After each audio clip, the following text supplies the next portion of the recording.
On a peaceful day, a man tries to grab some chips while a little girl looks at him. Unfortunately, the bag that he picked up had a defect, and most of the chips fell to the floor. The little girl asks if he's trying to steal the snacks, but he denies this.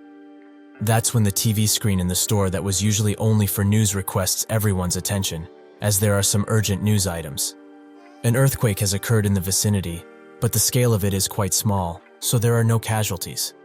However, experts say that the earthquake is gradually increasing in size and power, so measures will need to be thought about in advance. Some students look outside and are surprised by something. That's when something extremely tall rises from the ground in an instant, sending dirt everywhere and breaking the store's glass. Dirt is everywhere, but the man managed to defend the little girl from the impact. But she's not worried about that, but rather about what just came out of the ground.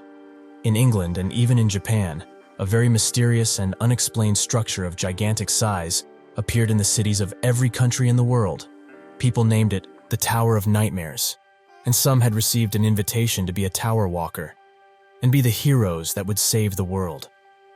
Those who accepted jumped straight into the tower's battlefield and received the blessing of the interface system, which enabled them to obtain items and powerful skills as if all of this were a game. But they realized soon in their adventure that this was no game. The people who accepted the invitation look at the countless screens that have scenes from the outside, and the tower speaks, saying that a tower impact will occur in their world very soon. Outside, construction workers are hard at work, and that's when they spot a person high up and urge them to come down, while someone also calls the authorities. But this was no person, but instead a demon, with many more behind it. This was the great disaster, where monsters would keep coming out of the tower onto the Earth's surface. It was named Tower Impact. Sirens blare, and people flee as the military tries its best to subdue the creatures. But not even tank shells have an effect, and the beasts were left to do as they pleased. Because of this event, a third of the world's population was wiped out. Those who accepted the tower's invitation had no choice but to watch as their fellow humans were slaughtered. One remembers that the invitation said something about saving the world and urged everyone not to lose hope, as they would climb the tower and save what's left of the world. People agreed, and so the walkers with their special abilities and qualifications started to raid the tower in order to stop the full destruction of humanity. They stop at a seemingly impenetrable wall, but when they start bashing it with their weapons, the wall slowly gets destroyed. A guy spots a glowing stone that came out of it, and when they inspect it further, it's a return stone, which is able to send the user back to the time they were invited, and they will keep all of their memories up until now. Everyone thinks that such an item is overpowered, and Huang Inchen, the walker's captain, notes that he will try using it. He does so, and a blue light blinds everyone there. When they open their eyes, Inkan is nowhere to be seen. He really disappeared. The rest of the walkers are puzzled at what just happened, and wonder if he won't just appear back here even if he's gone into the past. Sakamoto, a former science professor, notes that things might actually be quite obvious. Inkan definitely returned to the past, but because part of the timeline was split up, they may never be able to see him again. He continues explaining what happened using well-known science theories like the multiverse theory and the parallel universe theory. So their current situation could be considered one where the universe's timeline got split up. So basically, when Inchan disappeared into the past, their world and his had split apart completely. The walkers are quite surprised and find it hard to process all of this information. But in any case, what's positive is that Inkan definitely returned to the past. But just because he did, it doesn't mean that something in this world will change.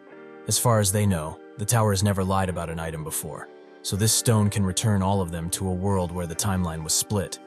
All of this is mere speculation, of course, but they can't just rule out the possibility that everyone who uses the stone will get transported to the same split timeline. The items in this tower exceed the common sense of humanity. Around that time, the second tower impact happened in the world outside.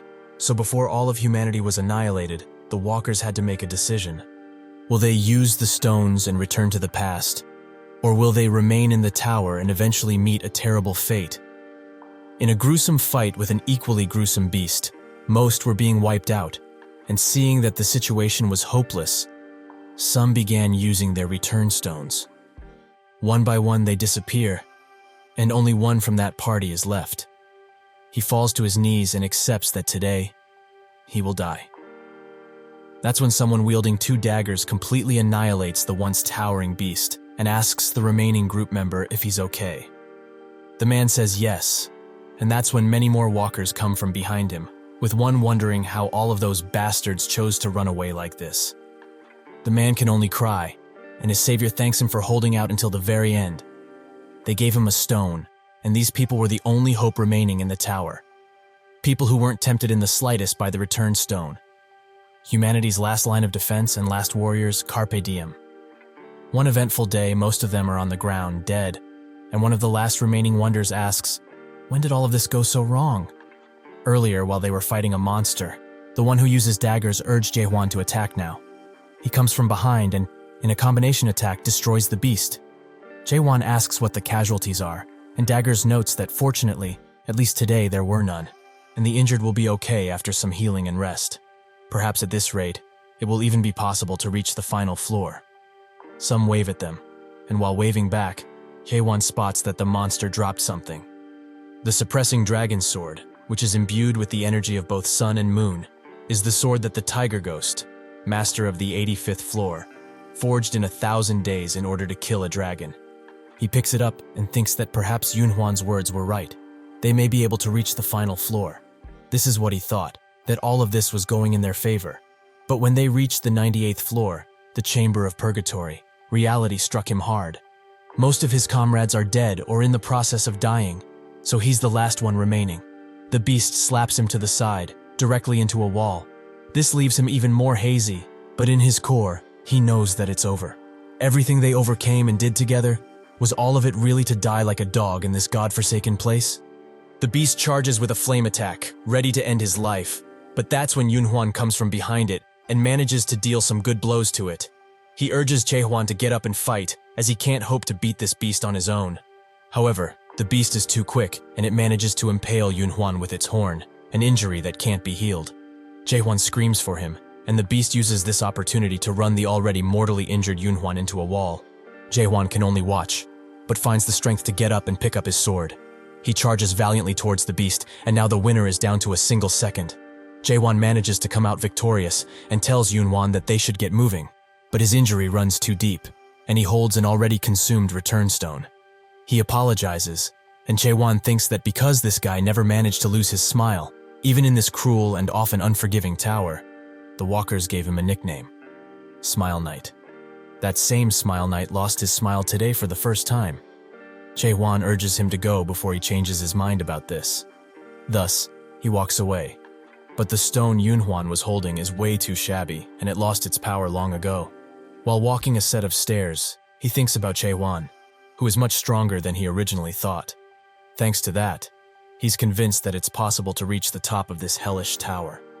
In his final moments, he sits by a window and says that if it's him, perhaps this world has not lost its hope just yet. With those words, the smiling knight's life ends. Jaehwan stops at the door of the next floor and thinks of Yunhuan and how good of a friend he's been all this time. But he finds the courage and resolve to move forward to the 99th tower, which seems to be a snowfield of sorts. While in it, he dodges countless attacks from a beast, which urges him to give up, as this is a hopeless situation for him. But Jaehwan refuses. Or is he perhaps too tired of playing with him this early? The beast continues its attack, and later, Jaehwan hides below it, which angers the beast as it hates this game of hide-and-seek they keep playing. It's been 10 whole years since he reached the 99th floor, and even though he faced countless hopeless situations on his way to the 98th floor, the level of danger on this 99th floor is just incomparable to the lower levels. The boss of this floor is the ice dragon, Velkisus. Its breath, which came from a forgotten land, was hard to resist, even with the cold resistance maxed out. Jaehwan thinks that if he hadn't picked up the pieces of equipment abandoned by the walkers who left, he would have died much earlier. The suppressing dragon sword he got on the 85th floor, the ice demon armor Yunhuan himself gave him, and the Flame King's bracelet. This came from Han Xiaoyul. He regrets even now that he wasn't strong enough to protect her, and her image still haunts him to this very day. He thinks of how she died, but the blacksmith interrupts his thinking and asks if he's really going to challenge the 99th tower again. He confirms it, as he feels that now he can manage to beat it. The blacksmith of Atopos, Jae, wonders if it will really be so. This is the village that was reclaimed after defeating the 50th floor boss, the monstrous dragon Altemianus, which goes by the name of Atopos. Although countless injured or dead walkers came in every day, people never truly lost hope, and the priests had established emergency rescue units to rescue walkers who were no longer able to fight. And the blacksmiths of the workshops created equipment for the walkers, who fought for the salvation of humanity, free of charge. Jaehwan notes that it appears he's the only blacksmith left in Atopos. Jae says that he shouldn't remind him, as he's the only customer he has anyway. More importantly, it seems that supplies from the lower floors are dwindling by the day. There were still some supplies of minerals coming in a few months ago, but now you would be hard-pressed to find any. Jaehwan thinks that this is only natural, as there are barely any living humans in the tower. He doesn't even know what year it is, and there have been more than 10 tower impacts that have occurred thus far, and from that point in time, people were no longer being summoned to the first floor. All of the humans on Earth were most likely wiped out, right? Jae doesn't comment on this, and instead asks if there's nothing bothering him as he goes up the tower nowadays. Jaehwan finds it curious that he says this, as at the place where the first return stone was discovered, there were some very strange scribbles on the wall. These couldn't have been made by another person, but if not, by whom? He says that he found nothing in particular, and Jae notes that 2 days ago, Grandma Hyalene disappeared. People don't age in the tower, so if someone were to disappear, it would be one of these two. Either they returned to the past using a stone or jumped off the tower. Hyalene from Hyalene's potion and Jae from Jae's workshop were the only support-type walkers that remained. Jae continues to be hard at work, and that's when Jaehwan says that he should teach him the blacksmith skill. Jae stops forging, and Jaehwan smiles. Later he returns to the 99th floor, and Velkisus says that he must be bored of playing hide-and-seek. He also congratulates him, as no human has ever made it to the 99th floor alone since the creation of this tower. So, at least, he will acknowledge him as an incredible human and his existence. Jaehwan smiles, as he finds it funny that the last thing to acknowledge him would be a monster, not a human. He notes that it will fall empty in here after he kills him, but Velkisus notes that such a thing isn't possible. Jaehwan gets ready to attack and asks how he's so certain in the first place. Even the armor that he prides himself on is starting to crack. Velkisus finds his arrogant attitude quite irritating and notes that they have fooled around enough, so they should end this. They fight until Jaehwan is no longer able, as he's hurt badly, with his left arm and leg being restrained. Velkisus asks why he keeps fighting until the very end, as even if he persistently holds on like this, the fate that he will face is filled with solitude and crushing nothingness. Jaehwan says that he talks way too much for a being like himself and breaks out of his restraints, ready to attack once again. Velkisus says that another thrust of his sword won't do anything, so he should just give up, as he cannot be defeated by skill alone. Jaehwan started raiding the tower later than other people, and because of this, he missed out on things like secret classes or skills, which were taken very quickly. That's why he gave up on other skills and focused on a single one, the thrust. He thrust again and again, and because he killed over 50 million monsters with his thrust, his comrades thought his pronoun was thrust. He felt as his thrust underwent change, and it became faster, even more precise, and much stronger. As a result of this, his thrust surpassed its purpose as a single motion and started to gain attack power that was comparable, or perhaps stronger, than a hidden skill. But he had an advantage, as it wasn't a skill, so he never became tired, because it didn't consume spirit power. Even if that is the case, this beast's armor is way too tough, as he managed to only scratch it after hundreds of thrusts. Velkisus uses his position to prepare an attack, and it seems that dodging is not an option anymore. That's when he notices a light, the same light he saw on the 98th floor. If so, he will put everything he has into a single attack. The attack goes through with great force, and Velkisus is more than shocked that he managed to damage him. Jaehwan notes that it's not enough, as that attack should have completely blown away his entire chin.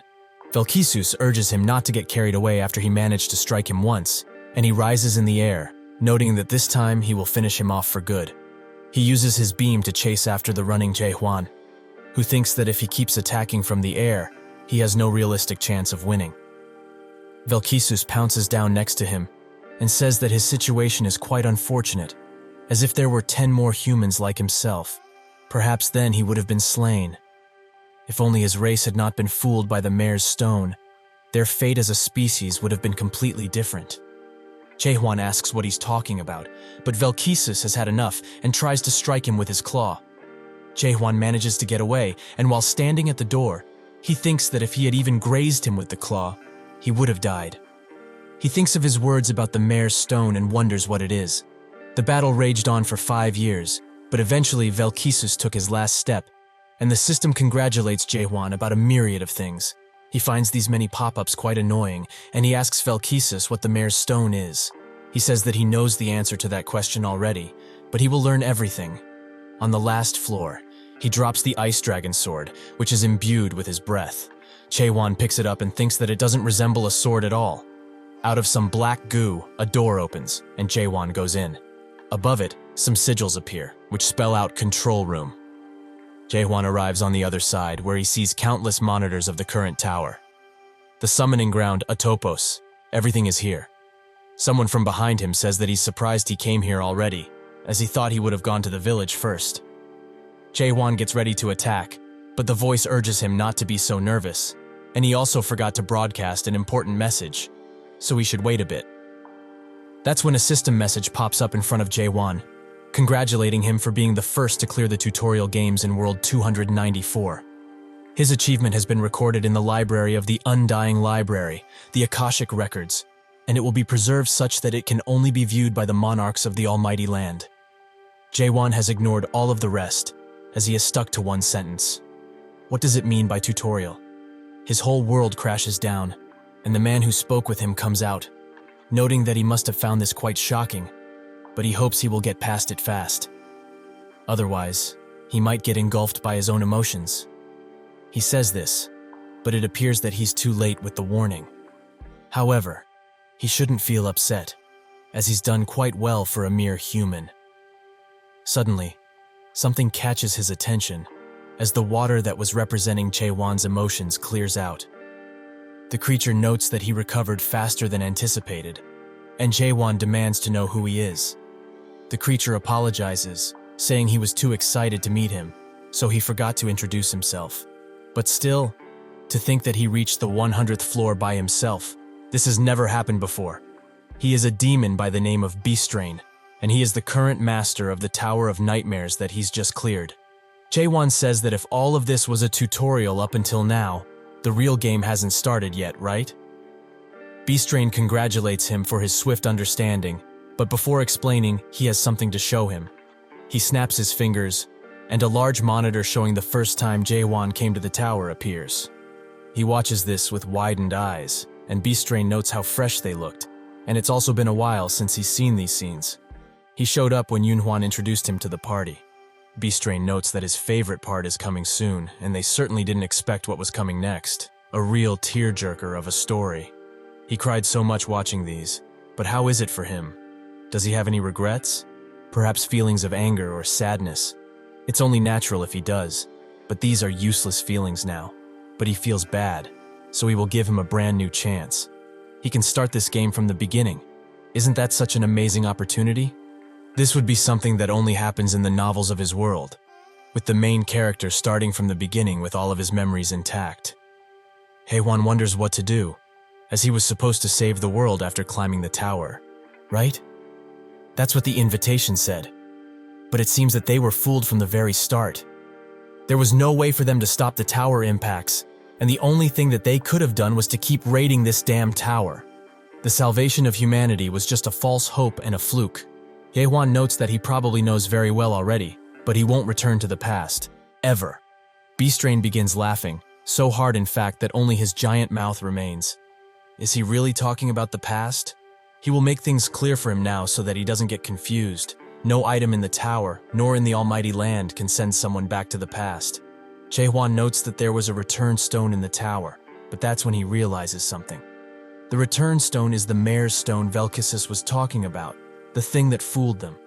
Beastrain confirms that its true name is the mayor's stone, and it doesn't send them to the past, but rather, it traps them in the dreams that the mayor creates. He couldn't even imagine, until they reached the 77th floor, that there was a race so obsessed with going back to the past. The humans are the only race to have had this obsession. Jaehwan confirms that indeed they are, and Beastrain congratulates him for being so cool-headed. But it's about time they start the real game, right? It's not going back to the past, but rather, it's like a new game plus. He trusts he will make the wise decision here. But Jaehwan instantly presses no, leaving Beastrain quite puzzled. Jaehwan says that thanks to him, he now knows what the tower truly is. An item information tab opens about the tower, and it explains that it is known as the Stronghold of Regrets, the second product of the creator of nightmares, Mayor Mullark. Jaehwan notes that he has already entered the mayor's dream that the tower created, so if that's the case, he will hunt him down and go to the next floor. Beastrain sighs and notes that there's nothing on the next floor, because it doesn't exist. Jaehwan, however, doesn't believe them anymore, and Beastrain says that he must be doing this because he thinks the reward of going back into the past with his memories is too low. That's the second Jaehwan thrusts his sword into his neck, and Beastrain's head falls right off. He's quite peeved that he did this, so he tries to ask what he wants. Perhaps a hidden item or skill? He will give him whatever he wishes for. He has earned this much at least. Jaehwan notes that he needs none of those things, and while reforming his head, Beastrain asks if he really doesn't want to return to his original world. Since he has already realized that he's within a dream of the tower, there was never such a thing as the tower impacts. He snaps his fingers, and in that second, the room changes to the outside world, where everyone is healthy and safe, leaving Jaehwan in a daze. Beastrain thinks that he finally understands how it is. Nobody really died, his family and friends are all safe, and for entities such as himself, who feel a sense of worth from living in groups, he must be quite relieved. But it seems he has forgotten to show him the most important thing. He snaps his fingers once again, and they are sent to a hospital room, where every awakened is being held, as they are all in a coma. Jaehwan stares at his unconscious body and asks if that really is him. Beastrain notes that he must be surprised at how clean he looks, but in the tower, decades have passed, yet in the real world, it has been a mere month. What's more is that he will never be able to win against him realistically. As compared to him, who just barely managed to survive the tutorial, there is a huge gap between a human like him and a mighty dragon. Jaehwan sighs in relief. As if he's a dragon, he has experience, as he has hunted one down before. Beastrain finds his cheeky attitude quite rude, and so begins their long battle. Much later, he waltzes into Jay's store, who is nowhere to be found. While working on a blade, he thinks that yesterday was the 72 attempt, and though he has challenged him every single day, without rest, he can't seem to leave a mark on him. However, he did not die either, as it seems that Beastrain is purposefully keeping him alive. That's why, no matter how many days or years it takes, he will defeat him. Beastrain watches him on a few monitors and thinks that he must be patient, as this guy is a valuable product that he's going to sell, a very special product. As a professional cultivator, he has never seen something such as this before. A cultivator ensures that a product will adapt safely to the almighty land, but putting it through a secondary cultivation process, so that the product ripens and enhances nicely. The first and primary way of doing it is by culling undesirable seeds, so that only the good ones remain, which is done through the tutorial game. With this done, the chosen product can truly begin to be grown in the real game, so the secondary process is done to provide the chosen seeds ample water and soil for them to grow. But to think that a product refuses to move on to the next process, should he just hope for the best and kill him? As the soul isn't destroyed if one dies within the tower. But what if he is somehow harmed because of their difference? The harvesters would certainly not sit still at this. He needs to raise him into a flawless diamond and sell him off, so it's about time he raises a high-ranking demon. He also must pay the loan for purchasing this tower too. This guy is so special. Even gods who never make deals with demons have contacted him. At their next battle, he asks him honestly, what does he truly want? Doesn't he get tired of this little game they are playing? If he would listen and start the real game, he would also be quite happy with the results. So why is he trying so hard now? He rises a giant ice wall and comes behind Jaehwan. Before he can react, Beastrain slams him into the wall. He has had enough and desperately tries to get him to start the next game. He will give him secret skills and items. So why in all that is good, does he want to continue something so pointless? Jaehwan says that he will hunt him down and go to the next floor, making Beastrain go crazy. What does he have to do for him to make him even consider going to the real game? Jaehwan thinks that this is what he was waiting for, as now he can use him. He would like to ask something of him. They sit at a table, and Beastrain hopes he's not surprised too much with this information, but his universe isn't just made up of a single dimension. Jaehwan notes that he already knew, as parallel universes and things like the multiverse are common speculation on Earth too. Beastrain would like to explain further, and says that there is one main dimensional level called the Almighty Land, and under it are countless alternations that branch from it. Earth is just one of the small planets in the dimensional realm that were scattered from countless alternations. They call it the 294th world. While in the Tower of Nightmares, where they are right now, walkers can earn themselves skills and items, and while working on their statuses, they will adapt to the system of the Almighty Land and will earn a chance to travel to an entirely new world. As for demons such as himself, they have the role of supporting the game. Jaehwan asks a simple question. Why is he doing something like this? Beastrain smiles and says that he doesn't believe that's what he's really curious about. He snaps his fingers once again and thinks that what Jaehwan is trying to ask is out of the countless alternate worlds. Why has the Tower of Nightmares come to his? That is right, isn't it? Why he and his race were forced into such a fate? His grin grows and says that his world was simply chosen by chance. Jaehwan demands he stop talking about that, as what he really wanted to ask is, why is someone like him operating this tower? Beastrain is quite surprised by this and tries to beat around the bush, saying that it's just something his race volunteers to do. But it seems that he doesn't believe him. However, demons really do enjoy volunteering quite a bit. There are many demons who they themselves watch over other special walkers on different planets. They have made a paradise where humans, monsters, and demons can live together peacefully. The harvesters have had their patience run thin, so they are now demanding he finish this already. He tries to coerce Jaehwan one last time, but he doesn't believe him for a second, as it seems he is also able to read the harvester's words. Earlier, he looked at his status window, and it seems that all his stats were maxed out. Even with this, he just can't seem to defeat Beastrain, no matter what he does. Can humans really be reduced to nothing in this world system? That's when he feels something in his chest, and when he looks forwards, he sees a glowing light coming from some ice. He reaches his hand forwards and touches it. They took the form of fine particles, as well as rough sugar cubes. Every time they changed, they took on a different form entirely. These particles were the essence of the world, and no matter the form, he understood what it was almost instinctively. It seems that this is why he can read the monarch's messages. He asks about them, and Beastrain is glad he has some interest in this. The monarch are the ones who rule the Almighty Land, and generally, the ones who clear the game and enter their world are invited to join their respective groups. Jaehwan asks more about joining up forces with them, and Beastrain explains that depending on which monarch one chooses, their future will change drastically too. If he follows his advice and does as he says, he, the mighty Beastrain, will swear upon his honor as a demon that he will use all of his power to help him go under a great monarch.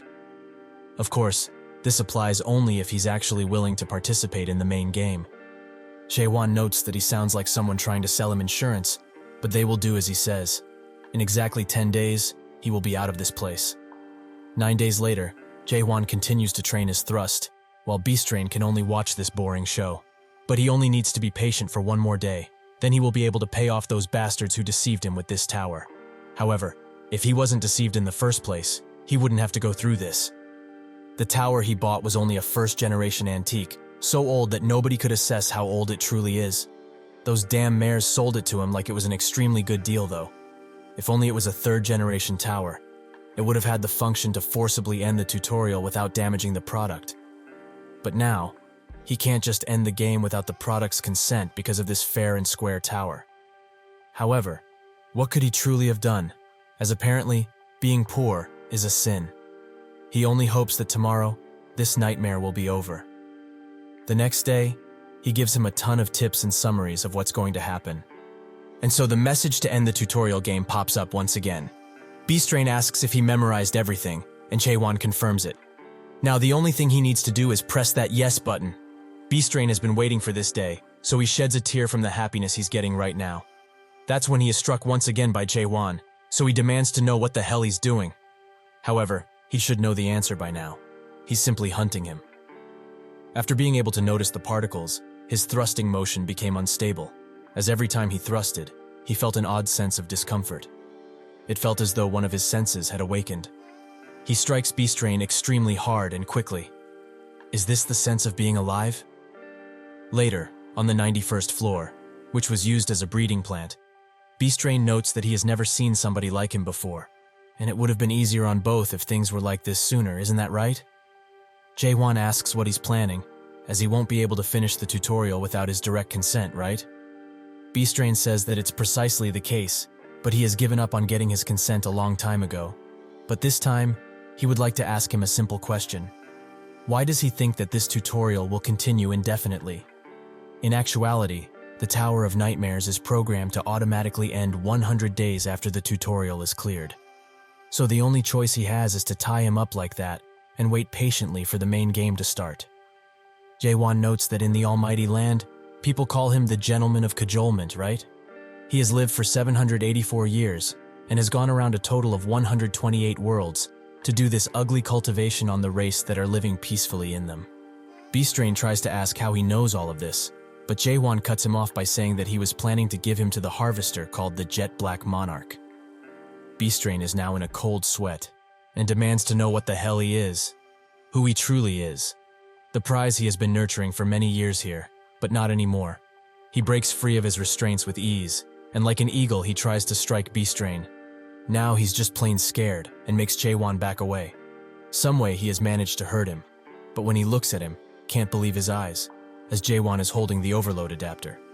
The day after he managed to reach the 100th floor, he had doubts, many doubts. The essence of the world was being torn apart at the seams, and that's when the chatter started. After the end of all his doubts, he reached a state where he would no longer feel doubt of any sort. He is pierced through understanding itself. Beastrain is amazed by his power and severs the link, allowing the temporal restrictions to be lifted and his true strength to be shown. He notes that he will not get easy on him anymore, and although he managed to adapt so amazingly after he finished the tutorial, humans have their limitations. He cannot hope to win against him, the mighty Beastrain. Jaehwan wonders if this is his end, and the count keeps rising and rising. They continue to exchange blows, and Beastrain says that eventually, one way or the other, he will have to participate in the game. So by doing all of this, he's the only one that's missing out. The count reaches its end, and a yellow light can be seen in Jaehwan's eye. The same thread of opportunity has appeared once again, the same that helped him countless times. He rushes forwards, and Beastrain is extremely shocked. This is no mere adapting anymore. How is he doing all of this? Jaehwan hits him extremely hard and urges him to listen for one last time. Humans are not toys that can be played around with. They are not insignificant things that can be used and thrown as he pleases, and not products that can be sold. He will no longer be following their plans. He will destroy this place and climb to the next floor and keep going, further and further, until he destroys their perfect world. Beastrain now pleads with him to stop all of this, as there is no such thing as a next level. Jaehwan says otherwise, as they didn't simply call him here. The scribbles on the different floors are made by a certain artist, and his anguish. He read one on the 47th floor and got the information that the Tower of Nightmares is just a plain imitation of the first demon, the very top of the illusion tree. He is almost certain that these scribbles were made by Mullark, the creator of the tower. If this place really is the root of the illusion tree, it also needs to have a trunk. So, if he breaks through the ceiling, he should find something. He tries to do so, and Beastrain screams in agony as his tower is being torn to bits. The system tries to redirect things onto the correct path, but it can't do anything, so it announces that the main game was not cleared, but the tutorial game has ended. Jaehwan is transported into a jungle-like world, and says that after so many years, he finally found it. Strange dog-like beasts surround him, and are ready to take a bit of his succulent flesh. One charges in, but with a slight trust he takes care of it instantly. That's when a giant beast, similar to the small ones, comes into play, and Jaehwan thinks that a slight trust won't be enough for this guy. Instead, He uses a normal thrust, killing the beast instantly. He takes the horns out and notices that the monsters in this place are quite weak. That's when he hears some talking, and when he looks at the commotion, he spots a few green creatures who seem angry that he dared touch the horns. He thinks that even with question, he's unable to fully understand what they are saying. He points at the horns and notes that if they want them, they should make a deal, as he needs only some information. But the creatures don't seem to be too friendly, as one tries to swing at him multiple times. He finds them quite annoying, so in just a few minutes, he takes care of them all. He leaves one alive, however, as he has some questions for it. Where they are would be the first, but it doesn't seem to want to answer. Jaehwan pulls on his antennas and demands he talk in a way that he can understand. The thing says that he will die and bites his tongue. Jaehwan thought they were weak, but their willpower is quite strong. He puts the antennas into the ground and loots the bodies for potentially useful items. He finds a small dimensional pouch, which has 2 cubic meters of storage. He notes that it's similar to an inventory, but it's great to have now, as he's been unable to interact with the system much since he got out of the tower. He thought he would have been able to use the interface system of other dimensional words, but it seems that Beastrain scammed him once again. However, it's a relief he can use question to find information, even on items. He analyzes a stone, which is called a spirit stone, and can be used to increase spurt energy. He thinks that even though they are different colors, all of them have items like these. So were they perhaps crafted by those green dudes? They should be valuable, considering that they are shiny stones. He notes that there's too much stuff in here for him to store, but should he really just leave it here? That's when his sword starts to shake, as it's feeding time. He pulls it out, and it transforms into a set of jaws, which consume everything. Jaehwan looks at what's left and spots a map. It's of a place called Chaos, a place which Beastrain didn't give him any information about. Somewhere else, the beasts are chasing another group of people. A woman tries to throw some knives in their direction, but is one of her colleagues instead. She apologizes, and he lets it go, but only because he finds her cute. She apologizes once again, as she has dragged a gigantic byhorn to the group. Jaehwan looks at them from above, and notices that the woman seems the strongest out of the group. So are they perhaps on bad terms for her to be doing this? They will die if this continues, though. But how did such weak people manage to clear the tower, especially with that level of skill? The man with red hair charges an attack, and the woman tries to help out too, but she unfortunately hits the guy straight in the ear. She apologizes while laughing, and the man curses at her for being so inept. She notes that he doesn't have to be so rude, as she was just trying to help. The man tries to say something, but the beast wants to eat him whole. That's when Jaehwan jumps down, and directly on the beast, ending its life. The dirt slowly clears away, revealing Jaehwan and his sword. They are extremely surprised by his appearance, and after talking a while, Jaehwan gives them the byhorn corpse. The woman bites her nails in frustration, and he asks if that horn is important in any way. The group say that it certainly is, as a byhorn is something that can barely be defeated with 10 people. He thinks that since he defeated that monster with more horns recently, it seems that the more horns a beast has, the stronger it is. The woman approaches him and demands to know who he is, as there's not a single adapter in Chaos who can kill a byhorn with a single thrust. He turns to her and asks what Chaos is, leaving her quite surprised. While they walk, the leader of the group asks Jaehwan if he's really passing by in place like this. Jaehwan confirms it, and the leader notes that it's quite strange for him to speak the language of this place. However, language barriers are even rarer. He asks once again if he's really okay with them getting the byhorn, and Jaehwan confirms that they can have it. The woman thinks that for a mere passerby, he holds extreme power, as he one-shot a byhorn without even using any skills. She tries to use detailed inquiry on him, but it has no effect. But she knows his spirit power should be around a non-adapter in terms of capacity. So just who is he? She begins whispering to him, noting that she has a question. There are not but a handful of adapters throughout the whole Chaos that can kill a byhorn in a single attack. She wants to know who he is and where he came from. Jaehwan in turn asks a question himself.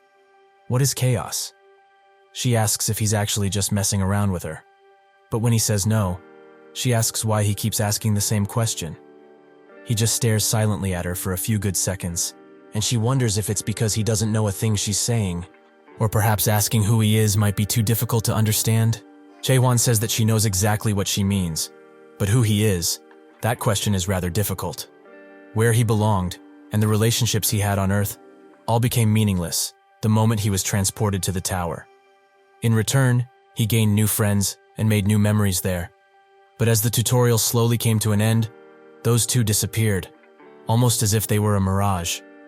Although those friends that were with him are probably now on Earth, and if he takes into account that the clear reward was to retain all of his memories while starting over, it means that they wouldn't be able to remember him, nor the memories they have made inside of the tower.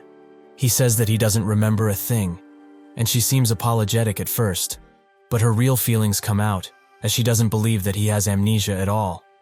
He notes that he never once mentioned anything about amnesia, but she feels that it doesn't make a difference.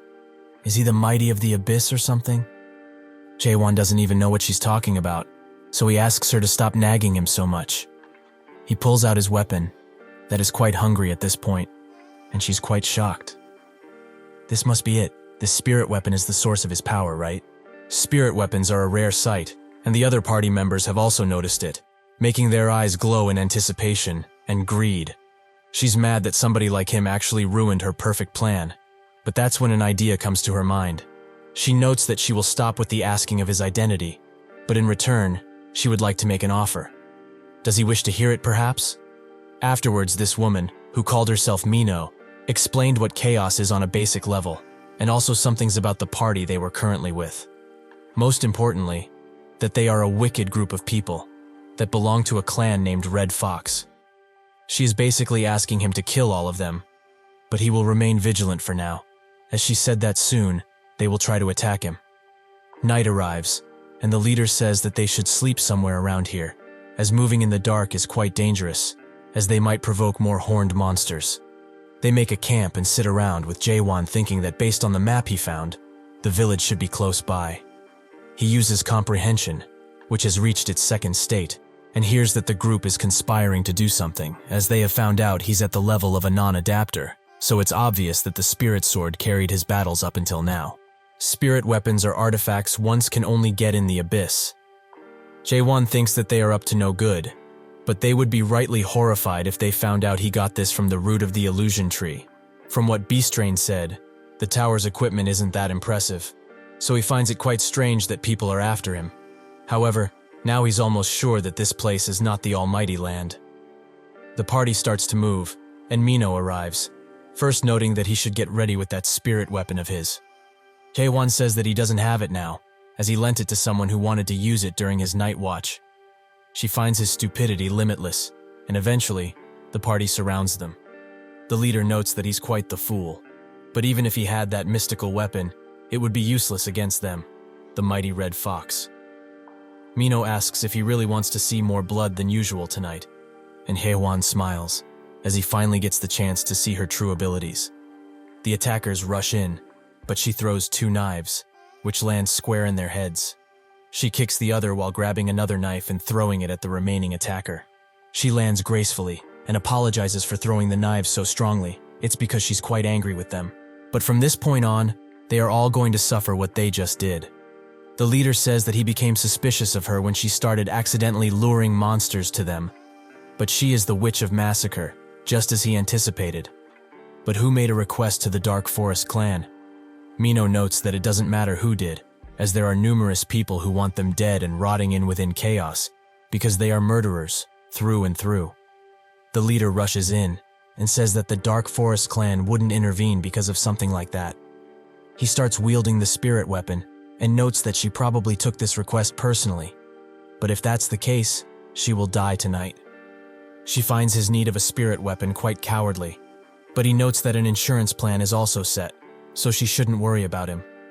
She scans the area and feels that everyone is at least a stage 1 adapter, with 40 or perhaps more surrounding the area. No wonder she felt a lot of presences around the area.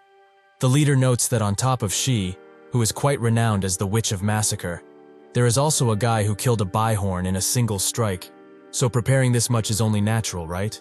However, if he knew he would get the spirit sword with such ease, he wouldn't have called their master here. Mino is pretty surprised that Black Fox himself came, so he must be pretty free nowadays.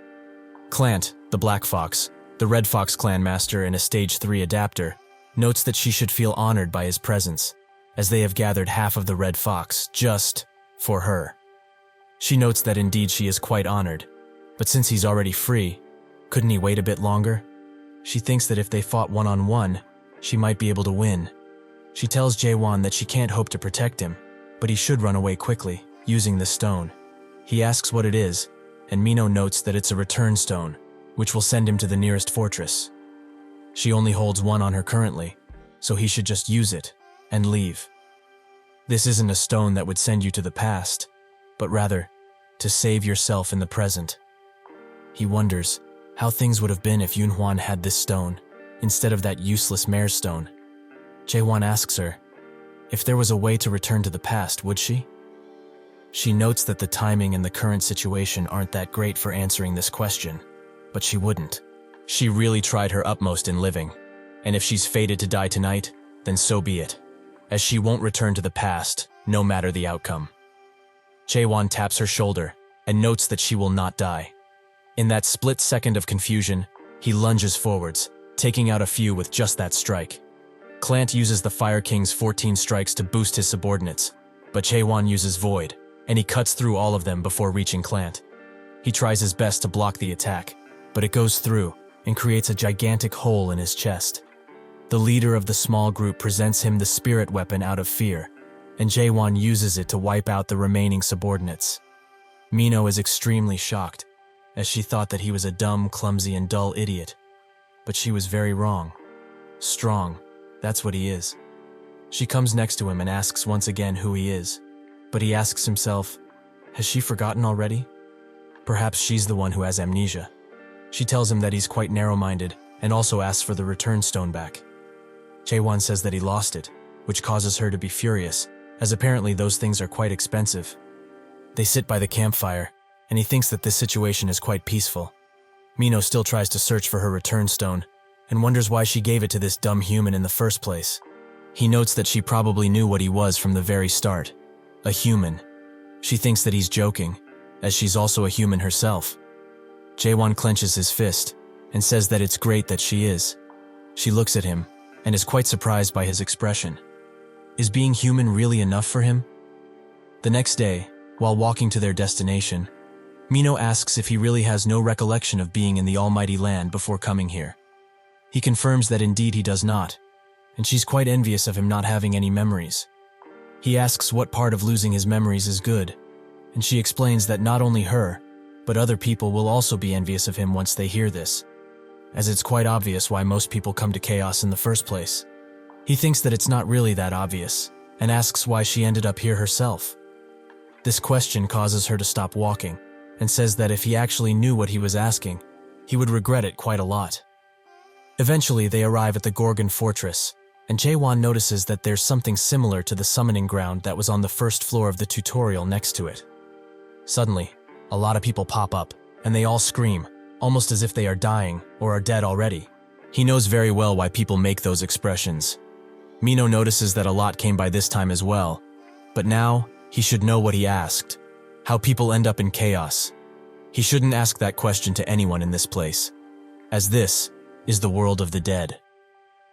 If one dies in the Almighty Land, they end up here, and if they somehow die here, they end up as nutrients for the illusion tree. A few guards come out of the fortress, and their commander tell the newcomers to form a line, as they will be provided with blankets. He continues to take care of them, and Mino, who calls him James, catches his attention. He asks why she's at the northern checkpoint, and she explains that somehow she just dropped by, but it's not like they don't know each other, so he just let her inside, quickly. James explains that the situation is quite different now, as not long ago, they were instructed to check everyone who wishes to enter the fortress for their identification. She's quite saddened by this news, as that way is just plain outdated. She asks Jaehwan if he also doesn't have any identification, and he confirms it by nodding. Mino sees this as an opportunity, and comes closer to James. She's quite sorry she doesn't have her identification. But will this do instead? He immediately shoves the Bihorn horn into his pockets, and notes that she's free to go. He also asks Jaehwan for his identification, but of course, he doesn't have any. Mino jumps into action and notes that if he just pleads with her to help, perhaps she just may, but only if he begs. James says that without identification he can't enter the fortress.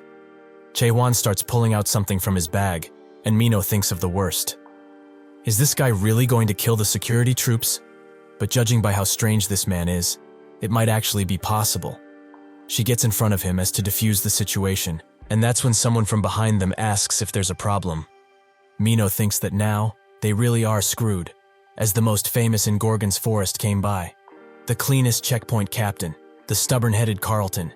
He demands James explain what is happening, and he does so instantly.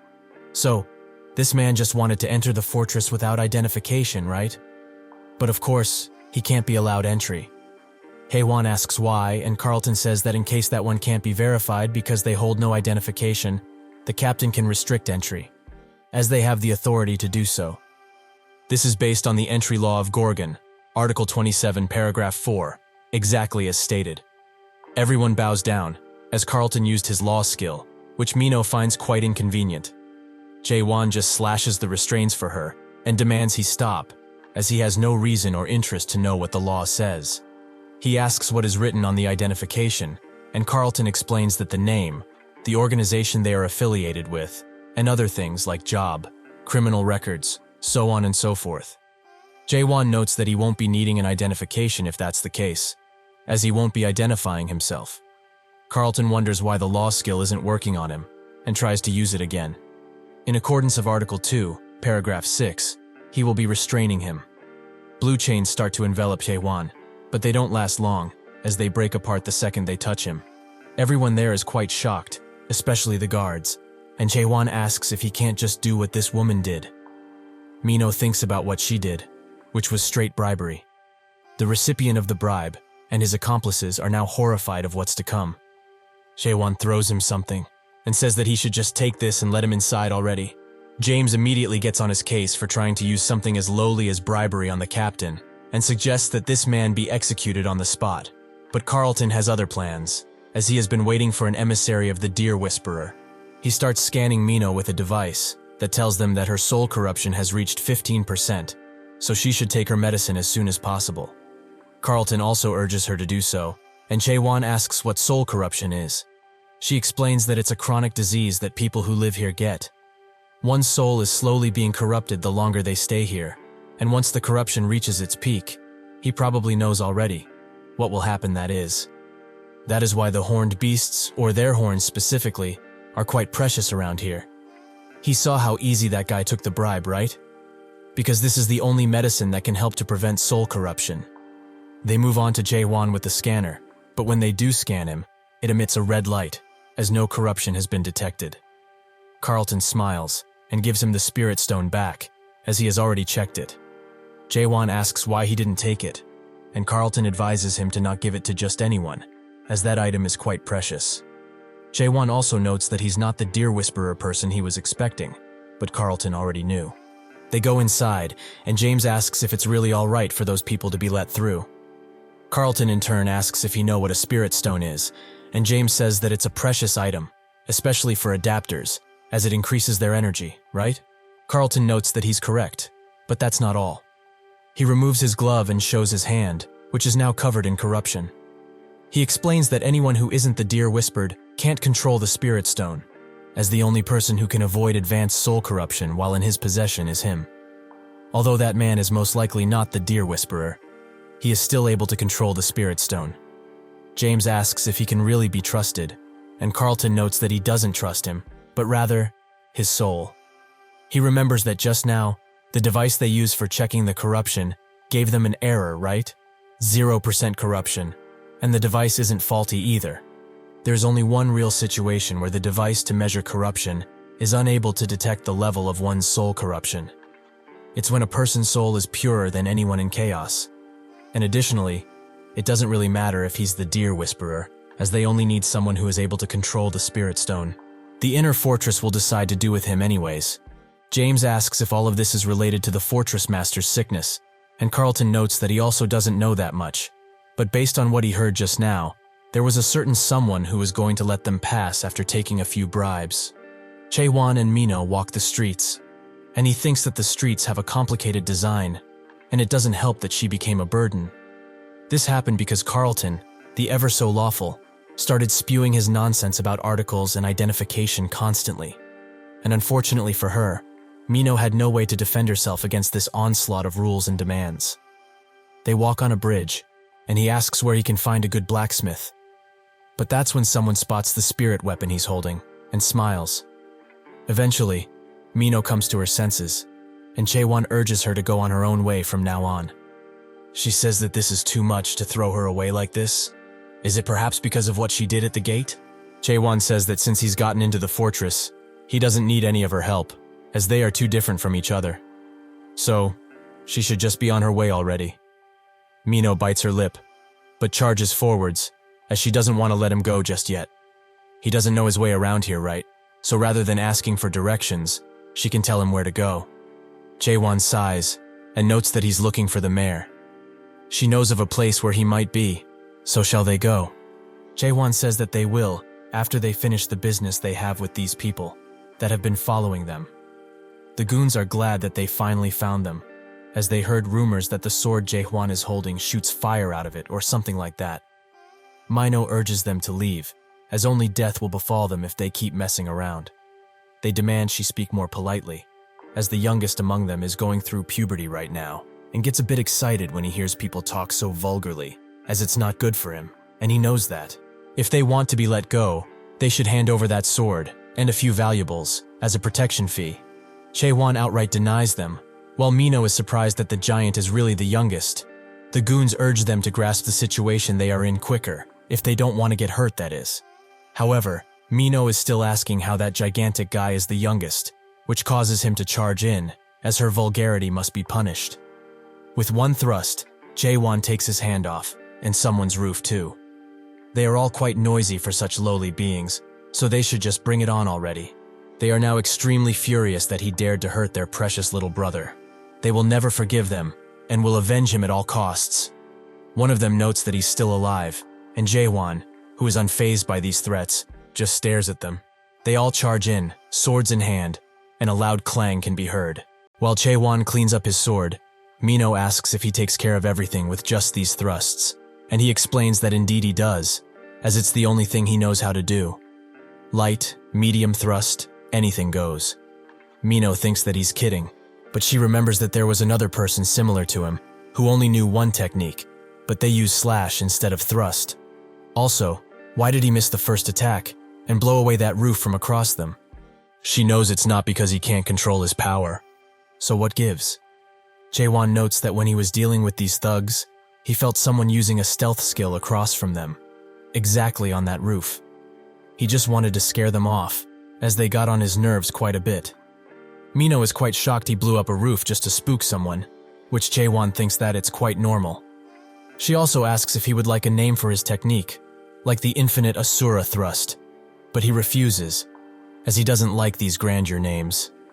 Eventually, they arrive at the Twilight Dusk, the smithy where Mare was made, and also one of the biggest smithies in Gorgon. Someone tells them that if they are going to order something, they will have to wait quite a bit, as it's busy today. This is an artisan from the smithy Navin. Mino asks why it's so packed all of a sudden, and he explains that the owner isn't here, and the only deputy owner is himself, so they are quite busy today. If however there's something they are looking for, then buying an already completed work would be much faster than requesting something custom made. Inside, another deputy owner asks the apprentices if they want to make a hole in this quad-horned sword, as it will be completed once a jewel slot is made. They offer themselves gladly to work on such a thing, much to Michael's gladness, but he warns them that this quad-horn horn is very durable, so they will have difficulties breaking it. However, he does like their spirits and intentions, so whoever manages to put a hole in this sword will become the deputy owner of the smithy for one day. They desperately try to break it, but even with their most fine tools and the most precise hits, they can't even leave a scratch on it. Michael says that if they hit like that, they can't hope of cracking it open. Quite sad, as he gave them such an opportunity, but they are quite weak. Suddenly, Jaehwan steps forward and notes that he would like to give this a try. Michael thinks that he's probably a traveling artisan of sorts, and notes that no matter which smithy he's from, he won't be able to do it, as even his disciples weren't able to. It's not because they are bad, of course. It's because the sword is too well made, and the quad-horn horn is quite difficult to work with. Jaehwan thrusts with his finger, which creates a shockwave. If he does this, he can become one of the deputy owners, isn't that so? The sword suddenly breaks into pieces, shocking the entire smithy. Michael, however, is very furious, and the apprentices can barely hold him back. Jaehwan notes that he was going easy on it too, but Mino says that isn't going easy at all. He notes that breaking it completely isn't difficult, but rather, it's hard to break it in that precise location, right? So, he's sorry at least. Michael says that an apology won't be the end of it, as that quad-horn horn was extremely expensive, and what is he going to tell the infinite establishment that order it now? Jaehwan says that he will compensate him with a better horn, and Michael asks how a beggar like him can even imagine of giving him a better horn in the first place. Jaehwan pulls something out of his pouch, a horn that came from a pentahorn. This shocks the smithy once again, and Jaehwan asks if this will be enough to compensate, as he doesn't have any quad-horn horns right now. Michael says that this will be plenty, and Jaehwan asks if he can use this place for a bit. Michael orders the apprentices to close the door and starts escorting Jaehwan somewhere else. Mino also leaves, as she has somewhere to be. Michael presents him the best smithy in all of Gorgon, the Twilight Dusk. This place has the best facilities an artisan can hope for, and since he's the deputy owner for the day, he will allow him to use it however he likes. Jaehwan thanks him for the courtesy, and Michael asks where he got his hands on such a precious horn. Jaehwan explains that he got it himself, by hunting a pentahorn, which, given the name, had 5 horns. He also asks for his help, as he needs to make a sword sheath, and this is the first time he's doing something like this. Michael is quite surprised he wants to create a mere sheath from such a horn. Just how great is this sword of his? Jaehwan just hands it to him, and he begins analyzing it. A replica of the ice dragon sword, right? Since it's made by the mayor himself, it's quite the rare item, and its appearance is stunning as well. However, he feels that using the pentahorn horn is still quite overkill, as it would be better to just make a new sword. The sword suddenly snaps out of his grasp and begins gobbling up the horn. Michael notes that he should have expected it to be a spirit weapon, but it also contains the soul of a high-class race. So how does he have this?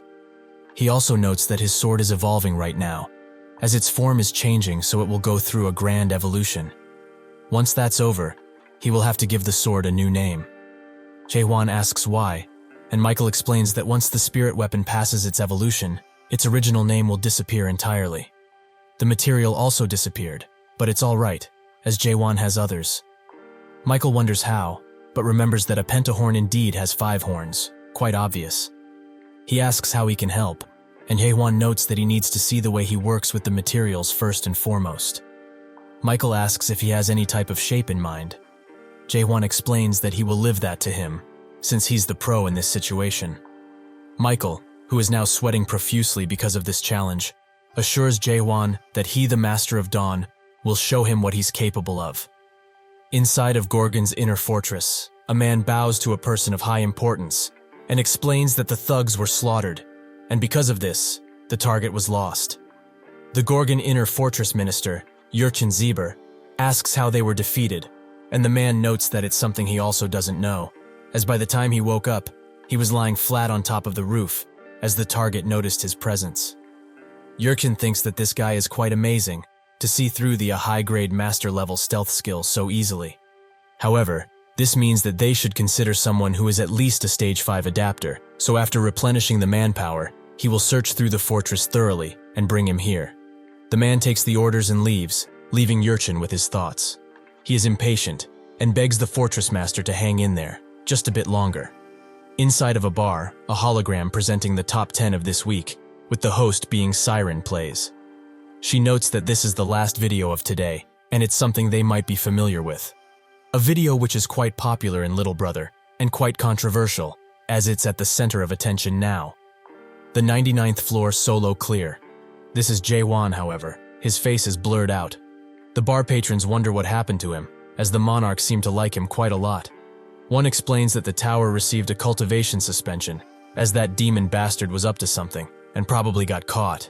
They talk about rumors of him, how he abandoned cultivation altogether and ran away. So the video must be fake as well, as it's impossible for someone to clear the tower all alone. They ask for some more booze, and that's when Mino walks in, who catches everyone's attention. She sits at the bar, and one guy tries to hit on her, but after she tells him to get gone, he does so instantly. She wonders why she's feeling so upset all of a sudden and orders the hard stuff, enough for her to drown in. While she drowns her sorrows in the bottle, she notes how ridiculous that guy is. A total nutcase, thinking that he's a big shot. He's plain crazy. The bar owner, Claire, notes that she's heard enough from her, as her rambles have become quite annoying. She already has many men around her, so why hang out with someone like him in the first place? Mino explains that whenever she sees him, she gets really upset. He destroys everything without a care in the world and swings his sword as if this place and its rules don't even exist for him. He also says strange things that just can't be understood. She remembers the time where he told her that she isn't human, as it seems to have stuck with her. It's as if she's nobody in front of him, nothing at all. Everyone around here is trying their utmost to live, yet that person appears suddenly and keeps showing that face, which screams that they are different, almost as if he's looking down on all of them. When she sees that side of him, she just can't sit still. Claire pats her on the head and notes that she's still a child. She shouldn't meet or get involved with that guy any further, as she might actually die. Suddenly, a golden bird flies through the bar and hands Mino a scroll, which is from Carlton. She wonders what that guy wants with her while opening it, and that's when someone from behind her asks if she's the Witch of Massacre. Mino tries to hit him with a dagger instantly, but he grabs her arm tightly and notes that he doesn't dislike rough greetings like this. But frankly, now just isn't the time, as he has something that she needs to do for him. Back at the smithy, it seems that refining the horn has taken quite the horn, as it has transformed into a monster of sorts. Michael wonders how they are supposed to process such a beast, and Jaehwan pulls him up, as he must get a grip. Has he forgotten they are in the midst of something? Since he said that he will help him, they should do it properly. Earlier, they try to breach through the horn, but even the best tools rack under the pressure. Michael says that he's tapping out, as this is too high level to process it now. Jaehwan notes that the problem isn't with the level, and uses the first stage of question, which gives the power to question and dismantle the world and its essence, and also, understanding, the power to understand the dismantled world. Suddenly, the horn starts changing shape right in front of Michael's eyes, who is quite shocked. He closes his eyes to cover himself, and when he opens them, he's faced with a gigantic beast. This is how they got into this predicament, where Jaehwan is extremely calm and notes that they should do things the proper way. Michael, however, is scared to his wits, as if this is the essence of the pentahorn, he's been using such trivial skills on it. However, this must be a dream, so he must wake up. He starts running towards door, and Jaehwan tries to stop him, but he won't listen. He rushes outside and screams for help, but is even more shocked, as he is now seeing the true colors of this place.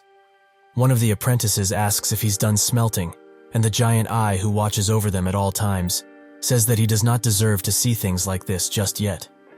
While Jaehwan tries to refine the horn, Michael wonders how such a world exists, and how did he end up here in the first place? Jaehwan manages to strike the beast with a great attack, but it's still not enough, so he rushes to attack it once again with the hammer. Meanwhile, outside, Michael is going crazy, as his whole world has been turned on its head. Eventually, everything turns to normal, and they manage to break the horn in two. Michael notes that sometimes, there are things in this world that are quite useless to try, as it seems he's too old for handling these types of horns, so he should have come to meet with him earlier. Michael also explains that he knows he came to meet the shop's owner, the mayor, but he's been away from the workshop for quite a while, and the only available help left around here is a pathetic human like himself. A person who has never made a tower in the first place shouldn't be called an apprentice, is what he thinks. Jaehwan notes that race doesn't really matter, as he only cares for the sheath to be made, so they should continue. Michael says that he's had plenty enough for a day, and Jaehwan notes that he should just try it 10 billion times, which makes him laugh. In his eyes, it seems like he hasn't done enough, right? But truly, he has tried his utmost. He has tried everything after seeing him work, even if he doesn't believe him. Jaehwan remembers when Jay told him that he's mastered all of the skills associated with blacksmithing, and is proud to have a 99% change of fixing anything. But after reaching this level, he had kind of a strange idea. Maybe he wasn't running toward that 99% probability, but rather away from the 1% probability. Jaehwan knows that he's been working harder than anyone else out here, but does he know what principle triggers the process skill? Michael says that if he is talking about the principle of skill, Mare's process skill was one of the first skills to exist, and it's something that's like water or fire that has existed from the very beginning. How can mere humans be able to explain the origin of the world? What's even the point of trying? Jaehwan notes that if he's saying stuff like this, he hasn't been using his skills that well all of this time. Michael looks at him sternly and explains that the principle of strengthening the hammer and chisel through spirit power and using that power to delicately shape and sharpen the horns, that's it. Jaehwan says that if that's the case, why can't the other artisans use process? Michael says that it's because they haven't learned the skill yet, but thinks that if the principle of this skill is that simple, even if one didn't learn it, wouldn't they be able to use something that's at least similar? Jaehwan says that he doesn't know what the skill is, yet he's still using said skill. Michael asks who even know the principle of the skill in the first place. Does he know the principle of process? Jaehwan explains that he didn't know previously, but he just found out about it. He uses the process skill on the horn and asks the others to look carefully and asks him what he sees. They see the particles breaking down, and Jaehwan notes that it's not going to be easy, as because of his tremendous effort, the walls of the world have become as hard as it. His efforts aren't wrong in itself, but doesn't he understand it? If he tries that hard and it doesn't work, then it's not him who's wrong, but the world. Michael is shocked by this revelation and thinks of the time Mare told him that he's doing a good job at his level. But this is the way the Mare does things, now how humans do it. He asked how a human should do it, but Mare didn't have an answer for him, as he didn't know. However, he should blame the race he was born in, as he can't become more than an apprentice in the body of a human. At that time he tried to surpass his limits to no avail. He asks now, what does he want them to do? Go against the world? The world's an honest one that pays back according to how much effort one puts in it, right? So what's wrong with living and adapting to this place? Jaehwan says that the world isn't honest, as it tells him he can't do things that he certainly can. He may be old, but he still has that fighting spirit. He should look carefully once again, and not rely on the predetermined system, but on his own eyes instead. Michael does so, and returns to the real world, how it really is. Has he always been living in this world without seeing its true face? A world without skills or interfaces, an honest world here no deceit exists. Unless he's been insane all of this time, how could he have missed something like this? He rises his hammer and puts his chisel on the horn, and strikes valiantly. Eventually, Jaehwan leave, as he has other things to attend to, but they have successfully managed to create a sheath, which the sword seems to be quite satisfied with. Michael asks if he has decided on a name yet, and if not, he would like to name it. Since they are writing on it, they should write something that a martial artist would use. Lone Wolf, perhaps. He thinks that this is the perfect name, as it's the only one that goes well with this sword. With that, Jaehwan turns to leave, but before that, Michael asks him one more thing. In the world that he can see, what does he look like? Jaehwan tells him that he looks like a human, without turning his back. He never looks back, but who could understand him and his lonely world? Jaehwan notices that Mino keeps following him, and asks what her intentions are. She comes next to him, and notes that she intends to kill him. Jaehwan asks why she would want to do that, and she notes that it's to have a good life after taking the spirit stone he has on his possession. He laughs, and she gives him some clothes, as it's her way of saying sorry, and doesn't want him to look like a beggar anymore. But what is he going to do now, as he didn't meet the mayor? Jaehwan explains that Michael told him of a way to meet him, and when he does, he will ask him about the illusion tree and how to get to the abyss.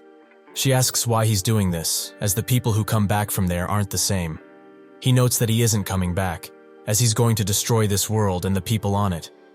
This comment sends Mino over the edge, and she asks who he is do such a thing. What gives him the right? Just who does he think he is, for him to live his life without caring for those around him?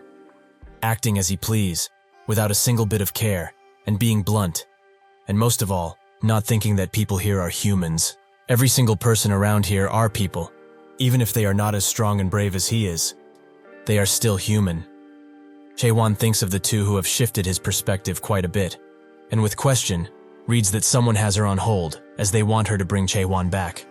That person has someone hostage that she cares about, and he's their target, right? He notices some guys from across them in an alley and thinks that it must be them. She brought him here to get beat up and save her hostage? A meaningless venture.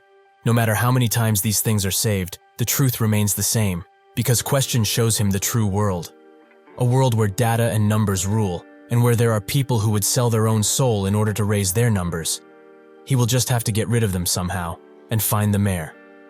Suddenly, Mino manages to shatter his view of the world, and notes that in every aspect, he's the one who isn't a human, not them. They should also split up here, as she's not going to travel with somebody like him.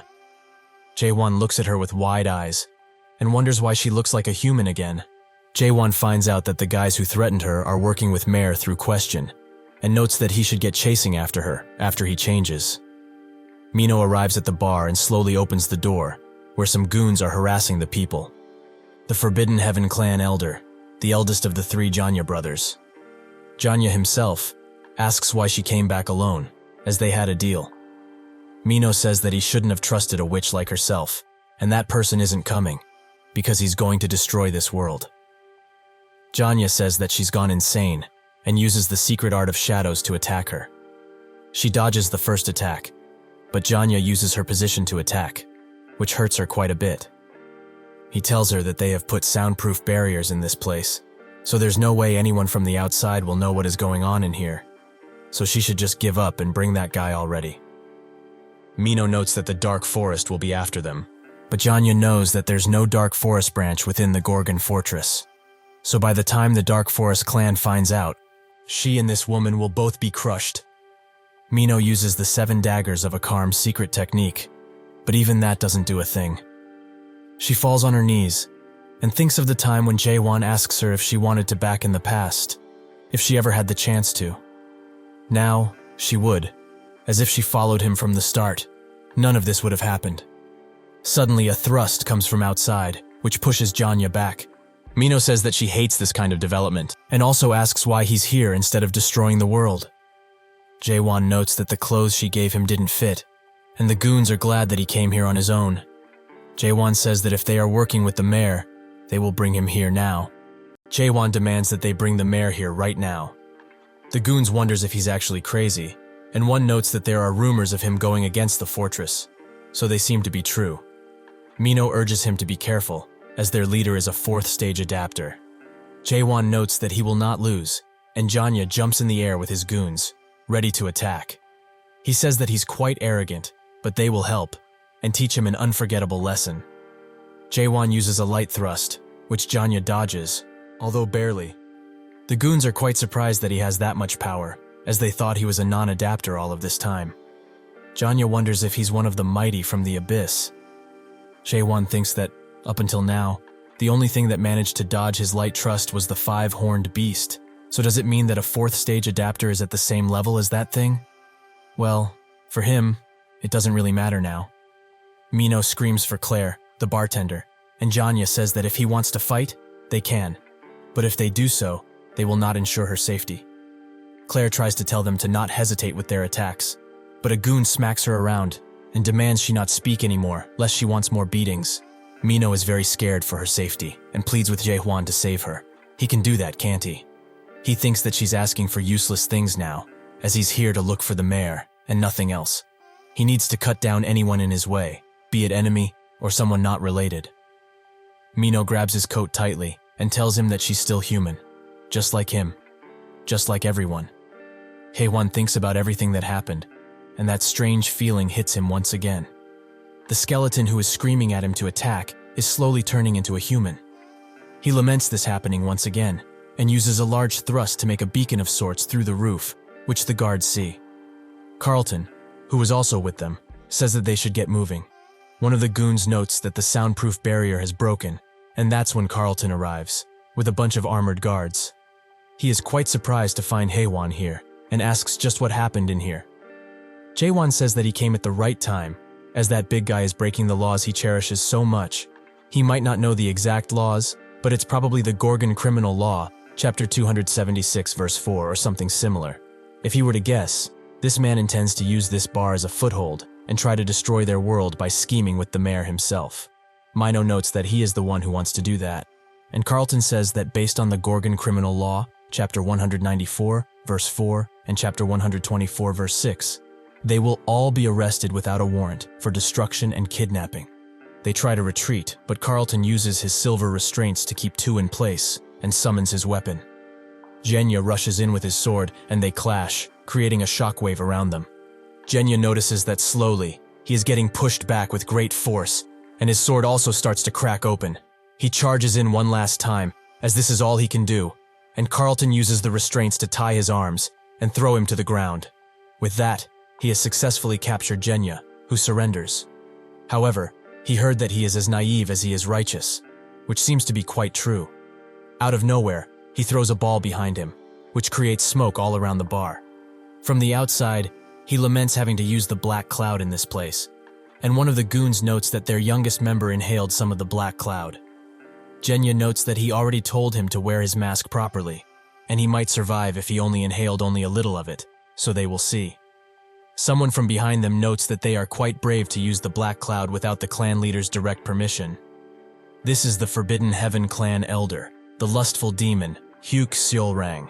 He asks if the Witch of Massacre really was that powerful, and what happened with capturing her and handing her over to him. Jaehwan explains that it's not because of her, but because of Carlton. Seolrang is pleasantly surprised that such an annoying bastard is in there, as he must have surely inhaled some of the black cloud by now, so they will have something good to watch today. Suddenly he spots Jaehwan carrying Mino out and asks who he is. He also noticed them, and immediately charges a thrust that evaporates the entire tree they were on. Jaehwan is extremely shocked that this guy seems to be just fine after inhaling the black cloud. He has never heard of a deer whisperer without antennas, so even if he is one, there's just no way he would walk out so unscathed. Jaehwan looks at them and wonders if they are the cleanup party. He finds them quite annoying to say the least. He charges up an attack and thinks that he didn't want to use this just yet, but he has no choice now. He uses Garnak's majesty, which creates a figure of the beast the sword is made out of. In that moment of confusion, the foot soldiers, who had just arrived, get cut up into bits and pieces, seemingly without any movement from Jaehwan. Seolrang doesn't want to have anything to do with this strange yet powerful guy, so he runs away, noting that he will leave this into their surely capable hands. Jaehwan calls him a rat bastard and looks at his goons and thinks that this is how everything ends. This is the culmination of his life. Jaehwan says that there is no way for him to survive, so he should answer his questions. Where is the mare that they are hiding? Jaehwan explains that if he tells him that piece of information, getting out of here with his life would prove meaningless. As if that person finds out, he would be better off dead, he's sure. Jaehwan wonders who that person is, and Jaehwan, out of desperation and no other choice, pulls out a spirit stone and swallows it whole. Jaehwan is surprised and remembers what Mino told him, that everyone here looks like they are eating drugs, but this is a common misunderstanding that people usually make. What they are eating is no drug, it's something that they eat in order to reduce the soul's pollution, since nobody wants to truly die. Jaehwan bursts into a grotesque form which towers above everyone. He screams out, as now, he has truly turned into one of the dead. He uses his claws to kill the people around him, and now, he can also see the real world, what it truly is, and what he has been living in all of this time. What good is dignity in a world such as this one? What was he really scared of all of this time? He can be free now, without the restraints of these walking bodies. Suddenly, he feels Jaehwan's threatening glare behind him. He tries to attack instantly, as to take him by surprise, but he stops last second. What is a human doing in this world of the dead? Jaehwan in turn asks what this guy became, as he can't see what, even with question. However, it doesn't matter, as he can be killed. Jaehwan uses one of his bigger thrusts, putting all of the force he can behind it, which takes Jaehwan's head clean off. In his last moments, he thinks of his past life, and a tear forms up in his eye. Is it really raining again? With that, he disappears for good. Jaehwan wonders what that guy is, and says that he needs to find somebody among the remnants from the bar who knows where he could find the mare now. He walks away from the battlefield, alone once again. He goes to where the injured from the bar are held, and sees that Mino isn't doing so well. Carlton is also on his last legs and says that they need to alert the inner fortress. Mino pulls Jaehwan's cloak and demands he kill her, while she is still who she is. Jaehwan looks at her and thinks that she really is a human. He can't use comprehend on her at all, and his question wavers when she's around. So why would the dead collapse? However, there is no need for any sort of emotion where he is heading, so he will do as she wishes. There is no room for hesitation. Claire grabs his hand and tells him to wait, as there might be a chance she still lives. A soldier urges her to get to the medical facility now, and Claire pleads with Jaehwan to not do anything. At the impromptu medical camp, the medics discuss Mino's condition, which seems to worsen by the minute, as her deadification has advanced quite a bit. Jaehwan notices some commotion outside and takes a look. Alarms are blaring all around the place, urging people to evacuate right now, as the dead have appeared within the fortress. A man asks a guard where they are supposed to evacuate to, but he seems to be quite unlucky, as that guard has already turned. It butches him instantly, and more dead come, ready to kill everyone they can put their hands on. Suddenly, a few people jump through the sky and land on the dead. They start killing all of them, and their leader seems to be a man with long hair and a unique sword. Claire notes that he must be the person Mino talked about, the one who said he will reject all the rules of this place. He wants to judge the entire world by his own standards and define himself what a human is, right? She knows people like him quite well, actually, as she has seen one before. People don't just stay here and adapt because they are idiots. They are doing it because there is no other choice. Jaehwan says that they don't have the courage, and she asks, courage for the sake of what? Jaehwan explains that they need courage to go beyond, to a definition that is certainly more correct. Claire notes that he's probably someone who goes after something like that, and he is most likely right in this case, but she doesn't have that courage, so she doesn't know what he's really thinking. However, she knows at least one thing, that he is extremely dangerous and needs to leave. This contradicts Mino's words, who told him to not leave, as people find their hope when they gaze upon him, so he shouldn't give up on this world, at least not yet. James asks how much medicine they have left, and a doctor notes that they've used most of the medicine to stabilize the fortress master, so they do not have much left. James damns everything, and commands his subordinates to bring all of the medicine that they have left. Jaehwan analyzes how they prepare the medicine, which is just ground up horned beast horn. Jaehwan asks James if they are able to revert Carlton back from the dead, but James notes that if he knew, he wouldn't react like this at all. Jaehwan starts smacking Carlton around, as to wake him up, who eventually does so. He immediately asks him to kill him, as he is the only person who really can. Jaehwan notes that usually, people would be asked for help in a situation like this one. Carlton, even in his state, starts reading out laws. Jaehwan thinks that he has such useless loyalty, but it can be commended. However, if there were more people like him from the start, there wouldn't have been a need for him to be trapped in that awful tower for 40 straight years. Carlton's soul corruption rises to 94%, and deadification is about to take its course on him. The anti-dead extermination squad, the demon extermination squad captain Jaehwan, who is also a stage 5 adapter, arrives inside. James knows what his arrival means, and Jaehwan says that due to Gorgon special laws, Article 1 verse 4, he will have to get rid of Carlton and the other corrupted individual right this instant. He slashes his sword towards Carlton, but Jaehwan stops it with his bare hands and notes that this guy can't die yet, as he still has a few questions for him. Jaehwan is shocked this guy managed to block his sword with his bare hand and says that he doesn't know who he is, but Carlton is about to become a dead, and soon. It would be a disaster if a stage 5 adapter like himself would really turn, so they are here to prevent that from ever happening. Jaehwan says that if he's going to become a dead, he might have something that might help him. The medic is shocked he has that horn, and notes that if it's with that, they might be able to bring him back. Jaehwan instantly crushes it into powder, which the medic almost faints for. They feed both of them the powder, and fortunately, Carlton's deadification seems to have stopped. James is extremely glad, and tears run down his face. However, Mino's condition isn't so great, as her deadification is still progressing, most likely due to her stamina that was drained from the fight. Jaehwan draws his sword once again, but Claire demands he call Chung Hyo, as that old geezer can use dead slash. Jaehwan is interested by this dead slash she's talking about, and Claire explains that if he uses that, the corruption will be gone. Jaehwan notes that the divine physician has an important matter to attend to in the inner fortress, so he can't simply call him over for something so trivial.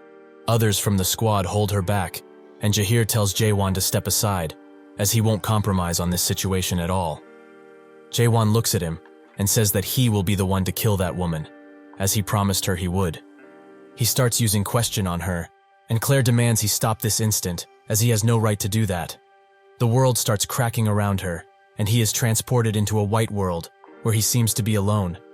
That's when he spots a small elderly man who looks over Mino and wonders how she got into such a mess. However, he will help her, so she needn't worry. That's when he spots Jaehwan and is quite shocked, asking what he's doing here and how he managed to enter his world. He analyzes Jaehwan further and asks how such a noble soul could ever possess such a narrow mind. Jaehwan tries to use question on him, but it doesn't seem to work. Is this man perhaps the origin of her soul corruption then? If that's the case, she might survive when this old man dies. They both strike, however their attacks block each other, which shocks both of them. Suddenly, the old man's sword breaks into pieces, and this world seems to cracking at the seams. They both come out in the same spot, and the old man curses at Jaehwan for breaking his mighty sword, as it was made out of precious tri-horn. Jaehwan is extremely confused at this point, and just stares. This man is Chung-heo, the despair divine physician. Jaehwan asks what he is doing here as he was with the fortress master, and Chung-heo notes that a beautiful woman is dying here. Who cares if he's with the fortress master or not?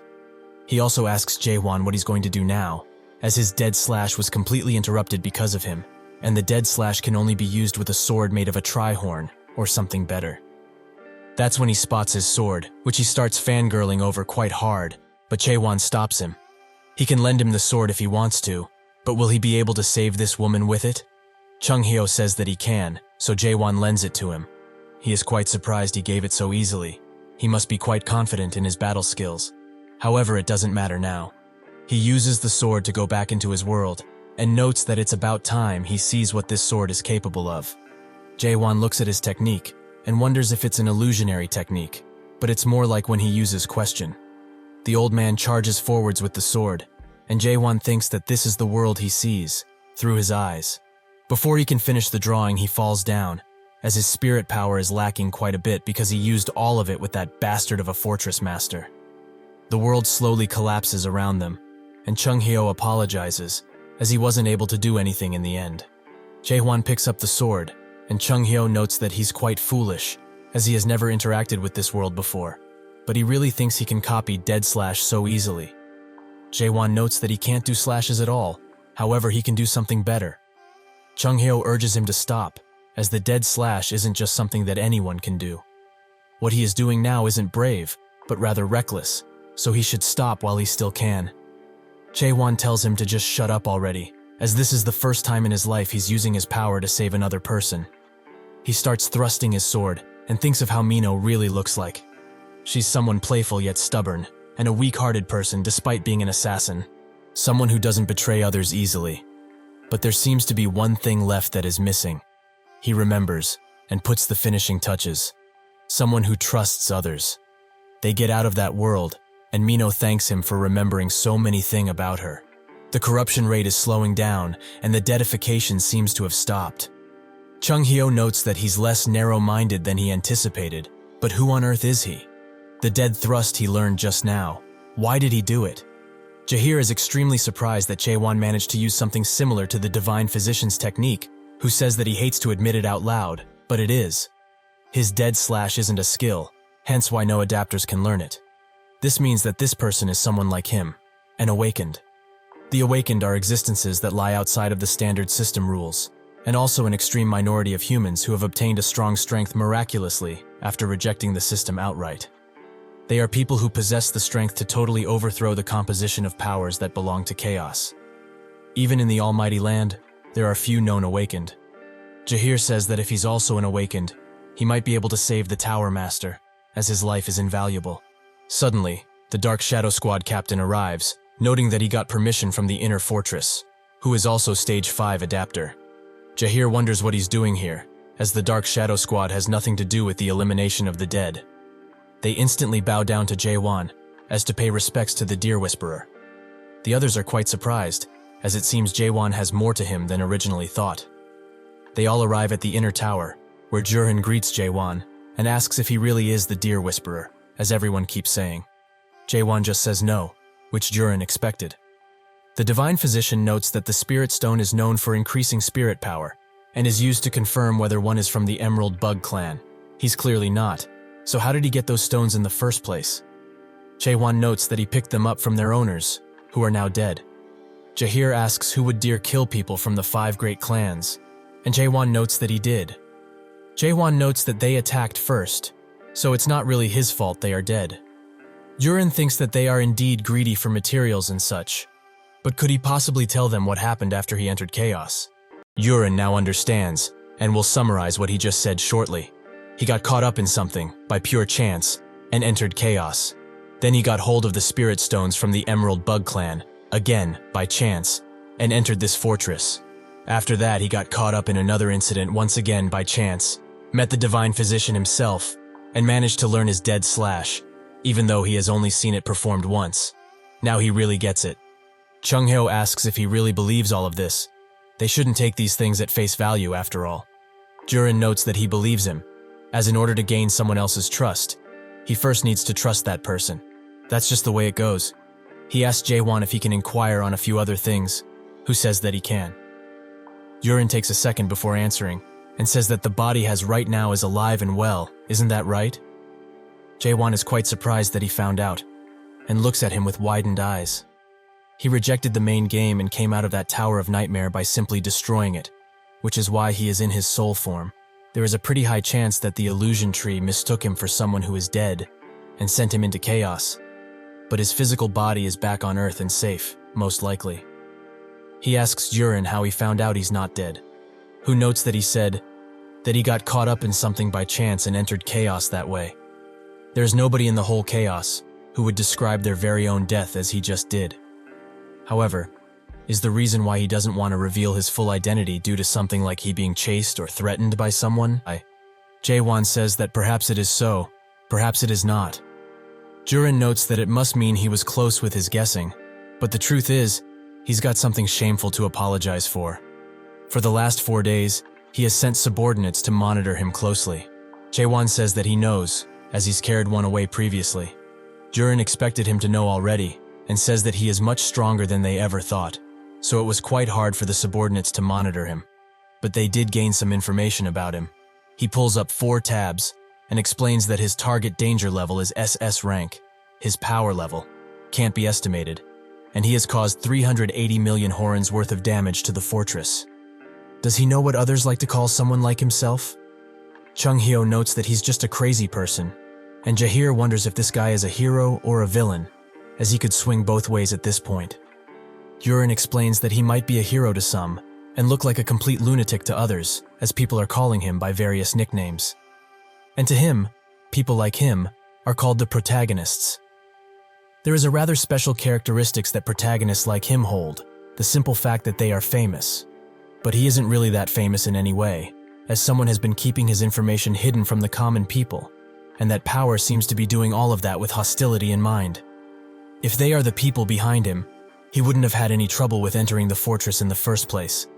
He is a protagonist, who is being chased by some kind of large and unknown power, which also managed to escape into chaos by pure chance like he did.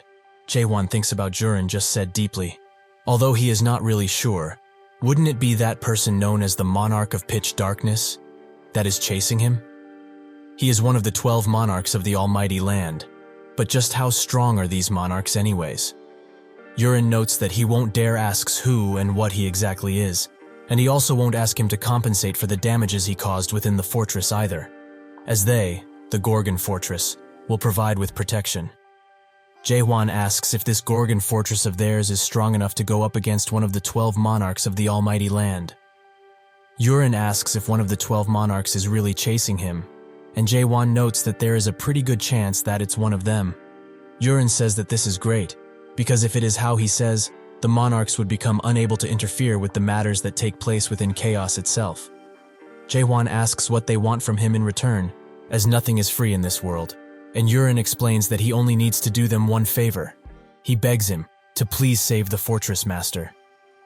2 hours later, they go down a set of stairs, where the Dark Shadow Squad captain notes that the North Inspection Gate captain and the woman are said to be recovering in the treatment center. However, are they really sure they want him to bring them to the training ground instead of the VIP room? Chung Hyo says that they need to go there, as him and this guy need to decide which is superior, this child's thrust or his slash. He also asks if he's cleared the Tower of Master, which catches Jaehwan's attention, and in turn asks if he knows anything about it. Chung Hyo notes that he does know quite a bit, but he will only answer his questions if he wins, and only then. That probably is impossible for him. After the fight, Chung Hyo wants another rematch, while he is still in the ground. The training grounds is filled with Chung Hyo's figure, as Jaehwan has thrown him around countless times. He tells him that the match is finished, but Chung Hyo doesn't want to give up just yet, as he hasn't used his ultimate technique, which if he uses, he will die, so he is just worried about him. He also asks how old he is, and Jaehwan explains that most likely around 60, if he had to guess. Chung Hyo notes that he's 1,000 years old, and the mere 60 or so years of slashing would never have a chance against his 1,000 years of slashing. Jaehwan wonders if he really did slash for 1,000 years, as it feels like he has only done it for 10 years, judging by his current abilities.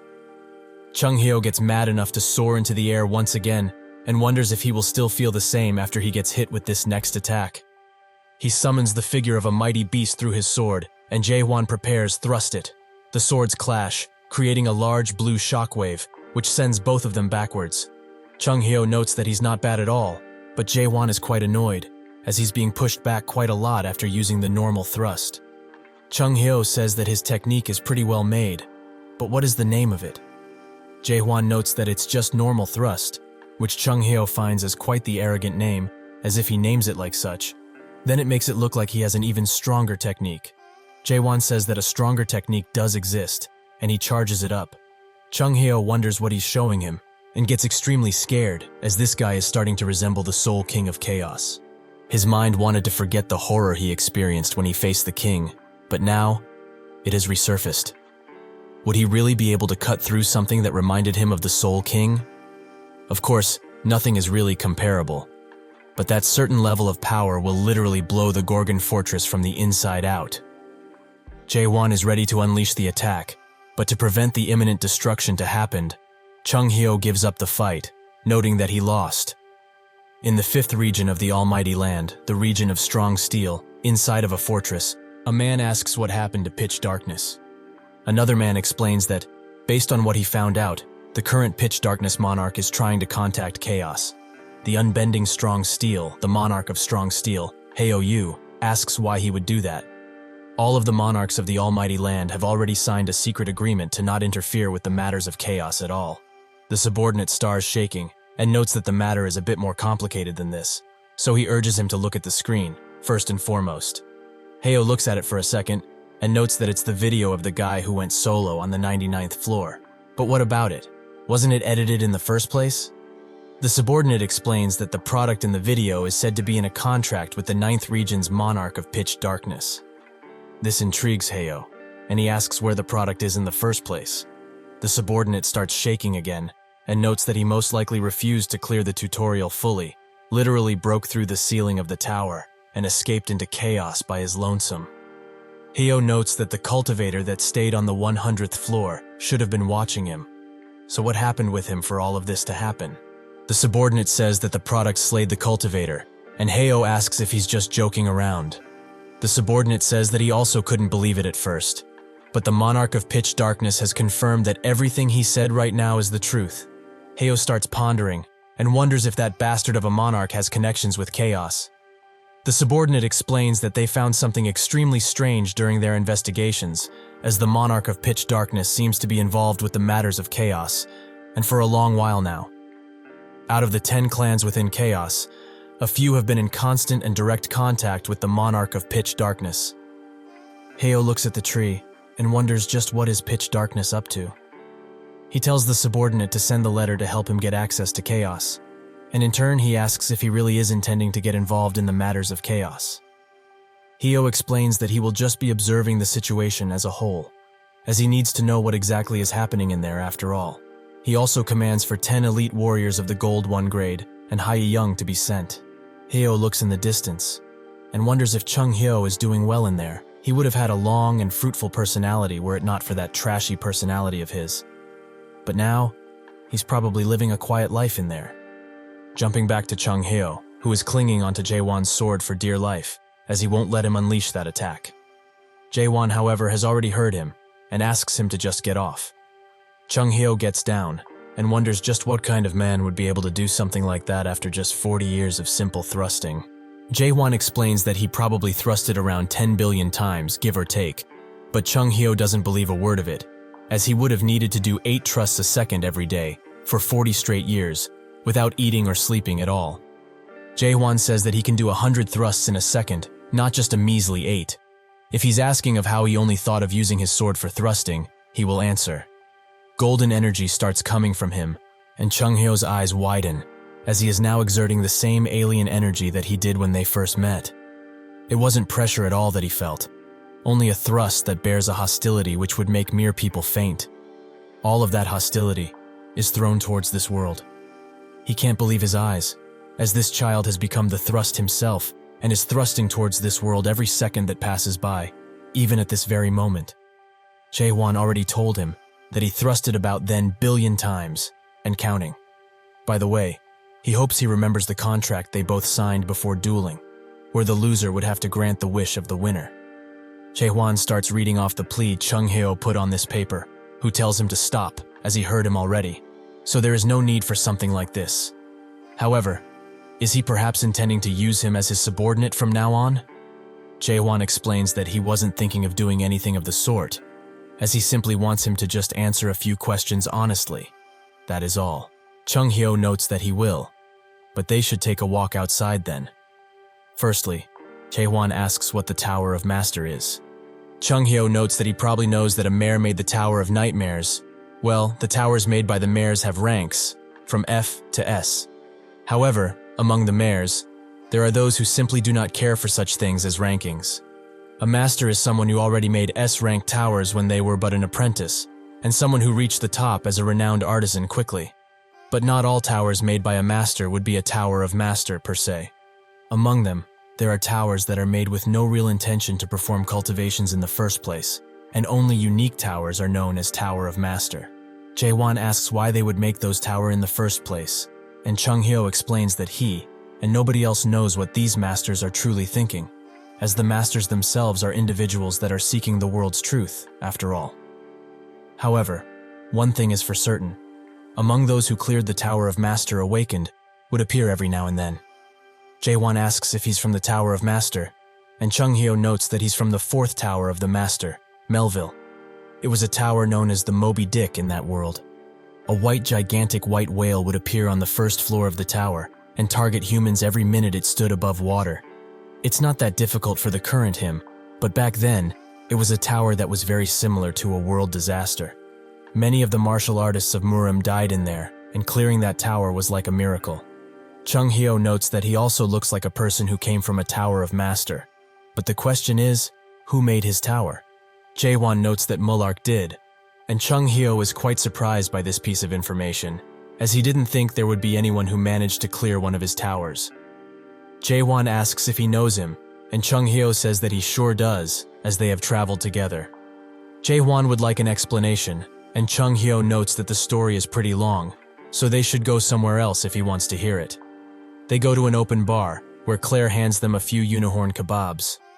Chung Hyo asks her if she's going to be serving meat and drink from a stall for the time being, and Claire explains that a certain someone, who is here and shall not be named, destroyed her bar. Chung Hyo says that it's hard to believe she still opened up shop after having gone through a lot back in the day. She sure likes money. Jaehwan looks at the food and at the people around and is quite hesitant. Chung Hyo notes that he must feel like something is off. It doesn't feel like they are still alive, yet food and drink still exists in a world where people don't feel hunger, isn't that right? He finished chugging his drink and explains that chaos was originally a blessed world. This place was one where souls that were worn out from the Almighty Land's war went to their well-deserved rest. Everyone was able to regain their lives after being released from them. The warriors dropped their swords and bows, while wandering minstrels sang about peace, and no wars. Jaehwan notices a few drunkards fighting and thinks that is because of the drink, but when he goes to taste it, the mead tastes just like water. Chung-hyo explains that drunkards do not exist in this world, as they are just acting like they are. In chaos, one doesn't get drunk, hungry, or old after all. However, in such a paradise, humans started to want the opposite. They missed real life, which had the chance of death, and started to act like they were living true real life. A life where if they didn't eat, they would die, and if they drank the mead, they would get drunk. A life where they have a physical real body and a beating living heart. However, one random day, drunkards started to appear, an expedition of dreams, of the impossible, and gathers people together to rediscover real life. That would be the Abyss Expedition. Jaehwan asks why they would head to the Abyss in the first place, and Chung-hyo notes that it's to look for the fruit of resurrection. It's a fruit that hangs on the branches of the illusion tree at the end of the Abyss. Jaehwan is intrigued by this. Can somebody who is dead really be revived? Chung-hyo confirms that the fruit does exist, and is the only way that the dead of this world could ever come back alive. The Abyss Expedition is an alliance formed for the sake of seeking that fruit, and at the time, he had awakened already, and was at the age where he was basically fearless. Jaehwan asks if Mullark was also part of that expedition, and Chung-hyo confirms that he was, the leader of the expedition actually. He was a really unique existence. He remembers the first time he met him, where Mullark applauded him for becoming an incomplete awakener without abandoning his emotions. He is truly walking a unique path among others. Chung-hyo asks him to save those words for someone else, and Mullark wonders if he's upset because of cultivation. Chung-hyo throws his sword at him and asks why a mayor like him would want to go to the Abyss, as they usually coop themselves in a room and create towers. Mullark notes that he has no words for that, as apologizing would be useless right now, because that is something that he has to carry with him for the rest of his life. Chung-hyo was surprised that he actually regretted making the towers, and Mullark says that it's okay if he doesn't believe him, but the reason he went to the illusion tree and going to the Abyss is because of that tower. The one that would end all cultivation, that his reason for joining this expedition. Jaehwan asks if the expedition was successful. Chung-hyo explains that he was only able to reach the entrance of the Abyss because he fell behind on the way, but it does seem that Mullark reached the top of the illusion tree, because a lot of fruits began to drop from the branches. Thanks to that, each of the expedition members were able to go back to chaos with lots and lots of fruits. Jaehwan thinks that if it is so, why is this old man still in chaos? Claire urges him to get his facts straight, as that expedition was a failure, and he knows that all too well. Chung-hyo explains that they only succeeded up to the part where they obtained the fruit, as when they were heading back, those bastards were waiting for them at the entrance, ready. The monarchs and the patriarchs of the almighty land. While they didn't muster up enough courage to go back into the Abyss, the 4 fortress masters and 10 faction leader who were also a part of the expedition weren't a match for those guys at all. There was a crystal clear difference in power, and were in a totally different league. That was how the fruit was stolen from their hands, and those bastards used the fruits that they stole to revive themselves each time they died. They have been doing that for well over 900 years. It's as if they had another place that's built for them, a place known as the Resurrection Palace. The monarchs and 5 great families take turns reviving their dead, and it was decided from the start who would live, the only ones who could live actual proper lives. Jaehwan thinks that this must be why everyone around here is so lethargic, as they know that the real life they wanted, the fruit, was stole away from them. Jaehwan wants to ask more about Mullark, but Claire tells him to drop it, as he's passed out drunk. But based on what she heard, after the expedition was finished, nobody ever saw Mullark ever again. It's almost as if he fell off the earth. James comes around and thanks him for the help, as if it wasn't for him, his captain would have surely died. Jaehwan seems to have forgotten about him, and James explains that the next time he enters Gorgon, he should do so through the North Gate, as he won't need identification there.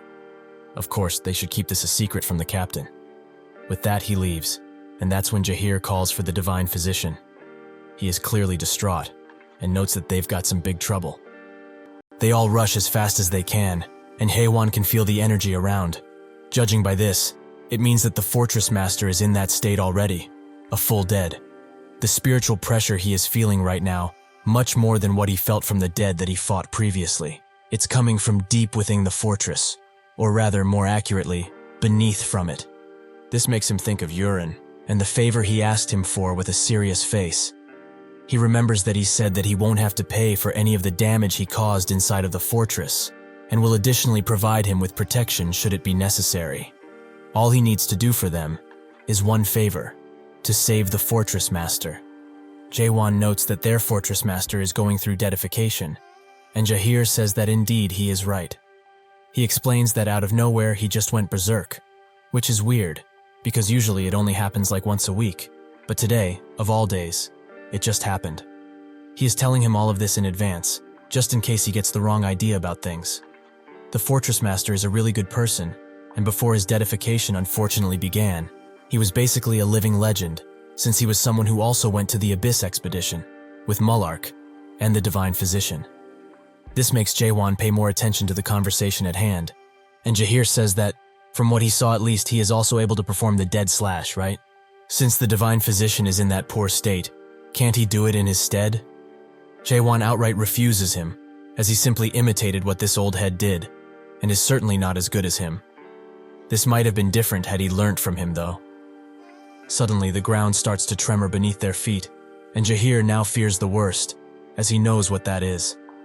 Suddenly, a surge of dead energy comes out of the fortress, and releases a large shockwave all around.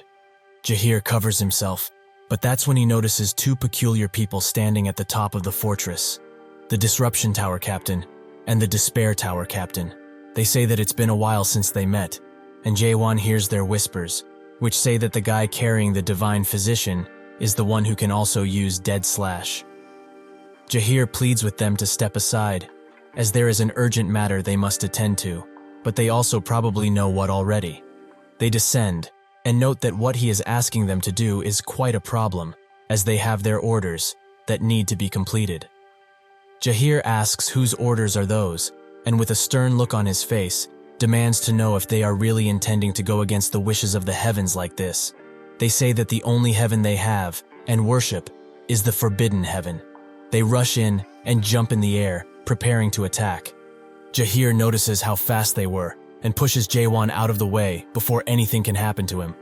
They both land at the same time, creating a large explosion upon impact, but Jaehir managed to block the both of them with only his blade. Jaehwan watches him and notes that he is doing quite well. Jaehir thinks that he didn't expect at all that the Forbidden Heaven clan would have people inside of the fortress. He notes that they grew quite a lot for outer fortress residents, but still, do they even know who they are facing right now? They say that he shouldn't underestimate them so much, as they are not the same people anymore. Jaehir advises the both of them to think very carefully about this, as if they turn back now, the fortress master will surely forgive them. One of them notes that if he's talking about the same fortress monster that is being locked up down there now, he can forget it. That thing, because it can't be called human anymore, can't even control its own strength, and can't distinguish between good and evil anymore. That is not the same heaven that they served. Him being the extermination squad captain and all, why is he still serving the thing he swore to destroy, despite the current situation? Jaehir looks at them dead in the eyes, and notes that he believes, with all of his heart, that the Tower Master will return to what he was originally.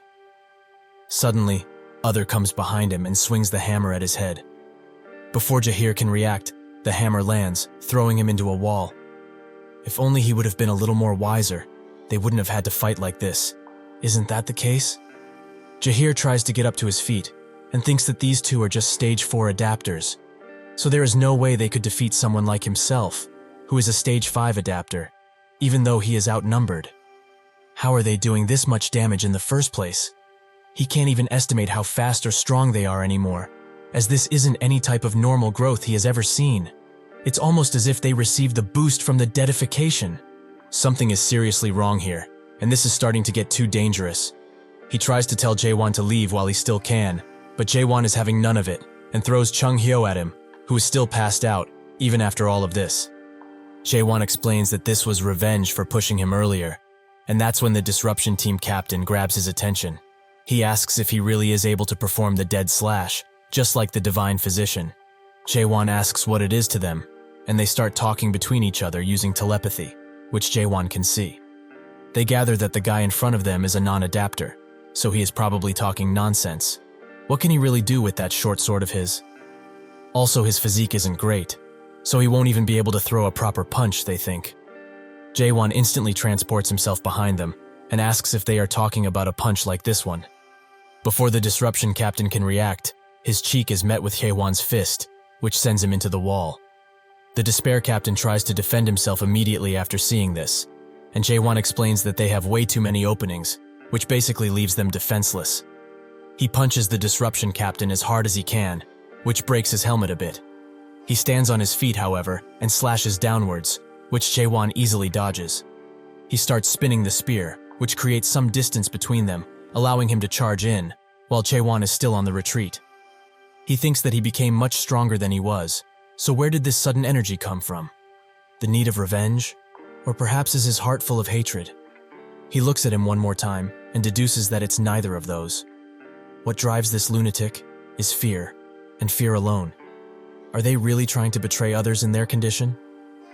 Just plain ridiculous. Jaehwan notes that he isn't the savior they think he is, that tiny old man is. However, killing the both of them will be an entirely different story. He jumps high into the air and prepares to descend like a hawk upon him. Inside of the fortress's deepest chamber, Yurin, accompanied by someone else, watch the fortress master, both with concerned looks on their faces. Yurin explains that it hasn't even been a single day since the dead slash was used on him, so why in the world is the deadification still advancing? The divine physician himself came this morning, and they together confirmed that the deadification had calmed down, so why did it go berserk all of a sudden? He can't believe that something like this happened when they just found a sliver of hope, a silver lining to all of this. If the fortress master had lasted for just one more month, they might have been able to release him of this damned curse. Earlier, Chung-hyo explained that it's too hard to do right now, as Jaehwan's dead slash is just an imitation of his, and the situation is very different from Mino's, the girl he saved. The fortress master has a corruption which has seeped into his very being, and in that sense, they are lucky, because a normal person would have become a dead by now. But if they had just another month, Jaehwan's dead slash might have been of great help, as even though it hasn't been tried ever before, it just might be possible for two people to use the dead slash in unison, and moreover, if it's him they're talking about, he might be able to even do it alone. Yurin bites his lip in frustration and thinks that there are people here who know about Jaehwan, but damn it all, as he was sure that there have been traitors inside of this place since then. He remembers the talk he had with the fortress master, who said that people who are able to control the corruption of their soul have appeared. Yurin asked how that is possible, as only the Emerald Bug Clan could do that previously. The fortress master confirmed that it is so, which is exactly why he must go and have a look himself. Yurin was hesitant to let him, as matters related to soul corruption are the most dangerous thing one can be interested about. He is positive that the other captains would be very happy to come with him. The fortress master said that it seems he doesn't trust him all that much, but he should, as he is one of the few people who managed to survive that battlefield. And although they lost the fruits in it, he is still going to be involved in matter regarding the lives of the people from this fortress, no matter what. But unfortunately, he came back extremely corrupted, and with horrified eyes, almost as if he saw something which he shouldn't have. That's when these people appeared, and started watching him the moment he came back from his walk around the outer fortress, where he got infected in such matter. Now that he thinks about it, things just line up too perfectly. Was it really Maihan that did all of this? He tells everyone to be calm, as this situation is a serious one and warrants carefulness. Yurin notes that this situation is too dangerous, so they should go in only after the divine physician himself gets here. Maihan says that if they delay like this any longer, this whole fortress will meet its end. Yurin explains that they can't ever hope to perform the dead slash without the divine physician here. So is he intending to kill the fortress master now? Maihan notes that even if they are to all charge at him together, they can't hope to win. He already knows this, right? Given the situation, they are forced to use the dead seal. Yurin starts sweating profusely at this notion and notes that he can't do that, as it is the very last resort, just in case they can't hope to do anything else. Maihan explains that there is no going back if things are delayed even further, So, with the dead seal, they can at least pressure his spirit power, which is the only thing they can still realistically achieve at this point. Yurin notes that they don't have the spirit stone that the dead seal uses anyway, so what we ate all they do now? Myhan says that they all know about it, so he should stop trying to hide it. Out of the corridor, the Dark Shadow Squad captain arrives, with a box in hand. Yurin is extremely shocked, as even the Dark Shadow Squad captain, who belonged to the inner administration, is a traitorous dog. That box contains what Jaehwan had, the Spirit Stone. Myhan explains that the future of the entire Gorgon is at risk here, so how dare he try and hide such a thing? He knows all too well what would happen if the Fortress Master really completed his deadification. He isn't really intending to let that gigantic dead roam around in this peaceful fortress, right? He has seen with his own eyes many times, even recently, just how much of a threat a single mid-sized dead is to Gorgon. A gigantic one that would come from the Fortress Master would bring upon calamity and destroy everything in its wake without any rhyme or reason. Does he truly want that to happen and kill all of those innocent people? Yurin thinks about the situation. The Fortress Master is basically going berserk, and the Divine Physician is nowhere to be seen. What he said is not unreasonable, and he gets what he is trying to say. However, it doesn't mean that they can do anything, even if they have the Spirit Stone, as the Dead Seal technique is a well-kept secret that only the Emerald Bug clan can fully utilize. Myhan tells him to not worry about that, as he has already brought people in here who know how to use that oh-so-infamous technique. They are not of the Emerald Bug clan, but they will do the job just as well. Yurin feels that something is extremely wrong here, so at this point, if they really perform the Dead Seal, the Fortress Master's spirit power will also be sealed into the Spirit Stone, he is certain. Since there are no successors within Chaos, anyone who gets hold of this Spirit Stone has the Fortress Master's spirit power and will inherit it, becoming the next master of the Gorgon Fortress. If that Spirit Stone falls into some dangerous hands, it will be disastrous. Suddenly his eyes widen as he sees someone pick up the Spirit Stone with just their bare hands, something that only the Emerald Bug clan and Jaehwan are able to do. He thinks of the Fortress Master's words, who said that people who can control soul corruption appeared, so this must be them. Everything that has happened up until now, from when the Fortress Master was corrupted until he went berserk, was all of this the Outer Administrator's grand plan? Yurin tells the others behind him to capture him, but they don't move a single muscle, and don't even look at him. He falls to his knees, as this is the only thing he can do. They were all in on it, so there is nothing he can do anymore. One last time, he apologizes to the Fortress Master. Because of their complacence and incompetence, they weren't able to protect Gorgon in his stead. For that, he is truly sorry. He sheds tears, but that's when the ceiling above him shatters, and a large ray of blue light descends, shaking the entire fortress to its core. They all wonder what is happening, and Yurin's eyes are filled with hope once again. The Shadow Squad captain gets in front of Myhan and is clearly annoyed by this. From that hole, Jaehwan and Jaehir arrive, with the still sleepy Chung Hyo. Myhan demands to know who they are, and how dare they trespass in here. Jaehir tells him to stop his foolish act, and throws the two defeated leaders in front of him. Their traitorous acts have been exposed to the world already, as his people have spilled out plenty. The disruption team captain apologizes, and in that second, explodes. Jaehir demands to know what he is doing to them, and Myhan explains that he probably offed himself upon being exposed, so how can he blame him on someone wanting to take their life like this? Jaehir thinks that his act is just ridiculous, and tells everyone to get a grip on things, as this is a full-blown rebellion at this point. If the Dead Seal is completed, everything the Outer Administrator planned will come to fruition. Suddenly 4 men surround him, and one apologizes for doing this. This is the will of the Forbidden Heaven clan, so all he needs to do is stay put until the seal is completed. Jaehir calls them cowards, and Jaehwan looks at this. He notes that in return for saving the Fortress Master, he was offered protection at first, but he made the wrong promise, as Gorgon can't even defend itself nowadays. So, they will change the contents of the promise. He will save the Fortress Master, kill all of the traitors in this room. All he wants in return is this old decrepit man, as he wants to set up the Abyss expedition once again. This catches everyone by surprise, especially Myhan, who seems to not be happy about this. He calls his idea a bunch of nonsense from an unknowing fool. He already heard of the story about a certain person who was able to kill Janya, who was dead, in one single strike. He thought that it was a lie at first, but now he thinks that it's true. If this really is the case, they will have to go all out on him. Jaehwan clenches his sword, and Maihan commands everyone to attack, and they surround Jaehwan and Jahir in an instant. With a few light thrusts, he clears out the people who attack Jahir, and even cuts the hand of the shadow captain. He keeps attacking, but they keep coming at him, in an endless onslaught of people. He stops attacking and sighs. Jaehwan waits for all of them to be in one place, and uses a normal thrust to wipe them out. The attack also reaches Maihan, who desperately tries to block it, but can only deflect it, as it is too powerful to fully block. The attack lands next to the fortress master, and Maihan stares in shock at the gigantic hole it made. If he got hit with that, he is almost certain that he wouldn't have made it out alive. Jurin and Jahir are also very shocked. Outside, whispers on what this rebellion is planning to do can be heard, and Jaehwan finds out that they will use the black cloud on the entire Gorgon, which makes him quite mad.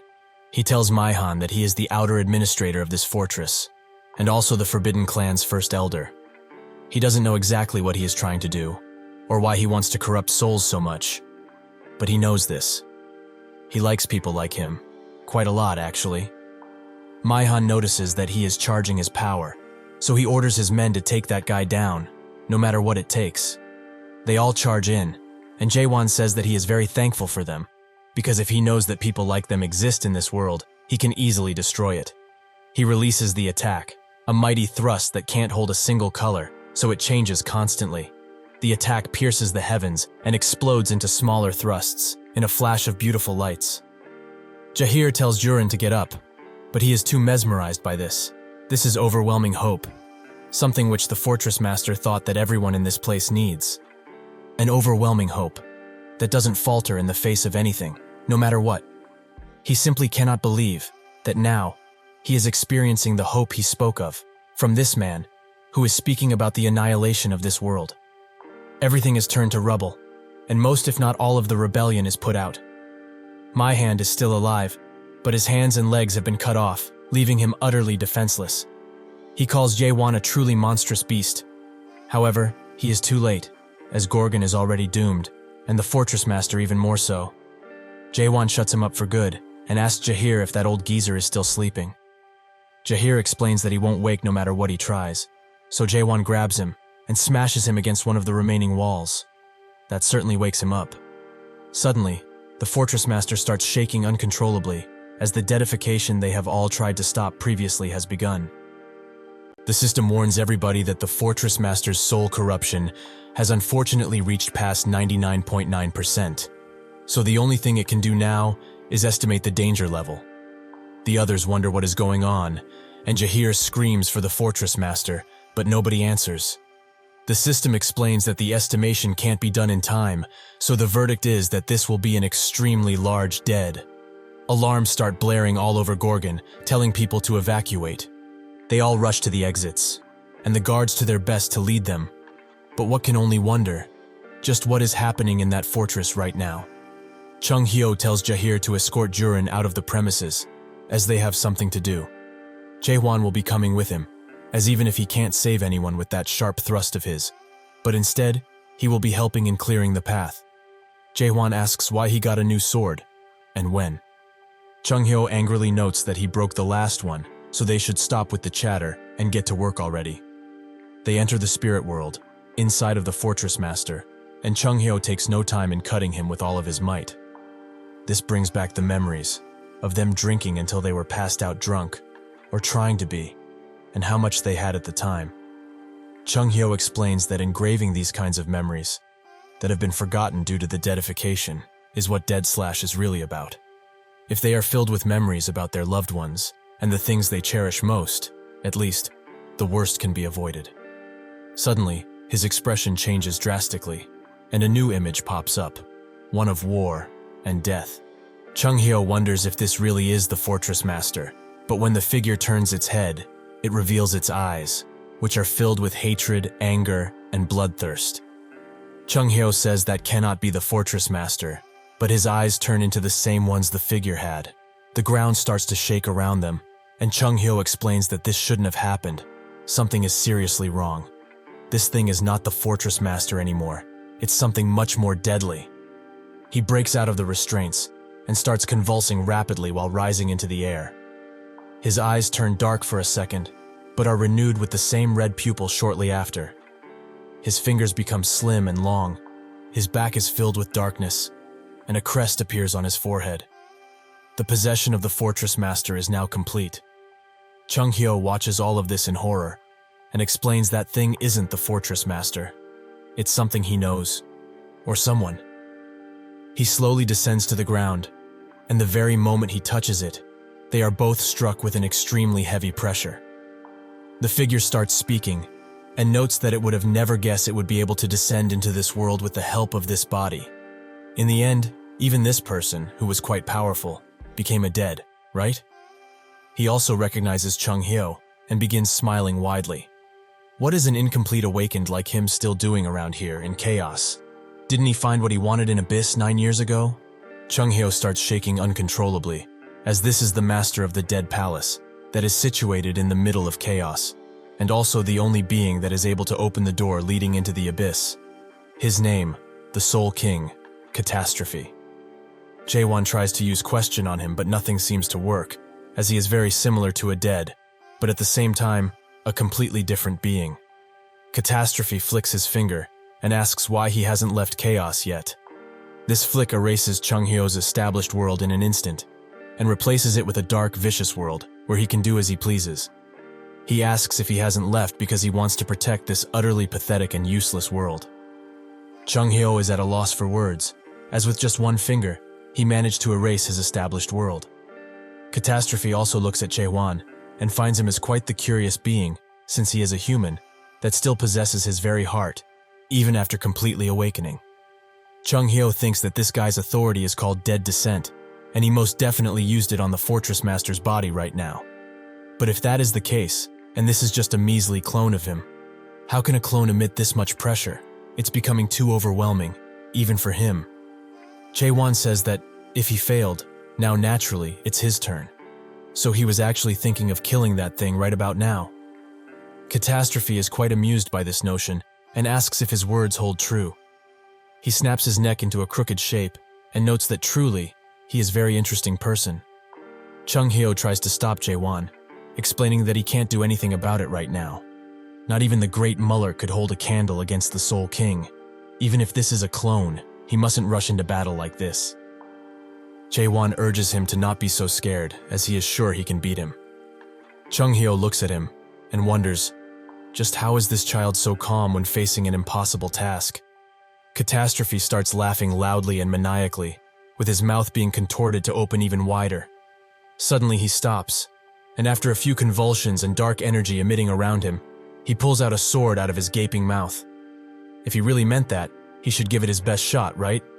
He really wants to see what a foolish awakened, who still possesses the heart of a human, can truly do. Chung Hyo recognizes the sword he just manifested. It is called the Void Sword. This weapon is extremely powerful and feared, as it turned half of the previous expedition squad into dead, with just a slash. He cannot believe he is seeing that thing go into action once again. Catastrophe charges in, and Jaehwan barely dodges the attack. He explains that he has seen eyes like his previously. He is trying to go into the abyss, isn't that right? Chung Hyo is quite surprised by this reveal, as he didn't know. It is a fact that they don't have much information about this guy. But will he really be going to the abyss, of all places? Catastrophe notes that people like him, who are trying to get to the end of this world, still exist, despite him thinking otherwise. But he is much too weak to do anything, as he is not even as strong as that Mayor Mullark from over 900 years ago. He strikes at Jaehwan, who uses his hand to get away from his slash, and uses a thrust to remove the other arm. Jaehwan thinks that he is already at an advantage, since he removed his arm, but Catastrophe just grows it back, and uses Jaehwan's surprise to his advantage. He moves swiftly to his side and manages to hit him in the arm, but the rest of the attack is missed. Jaehwan uses a thrust to hit him in the torso, but Catastrophe is not phased in all, so he uses all of this, and tries to kill Jaehwan right now with a large strike. After the rubble and dust settles, only Jaehwan's cape remains, as he has used it to back away. Catastrophe explains that this corruption is basically a disease that advances time. So with just a hit of the Void Sword, several centuries or perhaps even millenniums would pass by on that particular wound. Souls that can't withstand this grow extremely old and corrupted. With all of this combined, they turn into dead. Jaehwan notes that something like this won't move him, so he strikes his own old flesh and soul, noting that he will just rip it all away if he really has to. Catastrophe is quite surprised that he would cut away a part of his soul, which has only grown old like this. He must commend him for this impressive mental fortitude. However, that is all he has right now, and can't hope to ever defeat him. Suddenly, shards come out of his chest and mouth. Jaehwan is shocked at this, and those shards turn into void swords, which are ready to strike at a moment's notice. The swords fly into Jaehwan's direction, who tries to protect Chung-hyo. Catastrophe notes that, now that he has managed to take a closer look, isn't the sword he has within that crafted sheath a replica from the Mare Tower? That is pretty impressive, considering it is just a toy, made by the Mare. A few swords get past Jaehwan's defenses, and strike him in the leg and arm. Chung-hyo screams at him to do that, and Jaehwan takes no time in piercing himself in order to stop the aging. Catastrophe doesn't stop attacking, however, and their swords clash, creating a large shockwave which sends Chung-hyo away. Catastrophe explains that if he keeps fighting in this manner, his soul won't last for long. Jaehwan sneers at him, but thinks that he is right, as he won't be able to do anything if he keeps striking himself like this. No matter how many times he tries to use question on him, he just can't see his weakness, and he also can't focus, as there are strange particles around, messing with his sight. He thinks of Chung-hyo's explanation of the world, which is named the White World. It is a world where he remembers those who have long disappeared and recreated them, using his imagination. Each awakened holds their own unique world, and their world is made by a keyword that they get when they awaken. It is something that is made from their desires and emotions, so a strong awakened can pull in even more beings into their own unique world. Jaehwan thinks that if this really is the case, he can at least try. He strikes weapons with Catastrophe and uses the momentum to make some distance. With that, he activates his eyes glow as he activates his very own world, the Moon Eye. Chung-hyo looks at this real depiction of the world and notes that this is hell. This world that he has been living in all of this time and enjoying himself is hell. A hellish world, made from only loathing and seething anger. Catastrophe is ecstatic, as this is his opponent's ideal world, extremely beautiful. Jaehwan takes no time in striking him with all of his might and uses his sword to pin him to the ground. Jaehwan thinks that those particles that originally blocked his sight are gone, so now he can focus on the fight and on defeating this guy right now. Suddenly, large tentacles rise out of Catastrophe and he grabs Jaehwan with them. He is constantly charging at him like a fool, without even knowing how to really end all of this. He pins Jaehwan to the ground with extreme force, which breaks the ground beneath them and smashes him even further and further until nothing of the ground remains, only rubble. He stands above Jaehwan and says that he is one who doesn't give up on his hatred. It has truly been a while since he has met such an interesting existence like him. He slowly pulls out the sword from his chest and aims it straight at Jaehwan. All of this was quite the fun adventure, but it is a pity, as all things must eventually come to an end. The sword lunges towards Jaehwan's head, but just when it seems like nothing can be done anymore, he wakes up and his eyes are golden. In that second, he rises his sword through Catastrophe and cuts him straight in half, while also decapitating him perfectly. This is not really over, as he is only just getting started. He is now ready to fight. Catastrophe notes that his pointless struggle is just plain ridiculous, as he can't hope to ever lay a hand on him in any meaningful way. He starts regenerating from only his head, but this time he contorts into something more macabre and large, so he towers over Jaehwan. The crest on his forehead also grows, which makes Jaehwan think that this is not good at all. Catastrophe has transformed into a dubious shape, with elongated limbs and neck. He takes no time in striking Jaehwan, who dodges the first attack, but he doesn't stop in the relentless attack, so he uses his other hand to send Jaehwan flying, who couldn't have ever hoped to dodge this one. He smashes into a wall, which makes him vomit blood, and Catastrophe cuts the rock he was stuck in with all of his might. Jaehwan, however, had plenty of time to dodge, and makes his way behind him, where he prepares an extremely large thrust. Catastrophe noticed him, and they clash into a flurry of blue and red. Catastrophe explains that he has watched countless beings try to build the world for millennia, and they all climb to the top of this tree to try and appease and sate their own curiosity. Is he also the same as them, trying to find some kind of answers from this world? What exactly is he asking then? What does he want to know? He presses his sword hardened on Jaehwan, who seems to have been caught by surprise with this. However, Catastrophe's sword stops, and a blue hue emits from its blade. Now he truly understands his question. The world itself is his question, isn't that right? Jaehwan managed to block the attack, but the impact has taken a toll on him, as he is bleeding once again. Catastrophe continues interrogating him. What is his question? What does he want to make of this world of his in the first place? Destruction, annihilation, or perhaps even extermination? But judging by this world and the things in it, he wants the end, and that is the most fitting name of this place. What arrogance to make a world such as this one. A mere human dares to question the worth of the illusion tree and its very existence?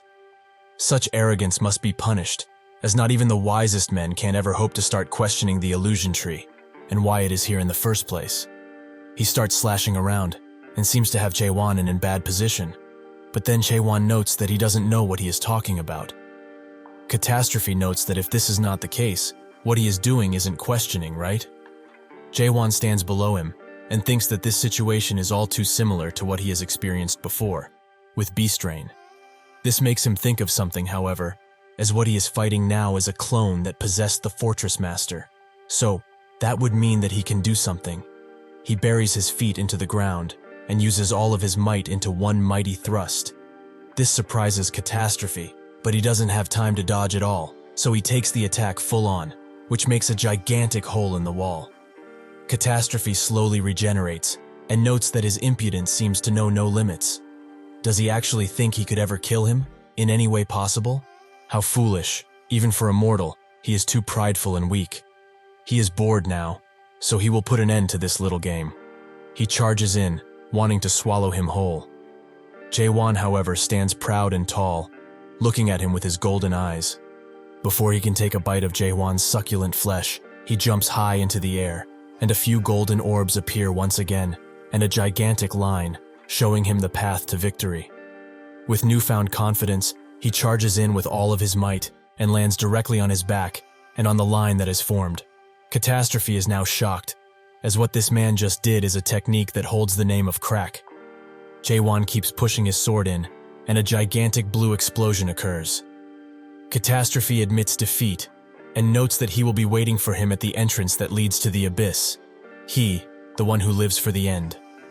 With that, the water clears, and Jaehwan, accompanied by the Tower Master, sit in the water, tired and relieved. While resting from the most grueling battle of his life, Jaehwan thinks that he needs to become stronger, no matter what. Just thrusting isn't enough anymore, especially since he used the strong thrust, which worked wonders against a lot of people. But versus a single strong individual, it is not as strong, due to the damage radius being far too wide.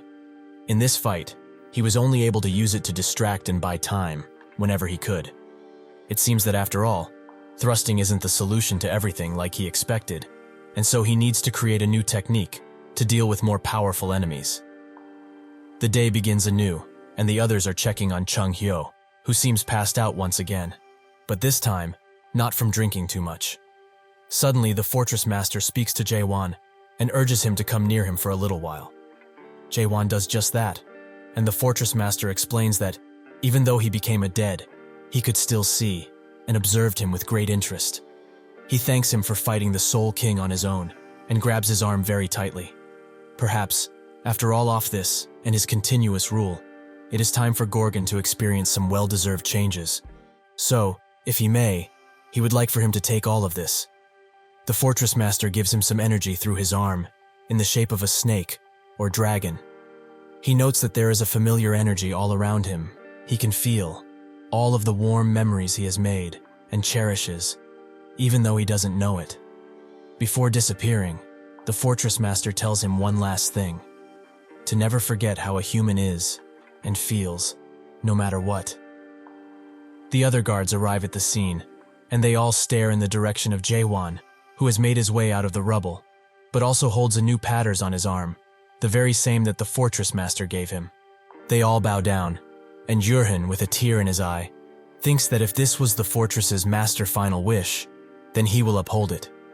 He bows down as well, and greets the new fortress master.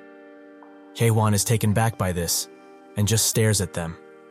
2 days later, things return to normal, and the people start rebuilding with what they have.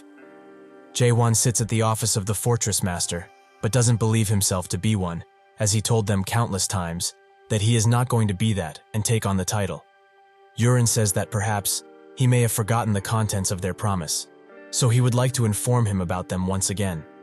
He shows him the conditions, which specifically said to save the fortress master, which is now impossible to complete. Jaehwan asks if he's telling him to take responsibility for the fortress master dying, and Siren notes that it is something of the nature. Jaehwan tries to twist this around in his favor, saying that even though the old fortress master did indeed pass away, since he, the new fortress master, got out of that alive, that should resolve the condition, right?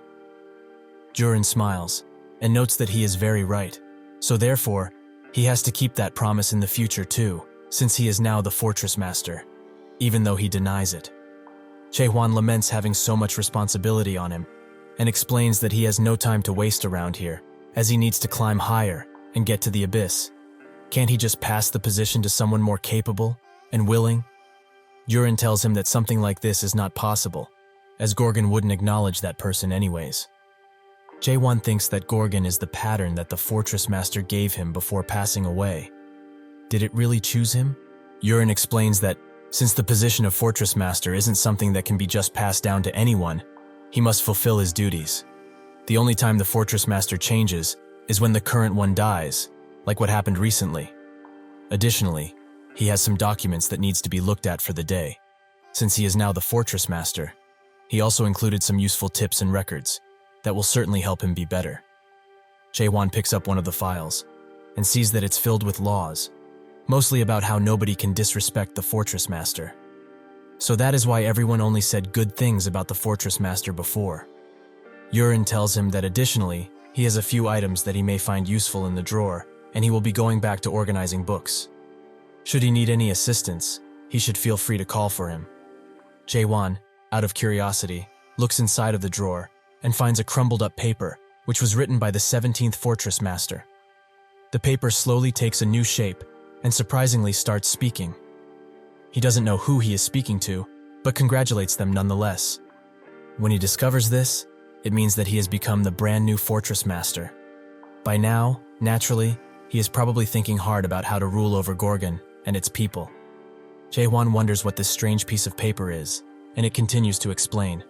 He should not worry about such matters, as the fortress master has one thing that they need to do: to enjoy themselves, as a good fortress master is one who knows how to play, and most importantly, party.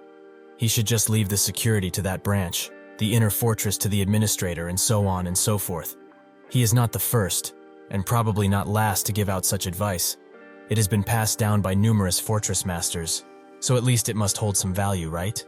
Based on the status of Big Brother, more than half of the fortress master's soul got corrupted previously, due to them dying from overwork. Jaehwan feels the intention from this paper and sees how it was written. This advice is for his own good, but also for Gorgon's and its people. He pleads with him to not be greedy for more, not change anything, and most importantly, to never lose himself. Every single existence in this place knows already that this world can never be changed. Because of this, what it truly needs is not change, but an extension of life. So, what is needed is not change for the minority, but peace, for the majority that can hold out and survive. So he begs him, one last time, to not be greedy. A good fortress master here, in chaos, is one who does nothing at all. Jaehwan ponders the situation for a bit, and thinks that he finally understands what kind of existence the fortress master is in this place. An existence that exists solely to get rid of hope, for an extension of life. An existence that stops changes, for the life of the majority, so that they can live peacefully. Siren comes back into the office and asks what he is thinking about, as he seems to be pondering something deep, and Jaehwan notes that, after thinking, he is going to get rid of this position, the Fortress Master one. Jaehwan asks what he means by saying that, and Jaehwan doesn't tell him, except noting that they need to start from now. So he asks him what the Fortress Master means to him, as an individual. Jaehwan thinks of the question for a bit, and explains that a single fact they can take from this is that a fortress simply means that it's a fort, a military building that has a single purpose, to protect people from danger. Jaehwan asks, if the enemies were to not exist any longer, what would happen? Would this still be considered a fortress? Jaehwan comes to the realization that, if that were to happen, the purpose of the fortress would be no longer, and the position of the Fortress Master would no longer be needed. However, he says that a fortress without any enemies is not really possible. Jaehwan says otherwise, and notes that he will be the one to unite all of chaos under one banner.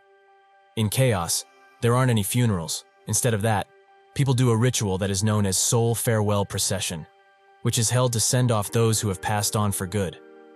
If usual funerals are held to remember and rest the dead, the Soul Farewell ritual is held to a race of the dead. As it is being held, people would talk about the souls of the dead, and after it is over, they will never speak of that particular person ever again. That is the very last thing that chaos can give to those who have left chaos for good. Jaehwan starts speaking for the ritual, and notes that by now, they all know the old Fortress Master, Emil Grochesk. But they weren't able to bury him, because he has disappeared from this world completely. He had not a single shred of a physical body left, and his soul is long gone. He came a nutrient for the illusion tree, and only left memories of him behind, which is precisely why they will forget all about him. For the last week of the Soul Farewell ritual, they will talk about him fondly, for the last time, and for his sake. They will keep talking and talking about him and his exploits, until nothing remains. Jaehwan, who was sitting in a corner all of this time, thinks that finally, he knows the name of the old man who passed down this position to him. He also hears others' people's thoughts about him, and they are quite skeptical as he hasn't lived even for 100 years, so he is inexperienced. A woman that stood next to him all of this time notes that he looks like he wants to beat them down, and smiles. Another person comes to him and asks if he's the new Fortress Master. Chung Hyo stands next to the woman and notes that she is too late, calling her the Priestess Clan's vice leader. It seems like that old weasel from the Savant clan has beaten her to it, in terms of greeting the new Fortress Master.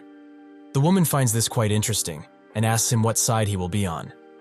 Chung Hyo explains that he bets that there will be a time when he can establish that for good. The weasel asks Jaehwan for his age, which he replies with 60. He finds this quite strange. Was there perhaps a hidden institution in Gorgon? Or is he perhaps the son of the Fortress Master? This comment makes the people around them look in disgust, as they found this comment extremely rude towards the old Fortress Master. The weasel notes that it doesn't matter anyways, and hopes to work with him in the future.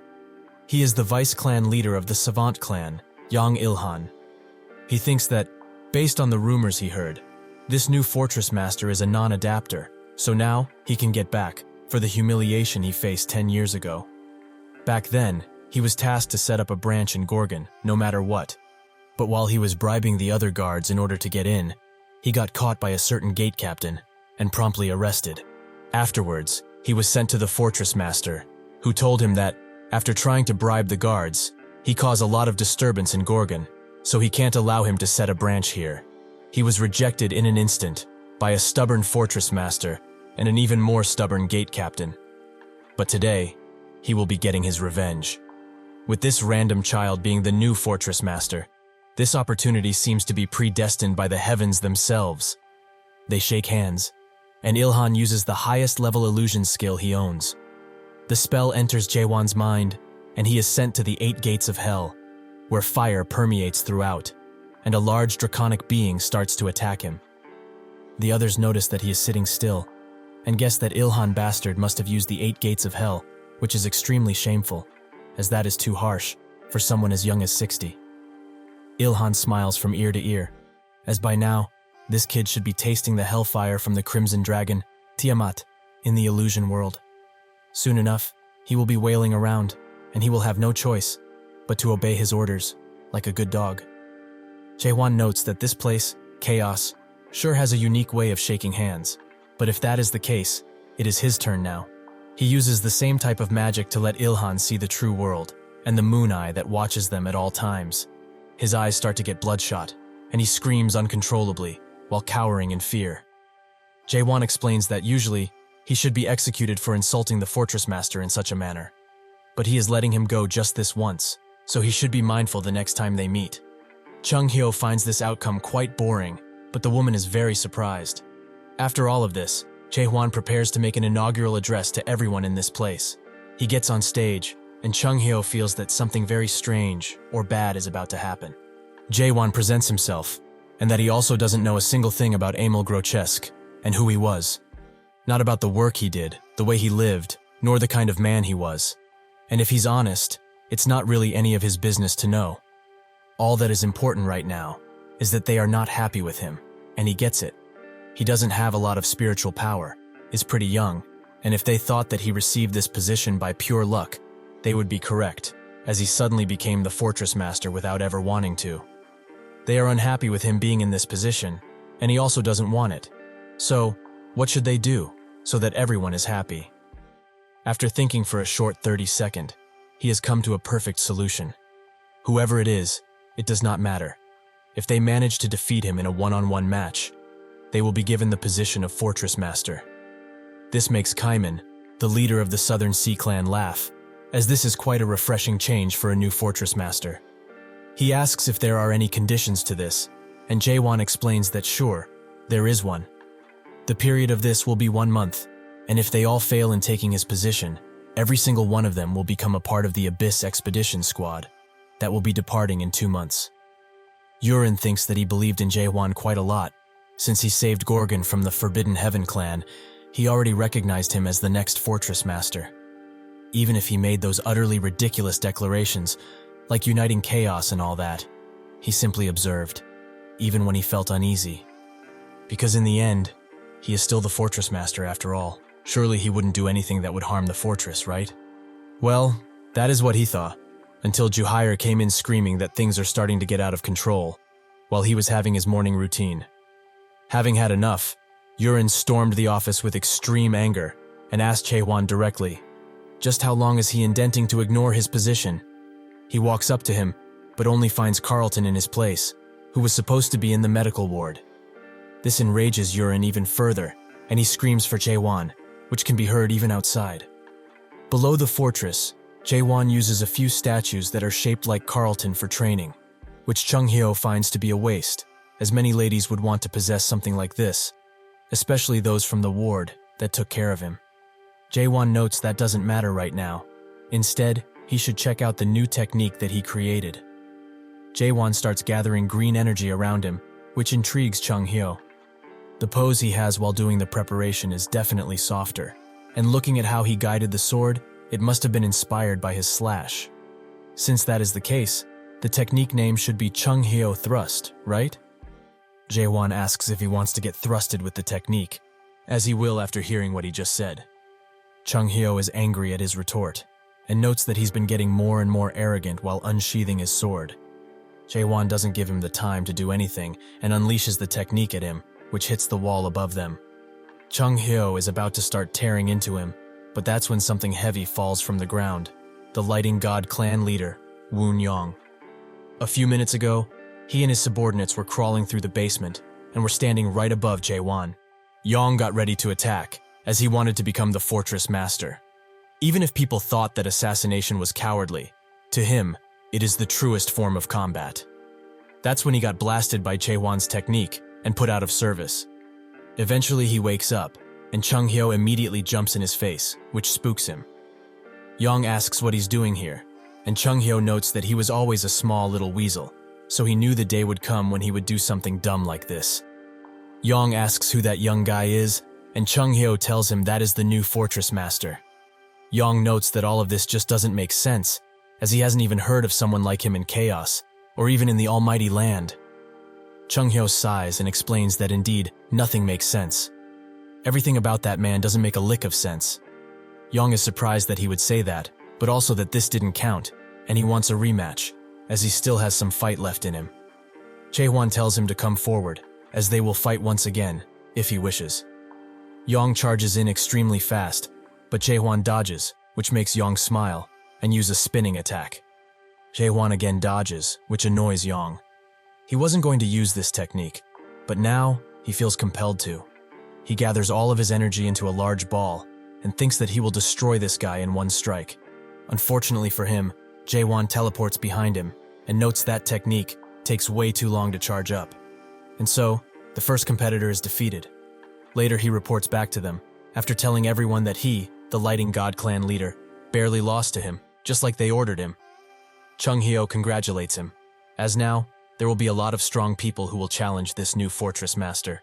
It has been exactly 100 years since they got where they are, in one of the clans of the Almighty Land. The Yuun clan, Yoon Yong, the now possessor of the Lightning God art, was but a slave, to be abused and messed with whenever his master's fancy. This happened right after he cleared the tower, and his comrades also suffered the same fate, to be slaves for the rest of their lives. However, one by one, his friends either were commanded to fight in battlefields, get sold, or simply die from the abuse. After 100 years, most of the comrades that he grew to cherish passed away, in his head and in real life. Despite all of this, though, he survived, and after 100 years of complete obedience, he was officially announced as a servant of the clan. But on the same day that he was chosen to be a servant, something inside of him screamed to defy his masters no matter what. That voice was right, as he couldn't bear to live like this, not even for a second. And because of this, he betrayed the trust he had garnered over 100 years, and went into the secret manual vault of the Yuun clan. That is where he found and stole the Lighting God art, and when he learned it, his body seemed to have regressed to its younger days, and he felt invigorated. This was the secret knowledge that the Yuun clan tried to hide, this immense power. Naturally, things didn't go so well afterwards, as he was chased for well over 20 years due to this theft, which actually led to him dying like a dog. But on the bright side, he got summoned to chaos and was able to become the 9th of the 10 clans. However, this man, who has yet to live for even 100 years, simply became the fortress master of chaos. Additionally, he also made Chung-hyo smile, something which you do not see from him, as he saw true despair when he went on the Abyss expedition. Still, despite all of this, he is still pouting, as it seems kind of unfair. Chung-hyo notes that he got lucky, as he managed to meet him before he experienced true despair. His face is basically screaming denial about that man, but he will tell him something which might change his mind. 1 week before he arrived, Gorgon was almost taken over by the Forbidden Heaven clan. This surprises Yang quite a bit, and he waits to hear more. Chung-hyo explains that he doesn't know how all of the personal insight of Gorgon was on their side, but it seemed like they were preparing to occupy Gorgon for a long, long while. Before they could do anything too hurtful, however, Jaehwan saved all of Gorgon with a mighty attack, and even fended off the Soul King, who descended down here by possessing the body of the Fortress Master. That is all that the current Fortress Master has done. Yang is shocked by all of these mighty achievements, and notes that he should have told him earlier, instead of letting him get beaten like that. That's when somebody busts through the door, and demands to fight the Gorgon Fortress Master.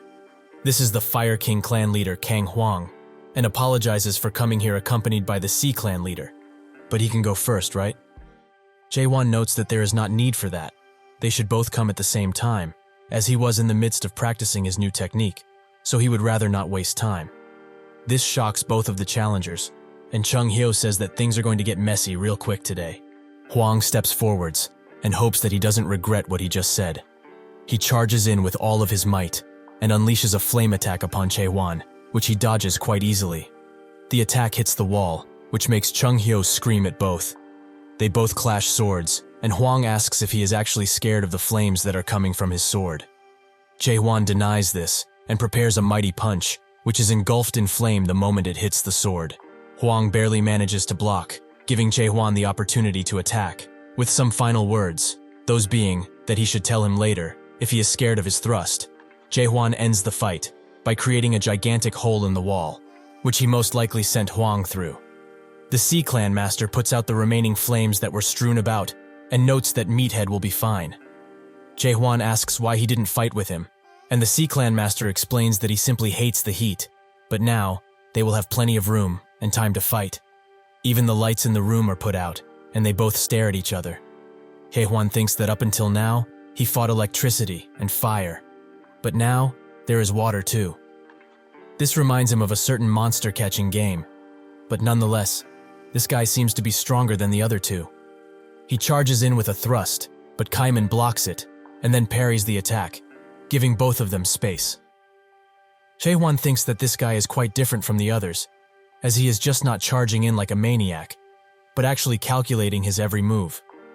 He tries to hit Jaehwan, however. He dodges swiftly, and raises himself into the air, where he has ample room to unleash a bigger attack. Before it can hit, however, the Sea Clan Master dodges, although barely. He stares at the rubble that Jaehwan created with a single attack, and notes that if he was hit by something like that, he would have been utterly crushed.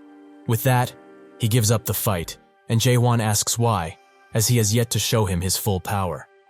Kaiman explains that, even without that, the result is pretty obvious if one thinks about it, but since he lost and all, they should talk about the Abyss expedition. Huang comes back from his adventure inside of the walls, and screams at Yong for lying about Jaehwan's strength, as he got his ass beat because of it. Chunghyo notes that he should blame himself for losing, not Yong, which makes him even more mad.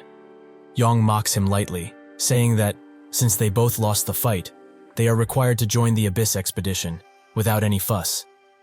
Kaiman explains that he came here with the intention of joining the expedition in the first place, which surprises Yong, but Huang knows exactly why. Kaiman was the closest friend of the previous fortress master, Amel, and because he was weak, he wasn't able to join the expedition when it first happened. When the expedition returned home, without any fruits, and beaten to a pulp, with most of them being just gone, he was the first to witness the fall of the greats. That happened 900 years ago, and it seems that, ever since he saw that, Kaiman has been waiting for an opportunity like this, while patiently sharpening his sword. He notes that he was intending to go into the abyss in the near future anyways, so this seems like the perfect opportunity to do it, for him at least. Chunghyo tries to say something, but knows that this man is filled with ambition, and instead asks Huang what he intends to do. He knows full well that he lost, and he is a man, and has already come to terms with having to go. Chunghyo also asks Yong about his choice, and he says that he just decided. That's when he suddenly bolts towards Jaehwan, taking everyone by surprise. Chunghyo tries to warn him to not fight that man again. Has he really lost his senses? Jaehwan gets ready to attack, but instead of doing that, Yong bows down with all of his might, which confuses the other people even more. Yong explains that, from this moment forth, he, the Lighting God clan leader, Woon Yong, swears utter loyalty to him, the Gorgon Fortress master. Jaehwan stares at him for a second, and notes that there is no need for him to do all of this. Yong doesn't stop, however, and explains that he would still like to do it, and will even swear his loyalty, even if he has to die. Jaehwan tells him that he is already dead though, which makes him want to cry, but continues. Even if that is true, he asks him to accept him as one of his family members. He would be fine with just being a mere captain, if he has to. Chunghyo wonders what family he is talking about, while Yong promises to not steal secret martial manuals, something which he doesn't have a good record with. Chunghyo tells him that, first and foremost, he is the Lighting God clan leader. So how can he say all of this, when he has a clan to take care of? With a defeated voice, Yong explains that his clan doesn't exist anymore in chaos. With him included, there are only 7 people who managed to barely survive. The Lighting God clan was utterly annihilated 1 week ago. Chunghyo ponders the situation deeply, and asks Yong if it really is true that the clan is gone, which he confirms. Chunghyo starts summarizing his situation as of now. His clan was basically done for, and so it happened that an opportunity arose, in the form of an one-on-one challenge to choose the new fortress master. With a mindset that told him to risk everything, he decided to come here, and try to become the fortress master in any way possible. However, when he actually fought Jaehwan, he lost so pathetically that it isn't worth describing. His clan is gone, he can't become fortress master, and now when he doesn't have anywhere else to go, he wants them to accept him. Isn't that right? Yong confirms that is precisely it, without a shred of shame. Chunghyo finds all of this weird though, as news about his clan's fall should have spread around by now. Kaiman concurs, as even if Manticore and Gorgon are far from each other, it doesn't take a week for some news to spread. Yong notes that Jaehwan saved the fortress earlier, isn't that right? Chunghyo explains that he already told him, that he defeated those from the Forbidden Heaven clan. That's when it all clicks, and he figures out what happened. The other two are surprised that the Forbidden Heaven clan actually was inside of Gorgon, but they did wonder what that ruckus was when it happened. Chunghyo notes that, indeed, it was them, and in Yong's case, they were the ones that destroyed his clan. Isn't that right? Yong confirms that is as he says, but it wasn't only his clan that was destroyed. The third-ranked clan, the Dark Forest clan, and the rank one, the Heavenly Dragon clan, have also suffered the same fate, at the hand of the Forbidden Heaven clan. Huang is utterly shocked by this, and Chunghyo asks, "Does this mean that the Manticore Fortress is gone?" Yong tells them that Manticore has been completely captured by the Forbidden Heaven clan when they attacked. Chunghyo ponders all of the new information, and comes to the conclusion that information just can't be blocked for an entire week, unless something is done to the fortress itself, that is. So this means that the Forbidden Heaven clan has gotten complete and utter control over the skill system after taking Manticore, and blocked the messaging skill. Huang finds it hard to wrap his head around this, as 3 out of then clans were wiped overnight, by just one clan. Kaiman notes that he heard rumors about the Forbidden Heaven clan growing in forces, but he didn't think that it would be to this extent. This is quite the surprise. Jaehwan asks if this means that the smaller the rank, the stronger the respective clan is. Yong stares at him, and asks if he only realized it now, despite being the fortress master. This angers Jaehwan, and they all shiver while he emanates a terrifying aura. Yong tries to make up excuses but chooses to apologize, and explain how it works to him, which calms Jaehwan down. Yong explains that in the whole of Chaos, there are 4 fortresses, that are all ruled by 10 clans, although this should be common information. The 10 clans in Chaos aren't all the same, and thus, they are ranked from 1 to 10.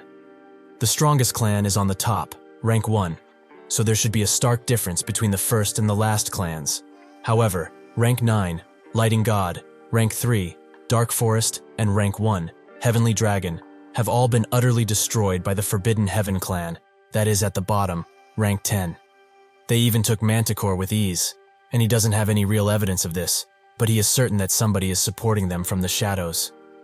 Jaehwan thinks about the Forbidden Heaven clan, as at first, he thought that they were just people who had the mare, but they tried to take over Gorgon, and actually managed to take Manticore. If they are willing to take fortresses, they might have the same goal as him. However, this makes him wonder, if the mare that is at Manticore is accompanied by that person that guy mentioned in the past. Well, there is only one way to find out, so he will have to do something. Somewhere else entirely, someone's head gets cut off, by a person who is standing on a throne, lamenting that they couldn't get the guardian horned beast. This person is the Forbidden Clan leader, Lim Jinhong. Inside of the same hall, 2 men report to Jinhong that the Heavenly Dragon Clan leader has been successfully imprisoned, and all of his limbs have been severed. The Dark Forest Clan leader is still fighting back with the few men he has left, but they are positive that he will fall soon enough. While he listens, Jinhong plays around with the head of the decapitated subordinate, and notes that he is pleased. But what about the capture of the Lightning God Clan leader? One of them tries to say that they haven't gotten to him yet, and immediately gets a knife to the shoulder and falls down. The other apologizes for their insolence, and Jinhong notes that it's all right, but do they at least know where they ran to? The other says that it's most likely Gorgon, making Jinhong think that it's strange the clan leaders joined hands as soon as Manticore fell. But speaking about Gorgon, he has heard about a crazy bastard that wants to gather people for another Abyss expedition, which he finds to be insane. He can't believe that somebody else thinks like that. While they had much less forces than in Manticore when trying to conquer Gorgon, the first elder, Maihan, had put a lot of effort in the gathering of the foundation stones, so it's quite surprising that he actually failed. A big screen appears in his face, and looks closer at Jaehwan, noting that he looks a bit similar, but he can't quite put his finger on it. That's when he gets a message from the Monarch of Pitch Darkness, who demands of him to look for the runaway product that escaped from a tower. Jinhong is a little mad that he is getting ordered around like this, but there is nothing he can do, so he orders his subordinates to tell everyone that they received the message first. This situation makes little sense to him, however, how some random product was actually able to kill a cultivator while in the tutorial, and came in to destroy the whole of Chaos. He puts another knife in the head of the guy he hit earlier, and notes that truly, it doesn't make sense at all. The remaining subordinate asks what they should do against the Lighting God clan, but Jin Hong says that they should just leave him alone. Let all of the different clan leaders gather at Gorgon. It's actually better for them, as that place will soon be razed to the ground by an army of dead. He thinks about the extremely vile energy that seeped out of Gorgon a few weeks ago, and thinks that surely it came from the Soul King, Catastrophe. His energy disappeared quite quick, but what is scary isn't the descent, it's the fact that the dead can summon other dead. Those Gorgon bastards are about to find out just why Catastrophe is considered a disaster. While they sit in the training room, the group discuss about someone secretly backing the Forbidden Heaven clan. Yong notes that it might be one of the 12 monarch of the Almighty Land, but the others find this impossible, as the monarch usually don't meddle in chaos affairs. Huang says that he heard somewhere that the Almighty Land is currently having a war, so just maybe someone is trying to take advantage of this fact and get chaos involved. So how about they just try to contact the Resurrection Palace? Cayman is surprised by this suggestion, as the Resurrection Palace is a place that the monarch and 5 great clans revive. It is also the group who manages the fruits of chaos. In any case, however, if one of the 12 great monarchs are truly involved in this, it means that they broke their solemn treaty. Chung Hyo tells them that, in return for the fruits, the monarchs and the 5 great clans made a treaty of sorts and promised to never get involved in chaos affairs.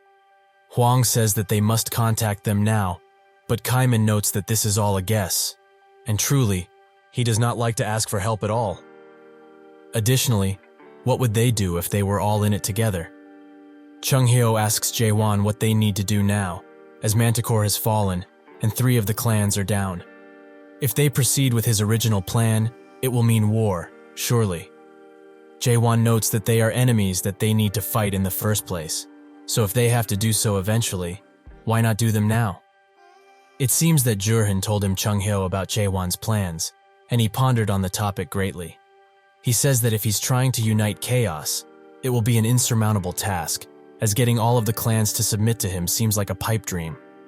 Additionally, the Resurrection Palace is far stronger than any of the 10 clans, combined. No matter how strong he is, or how strong he will become, he can't just do things alone. A glisten of light shines through the hole in the ceiling, and Jaehwan notes that this is precisely why he is here, with him. Jaehwan looks confidently at Chung Hyo, who is extremely shocked by his answer. Jaehwan notes that, it is as he said earlier, he is inexperienced in many things, and has not lived a long enough life, but that doesn't really matter, since he is around. Chung Hyo blushes, and asks when he told him he would actually join the expedition too. Jaehwan stares at him once again, and asks if he really doesn't want to, something which moves Chung Hyo. He laments feeling what he's feeling right now, especially from a 60-year-old child no less. Jaehwan turns his attention to the group and tells them that, as they have heard previously, he's not simply trying to gather people for the Abyss expedition. First things first, he will be uniting the whole chaos. After that, he will be destroying the Resurrection Palace that stole the fruits they fought for over 900 years ago. Only then will they depart for the Abyss expedition, and what he needs most of all is true comrades who will go through this with him, all of it.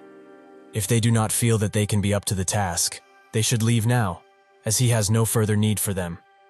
Kaiman asks if he intends to do it, even if he has nobody to help, and Jaehwan says that yes, he will do all of it by himself if he must. Kaiman then asks, why? Didn't he say himself that he couldn't be able to do it alone if he had to? Jaehwan looks at him sternly, and notes that he made it all the way here only by himself, so being alone is something natural for him at this point. This shocked the 3 from the group, and they don't know how to answer to that. But suddenly, Kaiman bursts out laughing, as he finds this extremely fun. He swears allegiance to his cause. He will follow him anywhere, be it the Abyss expedition or the Resurrection Palace. He will be there. Yong also does the same, and swears the same to him. After this is done with, they ask Huang about what he will do, and he notes that he hasn't decided fully just yet. This surprises Kaiman and disappoints Yong, who doesn't seem that impressed. Huang screams at them, saying that his reaction is the normal one in this situation. How could they just join up with this guy without even knowing much about him?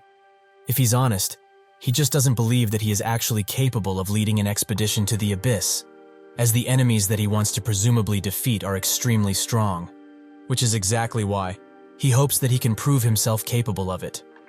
6 out of the clan leader are now gone, so if he is acknowledged by the 3 other clan leader, he will acknowledge him too, and will also follow him anywhere.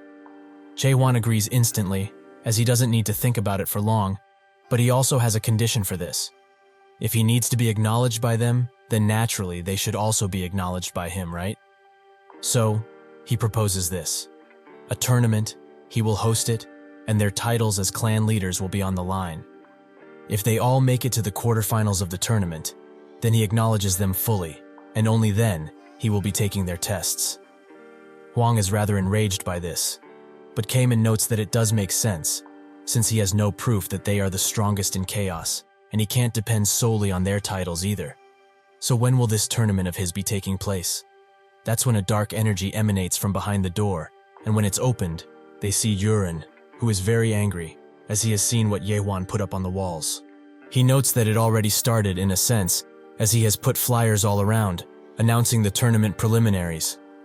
Later in the fortress, Yuren sighs deeply, and Jaehir notes that he's sure their fortress master has a plan, otherwise he wouldn't have done that.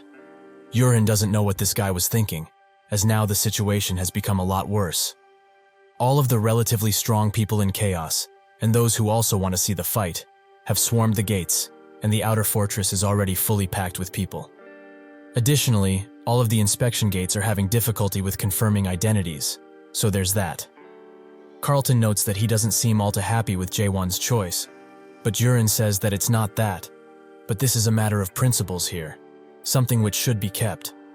Carlton asks if they can't just make a majority vote in cases of emergency, which the fortress master has to agree with, no matter what. Yuren notes that they could, because among the 5 inner tower leaders, those that would agree would be the 3 newly appointed leaders, so they would have more voting power. These 3 were chosen as leaders because 4 of the 5 tower leaders were slain during the incident with the Forbidden Heaven Clean, and the remaining one became severely injured and is now absent. Thus, they appointed 3 new leaders.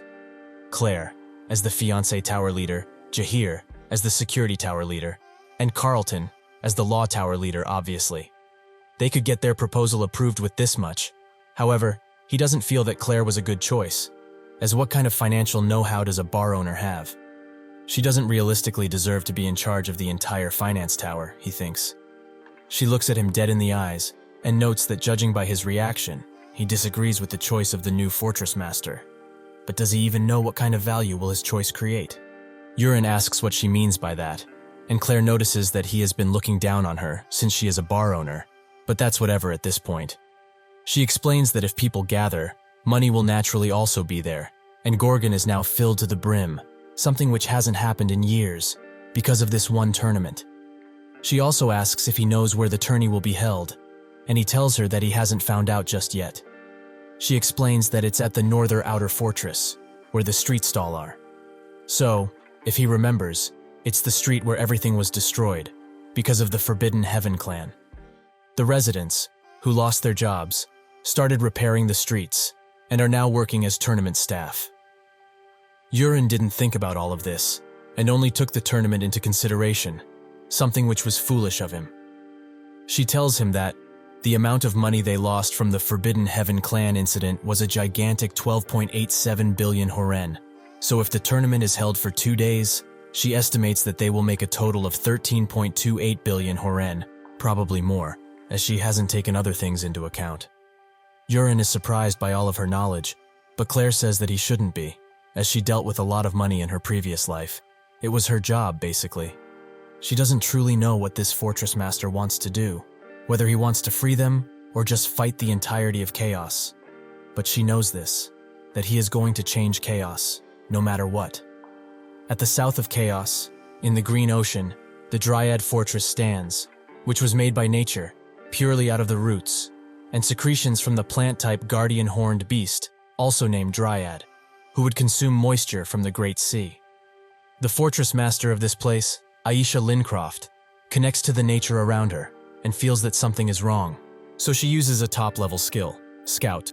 With it, She sees far, far away and spots that there are countless dead going towards Gorgon, and one especially dangerous thing is the one in the front, which is one of the three great dead, the backwards walking Magritte. It's so powerful enough to detect that Aisha is looking at him, and it stares back with its deep eyes, which damages her to the point where she bleeds from the mouth. Without much to do, she notes that at least she should inform the Gorgon Fortress master and sends a bird to do it.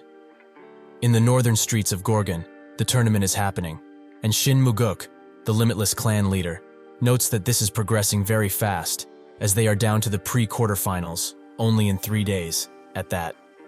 Chung Hyo comes next to him, and explains that this is so fast because everyone here is strong. They all raised hell, and killed tons of people during the preliminary rounds. They both greet each other after this, but that's when Chung Hyo notes that this guy grew in power, by quite a lot, so he compliments him for it. Muguk says that he also grew in power, but he was actually surprised to see him not in the competition, since he likes to fight so much. As for himself, he doesn't like dogfights like these and prefers actual matches. The fight beneath them continues, and Huang unleashes a mighty attack on his opponent. Afterwards, he thinks that he got him finally, but his opponent is actually high into the air and descends upon him with extreme force. When the dust clears, the stranger is the victor, and Huang loses the tournament right here. Muguk seems to know that technique the stranger is using, and Chung Hyo also thinks the same. It is the technique of the Steel Monarch, Hyo Yu's own Azure Cloud Mystic footwork. They wonder why his subordinate would be in this place, but it's natural for the monarchs to be up to something regarding this competition. Jahir announces that with this match, the pre-quarterfinals have ended, and they will now be moving on to the quarterfinals, the thing that everyone has been waiting for. The next competitor comes out of the waiting room, the Savant clan leader, Jaegal Myung. He looks at Chung Hyo and blinks as a greeting, something which annoys him greatly, but Muguk tells him to let it go, as he is only a 400 years old kid after all. Jaehwan is this man's opponent, and when they get face to face, Myung says that he has heard about his grand plans, but thinks that what he is trying to achieve is impossible. Muguk analyzes this new fortress master deeply, and wonders if he can win against Myung, since he is quite young. That's when he notices that his energy isn't that much different from Chung Hyo's, and asks if he's by chance his disciple. Chung Hyo smiles, and in that second, the fight ends with Myung being thrown into the wall. Chung Hyo notes that a monster like that one can't have a master, he is his own. Myung, who is surprisingly still conscious, thinks that, in the quarterfinals, he didn't have an opponent in the list, but later one, when he found out that his opponent was the Fortress Master, he thought that he struck gold, since he joined this awfully barbaric competition for the sake of warning the Fortress Master about what is going to come. This happened once in the past too. There were others who got people hopeful and had expectations about getting their lives back, even though they were lost. However, a hope that can't come true brings about something much worse, utter despair. This is why he needs to crush that hope in advance, so that people are exempt from this despair, just like he has done for the last 400 years. So he can't, or rather mustn't, admit defeat. If he does so, the last 300 years of his existence would have been for nothing.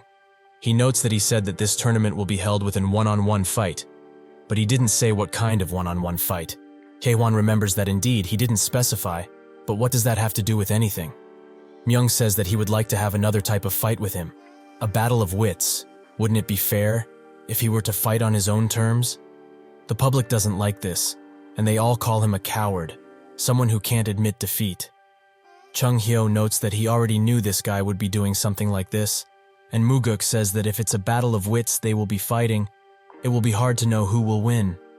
Chung Hyo tells him that he will probably suggest that they play that awful game that the military advisors like to play all the time. Jaehwan asks what kind of battle of wits is he talking about, and Myung takes this as him accepting the challenge. The area slowly shifts around them, and now, the ground is an entire field. The system welcomes him to the military strategy formation world, and asks him if he would like to read the manual, as he seems to be a beginner.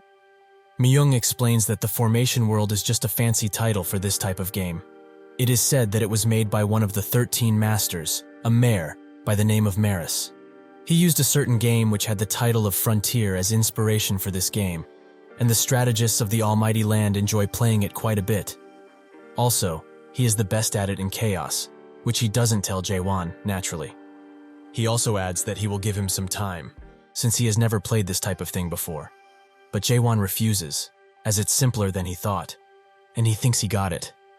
In actuality, he knows the game that the mayor used as inspiration. A strategy game, where its main scenario would be a war between 3 races, and they would have to gather resources and train troops all in real time so that they can destroy the enemy buildings, which is the victory condition. He already knows of a game that is exactly like this. That frontier game that was the inspiration is most definitely that game he knows from Earth. The one that everyone played. He probably has more than 10,000 matches in it, but just who are these mayors to know about something like this? Myung asks if it's okay to use the Lost Garden terrain, and Jaehwan accepts.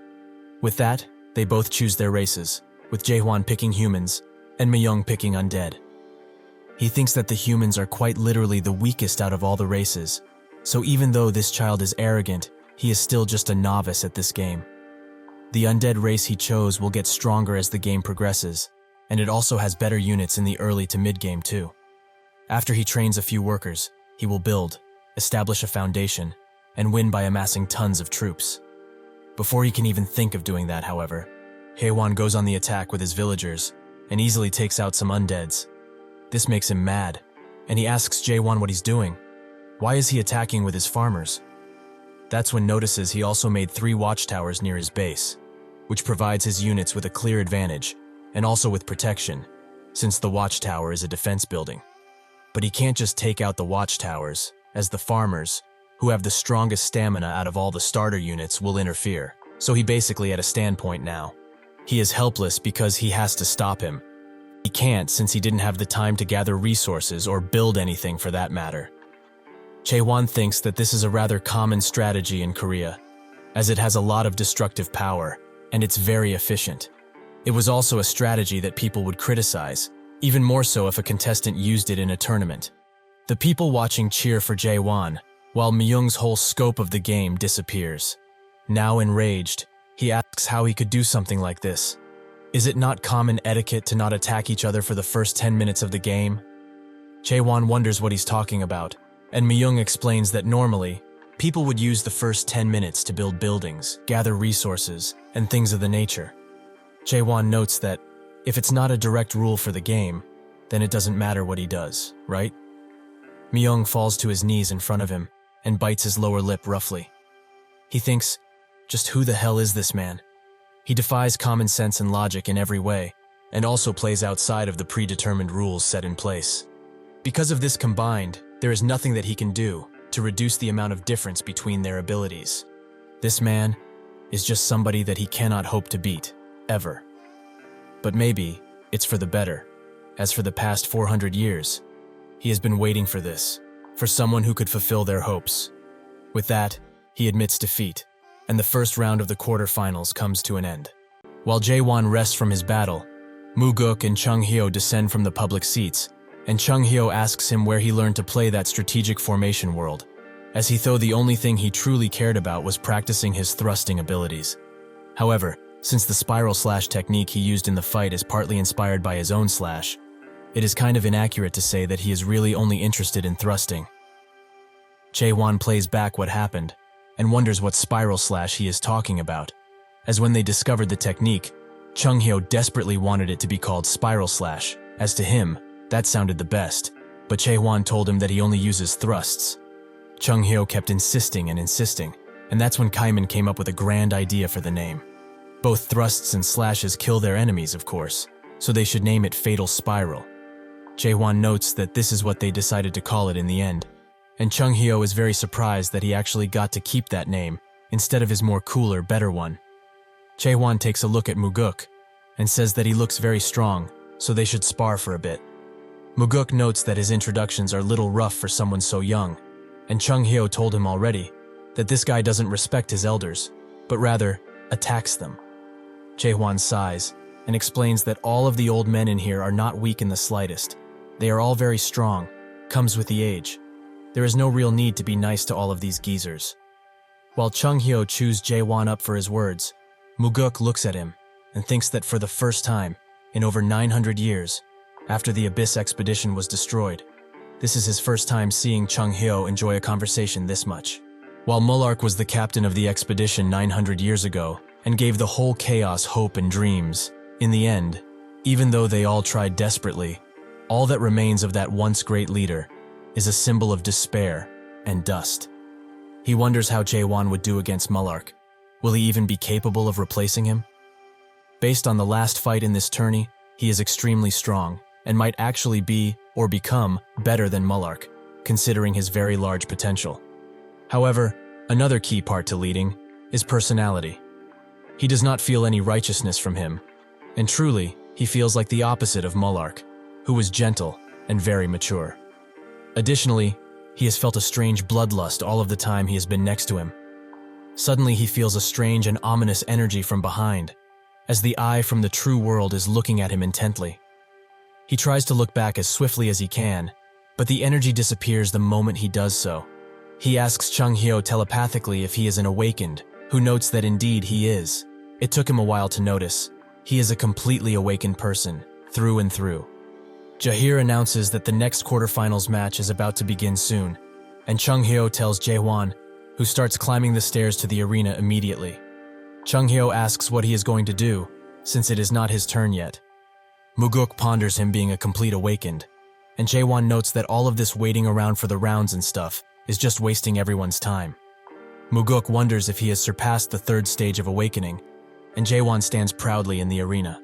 Chung Hyo looks at him with a puzzled look, and wonders what this bastard intends to do this time. The contestants arrive, and Jaehwan begins analyzing them. Among these people, excluding Kaiman and Yong, these three new faces look pretty strong from here, especially this one, the woman with the chain sickle. There is just something about her that even Question can't even hope to figure out. Just who is she? Jaehwan comes next to him and notes that it is not his turn yet, so what is he doing here?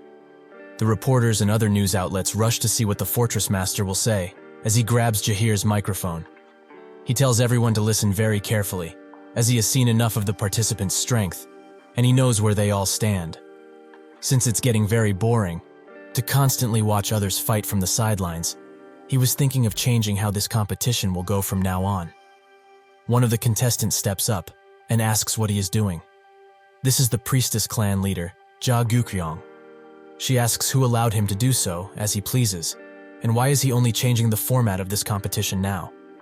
Jaehwan tells her that he is canceling the one-on-one fight rule, and Guker asks if he's basically asking them to fight in groups. Jaehwan says that it's basically like that, and she tells him that something like this will not do, as if they split the participants into teams. How will they decide who wins? Jaehwan notes that she clearly misunderstood him and explains it to her. He is not saying that they should do something so complicated like splitting the teams. There is just one team. The 6 of them will become a team, and he will be alone. This announcement shocks everyone, and Jaehwan properly announces, yes, he will be fighting all of them at once, and alone. He promises, to the first one that strikes him down, the position of Fortress Master.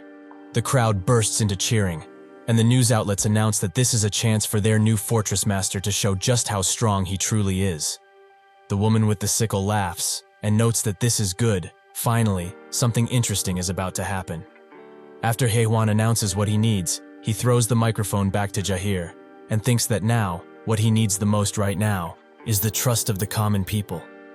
The deeper the connection he has with them, the more trust he gains, and over time, they will all develop a depth in this. However, in a situation such as this one, where there is not much time, there is another way to gain trust. That way is to show overwhelming strength. One of the contestants, a woman with long hair, gets up and close to him, at the shock of everyone around there. She notes that he is quite likable, and it would be much of a waste to slay him now. With that, she leaves him, and notes that she will be giving up today. While she walks away, Jaehwan wonders why she did that. In terms of numbers, they all had a clear advantage, so why did she just decide to give up like this? She whispers enough for Jaehwan to hear. It's troublesome to do, and soon, that will appear. So there is no need to do anything. Jaehwan wonders what she means, but before he can ask, Yong also gives up, as he cannot hope to defeat the current Fortress Master with his abilities. Jaehwan thinks that he is doing all of this in order to become his subordinate and save face. Cayman clenches his fist and also gives up. He acknowledges that his current abilities wouldn't even be able to move the current fortress master. Jaehwan thinks that Cayman is doing this because of his sense of fairness, as he wouldn't like to go 4 against 1. What a useless fellow. However, this means that even if he wins against these 3, it wouldn't give him a satisfying result. Guker says that this is quite a pity, as it seems that this is not what he planned, or expected for that matter. Jaehwan notes that this is not perfect, but still, he is okay with the 3 of them attacking all at once. Guker says that his arrogance truly is boundless, and also, it seems that all of the others left to help him save face. Using question, Jaehwan can hear what they are talking about telepathically. The vice leader of the clan notes that this is their chance to teach this fool a lesson, as no matter how strong he is, he cannot hope to endure all of their attacks. Guker asks her to hold her anger back. Has she truly forgotten that they are not here to fight with the fortress master? Jaehwan eagerly listens to their conversation and wonders what they are here to do, if not fight him. Guker asks the other person, Hai Young, what she will do, and she notes that she will be continuing to observe them. Guker asks who is behind the Forbidden Heaven clan for the Steel Monarch to make his move in such a crude way, but Hai Young says that she cannot answer that. She just hopes that they can do a good enough job with that they asked. Guker's face contorts after hearing this, but with nothing else to do, she asks what needs to be done. Hai Young explains that they need to personally know the fortress master, and Jaehwan thinks that basically, the other person is using her as a pawn to see how useful he truly is. With her mission set, Guker explains that she has no intention to fight him now, but that doesn't mean that she surrenders. Even if they have no intention to fight him, that doesn't mean they will raise their white flag. She is only saying that they are voluntarily joining the Abyss expedition, all 3 of them. The other people look at this with a serious and questioning expression, while Jaehwan asks what kind of schemes they are really up to. Guker assures him that this is no scheme. If this journey truly is to bring back life to the people of Chaos, there is no need for schemes. The public starts to become restless, as there is no fighting going on, which is boring. Guker notes that, since they got this far, he should also be honest, he had no intention of giving up the Fortress Master position to any of them in the first place, right? That would be only natural, because this competition wasn't to choose new Fortress Master in the first place. It was hosted to recruit people for the Abyss expedition.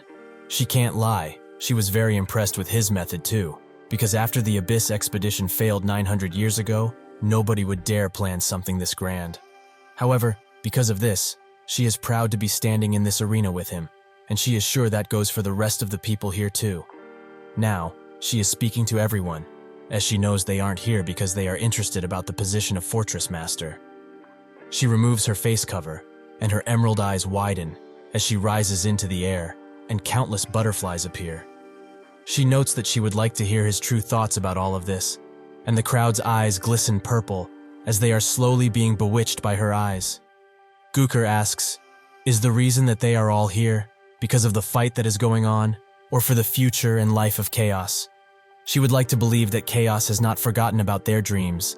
The skill that she is using now is called the Righteous Eye, and it slowly bewitches the spectators to believe that they also need to know about it.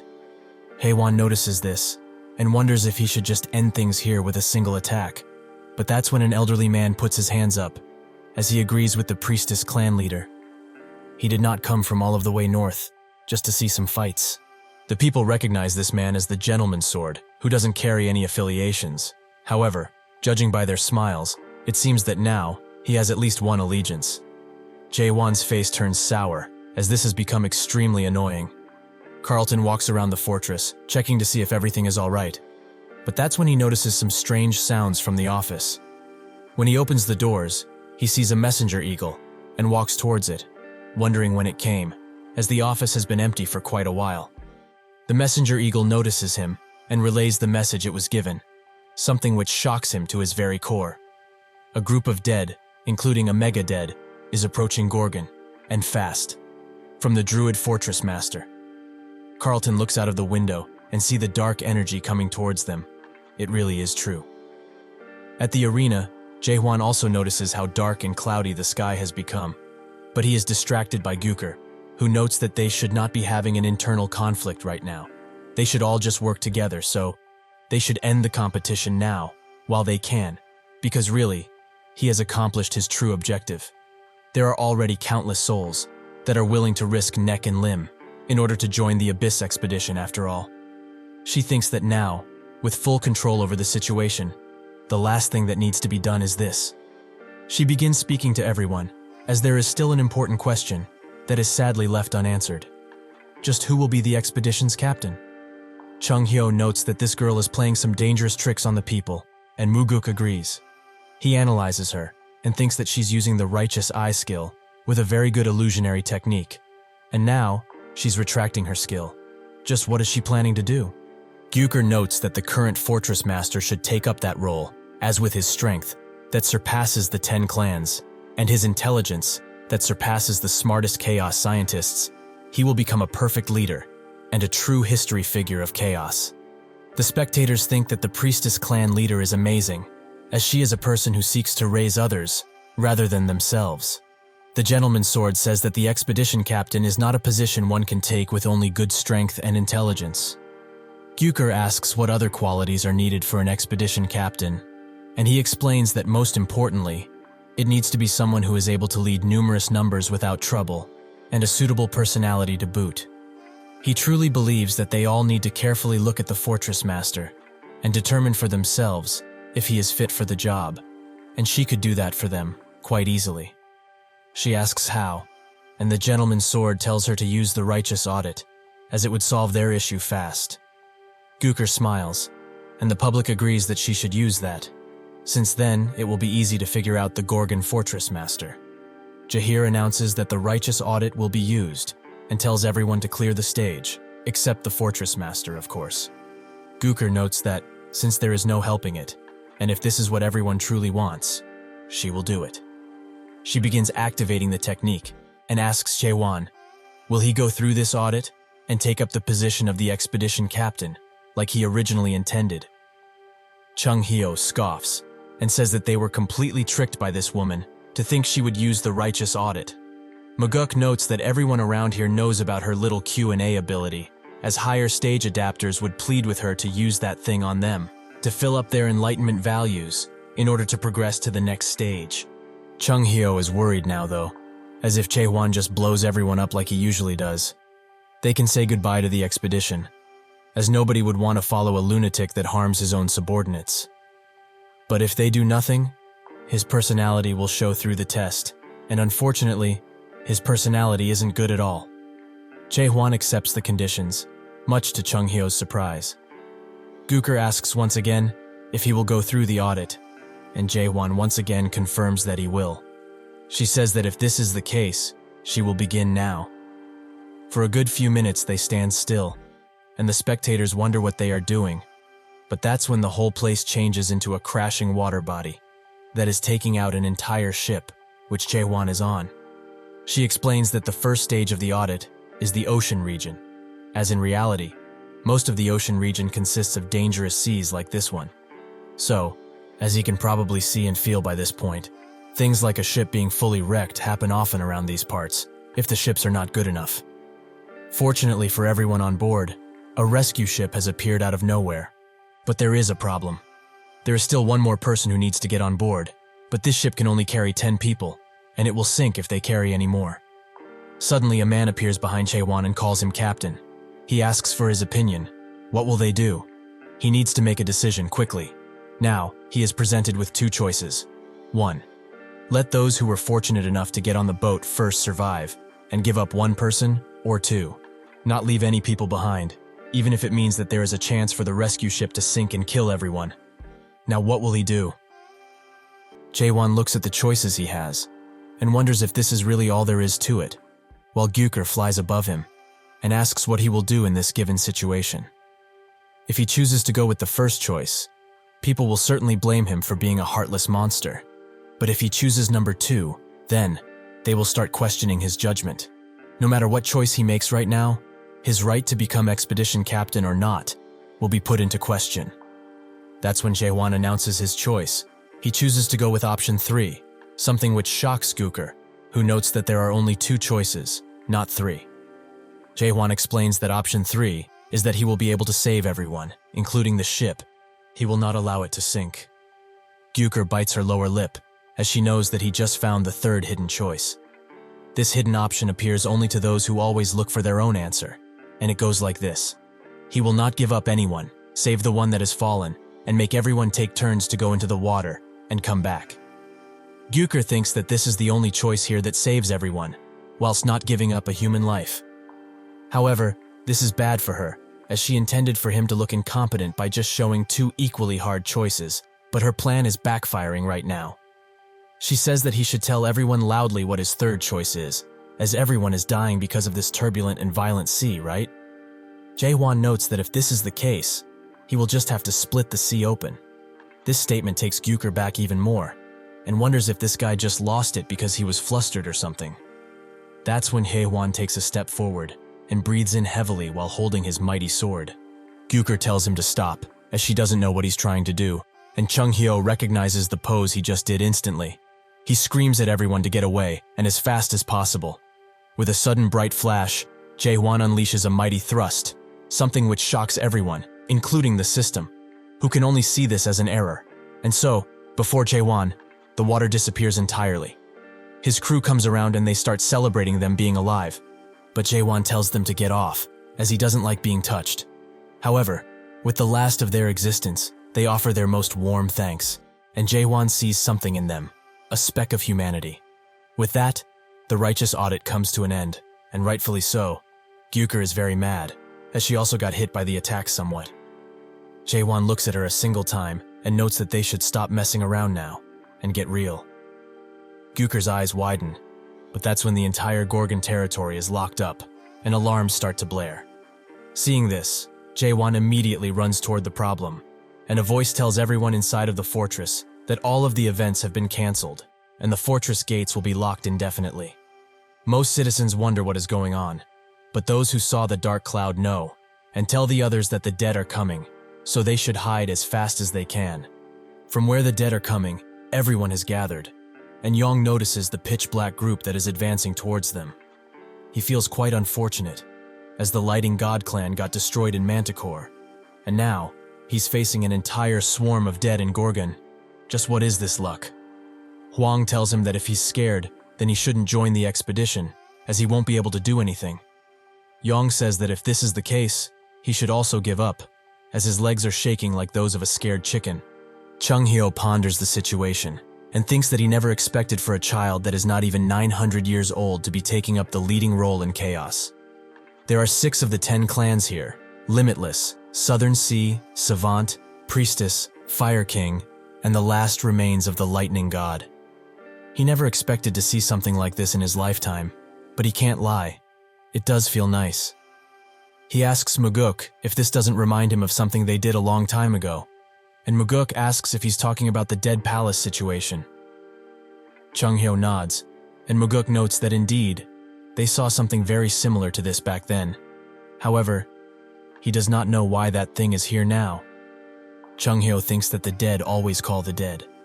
When a medium dead appears, small dead would arrive. When a large dead appears, medium dead gather. And since in Gorgon, the dead king has appeared, it will bring in something which has made every single fortress build high walls in the first place. The disaster that everyone fears, even in chaos, the mega-dead, backwards walking Magritte. The undead assault begins in earnest, and the people who didn't manage to evacuate in time are butchered one by one, and in gruesome ways too. Gyuker watches in extreme horror as an entire horde of dead descend upon the fortress, and with the dead all around her, she thinks that this is the end. They are all done for. An elderly woman also tries to get away, but due to the fear in her body, accompanied by her old age, she trips, allowing herself to become feed for these ruthless beasts. Gyuker notices and wants to do something, but in that moment, the gentleman's sword appears. She thinks that it's a relief, and screams at him to go help that frail person. But instead of that, he lets her be killed in cold blood, while he continues to run away. He apologizes deeply as it's too hard for anybody to deal with that many dead. Gyuker has now lost all hope, as they are powerless in this situation. They can't do anything. For his crimes against the lowly, the gentleman's sword is rightfully punished, and immediately killed by the dead in a surprise attack. Gyuker can only watch, and a single tear flows down her face. Every single choice they made was useless. What use is there in getting the right answer if the world is like this, where only dead is dominant and suffering is the only promised thing? In this world without choice, something like hope does not and should not exist. The countless dead attack her, but suddenly one is slashed in two right in front of her face, by none other than Yong, who screams at her to get a damn grip, as they need all of the help they can get. That's when she notices that everyone around her are fighting for their lives. But why? They are just buying time for others to escape. Even if they fight, there is no possible way they can win against all of this. Are they all fearless because of how reckless they are? But that's not it. As he sees Yong trembling, they are all afraid, very afraid in fact. But if that's the case, just what gives them the hope to keep moving like this? Yong tells her that even if this looks to be a little rough, she should not be afraid, as there is somebody who is fighting a much bigger threat up there, and alone too. A single undead tries to interrupt Jaehwan's fight, but he immediately grabs it by the neck and splits it in two with just his grip. The mega-dead raises a few stone slabs from the fortress and aims them at Jaehwan, who notes that it's quite rude for it to just bite someone else's fortress. The mega-dead unleashes the stone onto Jaehwan and then also continues attacking, not giving up the attack for even a second. It wants him dead. Jaehwan thinks that this is quite the troublesome opponent, as he goes near it, it will use its ability to rip off objects. However, if he keeps his distance, it unleashes a large breath attack, something that is quite difficult to dodge given the space. It can also unleash it again almost instantly, something which ticks Jaehwan off, so he chooses to stand in front of it this time and face it. Back on the ground, Chunghyo continues to fight, but grips his sword tightly, as all of this reminds him of back then, when they failed the expedition, and he felt like humans could do nothing against the undead tide. In the face of such despair, realistically, there is nothing they can do. That's when a bright light shines in front of him, and he remembers what the old Tower Master said. The people of this place need hope, something that will overwhelm them, a hope that keeps pushing and stops at nothing. Jaehwan manages to get close enough to the mega-dead and pierced it deeply. They both fall down as they exchange blows in the air, in a spectacle of good and evil. Everyone protects themselves from the blast as the sun shines through the broken fortress wall. But as the dust clears, it is shown that Jaehwan has won this fight, and he smiles, as he thinks he should have done something like this much earlier. Chunghyo is extremely surprised, and asks who the hell he is. But they don't have time to talk, as the undead are trying to attack him from every which way. Quite literally, he is surrounded. Jaehwan just sits silently while they gather, and tells them to not get in his way. He unleashes a mighty attack, which clears some of them, and then unleashes another, a much larger one, which makes Chunghyo think about what happened at the righteous audit, that Jaehwan split the sea, and that's what he's doing right now too. Everyone around looks at the gigantic hole he made, and Muguk notes that he's quite reckless, and Chunghyo agrees, but he has decided to protect that reckless person, no matter what. Muguk tells him that if this is the case, they will do it with him too, and so, with a new glimmer of hope, everyone gathers around and gets ready to fight. Muguk is the first to take down another enemy, and everyone follows after him, including Yong, who charges towards a large dead and defeats it in one strike. While he and Huang fight, he notes that it's quite embarrassing to say something like this right now, but he feels the need to tell someone, no matter what. Huang tells him to say it already, as he's hesitating for too long, but once Yong lands on his feet, he announces that he feels really cool right now. So is he? Huang doesn't say a single word, and Yong begs him to say something already. On his side, Huang is being charged at, and he notices that his body is slowing down heavily because of the fatigue, and at this rate, he will fall on his knees. Suddenly, just when a monster is about to attack him, someone throws a rock at the beast, a girl, who has chosen to fight despite the situation. The dead is rightfully annoyed by this, and so it charges the girl, who cannot hope to defend herself. But that's when she screams to do it now, and countless chains begin enveloping the dead. Naturally, this ability is that of Carlton, who is standing ready to fight, amongst the others who have chosen to fight alongside him. Huang smiles, and says that fighting like this feels much, much better. Everyone is trying their best in this dire situation, and Jaehwan smiles, as he slams his sword into the ground, and the whole fortress is enveloped by a blue glow. 10 days after this incident, people have started rebuilding, and the news that the three great dead and Magritte have been defeated. A reporter asks the fortress blacksmith, in his honest opinion, what does he think the biggest change in this fortress has been?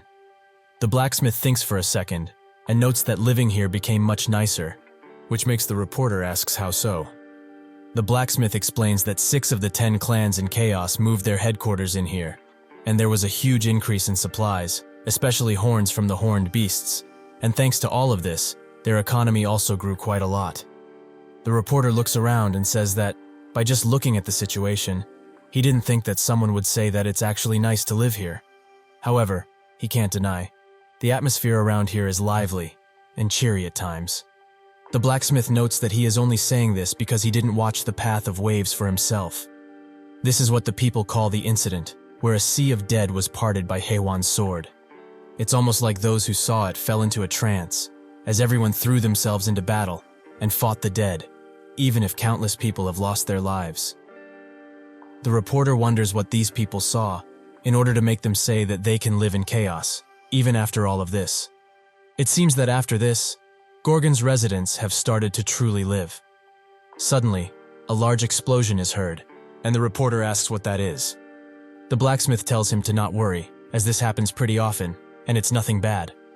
The reporter thinks that the only ones that could cause such an explosion are high-stage adapters, and it's true that the 6 of the 10 clan heads are here. He asks if there's a war between the clans, and the blacksmith notes that it's something similar, and that's when 5 figures fall from the air, and the blacksmith smiles, as there's only 5 today. Jaehwan sits in the training room and announces that every single one of them have a long way to go before they become strong. Hong hears about what happened and smashes his wine glass at the one who told him, demanding he explain once again what happened. The messenger obliges and announces that the mega dead which charged Gorgon, the one who went by the name of Magritte, has been killed. This angers Hong, as that mega dead was made from a stage 9 adapter in the almighty land, and it's a monster that could only be dealt with by a lieutenant or something higher. Just how did those Gorgon bastards manage to defeat one of the only 3 mega deads in Chaos?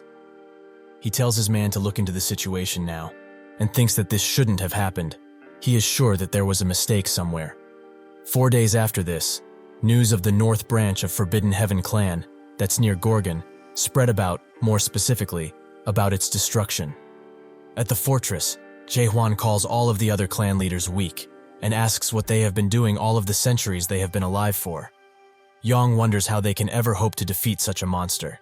But that's when Jaehwan calls him, and tells him that he only has quick feet. He also tells Huang that he has power, but he's very slow, and Jaegal that he thinks too much before he acts. He moves on to Gook and tells her that she's nimble and has good instincts, but her stamina is laughable.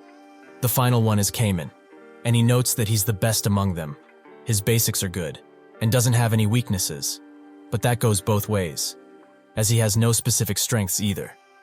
However, they all have one common problem, that they manage to obtain something without putting in effort at all. Chung Hyo notes that this is refreshing to hear, but Jaehwan also goes on to their case, as they have lived for 1,000 years each, but they are still weak. Chung Hyo doesn't like this, but he can't deny that he's right, as 900 years ago, all of the clan leaders were at least 7th stage adapters, and the leader of the Heavenly Dragon clan was 9th stage. Even with that, Mullark was much stronger than all of them. The expedition was a tough journey, even for such strong people. That's the kind of place the Abyss is. Jaehwan explains that during the subjugation of the Forbidden Heave clan's North Branch, half of them were either very injured or almost died, and they weren't even attacking their headquarters. They are already in this state after dealing with a single clan, so how can they hope to go on the expedition? Thus, as of today, all of them will be doing some special training for a single week. Yeagle thinks about how many muscles he will get, and he also asks if everyone here is an adapter. It's not easy to jump to the next stage, as he might think. Normal people would take at least 10 years before they become first stage adapters. Then, they would take 20 years to reach second stage, 40 years for third stage, and so on. Most humans would die before that. Jaehwan asks what he's trying to say, and Jaegal puts it simply, is he trying to turn them into awakened? This idea shocks everyone, and Jaegal notes that, from what he's heard, awakened do not accumulate power over time, and rather, reach the next stage through enlightenment. Jaehwan says that indeed, that's what he's planning, if they are able to abandon their own world, that is. Zhang asks what he means, and Chung Hyo tells them that there are 3 stages for those who wish to awaken. First would be to destroy the world of adaptation, the one that they have lived in so far. Those who are able to will be able to see the world for that it truly is. Zhang wonders what he means, and Gooker notes that he's asking them to leave behind things like status, which benefits only the system. Zhang notes that he is also an overcharged adapter. These people have a lot of affinity with skills and the interface system, while also possessing the ability to grow much faster. Thus, people think that they are blessed by the system. Huang says that everyone around here is an overcharged adapter, but that's when Kaiman says that he's not. So, he will throw away his skills and world. If it means that he will become stronger, he will throw it all away, except the hatred he has towards the monarchs. They all wonder what he's talking about, and Gooker explains that they have to throw everything away, including everything they accumulated so far, but also something much greater. She asks if they have ever heard of the Great Disappearance, and Jaehwan asks what it is. She explains that it started along with cracks appearing. 700 years ago, they suddenly appeared. In the Almighty Land, the terrorist group known as Cracks, that announced their fight against the cultivators, were all found with that proclamation shoved in their chest, and another proclamation, this one from the monarchs of the 4 areas. If one wants to become awakened, they need to come to the Forgotten Land and deny this world completely. There were thousands of adapters who gathered there that day, however. Nobody knows what happened. As per what everyone thinks, they have simply ceased to exist. Yang asks if there were any survivors, and Gooker notes that there were some, and her comrades were among them, and they had become awakeners, even though they were only stage 1. Jaehwan asks what happened to them, and with a sorrowful tone, she tells him that every single one of them took their own lives. The experience broke them down mentally, and they either went mad or lost their memories completely. They all had various things wrong with them, but one thing they shared, they did not know who they were before this. Jaehwan looks at her and tells her to listen carefully, as he will make 2 things clear for her. First, he is not a part of the Cracks organization, but he understands her suspicion, given his awakened status. Secondly, like she talked about, awakening is dangerous, so he will accept volunteers for those who want to awaken. She asks what he will do with those that refuse, and Jaehwan tells her that he will still help them become stronger. He just needs to help them achieve higher stages of adaptation. She asks if he didn't listen to Jaegal, as he explained it takes years and years to just get 1 stage. Jaehwan says that it's not a problem and they should all follow him. They do so, and they arrive in the center of the fortress, where the blacksmith is building something. Jaehwan asks if it can be activated now, and the blacksmith notes that it can. And so, the tower beams a bright light, and they all get one question. Will they accept the summon to the Tower of Nightmares? Carpe Diem? They all accept the invite, and are surprised when they get inside, as they did not believe that a human could actually create the Tower of Nightmares like this. Even if it doesn't have a second floor, it is still rather impressive. Jaegal says that he's actually touched by this. He never expected there would be a place like this that is not meant for domination, but rather to break it. Yang is equally as excited, and Jaehwan explains that from here on out, their training will be done in here, as it will be much more proficient, since time in here flows 100 times slower than the outside. 1 day outside is 100 days here. This means that a mere week outside would be 700 days here. So they have approximately 2 entire years to train and become better. But the speed of the soul corruption is inversely proportional to the rate at which time is slowed down. Just to be safe, when one of their soul's corruptions goes past 80%, they will be kicked out instantly. Additionally, the horns of horned beasts would always be on standby outside, so there shouldn't be a need to worry about the corruption. Yang is surprised to find that Jaehwan isn't just a cold-blooded and self-centered person, and promises once again to follow him for all of eternity if need be. With that explanation out of the way, Jaehwan gets to separating those who want to awaken and those who do not. Those who want to will stand on his right side, and those who only want to increase their adapter level stand on the left. After they do that, training begins in earnest, and Yang seems to be attacked by Gooker. But still, he mocks her, as she is far too slow to catch him. Suddenly, a flaming fireball comes in front of him, from Huang, who was trying to third-party him. He explains that speed isn't that important. What is important is destructive power, and he, the mighty Fire King, has that. Jago looks at their squabble and sighs, as they are all pathetic, and there's no way they will improve. The three immediately team up and look at him with glowing eyes, and get to chasing shortly after. Muguk looks at this, and thinks of what happened previously, when they were choosing. As everyone expected, Cayman is the only one who chose to go through the awakening, and he seemed pretty confident about it too. Gyuker also asked how he's going to raise their adapter levels, as it's not easy for high-stage adapters to become even more stronger than they are already. They need to get a certain level of enlightenment, or learn new top-level skills to increase their proficiency. Jaehwan told her that this can be solved quite easily, which she was angry about, as a top-level skill book, which they would need, isn't easy to get. Is he also planning to steal from one of the great clans, like Zhang did? Jaehwan said that they don't need a skill book. All they need is to learn from a teacher. But he will not be that teacher, because from now on, they themselves will become each other's teachers. Muguk thinks that this idea for them to learn from each other is very revolutionary, as since the clans are all stupidly prideful, this is something that they could have never done under normal circumstances. And seeing how hyped up these youngsters are, to prove themselves and their skills, the plan that Jaehwan proposed might actually work quite nicely. However, this makes him wonder about Cayman and what he's going through on the second floor. On that second floor, Cayman keeps thrusting and wonders just how many times has he repeated this action. 10,000 times? 100,000 times? Maybe it goes beyond that, but still, Jaehwan tells him to increase his speed, and he does just that, but can't help but ask if he will really be getting stronger like this. Jaehwan is surprised that he keeps asking questions like this, as he should feel something right about now. Cayman does indeed start to see something, and Jaehwan asks him if he's feeling uneasy because he hasn't fought against the other adapters. Cayman notes that he knows he's not someone who is talented. Jaehwan thinks that this statement is wrong. He is different from the other clan leaders that were blessed with being overcharged. His consistency and sheer hard work has brought him to being the strongest out there. Additionally, his mental fortitude allowed him to not lose his self despite having reached the question stage. The only thing that leads to an awakening is not talent, but willpower. Suddenly he tells Cayman that he believes in him, so he asks him to trust him and continue. Cayman is clearly touched by this, as he hasn't heard those words in a long time, so he clenches his sword even tighter and thrusts his sword even faster. Near the improvised tower, the woman who is at the arena looks at it while drinking and finds it quite impressive, as this is not an easy thing to make. She also asks her master, Chung Heo, if he also doesn't find it impressive. He looks at her sternly and asks Seola what she's planning this time.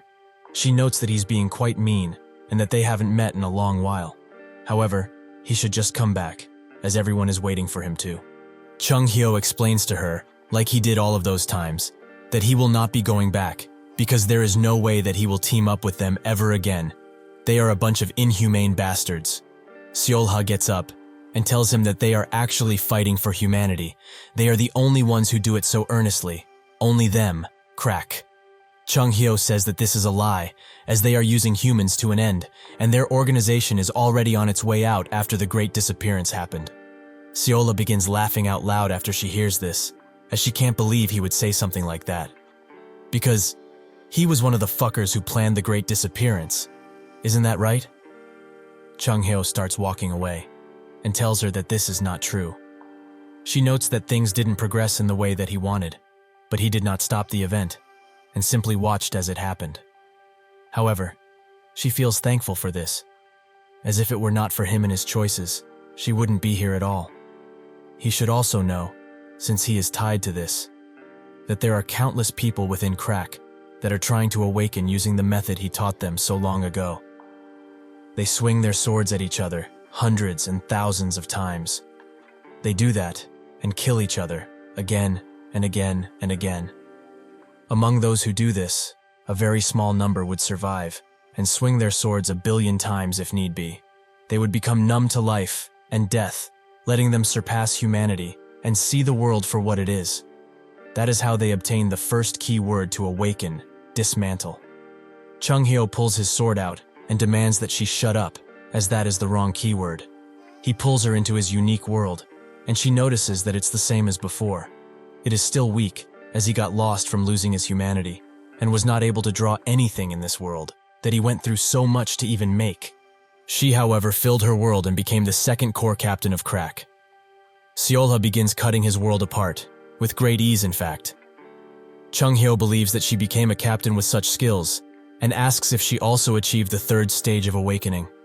She explains that it wasn't just the third stage, and starts transforming the world around them. She asks if this pleases him, as this, all of this death, is the scene of the great disappearance. Does he enjoy her masterpiece, her life's work? How does he feel after looking at the sea, filled with corpses? He tells Chung-hyo that the living are not trying to pretend to be dead. He knows that there is nothing that will change that in chaos, right? This world will never change, so he should come back already, with her. Chung-hyo announces that it will change. He knows that it will. He believes that 100%. Seolha can't believe that he still has the willpower to have so much faith. But even with his little helper, he is going to fail. Just like he did 900 years ago, and like when he abandoned all of them, and ran away like a coward. He can do what he wishes at this point, but he should know that Crack will always be watching him. Inside of the tower, Cayman goes through all of the stages of awakening. First, to question it. The second stage is to understand the world he questions, and the third becomes quite blurry to him. Suddenly, Jaehwan attacks him and shouts at him to wake up. His sword falls to the ground, but Cayman dodges and barely lands on his feet. Jaehwan says that he did not want to see such a pathetic display from him. He should fight, like he is fighting for his life. Cayman feels all of the strikes, and can't even think of him winning this fight. He can't even comprehend just how powerful Jaehwan truly is. This also makes him wonder if he even became stronger than before. He closes his eyes and accepts his defeat, but Jaehwan tells him the final key to unlock the third stage, to remove the limits that the world dared to put on him. With that, Cayman opens his eyes wide and unlocks the third stage of awakening, to forget him, that the world decided on. They both attack each other with mighty strikes, and Cayman uses the Moon Eye ability to unleash an even mightier attack. After it's all said and done, raindrops fall and he stands on his knees. Jaehwan congratulates him as he has reached the third stage. Cayman asks if he really became stronger, and Jaehwan confirms that he did. But still, Cayman feels nowhere near him, even though they are both at the same stage of awakening. Once their training is over, everyone meets inside of the fortress meeting room, where the other fortress masters reject the idea of them going on an expedition, as it would break their treaty that has been standing for a long time. Jong immediately gets on their case, as if they did nothing until the expedition was made, then they should just shut up, as they have no right to talk. Yurin explains that the reason they are all gathered here today is because of the Forbidden Heaven clan incident, so they should all relax and return to the topic at hand. One of them suggests that they continue on this topic, since they already started to talk about it. This is Garuda's fortress master, Gal Huidong, an 8th stage adapter. He says that the captain for this expedition should be picked through voting. The Dryad fortress master, Aisha Lind Croft, kind of agrees with him, and also asks where the current Gorgon Fortress master is, as he should have received the information about this meeting. Yurin thinks that this was all a setup to not have him here, as the moment Jaehwan left this place, a suggestion for the 3 fortresses to meet was made, and before they could even hope to reject it, they got a messenger eagle that announces their envoys have already departed. While it is true that the adaptation team returned, the fortress master and Cayman, who are in the awakening team, have yet to do so. This was all a ploy, as they wanted him gone, so they could sway the conversation in the way they wanted. Gal notes that they should not put their trust in a child who only lived for 50 years. Are they mad to let such an inexperienced man take the role of expedition captain? He continues to disrespect Jaehwan, but suddenly Jong puts a knife to his neck and dares him to talk shit again. Gal asks what he is trying to do, and Jong explains that if he wants to talk with abilities, they should do so. If they really want to change the expedition captain, then they should deal with them first, as they will not stand by while they change it. Gal and Jong go to an arena, with Gal asking if he really wants to go through with this, and Jong in turn asks if he's scared. Gal allows him to make the first move, and he does just that as he pops behind him and tries to attack. Gal dodges, but Zhang continues to move even faster. Gal commends his speed, and Zhang flies into the air and lands directly on Gal, who has no choice but to defend himself against such a powerful attack. He is quite surprised that a 7-stage adapter got so powerful and admits that he did not expect this. However, no matter how hard he fights, he can't hope to surpass him, as he is an 8th stage adapter. With that, Gal unleashes his golden chakrams on Zhang, which hits him pretty hard, making the spectators wonder if he will be able to do something now. Gal, thinking that the fight is over, commends him for his skills, and announces to everyone that, since the lighting god has fallen, just as promised, they will change the expedition captain. Suddenly, Zhang gets up and tells him to stop speaking, as he hasn't lost yet. From now on, he will show him something very interesting. They both attack each other, and surprisingly, Zhang uses an ability from Huang, which burns Gal's chakrams. He is surprised to see a technique from the Fire King, and Zhang also uses an ability from the Savant clan leader, Jegal. Gal screams at them for teaching their sacred techniques to each other. Have they really thrown away all pride? Zhang rushes in with extreme speeds and notes that pride does not win battles. He manages to land a mighty blow, but Gal still stands and announces that, if this really is the case, he must get serious too. He unleashes all of his power into a mighty chakram, which makes the normal spectators just run away, as they don't want to be caught in it. The chakram grows even larger, and when it touches the ground, it raises most of it, as stone is thrown around and sent flying in all directions. Aisha watches this in amazement, and Gal taunts Zhang, as he wants to see if he will really survive such an attack. That's when he notices that Zhang was in the air all of this time, and tells him that he did great, as he unleashes one of his mightiest attacks yet. The attack only reaches his forehead, as Muguk stops Zhang since the fight is over. He tells Gal that his match is over, and also asks if he was really going to use the guardian horned beast Garuda in this situation. Gal clenches his fist in shame, as this is an anti-dead weapon, and announces that he lost.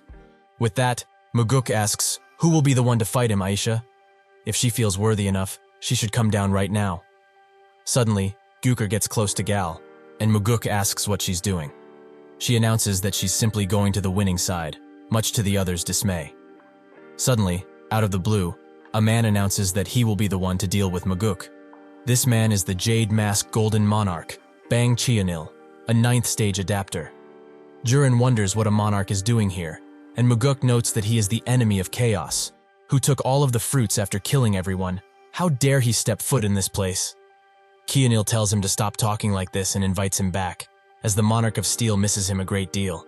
Muguk asks if he's really working for the Steel Monarch now, and Chionil confirms that he indeed is, as his king has a soft spot for martial artists. Muguk notes that if that's true, that man's legacy is over, if he decided to accept human trash like him.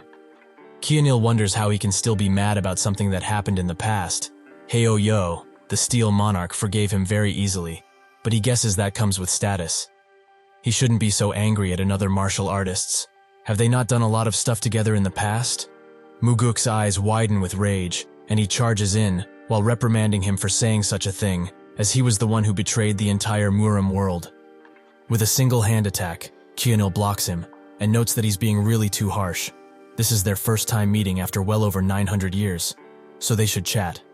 Muguk gets even madder, and attacks with even more fervor while asking, since when did the Dryad, Garuda, and Priestess clan get played by them in such a way? Chionil acts a fool. They were only giving them advice, so that they can make wiser decisions. He should also stop talking nonsense about others, when he, the Gorgon Fortress master, and a few others, were just pipe dreaming about something unachievable. Truly, they are even more pitiful now than ever. Aisha looks at the fight from above, but it can be seen on her face that she's conflicted about something. Suddenly, the emissary of the Steel Monarch arrives, young, and tells her to throw away those thoughts. She made the right decision. The current Gorgon Fortress master is extremely dangerous, much more than the Forbidden Heaven clan leader. He is attempting to use the Abyss Expedition Squad to unite the entirety of Chaos, and their great monarch considers him a threat. Threat is the title given to those who wish or attempt to change Chaos, and every time one of these threats appears, hope also starts to appear. However, that will eventually lead to despair. Young continues, if they do not get rid of him right now, once again, Chaos will suffer. And since she has lived for 970 years, She knows full well what happened 90 years ago. Aisha feels like it happened yesterday, so she can't let another tragedy like that happen again. That is when Young came with the offer, when she was vulnerable. But now, she's very conflicted, as she doesn't know if this is right. Kionil continues to block Muguk's attacks, and notes that it would be wise to stop now, as he can't hope to defeat him in his current state. He knows that full well, doesn't he? Muguk does not answer with words. Instead, he uses his blade and a technique, Heavenly Sword, to reach for Kionil's neck. But instead, the attack blows up, as he used a technique to block it. He explains that there are tons of differences in abilities between adapter stages, but when it comes to the 8th and 9th stage, the difference is extremely high. He pulls Muguk closer and tells him to get to the 9th stage before he thinks of coming back to them, because somebody like him, who does not possess the class of a monarch, cannot hope to even put a single scratch on him. He unleashes a mighty palm attack on Muguk, and Gyukur thinks that this is the true power of a monarch, as Muguk was taken down in one single hit. The Jade Mask Monarch, who ruled over the 12th region, is not even a Grand Monarch, as right beneath the Grand Monarch, there are 3 titles: Lieutenant General, Major General, and the lowest of the low, which is where he's at, Brigadier General. Gyukur's suspicions are now confirmed. If they really had to fight such monarch on their expedition, there is no way they could have won. Kionil tells him to give up on his dream, as they cannot hope to win, ever. Haven't they all achieved pretty high positions within chaos already? They should not try to play God, and stay at their level, as it is all they deserve. Muguk seems to have given up, but his eyes glisten once again, and he strikes at Kionil while he's still talking. Kionil is quite shocked that he still wants to continue in the state that he's in, and Muguk notes that 900 years ago, he, who has won over the Resurrection Palace by stealing their rightful fruits and killing some of their precious comrades, has no right to talk about this. He has never once forgotten the disgrace he put on him and the others on that day, and things are a lot different now. Kionil says that he's become too dull, as instead of redemption, he chooses death, but it's rather fitting for him. They both go to strike each other, but that's when Muguk unleashes the Heavenly Sword Enigma and throws it at Kionil with every mound of strength he has left. Kionil reaches his hand forwards and notes that he's still as pitiful as ever while unleashing his bottomless pit. This eats up Muguk's ability, and Kionil grabs him harshly, saying that he cannot hope to change anything. The others charge in to help him, but Kionil intends to finish him off now. Suddenly, from behind, Kaiman arrives, and he apologizes for being late, but since the fortress master is rather busy now, he will fight in his stead. Yurin wonders what the fortress master is so busy with, as the Abyss expedition is about to fall apart. Kaiman tells him to calm down, as he is here now, and asks Muguk if he's alright. He tells him to stop, as this is not someone he can just deal with. But Kaiman assures him that it will be okay, and tells the others to evacuate everyone from here and get as far away as they can. Jagil tells him to stop talking about the impossible, as Muguk was not able to defeat him. Does he really think he can? Kaiman tells him once again to let him fight alone. He talks with Kionil and says that it's been a while. He tries to remember who he is, and he finally does. He's that child from back then, the one who could not join the expedition because he was not strong enough, right? Kaiman confirms that it was him, and Kionil notes that, since he is daring enough to stand in his way, it must mean that he has become a lot stronger. Kaiman raises his sword and says that he will see soon enough. Kionil tries to attack him, but he dodges and thrusts his sword into his hand, which sends him flying back. Kionil notes that it's not bad, but also asks, what kind of skill is it? Kaiman explains that it's a simple thrust, but it's not as powerful as a strong thrust.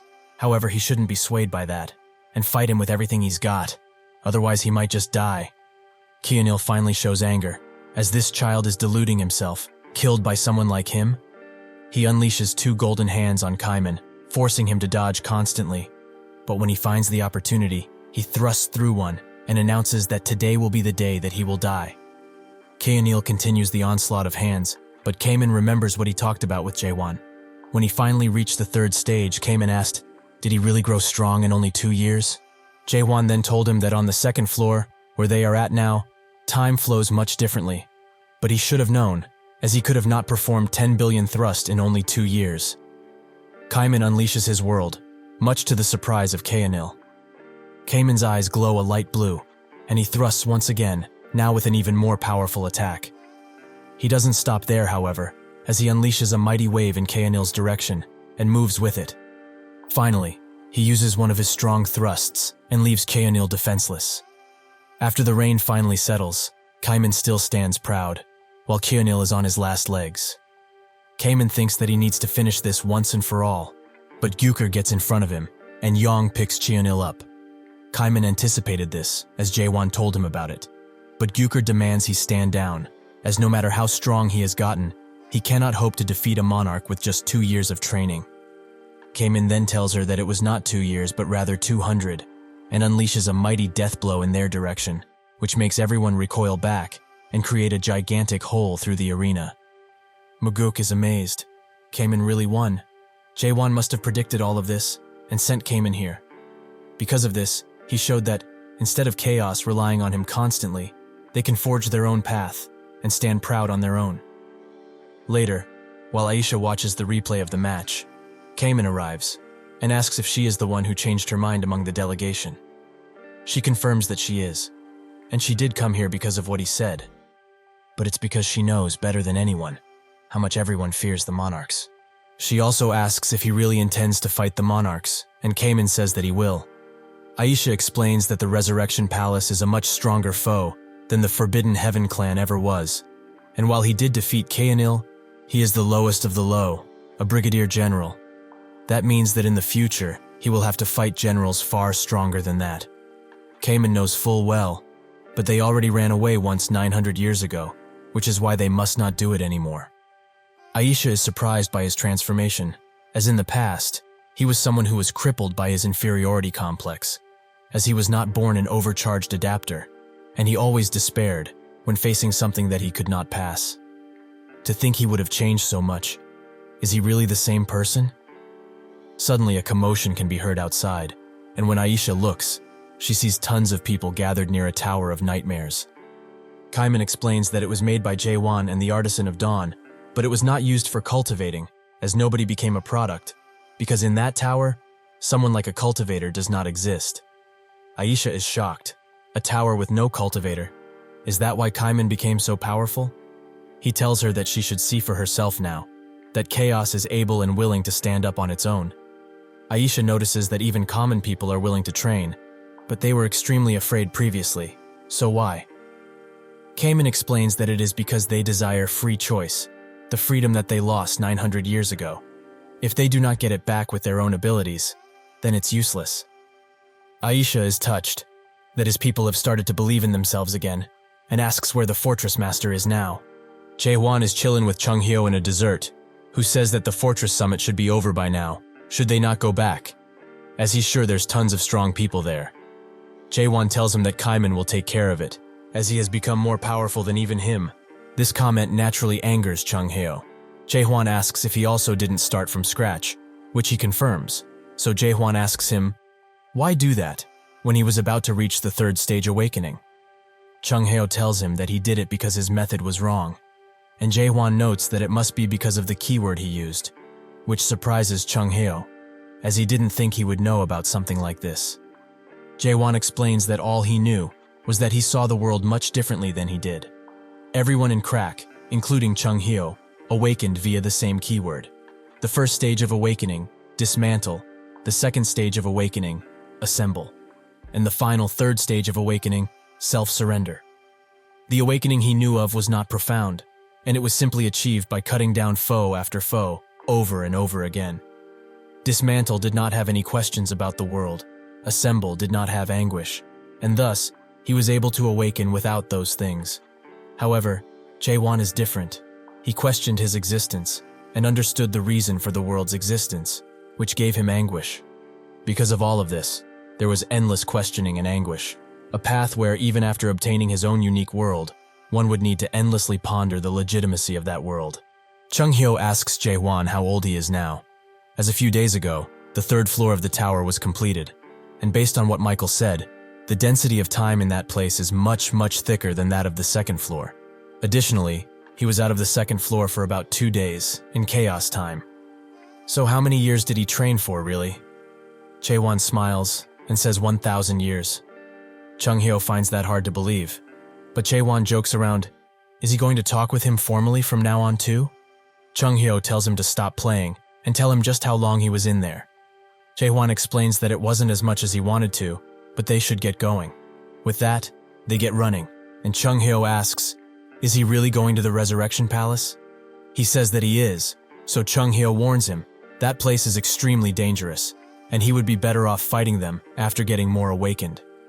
Jaehwan says that the monarchs will not just wait around. That is why they need to attack now, when they least expect it.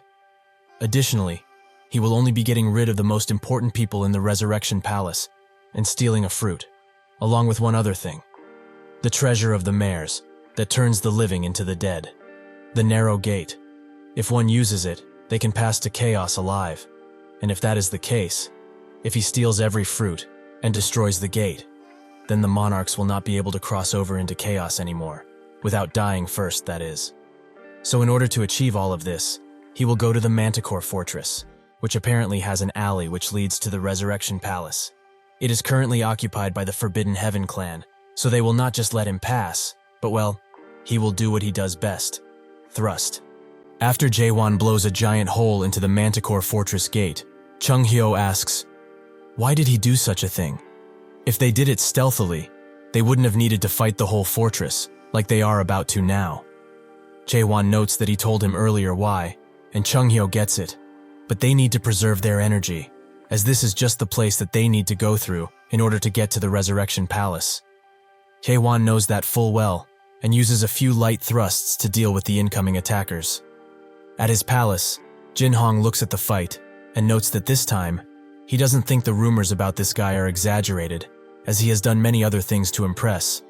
But to think he's actually just a product, if he had seen all of this earlier, he would have dealt with him much swifter. Suddenly, a woman notes that he must be thinking deeply about something, and snaps her fingers, saying that just looking at that chaotic man is getting her excited. It's no wonder that pitch darkness wants a piece of him. Who wouldn't? This is Siren, and Jin-hong tells her to stop dressing like this in chaos, but she retorts by noting that he looks like a scarecrow with those long clothes, so he has no place to talk. She sits down next to him while talking about some gibberish, but that's when she notices he's looking at Jaehwan, so she steals one of his screens and wonders what kind of technique he's using, as he's destroying everything in one hit. Jin-hong asks why she's here, besides annoying him, and she explains that she's here to tell him about something very interesting.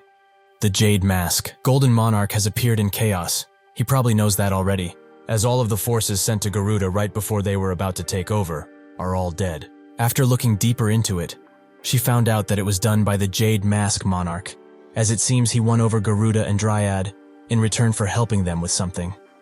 That something is a promise, to keep the treaty where the Supreme Monarch promised to not interfere in chaos business no matter what, so he swore to not break it. However, it was Pitch Darkness who ordered this, and now even the subordinates of Iron Steel are dilly-dallying in chaos like a bunch of children. This resulted in a proxy war of the monarchs of the Holy Land. But the most interesting thing about all of this is that she heard the Jade Mask Monarch was beaten to death. Jin-hong is interested now and asks who killed him. Siren says that it was one of the 10 clan leaders, which Jin-hong doesn't believe, as they are not strong enough to kill the Jade Monarch together. She asks if she knows about those guys in the Abyss Expedition team that the Gorgon Fortress Master made, as one of them, the Southern Sea Clan leader, is supposedly the one who killed him. Jin-hong has spoke now. That should be impossible, as the Southern Sea Clan leader was never that powerful, and even if he had hidden all of his powers until now, there is no way he would unleash them now, on something so idiotic.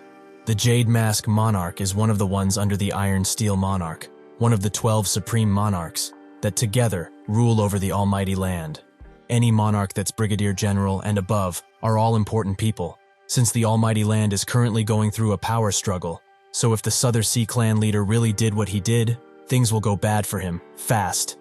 Siren asks, what is he going to do about Jaehwan, as he was supposed to capture him, but he let him become a fortress master, and now, he's also poking around things he shouldn't be.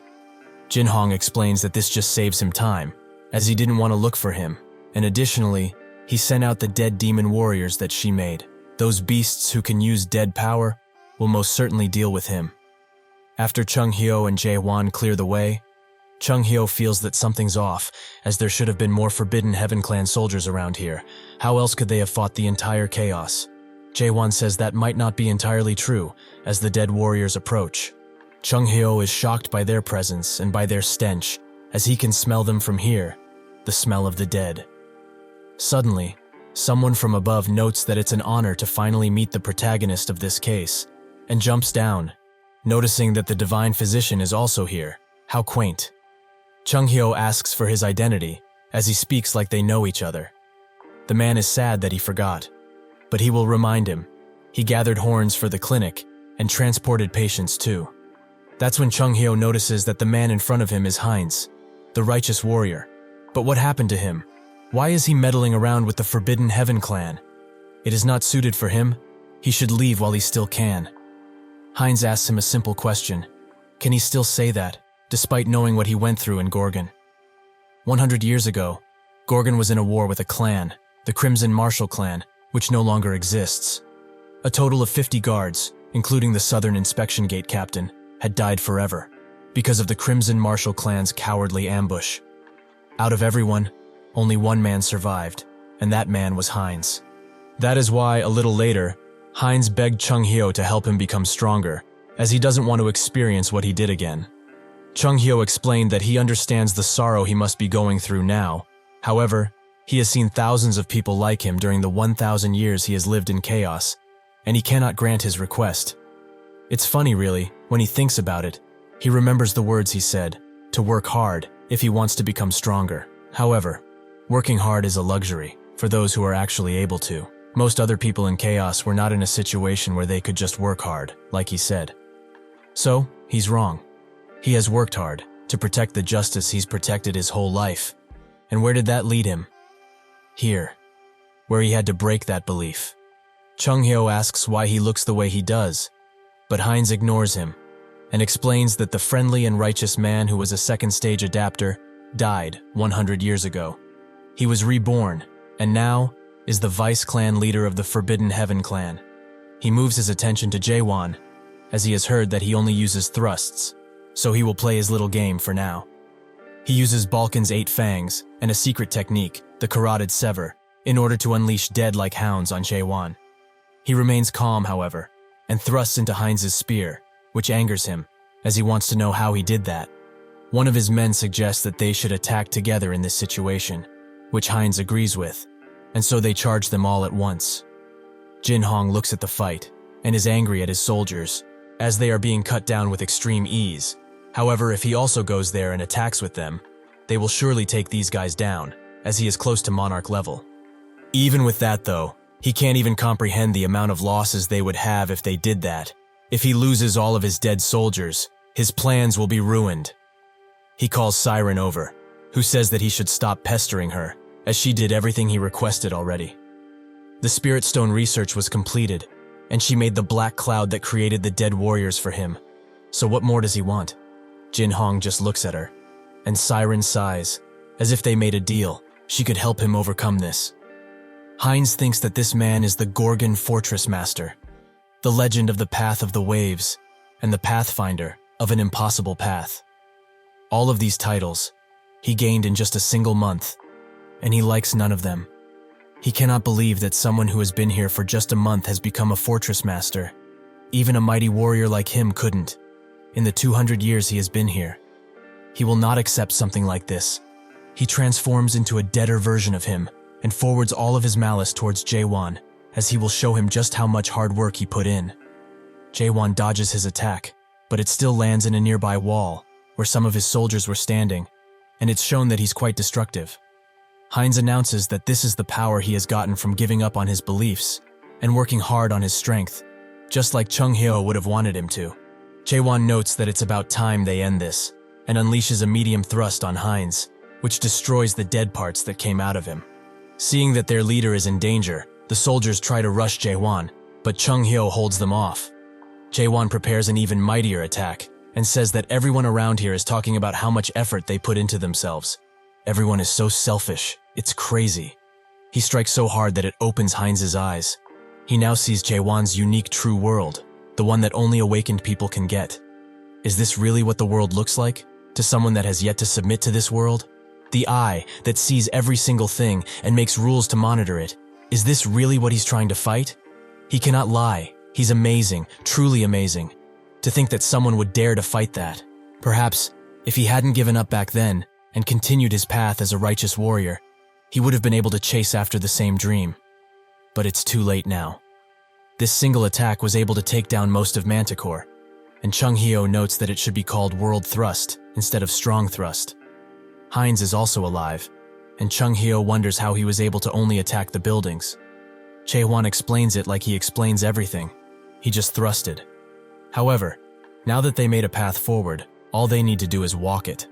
Suddenly, a pink portal appears, which Chung Hyo identifies as a transcendent rank space teleportation skill, Warp. Out of it, Siren appears, who says that she can't believe the dead warriors she made are so afraid. Jaehwan asks who she is, which takes her by surprise, as she's the presenter of countless shows, like this week's Hot 10 or Tower of Tower. Does he not have a hologram panel at home? Jaehwan says that he doesn't, and Chung Hyo explains that she's a mare, and he can confirm that all the men of chaos know her. Siren picks up his hat and notes that he has good eyes for someone so old. But did he not know that it's taboo to say that all mares are just that, mares? Each mare is known as another race, but enough about that. She introduces herself. She is Siren Armeld, not just a mare. Jaehwan thinks that it's unfortunate, as he wanted to ask her tons of questions, but now, they don't have the time, so he asks her to get out of the way already. Siren explains that she cannot do such a thing, as she received a request to stop him. Jaehwan does what he does best, and puts his sword forward to thrust, but Siren tells him to wait, and just hears her out for a second. She offers him a deal, to become her product, as the person who asked her to stop him is in that broken-down building, almost dead from that strike of his. She will forget that promise, if he becomes her product. Jaehwan unleashes a light attack on her, but Siren notes that he won't be able to keep this up for long, as he must feel it too, right? Jaehwan does indeed feel that the spiritual pressure is way stronger around here, so she might be a major general by the looks of it. She explains that pitch darkness is after him, and that guy is no good. She can hide him very well. If he becomes her possession, nobody in the 12 regions will dare touch him. Jaehwan refuses, so Siren snaps her fingers and notes that it's time to do it the hard way. The ground suddenly shakes, as 2 sand demons appear, since Siren has used her authority magic to make them. With that, the beasts attack, but Jaehwan thrusts, and Siren tries to control her minions, but Jaehwan just continues to kill them. Finally, he unleashes an attack in the ground, which creates cover for him, allowing him to dash across and get directly to Siren. She isn't shocked by this, as she could see everything he was doing already, so Jaehwan is caught by a snake, and Siren bargains with him. In reality, she's the one losing out on this deal, as she is Siren Almed, the bewitching flame, that easily gets #1 on any popularity vote out there. Suddenly, her snake minion starts convulsing, and Jaehwan appears right in front of her as it explodes, which allows him to grab her by the neck and slam her on the floor.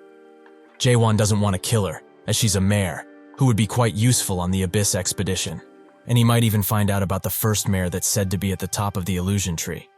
He asks her to surrender, but she doesn't want to, so she frees herself from his grasp and leaves, as this is too tiring for her. Suddenly, though, she appears behind him and uses the 8 gates of hell technique. Inside, Siren says that she expected him to be more surprised, but Jaehwan experienced something similar before. Siren explains that what he experienced was a fake, as the real 8 gates of hell is a skill that was made by a mare. Jaehwan goes through the first gate, Gale Hell, the 4th, Black Chain, and easily plows through the 6th, Frost Hell. Siren is shocked by this, as she did not expect for him to go through them so easily. However, she wishes him luck on the next gate, as this one is a doozy. When the gates open, a strange liquid comes out, and from that liquid appear the bodies of his dead comrades, the ones that are still fresh in his mind. Siren tells him to give up now, as since this skill was made, nobody got past the 7th gate. Suddenly, a few versions of him appear, and one asks who he is. This is the 7th gate, Self-Hell. Jaehwan wonders what is going on, as these are all versions of him, but they are all from different times. It doesn't matter to him, as he will still fight. But that's when he notices that all of the versions of him also get ready to thrust, which takes him by surprise, as he did not expect for them to have his techniques too. However, that isn't the worst of it, as they are all semi-sentient and able to think for themselves, which will prove to be challenging. Seeing this, he charges in first, to not allow them to analyze him further, which allows him to find out that they each have the skill level he used to have when he looked like them, so they might not be as dangerous as previously anticipated. He manages to take one down, but from him comes a blurry smoke that makes him lose his footing for a bit, which allows one of them to go behind him. Jaehwan is swift, however, and he easily takes him out, but when he does that, a version of him in military clothing falls from the sky and meets his eyes, begging him to stop. Suddenly, he is transported back to a certain memory, where one of the soldiers he served with apologizes fruitlessly, as he has slaughtered many people. Jaehwan remembers this memory, as he had it right before he entered the tower. The man continues to apologize, as he has worked hard. He knows that too, but now, it is too late. With a heavy heart, he thanks Jaehwan for everything, and points the gun at himself. The bullet casing falls, and Jaehwan remembers that this man was his successor, and also a counselor. He was harassed endlessly by others, which caused him to shoot all of his predecessors and executives in the middle of the night. He was the only one that survived, and all of the leaders, platoon commanders, and battalion commanders were placed somewhere else. Fortunately for him, he was acquitted of any suspicions, because that man wrote in his diary that he was one of the ones who was really friendly. But still, he was thrown in prison for 15 days. In that solitude, he began questioning everything, and maybe then, he really started to hate the system. Naturally, he did not know anything of the world of skills or status. But maybe, he was already living in a world of the system, where it suppressed individuals wherever it could. Jaehwan starts to damn everything. As his life flashes before his eyes, his friends, his comrades, himself. Was any of it even true? He continues to thrust and thrust, until a child version of him asks, "Who is he?" This makes him experience fear, something which he hasn't in a long time, but it also makes him tear up. Even still, he strikes himself, and Siren asks him, "How does it feel to experience this gate?" Awakeners say that self-surrender is becoming a new existence, which will make them forget their original self entirely. So awakeners like him, who have experienced self-surrender, receive much more damage from the 8 gates of hell. Even mayors would take their own lives when they experience something like this, because they simply could not handle that their ego had gotten too large. But to him, it's entirely different. Suddenly, Chung-hyo slashes the 8 gates of hell away and tells him to come to his senses already. Siren holds him gently and whispers in his ear, for someone like him, the ego that he has forgotten after self-surrender, will he really be able to handle going back in time like this? Jaehwan thinks that these are all memories he has thrown away, and this place is a world where he has to end himself in order to continue moving forwards.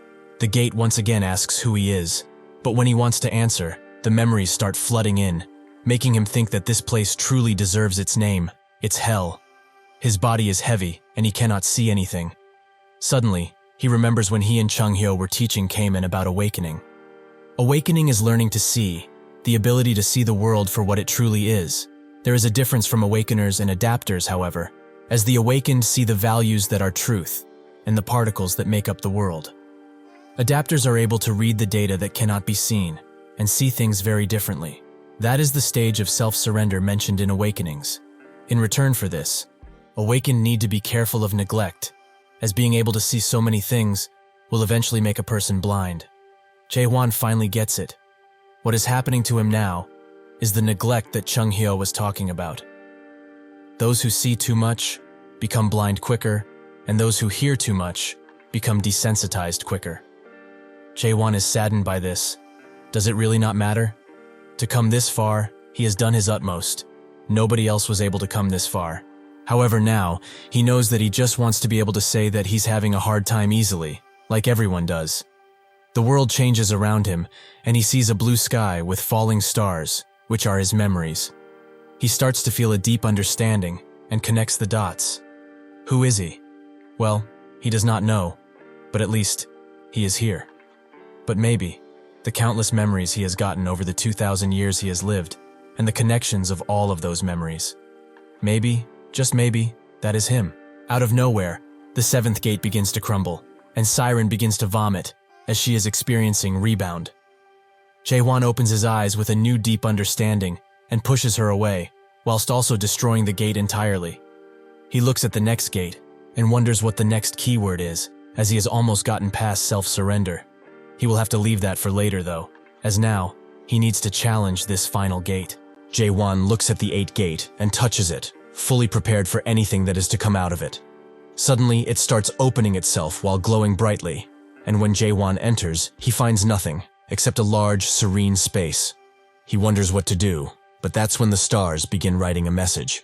He would like to tell this visitor about his trivial story, since he has passed all of the gates of hell. Jaehwan guesses that these are just the records of the one that made the gates, so he watches eagerly. The text notes that he still remembers when the first Abyss expedition started and identifies himself as Mulark Armelt. This is simply a record of his failure. Outside, chatter can be heard around, and Chung-hyo begs Jaehwan to wake up, but he doesn't move an inch, and the same goes for Siren. Even though she used the technique, she's as unconscious as him. He is weary of this because the people from the Resurrection Palace have arrived, and among them, there's a major general-level guy. The general asks his men if they have found anything yet, and when they reply with no, he commands them to search even more thoroughly, as he is sure those weaklings are around here, somewhere. This is the 11th stage adapter, the hidden scent monarch, Samyong Garam. Chung-hyo is very scared of him, as he is one of the main fighting forces of the 9 regions. Just what is someone so powerful doing in chaos all of a sudden? Suddenly Garam feels something, and sends his attention directly to where Chung-hyo is. He starts preparing a mighty attack, and congratulates them for having hidden for so long, like the little rats they are. He throws a mystical punch at them, but fortunately Siren has woken up, and she teleports them out of there just in time.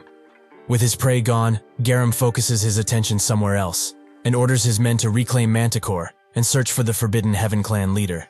While getting out of the portal, Siren wonders, just how many times has she died today only? She also asks Chung-hyo if he has nothing to say after she saved his life so graciously. Naturally, he starts screaming at her, as he is the one who looked after them. Shouldn't he be getting the thanks, not her? She notes that this means they are even, and thinks about what to do, coming to the conclusion that it's better to go to the Gorgon Fortress first and foremost. Chung-hyo asks if she has surrendered already, but she explains that, naturally, she has not. She just has business with this passed-out man. Chung-hyo says that he has already sent a letter to Gorgon via Messenger Eagle, although he did not expect that Jaehwan would still be out cold right now. So, right about now, some warriors who have awakened must have already departed. Indeed, as he says, countless warriors led by Kaiman arrive, and he commands them, from now on, Carpe Diem, the Liberation Army of Gorgon will depart, pass Manticore, and strike the Resurrection Palace once and for all. They charge in with more confidence than ever before, and they all think that with this many awakened all at once, they might actually have a chance. They might just win. Garam sits idly by and watches them while wondering, wouldn't it have been better if they would just stay here, in chaos, and adapt to it fully? He smashes a wall, and notes that they are quite ambitious, but ambition comes from foolishness. He throws part of the wall he broke in small pebbles, which easily tear through the army, as if they were real bullets. Yegal is left awestruck, as he has never seen this kind of power, and so is Jung, who watches as Yegal is killed right in front of him, without any way to defend himself, and without mercy. Garam warns them one final time. They should go back quietly, and forget about their clueless ambitions once and for all. He slams the ground with his feet, and Jung notices that something big is coming, so he orders the remaining soldiers to focus on attacking that guy with everything they have. Unfortunately for them, this was what Garam was waiting for. He unleashes an attack that engulfs them whole, with red misty energy, and Jung is the only one that is able to get out of there, but not without having his arm pulled out of its socket. After this, Carpe Diem, the Liberation Army, has retreated, and that retreat was caused by one single man, the hidden scent monarch, who changed the tide of war in an instant. 10 days later, in the Gorgon's inner fortress meeting room, Urin announces that, starting from the squadron of 3rd stage awakened, 1st Squadron Commander Carlton, to the 9th Squadron of the 9th stage adapter, Limitless clan leader, along with all of the other squadrons of Carpe Diem, half of their entire forces were decimated in just 10 days. This is a mighty blow to them, because they lost 5 3rd stage awakened that were crucial to their fighting force. Aisha trembles and notes that it would be difficult to continue this war. And what's more, the Resurrection Palace has already reached the doorsteps of the Gorgon Fortress. If they accept the offer that they proposed, they might just make it. The Fire King clan leader asks if she really is suggesting that they hand over the fortress master along with the tower, just so that they can survive. Kaiman agrees. They cannot hand over Jaehwan, and even if she might be extremely keen with her eyes, he knows that she can't see the future. Jaehwan already commanded them anyway, that they should just pave the way. That is all they need to do. Aisha notes that with things going as they are, they have no chance of winning. Maybe they should ask the other monarchs for help, as currently, all of the monarchs that have been dispatched are a part of the 9th region, Pitch Darkness, and most know already that there is still a long-time grudge between the Strong Steel and Pitch Darkness. Jurin wonders if that's wise as they killed his emissary already, the Jade Mask Golden Monarch. Aisha explains that technically he isn't dead, because those who enter chaos via the narrow gate like he did would just return to their original bodies once they die here. Kaima notes that even if the Monarch of Steel chooses to help, they should refuse it, because chaos must be the one to liberate chaos, and nobody else. Chunghyo and Siren sit beside Jaehwan, who is still very unconscious, and Chunghyo screams at her to wake him up, since she was the one who made him like this in the first place. What kind of illusion has she cast to make him fall asleep for 10 damn days? Siren screams back at him. He is the doctor in this place. So if he's that upset about it, shouldn't he do something about it? Chunghyo ignores what she said for now and asks what she is still doing here. Is she not in cahoots with the Monarch of Pitch Darkness? She explains that the contract they made doesn't matter anymore now, since there is a human who is able to break free from the 8 gates of hell now. Chunghyo wonders what's so special, as that is just an illusion skill she cast on him. Really, it's nothing to write home about. Siren gets even madder, and through her screaming, explains that the 8 gates of hell is not just a skill, it's incredible. And it wasn't even made for humans to use. Its true power is shown when a real mare starts to use it. However, he had hoped that anyone could use this skill, and so, she thought it to the Savant clan, since nobody has ever been able to break through the 8 gates of hell. She has seen it broken a few times though, but when that happened, it was used by humans, so it wasn't at full power. Additionally, what was broken was not the skill, but the mind of the user. But Jaehwan is different from the others, as he managed to break her mind, but broke the skill completely too, as he broke through the 7th gate and arrived at the final 8 gate. For his information, the 8 gate is the gate of rewards, and it's said that those who get there get a very generous reward. Chunghyo has heard about this before. If there is a human that could pass all of the gates and get to the 8, they would become the king of chaos. He heard this from Jagal, but he did not expect it to hold some truth. Siren notes that what is behind the 8 gate is the legacy that her godfather has left behind, his knowledge. Before she can explain further, Jaehwan suddenly wakes up and is very confused as to what just happened.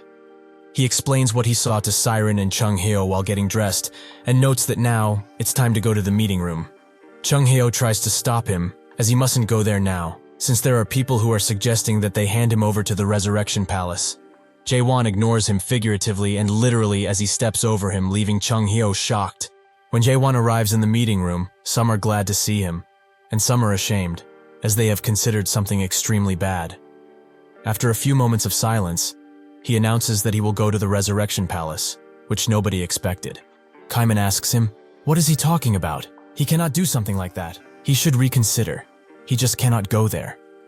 Suddenly, Jung includes himself in the conversation and asks him, does he not know that a lot of their comrades have died while he was passed out? They wouldn't have died if they hadn't come to know of freedom and hope. There was not even time to hold the soul farewell procession for them. Jaehwan apologizes, and Jung explains that he hates him to his very core, that he dared to give them life, freedom, and hope. However, despite all of that, they really need him right now. He begs him, along with everyone else, to not go to the Resurrection Palace and stay right here. At the very least, they would rather die while fighting with him. Chunghyo is shocked by their reaction, as he has given them something unbelievable that he should not have, and now, in order for them to protect what they got, they will all give up their lives for it, if need be. Jaehwan says that they are mistaken about one thing though. He is not going to the Resurrection Palace to surrender himself. He is going to the Resurrection Palace in order to send all of them flying. Everyone in the room is shocked, and Chung Heo, who knew it was coming, is still just as shocked. Young asks if he has gone insane, but Jaehwan notes that he's always clear of mind. They all start screaming at him, and asks when he will do it, and he replies with, "Right now." Siren finds him quite strange but intriguing, as reality does not exist for him, but it does for these humans, who always kneel in front of reality. Knowing this, nobody will be following him in that suicide mission. She is proven wrong, however, as they all throw themselves at him, as they all want to go, in order to free themselves. Siren thinks that they are all insane. So far they have been living with no problems as souls. Why care so suddenly about life and freedom? Is this really the effect Jaehwan had on them? Jaehwan is grateful for their thoughts, but he will only bring 3 people with him, Chung Heo, Kaiman, and Siren, who did not expect to be invited at all, so she is rather scared. But Jaehwan just smiles. Siren asks why she would go there, but Jaehwan keeps talking to the others, and notes that even if they are not coming, they will each have their own tasks. Siren screams and screams at him to get his attention, but Chung Heo tells her to give up. They ask what kind of tasks, and a myriad of other questions, like if destroying the Resurrection Palace really is the end, and what will happen once Chaos is united. Most importantly, Chaos wouldn't recognize Chaos as the core, and many will try to cause division, which is bound to appear at some point. Yong says that they should worry about that when they get to it, as once they destroy the narrow gate, the monarchs will not be able to pass anymore. Jaehwan tells him to not be so sure, as he is sure that the narrow gate wasn't the original way to enter Chaos. Yong is left wondering about it, but before Jaehwan can say anything, Siren finally gets to him and screams in his ear that she's not going. But he offers her a deal. If she helps him, he will tell her about what he saw on the 8th gate, since he is sure that she does not know. Eventually, they all make their way to her workshop and start touching her stuff, even though she told them not to. She explains the embarrassing stuff as gifts from her godfather. She is very conflicted about having others enter her personal workshop, but it cannot be helped, as they need to warp to the Resurrection Palace, which can only be done via warp drive, which she has in here. Chung Heo finds one of her early towers and goes inside, where he finds the Firewheel Monarch and the 7 Fear Monarch, which he immediately slays. These people were once products, but they remain stuck in the spaces that she created. For those who have been products before, however, what would they feel when they enter the workshop of a mayor? Jaehwan also finds a tower and asks what its name is. Siren says that it's called the World after the end, but it is not finished yet, as he can clearly see. She has started building this tower after she first met him, but she doesn't know how he would feel about it once he sees it. Eventually, she gets the portal going, and she notes that it feels strange, like something is wrong, but well, just maybe her godfather went on the expedition because it felt like this. At the Resurrection Palace, a man watches as others bicker below him. He thinks of them as fools, as if they were people who could reincarnate. They wouldn't be queuing here, but going to the fruit repository instead. Shouldn't they have given up by now, considering they have been waiting for half a year already? This is the 72th Resurrection Palace Master, the Fog Monarch, Hichtmeyer. Some people below him compare their situation and note that even if he doesn't like it, they are similar, since he has also been here for a long time.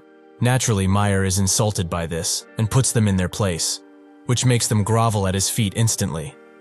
However, he still finds it boring, as if it weren't for the treaty, he wouldn't be just standing around here. The monarchs that came to Chaos after dying in their previous lives have a duty tied to them, that they will become the palace master until the next monarch dies and comes to Chaos.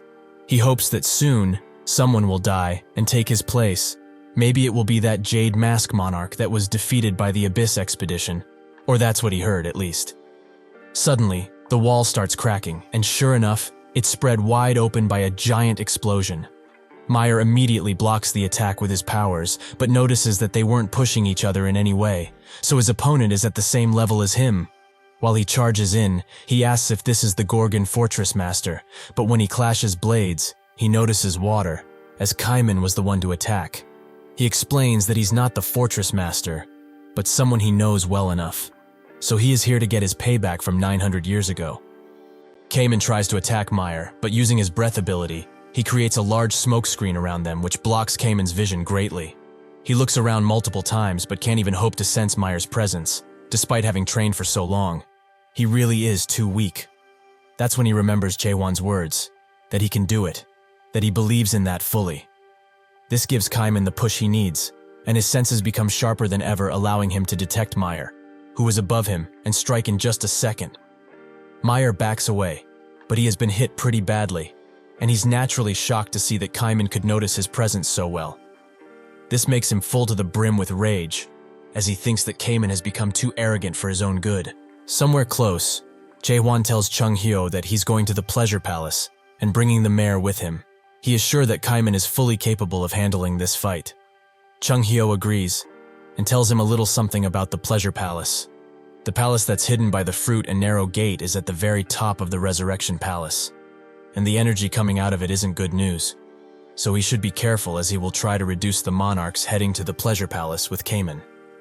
Inside of the palace, the real Firewheel Monarch and 7 Fear Monarch wait for anyone to arrive, as what Chung Hyo met previously were fakes. He charges in just like before, but these monarchs have ample time to dodge. They are quite surprised to see the divine physician in here, as they heard that the Gorgon Fortress master was to be their opponent. But there's just him, an old and frail man. Chung Hyo is surprised that they dodged his slash with such ease.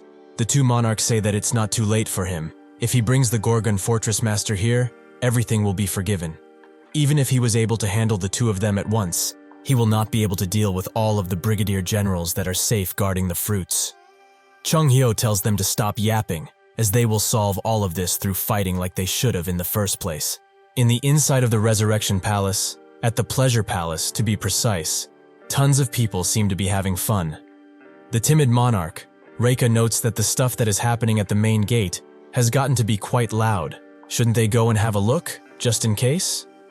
The second dragon monarch tells him to relax, as Meyer will surely deal with them. The 4th dragon monarch isn't bothered by the conversation and is just enjoying the lady's company. The 3rd dragon monarch notes that it just doesn't feel good if he doesn't stop by this place whenever he is in chaos, and the 5th dragon monarch agrees. It would be pain if they get their gems cut off by the female monarch alliance in the Almighty Land after all. He does not want to lose his because he did something stupid. The 1st dragon monarch, who is sitting somewhere private, wonders why the chaos people have a problem with living in this place, as it's really nice. The fight outside continues as the cups in this place begin to shake because of it, and Reika thinks that this just doesn't sound good, no matter what. He tries to make the others look outside, even for a second, but they will not budge as they believe the palace master will take care of it. They don't need to ruin their fun for such a thing. Reika still presses them about it, as if something were to happen, how can they deal with the consequences? Before he can yap again, the 4th dragon monarch throws his cup at his head as he was too damn noisy. He should just shut up and stay still instead of ruining their fun like this. If he really is bothered by it, he should go check out what is happening himself. Reika starts gripping his staff out of anger, and the 4th dragon monarch sees this as an invitation to fight. The others start looking at Reika with vicious red eyes, which makes him tremble. So he notes that it wasn't his intention to insult. He will go to look alone. The others laugh at him as he leaves, but Reika looks back at them and promises that one day, he will have his revenge no matter what. Suddenly, the 1st dragon monarch slowly but surely begins staring at him with an even deeper malice than the others combined. This makes him run away in fear, and the 4th dragon monarch thanks him as he knows how to deal with noisy people very well. The 1st dragon monarch explains that he just hates noise. That's all there is to it. While they laugh at his expense, a purple light that they have put for ambience begins to flicker, and static begins to appear above them as the light is almost put out by the sheer force. The others notice this only after Siren and Jaehwan are above them, and they are naturally surprised. But Jaehwan doesn't give them the time to regroup and charges in swiftly. The monarchs manage to get away from the blast just in time, but that doesn't mean that they did not see the amount of power that the attack had. Jaehwan stands surrounded by them, and the 1st dragon monarch thinks that he must be the Gorgon Fortress master. Jaehwan confirms it, and the 1st dragon monarch notes that he must be insane to come here all by himself. Though, is he here to keep his word, perhaps?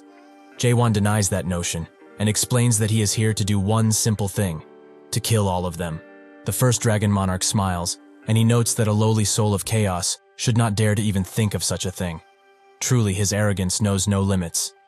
Seeing that he is out for blood, Siren warns Jaehwan to dodge the incoming attack, but it moves too swiftly, and Jaehwan is thrown at the wall. He is not keen on giving up, however, and so he tries to use the momentum to throw himself back at his enemy. But that's when the other monarchs charge in, forcing him to dodge if he doesn't want to be struck. Jaehwan throws himself at the floor, but he swiftly gets up, as against these opponents, there is no time to sit still. The first dragon monarch tells him to stand more proudly, as he will make him pay with his life for disrupting their moment of peace like this. Even if he struggles as much as he can, he will not leave this pleasure palace alive. He orders the other monarchs to attack, and in that second, they all transform into swift red lines due to the amount of speed that they are moving with. Jaehwan tries to hit them, but the attack is too slow, and he gets mocked because of this. A powerful attack is useless if it does not hit a single thing. Jaehwan notices that these bastards are very coordinated, as they are attacking him one after another without resting at all. They will be troublesome to deal with, that's for sure. The third dragon monarch tries to hit him with an awfully heavy attack, allowing Jaehwan to attack him afterwards. But the attack was quite weak, so it bought him only a few seconds of time. Seeing an opportunity, the second and fourth dragon monarchs attack him at the same time, which deals some decent damage. The fourth dragon monarch says that no matter how strong he may be, he cannot win against them by his lonesome. The second dragon monarch notes that even a major general isn't able to block their combined attacks alone. Jaehwan agrees with them. It is tough to deal with all of them individually. However, since it's so damn annoying, he will blast all of them at once. That will make his job much easier.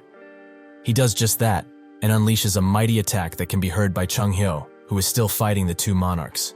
After the attack is fully discharged, everything around Jaehwan is crumbled, and he is also in a very poor state. Unfortunately for him, the attack did not hit anyone, as the first dragon monarch has blocked his attack by himself, clearly telling him that they are worlds apart when it comes to strength. Siren watches all of this happen from above, and thinks that she did not expect the first dragon monarch to defend so easily against such a powerful attack. Are these people who are tasked with defending the Resurrection Palace really on such a different level? The first dragon monarch pulls out his sword and cannot believe that he dares to ambush the Resurrection Palace with those petty and awfully weak tricks. He is truly mocking them, in more ways than he can count. However, to rectify his awful and arrogant behavior, he will show him the difference between them. He will have to face that all that he is just a vermin of chaos, powerless and brittle. Suddenly, every monarch near the first dragon monarch is assimilated in a red yet dark cloud that emits a powerful wind. The first dragon monarch comes out, but in a different form, that of a true dragon. He should be feeling honored right now, as this is too valuable of a technique to use on someone as lowly as him, but he must show him just how weak he truly is and crush his dreams right now. The first dragon monarch charges at Jaehwan without any remorse, but Jaehwan swiftly moves away and attacks him the moment he gets the chance to. This attack doesn't go through, however, as it cannot pierce the barrier that the first dragon monarch has on himself. Seeing that his attacks are fruitless, Jaehwan backs away, and the first dragon monarch mocks him. Did he really think that he would be able to leave even a single scratch on him? Jaehwan is pushed back even further, but he stops himself with his sword. This gives the first dragon monarch the opportunity to prepare a mighty attack, which Jaehwan tries to block with his thrust. The attack is unleashed and they start clashing. They both put in as much effort as possible, and eventually, the first dragon monarch is the one who pushed harder, so the attack hits Jaehwan fully. After the dust clears somewhat, not even a trace of Jaehwan can be found, and the first dragon monarch notes that it's truly a pity. If he had stayed hidden, he would have been able to live a much longer and perhaps happier life. But unfortunately, his arrogance was the thing that cut it short. Suddenly, Jaehwan appears seemingly out of thin air and lands directly on the first dragon monarch, who is rightfully surprised. Jaehwan says that it's his turn to attack now, making the first dragon monarch put his barrier up and ask if he has not learned his lesson yet. No matter what, his attacks won't be able to pierce through his scale barrier. Jaehwan notes that they will not know unless they try it and focus all of his energy in a single spot. The first dragon monarch notices this too, and now he is truly scared for his well-being. He starts gliding around and eventually bashes his head in the floor, as he will not let Jaehwan do whatever he wishes. After he does that, the first dragon monarch expects to see Jaehwan on the floor, but he is not there. Jaehwan is above him. He notes that he talks too much for a dragon and unleashes a strong concentrated thrust that sends the first dragon monarch even deeper into the floor and breaks the palace's roof entirely. Cayman, who has already dealt with Meyer, watches as this happens, and is glad that the fortress master has made it too. Chung Heo, who has also defeated his opponents, hears the attack and the quietness that follows, so it seems that everything has ended pretty well considering. The once mighty first dragon monarch now sits on the ground, felled by Jaehwan and his blade. Siren looks at this and thinks that she did not expect things to go this well when Jaehwan said they will only attack with 4 people, but surprisingly he pulled through quite well. The first dragon monarch transforms back into his human form, but the damage that he receives still applies, and as a result he is missing an entire arm. He begins to scream at Jaehwan. He will definitely make him regret this, as this amount of humiliation will not be paid even if he dies 1,000 times over. All of this is not over, as he will return to this palace and rip him into pieces. No matter what he does or how many times he hits them, they will not die. Jaehwan says that he's correct, as they came through the narrow gate after all. The first dragon monarch is surprised that he knows about it, but that means he also knows that as long as their bodies and souls are connected to their brains, they will not die, as they will return to the almighty land if that were to happen. Before he can celebrate too early, Jaehwan cuts the link between him and his brain. The first dragon monarch starts to wail in pain, and Jaehwan asks how it feels now, that he is facing true death. The first dragon monarch looks at his hand and can't believe that Jaehwan managed to cut off the brain link. Something like this shouldn't be possible. That is when he finally realizes that he does not want to die, so he resorts to pleading. What does he want? Skills? Maybe status? He will give him anything he wants. He will ask the Grand Monarch to do so. The monarchs who are still left conscious hear all of this, their once venerated leader, now groveling on the ground, begging to be spared no matter what. Both Jaehwan and Siren look at him with disgust in their face, and without a single shred of mercy, Jaehwan jabs his sword into the first dragon monarch's neck, killing him on the spot. Reika, who has watched all of this go down, falls on the ground, as he cannot believe that one of the 5 dragon monarchs has perished. He was going to check around when he heard a commotion inside of here. But anyway, now he must inform the major generals about this whole ordeal, and he must be quick. Suddenly, Chung Hyo appears from behind him, and with an awfully creepy expression asks where he was going and to whom he was going to report to. Both Kaiman and Chung Hyo arrive where Jaehwan is, and they are both dragging the people they beat up. Jaehwan congratulates them on a job well done, and Chung Hyo notes that they captured everyone alive, like he told them to. But it was really hard, so he should be thankful. Jaehwan notices that they have additional baggage, and Chung Hyo explains that he found him snooping around the entrance. Siren recognizes him as the timid monarch, a person who has a general-level brigadier of spirit power, but he is despised by others since his skills are nothing to be impressed by. Chung Hyo asks why he ordered them to leave these guys alive, and Jaehwan puts it bluntly. He just needs to make sure that they are dead. He begins cutting up all of their brain links and then butchers them on the spot, all while Reika just watches and thinks that all of this is a nightmare. After the Resurrection Palace appeared, the monarch seemingly obtained immortality.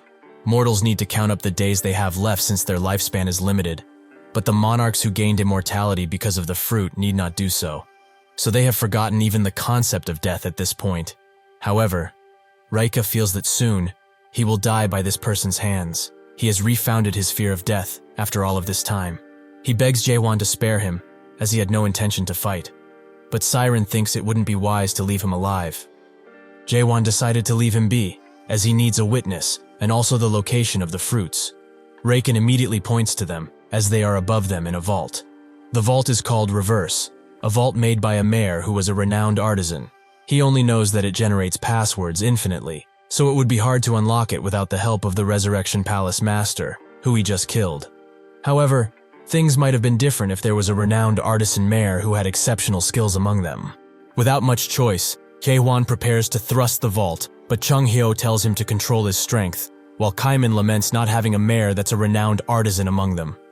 Seeing that these idiots are not getting what she's trying to point out, Siren just unlocks the vault, and it slowly begins opening, bathing everyone in a golden light. Kaiman is the most shocked by this, as these fruits are what the Abyss expedition departed for in the first place. He is hit with a wave of emotion as he remembers his mentor and what he learned from him, which is irreplaceable. After so much time, finally they have it in their hands. They grab all of the remaining fruits, which are very little in number, and Chung Hyo speculates that they must have used tons of them up until now, but with only these, they will not be able to share it amongst the people of Gorgon. not to mention the entire Chaos region. Kaiman looks at the fruit with a sad expression, and Jaehwan notices. He tells him that it's okay for him to have it. Truly, he is the most qualified to get back his life. It is time for him to make his own choice, which he will not be shamed for no matter what. Kaiman thinks that it's been too long, and it has been a long fight where they all went through too many tough times. He can still remember the souls that have sacrificed themselves in order to even have a chance at the fruits and the indignity the living have gone through. This should be the reward for all of those very tough times. However, he rejects this reward and crushes the fruit with his very hand. The others are naturally shocked by his decision, except Jaehwan. They ask what he's doing, and Jaehwan asks him why he destroyed the fruit like this. Kaiman explains that he did it only because there are 10 fruits left. The moment he held this thing, he realized that these fruits will become the seed of conflict, and they will begin fighting each other for the hope that at least 10 people will be sent back to life. If that were to happen, chaos will never be saved. Jaehwan smiles, as this was an incredibly tough decision to make. Kaiman asks Jaehwan what they are going to do with the other fruits, as they still have some left. Jaehwan, just like Kaiman, destroys the fruit under his boot, with Chunghyo joking that everyone would die of shock if they saw that. Jaehwan believed that Kaiman would do this from the start, because he is like this. He would choose to despair alone, while longing for the true salvation that everyone deserves. Jaehwan asks if he will regret his decision, but Kaiman notes that is unlikely to happen. Suddenly a portal appears above Kaiman, and he is struck with deadly force that sends him into the ground. This was done by the Major General Storm Monarch Kanael, a 10th stage adapter. Before Chunghyo can get into action, he is grabbed from behind and thrown into the wall by the silent monarch Magito. Jaehwan doesn't know where to focus his attention, but suddenly a man notes that he has crossed the line after all. This has now become a matter that cannot be solved by just taking his life. Raika recognizes this man. It's Samyong Garam. Even among the major generals, he is considered a monster because of his strength, so he must hide now to not get dragged into his sights. Garam tells Kanael and Magito to charge, which they instantly do, while Jaehwan tells Siren to drag the injured away. Magito binds his hands and feet, allowing Kanale to strike him, but he manages to dodge. Even if he does all of this, the relentless attack does not stop, and Jaehwan is getting pushed back by the sheer volume of their attacks.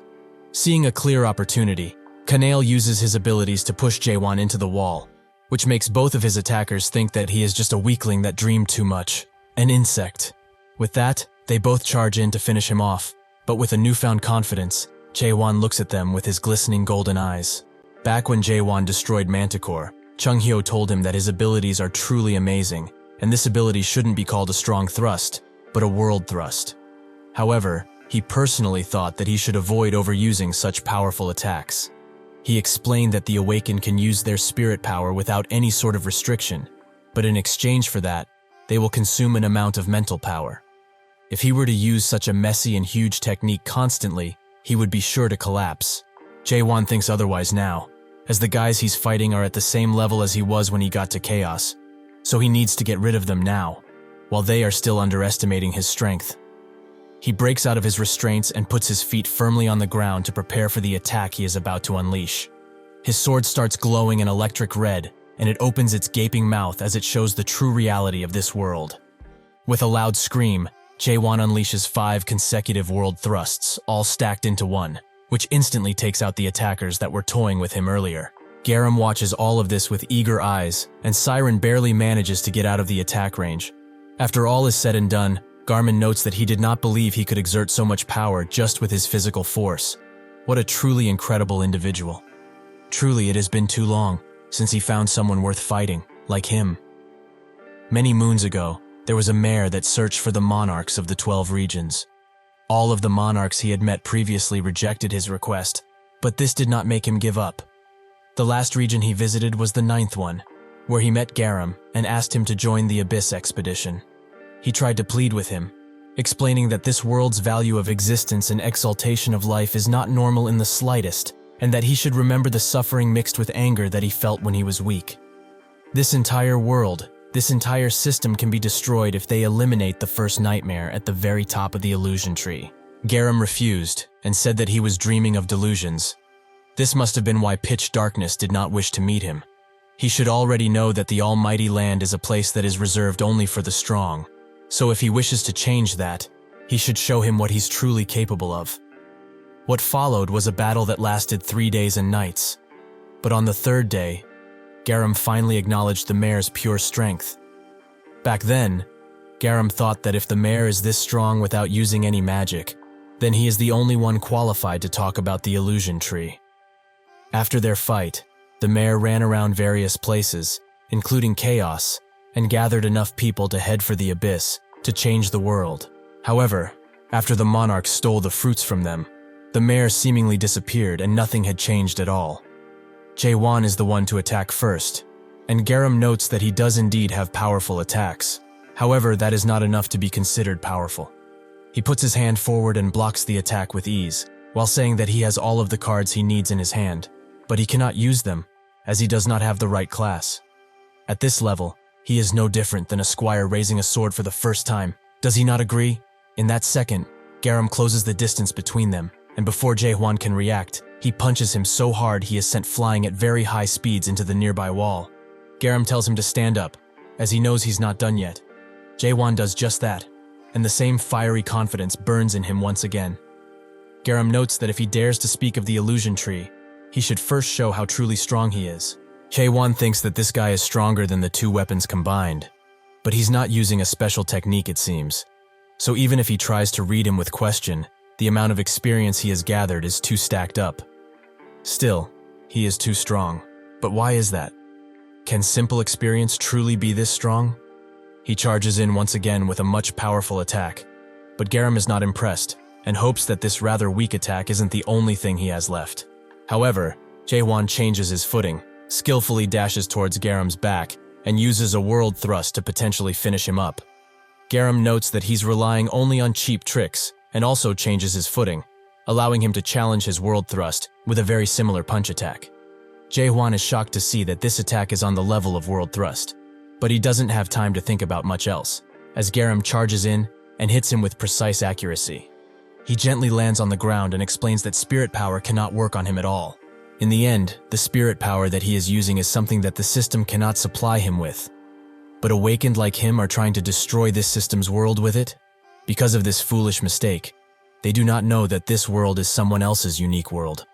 While being held up, Jaehwan thinks that if it's true, Garam's power is more natural than spirit power. The world itself, perhaps even the root of power. This guy is the system's world. His eyes open wide, and he begins activating his own reality. Moon Eye. But Garam isn't impressed in the slightest, as this is a non-fundamental technique and a unique world without the original creation, which is no different than petty sorcery. Garam kicks Jaehwan into the ground and then punts him across the room once again. If he's being honest, he is rather disappointed as the awakening he knows of is not this weak.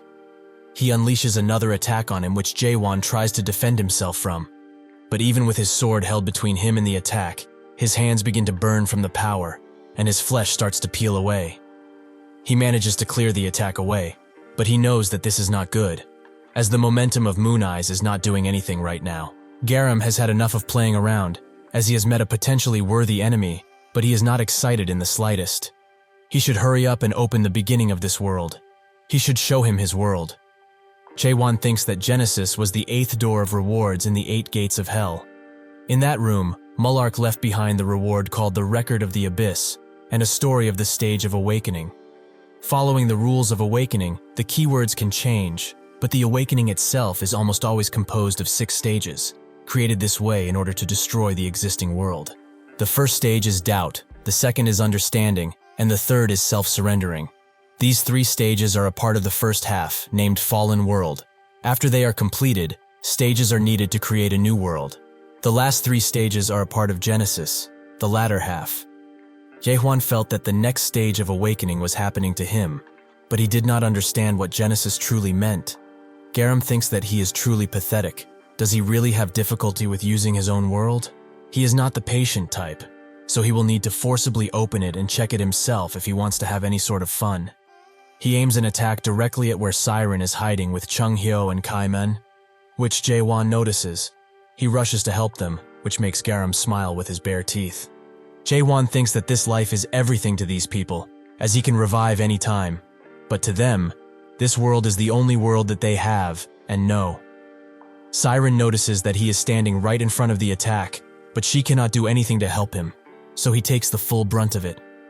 The dust slowly begins to clear away, and Siren is surprised to see Jaehwan still standing. This occurrence has made him understand something important. The only world he knew was growing up with his parents, going to school and making friends, crying, laughing, being sad or devastated. All of these countless and precious memories. The him from back then could never question the world he was in. He existed only because he did not question the world, and the world system was created through absolute certainty. That means the thing he needs to start Genesis is true conviction in his own world. Belief is a strong conviction that is sometimes forgotten, and in order for a world to be born, it means that it needs overpowering belief, something which he cannot hope to do alone. Not only the him from the present, but the him from his past memories needs to yearn for a new world. Garam charges in with another punch, as he is tired of waiting, but Jaehwan doesn't pay it any mind, as he begins pleading with his past self. Some say that the world he wants is fake, and it's only a method for him to escape reality. There is no reason for them to help him with this. Jaehwan knows that he cannot convince every him there is, so if they are not going to help him and only drag him down, they should get lost, as he doesn't need them anymore. Jaehwan and Garam continue their fight, with Garam putting Jaehwan in his place by beating him again and again, something which seems to begin boring him. He notices that Jaehwan is not moving and asks if he's really exhausted after only this. His past self appears and asks if he's really planning to die in a place like this. As if he dies, they are all going to. They have all come so far. Did he truly forget what they went through? He should not make a fool of himself and run away. Hasn't he been met with enough despair already? With Jaehwan on his knees, Garam thinks that their battle has ended. It is truly a shame. However, Jaehwan hilts his sword into the ground, which surprises both Garam and his past self. Jaehwan slowly stands up, and once again, his confidence is shown through his eyes. This impresses his past self, as he knew that he was always a crazy bastard, but it also seems that they have forgotten who they were. If it's like this, they will help him, just this one time. Garam begins shaking and laughing with excitement, as every Jaehwan that has ever existed seeps into the current Jaehwan, which allows him to break the world and reach Genesis. Siren cannot believe her eyes, and Jaehwan's world stands proud behind him. The stage 4 of awakening is the power to turn lies into truth, the power to turn any belief into reality. From purple fragments, a sword begins to form, and when it has taken its full form, it falls directly into Jaehwan's hands. This is the 4th stage of awakening theory. Garam notices that sword must be his world, and truthfully it does suit the word end, the appearance of the world where everything is corrupted. It is truly an unfortunate world that was born in order to destroy and nothing else. However, even if he has achieved this awakening, the result of their battle will not change. They both charge in at the same time, which creates a ripple of air and force throughout. Garam begins pushing even further and notes that this power, this is what is called a real fight.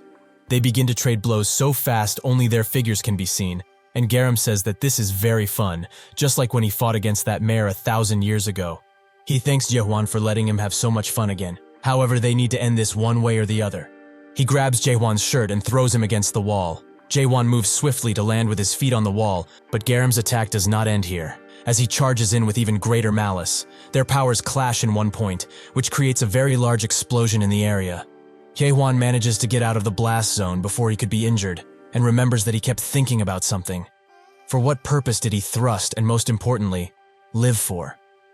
Garam interrupts his thoughts by trying to punch him again, but Jaehwan manages to dodge and thinks that now all he does is thrust and thrust and thrust. Just as if he was at the time where he did not come to understand the rules of the world. He just enjoyed thrusting innocently, without thinking about it at all. While Jaehwan is deep in thought, Garam begins to laugh like an absolute maniac, but apologizes shortly after, as he knows it must have been an ugly sight. This makes Jaehwan smile too, as without taking the situation into account, he is really glad to have met such a worthy opponent in this world. Even if the result is not what he wished for, he hopes that this moment would last just a little while longer. They continue to fight and fight, making Jaehwan ask if this is all that the system has to give while smiling. Garam, with an even wider smile, notes that it isn't. So they charge each other once again, creating a force that pushes every piece of rubble away and makes a large wave of power surge throughout. After everything clears, Garm explains that this is the first time he has had so much fun in 1,000 years, but to think he would meet such a worthy opponent in chaos, truly he is touched beyond measure. Jaehwan's tone changes into a serious one, as he notes that he was able to feel something while they were fighting. Just like how he has been thrusting for the past 1,000 years, he too must have been training one skill for 1,000 years or more. It is a shame that someone like him is an adapter of all things. This is very similar to what Mullark said to him, which makes Garam shake violently. He notes that he wants to ask just one thing, just what is he really trying to achieve in this world? Jaehwan says that he's going to the abyss, no matter what. Garam smiles, as his words are as hollow and weak as the mayor's. They are both fools, as the abyss is filled with strong people who surpass him by a lot. The great monarchs gave up their dreams, and in the end the mayor failed too. Is he still going to try, even after all of this? Garam begins summoning all of his power, which encircles him in a large tornado-like wind, which even manages to push Jaehwan back a bit. After everything clears, an angelic being stands above Garam, and Jaehwan's eyes widen with surprise as he sees. Garam, now with the power of the Black Gatekeeper General, beckons him forward to show him that power that suits his ambitions. Siren is shocked to see this power as its gatekeeper and demigod conversion. Garam said that he was at the rank of Major General, but that was an outright lie, as he is definitely at the Lieutenant General rank. Garam grabs his weapon and asks Jaehwan to prove his world, once and for all. With a wicked smile, he exerts his power, which makes Jaehwan think that this is the gatekeeper that protects the system's world. So if someone loves the system that much, they are able to summon so much power. Jaehwan has realized in this moment that he lives in order to destroy the world that the gatekeeper is trying to protect. With this realization, Jaehwan combines both of his swords into one and thinks that he is going to put everything he has into this one attack. They both start screaming as they begin unleashing all of their power, which creates a ray of light that would blind anyone near them. When those powers clash, it begins letting out a wind that pushes everything out of its range, with Siren barely being able to hold the unconscious together. They continue clashing powers, and Garam congratulates him for holding out for so long. But will he really be able to block the attack of a gatekeeper that has hundreds of lives in it? Suddenly, Jaehwan's attack begins breaking through Garam's, which makes Jaehwan push even further, until the attack reaches the gatekeeper and kills it before it can attempt to do anything else. Garam is very surprised to see that the gatekeeper was destroyed, but suddenly, Jaehwan beckons him to look. When he does, his eyes widen, as Jaehwan now controls a sword larger than anything he has ever seen before. He wishes him farewell, as he throws the sword in his direction. Garam stands still and smiles, as this truly was an enjoyable fight. When the sword lands on him, the entire ground begins to rumble and break for miles on end. The burned ashes of what remains begin to fly away, and Garam stands in the middle, utterly defeated. With his body almost ripped in half, he wonders if he really did lose. But that isn't the only thing on his mind now, as now, he can clearly see after being put in this pathetic state. The eye that watches and rules over everything in this world. The peak of the Great Illusion Tree, and the end of the abyss as it is known.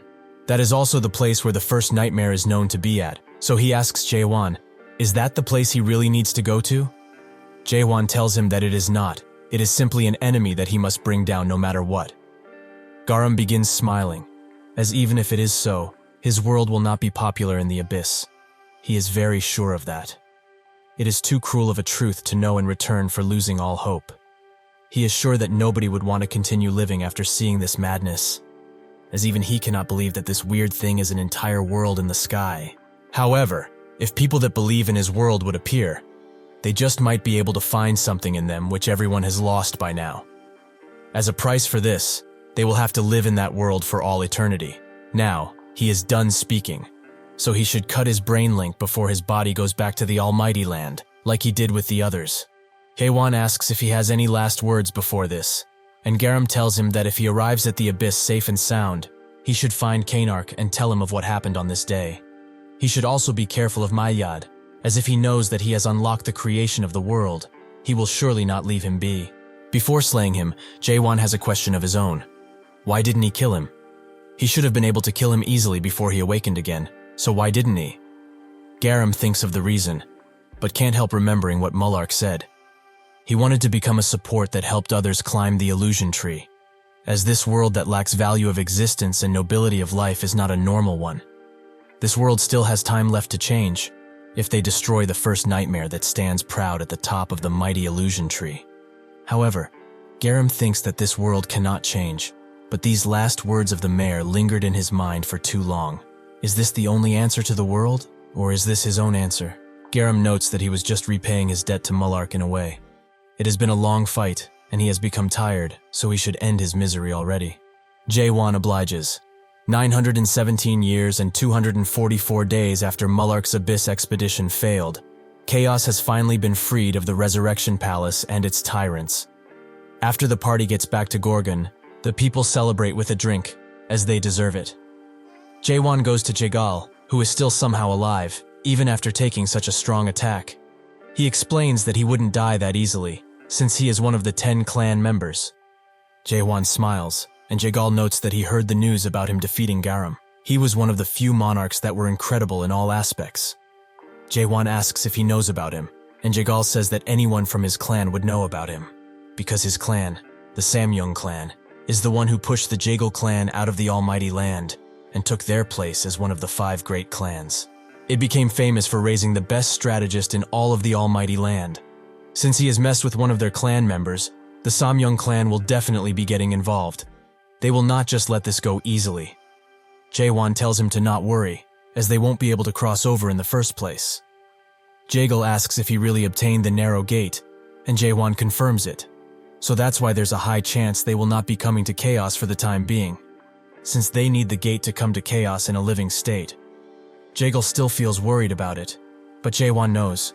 However, if there is someone who is willing to risk their lives to come here, then that person will surely be worth fighting. With that, he leaves, letting Jaegal think that this guy is the same as always, truly an unfathomable person. Jaehwan goes back to his office and thinks that it has been a long time since he has arrived in Gorgon, and so many things have happened since then. Somehow, he also managed to become the fortress master, and he really had some busy days, where he did nothing, as others did paperwork for him.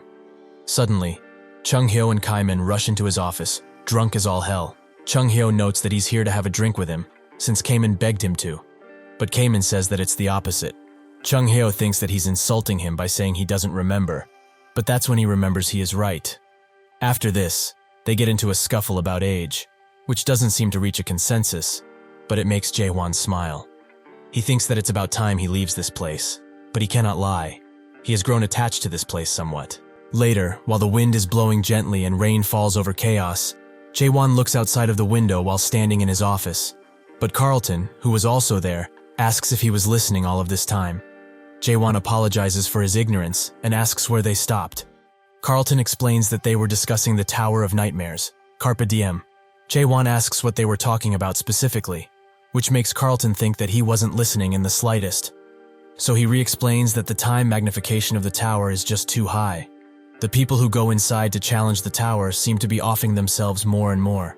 Jaehwan looks down and thinks that it's entirely possible, as the magnification of time is already 100 times on the first floor. Time that is too concentrated in one place would damage one's soul, since it's not that easy to endure hundreds of years like that. However, awakening is not the sort of power that can be achieved without putting this much effort in it.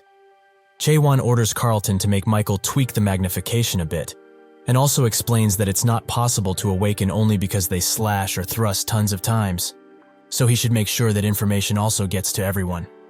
After obtaining the system that the grooms awakened for them quite routinely, he should remove those that don't want to awaken from continued training. Awakening isn't the only way for them to survive, as adaptation is also viable and less risky. Carlton, with a saddened expression, asks if he truly believes his own words. Jaehwan says that everyone has different modes of thinking. It's natural, so awakening for others might not be the salvation they seek. Adapting would probably be better for them if they want to find their lives back. Jaehwan notices the worry inside of Carlton's eyes, and he asks if something has happened. He explains that, as he probably already knows, he has broken through the 3rd stage of awakening not long ago. However, he has not seen even a sliver of his unique world yet. Jaehwan is surprised by this, as it shouldn't be possible at all. Sure, its form could be entirely different based on the user's capacity, but all awakened that have reached the 3rd stage self-surrender, will obtain their unique world no matter what. While thinking about what it could be, he remembers what Garam said to him, that the spirit power that they use is a resource that is allowed by the system. However, the awakened are trying to destroy the system and its world. Because of that, they just don't understand that this is someone else's unique world. Jaehwan tells him to not worry too much, as maybe his unique world is this system.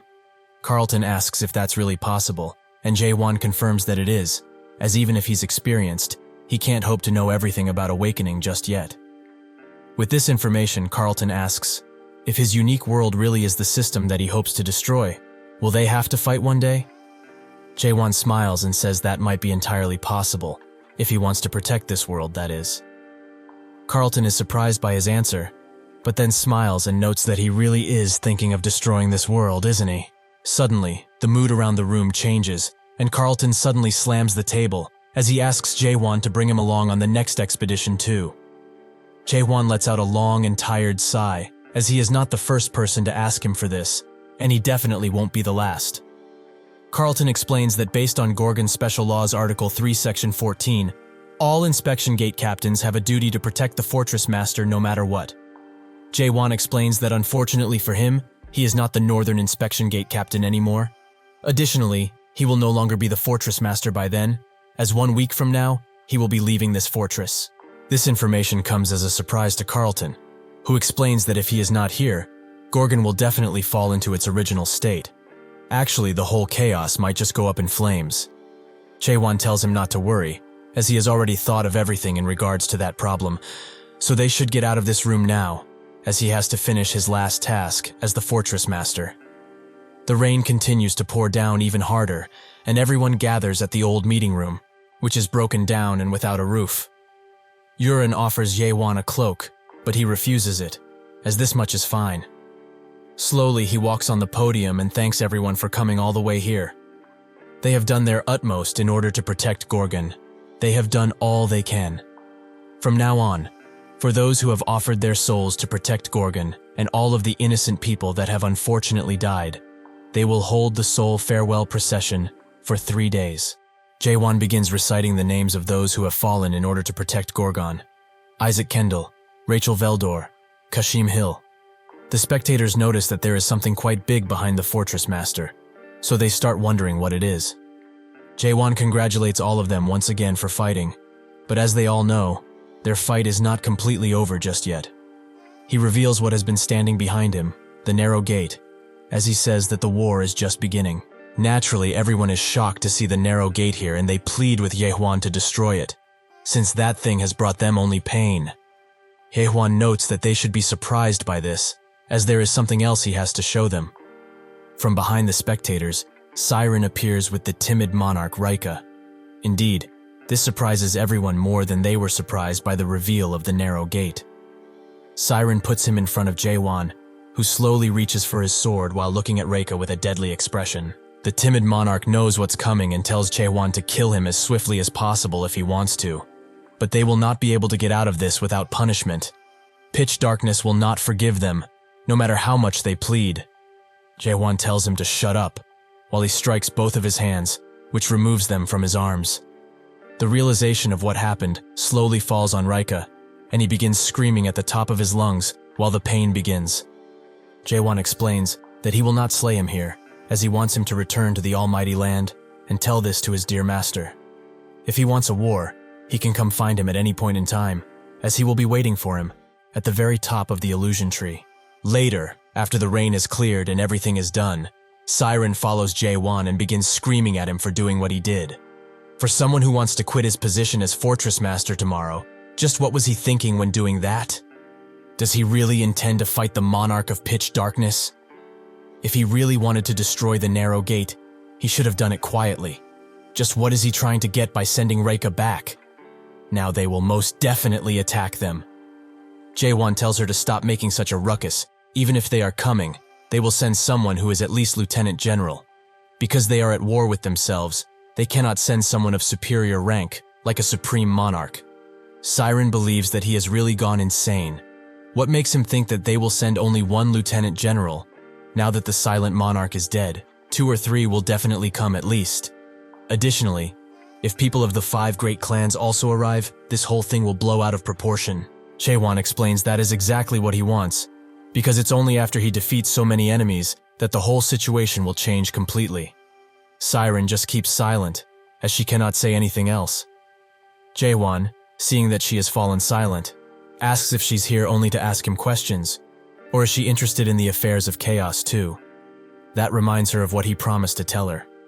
More specifically, what he obtained in the 8 gates of hell. Jaehwan tells her everything, which takes her by surprise, as this is not something that Mulark Armelt would have left behind. Jaehwan confirms that it is indeed a memory of his, but she just doesn't want to listen. So he captures her attention by saying a specific sentence. A cold winter, the egg Mulark picked up. The winter of the illusion tree, that is in the 6th region. At the very base of it, in fact. In that dangerous land, where a vicious ice storm would occur naturally. An egg that was shining with brilliance was waiting for Mulark. At the time, he was nervous to touch it, as it was the first time he picked up an egg like this. He could never forget that moment, though. The sprouting of an existence that is born by eating dreams and dreaming once again. The little life that peeked out of its weak shell. The moment he saw the face of the child that awake from within the shell, he had realized that his godmother's words were true. A child that was just born is the loveliest creature in the entire world. Siren physically recoils after Jaehwan pulls so close to her and asks what he's talking about. Jaehwan notes that this should be enough proof for her, which makes Siren mad, as he shouldn't speak of others' memories like they are his. He says that based on this, the mares seem to be born from an egg, but what's the winter base of the illusion tree? Siren explains that it's the northern base of the illusion tree in the almighty land, and all mares are born from the dreams of the illusion tree. That aside, did he really not leave anything special for her? Like some parting words, or an item, nothing? Jaehwan explains that there might as well be, but he cannot know for sure, as the memories he saw weren't in the form of a book or scroll.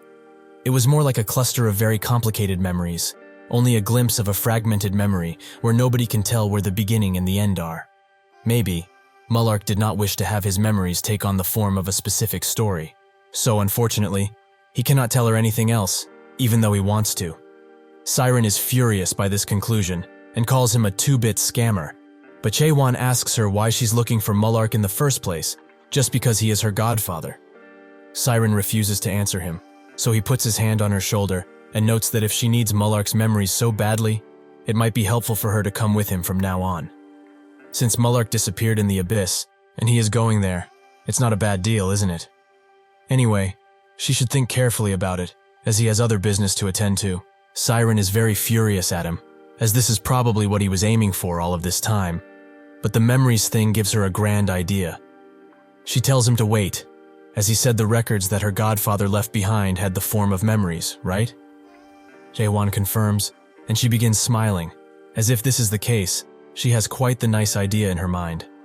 With that, Siren drags Jaehwan back into her personal workshop, which makes him smile, as he remembers her saying that he will never be allowed back here ever again. Siren tells him to shut up, but he refuses, and says that he remembers very well how she told him about how they are intruding on her personal life. Having had enough of this talk, Siren pushes her keyboard buttons even faster and pulls out the device they need. The ceiling slowly opens, and out of it comes a cat-like thing with a very ghastly appearance, which even Jaehwan is quite spooked by. Siren stands next to it and explains that this thing will help them with their squeeze. Jaehwan asks what she means by squeeze, and she notes that this thing links with one's soul and forcefully squeezes out the memories of the target.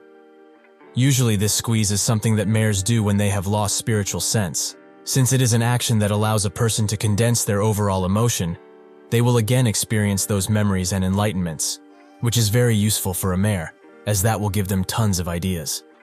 This is the first time she is attempting something like this, so she isn't sure, but other mares note that the experience of squeeze is something that causes over-the-top ecstasy. Jaehwan kind of understands the gist of it. She wants to see the memories of her godfather by using squeeze, right? Jaehwan lies down in the machine and the restraints close. Siren begins smiling from ear to ear, as she really wants to see if Jaehwan will remain relaxed after the squeezing starts. She didn't lie about the ecstasy he will feel, but he will also feel immense pain, but that will only be on his part, as she will feel none of it. Siren begins the procedure, but feels more pain than him, which goes to show just how much mental fortitude Jaehwan has. Eventually, she manages to break through it and arrives in his memory space, which she is surprised by, as it is quite large, with tons of memories floating around. However, is this really natural? Can a human have so many memories? Back when he broke through the 8 gates of hell, she knew that he wasn't just any ordinary guy, but this is beyond what she can handle by herself. Suddenly, she gets scraped by one of the memories, which leaves a yellow residue on her. She thinks that it's better to be careful from now on, as if she slips up further, she will become trapped in his consciousness. All she needs is the memories of her godfather anyways. With that, she begins exploring, but the amount of memories keep increasing as she goes deeper. Eventually, she is almost cornered by the memories, but she chooses to not give up so easily, so she activates her abilities and breaks through the memories with very fast speed. She continues to run through them like it's nothing, until eventually, she arrives at the memory she wanted to see. There, she sees her godfather and the memories they share. She remembers how kind he was with her, and how he always took her hand. Even though this is only a fleeting memory, she tries to grab his hand, as she has looked for him all of this time. It has been 900 years since he left, but she promises to find him, no matter what happens. She will see him again. After being swallowed by the memory, Siren slowly wakes up. But the place she wakes up at is not known to her. It is extremely alien. Seeing that she is in a foreign land, she decides to change her appearance. But now that she's walking through the street, she remembers what this place is called. Earth. The 294th world. Earth is a location that mares visit often by riding the roots of the illusion tree. Thanks to the efforts of the predecessor mares to protect Earth, it has remained hidden from the rules for quite a while. It seems that Siren has fallen into the uncanny, which was formed within Earth as its base. She knows about uncanny because Mullark has explained to her previously that within an existence, there exists a subconscious that is called uncanny. It is made from the hometown of the target, and all illusions of the world are made with uncanny as the base. He warned her that if she were ever to fall into uncanny, there's only one way to get out. She would need to find the only conscious being in that place, the guide. But where would that guide even be? She doesn't even know the layout of this place yet.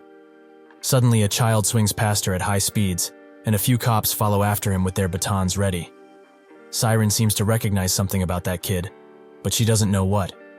The cops manage to corner the kid, and they tell him to just give it up, as children like him are nothing but trouble to responsible adults. Before they can strike him, Siren screams at them, asking what they are trying to do to a kid. The other policeman tells her to stand back, as it is dangerous around these parts, since this bastard has refused to become a grown-up. Refusing such a thing is a grave offense that is punishable by law, so it's only natural for them to go after him like this. Siren is shocked to hear such words. How is existing as a child illegal? Was there ever a law like this on Earth? The policeman noticed that there is something off about this certain citizen, as the way she talks is pretty weird, and her clothes do not seem to be from here. They would pass that up as cosplaying, but just to be sure, they ask her for her identification card while walking closer, which makes them notice that she also has horns on her head. This is a grave mistake, as Mullark has also warned her about this. When into uncanny, one must not do anything that makes them stand out. That place is a world that rejects the uncanny, so if she were to show an appearance that is different from what the world is used to, nobody truly knows what will happen to her next. But everyone knows that it's not good. Seeing no real way of getting out of this situation, Siren chooses to attack them with magic. She begins casting a large fireball, which shocks the policeman, but unfortunately for her, the magic dissipates as soon as she tries to unleash it. It seems that in this world, magic is not permissible. Suddenly, an alarm starts blaring out, and the once normal soldiers begin contorting into something evil. As their face rearranges itself, the alarm warns everyone that alien substances have been discovered in the world, so they should proceed with eliminating them as soon as possible. The now ghoulish policemen charge Siren, but she cannot do anything to defend herself at this point, so she is grabbed and almost killed by them. But the child jumps in to save her. He hits one of them with a pipe, which kills him instantly, and somehow manages to cut the head of the other with the pipe. Seeing this, Siren's suspicions have been confirmed. The only consciousness within this place is supposed to be the reflection of the ego's mental age, so that kid is most definitely the guide of uncanny. She begins following him and says that he sure walks around fearlessly around this place. The guide explains that it's only natural, as this is what must be done in order to survive. So can she survive out here? She is confident that she can, so he tells her to continue following, as he knows a spot. While she does that, she starts remembering where she knows those eyes and face that resemble a bull. This must have been Jaehwan when he was young, but the guide is the reflection of the ego's mental age, so this means that Jaehwan has the mind of a child. The guide explains that she must have been swept in here due to the canals of memories. There are memory fragments that would lose their way and fall into this place from time to time, but it's the first time that a living being like her has been in here. Siren looks at him with a puzzled look, which makes him ask why. She asks why he has been living here, as she is sure that he is constantly chased by police, right? But why are the people in this world trying to kill a child who refuses to conform in the first place? The guide explains that it's because everyone is an adult, and they don't like anything that doesn't meet their expectations. That said, he also had a question. What kind of person is outside him? Siren thinks that it's only natural that he's curious. But how would she go about describing that guy? Now that she thinks about it, she doesn't know much of anything about him. So what answer will please this child? She explains that he is quite similar to her, meaning that he is a child, through and through. This seems to make the guide happy, but now it's time to send her out. He pulls something out of her hair that came with her to this world. It is called a memory fragment, which makes Siren wonder why it even got stuck to her. But maybe it was when she was being attacked by memories. Siren asks, even if he wants to send her and the fragment back, does he even know how to do that? The guide says that he can, because that is what he does around here. He returns memories that have lost their way to their original spots. She is surprised by this, but it kind of fits with their names, as they really are guides. The guide notes that if this fragment is read, the memory must be a very important and urgent one. Siren asks if they really are categorized like this, and the guide explains that the shards come in white, green, blue, and red colors. So if he does not return this shard to its original place very soon, the outside him will be in heaps of trouble, as this is very important. Siren starts thinking about it, an important and urgent memory in this situation, where the monarchs of the 12 regions are knocking at their gates. She asks if she can send them both back right now, but the guide says it's impossible, as he can only send her and the memory back if the passageway is fully open. Normally that would not be a problem, but unfortunately, he doesn't know when it will open up. He says that since it's late now, they should rest in the underpass and move around tomorrow, when the sun rises once again. Siren asks if he lives here alone, which he confirms, so she then asks how he will know the passageway will open if he is not there to confirm it. The guide explains that once it opens, Wi-Fi signals will start to go haywire and become unstable. Once that happens, he will use this device to capture the highest signal. Siren asks if the only thing they can do in this situation is wait, which the guide confirms, but they should wake up early tomorrow morning and head to the convenience store for now, since there are tons of tasty things they need to provision, or rather steal. The days continue to go by, and Siren would have liked to ask him if he's okay, but she didn't. Maybe this little guy is trapped in here because of a mare, because there is a high chance that his world became like that, due to the Tower of Nightmares. The experiences he suffered through the wounds he garnered, and the nature of Jaehwan, who refused to bend a knee despite having gone through more suffering than any other human. All of these created this world. A week passes since Siren has been in this place, but there has been no signal.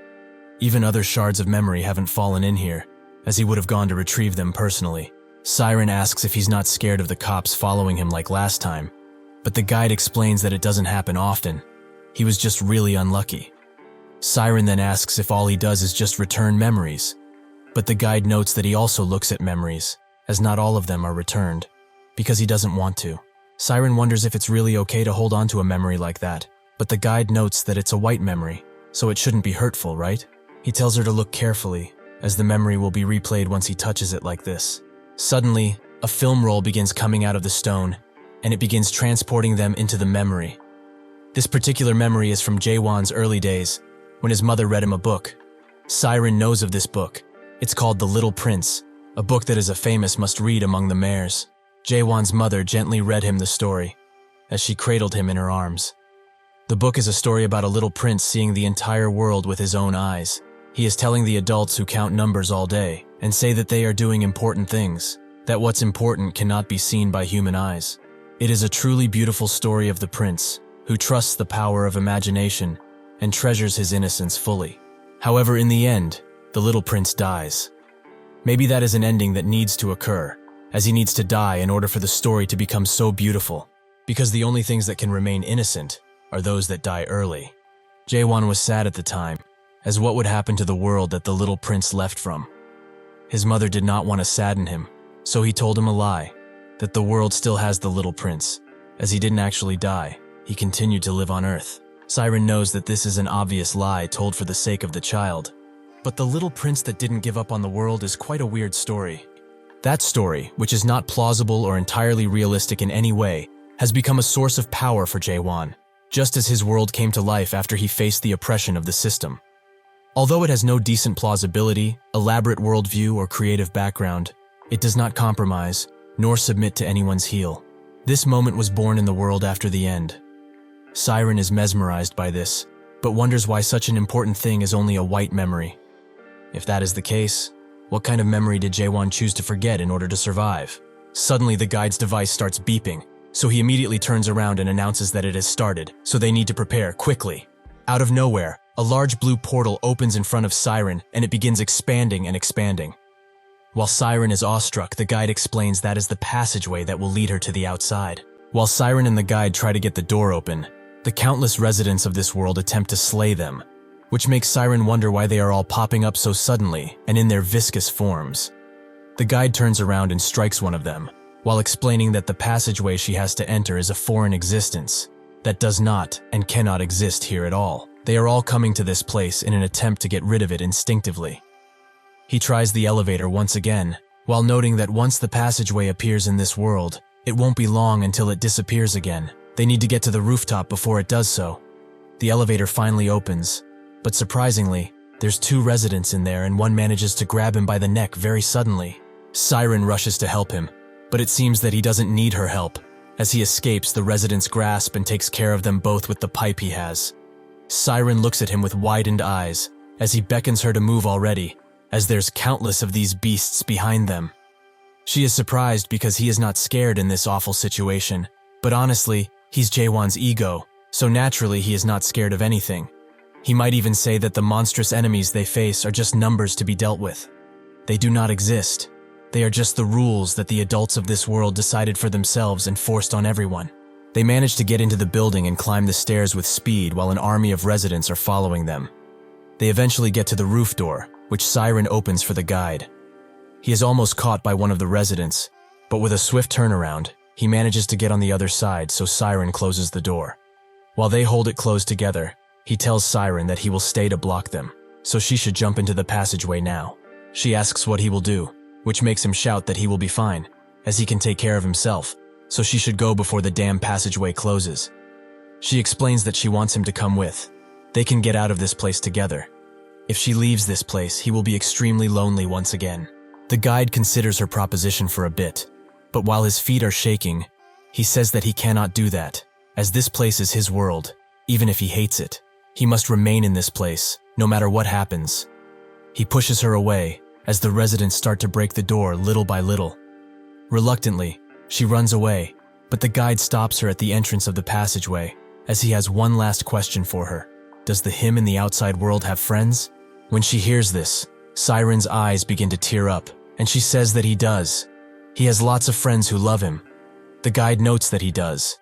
The residents break through the door, and the guide tells her to go in and never look back. Siren looks at him one last time and thinks that when she gets back, she will tell him about this child. When he feels that unbearable loneliness and cannot muster enough strength to go on, she will have him remember that the version of the little prince he knows was not wrong at all, because the little prince she saw with her own two eyes did not give up on his world, no matter how dark it was. Siren pops up in the canal of memories once again. She thinks that it would be wise to give up on searching for Mullark's memories. She doesn't know what the flow of time is between reality and uncanny, but she can't get lost in here again. However, she didn't leave this place with nothing, as when she gets back to reality, she will be able to make a pretty nice tower with what she has. With this, she has also decided to follow Jaehwan on the expedition, as that way, she can hear about her godfather from him slowly, but surely. Siren remembers that she had the red memory with her all of this time, which she opens, as it's probably safe to do so. When she does open it, she sees her godfather, and in front of him, something which shakes her to her core. The thing in front of Mullark is the Soul King, Catastrophe. He is sealed in the strange factory that was made by the masters that were born in chaos. Siren thinks that if one wishes to go to the abyss, they must first meet Catastrophe, but fighting him is not needed at all. It's not even possible to fight him while in chaos in the first place, as not even the monarch would dare to challenge him here. She suddenly gets a dark thought and rushes to wake up, as she must stop that. She must not let it happen no matter what it takes. In a cold and dead place, the party stands, and Chung Hyo notes that after 900 years, he is finally back here. Kaiman can't believe his eyes either, and Jaehwan notes that they have made it to the last gate that leads to the abyss, which he saw in Mullark's records of his expedition. The strange factory. Yurhan asks Jaehwan if he's going in right away, whilst addressing him as the fortress master.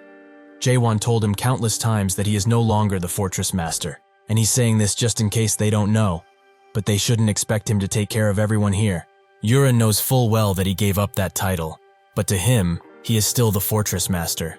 This causes Jaehwan to smile a bit.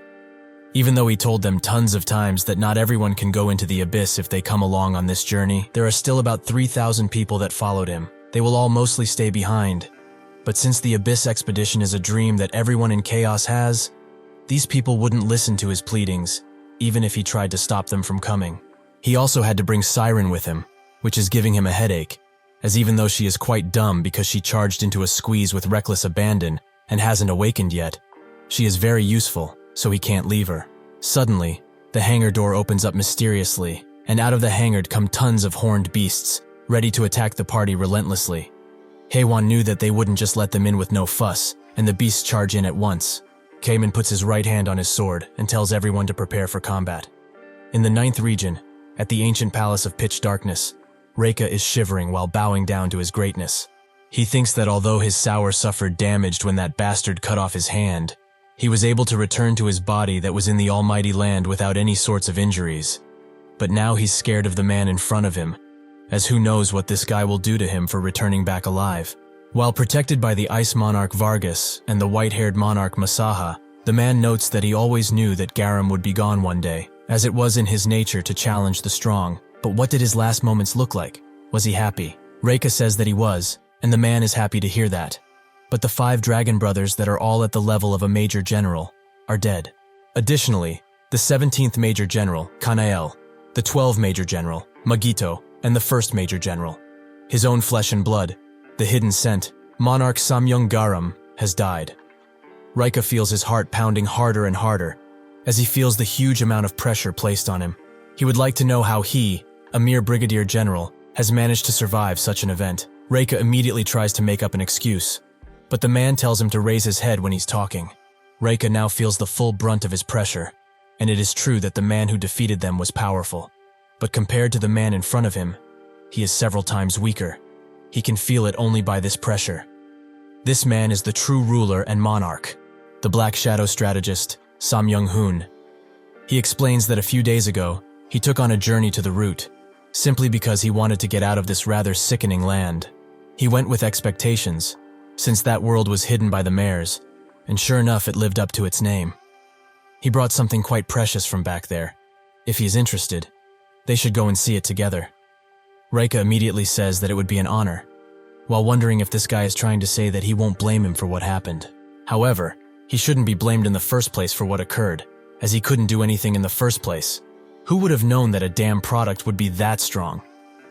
They arrive at the item he has brought, and Hoon asks if it's truly not amazing. Reika, like the suck-up he is, notes that he truly has great tastes. He has never seen such a painting before. What skills! All of this, while thinking that he really doesn't seem to have a keen eye for art. Hoon explains that the reason this artwork is truly outstanding isn't because it is a painting. It's about the contents of the painting. Does he know what it is? Reika asks if it is a teacup that is used to drink tea. Hoon notes that it is an item that is like a teacup, but not quite. Is he able to read what's written at the bottom of this artwork? Reika cannot, so Hoon tells him. This isn't a teacup. The artist obviously drew a teacup, yet he boldly mentioned that it isn't one. Isn't it really incredible? How could someone dare to have such a rebellious thought? Does he see this daring drawing as a teacup? Rika doesn't know what to answer, so he says that he does, which makes Hoon suddenly grab his face and say that this is not a teacup. It is a drawing that looks like a teacup.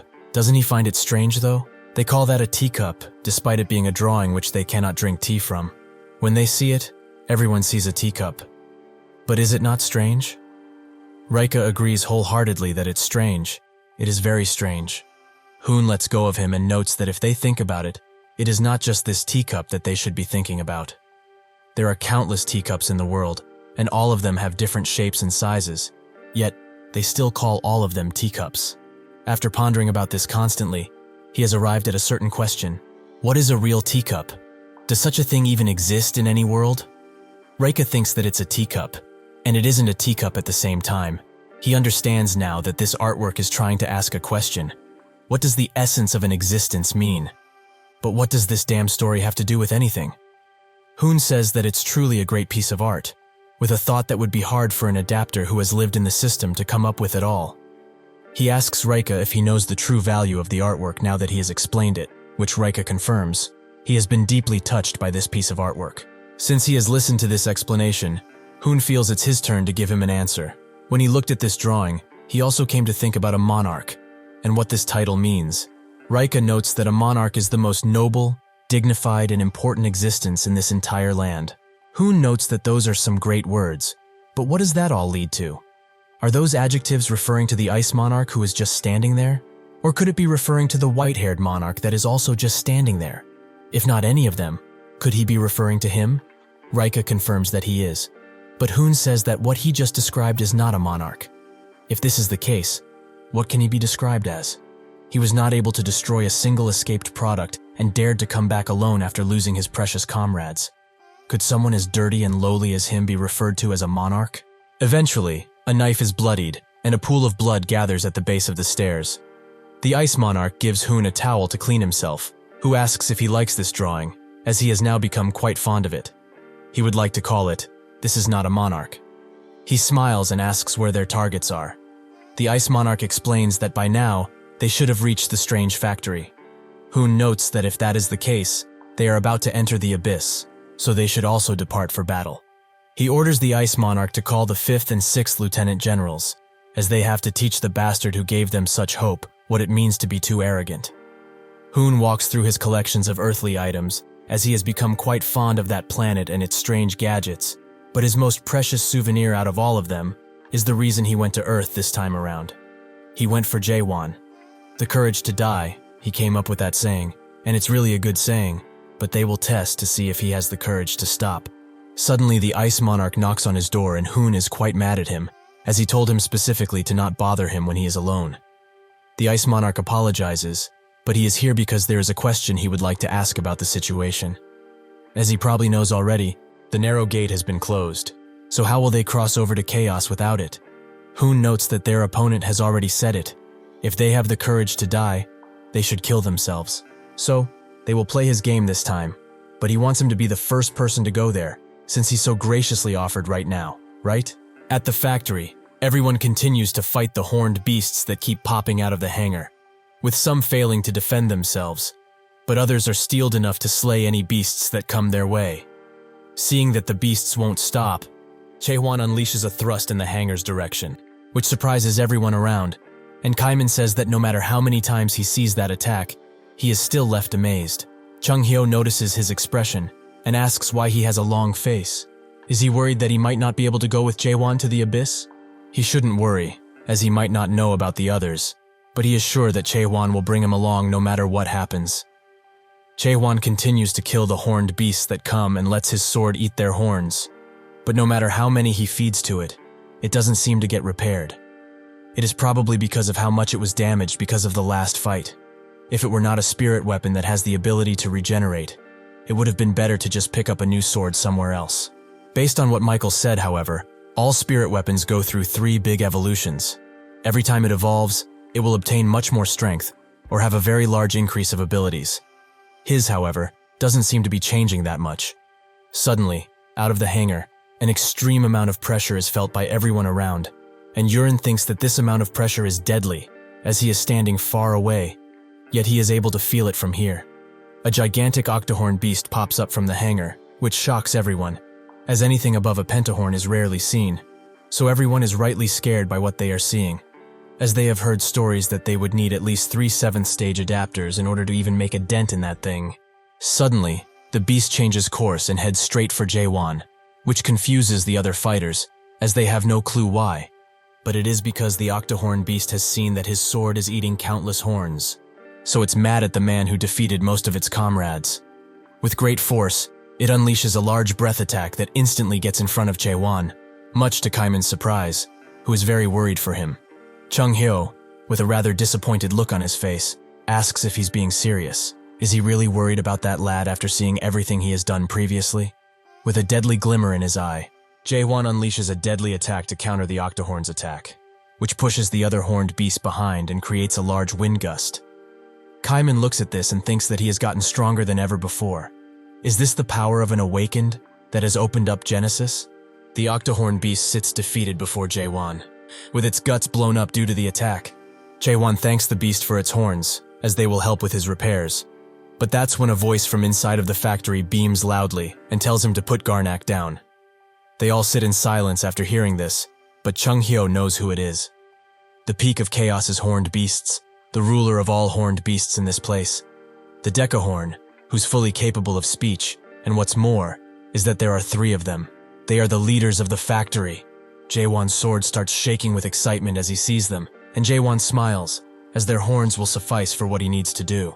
Edsak says that he has heard that people were trying to go into the abyss recently, but he did not expect him to be among those people.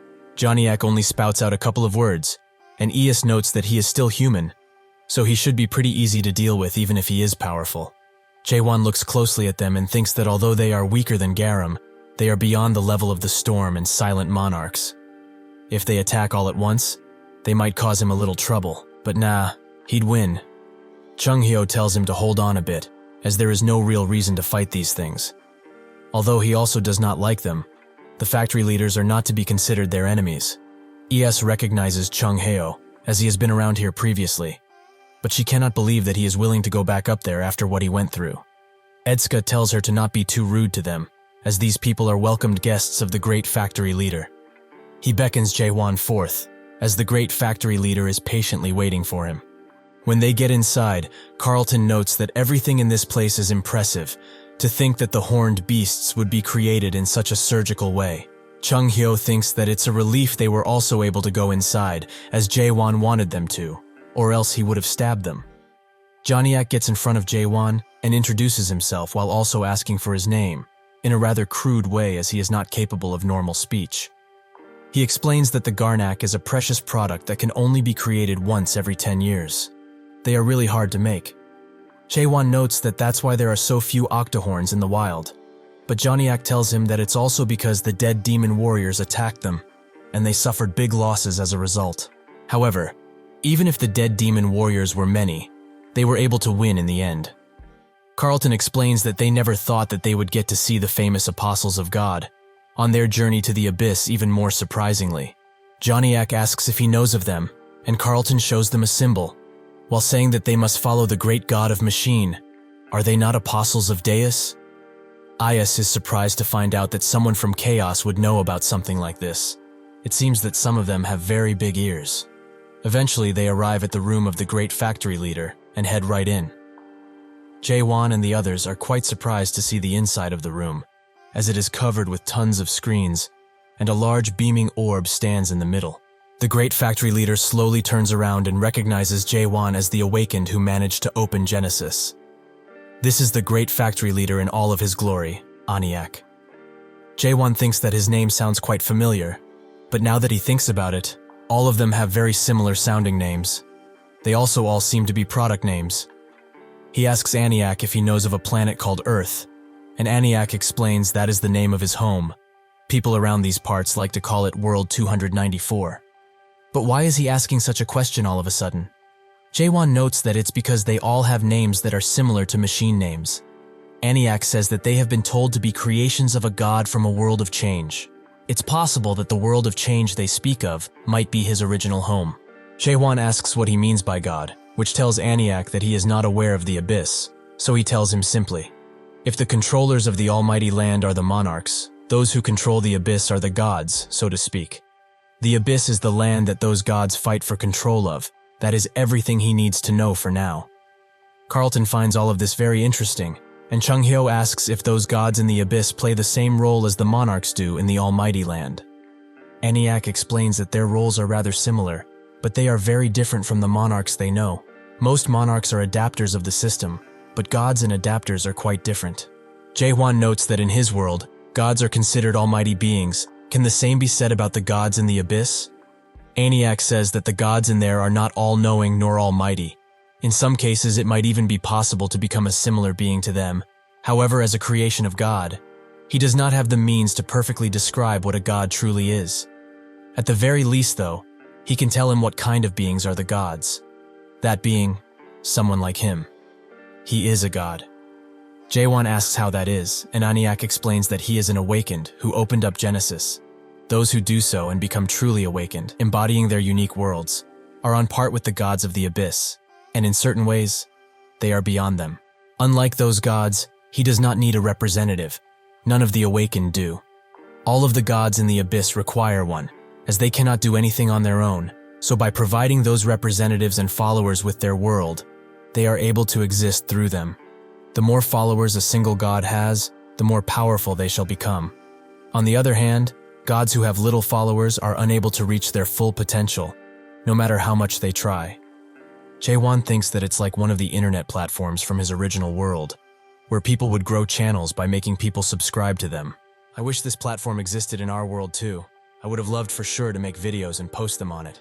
Eniac notes that in reality, it's rare that human souls like his are able to reach true godhood. Jaehwan asks why that is, and Eniac explains that most gods are created by greater beings, by gathering karma and evolving them into physical forms. They build karma through complete control. It's similar to a form of volunteer points, if that makes it easier to understand. Greater beings that have built enough karma can become independent, once they get permission from Big Brother, of course. Those who are able to obtain their own worlds and become independent can be called gods. Jaehwan thinks about this Big Brother, as it's a being that even the gods need permission from.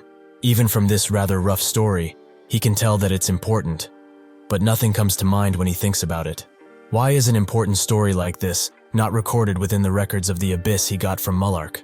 Jaehwan asks who this Big Brother figure is, and Carlton explains that from what he knows, it's the name of the organization that guards the system. Chung-hyo also confirming that is what he knows too. Eniac notes that he is sure they think that way, as that's what Big Brother would seem to be to humans like them. Jaehwan asks if it's wrong, but Eniac would rather not talk about him directly. All he can say is that Big Brother is a god above gods and the guardian of the system. That is all he is. Johnniac moves into the conversation too, noting that Big Brother is a scary dude, and if they don't hide themselves well, their bolts will be seen. Edsack socks him in the head and tells him to stop talking about nonsense, with Eniac also agreeing that he is a rascal in many ways.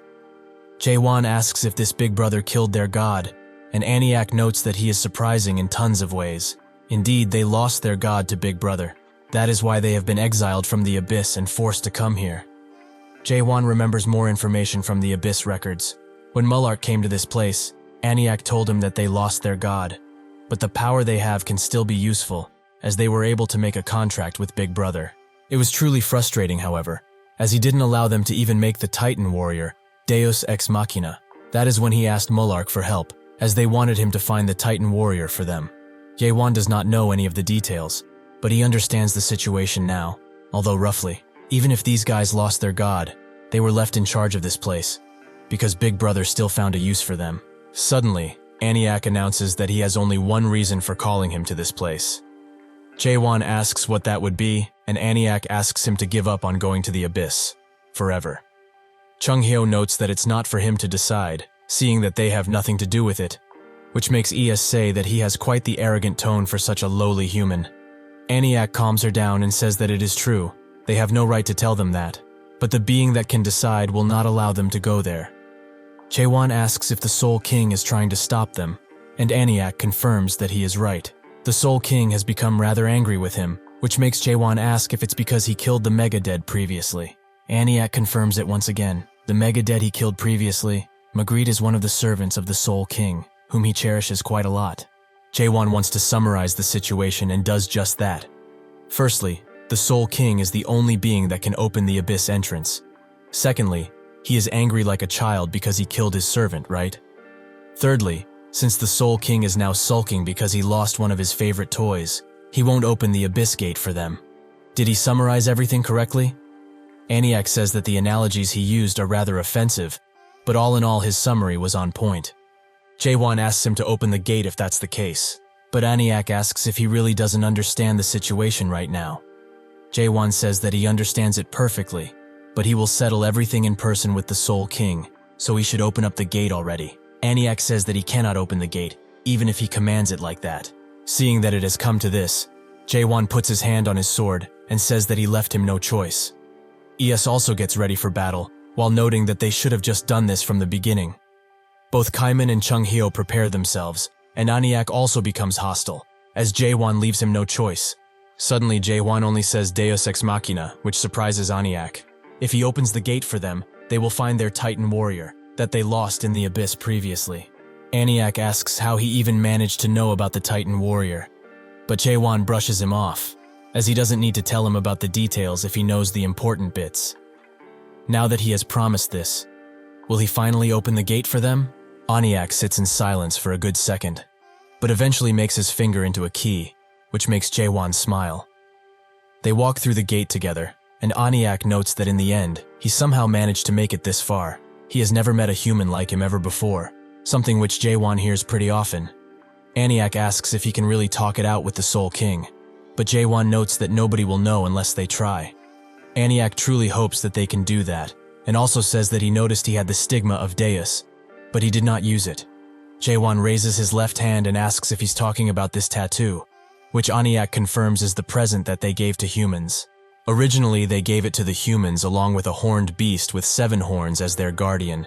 He does not know if the horned beast was destroyed when the stigma transferred to him, as he does not see it anymore, nor can he feel it. Well, it is what it is. But from now on, when he uses that stigma, horned beasts will not dare to attack him. Additionally, if he meets any apostles that are hiding in the abyss, he will be able to kick off things on friendly terms because of the stigma. Jaehwan will keep that in the back of his head, and eventually they arrive at a narrow bridge, where Aniak says that he must travel alone from this point. Jaehwan thanks him for the guidance, and says that he will be back as soon as possible. Aniak tells him to not forget. He must return in 1 hour, at most. If he does not arrive back to them by then, they will have to close the gate forcefully, no matter what the results. Jaehwan says that he will not waste any time in this place, so he needn't worry. With that he walks away, while thinking of Aniak's question, if he can really persuade the Soul King. At this point, he is not sure of it himself, but since he took Mullark's Abyss records, he has planned for this situation, because this is the only one to resolve all of the problems they had up until now. Additionally, it's a path that he must take, in order to destroy the world. He arrives at the Palace of the Dead, which has a gate that's made entirely out of horned beast horn, something very impressive, considering just how huge it is. Suddenly the gate swings open, and the Soul King asks if he has come to offer his life, as payment for his sins. While he says this, the amount of pressure that is sent towards Jaehwan almost sends him flying backwards. This is the power of the Soul King. It feels like his entire body will be ripped apart just by listening to his voice. The Soul King asks how he dared to kill his servant and try to step in this palace, expecting to be let through. Jaehwan asks him to at least hear him out, as he wants to make a deal with him. The Soul King pushes even further, as how dare a lowly human soul that is not even able to enter the palace try to make a deal with him. Truly, his arrogance knows no bounds. Jaehwan steals himself in the ground and tells him all of his titles. Catastrophe, the King of Chaos and the First Awakened. He used to be a powerful god, but now he has been demoted to a mere king with no kingdom. How can the strongest god of the abyss be a damn gatekeeper now? Is this all he can achieve, even though he has the strength to achieve much more? Does he not want to take his revenge on the bastard who exiled him from the abyss and dared to lock him in this dark place? He calls out his name and announces that he will only say this one more time. He is here to make a deal with him. The pushing wind abruptly stops, and the Soul King says that he is much more arrogant than he originally thought. However, he will hear him out, but he hopes that what he has to say will be valuable enough to warrant such arrogance. Otherwise, he will not make it back alive from here. Jaehwan explains that he knows of the promise he made with Mullark exactly 900 years ago. The Soul King asks how he knows about something like that, but Jaehwan doesn't answer and instead says that he will take over Mullark's promise. Catastrophe asks if he really knows what that means, and Jaehwan confirms that he does. He promises to bring him to the end of the abyss, no matter what. Outside of the factory, Siren eventually wakes up, and Yurin notices her, so he goes to her side and notes that she has slept for quite a long while. She groggily asks where she is, and Yurin notes that they are right in front of the strange factory. She immediately gets up and asks where Jaehwan is, as she needs to stop him, no matter what. Yurin does not know why she is acting so strangely, but says that he has already gone inside. Out of nowhere, a few blue fireflies appear, and everyone notices that the place has gotten a bit warmer all around. They all look at them like pretty things, or just simple fireflies. But suddenly, they all burst into flames, which causes a gigantic blue explosion around the area. Everyone who is caught in the blast is burned to a crisp, and even the factory is damaged as the explosion occurs. Siren can only watch in horror as countless people get burned alive, and that's when the monarchs reveal themselves, with Hoon leading them. He asks the Gorgon Fortress master to come out, as they did just like he wanted them to. They have come to wage war on him. Everyone gets ready for battle as quickly as they can, and Hoon orders his men to kill everyone who is not a second stage adapter of above. They start doing just that, and heads start to roll. The Emerald Bug Monarch says that he does not care what happens with everyone else, but they must kill that Jaehwan no matter what, so they shouldn't even dare to be pushed back at this point. This is the second Lieutenant General, the Poison Monarch, Nokmyung Cheondo. Everyone is trapped by his centipedes, as he announces that their fortress master killed their family members that were simply exploring chaos. He will have to pay for messing with the prestigious Emerald Bug family. Another member says that Hoon wouldn't just start a war in order to avenge Garam. He is not the sort that does that thing. He is sure that he is up to something.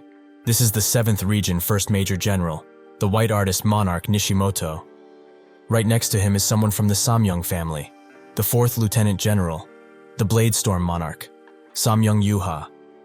Nishimoto secretly tells his men to be wary of Hoon and his actions, as they have to suspect him of everything at this point. Yuha looks at the people that have been captured and calls them all pathetic. Given that he now has a good look at these Chaos guys, he can estimate the power level of their fortress master. But still, he cannot believe that over 100 monarchs were sent to battle because of one faulty product. Just like Hoon promised, he had a taste of death after 3,000 long years of being alive. When he told them that there were tons of fruits for everyone to revive, he was telling the truth, right? Hoon tells him not to worry, as he never lies, and he will also give him even more fruits to send over to his family. Yuha tells him to not forget, before he was the 9th Region strategist, he is the first son of the Samyung family. Hoon finds it funny that this guy is still clinging onto their affiliations. Truly, this place has become a joke. In total, he gathered 20 from the Emerald Bug family, 10 from the 7th Region, and 20 from the Samyung family. In total, 50 that he got only from the 9th Region. There are so many monarchs here, but it is clear as they are all after only one thing. However, if they focus on just the tree, they will not be able to observe the entire forest. That is why they all fell for the same lie, that there are still fruits remaining. Since he came here in person, they all believed that he couldn't lie, which makes him feel kinda bad now. But he shouldn't be too upset, as lies become lies only when the promises are not kept. Even if they don't go to the end of the abyss, there are more ways to obtain fruits. The 7 highest-ranked gods that rule over the abyss, for example. After all, they will all be able to obtain fruits via their deal with the 7 great gods. Originally, this sort of deal wouldn't have been possible, since there is nothing that the 7 gods, who have become the most powerful in the abyss, would want. However, there is one thing that even gods have a need for, and that is the awakened. To the gods, who need a proxy to even exist, there is no resource more precious than the awakened, who are easily able to accept a new world, even if it's forced on them. Thanks to that fortress master bastard, tons of awakened which the gods desire have been awakened in this place. He tells Vargas to lead their troops and find the product, as most have not realized it yet. But if they find out about the real value of the product and the tower, the 7th Region and the Emerald Bug family with it will most definitely try to take them away. He must get that guy before that ever happens. Vargas understands and immediately rushes inside of the factory, while Hoon smiles and thinks that the tower that was made to protect chaos will become a tower of nightmares because of what is happening on this day. They will grow even more awakened using the tower they made and use them as bargaining chips for the fruits by making deals with the gods of the abyss. With the fruits that they will get, he will make the 9th region into the new Resurrection Palace. If they have monopoly over fruits, they will be able to bring on tons of change. The 9th region will become the only place where the monarchs are not afraid of death in the almighty land, and the monarchs who are their enemies now will surrender and come to them with everything, including their lives. The almighty land will be ruled by the 9th region of the pitch darkness, just how it always should have been. While he is daydreaming, an attack rushes to his face, which he removes and asks how he dares to attack. This attack was from Kaiman, who tells everyone to stick together now and not split apart no matter what. Until Jaehwan is done with his business, they must not let any of these bastards into the factory. Everyone is fighting with their best abilities, which makes Hoon smile even more, as it's about time they put these insects to sleep. Kyondo does not like how persistent these bastards are, and he rolls through them as he asks for the human known as Jaehwan to be brought to him. Hoon comes back down from floating in a powerful spectacle, as the ground below him is crushed into bits.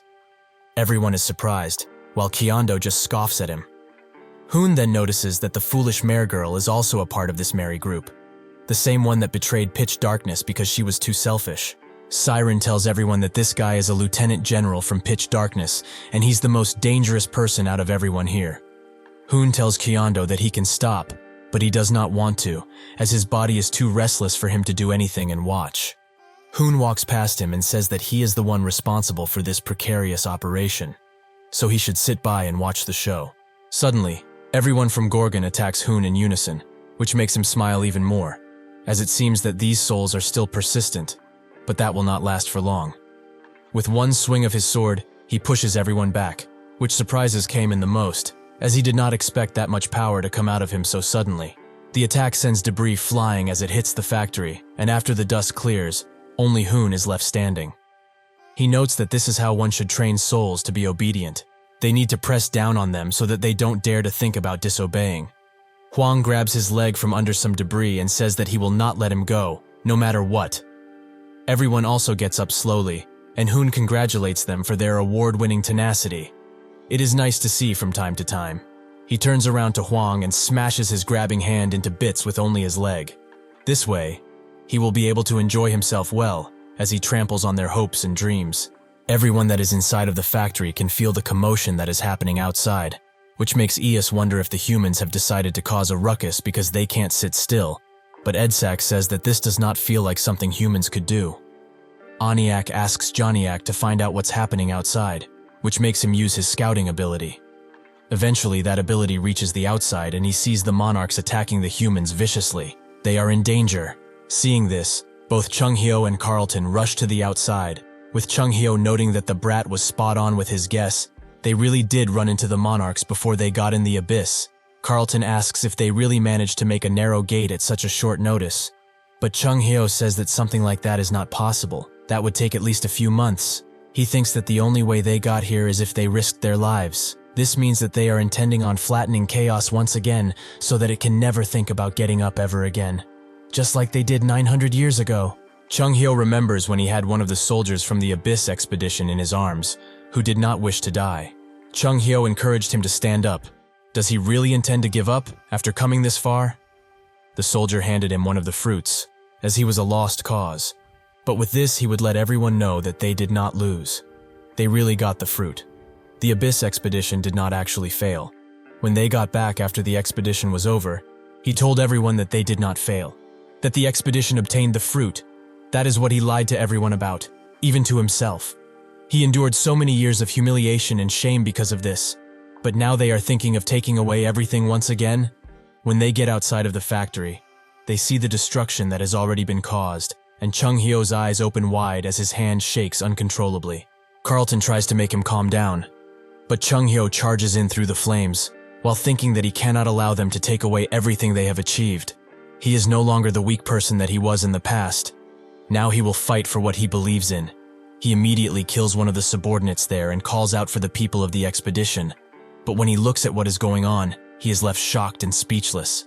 Yong has had his eyes pulled out. Huang does not have an arm, and Muguk is missing a leg. Jurin is bleeding profusely, and Kaiman is the only one standing up, although he is barely doing so since Hoon has attacked him constantly. He is glad that the divine physician decided to show himself, as these guys were not giving him any answers as to where that Jaehwan guy is located. But he appeared at the perfect time. How very fortunate.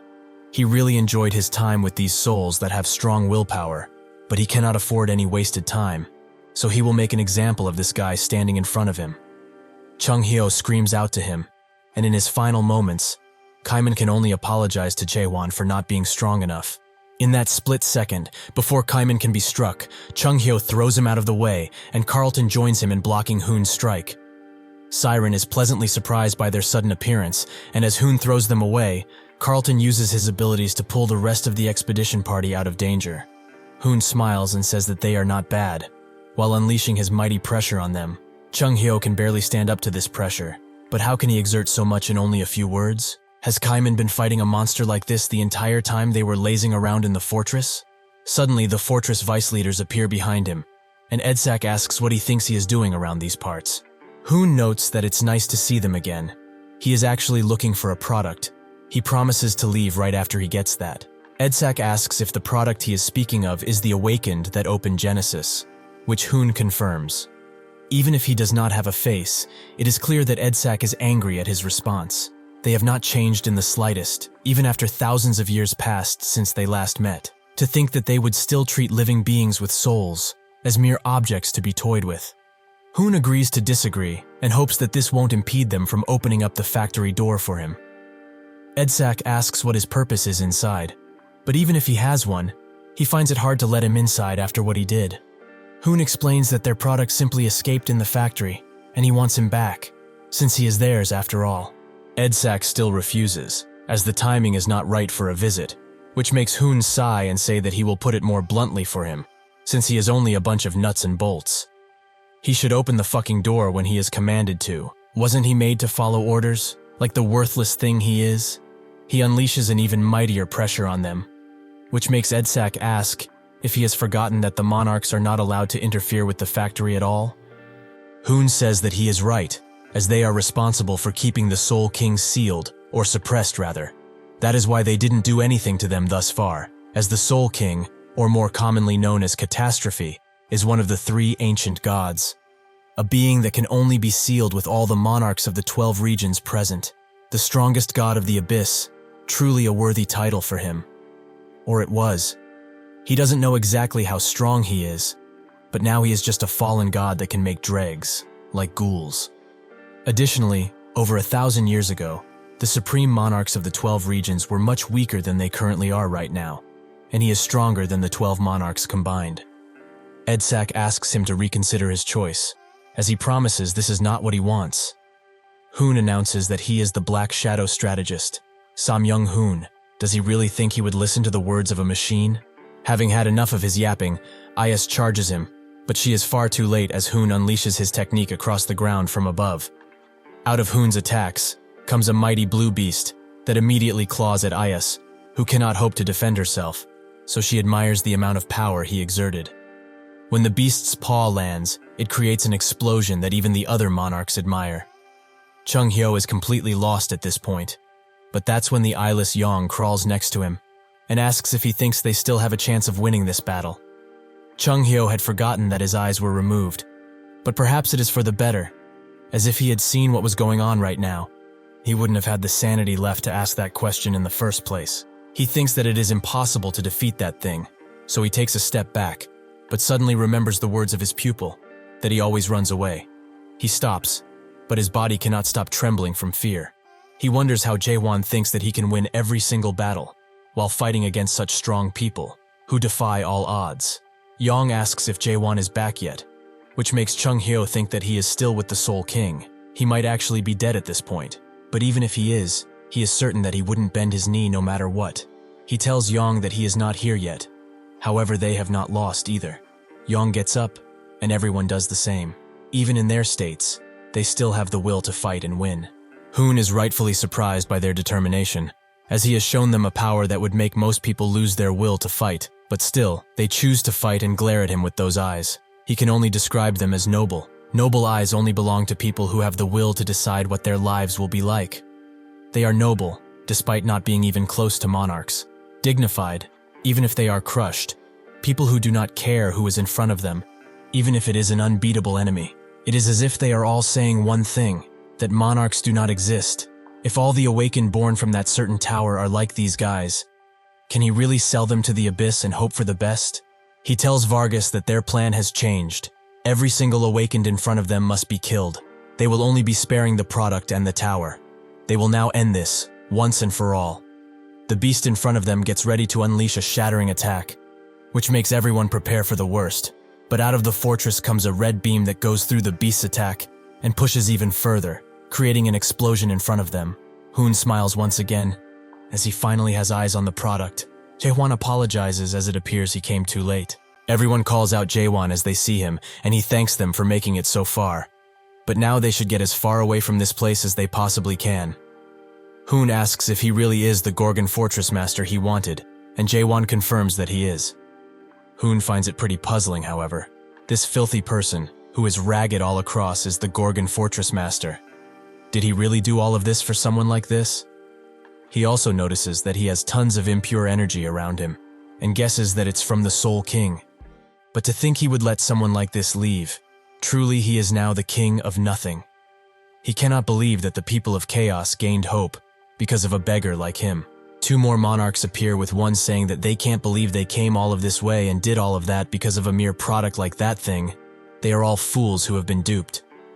This is the 9th Region 5th Lieutenant General, the Black Cloud Monarch, Magata. Next to him is the 9th Region 6th Lieutenant General, the Dragon Leg Monarch, Siren. Yuha asks Hoon if there was any reason he needed so many people to defeat someone so lowly as that guy. Hoon explains that indeed, it might seem excessive, but it is very much needed for what is to come. He thinks that they won't need all of these people to defeat the product. They need this many people for a guarantee. The Soul King might not let them enter the abyss, and if that happens, they will have no choice but to forcefully enter, as they haven't come all of this way for nothing. Jaehwan prepares an attack and asks how long they are going to stay still and talk. He pulls everyone into his world, which most monarchs find to be interesting, as it really is a unique worldview. Migata notes that the huge eye in the sky means that this is what the first nightmare means to him, and Siren says that the eye might actually represent Big Brother, considering it watches above all. Yuha sees it as lowly. No matter what kind of world it is, there is nothing inside. It is as empty as a dried-up river. While tending to the wounded, Chung-hyo wonders what Jaehwan is trying to pull here, as he knows full well that he is not at the level where he can take on the lieutenant generals. Still, knowing him, he must have some kind of crazy plan. Hoon too finds his worldview pretty unique, but it is still much weaker compared to the people from Crack. Is this all he has, though? Jaehwan charges in while denying this and almost gets to Hoon with his sword, but Siren jumps in his way and kicks the sword away. How ridiculous he is. This is all he has, yet he dares to make such grand entrances, like a damn prince. Jaehwan is pushed back, and Siren expresses the wish to deal with this guy alone, as he is sure he will have tons of fun. Hoon taps his shoulder and walks forward while saying that he will take care of this by himself. Siren finds it surprising that he chose to fight, but Hoon notes that this is his mess, so he needs to be the one who cleans it up. Kyondo expresses the wish to join him in this battle, which angers Hoon, as this bastard of an old man has been a pain the whole time. He explains that there really is no need for more than one person and snaps his fingers, creating a large arena around Jaehwan, one that he cannot escape. Naturally, Kyondo is mad about this, as this is not what he promised, and his clan has more business with him than he does. Tired of his incessant belly aching, Hoon tells him to go take a rest, while walking inside of the arena. Jaehwan asks what he is trying to pull by doing this, and Hoon notes that only by fighting one-on-one, he will be satisfied, and the same goes for him, right? He just doesn't like other people interfering in his fights, but now that their stage has been set, he should do the best that he can, although he is sure that he will remain nothing but a joke to him. While unleashing a red attack, Jaehwan notes that this will be the last act of idiocy that he will ever commit. After the attack finishes, he charges in, which doesn't even make Hoon flinch, as this is not enough for him to care. While they fight, Hoon explains that in the last 6 months he has seen tens of people awaken. Most of them were only stage 3, that is a given. But some were geniuses who reached stage 4. However, among the fourth stages that he has seen, he is the absolute weakest. Jaehwan is hit with a mighty chest attack, which makes him think that he is damn strong. Garam can't ever hope to compare to this guy. However, Garam was also supposedly as strong as a lieutenant general, and they are all using the power of the system however they like. But this guy is just on a whole nother level. He needs to get serious now, and use dangerous attacks from this point forwards. Thus he combines both of his swords, and prepares to unleash a mighty attack. Hoon also summons his spirit beast, while noting that he heard he managed to open Genesis and achieve materialization. With this attack, he is letting out quite a decent pit of energy, so he hopes it is not as boring as any of the attacks he attempted to land thus far. Jaehwan tenses every single muscle in his body as he lets the attack he prepared fly towards Hoon, who is also pleasantly surprised by the amount of power. The attack can be felt from the outside, where everyone wonders what happened, but the monarchs are not worried at all. After the dust clears inside, Hoon congratulates him for having such power. Indeed, he is powerful enough to defeat the likes of Garam. But he is mistaken if he thinks that he is on the same level as that weakling. Did he really think that he got everything when he opened Genesis? This is just the start of true awakening, not the end. Well, whatever. Shall they end things as they are now, or does he have any little tricks to show him? Jaehwan asks him what he is trying to achieve, as if he wanted to kill him. He would have done so much earlier. Just what is he after? Hoon says that he is quick to catch on, so he will put it bluntly now. He invites him to the 9th region, and also says that he should bring the Tower of Awakening he made with him. Jaehwan asks what will happen if he refuses, and Hoon wonders if he really will be able to, while he snaps his fingers, creating tons of cube screens that come out of the ceiling and show Jaehwan Hoon's collection of oddities. He spots a computer, which makes Hoon's smile widen as he notes that it seems he is very familiar with some objects in his collection, so he will give him a present that will certainly incentivize him to join. Jaehwan's eyes widen as he sees himself chained up in there. Hoon explains that he can give him the chance to get back to the life he lost previously, the one he was forcefully dragged out of. Does he not miss it truly? He can restart his old life like nothing ever happened. Additionally, he will also give him the position of the 8th Lieutenant General. That's not all, however. If he accepts this deal now, he will give him back the time he lost while wasn't on Earth. Jaehwan outright refuses him, which Hoon expected, as seeing how he acted this entire time, it seems that he is someone who abhors returning to their roots, or core. Jaehwan asks why even make the offer if that is the case, and Hoon explains that he is suggesting here is not a return per se. The nightmarish time he spent here will never truly disappear, so what would be the reason for him to go back in the past? Even if he were to go back, he will not be able to recover from his wounds, and he honestly shouldn't, as those wounds are the thing that made him who he is now. The wounds have already become an inseparable part of him, even if he doesn't like to think about it. Is that why he constantly chooses the present instead of going back in the past, perhaps? But now that he thinks about it, indeed all he wants is not the past, but the present he has lost. This should make him wonder, though. Is this place really the present that he wishes for? No, of course it's not. This place isn't his present. The time that he rightfully deserves, the present that he lost without him being able to do anything about it, is this place. He shows Jaehwan all of his childhood memories, where his caring mother was always there for him no matter what happened. This makes Jaehwan almost cry. Hoon tempts him even further. The present he lost, and the people that he loves, they are all in that one place. If he becomes the Lieutenant General of the 9th region, he can go to that place whenever he wishes to. He should think about this offer very carefully, as it's a one-time thing. Even with all of these promises made to him, Jaehwan still chooses to clench his sword tightly, which makes Hoon ask what he's doing. Jaehwan explains that he is never going back. The only way he can go now is up, and that's what he will do. Hoon gets mad at his strong will and asks if he does not want to see the people he loves again. Does he really intend to throw away his present that he was searching for all of this time into the garbage? Jaehwan thinks of his words, and indeed some of them are correct. Naturally, he misses everyone, and there are some people he would really love to meet again. He is human after all, so he also has emotions about these types of things. However, where it is in the past, future, or even the damn present, in this world, it means nothing. He charges an even stronger attack and unleashes it on Hoon all at once, and it even starts breaking through the arena Hoon made for them. Jaehwan says that he will be able to enjoy happiness for a short while if he were to return to Earth, to his loved ones. However, that will not be of any use in the end, as they will eventually come and cultivate that place, like they did so many worlds beforehand. Hoon pushes him back with an attack, and explains that is only natural. Cultivation is the law of this world, one that everyone must abide by. While Jaehwan holds himself still, he thinks that this is a world where cultivating others is just a natural way of life, so maybe this might not be the fault of the individual. It is not the fault of Kaiman, who keeps forgetting the memories of when he was just a product, nor is it the fault of Siren, who was born in the tower and was educated that way. Additionally, it might not even be the fault of the angels or demons that are in charge of these cultivations.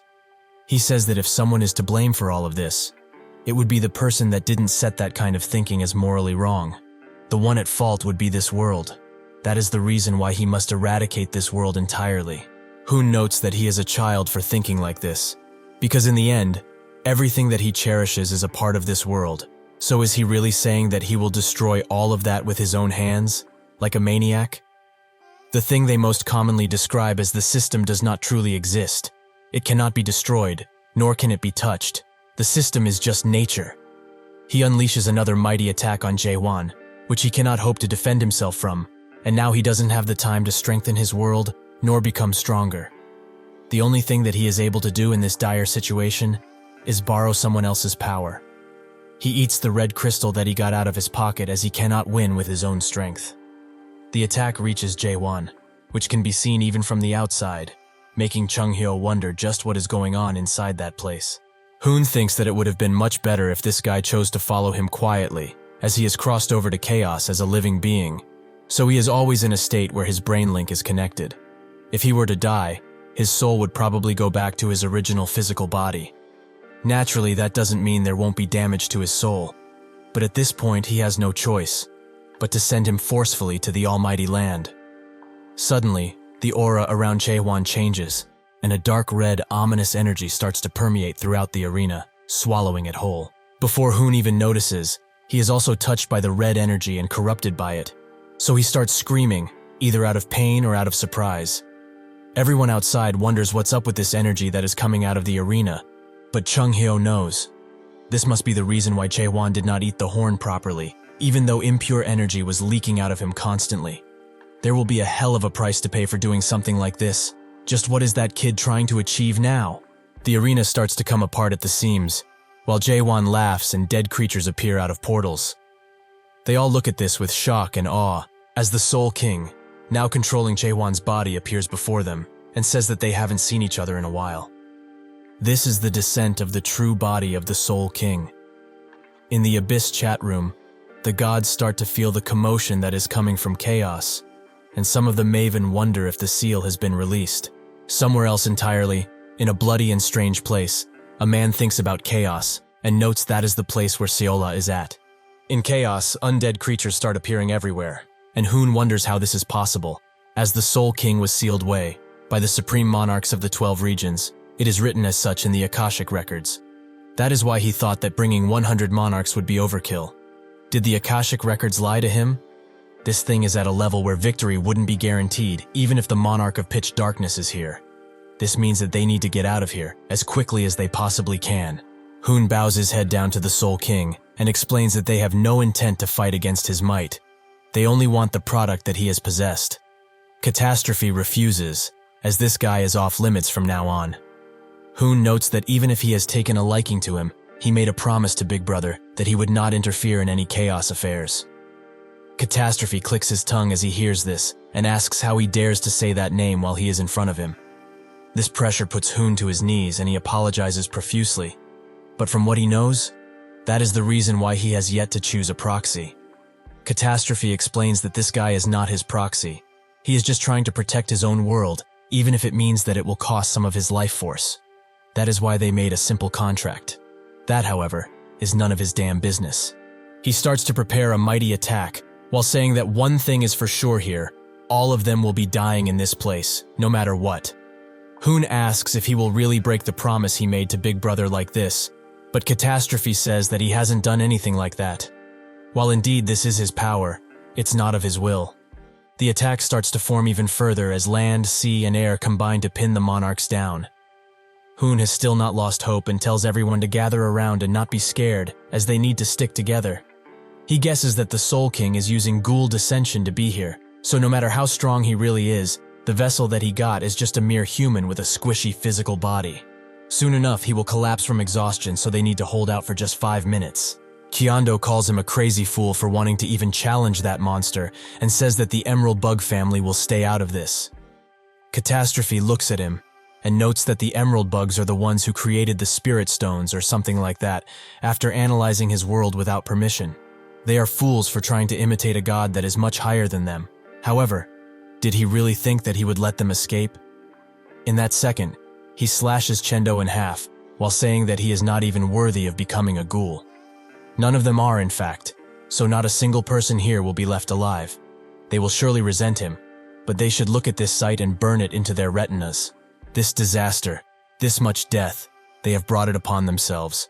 Hoon grabs the earth below him while wondering how it came to this, but suddenly someone screams to everyone that they should stop whining and pull themselves together. That person is Yuha, who asks if they will still continue to act like this, like a bunch of pathetic souls. They will all die in vain without achieving anything.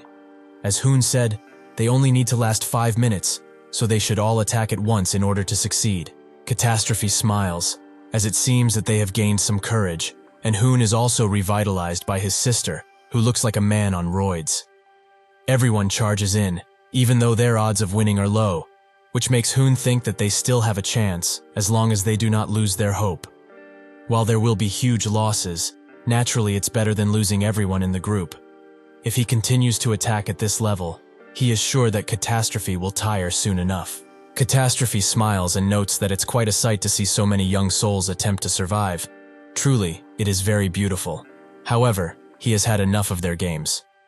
With a single finger flick, Catastrophe kills everyone around Hoon, including Yuha, who was filled with spirit moments before.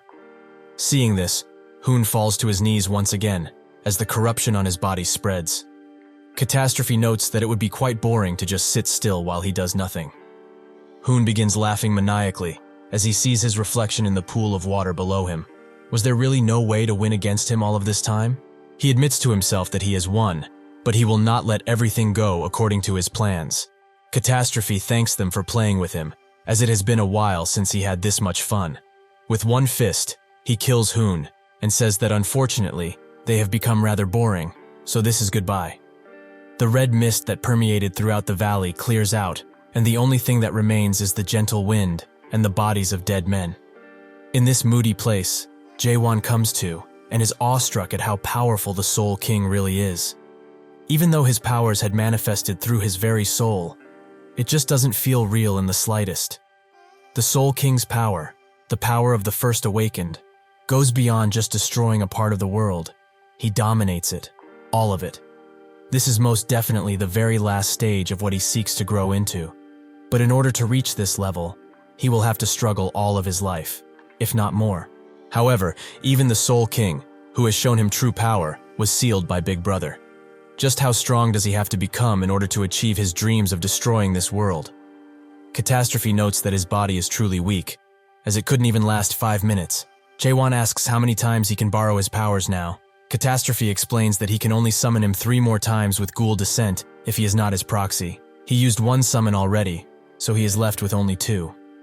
Actually no, since he needs to summon him when he eventually meets with Big Brother, it would be more fair to say that he only has 1 single summon left. After using his power, every time his soul will be at his limit, and ghoulification will soon start. Since he chose this path himself, he should do his best to endure it, as he really wants him to keep his promise after all. The moment their spirit link is cut, Jaehwan falls to the ground and receives all of the pain from the ghoulification. It's almost as if his entire body is trying to fall apart. The ghoulification progresses even further, and the memories of his cherished people start to disappear. One by one, everything becomes a blur. Once a person loses their memories, they lose themselves, and since they do not know themselves, they will become a ghoul. With the last of his consciousness, Jaehwan falls into a body of water and descends to the bottom. However, at that moment, a green sword appears, and with a few gentle strokes, his memories are starting to be filled up again. He remembers a conversation Kaiman had with Chung Hyo, where Kaiman asked Chung Hyo what he liked about Jaehwan, Since he went on this perilous journey with him, Chung-hyo doesn't have anything he likes about him, as he is a reckless, childish, inconsiderate, and downright rude individual. All he knows is how to attack old men like him. However, if he's asking for the reason he still sticks to his side, it's because he just doesn't want him to be alone. Jaehwan is pulled back to the surface by Chung-hyo, who screams at him to wake up. Jaehwan responds by telling him to stop calling him a kid. Just how long is he going to keep calling him that? Chung-hyo cries as he sees him gain consciousness and even calls him out by his name. He asks why he did such a thing. What if he actually became a ghoul? Did he not think these things through? Jaehwan explains that he did all of that because he trusted him. He knew that he would make him wake up with ghoul slash. Chung-hyo shakes as he hears this and goes in for a hug, which makes Jaehwan instantly push him back, as he is not in the mood for that.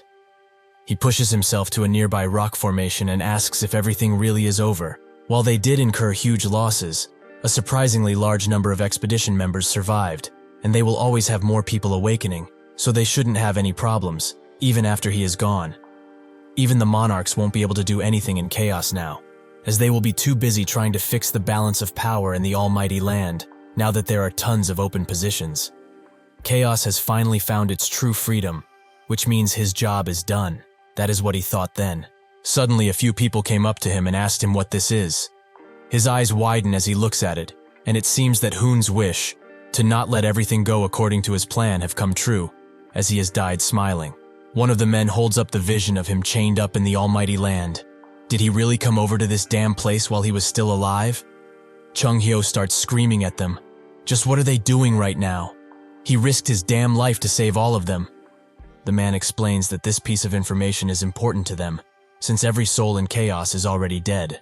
The man immediately suspects him of eating one of the fruits, as he would have had access to them if he visited the Resurrection Palace, but Kaiman comes to his defense.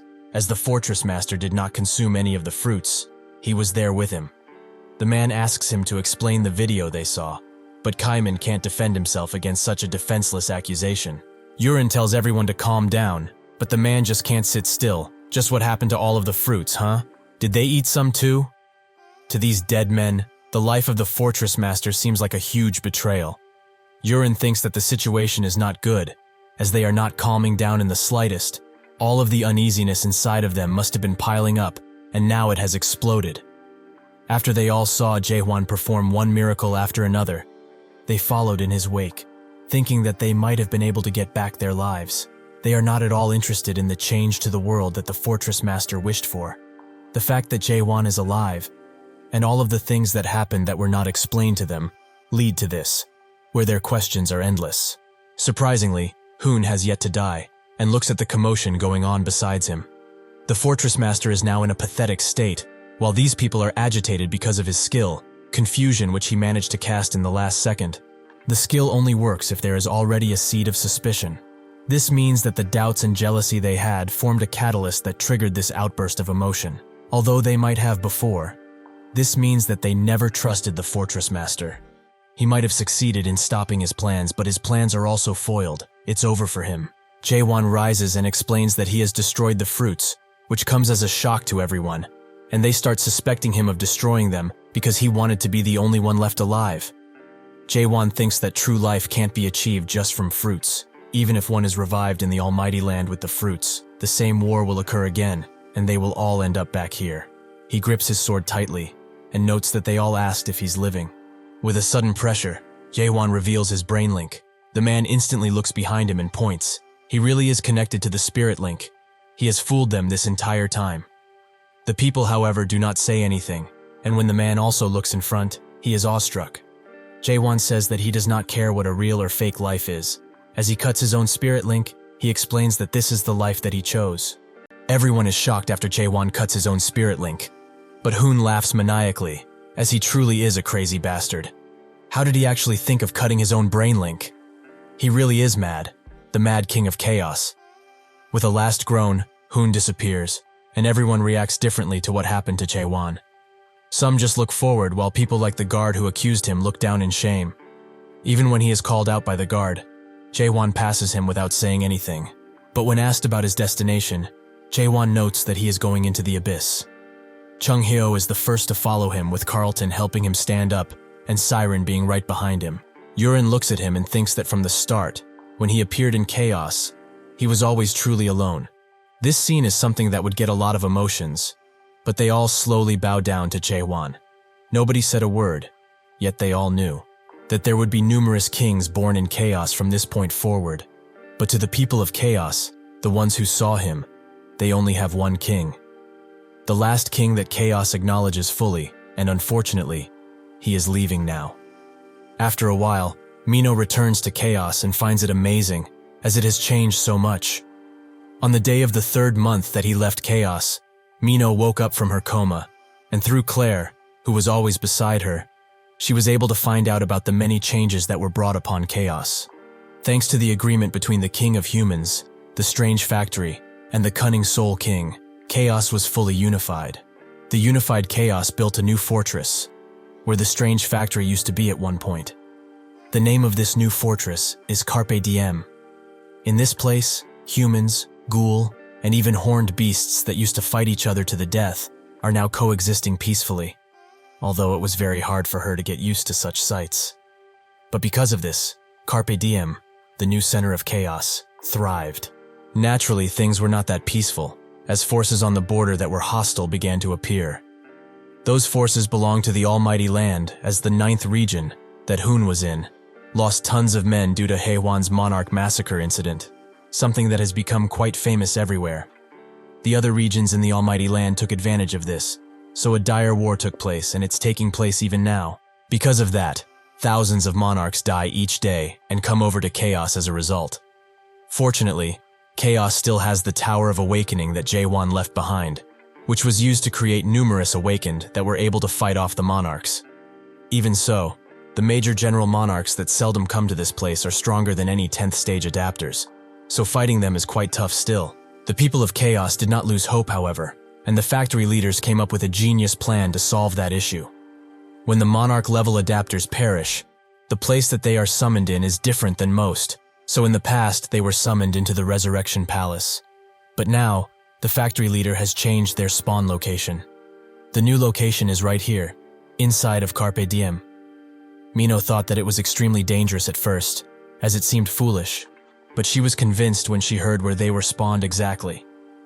Every monarch-level individual ends up in chaos, but right in the arms of catastrophe, who kills them by just looking at them. That is the power they have now. The chaos that was without change for thousands of years has changed a lot in such a short time, because of him. The moment she woke up, Mino was holding a stone, a return stone to be exact, something that he apparently left behind after he left the Strange Factory. While she looks at the stone, she can't help but wonder why he chose to save chaos. He doesn't seem to like people in general, and there is no real attachment to this place for him. So is it perhaps because she asked him to? That would be too much, though. It's surely something else, right?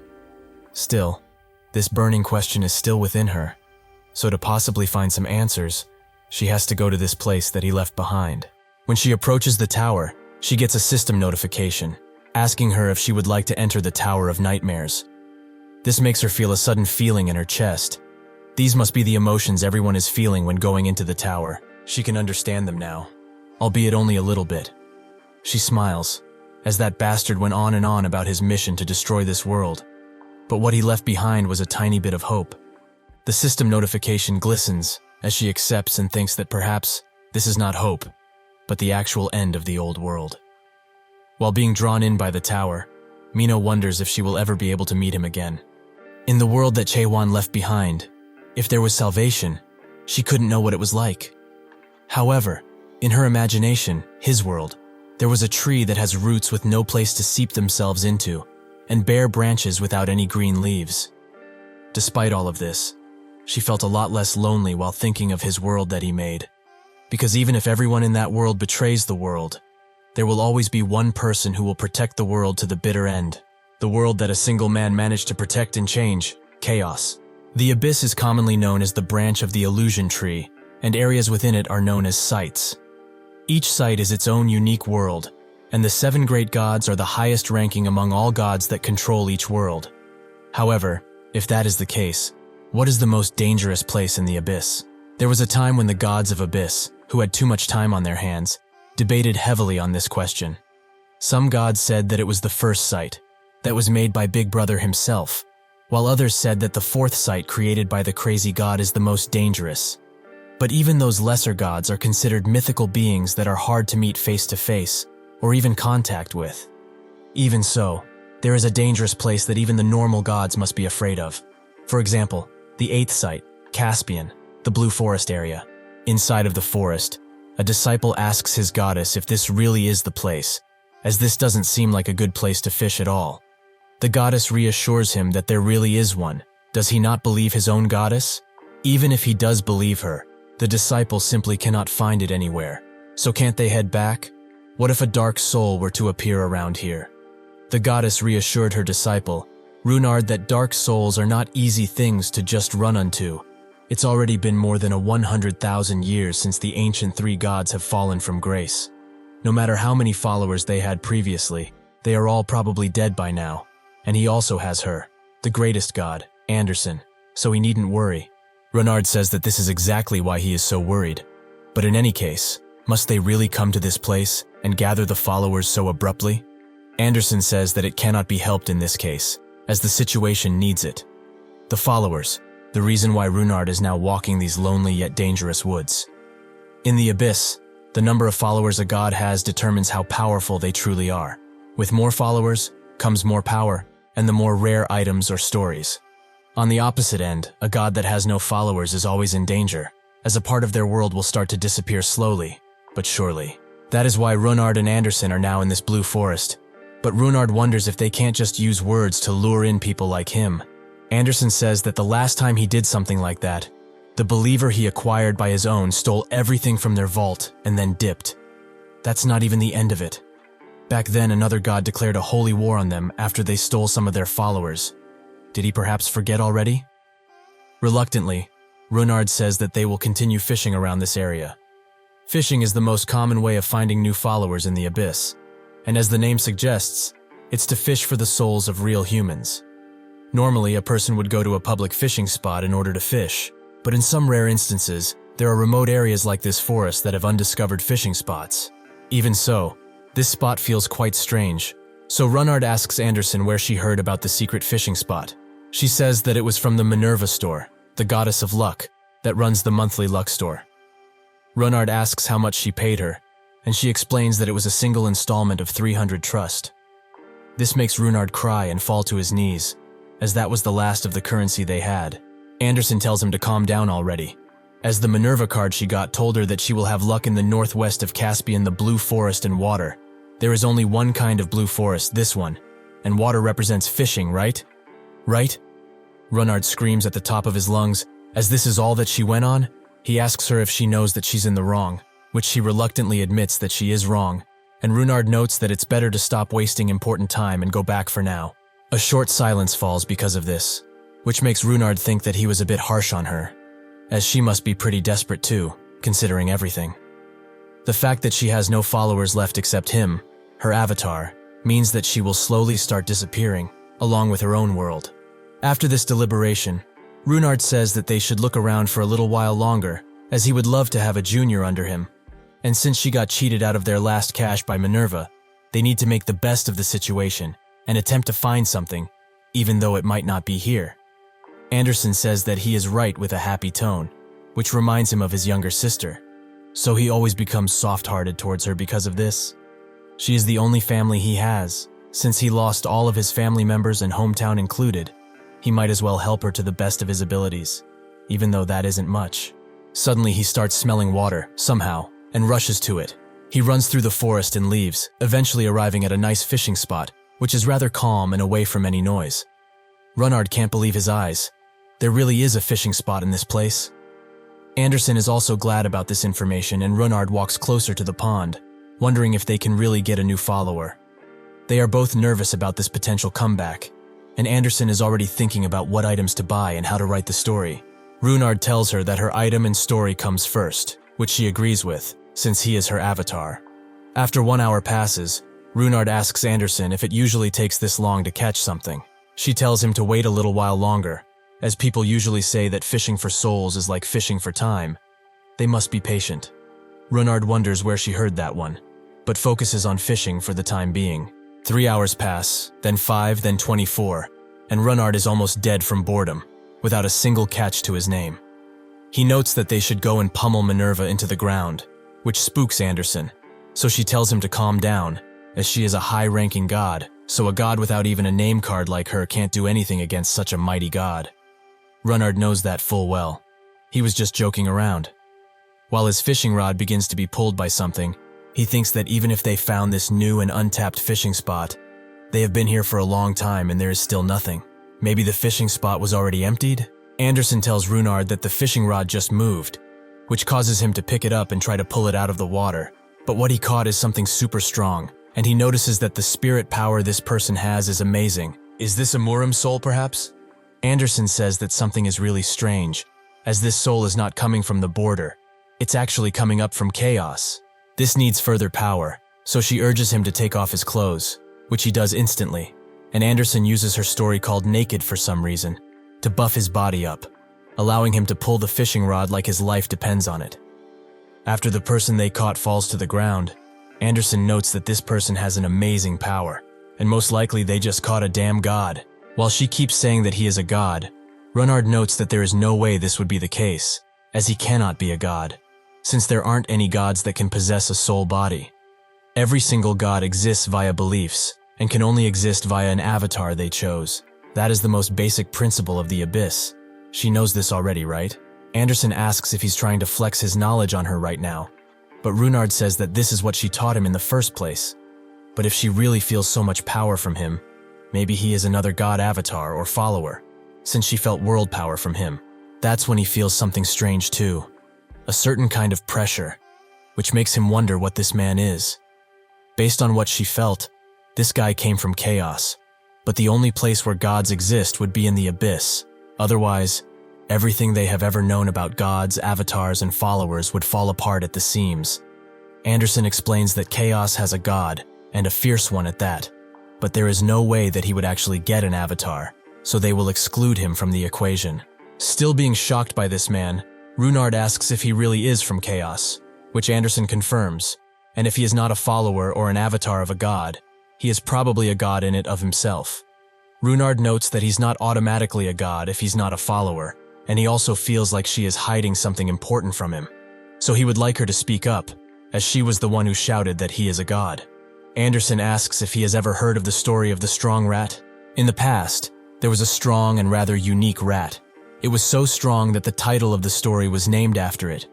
This particular rodent did not eat any leftovers the others just threw out and hunted its own prey. As a result of this, it became even stronger. When it came to its senses, though, it found out that it could even fight against its natural predator, a cat. Even though it has the body of a simple rat, it became something else, something that could not be described as a rat.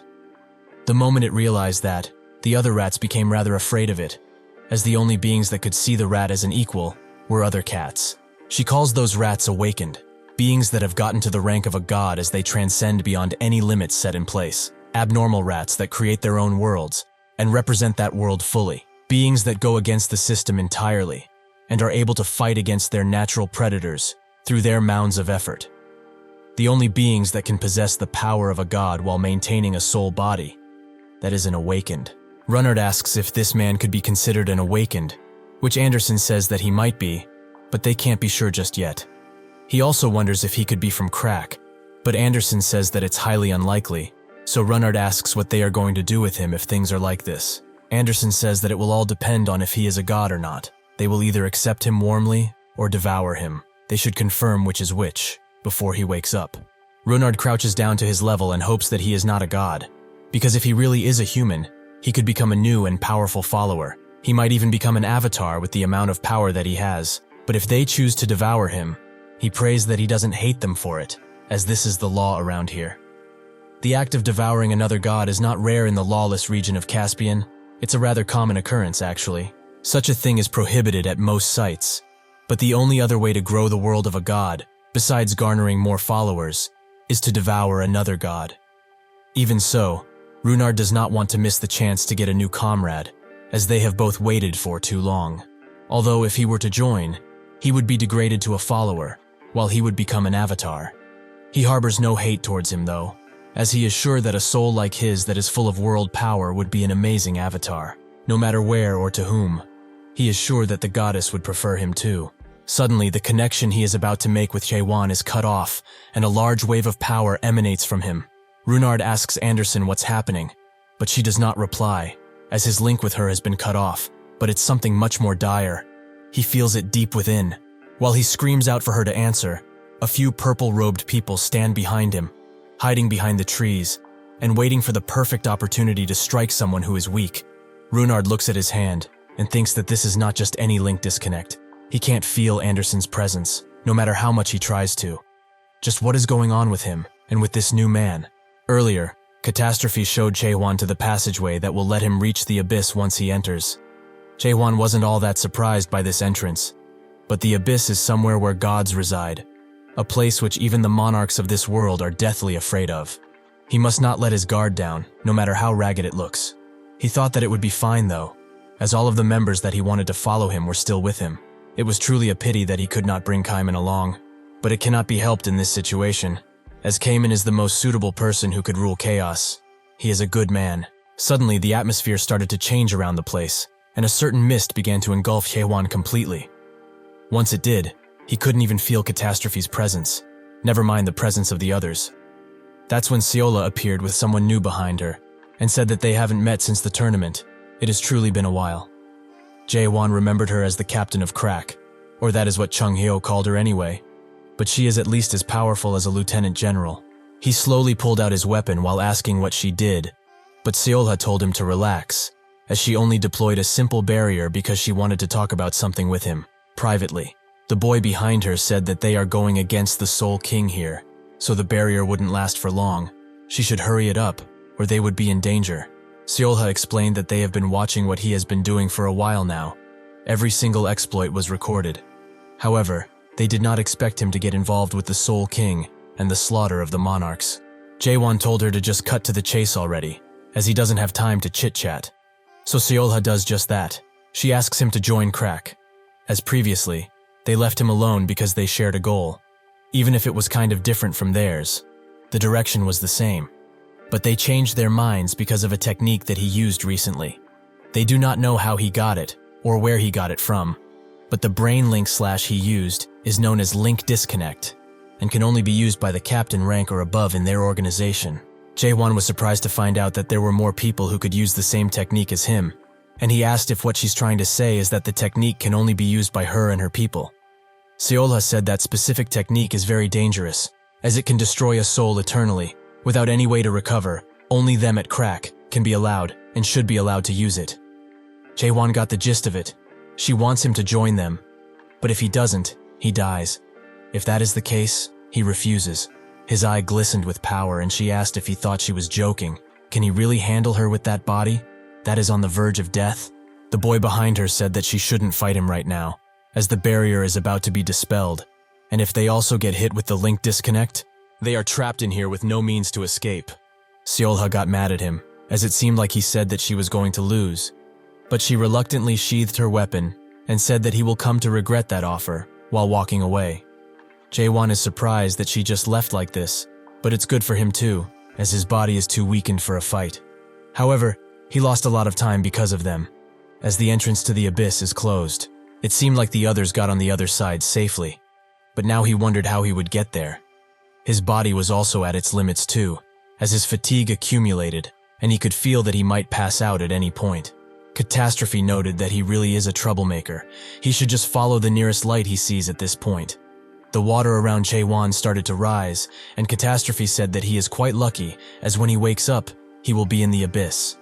Before Jaehwan could ask him, he was engulfed by the water and sent somewhere else, his body just floating in the water. But when he woke up, he saw the light that Catastrophe was talking about. So he rushes to it, as if it's his only chance. He must grab it no matter what. Eventually, Jaehwan wakes up, because is screaming at the top of her lungs for him to wake up.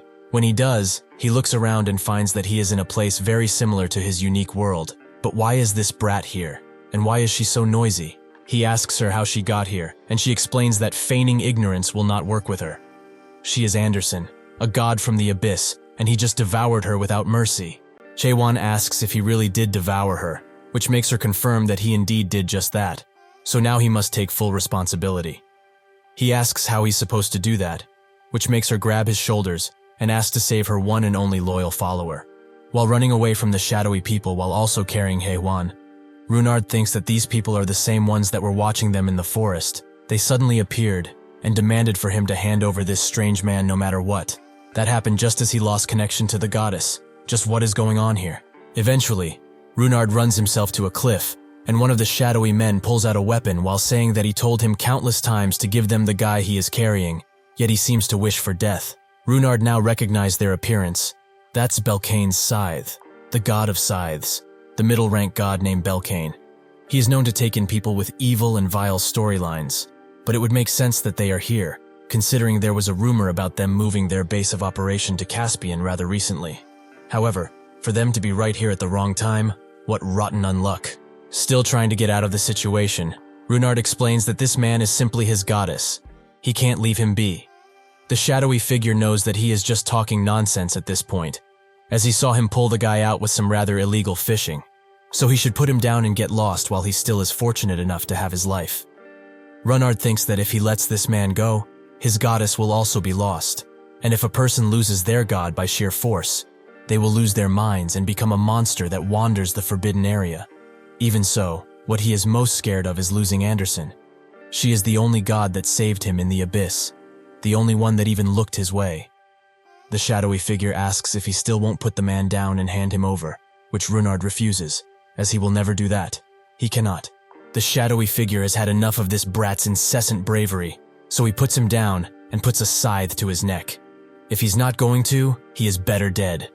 He rushes in to cut off his head, and blood spills around, but it's from the shadowy figure, who has had his arm cut off in a split second, something which shocks Runard quite a bit, and makes the shadowy figure scream in pain. The one who did that was naturally Jaehwan, who notes that when he entered Chaos, he at least had some clothes on him, although they were rather ragged. Starting in his birthday suit like this isn't to his liking, but it will have to do. The shadowy figure tries to get up and tell his men to kill this bastard, but with a single weak thrust he slays him. While Runard is just awestruck by the amount of power, he remembers something. He also asked about the origin of getting naked, which Anderson explained, as she received this storyline from someone else, an ancient god. That was rather eccentric to say the least. He was merciless, violent, and he hated wearing clothes no matter what. Nobody was able to wear clothes while they were in front of him. Everyone was busy running around with clothes in hand, and thus people always warned other people whenever he would appear. This made Runard think that he was some kind of weirdo, but Anderson gave him a counter-argument to that, one that he used rather frequently, his philosophy. He thought that clothes only get in the way and are hypocritical. They are just a pretense. The most important thing is that the real fight starts after he takes off all of his clothes. Jaehwan approaches Runard while asking if he is Anderson's follower. If he is, he can do him a favor. Get her out of his head already. Runard is simply too confused at this point. Jaehwan's eyes glow, as he thinks that he used question to take a look around, and he can see that the world power is now taking on a form of a storyline. He feels that he has a strength enhancement buff on himself. Is this the power of nakedness, or whatever the storyline is named? Anderson explains that it's getting naked actually, as being naked and getting naked are two different things. Additionally, Jaehwan cannot feel any spirit power around this place at all. This is a world entirely different from Chaos. In there, one had to take in spirit power in order to use and activate a skill, but here in the Abyss, one can only use the world power that is already within their soul to do basically anything. He already knew this, because he found it out by reading Mullark's records, but it's different after experiencing it on his own. Runard approaches him while also calling him a god, and asks him to take him in as a follower, which he instantly refuses and makes Anderson feel betrayed. Runard continues to beg, as he is sure that Anderson would allow this to happen, but Anderson feels otherwise, and tells Jaehwan to not take in this guy as a follower, or else. Having had enough of them both, Jaehwan calms them down with some spiritual pressure, which makes Anderson silent, and Runard starts to hiccup. With that out of the way, he notes that they should start from the basics, as he has some things he wants explained. The monarchs in the Almighty Land had their own regions, which were separated, and the gods in the Abyss are rather similar, as they each have their own land. The difference between the two is that the gods of the Abyss govern over their land quite a bit, while the monarchs just say that they own it, and that's that. These gods call their lands sites, and there are gigantic ones. which the highest-ranked gods rule over, and smaller sites, which are the size of a village, where middle or low-rank gods rule over. Jaehwan asks if these sites are the same concept as land, and Runard notes that they are rather similar, but at the same time quite different. Something like land to medium and low-ranked gods would be the sanctuary for higher-ranked gods, because a high-ranked god is capable of physically manifesting their unique world through their sites. So it basically becomes a weapon for these high-ranked gods naturally. This makes Jaehwan wonder if chaos was just one of the sites for catastrophe. But does that mean that this place has gods that can use powers that are close to omnipotence, like catastrophe does? Runard continues explaining. Because it's hard for even the high-ranked gods to use all of their power on an entire site. Most of them just use the storyline form to exert their powers. The Getting Naked storyline that he has right now is one of those storylines. He also calls him God Jaehwan, which he finds rather cringe, so he tells him to take the god out of his name from now on. Runard does just that, but asks if he really wants to kill Anderson or not. Jaehwan finally gets it. He followed him because he was afraid he would lose his one and only god. Anderson also asks if he's going to kill her now, as he's been completely devoured by his unique world and may stop existing at any point in time. Well, it's not like she didn't expect it, as she felt it coming the moment she stepped foot into his world. However, she is still quite surprised, as she did not expect him to be the ever-so-rumored monarch slaughterer. Jaehwan also remembers seeing something from her memories when he absorbed her unwillingly, when she paid a mare for a tower and unleashes it with an evil smile on the world, on tons of worlds. She was a damn cultivator. Jaehwan feels the need to ask her, why did she even do such a thing? Did she really want to become a god this badly? Anderson knows that this will sound like an excuse, but all gods lose their memories of the time when they were cultivators. Jaehwan asks if what happened no longer happens just because she doesn't remember, which she knows what he's trying to say, but she does not deny any of the horrible things she has done previously. He thinks that, in the Mullark records, he mentioned that the higher beings, like demons or angels, are only born for the sake of turning them into cultivators. Maybe it's just so. They had no real choice in the matter. However, he still cannot forgive them all. They still did it. Anderson says that she does not care if he chooses to consume her, but she begs him, at least take that kid in with him, as he would be all alone if she dies. Jaehwan notes that she used to be a damn cultivator, yet she is worried about him. How preposterous. Anderson will not ask him to understand her actions, but really, he shouldn't let her being a cultivator damage the relationship he has with this little brat. He might think that her relationship with him is a strange one, since he used to be a product as well. But not every single god is like what he thought they might be. Sure, her existence might be fixed from the start, but her emotions are hers, and hers alone. Suddenly, Runard begins coughing up blood and he begins shaking. Anderson knows what this is. Her disciple is becoming a dark soul. Runard continues to convulse on the ground, which makes Jaehwan think. Dark souls, the factory leaders were also called that. But excluding very rare cases like that of Aniacs, the rest of the dark souls would just become monsters that have lost all rationality and can only despair. If he does not help this person, he will become a monster. He is sure of it. Anderson begs him to help, as he is a human, just like he is. So she begs and begs again. Jaehwan thinks about the word human because of this, and wonders if he can still be called that at this point. Anderson says that it's no time to think. They need to act now. He asks what needs to be done, and she explains that all he needs to do is take him in as his follower. Jaehwan coldly asks what he will get in return, and she says that he can erase her from his head for eternity if he wishes to. She will not fight back if he helps him. Jaehwan charges up his world power and notes that she better keep that promise she made. Eventually, Runard wakes up, but finds himself in a dark red and mysterious place. Followers are able to see the worldview that their respective god sees. Depending on the god's perception of the world, the follower will also have no choice, but to see that world for what it truly is. Runard thinks that Goddess Anderson had a pleasant fairy tale-like view of the world. So is this Jaehwan's world? He looks around while wondering if he really took him on as his follower. But that's when a head falls beside him, and then he looks up, seeing the everlasting eye that watches over the world. This makes him scream like a cartoon character, and he also promptly faints. Anderson kind of gets it, as he is too young to see that horrifying thing. A gigantic, ever-watching eye, crows, and dead people. What kind of follower would want to go into a worldview that is this crooked? Jaehwan remembers what Garam said, that his world wouldn't be popular in the abyss, It seems he was quite right. Jaehwan picks him up and says that it's his fault for wanting to become his follower so adamantly, but they should stop talking about this and get moving, as he doesn't want to walk around naked forever. Anderson asks if he's not going to erase her, as they made a promise he would get rid of her in exchange for helping him live. Even in his sleep, Runard calls for her, and Jaehwan explains that he has changed his mind about it. She should prove that she really was worth sparing now. Anderson sits in silence for a second, but with newfound hope, she says that she will most definitely prove herself. Eventually, they arrive at the 84th Caspian Gate, and at the entrance, a worker drops his tools, and a dog barks as they see Jaehwan walk in. He asks if it's really all right for him to walk around like this, which Runard confirms, as the Abyss respects all storylines and their characteristics, even though sometimes they shouldn't. Jaehwan still finds it strange that he is walking around stark naked, but Runard finds nothing strange in it for some reason, and Anderson also pushes him. It's really fine. Jaehwan thinks that gods have different standards than humans, so these guys might be right, but he is glad that a certain person is not around to see this. If things like this are normal and run-of-the-mill in this world, it is truly extraordinary. He smiles, as the Abyss might prove to be more pleasant than he originally thought. This dream of his ends instantly as they are dragged into an interrogation room the second they walk in the town, and one of the policemen asks who would write this kind of story. He gets stronger the more naked he is, really. This is just perverted no matter how he puts it, so it's meant to enjoy his own unique world. Did he think that they would just allow him to walk around naked?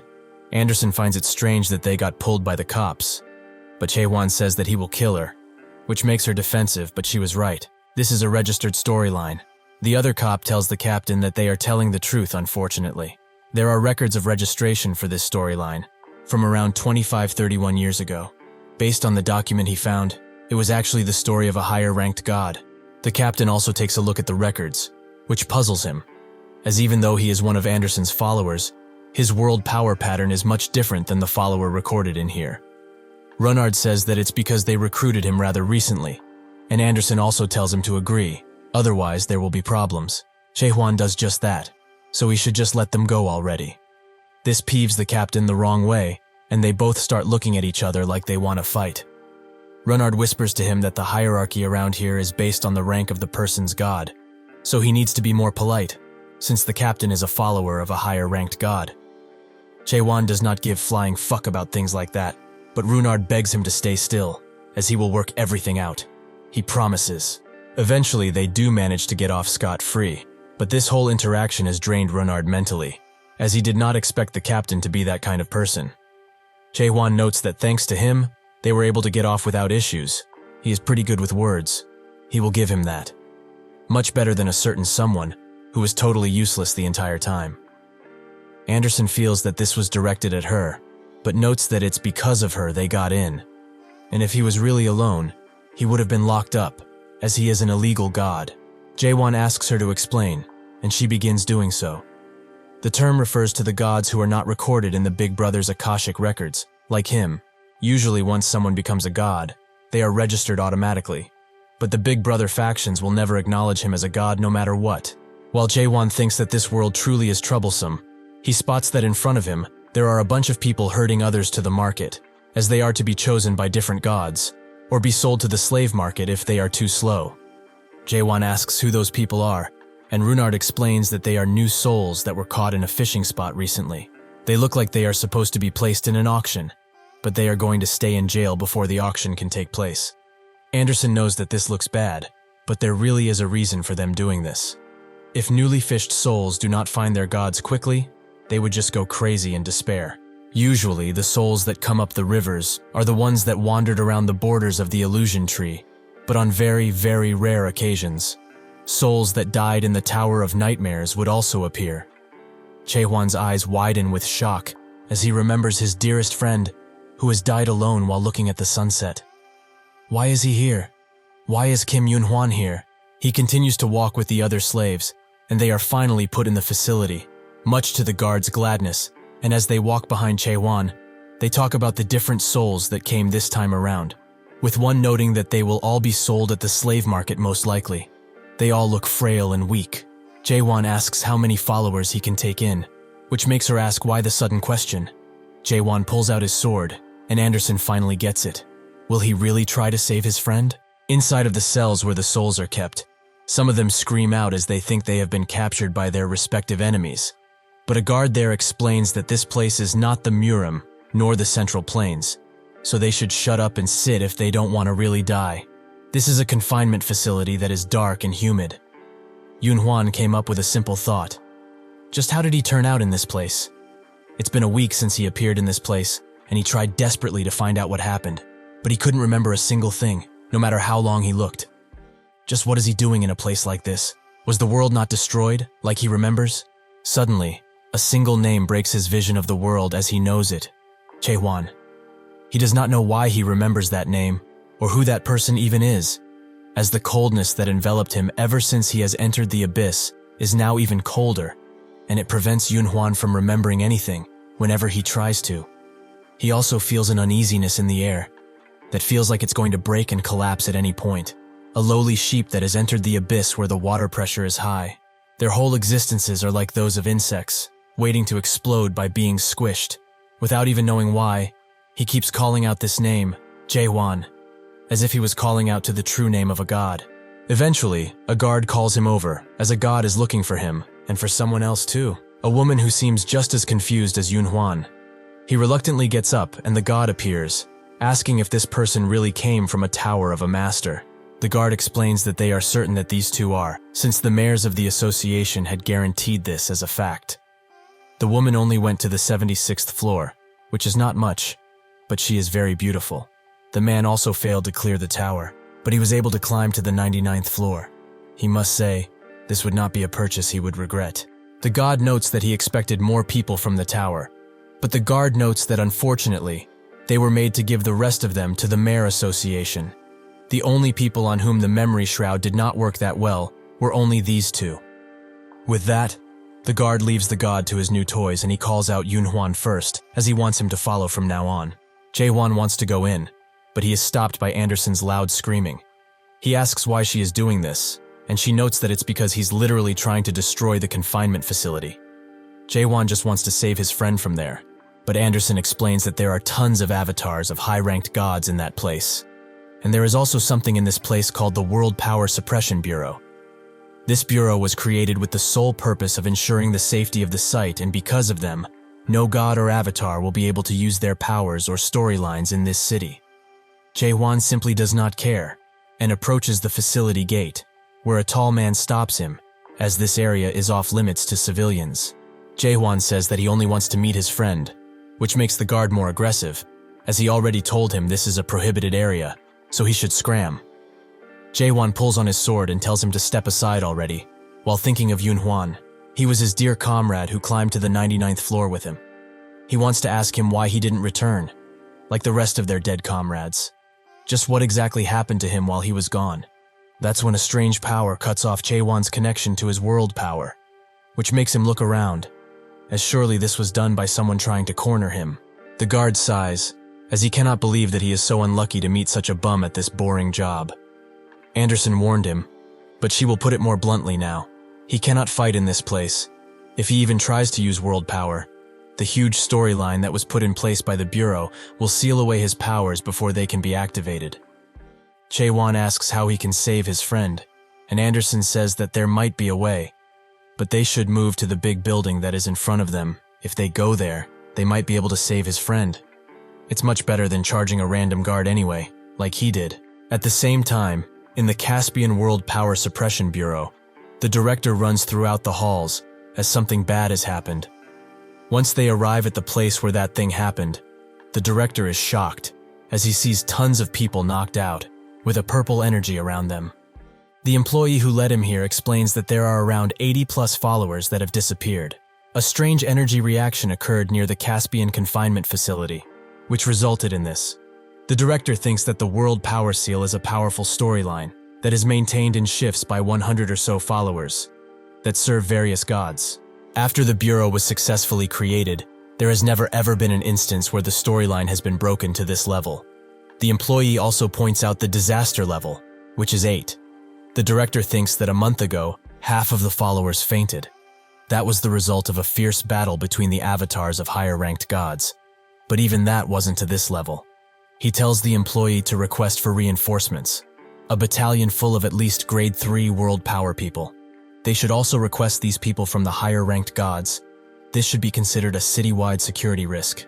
Eventually, Jaehwan arrives right in front of the spheric building, and Anderson explains that it is an auction house, so there will be a rather high chance that his friend will be in that place, waiting to be sold. Jaehwan wonders if that's true, and notes that they are all going in, which Anderson is ready for, as she keeps explaining things to him. After they enter, Runard is doing his utmost in order to recruit new followers. He even puts on a cute voice and urges people to look at his god's worldview. While he does that, Jaehwan is slumped near a wall and wonders if he should have really followed her lead. Anderson apologizes profusely, as she had forgotten that her ID had expired, and gods without an ID cannot enter. However, they can get a temporary ID if they have at least 5 followers, and Runard is now giving it his hardest. Jaehwan tells her to shut up, as these are just excuses to be thrown out. But he can't deny that Runard is doing pretty well in his recruiting. He certainly has a knack for this kind of thing. One man, curious about his god's worldview, asks if it's new, and Runard explains that it is. If he joins them right now, he may enjoy various benefits. The man is not interested, and is more curious about what kind of worldview it is and what the story setting is, and also asks why his avatar is standing naked in the street without a care in the world. Runard becomes flustered because of these questions, and asks Jaehwan to help him with his beady eyes, and so he gets in front of the man and offers him a hand, as he will be able to show him the worldview. Once the man grabs his hand, the whole world is engulfed in a red mist, and he is dragged in his worldview entirely. Due to the amount of shock he has received from this, the man faints on the spot, which makes Anderson say that it would be impossible or take forever to recruit followers like this. Jaehwan just thinks that he could have just solved everything with his thrusting, but Anderson disagrees, as all he needs to do is change his worldview, as most people in the abyss live their lives day by day without thinking of much. Naturally, his worldview is extremely dark and gloomy for them. So for people that already have a hard life, why would they want to become one with his worldview? She suggests that he changes his worldview into something a little bit cherry. She can help with that. Jaehwan asks what her worldview is then, and she explains that it's a free place called the World of Getting Naked. It is a rather amazing place where all of the followers can run around naked. The only downside to this rather nice world is that some old men that are creepy join every now and again, but it's all considered legal, although barely. Jaehwan thought that she said her worldview is like a fairy tale, which she notes that it is, but it's a fairy tale for adults. Does he really not want to change his worldview though? She will not be forcing him in any way, but he will never be able to recruit any followers if this continues. Even so, Jaehwan will not change it, as he will observe the situation a bit more, and if nothing works, he will just charge in like he always does. Anderson is rather spooked by his constant need of violence. He should just paint some happy little trees in his world, maybe a little mountain. Even if he messes up, it would just be a happy accident. That's when 2 people walk out of the auction, and the man talks about all of the souls, as every single one was gone. Just where did they all go? There was nothing good at the auction without them. The woman explains that this week is Metabus week, so the souls from the public fishing spots are most likely taken by the Metabus. This catches Jaehwan's attention, so he grabs the man's shoulder and politely asks where he said the souls are going, but the man is too shocked by him being fully naked. Eventually they arrive at where they need to be, and Runard is amazed, as he never expected to be in this place. Jaehwan thinks that this must be the place the scared guy was talking about, but what is something like this even doing in here? Anderson explains that the abyss is a huge and diverse place, with lots of cultures mixed, but also tons of lunatics. Among those lunatics, there are people that want to experience the sheer pain of being a product. Jaehwan doesn't believe that anyone would want to experience such a thing if they knew what it was about, but Anderson notes that after being in this place, where the variety of worldviews is rather exhausting, there are people who wish to go back to a simple worldview every once in a while. Even so, Jaehwan can't believe that there's actually a Tower of Nightmares right in the middle of this place, and the words on that plaque, he has seen them before, in the records of the abyss. A long time ago, there was a tower built for the sake of reaching the end of the illusion tree, a tower made for a certain old mayor to challenge the end of the world to his heart's content, the Tower of Ideals, the Metabus. If that is to be the case, the tower should be considered the Metabus, and Jaehwan asks Anderson if she knows anything about this tower, and she says that she has been inside, but only once, as it's a place where gods that are considered nobodies usually live. Jaehwan asks if that really is everything, and reluctantly, she tells him that this is also the place where she lost everything that she had at the time. Jaehwan just sits in silence while looking up at the tower, but that's when a guard appears, pulling some souls with him. Jaehwan thinks that he saw those two with Yunhwan back then, so he might also be in this place. It seems that what that guard said at the front of the auction house was right, even though he was rather scared by his nakedness. Anderson warns him now he should stop wasting his strength, as the Suppression Bureau will not allow him to use his abilities, just like before. He ignores her pleas and asks what will happen to those two. She explains that they will most likely become the puppets of gods. That is what they call avatars that have lost their souls completely. All of the puppets of the tower will lose their cognitive functions and become unable to think. They will become tools, waiting to be used by the gods. Jaehwan thought that every god's objective was to gather as many followers as possible. But Anderson says that this is just how the world is. There are tons of lunatics in here, bored out of their minds, and the gods that live in the tower specifically, they hate followers. Jaehwan asks her how he can rescue his friend, which makes her think that he wants to go in, so she refuses. Jaehwan urges her to tell him right now, by pulling out his sword slowly, and she calms him down, as she will tell him now. If he really wants to rescue his friend that much, he needs to officially participate in the Metabus event and reach the 7th floor. The puppet auction will be held there, but it's extremely dangerous, so why not think of something else? Runard pushes him to do it, as he notes that the normal entrance is that way. He also needs to buy the ticket from the center over there. Jaehwan says that it could be rather dangerous, but Runard tells him that he would have visited the place eventually, so why not do it now? Because his goddess was involved with this place previously, but he knows about that already. When they get to the ticketing center, the man there explains that a one-day ticket is 50 trust. If he wants to buy a one-week ticket, he can give him a deal on it, only 250 trust. Jaehwan wonders what trust is, and Anderson explains that it is the currency they use in this place. If he were to put it into words, it's the materialized faith of the followers. Anderson refuses to give in to them, but Jaehwan just picks it up, only 200. Jaehwan asks for 2-day tickets for 2, which the ticketer warns them about, as he hopes they have read the warning before that if the period of paid admission expires and they do not renew it with trust, they will become a puppet of the Metabus, the thing that Anderson talked about. The ticketer tells them to go through the normal pass entry, as they will both get struck by lightning if they go through the high pass entrance. While they walk to the entrance, Runard is excited to see what it is like, as this is his first time as Anderson stopped him when he wanted to go in. A strangely familiar person walks past Jaehwan, and he looks behind as he too finds him similar, and Anderson notes that reality must be hitting him pretty hard now. He will be competing against all kinds of monsters inside of that place, and the gods are also dangerous. He should just leave even though he bought the tickets already. Jaehwan refuses her offer, as he wants to go in despite everything, but he knows that she does not want to go in. Anderson gets flustered, but Jaehwan thinks that Anderson is or was a cultivator that once worked in the Tower of Nightmares. He does not know why, but she hates the tower with a passion. If that's true, he knows what to do. He notes that if she lost everything in the tower, they should just go and take it back. Back at the slave prison, the bureau director arrives as his men lead him to this place, since it's where the world power was unleashed. Even though it is rather faint, they are getting signals that there was a storyline used around here. But it's strange, as they should have felt much more since the world power was at level 8. There are no physical traces around here, but they do have an eyewitness who was in the area when that thing occurred.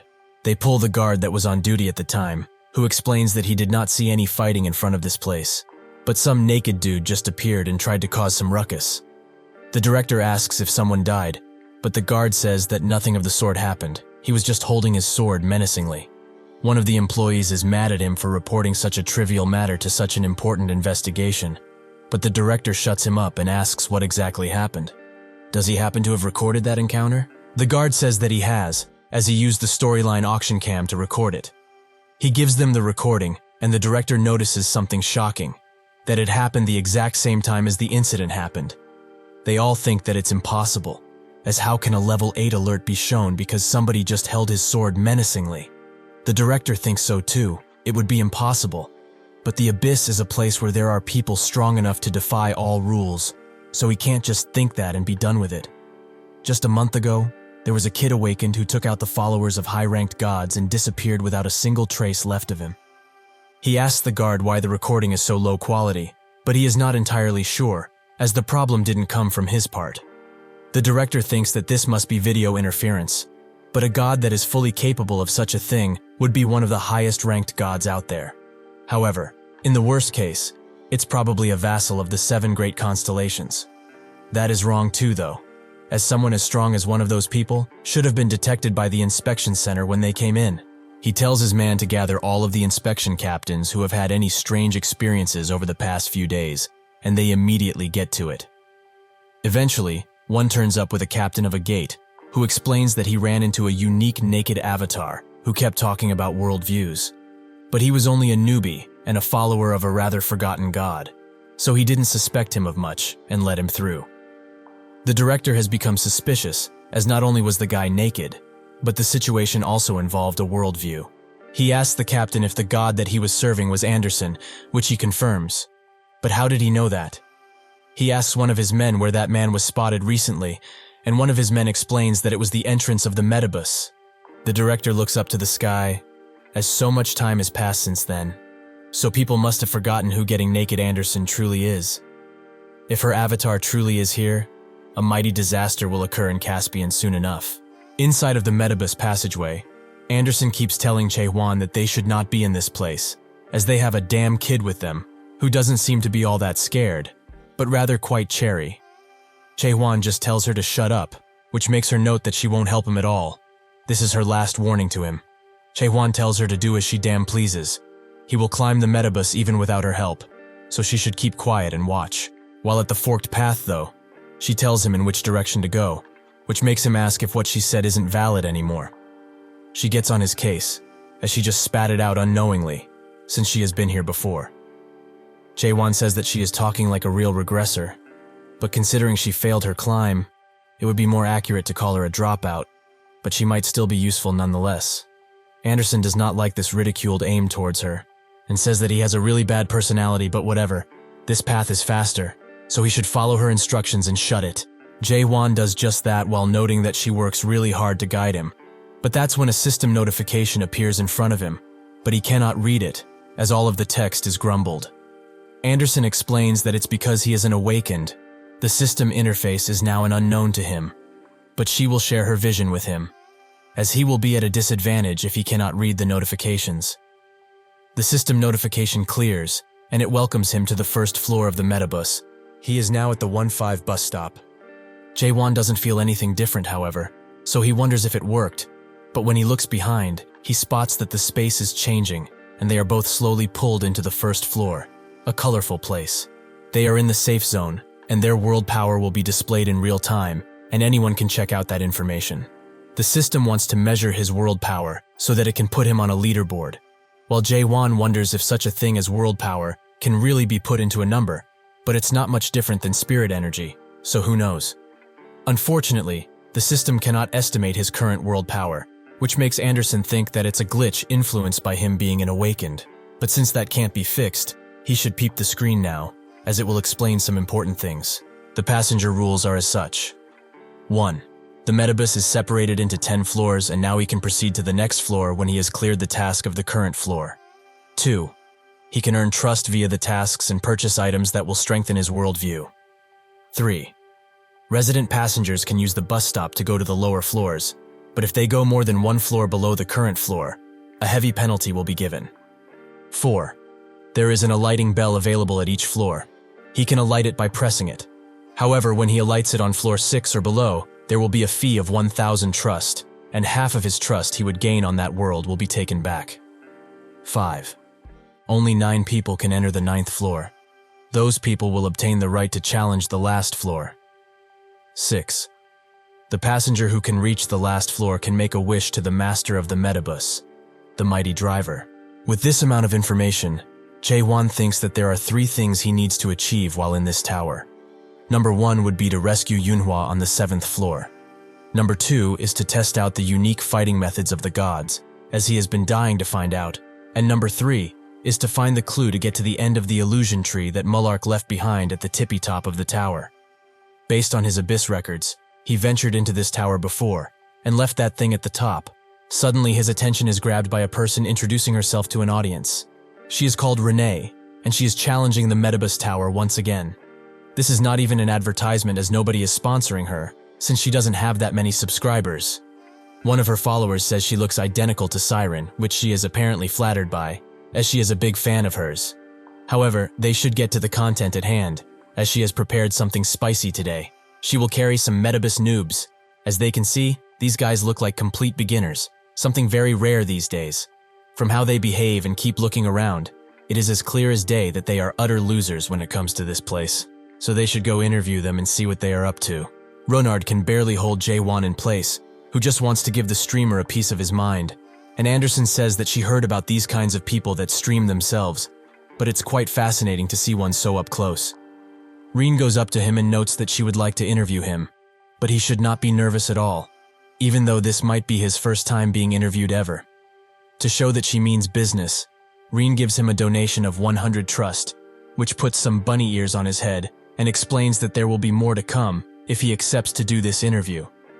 Both Ronard and Anderson urge him to accept the offer, as with the money he gains he can pay back her loan, which became a loan right now. Jaehwan does not care that much about the trust he will get, but if she really is broadcasting this thing, it might help him in finding Yunhuan. So he will have to do it, considering this woman is pushing the microphone in his cheek as he thinks. She asks why he is climbing this dangerous place, and he explains that his name is Jaehwan, and he is here to rescue his friend.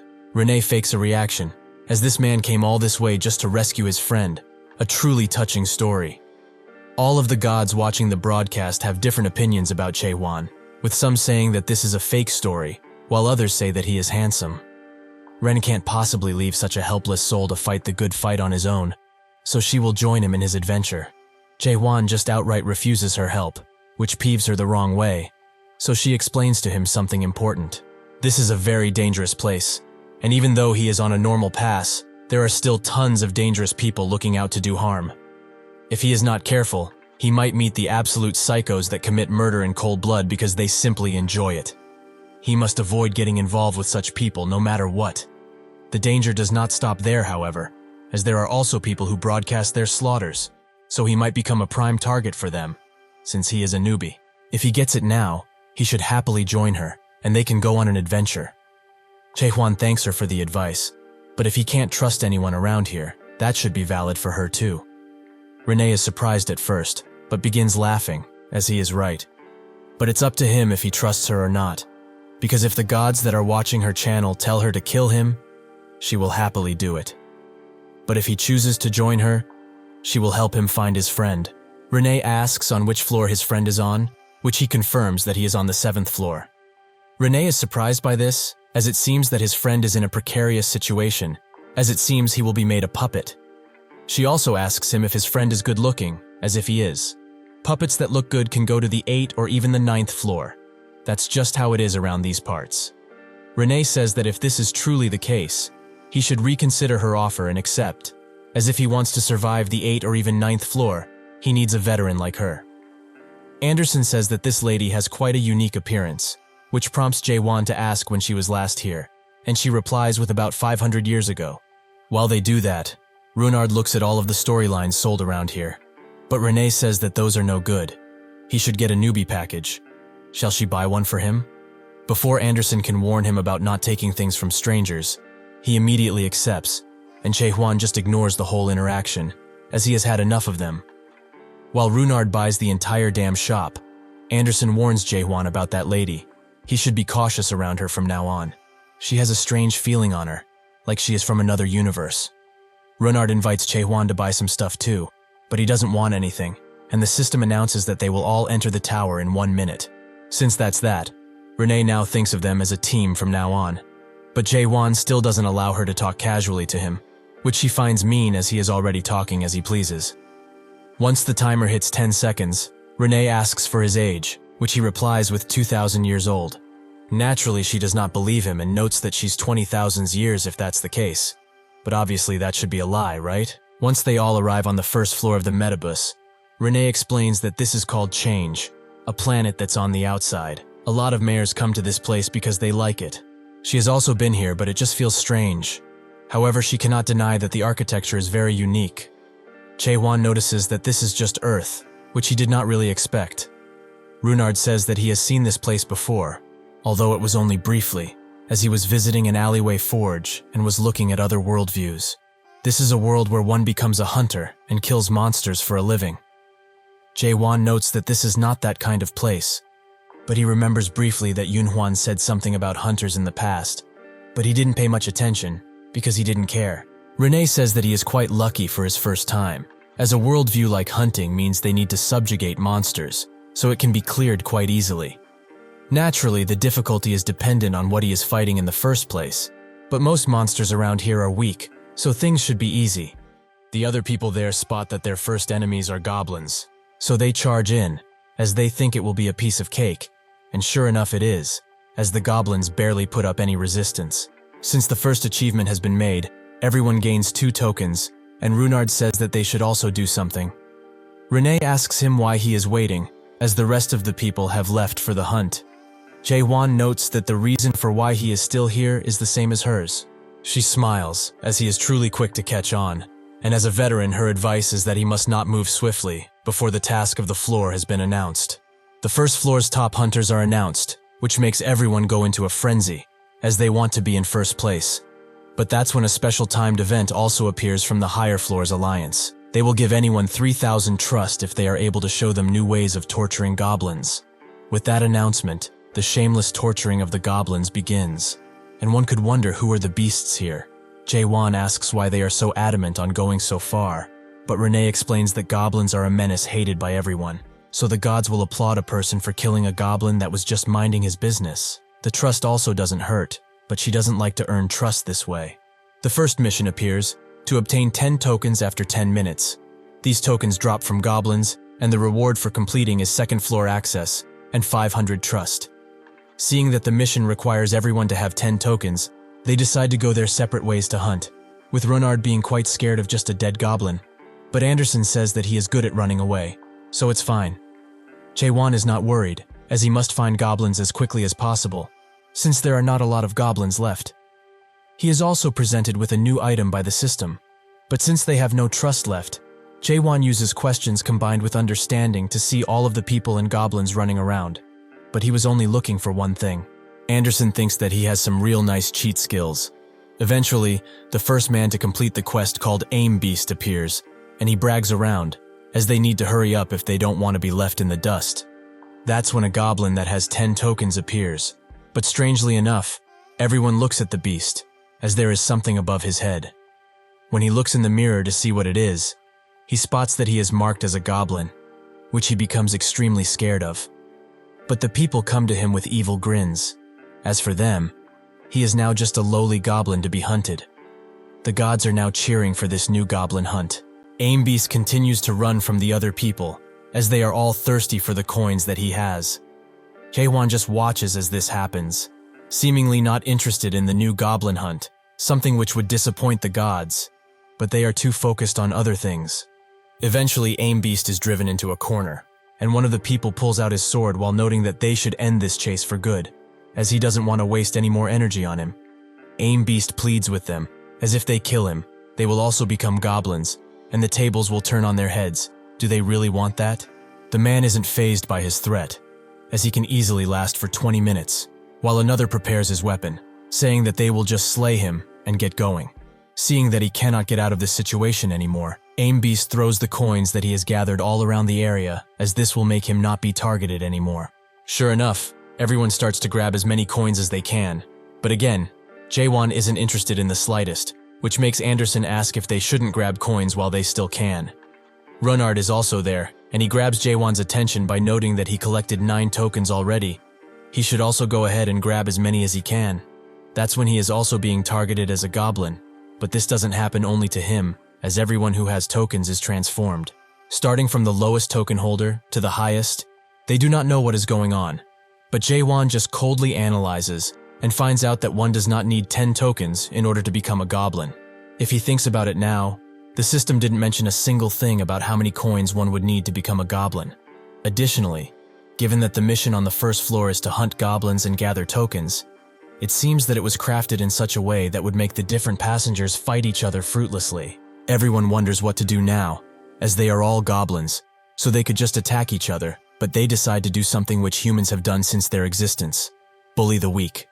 A group of 12 people forms, and they tell Runard to hand over his tokens, or else. He is reluctant to do so, but seeing the situation, Jaehwan finally steps up to protect him with his sword ready to be unleashed on these fools. They check to see if he has any tokens, which he has not, making the others think that he's weak. But what god does he serve in the first place? Jaehwan does not respond. Instead, he analyzes their numbers and thinks that this is great, as now he can test his powers in this place and see if they work just as well. That's when Anderson stops him, as she feels that something is amiss. Out of the dark alleys behind the group, a tentacle appears and snags the group leader. After he is pulled in fully, only screams and blood can be heard, making even more tentacles appear out of the alley and grab the remaining people of the group. Even if they plead, there is nothing that can save them from their fate.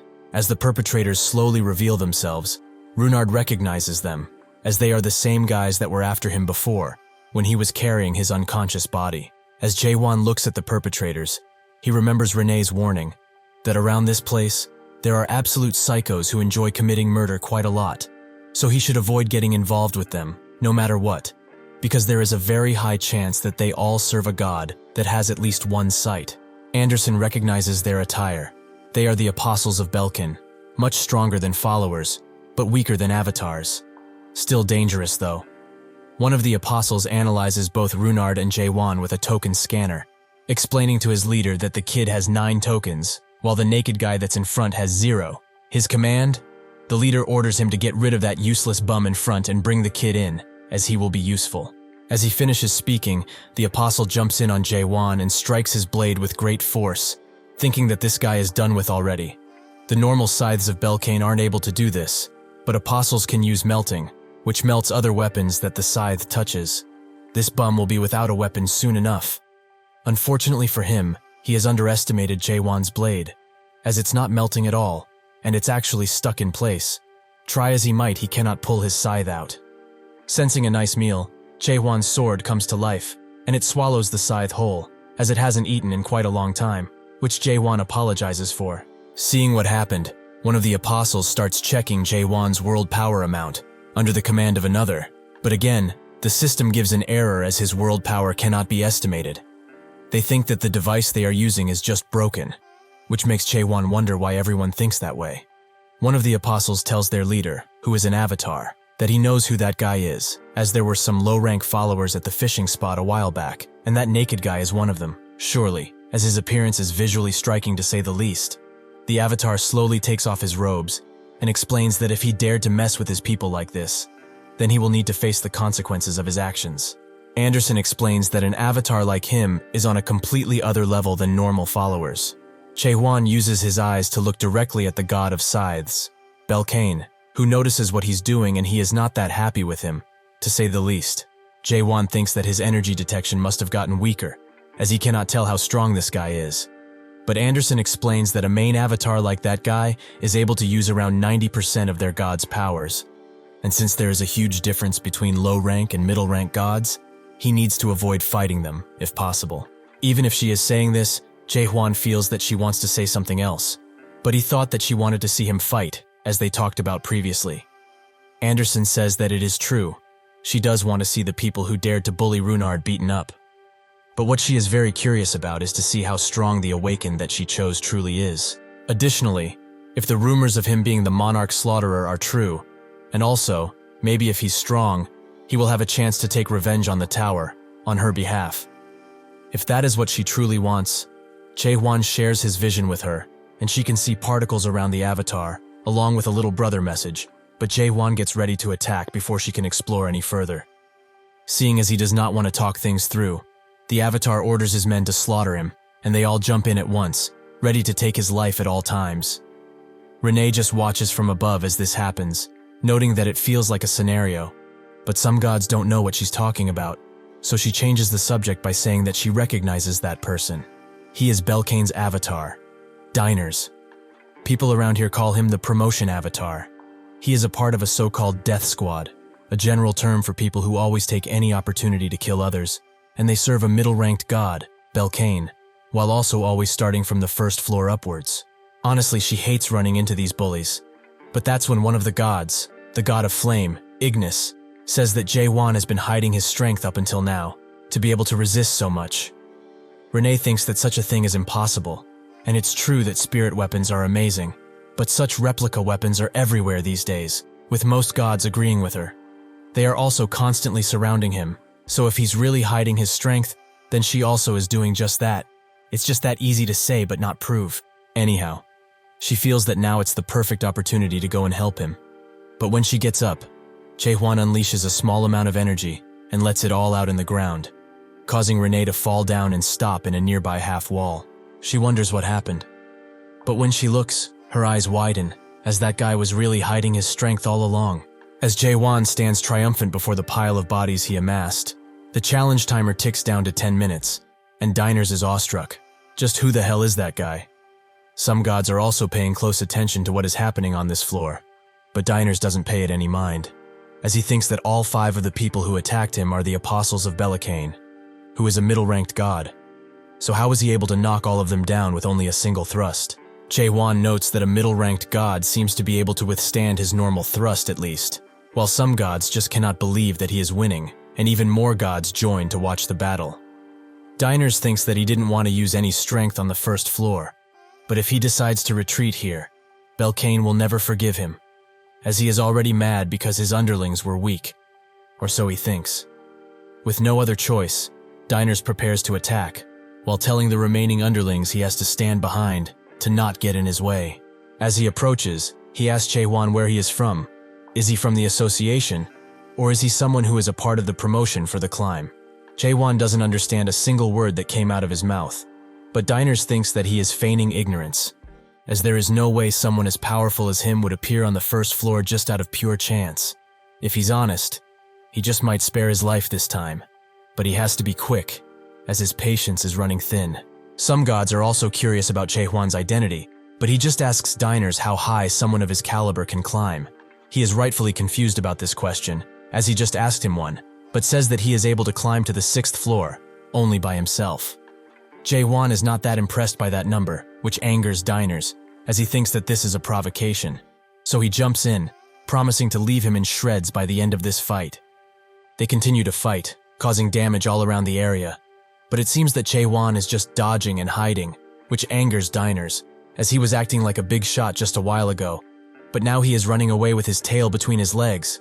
Jaehwan jumps high into the air, which makes Diners respond with an attack, while also saying that he should be ashamed of himself. He is not a real fighter. Jaehwan is doing this because he just wants to see how strong someone who can climb up to the 6th floor is, so he will wait until he shows his true skills. Some gods start to judge this fight, and Diners hints that this bastard might actually intend to just wait the timer up, so if he, an elite who has been promoted within the Metabus alliances, cannot land a single scratch on him, he will be humiliated for life. Belkane becomes utterly furious at the current situation, which makes Diners promise to not let everything go to his plan, as he clenches a blood-red necklace. Anderson is the first to notice that he is trying to do something, and as the necklace starts to glow, Diners promises to show him the difference between their abilities. With this, he equips a skin, and asks Jaehwan if he knows why the Metabus is a place known for getting the poor poorer, while getting the rich richer. It is because of items that widen the gap between people, so a person that doesn't have any items like him is called a bum.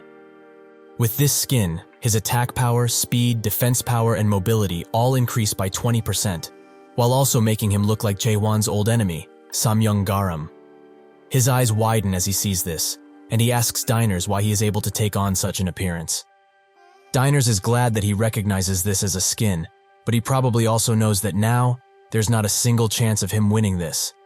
As Diners hits him with an attack, Belkane starts to support him further, and their synchronization increases even further. Anderson explains that with this synchronization, he will be in real danger, so he should stop being so thick in the head and use her powers already. Diners rushes in once again and tells him that his ride is over, time to die. He uses Belkane's storyline, Sever, which cuts the entire building behind Jaehwan in half, and energy starts to fly around from the sheer force of the attack. Diners lands down and says that he could have avoided all of this if he just gave them his coins and walked away. But now, His grave has been dug. May he rest in peace. The apostles think that their leader is truly amazing, to take down a monster of that caliber. With that, diners think that it's over, as nobody could survive such an attack coming from a person buffed by a skin. He got way too agitated, however, and wasted tons of strength on the first floor. How unlucky. Suddenly, Jaehwan asks if this really is all that he has. As he removes the rubble from himself, he notes that now, he knows what kind of place this metabus is. Thanks to his efforts, he now knows how tough the 6th floor is. But he will say this now. All of them are much weaker than the monarchs. Diners is horrified. Just how did this bastard get up again? Just what the hell is he? As Jaehwan prepares to attack, he explains that the major generals of the almighty land managed to block this attack 4 times, so he wonders if they can beat their record. Diners almost freezes in place as he sees that attack, but comes back to his senses and orders everyone to connect their world power together, as they should be able to deploy a sanctuary with Belkane's help. They all charge in while unleashing as much world power as possible, but it's too late, as Jaehwan has already prepared the attack. Instead of using it on them, however, he aims it at the sky, which eventually breaks it. He literally breaks the sky. Belkane becomes shocked, furious, and fearful, and after taking a lot of damage from this, he falls asleep. All kinds of gods assess the situation, with some being very interested in Jaehwan, while others judging him for his reckless actions. Before the timer can fully deplete, Jaehwan picks up all of the coins that he needs, but Anderson doesn't even notice as she is too shocked because of what just happened. Something like that shouldn't even be possible in the first place? Just how did he do it? Jaehwan doesn't really find any issue of what happened here, as he can't just slowly deal with everyone that tries to come after him on his way to the 7th floor. That would be just too wasteful. If this tower is a type of world, like he found out now, it can be destroyed like he just did. That is why he pierces through it all, even killing his enemies along the way. Renee, who is still somehow above, thought that Jaehwan was just a noob, with a very foolish bravado, but who would have thought that he could actually damage the metabus in such a way? He is more fascinating than she initially thought. How curious. From the rubble, Runard also appears, which makes Jaehwan think that he forgot about him. But he didn't get swept away in the attack, so it's fine. Anderson notes that he told him previously, if he's good at something, it's running away.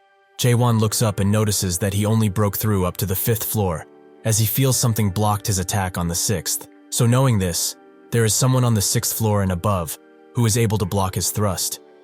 Suddenly the sky begins to create a strange spiral as it glows with an oceanic blue, but it suddenly descends right next to Jaehwan at high speeds.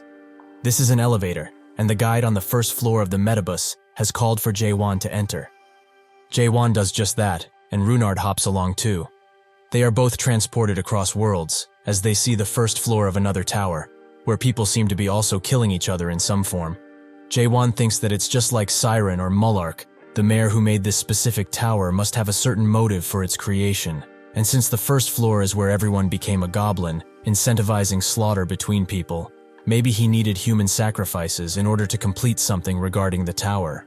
He also remembers that someone said that there are people here who wanted to experience the pain from the products that have gathered here. If that's the case, the souls of the abyss have either not climbed the Tower of Nightmares at all, or failed while trying. So the gods of the abyss were those who forgot their memories of being cultivators. He looks up and notes that if he saw the end of the tower once, he wouldn't want to experience something like that again, which Anderson agrees with. Eventually, they stop in a very white and clean place, which Anderson calls a request stop, where the guides reside. Jaehwan wonders what kind of guide she's talking about, maybe like the bus guides on those tourist buses, but Anderson explains that they each manage a floor. While they wait around, a slate with the 1st floor scores ranking appears out of nowhere, with Jaehwan recognizing a name, Rachel Young, that was Anderson's previous avatar. Runard wonders why Jaehwan's name isn't on this piece of rock. But suddenly someone says that it will be added in due time. The person who has said this slowly appears into reality, and notes that it's nice to finally see the man who managed to get a new record on the 1st floor. He also goes for a handshake. Jaehwan isn't that impressed by his appearance, but Runard immediately jumps on him, as he has never seen a real goat. So can he touch him maybe? Can he? While he does that, Anderson notes that she didn't expect for him to work here, but times have changed. That's not important right now though. Can she borrow his body for a bit, as she has something to talk with him, personally? The goat guide finally manages to get Runard off of him and introduces himself as Vertus. But that's when he feels a strange aura around Jaehwan. But he recognizes this aura. It's from the one who strips, Anderson. They all sit down, and Vertus offers them some tea he got from a restricted area in Caspian, which is apparently good for world power recovery. Before Anderson can even tell Runard to drink, he is already chugging it down, and Vertus notes that he didn't expect to see her here ever again. She asks if that means that he missed her. But more importantly, how did he become a guide? Wasn't he Saville's avatar originally? Vertus explains that she knows this, but Saville has died, and since there aren't many paths for an avatar that lost their god, Anderson doesn't support his choice, as this means he's a slave to the tower. But if he didn't, he couldn't have survived alone. Anyways, why did she come back anyway? Anderson asks if there's a problem with her coming back, which surprises Vertus as he didn't expect her to forget. So he gets serious. If she decides to go back there, she will die because of the promise she made with the association. But Anderson wonders if the association kept their end of the deal. She already saw the goods that they were selling throughout the tower. But just why has it come to this? What are those goods even for? When did they start selling crap like this in the Metabus so freely? And what is with that damn slogan? They apologize for the benefits they will give? Ha! She also saw a skin that was created around a monarch on her way to this place. So were her colleagues also made into skins? She brags Vertus by his blazer clothes and pulls him closer. What happened to her believers? They said that they would release them, but she doesn't see them anywhere. Vertus says that they were only hurt, which makes her scream even louder, but he has had enough of her and starts screaming too. It's only been 500 years. That's enough time for a high-ranking god like her to become the lowest of the low. Just what does she want? He has no clue what she is looking for, but he knows that it's not around here. Anderson sits in silence for a second and notes that she knows. But this is why she came back. She is going to destroy every single thing. That damned association and the fuckers who betray her. Suddenly her movements become sluggish and she falls on the table, as her world power has depleted. Runard, with his cheeks stuffed full of cookies, cries over her. But suddenly Jaehwan wakes up with a serious face and notes that it seems that she fell asleep. Vertus explains that he almost went into buffering because of her lack of world power, which makes Jaehwan note that it seems he knows her quite well. He looks up and says that it's been 500 years since he last met her avatar. Jaehwan asks who is at the top of the tower, and Vertus notes that there is only a driver. That person goes by countless names: the Metabus driver, the guide of 10,000 gods, the heir to heaven, so on and so forth. That person is the only person around here who knows how to reach the end of the illusion tree. Jaehwan asks if he will be able to meet this driver character if he were to climb at the top of the tower, and Vertus notes that he will most likely meet him there. So he asks of him now to not go around destroying more of the tower, as climbing it might actually prove faster than destroying it. Additionally, if he does manage to actually destroy the Tower of the Pitiful Gods, there will be a heavy price to pay. But alas, he won't understand what this world means to the gods anyways. But he should keep this in mind. A little birdie also told him that he came to the tower in order to save one of his friends. This makes Jaehwan ask if he knows where his friend is, but Vertus does not. But the gods of the highest floors will surely know, though they might not answer given his rather reckless actions. Jaehwan says that he is not around here to entertain their gods, but Vertus notes that his task will still give comfort to someone, as this is a place where gods and believers alike can get away from the very draining sanctuary war. Jaehwan asks if he's really asking him to become an entertainer to them, but Vertus notes that he never said such a thing. What he is asking of him is for him to become a hero. Jaehwan says that if he were to destroy this entire place, the stuck-up gods that are hiding now will have no choice but to reveal themselves sooner rather than later. Vertus understands that he is powerful, but breaking through the floors of the tower is a rather unusual thing, to say the least. However, this was not the first time something like this happened, as some 100 years ago, something quite similar had happened. When the Lord and leader of Crack came through here, he also did something very similar to him, and he also heard that one of the members of Crack joined in this most recent climb. As he is trying to explain to Jaehwan that he cannot skip floors, he gets a message written in the god's language, and after reading it, he notes that they have been given a special high pass, as there is a god that has asked for him to go to him and meet in person. Runard is surprised by this, but Vertus says that it's not just this respective god. There are several gods who are after his attention. It seems that someone from the higher floors has also given him an offer for a promotion. Jaehwan doesn't know what that is, and Runard explains that it's sort of like letting him do a commercial to boost his follower intake. Virtus concurs. It's just that they want to make him the mascot of this season, weird as he might be. That's when 3 system pop-ups appear in front of Jaehwan. One from the Fire Alliance, offering 2 million trust, the Death Alliance, offering 1.5 million, and the Oblivion Alliance, offering 1.7 million. But the catch is that they all have the condition to use a percentage of that cash on their respective items. Runard is quite surprised by just how much they are all offering, and Virtus notes that it's his first time seeing so much trust in one place, being a first-floor guide and all. Jaehwan asks if this is really that amazing, but Virtus notes that it's much more than that, a very unusual happening. It seems that the souls of the Abyss will gather here after looking at his road to success. But to further explain his promotion, he will show him the items that he will have to purchase if he accepts any of these. They are run by a gacha, but he may get the God of Thunderskin or the God of Fireskin. He is sure that he already knows, but with a skin, his outer appearance would change while he gets a stat boost, and he is also able to use skin-related skills. The most popular skin as of now is this one, the Ugliest King, Kim Dokya, which will give him 40% increased movement and attack speed. Jaehwan finds his name strange, but Runard is excited and encourages him to choose one. Jaehwan asks why the gods would want him to buy skin, and Virtus explains that it's to promote it, since other gods will see him use it, and they will be pushed to buy it. Jaehwan thinks that this is unfair. He thought that the tower was the most fair place, but Virtus notes that that is not something he should concern himself with. He has other matters to attend to. Anderson also decides to wake up, apparently having woken up for quite a while, so she has heard the talk about promotions, which makes talk Jaehwan's ear out as a result. She will not let him pick a sponsor, no matter what. Virtus asks if he will really leave all of these offers, which Jaehwan confirms. The gods of the Fire Alliance find his choice rather amusing, while the gods of the Death Alliance are speechless. Virtus knows what he's doing. He is going to increase his worth by not picking any sponsor. How wise. But no matter what happens, as he asked him before, he should not destroy the tower. Jaehwan thinks that nothing will come out of antagonizing the gods like this, so he will let this matter go for now. Virtus says that even though he declined the sponsorships, he hopes he likes this reward, which is given to the highest scorer of the first floor.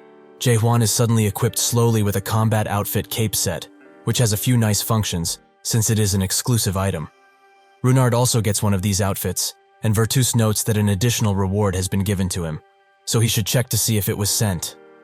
Sure enough, he gains 2,000 trust and a ticket to the 6th floor. Jaehwan asks if he can just go to the 6th floor now, and Virtus confirms it, since he has a special pass, free of charge from a certain god. He can leave and go as he pleases.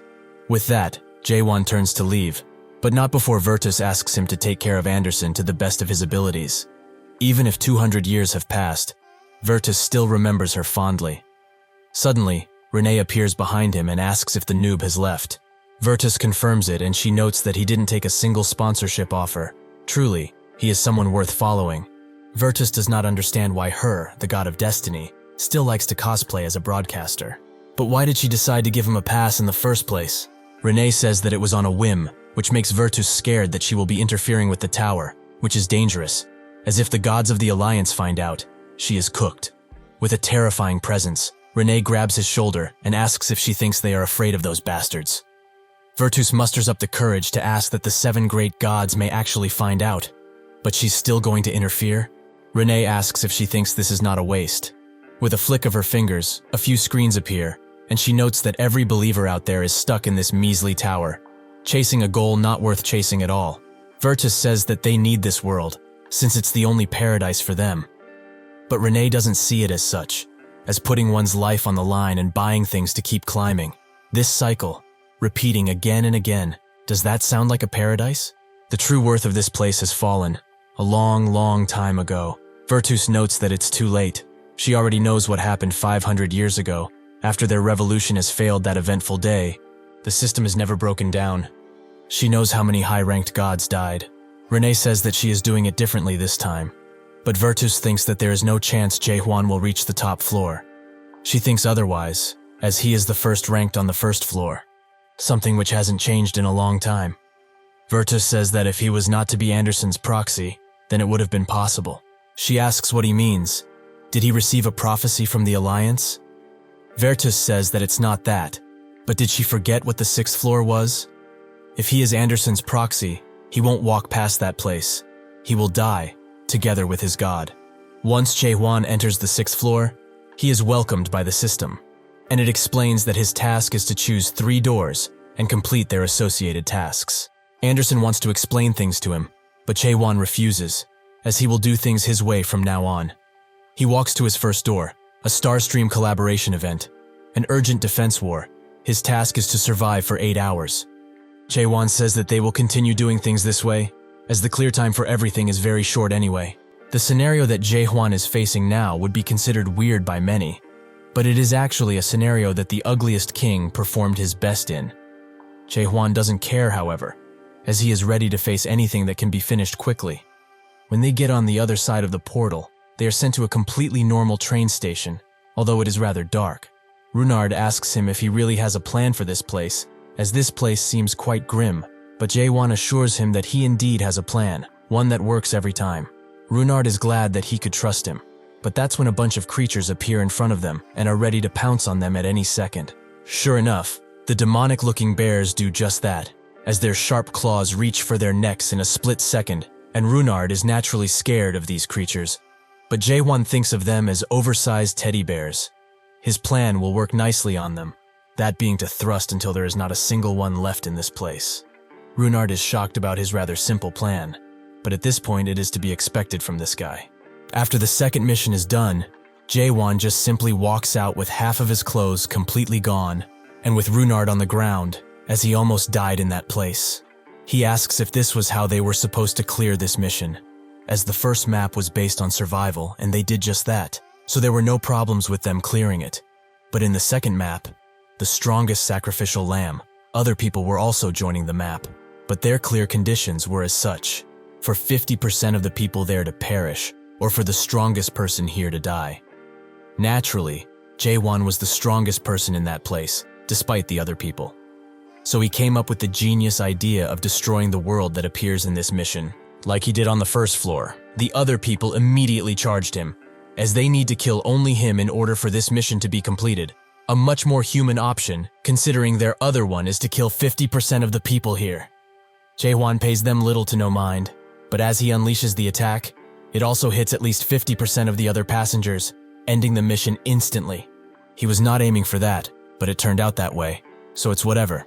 Runard likes that he ends things quickly, but he's curious as to how the ugliest king managed to complete this mission, since it seems to be tied to him in some way. A few gods start expressing their feelings for Jaehwan. The god of illusion flames is furious at him. The god of emotions also hates him, with the gods of floods not thinking much differently. The only god that liked what he did is the god of flames, Ignis, with Runard guessing that now they are expressing their feelings because they were a part of this previous mission. The system congratulates Jaehwan for clearing the strongest sacrificial lamb and thus rewards him with 300,000 coins as reward, with the possibility of exchanging those coins into trust. Jaehwan does just that, and Runard holds the money very greedily, as now that they have this much trust, they can renew their entrance tickets as much as they want to. Ignis is quite curious as to which mission they would like to choose next, making Anderson wonder if this could be the Ignis that she knew, but it's highly unlikely. Jaehwan asks if she knew that god previously, and she confirms it, but that goes for every god in the Abyss, as Ignis is a famous god. However, it is most likely a fake, as there is no way that Ignis would actually watch this type of broadcast. Jaehwan tries to use the messenger inside of the system, but it's not working that well, with Anderson explaining that her little brother's account level is too low for this feature to work. Jaehwan finds it odd, as that Renee woman has no problems using it at all, as he saw her use it before. Anderson finds this insulting, so she starts pouting and tells him to go with her if that's the case, as it seems he only likes women with message capabilities. Jaehwan notices that she is upset by this, so as to calm her down, he lets her choose the next door that they're going to go through. The system notifies them that they completed 2 missions, so now they have to choose their last. But all of the event maps that have not been cleared are blocked, as stated by Runard. Jaehwan wonders if they will be forced to choose a normal map for this last mission, as all of the event maps are closed. Anderson closely analyzes the versions of the unlocked missions, and Jaehwan thinks that the version they were previously in was 9.61. These are very old versions, so old that even version 1.54 is in here. Anderson explains that this is simply the nature of the 6th floor, as when a large update occurs, the previous version would disappear and be transferred to the 6th floor. This place is basically a museum of what the Metabus once was. Runard notices that most of the versions here are old, classics of the olden times. Anderson notes that is how they gather a lot of passengers to this place, as the early days of this place were very fair, and one could get tons of rewards as long as they worked hard for them. Runard is surprised that he can hear her now, even though he cannot see her. She guesses that Jaehwan's world power increases a little when he cleared the 1st floor. While it's only for a little while, they can talk. That's when she cuts off, and Runard cannot hear her anymore, something which annoys her. Runard keeps looking at room reviews and notes that he wants to find one with spectacular ones, but there's not a single place with more than 2 review points in this whole place, so he doesn't know if they will actually find one he likes. Anderson says that most people think like that at first, which is quite naive, as reviews are extremely subjective. But that's when Runard gets the idea to go to the 1st version of the tower, the true blue classic, as that should be the fairest and funnest to do. When he gets to the place he wants to go in, it is unfortunately out of order, as it is being repaired. Runard's face drops, and he falls to the ground while sobbing. Jaehwan continues to walk, thinking that it seems that the gods are having fun in these pathetic towers. And Anderson also finds it strange, as this place was not like this 500 years ago. It used to feel like anyone could reach the end of this world, if they worked hard enough. Jaehwan asks her if she came all of the way here because she wanted to play these dumb games. But Anderson denies it completely, as she came here for similar reasons to his, to rescue a friend. She tells him to choose this door, which is the 3.12 version, but has a 0.7 review score, which Runard warns Jaehwan about, but he simply just doesn't care about that. Runard starts to think about it, and says that since it will probably be a harder map, then they should get a much better reward, right? Without much hesitation, Jaehwan pulls the door handle, and they are sent to version 3.12 of the Metabus, a dark and freezing place that Anderson never expected to come back to. After walking for a while, Jaehwan notices something interesting, a crater, created by the thrust that he shot up from the 1st floor. It seems that it pierces through this world too, but the sky is clear of any damage, so the person who managed to stop his attack must be in this place. The system explains that the world view of this entire floor is 500 years ago, the age of the Great Revolution. They get their objective, but it is riddled with question marks, as it seems that not even the system knows what they have to do, or it's just withholding that information for some odd reason. Anderson notes that this place never changes, and the revolution wasn't great to begin with. Why are they even naming it as such?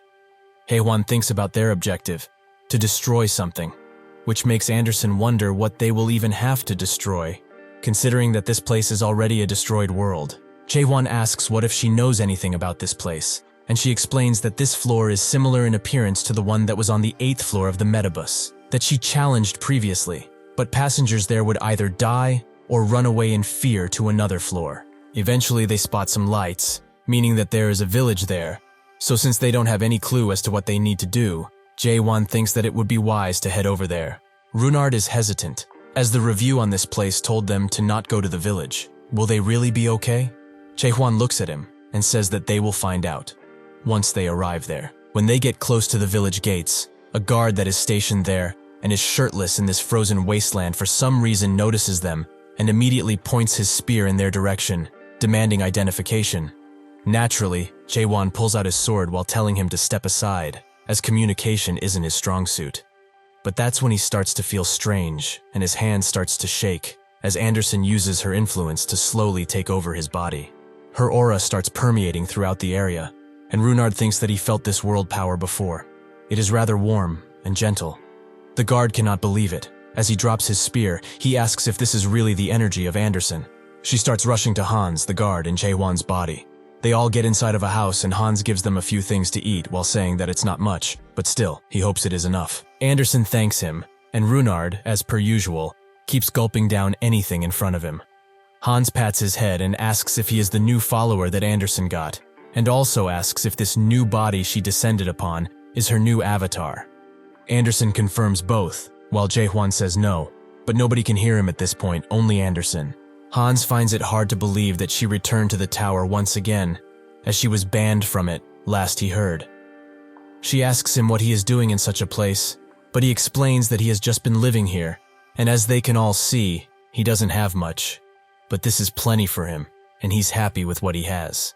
Anderson repeats his own words, living happily, which makes the atmosphere turn strange for a second, with even Runard noticing. Hans notes that the others will also come back soon enough, making her ask who else is here. Hans tells her that it's Christian and Marianne, with some of the others also being around here. They are all out working, since it's midnight now, but they should be back soon enough. Anderson finds it strange. Just who would make them work like this? Hans tells her to not get the wrong idea about this, as they are actually volunteering to do it, in order to maintain what remains of this world.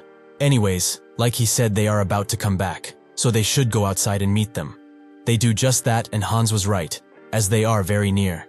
Anderson asks what they are carrying with them, and Hans notes that it's ores that they found in the ruins, or from the corpses of the hunted monsters that are nearby. She also asks why they would be carrying such a thing. But that's when a portal appears right in front of them, and two people come out. One curses this place, as he didn't want to come back here again, but the other one says that they have no other choice, as there are no other sane people among the survivors of 500 years, and they also need to come here to meet their quote anyway, so it's like killing two birds with one stone. Anderson asks who these two people are, as that type of gate can only be purchased in the store, meaning that they are from the 7th floor or above. So what are they doing in a place like this, anyway? Hans probably can't even hear her, as he sprints in their direction with great worry. The two people ask the others who came back from gathering if they have what is needed for today's quota. The workers call these two the harvesters, but they become frightened and start to shake, as they say that what they are carrying is all that they got. One of the harvesters kicks one of the workers to the ground as he hears this, as this submission that they have for them now won't even be enough to make 5 strengthening stones. Is this a joke to them? The other harvester warns him to not mess with these guys too much, as if something goes wrong it will be his ass that will pay for it. He doesn't pay the warning any mind, however, as he doesn't see that lunatic around here anyway, so they can play with these guys as much as they want to. Hans arrives at their side and apologizes profusely for the misunderstanding, but they got only these many stones because monsters have not been appearing around this place as of late. The harvester turns around and notes that if it's so, then the situation cannot be helped, but they will need to meet the quote with something else. He tells 2 of the workers to come here as they are coming with them, even if they like it or not. The workers are naturally fearful of this, and the other harvester warns him that they can't just take people from this place like this. The mad harvester doesn't care, however, as they are all idiots. Who would care if 1 or 2 were to just disappear? Hans begs them to stop it, as if they continue, things will just not turn out well for anyone. The harvester notes that he must have been hit in the head to think like this. He must think that they are pushovers if they are being a little nice, but what can godless bums like them can even do? The harvester does not like how his face looks just now, so he summons his flame powers and starts burning his shoulder, asking if he has any complaints they need to file. As Hans takes the attack, he pleads with him to not hurt the others. The harvester finds it funny that he still has some pride, but they will see now just how long that will last for. They are nothing but vermin that couldn't protect their god. Does he really think that anything would change if he protects their pride right now? Before the attack can continue further, Anderson grabs the harvester's arm tightly and she tells Jaehwan that she will be using his body from now on. As she grips even tighter, the harvester feels that the bastard in front of him is very strong. He backs away while asking who he is, but Anderson also has a few questions. Are they the minions of the Alliance, maybe? That's when the god of fire, Flamers, notice her existence. This makes her even madder, as how dare a household god like that mess around with her people? Out of fear, the harvester attacks while asking the other one to help, as they have no choice but to deploy the sanctuary, so they should unleash everything. The sanctuary deployment is, based on Mullark's records of the Abyss, part of a god, and their unique worldview. That worldview uses the faith of the followers to manifest physically, and the avatars of the god within those manifested worldviews would have absolute power over it. Powerful gods would use these worldviews to gain the advantage in a fight, and that is known as the sanctuary deployment technique. The harvesters successfully deploy their sanctuary, with Runard, who is outside of it, screaming for Anderson and Jaehwan. The harvester asks them what will they be doing now, as it's too late for them to regret anything, so they should die already. With one hand movement, he unleashes a mighty attack straight at Anderson, which Hans immediately gets in front of, taking the brunt of it fully. The harvester can only laugh, as this means nothing. They will both be burned to a crisp soon enough. Anderson has had enough and explains to Jaehwan that she is taking everything off and she will also use some trust. As she consumes the trust, she also takes off every piece of clothing and starts singing a melody. A very, very long time ago, it is said that a naked god lived. She hated all clothes, and so she strutted around everywhere naked, not caring for others and their opinions. This song allows Anderson to get rid of the flames and use all of her powers. She is able to do all of this because this world is already her own sanctuary.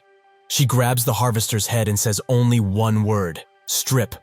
When she does that, the harvester's skin starts to rotate in all kinds of ways, and he bleeds out from the sheer force of the attack. The other harvester can only scream as Anderson looks at him with a vengeful look. If there was something that Mullark regretted after coming up from the abyss, it would be that he couldn't meet a certain god with the story of an ancient god. The one who was designated a grade 1 variable by the 7 great gods, one of the candidates among the other high-ranked gods. That god's name is the naked god, Anderson. The harvester begs and begs for his life, and Anderson tells him to pass on this message to the Alliance, that Anderson is officially back and not going anywhere. With those words said, the harvester bolts out of there and the workers behind her start to fall to their knees. As their goddess really returned, she has not forgotten them. She calls out their names, Christian, Marianne, and the others. For not a single moment in all of her years has she forgotten about them. Jaehwan is surprised to see that all of these people were her followers previously. But just what happened? Suddenly, his mind is filled with Anderson's memories of the past.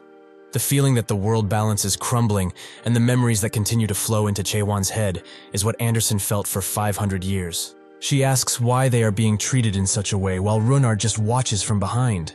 Anderson fought to protect this world 500 years ago, so she is naturally angry. Who dared to make all of them, who were supposed to die 500 years ago, into puppets? Now, the objective of their mission here is clear. What they need to destroy is the entire world. They all gather in a storage area, and it seems that Anderson fell asleep right after speaking to the others. She told Jaehwan as such that she would be sleeping for about 24 hours, as she pushes herself a little too much by singing the second verse. She also asked him to not do anything weird while she is sleeping, which makes him mad, as he is being treated like a child. Jaehwan asks Hans if they will just leave this guy here, who says that it will be fine, since he can barely breathe and his link to his god has been completely cut. Anderson has never destroyed anyone's existence fully, since the past, regardless of the people that think of her as a villain. They also can't kill the harvesters of the Alliance whenever they want, so the punishment for what this person did will be decided by that person. Jaehwan wonders who that could be, but Hans notes that he must be tired, so he will bring him to the place that he will be staying at for his stay in this world. As they walk the snowy streets, Jaehwan thinks that this place is certainly unique if nothing else, as there are modern street lamps, but the outside of the houses looks quite medieval. He also remembers that the person who stopped his thrust from going further is around here. It might even be one of these people. Knowing this, he starts using his abilities to analyze each of them, but he doesn't see anyone who would possess enough energy to block his attack. Suddenly, Runard notes that he has something to say, but he stops himself and says that it's nothing as they will talk about it tomorrow, since now wouldn't be the right time. They eventually arrive at the place they are going to stay out and also get a change of clothes, which Runard is very happy about, as even the bed is very cushy. As Jaehwan takes his sword off, he notices another lap in their room, which feels very out of place in this tavern-like room. What are technologies not fitting of this world doing in this place? He also notices that Runard fell asleep instantly, making him think that he should go ahead and rest too. He tries to do just that, but he can't seem to fall asleep, making him wonder if it's because he had a bunch of information beamed into his head because of Anderson's memories. This makes him reminisce of the past, as he remembers the times he was climbing the Tower of Nightmares, his first successful hunt of monsters, his first time falling asleep in the inn after selling some monster leather, the times he struggled day by day to survive, the memories he rarely thinks about anymore. This makes him wonder, though, how he looked back then. But it's not all bad, as he all remembers his comrades, the ones he worked very hard to climb the tower with, and Yun Huan, who he now needs to save. But even in his dreams, he seems to be too far away for him to grasp. He eventually wakes up and thinks that when tomorrow comes, he will try out the thrust that he did previously. Sure enough, when morning rises and Runard eventually wakes up with a long yawn, he doesn't see Jaehwan there, as he is outside and practicing his thrusts. He wonders what will happen to his thrust after he climbs the abyss, Will it become his story, perhaps? Runard watches for a bit, as he is mesmerized by Jaehwan's movements. He notices him, and Runard finds the courage to ask him to teach him how to thrust like him. Jaehwan explains that a thrust like this was forged over thousands of years. It is not something that can be learned in a day. Runard explains that he was able to realize very early in their journey that he is weak, much weaker than anyone else, and at this rate, he will only become more of a burden the more they climb. But he doesn't want that. He wants to become stronger as well, in order to protect what matters to him. Jaehwan saw the determination in Runard's eyes, so he accepted to train him, and now he is practicing his first thrusts. He doesn't even know how much he will be able to learn at this point, considering they won't stay here for long, but it's better than learning nothing probably. All thrusts depend on the first thrust, as they all start from there, but it most definitely takes a lot of time, as even if it does appear to be rather simple, the time it takes to train this single movement is not that simple at all. In order to do these thrusts in a perfect line, it takes a lot of thrusts, again and again, until the process is finished, and from the sprout of the first thrust grows a powerful and thick tree. Hans and the others see what is happening, and they also want to join in, as what they are doing seems to be fun. One even asks if this is a new story or something. As Runard rests for a bit, he notes that they must really want to try doing this. Someone else appears next to Jaehwan and apologizes for her friends, as they are rather noisy, right? But in a village like this, even training is sort of an event. She also thanks him for saving them yesterday and introduces herself as Marianne. She was the fourth apostle of Anderson. Also, even if they are training now, they are here to just see him, as he is the goddess's new avatar and all. Jaehwan explains that he is nobody's avatar, but it is true that she is inside of him now, however. Marianne seems quite surprised by this, which makes Jaehwan apologize, as he was not trying to lie to them or something, but they just assumed he is the avatar. She already thought that something like that might have happened, but even with this, just the simple fact that she is here with him is like an amazing gift to these people. In response, Jaehwan smiles. After the sun starts to set, Hans notices that the time passed, so they should go. Jaehwan asks where they are going, and Marianne tells him that it's festival day today, at the temple, so he should join them if he would like.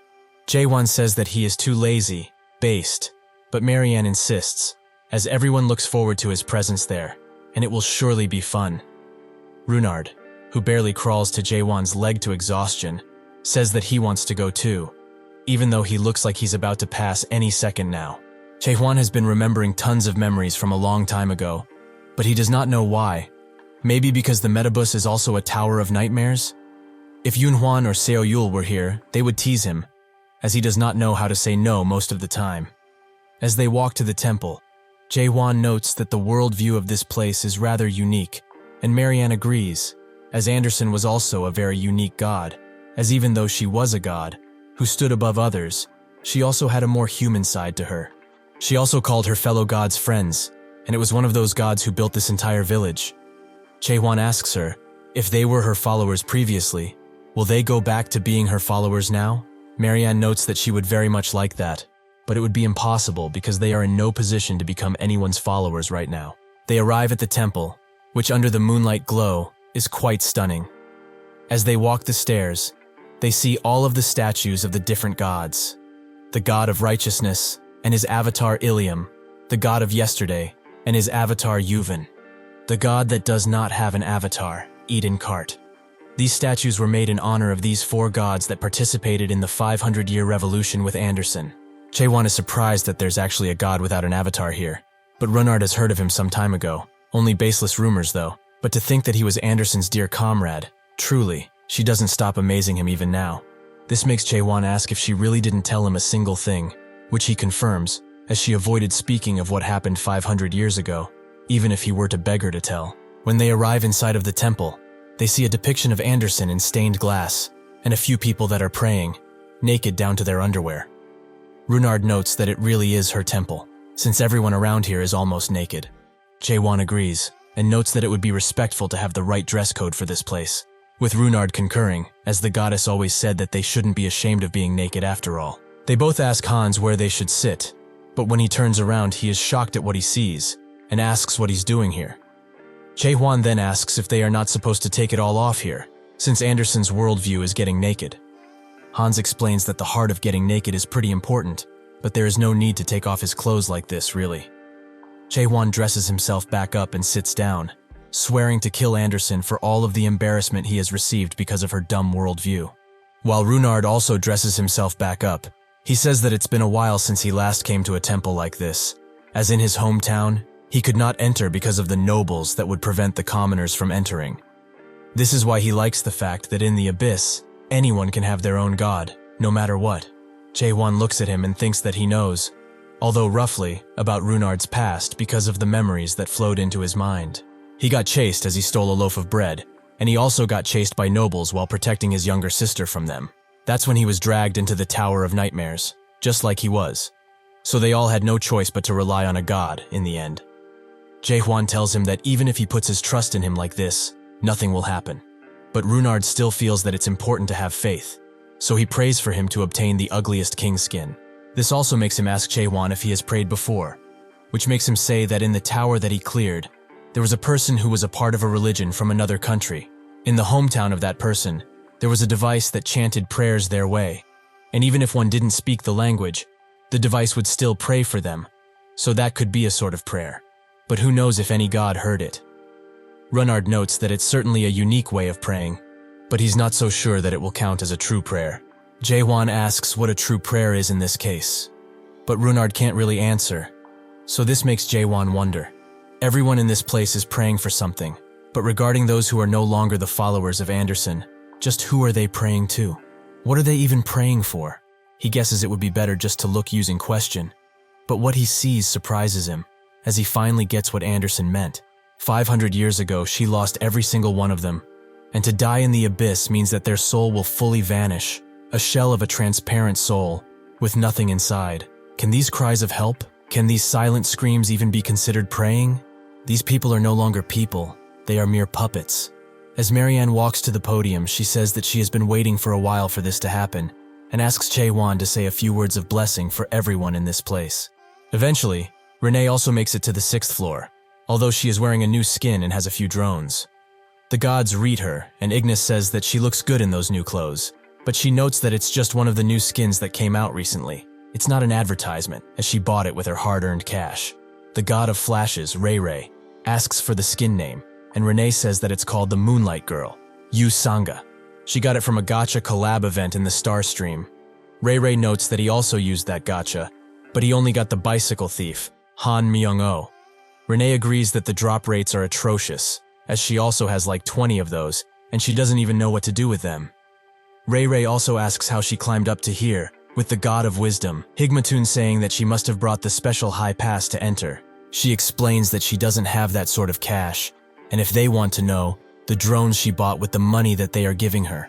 But anyway, the reason she has come all of the way here is because the newbie that appeared in the previous live stream, the same one who stopped everything in the Metabus and little brother, seems to be around here.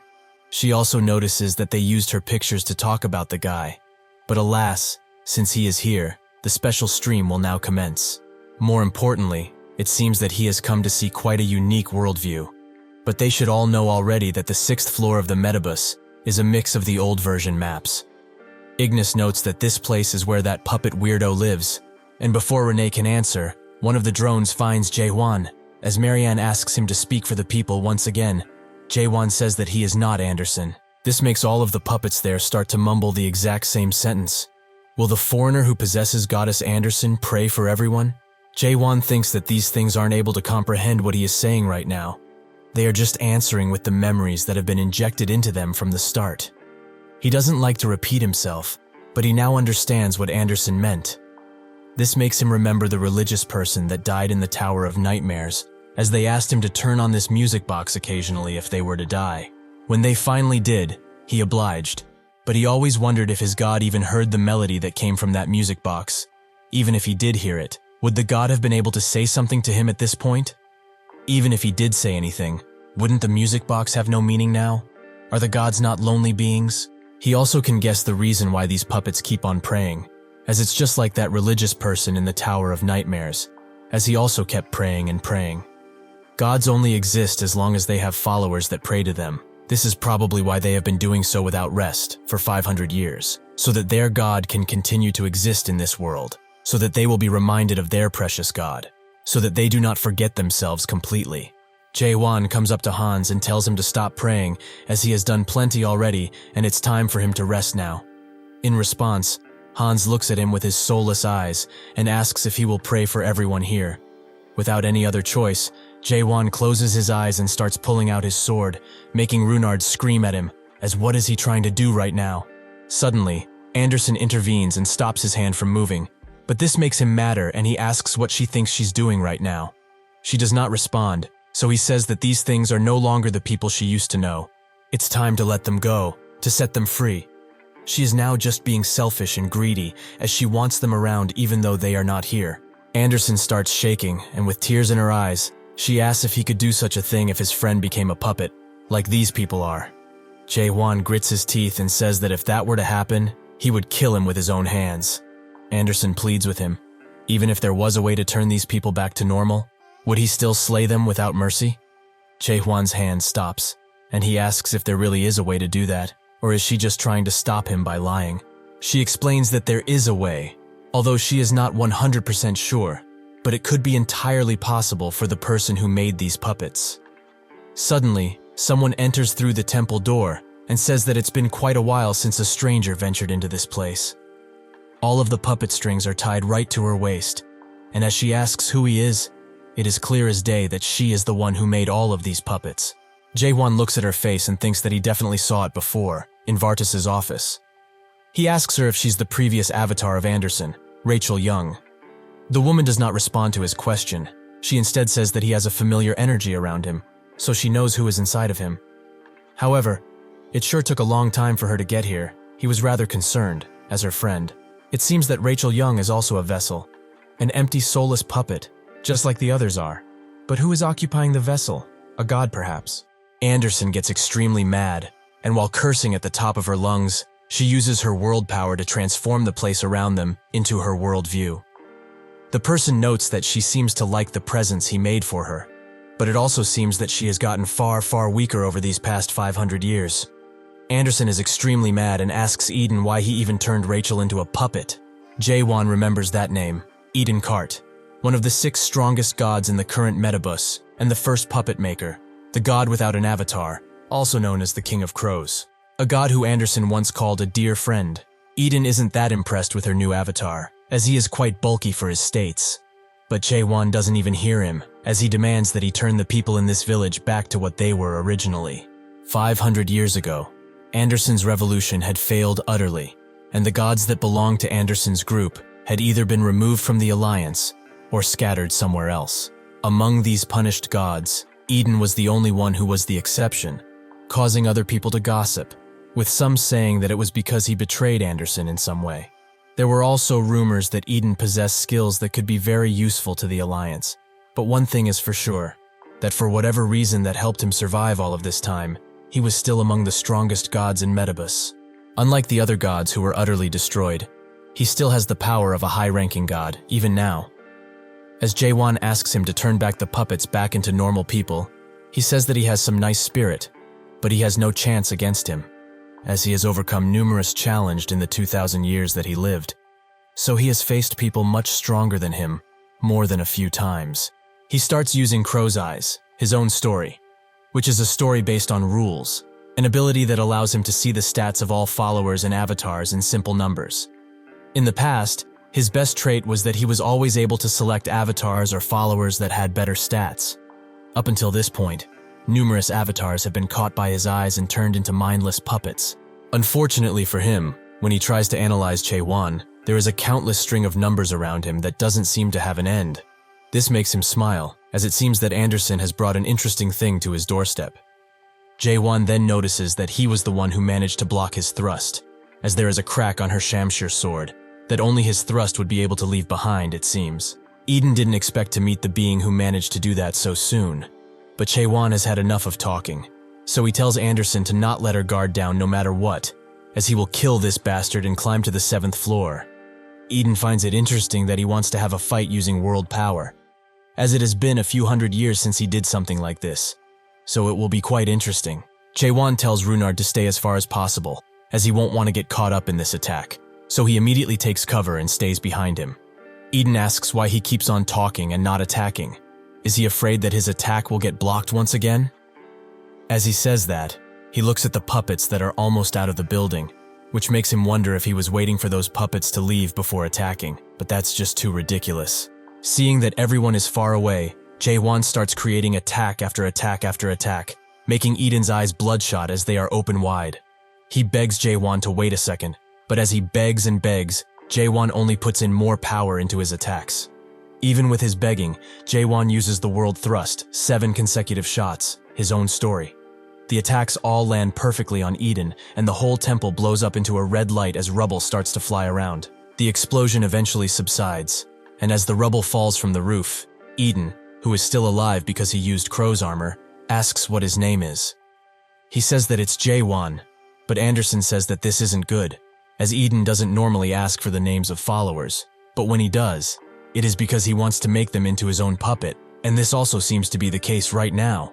He thanks Anderson for bringing in such an interesting avatar to him, but Jaehwan says that he is not an avatar, making Eden ask what he thinks he is then. He explains that he is Anderson's comrade, and nothing less. Eden is quite puzzled by his choice of words, as he distinctly remembers that her comrades died on the battlefield 500 years ago. Hell he watched die. Every single one of them is now dead and buried. Anderson notes that this guy was crazy 500 years ago too, and it seems that not much has changed, unfortunately. Jaehwan tells her that this shouldn't be considered insanity.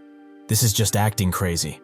The very second his thrust went out, he managed to block all of the exits that the residents went out from, so even if he doesn't not know why, he was trying to protect them.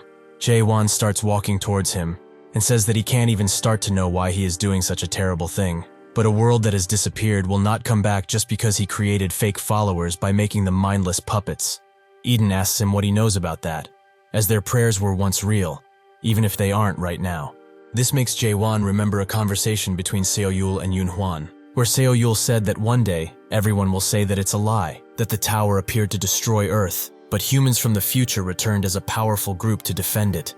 Yunhwan agreed that it sounded like something from a fantasy novel, which made Seoyul wonder who even would believe the things that happened to them. Yunhwan said that they will be the only ones to remember, and the various people that already escaped. Seoyul and Yunhwan, who used to say things like these while laughing out loud, had now forgotten what happened back then too. Since Jaehwan is the only person who holds memories of the tutorial cultivation, he is the only one who saw the end of the tower for what it was worth. The numerous times when they fought with their lives on the line and climbed the tower so that they could protect the present that everyone returned to, that time seemingly stopped existing in the world. If Eden hasn't been able to forget the past 500 years, like how he still remembers those times with a bitter taste, perhaps that is why he has not been able to leave this world behind and continue forwards. Eden says that a mere follower like him just wouldn't get it. It's not something that a human could even comprehend in the first place. If he truly thinks and believes that he is Anderson's comrade, he should prove it in battle, as he won't go easy on him from now on. As he reaches his hand forwards, Jaehwan tells Runard to get away as fast as he can, and he books it out of there, barely managing to escape Eden's sanctuary deployment, Crow's Grave.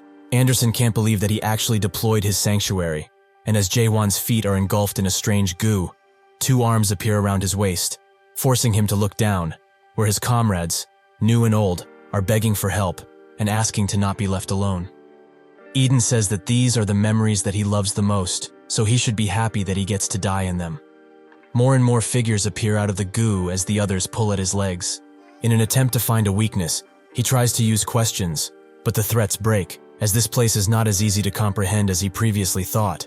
If things continue like this, he will surely be devoured by it in no time. Jaehwan uses self-surrender to accelerate his thought process, but this also accelerates the speed of his engulfing into the goo. Anderson explains that only another sanctuary can deal with a sanctuary, but they don't have enough trust to deploy one. Jaehwan thinks about it and comes to the conclusion that the difference between a sanctuary and a unique world is whether physical force is used or not. So that means if he adds theory to his own unique world, he might have a way to get out of this. With his new hypothesis, he uses the 4th stage of awakening theory to slowly but surely erase Eden's sanctuary, who is extremely shocked to see this. But he is even more shocked to see that he got pulled into another sanctuary that is blood red and filled with anguish. He says that only gods are able to use a sanctuary, and since this is clearly not Anderson's sanctuary, what kind of imaginary trick is he pulling right now? Jaehwan says that it's not important, But Eden continues talking, as if this world he chose belongs to Anderson. It could be possible that she would be able to create such a horrid sanctuary, but he had higher expectations from her, as this is quite grim and ugly. That's when the sanctuary fully deploys. Jaehwan's own sanctuary, the world after the end. Tons of skulls appear out of the blood-red water, and Jaehwan says that his worldview wasn't all that special too, so he should stop dissing others. Eden looks up and wonders what that gigantic eye is doing here. Jaehwan doesn't give him any time to reassess his choices as he charges in, but Eden has already made up his mind. With a smile, he surrenders, as there is no way that he can win now. In the now ruined temple, Jaehwan uses 1,000 trust to get a few items in order to restrain Eden, who is happy to see that the items he invented are being used so well. Jaehwan wonders if he should just kill this bastard right now, but Anderson tells him to hold it in, as this guy will be useful, since he is one of the Metabus's 6 gods. Runard just can't figure this guy out, as not only did he surrender, but he also sold his own products to them after he asked them to restrain him. The villagers arrive back at the temple, and Marianne asks if they are intending to kill him. Jaehwan notes that they were all turned into soulless puppets because of him, so why are they worried right now? Hans comes around and explains that they were the ones who asked to become puppets. Anderson thinks that it was so that she could live, because as he already knows, gods that are not remembered disappear over time. Jaehwan thinks that the source of any god is a concept. It's only natural for a concept that most people have forgotten to disappear entirely, so the prayers of the puppets may have helped, which allowed her to return to the tower like this. She notes that she was only scared that her followers would become his puppets, but it seems that nobody was forced into it. Even though he is a crazy bastard, he is not all bad, as he would even ask followers who were about to pass away if they wanted to become puppets and continue living. Jaehwan asks why she went crazy and tried to kill him then, and she says that it's because he messed with her former avatar, which ticked her off.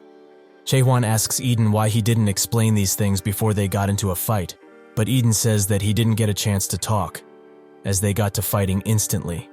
Runard agrees that they barely talk, but Eden says since he is completely restrained, they can talk about anything.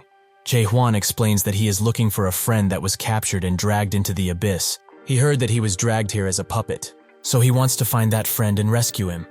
Eden is truly touched by his story, but he can't really help, as he doesn't buy souls to turn into puppets. Jaehwan says that even so, he is the first puppet maker, so he must know other puppet makers within the tower. Eden agrees that there are ways to find that out, but why would he help him? Jaehwan starts pulling out his sword and says that he will kill him, but Eden warns him, if he dies, the puppets die too, and then Anderson will get mad. Suddenly, a large fiery explosion happens in the village's storage, where they kept the guy that literally has firepower, a truly genius idea. They all help to put the fire out, as Eden can only watch. Eventually it is put out, but the storage is ruined, and the only thing that is left is the charred body of the captured person. Anderson notes that it was the Alliance that was behind this attack, as that stigma belongs to the Alliance. It is a form of divine punishment that was also used 500 years ago too. The villages that carried this stigma on them disappeared in a fiery explosion. It was like a declaration that they will burn everything that stands in their way. Eden gets extremely mad, and he asks what they did to his precious village, which makes Jaehwan stare back. After Eden eventually calms down, he explains that there are 2 things they need to keep in mind. The first one would be that the Alliance will get here in 1 week, and that would most certainly be the doom of this village. Jaehwan notes that he previously heard he is one of the strongest gods in the tower, which Eden agrees with, as he is one of the 6 Metabus gods, and that surely means something. If that is the case, Jaehwan suggests that all they need to do is fight and win, simple and easy. Eden is quite tired of his simple ideas, as if that were possible, he would have had a position in the Alliance a long time ago. Secondly, he wants them to leave before those Alliance people arrive, unless they want to meet a brutal death, that is. Additionally, he has prepared one more thing, regarding his friend Yunhwan. He dug around for a bit and he found his records, which are quite interesting. He explains that at least for now, he has been moved out of the Caspian containment facility. Since the only Metabus transaction record was his, he should have already been transported to the tower, if nothing went wrong, that is. Jaehwan asks if he is still alive, and Eden says that one does not die if they have become a puppet, because fortunately, there are puppets on the higher floors that are still in possession of their souls. And there are also a few who have the hobby of making living puppets, with their synchronization rate being very high too. Jaehwan says that he didn't ask about this mumbo-jumbo, he just wants to know if his friend is alive. Eden confirms that he is, as he has not become a puppet just yet, as he looked through the puppetification list recently, and he was not in there. Jaehwan thinks that it's a relief, as that means he still has a chance to save him.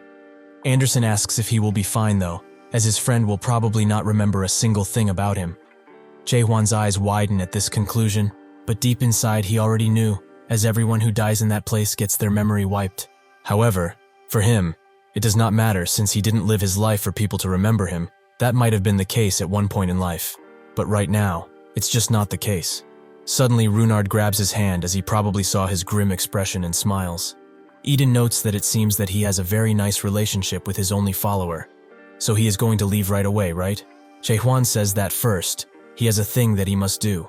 That thing being to destroy this place, as that is the mission for this floor. Eden tells Anderson to get this buffoon out of here, as he doesn't know what he's talking about. She knows full well how the alliance is. Jaehwan tells him that she can talk only when he allows it, so she can't right now. Eden expected this, because he is not her avatar after all. But he should wait a bit, as he has an item that he was experimenting with a long time ago. He didn't put it in the store because he didn't think that anyone would find it useful, but in their case, it should be a nice addition. This is the Moya Moya Crow, which has the cuteness storyline. As he hands Jaehwan the bird, he tells him to put this into his world view, then he will no longer need to lend his body to Anderson. After Jaehwan winds the bird up, it makes a link connection to Anderson, and she jumps high into the air, as finally she can talk of her own volition.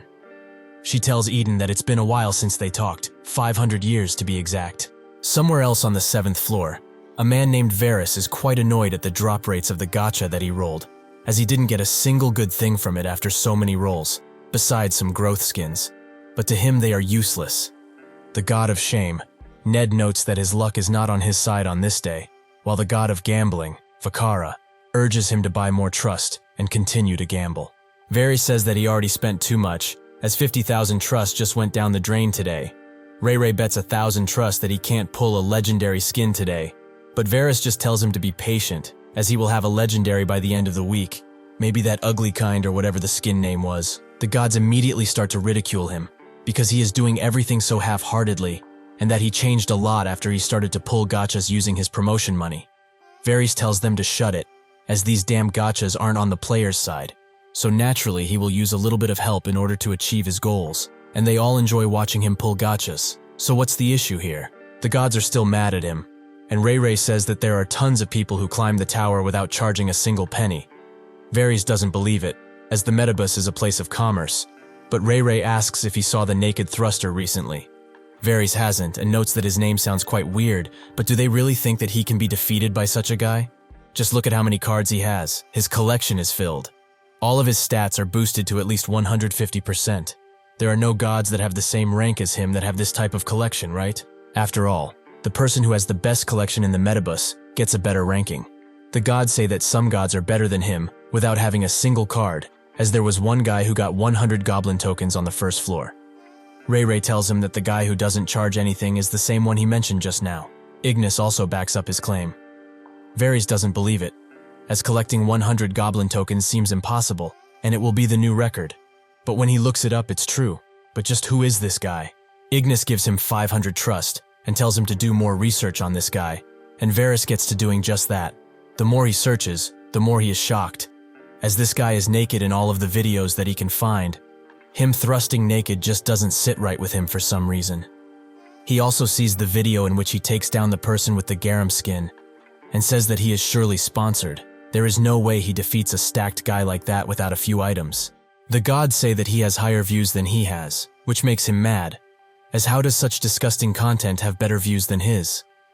The gods tell him to strip down if he wants to have some more views too, but Varys is too mad now, as why does a video made by this exhibitionist have more views than he has? Suddenly his phone rings, but when the person who calls him talks, he makes a shocked expression. The gods ask what it is, and Varys shows them that Galathian called the leader of the Metabus 6 Gods Alliance. He suddenly changes up his act and acts very humble. Galathian tells him that a low-rank flame god, Flamers, has just been defeated and explains numerous other things to him that even the gods can't hear. After the call ends, Varys tells the gods to forget this naked weirdo, as he has some amazing content lined up since the 6 Metabus gods are about to shift. While Anderson and Eden have some tea, Anderson explains that after she was almost destroyed, she nearly disappeared after she woke up from her seal, as most of her followers died while in the tower. While on the verge of non-existence, she met Runard, and together they survived for 2 years. Then, they discovered Jaehwan, and after wandering a while with him, they made it to the Metabus, but she already knows that since she is in front of him. Adan says that he cares not for her tales of adventure.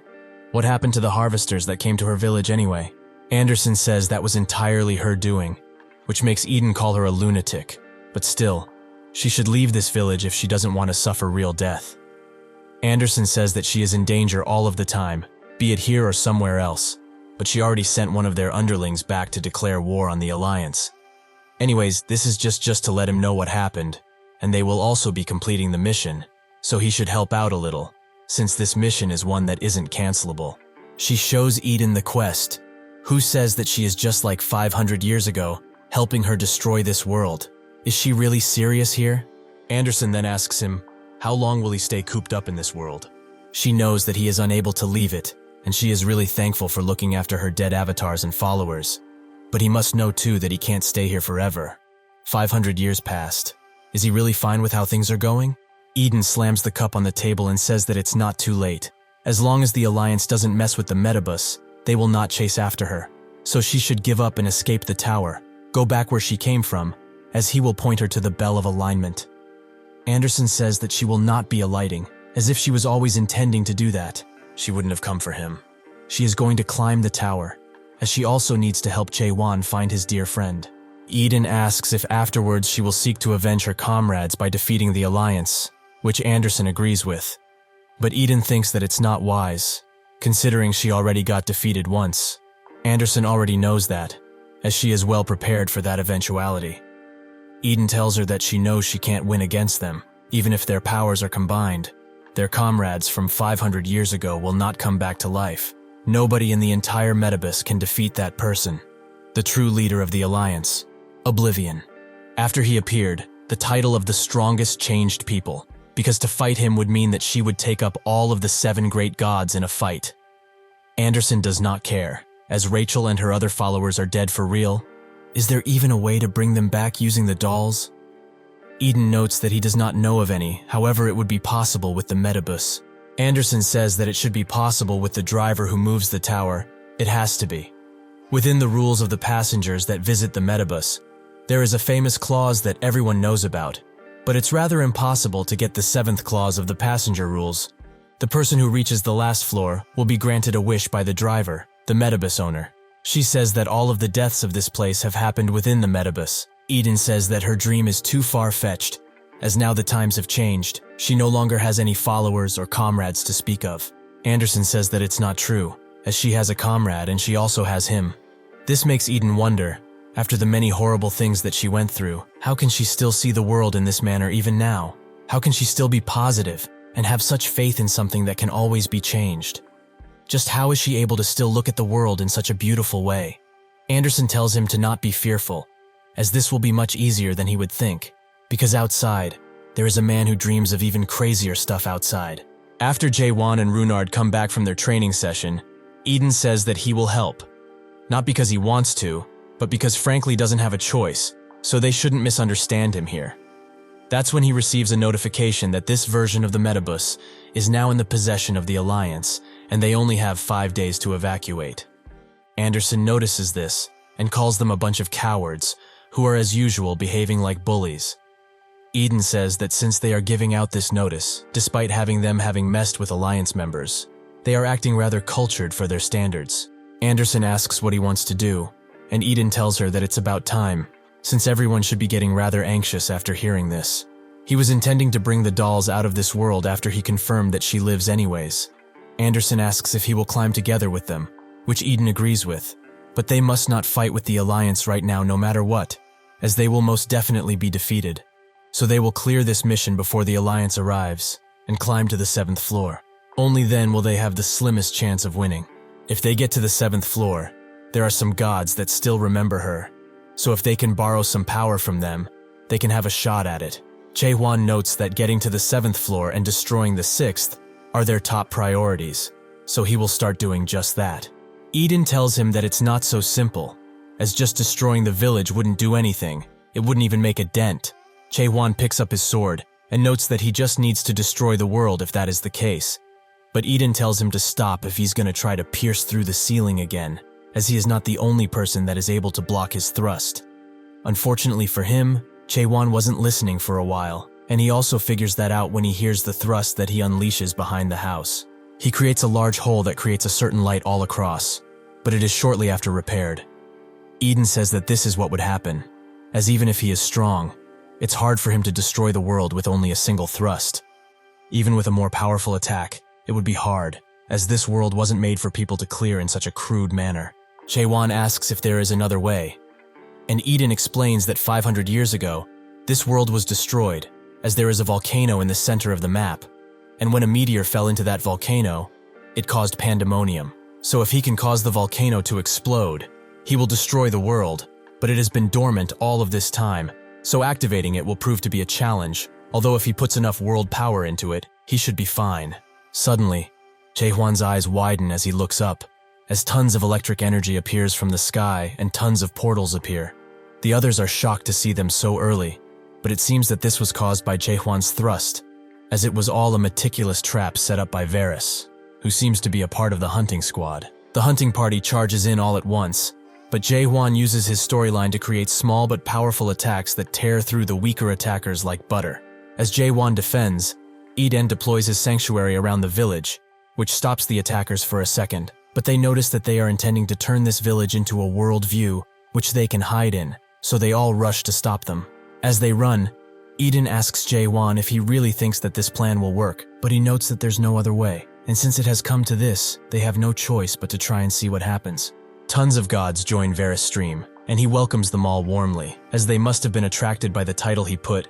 Ignis is quite sarcastic, as this seems like another stream of just bullying weaklings, something very unoriginal. But Varys tells him that it's not just any walking, as their target is the famous naked thruster, but he has some spicy insider information, as if they remember that certain god that caused the disaster from 500 years ago, the legendary Anderson who killed 3 of the 6 Metabus gods. That naked person is her avatar.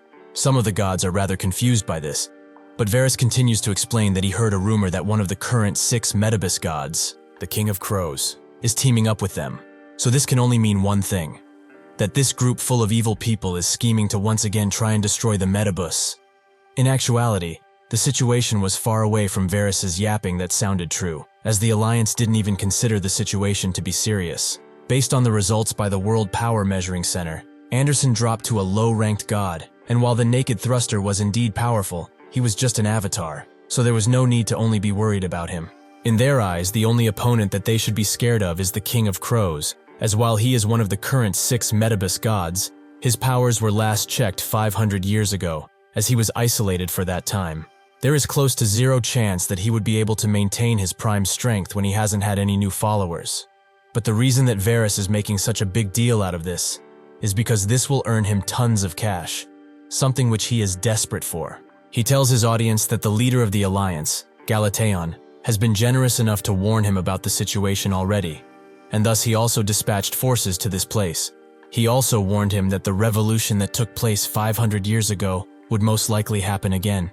Ignis asks if they are the ones that attacked first, but Varys says it's not so, as they started it by killing some harvesters, so they just need to exert their justice, like they have always done.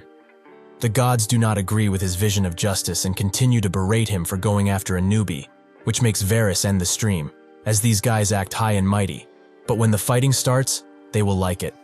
He asks the person next to him, Jaehwan, if the brilliant spear is not here yet, who says that he will be in the cleanup party, since he is now meeting with the 6 gods.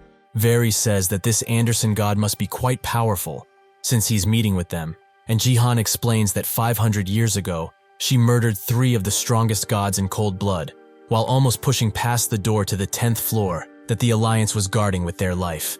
If she came back with the strength from her prime, even if the entire death squad were to attack, they would not be able to slay her. Varys didn't expect for her to be that strong, but Jaehwan tells him to relax, as right now she is just a low-ranking god with little to no power. Even so, Varys notes that he, the second in command of the Death Squad, is here because of Eden, who he seems to know well. Jaehwan stares at him as he says this, so he apologizes, as he was saying it because everyone involved in that incident was envious of him. But is it really okay for them to be here, since the brilliant spear told them to sit tight? Jaehwan says that they will do just fine, as they gave them the date to evacuate, but they have justification, as they told them to leave the world, not try and destroy it. Varys asks if it will really be okay with Eden around, but Jaehwan says that he has countermeasures for him, as today will be the last day of the Crow. The group continues to run from the countless attackers, with Anderson telling them to move faster, as the attackers have combat skins. Runard warns Jaehwan whenever the attackers come too close, allowing him to get rid of them. But Eden tells him to remember the plan, to not kill any of them. Anderson notes that it wouldn't matter since there are so damn many. But this sure takes her back to the good old days, where there were countless people going after her. So he should be careful. After they pass some trees, they finally see their destination, the mountain, with Eden explaining that they must make them go towards the crater. Jaehwan thinks that its size is really impressive. If such a large volcano blows up, it will certainly be the end of this world. The attackers continue to follow after them as they attack, until eventually the group makes it to the crater, and Eden says that they can start now. He puts his hands on the ground and prepares something as Jaehwan unleashes countless attacks to defend him. Jaehwan notes that they won't be able to keep this up for long, as the cleanup squad will be here in 10 minutes, and even though he doesn't know why they are gathering to this volcano like this, it doesn't matter, as no matter where they go, they will always follow. He also doesn't care how many sacrifices they must make, as long as they keep pushing them. Suddenly, the ground starts to shake and a strange sound bellows from below. Jaehwan is shocked as they get the notification that the volcano is now active. Are these people intending to use the world power that falls inside to cause the volcano to erupt? Are they really using the fallen bodies to wake up this thing? Jaehwan notes that 500 years ago, a meteor woke this thing up, so they thought it would be fine to start with their lifeless bodies as a warm-up.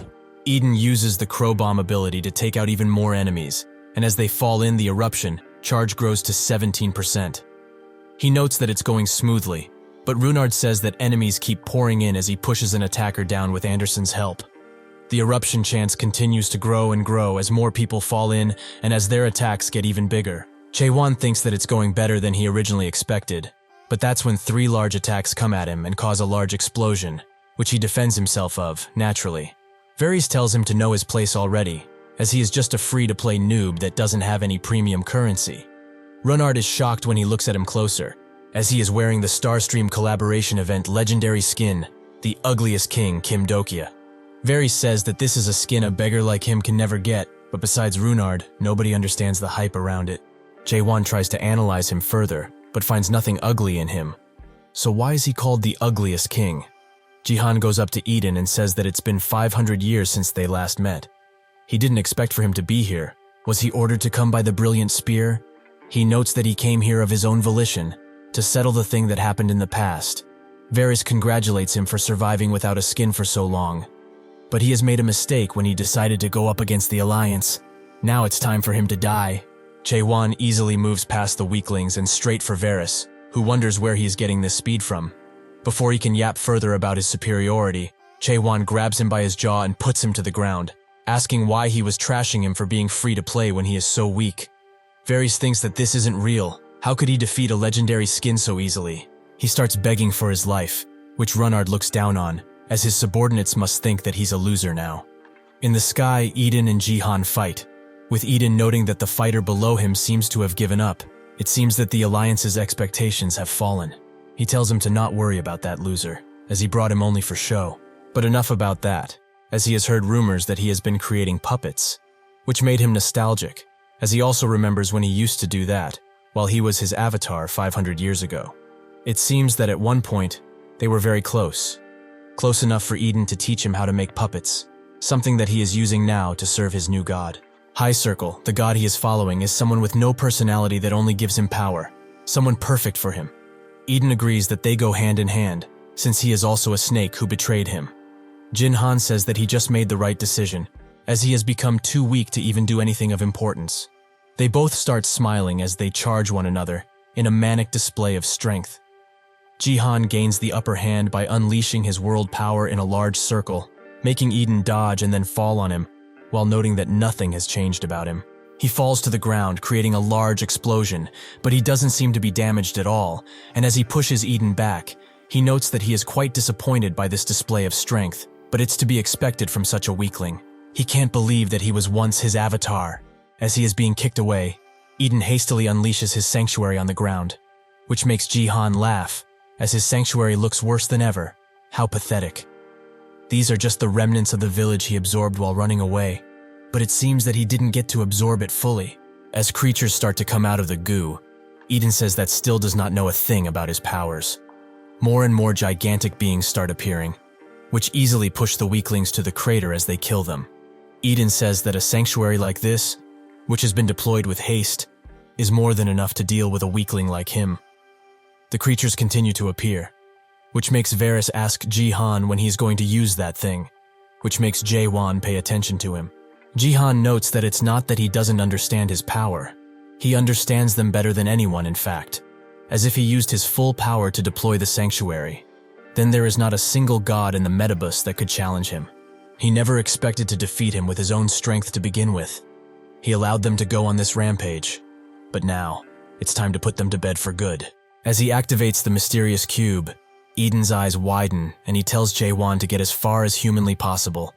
But it seems to be too late, as they are both slowly dragged into the cube, without a trace left of them. Runnard is shocked when he sees this, and Anderson asks where he got that damn time cube. Jaehwan is surprised that she knows of its existence, but even so, even the gods of the Metabus would have a difficult time with this thing. Some might never get out. As Varys drags both Anderson and Runnard with him, he damns this legendary skin, as its durability is trash, but it's fine, as their plan seems to have been a success. Varys notes that the cube is really an amazing item, which Jaehwan agrees with, as it's the same one that subdued Anderson 500 years ago. Suddenly it starts to shake, as even if it's said that it can hold one of the 6 Metabus gods inside, it seems that it won't last long, so they should wrap things up. They will feed Anderson to the Alliance and kill this brat in order to make him into a mindless puppet. Varys then equips another legendary skin, the Illusion Demon, Khan Namwoon, as it's the perfect skin for butchering. Before he can do anything, Anderson escapes his grasp and attacks, while telling Runnard to run away as fast as possible.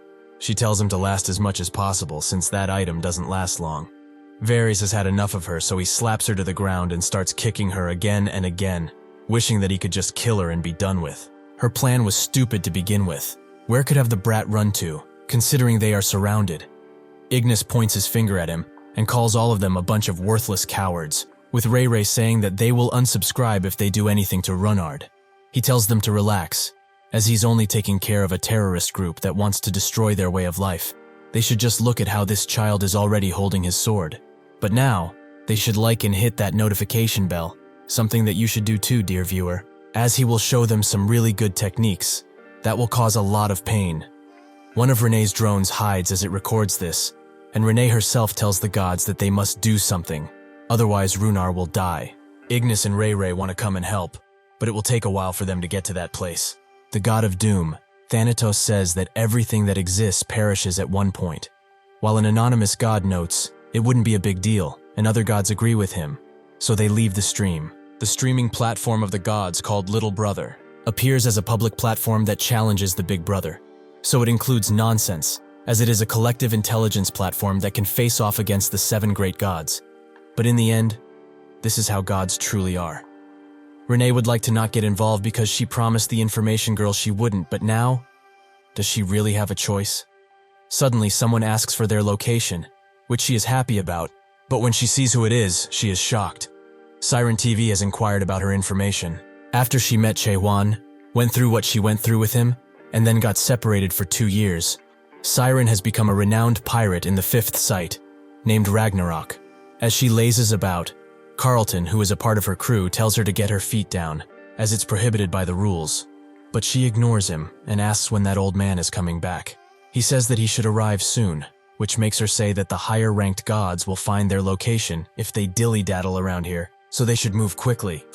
She is also mad that she can't stream or upload anymore since they are on the run. Carlton notes that she is also not watching any other streams, with her saying that it is because everyone uploads the same stuff. There is not a hint of originality in their videos. She opens up her message box where tons of people are spamming her to upload, showing that people really do like her. Since she also opened up the interface, she gets to look through the most popular clips on trending and spots one girl named Renee that copies how she talks. Even her hairstyle is similar. What a joke. Carlton asks if that's not how many streamers dress, but Siren says that he wouldn't know, since he doesn't watch any streamers to begin with. He tries to say that he watches informative ones, but Siren interrupts him and says that she needs to be taught a lesson, so she will post a mean comment. Surely that will show her. Carlton says that doing that would break the law, but she says that being a pirate is also a crime, more so than posting a mean comment, making him sit in a corner as he can't believe that he's actually a criminal. As she looks through her videos, Siren spots something strange, as a certain silhouette looks similar, and when they get a closer look, they notice who he is. The old man, Chung Heo, who was behind them apparently, jumps on them as he screams out Jaehwan's name. He begs her to tell him where he is located, while Carlton says that he didn't change a bit. Even in this world, he is already at war with the biggest alliance there is. Chung Heo starts to cheer him on, but that's when they get to the part of the video where he is sucked into the cube, and they also hear Renee's invitation to help, as they cannot allow things to end like this. Siren finally find the location, that being on the 6th floor of the metabus, which is too far for them. Even if they ignore the gods that will certainly tail them, it will take a whole 15 days to get there, so they can't get there in time. Siren bites her nail as she thinks that they have wandered everywhere in order to look for him. They even stole the treasure of the 7 great gods and made the unofficial destruction ship, just so that they could find him. But now, there's nothing that they can do. Chung Heo gets off of the chair and says that there is a place which could help Jaehwan. He pulls out a broken coin and says that it's this place. Both Carlton and Siren are shocked by the coin. He explains that there is only one group that can help him, that is within the illusion tree. The terrorist group, Crack. Varys has been playing with Runard for a while now, slashing him all over and telling the gods that this is just punishment to a terrorist, who is probably not even a kid. Who knows how old he is? The gods agree with him, and Runard charges him once again, but Varys takes him down again with a single punch that makes him fall to the ground and cough up blood. He feels like his whole body will fall apart at the seams, just because of this single punch. With this, he can finally understand what Jaehwan was fighting this entire time.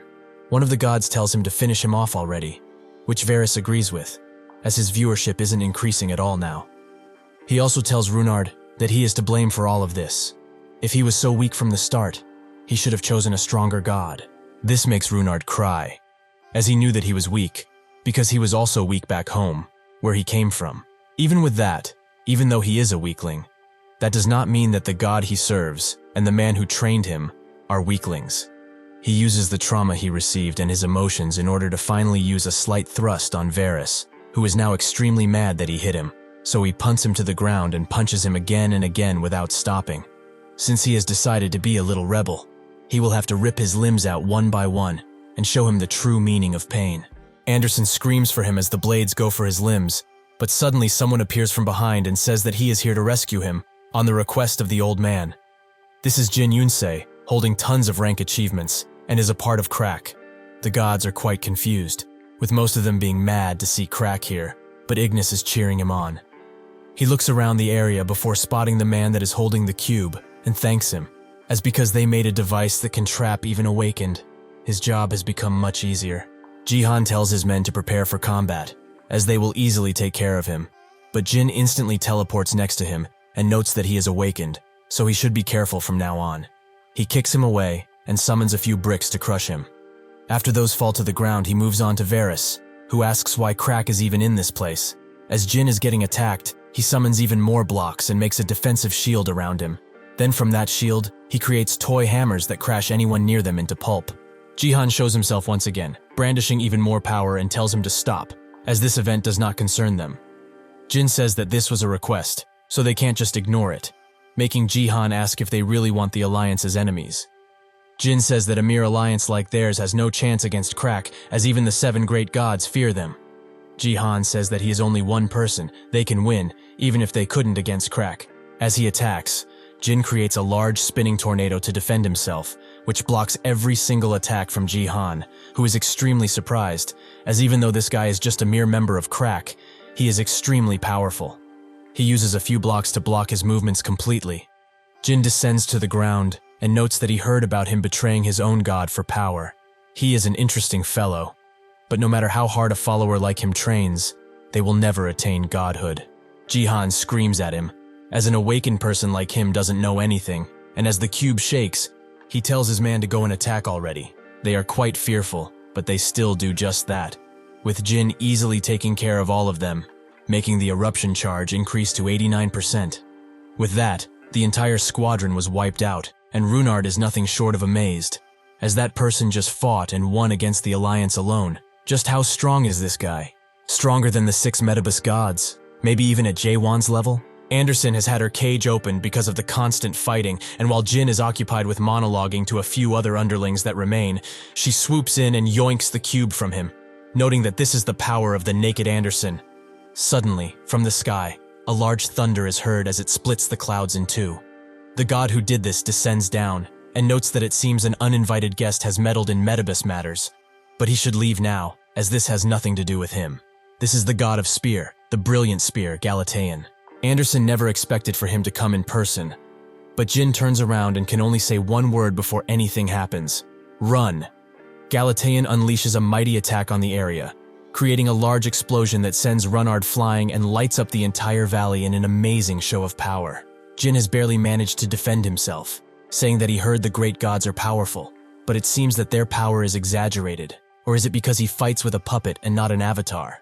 Galatean says that all gods like this, because it just wouldn't be fair otherwise, and even if he is from Crack, no insults to the gods will go unpunished. Jin says that he won't lose to a mere puppet, as he has enough strength. As those two fight, Runard and Anderson continue to run down the mountain, while he remembers what Jin told him through telepathy. To get to the 7th floor no matter what, and find the Black Moon Tavern. There, he will be safe. He continues to run, but a sudden attack stops him, as Jaehwan demands to have the cube, as he has had enough of their pitiful attempts at escape. Anderson pleads with him to let them go, as he was not like this before. Jaehwan says that they will become targets with the cube in hand, so they should just go, as he will spare the both of them, and he will also make sure that Eden is safe. Anderson asks how he can trust him after what he did, but he swears on the King of Crows that he will let them go, as he doesn't want to use force. Suddenly, Varys appears and tells him to hurry up with these guys, as Galatean is impatient with them already. Jaehwan tells him to not worry about a thing from now on, as he creates a large hole in his chest, killing him on the spot. Varys is extremely mad that his puppet has died, and the other gods are very furious. But Anderson asks why he would betray them. Is he trying to avenge Eden or something? He explains that what he wants is the man that is inside of the cube, as he will devour him and become awakened, just like he is. Anderson asks if he has gone crazy, as he made an oath 500 years ago that he will create a world where gods and humans are equals. That's why he betrayed Eden too. He explains that rats can never be friends with cats, but if a rat wants to do that, there is just one way. The rat must become stronger or as strong as the cat. Anderson says that he is an avatar. He can't absorb people. But Jaehwan says that he can, as Eden has taught him a lot of stuff besides creating puppets. But enough time has passed. He will give her two choices.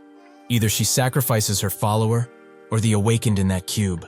What will she save in this dire situation? As Jin fights against Galatean, using skills that would send most apostles and gods into awe, there doesn't seem to be a clear victor among them. Jin, however, smiles. As for him, this feels like a proper fight, without anyone holding back. Galatean says that if he is trying to buy time for Anderson and her apostle to run away, he should just give up, as what he is doing is useless.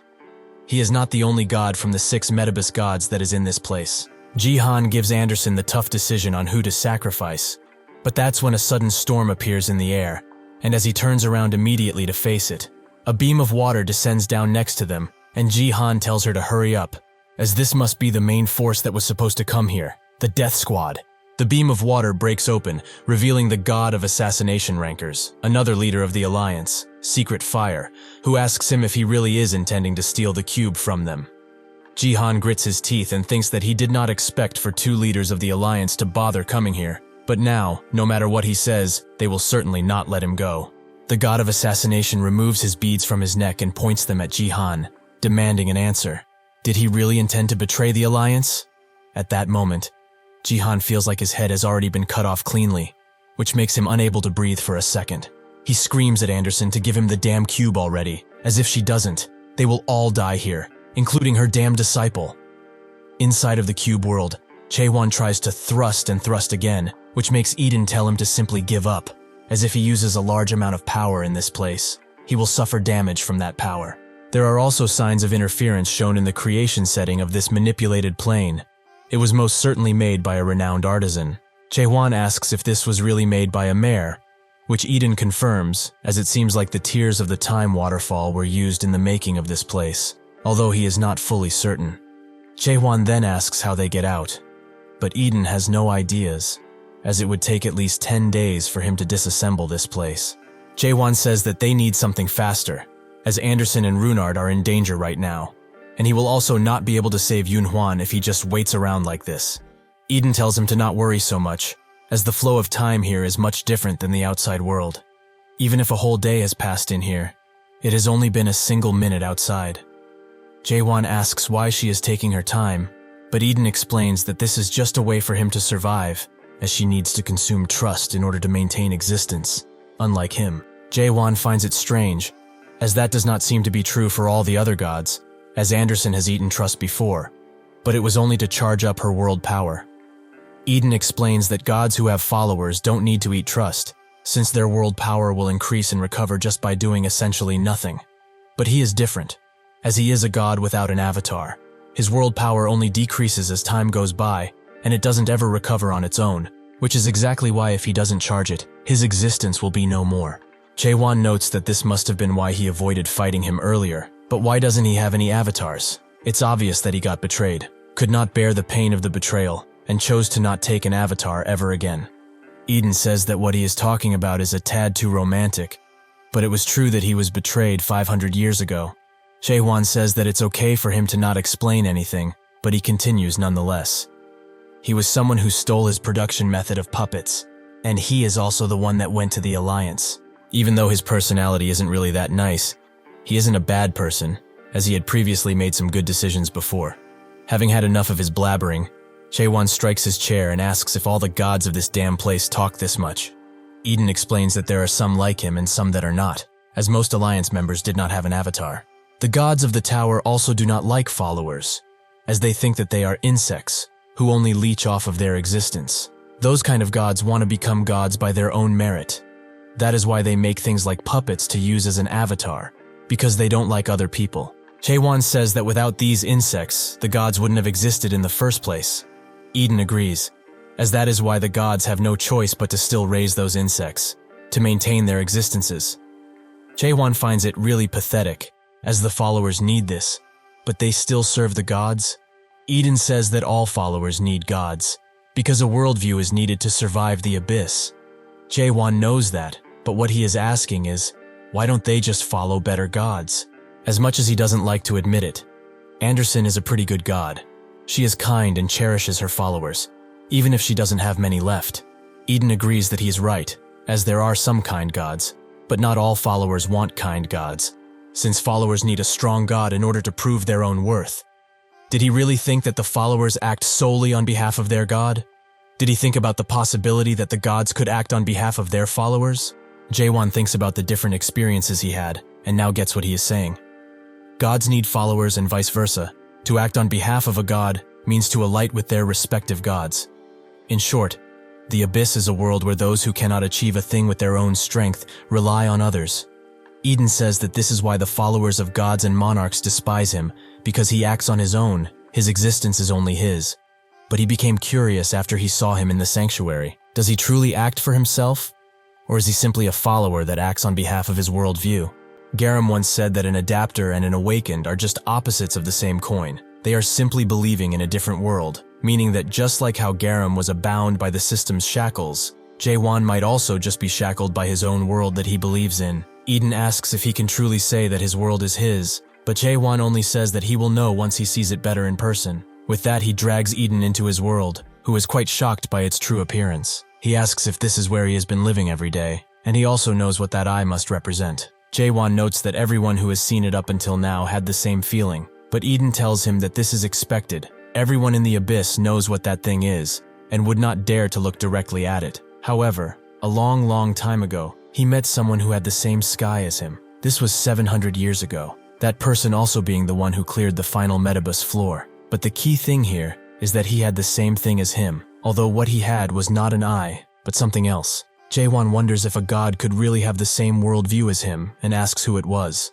Eden explains that he was a part of the worst terrorist organization of the Illusionary, the Crack Sovereign of Crack. Jaehwan is pretty tired of hearing about that place, but Eden continues. His worldview was rather grim like his, but the difference is that his worldview was not just dark, it was also extremely lonely too. But the question is now, will he really try to fight something like that? Is this why he's dead set on destroying the illusion tree? Even if that's true, why does he plan on rescuing his friend if he intends to destroy the world? Isn't that selfish and contradictory? Jaehwan slowly raises his sword up, and a gigantic tower appears from the blood-ridden ground. Jaehwan tells Eden that it's because he is someone who truly deserves to see the world end. But enough about that, as he just might have found their way out of this. As they start to climb the tower, Eden's mind is filled with Jaehwan's memories, who think that this could be the spitting image of the tower that he climbed. He sees everything, to the happy moments that he had with his numerous comrades, to the sorrowful goodbyes he had to give to each of them, and also the promise that he made to each, that he would end this world with his own hands. Eden thinks that they are similar, because just like how he stores his memories into puppets because he couldn't stand their weight, so did Jaehwan create a tower within himself that holds all of his memories. However, that's wrong, as there is a clear difference between them, as he is enduring the weight of his memories all alone, probably because nothing in any world can share the weight of these memories. If he were to ever decide to let these memories go, all of the suffering and pain that his comrades went through would just simply cease to exist. That is why even in a world where the system erases files like they are trash, he still remembers everyone. Every emotion, be it despair or rage, he keeps them inside. He now gets just how a human like him could become this strong, and how a god like Anderson who only had a single follower could possess such world power. This tower is the story and the product that he has. The memories from the tower have become his direct power. He pays with this by enduring all of those horrible nightmares, but he gets amazing strength from it. Was he a god before he even knew of this? Or is it more fair to call him a martyr? As they get to the exit, Jaehwan answers Eden's previous question. He doesn't know if his worldview belongs to him, but there is one thing that he can tell him with certainty, that he will see the end of this world one way or another. As they approach the exit, Jaehwan feels something going on outside, something bad. Rakers makes a hole through Jaehwan's chest, and notes that he never trusted him, from the start in fact, and he expressed objection, even when the 6 gods agreed, because a snake like him who is used to betraying people is bound to betray again. He has left him to live as a human for far too long than needed. Perhaps now he will turn him into a puppet and be done with it. Anderson says that all of the attention is on that guy now, so they should try and run away while they are distracted. That's when the sky lights up in a beautiful green show, and someone calls Raker's name from above. Rakers notes that he already told him that Galatean and him would be enough for this bunch, but the person behind him says that it would be nice to just guarantee their success, right? This is the leader of the Fire Alliance 6 Metabus gods, rank 3, someone who Anderson knows much about, as he was one of the 4 heroes from over 500 years ago, the god of justice, simply named Justice. Anderson can't ignore her unbridled rage and tries to unleash a crow cannon on him, but Justice just slaps it away and says that she has truly become too weak. Jaehwan can't believe that 3 of the 6 gods would appear for this. It's all fucking over. Runard looks at the box and talks directly to Jaehwan. Even though he has only been a god for a short time, he just knows that he is more incredible than anyone. So this time, he will place his trust in him fully. He suddenly throws the box to Jaehwan, with Rakers trying to cut his hand off cleanly at the sight. But the sudden surge of energy as Jaehwan starts opening the box cuts his fingers right off. The box starts to open in a violent fashion, with Runard and Anderson barely being able to get out of the way. As the box starts to heal Jaehwan's wounds, the entire mountaintop is lighted up by the explosion. The newly empowered Jaehwan notes that he will destroy Rakers, as he looked down on him the most, but they shouldn't worry, as they will get their turn as well. He starts charging up an attack, which makes the lackeys attack, but they can't hope to even approach him, as this one single attack cuts up everyone into tiny bits, with none of them being able to dodge. Jaehwan smiles, as he has finally tasted the power of an awakened. It is truly intoxicating. He thinks that nobody in the Alliance can beat him anymore. Not even his contracted god, High Circle, would be able to withstand this amount of power. As he's breaking down just by being associated with it, this is true power. Raker says that he understands he is powerful now, But is this truly all that he can do? He uses his superhuman regeneration story to grow back his fingers, with Jaehwan wondering how he is still alive after that amazing attack. In an instant, Rakers grabs his head and says that an insect is still an insect, though he congratulates him for reaching his limit. He smashes Jaehwan into the ground with extreme power, who wonders how he's still losing. As he has finally awakened, he has achieved power that is on a completely different level. How is he losing? Rakers asks him if he truly thought that he obtained everything from just that. He looks extremely ridiculous for bragging with power that's not even his, but he will make sure that he wakes up from his stupid dream one way or the other. He pulls the box out of Jaehwan,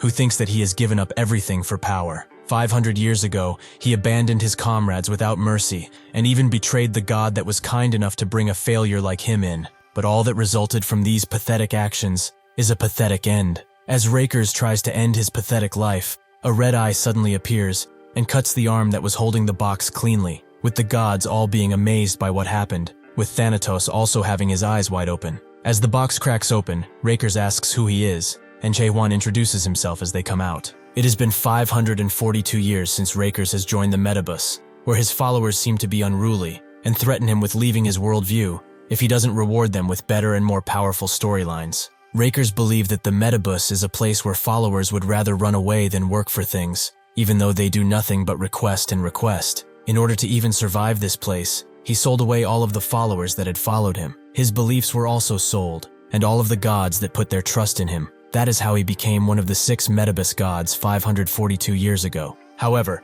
500 years ago, when the Great Revolution happened, he also protected his position from the powerful 6 gods candidates that would always appear once every 10 years. When a new skill would appear, he would go on stream and get promotions. He would also reinvest the trust that the Alliance gave him to grow his world power. It has been centuries since he has lived in this way and ruled as a strong god, but now, when he is fully at the top, he finally understands that what he did was worthless, since he is sick and tired of everything. He notes that he previously thought that the only one able enough to entertain him would be the King of Crows. He must be that naked thruster that he heard a lot of things about. He can't lie. He's as interesting as people make him out to be. He has waited for a long time for someone to appear that would actually dare to challenge him. The strength that he feels coming from him is getting him very excited. He wonders how strong he truly is, and how much entertainment he can provide him before he disappears completely. With those words, Rakers activates his sanctuary deployment, shadow of countless weapons, and says that he will savor the taste of his soul while keeping him alive,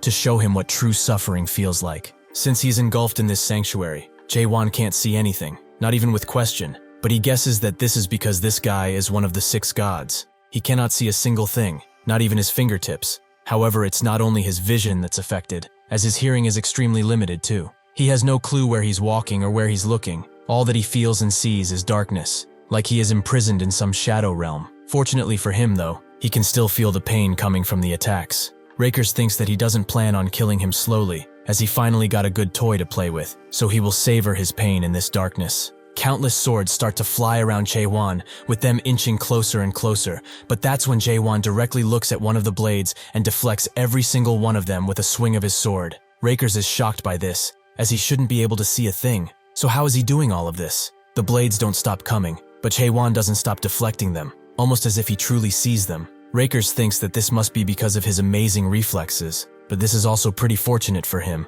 as this hunt will be even more fun than he expected at first. He pulls his arm out of his body and starts to draw something using his own blood, as he wants to get serious for him, but he better put in the effort this time too. As he finishes drawing, tons of large swords come out of the sky, with them crashing everywhere around Jaehwan, creating tons of rubble. However, Jaehwan is not out of the fight just yet, as he has used his story, the Sword of Destruction, to unleash his sword, which is eating all of the weapons that are coming their way. Something which Rakers most definitely did not expect. He damns Jaehwan for eating his weapons and asks how he dares to do something like this, but Jaehwan tells him that he should have kept them safe if he cared so much about them. Rakers continues to draw symbols while swords keep falling, but when he is finished, he enchants one of the swords with amazing power, which makes Jaehwan dodge, but Rakers continues to use strikes to make him dodge. He tells Jaehwan that he will not be able to dodge forever, as he uses another one of his stories, the infinite lightning strikes. Jaehwan isn't that impressed by this, and says that even if he tries his best, his strength doesn't seem to go above that of a lieutenant general, so he will end this now. He charges up his sword with world power, and then unleashes all of it towards Rakers, who can't seem to defend himself as his sanctuary deployment is shattered into pieces. As he falls to the ground, Rakers can't believe what he's seeing, as this was not a sanctuary clash, yet a mere story completely annihilated his sanctuary. All of the gods are shocked to see what happened, with more and more coming to watch the current stream. One god thinks that Rakers is a pathetic work, with the driver of the metabus also watching intently. Rakers' mind is shattered, as he can't believe that all of the strength he has gained over such a long period of time would only amount to only this. He cannot fail. He must kill him right now. He tries to deploy his sanctuary once again, but it doesn't come out, as he is too afraid right now. As he looks up to Jaehwan, something crosses his mind, that a monster that is out of this world would flip the tower upside down. 9 centuries ago, that monster was the legendary mare that reached the end. 7 centuries ago, it was the monster of Crack, who destroyed the 9th floor completely and annihilated all 6 gods. 6 centuries ago, it was the chief commander of the current alliance, who was given his nickname as one of the 7 great gods. Since 3 monsters appeared in the past millennia, he thought that he wouldn't be seeing one in his era, but he was wrong. At first, he thought that Jaehwan was just a plaything that he would throw away after use, that he was just a fearless dumbass who would fail in his quest. He thought that at his best he would be at candidate level, but he is wrong, as the one who is standing in front of him now is a true monster. Jaehwan asks him if there's anything else for him to thrust. Since tons of gods are watching the stream, Renee becomes the #1 stream on Little Brother, with all of the gods at the edge of their seats, as they want to know what will happen to Jaehwan next. Renee also notices that 2 of the 7 great gods are here. One isn't surprising, as Ignis has always watched, but even Dorian, the ruler of the pit, the owner of the storyline Black Flame Dragon, is also watching. That's not all, however, as the anonymous gods can't watch anymore since they are low level, so avatars and followers are using secondary streams to watch her stream, with more and more popping up as time goes by. The defeat of Rakers was enough to create huge news that would happen only once every few centuries. However, the real reason as to why this fight is so popular is because this incident won't end with just a change in the 6 god lineup. 5 of the current 6 gods belong to the Alliance, so the fact that one of them was defeated by a presumed god means that this could mean the defeat of the Alliance. In the last 600 years, the Alliance that rules over the tower is now wavering, so it's only natural that low-ranking gods are watching too, as they want to see the tower change. She tells her viewers that they are about to take part in something that might change everything. Jin continues to fight Galatean, but he seems pretty tired, as the battle has been raging on for quite some time. Galatean notices this too and charges in again, but that's when the volcano starts to rumble, with Jin having completely forgotten about it because of the fight, but it is bound to blow up soon, in 20 minutes in fact. He opens a portal and tells Galatean that he isn't running away, he is retreating only because of the volcano. Galatean just calls him a pesky worm, but Renee takes this as Jin having lost, which is not good at all, as even though Rakers will be defeated, Galatean will now join the main forces, and Jaehwan will have much more trouble. However, if he defeated Rakers, he might have a chance. That's when a large ship starts to shadow over her, as it seems that the cavalry has arrived. Seeing that he has no hope of winning, Rakers runs away, with Eden noting that it ended before he could be of any use. Jaehwan looks at Runard and asks if he's okay, to which he replies with a smile, that he's fine, but what about him? Jaehwan says that he's good, but Eden does not like their cheery attitude, as they didn't taste the feeling of betrayal just yet. Anderson tells her to let it go as it's been 500 years, but then Justice says that there is no time for reunions here, as this is a battlefield, so they should treat it as such. They all get the news that the eruption is about to happen, and Justice says that since they don't have any time to chat about other things, they should focus on fighting, as they have also gone back to their full fighting power. Runard sees Galatean and wonders if that strange kid really lost. Justice thanks them for showing him their struggle, but he definitely wasn't expecting for Raker's sanctuary to be destroyed without another sanctuary, so he would like to propose something to Jaehwan, that he should join the Alliance, as he will give him the best spot there is, directly under him. Anderson asks how he dares to suggest something like that. Who would believe him who betrayed his comrades 500 years ago? Justice also throws in the guarantee that Anderson and her followers will be safe, but Anderson notes that this won't happen. He will definitely hold them hostage. Since it has come to this, Justice pulls out a contract to prove how serious he is about it, with Eden noting that he signed it himself, which makes his name even look more stooped, as he named himself Justice like a fool. He should have known the moment he saw him, as even the God of Flames and the God of Darkness aren't real, just like him. Justice asks for an explanation, but Eden refuses, as their minds would break if they would hear this. Justice breaks the contract as he hears this and notes that his tone is too laxed right now. Does he want him to fix it? Eden asks how he can still be so confident after seeing Jaehwan's amazing skills, But Justice notes that even if he is impressive, he must have forgotten what the Alliance is, as they won't fight him alone. That's when a supergate appears, and the Alliance's great war weapon named Nebula appears, with Justice asking if they are willing to negotiate now. Eden cannot believe that he brought a great war weapon just to fight them. Is he mad? Is he going to wage war now? Jaehwan stops him from talking and says that his negotiating attitude is wrong in this case, as they don't need to be that fearful. If they truly want negotiations, their leader should come down here personally. Justice asks if he really doesn't get in what type of situation he is, but Jaehwan puts his sword in the grounds and says that they have only 5 minutes.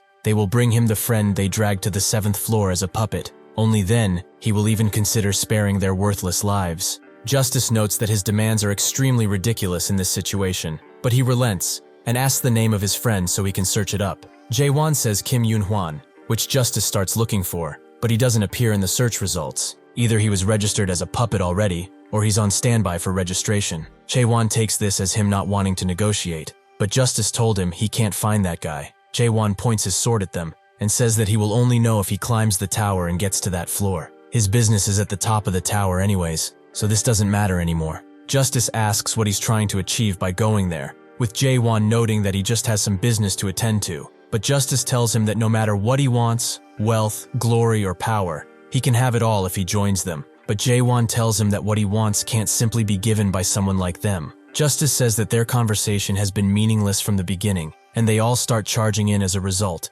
with Eden starts to summon crows that Jaehwan jumps onto to get a boost. Justice slashes with his sword and calls him an awakened fool. This is not their first time dealing with his kind. Jaehwan is pushed back by Eden's abilities, but even with these attacks, Justice doesn't relent and charges in again, with Jaehwan almost taking his head off because of his misguided blows. Justice just grins at this and asks him if he knows what weakens people who have become gods. That would be prayers. Nebula starts to swing wide open, and Runard can only watch as the mighty war weapon charges up a horrifying attack. Anderson tells Jaehwan to get away, but the attack is too fast and hits him directly. This breaks the world completely, and tons of messages wishing for his demise and suffering pop up. The messages don't stop as he falls to the ground and the others barely catch him. Justice's demented laugh can be heard everywhere as he asks what he thinks of their world, the world of a god. Some gods can only hear the voice of justice, while others are able to only hear the voices of the dying. Just like how there are gods that only hear voices which talk about assassination, there are gods who are interested in naked people. However, not a single god can hear all of the prayers. The gods survive this world only because they focus on a single storyline and close their ears to all other players. The Flood Cannon, Nebula, is a specialized anti-awakening weapon. It forcefully opens the world of a god into an awakened mind. For people like him who read, disassemble, reassemble, and stuff like that, they can avoid hearing the prayers. So in order for him to completely shut them up now, he needs to shut down all of his senses, meaning he would not be able to use his powers anymore. This weapon was developed when the second leader of Crack turned the Metabus on its head, as the Alliance wanted to make sure that when they meet a rebellious little awakener like him, they would be able to easily deal with him. Out of nowhere, Jaehwan pushes Eden and starts walking, with Justice wondering how this is possible, as he is not a god or even has a storyline. So how is it possible for an awakener like him to resist the attack? With the amount of prayers beamed into his head at once, he would either have his mind broken down or become a regular human after shutting his senses. The others' gods cheer for him, as they would rather see him win than that stupid alliance. Justice notes that he is very good material, but his soul might just be uncontrollable, so if they can't have him, they would rather destroy him. He will die among the prayers that he is unable to never ignore. Another Nebula attack starts flying towards him, but Jaehwan's mind is flooded with messages, something which makes him feel like his head is about to explode, and unlike other gods, Jaehwan does not know what his storyline is. However, a god that can hear storylines which are not his own is an existence that possesses a mind which does not break, even in the midst of the prayers. That person is not the god of nakedness, or the god of thrusts. What he is a human who walks among an already fallen world. Jaehwan prepares a large attack which blocks the Nebula attack for a while, but it starts pushing him back. He is at his limits, as he has wasted a lot of world power, and due to the prayers, a good chunk of his mind is completely hazy, so it would be hard to do everything with only his world power. If only his friends were here, he might have been able to win. That's when Runard and Anderson appear, and they start using their powers too, as even if they die, they will all be dying together. Their attacks engulf Jaehwan's attack, but Justice thinks of them as worthless fools. Do they really think that little amount of mana will change a single thing? However, it seems that it is changing something, and to ensure that he will win, Jaehwan borrows some of Anderson's strength as he uses the nakedness storyline to completely destroy the attack. As the attack is fully destroyed, Justice thinks that this is utterly baffling, as they must push these criminals back at all costs. Yet another nebula attack rushes towards Jaehwan, aiming to really hit him this time, but that's when Eden appears and destroys the ball of energy with a few well-placed slices. He notes that he never expected for him to have an exclusive awakened weapon. Non-gods truly live quite a tiring life, do they not? Justice asks Eden if he actually dares to stand in front of his objective once again, and Eden starts speaking with Jaehwan, telling him that it's hard to say now that he's a good person, as his words are harsh and do not show respect to his elders. Additionally, he takes off his clothes as he wishes, but he doesn't dislike him for this. Jaehwan asks a question too. How does he have enough power to do what he just did? Eden notes that he never said he didn't have followers, and he also never said that his world power was too low. With that, he charges Justice, who has had enough of this damn crow, but his attacks don't stop. Jaehwan thought that he was bluffing before, when he said that he was holding back, but seeing him now, he must be above Garam, perhaps even at Lieutenant General level. Seeing that the situation has become too dangerous, Justice orders Rakers and Galatean to defend the ship, as they cannot allow the nebula to be destroyed. As soon as he finishes that, a purple blade encroaches on his personal space and almost cuts him down. Justice tries to wear down Eden with words, saying that he has already lost 500 years ago. Does he really think that he can stand up against the Alliance as he is now? Eden calmly blocks his attack and asks if he even knows what he's been doing these past 500 years, but he will show him. Tons of system messages appear, showing that Eden has gathered 100,798 trust again and again, with the number constantly increasing. This shocks Justice, as he never expected him to have so much. How did he even gather so much? He tells him that when he was isolated under the Alliance, he bought and sold a good number of items, and now, he will show him what being one of the 6 gods truly means. He converts all of his trust into world power, and the entire area becomes filled with his aura as he activates his sanctuary. Jaehwan looks at this, and thinks that if he had to fight this true sanctuary before, he wouldn't have had a chance. In a desperate act, Justice orders his other men to come out of the nebula and deal with Eden, while also getting rid of the Awakener and capturing Anderson. They do as they are told and charge in, but Eden says that he seems to have forgotten. How sad. This place, his sanctuary, is the world where they fought 500 years ago. So as long as it's in effect, the courageous people who went to sleep back then will awaken constantly, without stopping at all. Now that he dared to start a war, he shouldn't feel remorse for what is about to happen. Among those who fell in battle are a few familiar faces, who charged in without any fear or hesitation, showing that Eden's words were true. Justice knows that this ability is probably the best one for a war, as defeating these puppets will result in nothing. He must defeat Eden, who is the one summoning them. He suddenly rushes in his direction and notes that he is surprised he dared to get distracted, but he also says that he has always hated him. Justice tells him not to worry, as he still hates him. With a passion, Eden grabs his head and says that the feeling is mutual. His petty mindset was one thing, but he never expected for him to stoop so low and betray his comrades. Why did he do that? Why betray them for this utterly pathetic power? Eden pummels him into the ground, and Justice thinks that with this amount of strength, it wouldn't be far to say that Eden is back in his prime. He continues to attack Justice until he has had enough, and then picks him up by his hair, asking if it isn't time he got out of his rebel phase. If he does not stop now, he has no choice but to end him. Justice tells him to stop talking, as he has no idea what it took for him to climb to where he is now. He has no clue about what he would do for his goals. Eden asks how he turned out like this. Just what did the Alliance promise him? He betrayed the people who loved him and took him in when he was about to disappear. He stabbed the backs of everyone who thought of him as a friend. Is what they promised so valuable that this much blood needed to be spilled? Did he just want to act like a dog to the Alliance and live in his castle that amounts to nothing? Suddenly, Justice grabs his hand, and as there are 10 more minutes until the volcano erupts, he says that he has another reason for his actions. A timer appears on his hand, and he deploys his sanctuary, the Sanctuary of Justice. He hugs Eden and says that he is the one who did all of this, as he was the one who took Anderson away from him. A long time ago, Justice was defeated in the Holy War and chased out of the Metabus. He started dreaming about a comeback together with the remaining followers he had. One of his followers named Benzin refused to give up, as despite their defeat, they just needed to grow stronger together. And with him, he knew that they could. What went into the Metabus were the followers who trusted their god with every fiber, and the young god who still had a fighting spirit, and most importantly, passion. However, the cruel reality of the Metabus soon befell all of them. Justice didn't want to give up, and with his only follower being Benzin, he told him that they must not fail, even if it takes longer. They need to walk the right path. Benzin apologized and dropped his praying necklace, as he is sick of his entire Justice Act. That is how Justice lost his followers and was betrayed. He was on his way to becoming the god of defeat, but someone saved him. As he stood defeated, Eden's avatar and someone else came around and asked if he had lost his way. He fell silent for a second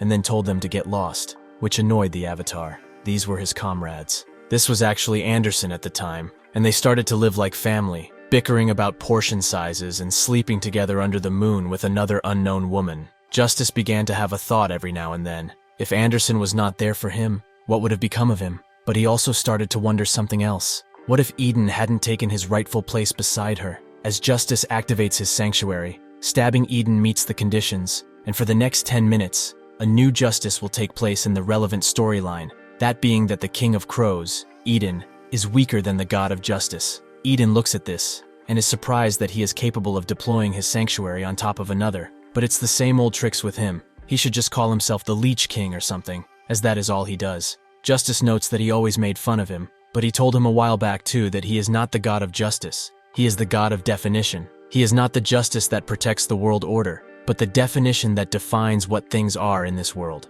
His god name was given to him by other gods, who misunderstood him like they all did. Eden didn't know of this, but he could have explained it over the 500 years they had. Doesn't he think so? Still, with this in mind, shouldn't his name be changed to definition now? Justice kicks him away, as he has had enough of his provocations, and says that he shouldn't have ever dared to fight in his sanctuary. He must have gone senile from age after all. Even if it is only for a short moment, his storyline can change who has the advantage as long as all conditions are met. The only weakness the definition has is that it's quite short, as normally, one would be able to win if they got 10 minutes of power. But in that same amount of time, this world is going to blow up.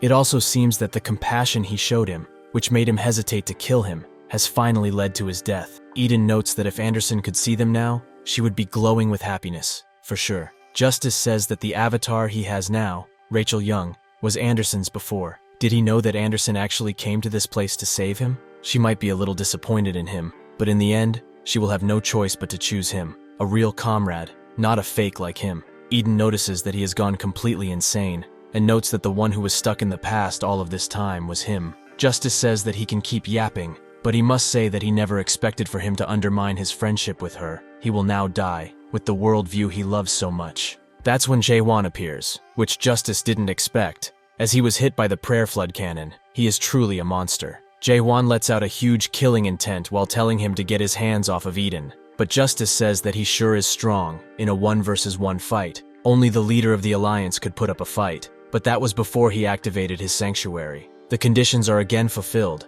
and Jaehwan becomes weaker than Justice. As he revels in his victory, Jaehwan punches him through the system screen with such power that it sends him flying. He also apologizes, as he did not hear a single word that he just said. As Jaehwan continues to punch him, an error in the definitions appears, and it is revealed that his target cannot have his definition applied to him. Justice wonders why this is not working while eating some dirt. He already fulfilled all conditions of this storyline to come into contact with the target's soul. Jaehwan notes that Eden was right. Even gods are just the avatars of a worldview. Suddenly, another nebula spam appears, and this one manages to hit him just in time for Justice to get away. He thinks that even if he has been hit, the state of their fight has been reversed. Unless Eden dies, he and his puppets will be revived again and again. If only he didn't have this bastard to be concerned about. Suddenly, Anderson calls out for him and says that he has done enough. He should have woken up by now. Does he really think that Eden was fighting seriously against his sorry ass? He already knew about his ability and wouldn't have lost against him.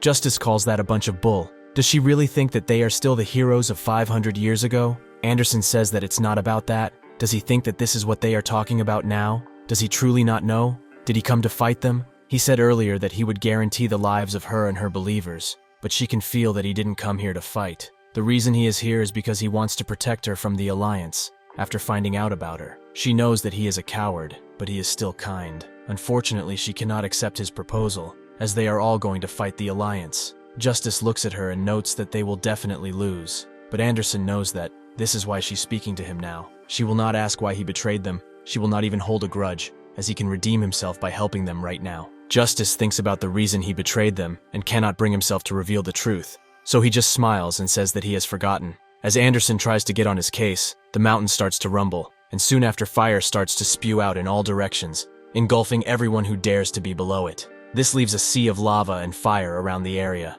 Justice says that this world is about to end. All of them will die if they dare to climb the higher floors, so they should get off now, while they still can. As soon as he says that, everyone sees a mighty sight. 2 more battleships have appeared, and they all start to prepare a special attack, something that Anderson recognizes as the world bomb that was used 500 years ago to wipe out half of the Revolutionary Army. Eden tells Anderson that she has done enough, and there is no other way now. Since there is not much time left, more specifically only 3 minutes before the world ends, he will tell them where the bell to get off is, as they must leave now. Jaehwan notes that before, he spoke like he was able to overcome anything in his way, but now he's just giving up. Eden notes that ideals are different from reality most of the time, and they just need to challenge them again. That is better than dying for no reason. Jaehwan tells him that if he's going to run away like a coward, he better do it alone. Anderson tells Runard to give Jaehwan all of the trust he stole from those Alliance bastards, and with this, they are ready to go to the very top. Minerva says that it's impossible, while Ray Ray and Ignis are more worried about Jaehwan. Runard transfers the trust, and as Jaehwan eats it, Eden says that if it's him, he might be able to do it, so he will lend him his world. Anderson tries to stop him, but it's too late. A sanctuary is the result of a god's unique perspective on the world, a place made up of the bias and obscenity that have accumulated over a long time. The thought of linking 2 such worlds would be ridiculous, and to make things even worse, Jaehwan's worldview was built on the desire to destroy all other worlds, including Eden's too. As the attack tries to smash into the ground and kill all of them, they are all suddenly transported into Jaehwan's worldview, but Justice doesn't get what's happening. Eden's view wasn't like this. This is Crow's grave, Eden's sanctuary, and the world after the end, Jaehwan's sanctuary. This is a sanctuary combination, but Justice is more shocked at Jaehwan's worldview, which is cold and angry. With this, Jaehwan can also use Eden's storyline, Crow's armor, which gives him a serious boost. Siren and the others continue to watch the live broadcast, but she can't believe that he is still naked. Why isn't he putting on some damn clothes?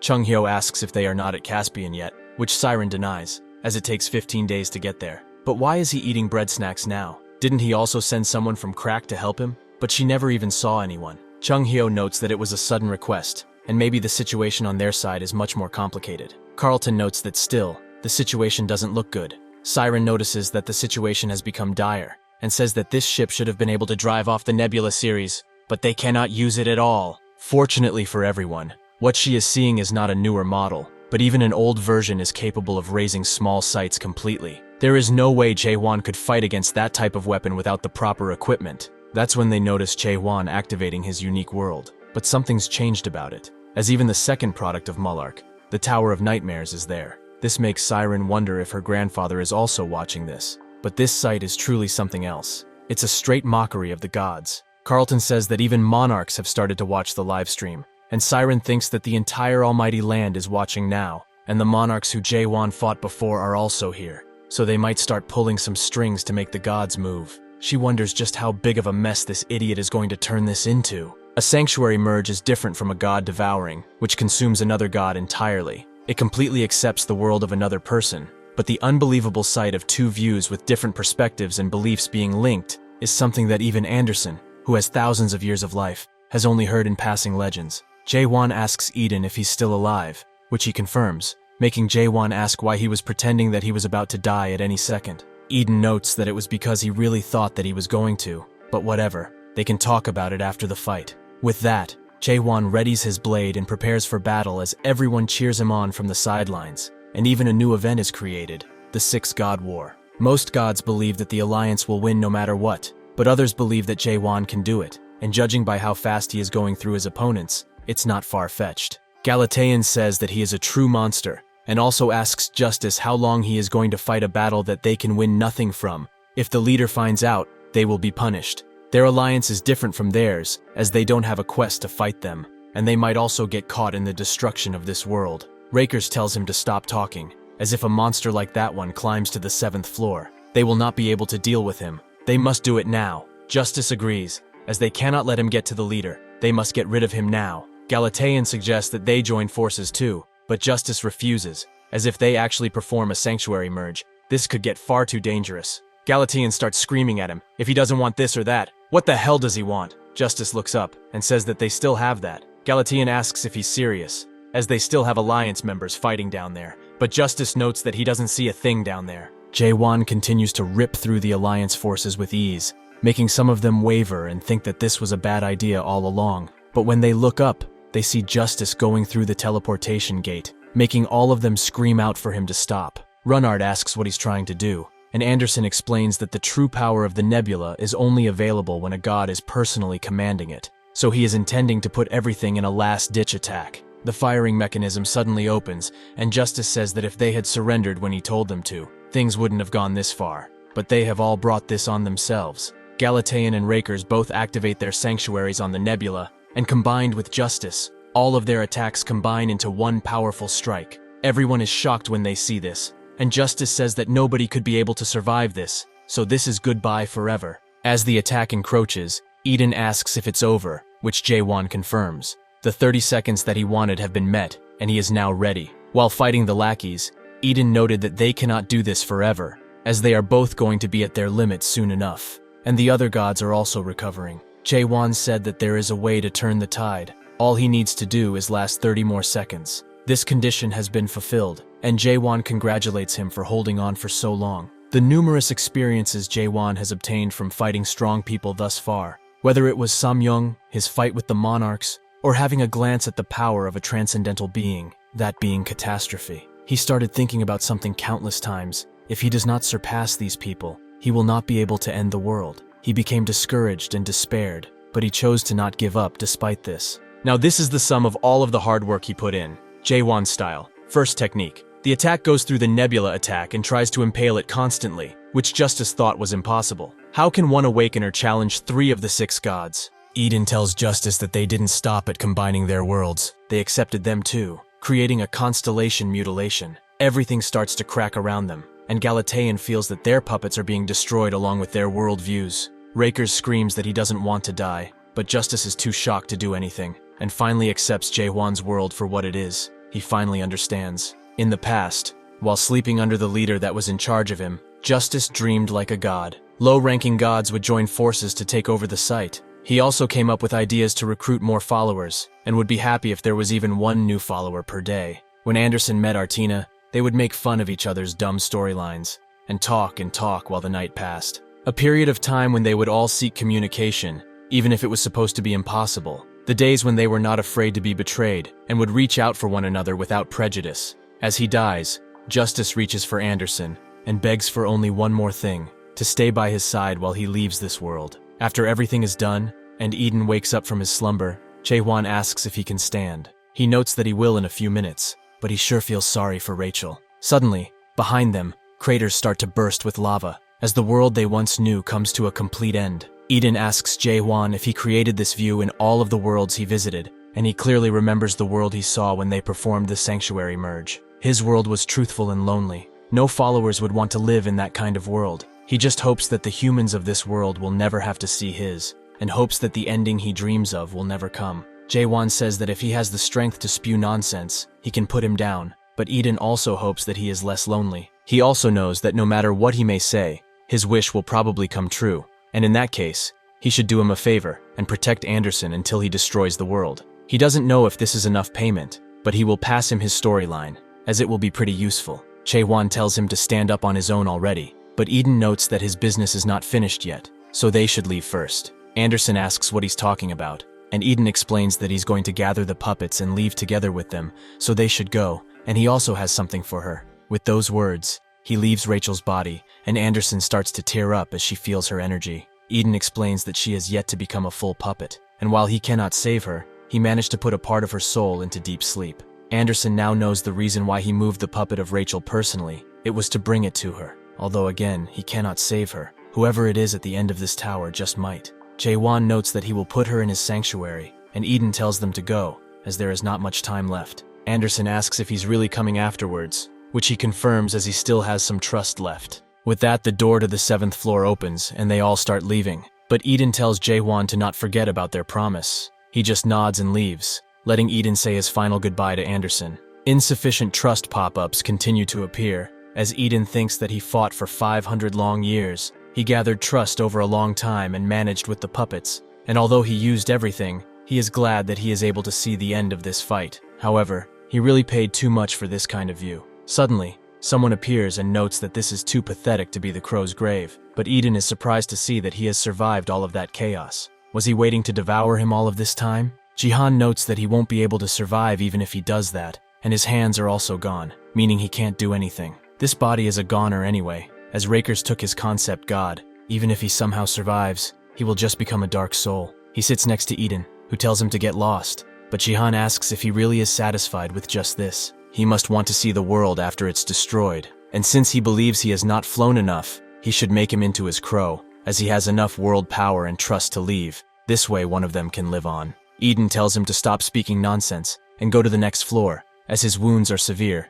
Yes, but he can survive. Jaehwan knows the condition of his body best, and knows that he doesn't have much. He also wonders if the rumor about a god without an avatar, being able to make followers that are dying into these puppets, is true. Eden tells him to regret this later, but Jaehwan tells him not to worry about that, though he's kind of glad he can pray without hands, but he probably doesn't care about that either. He thinks that things like gods and humans being equal are something he has completely forgotten about. However, it's not even important now, as the era they lived in is all gone and dusted. The passion they held back then has been gone for too long, and even the people around them died. None of what they treasured remains in this world. He wandered around, looking for a god that could give him the world he wanted, but after searching, the world he found at the end was this place. Which, if he's honest, isn't that bad, seeing a world end. In his final moments, Jaehwan gives one last prayer, for this god without an avatar to live on. Eden tries to desperately reach the portal, and with that, the world has been destroyed. No survivors remain. At the meeting location of the 7 great gods,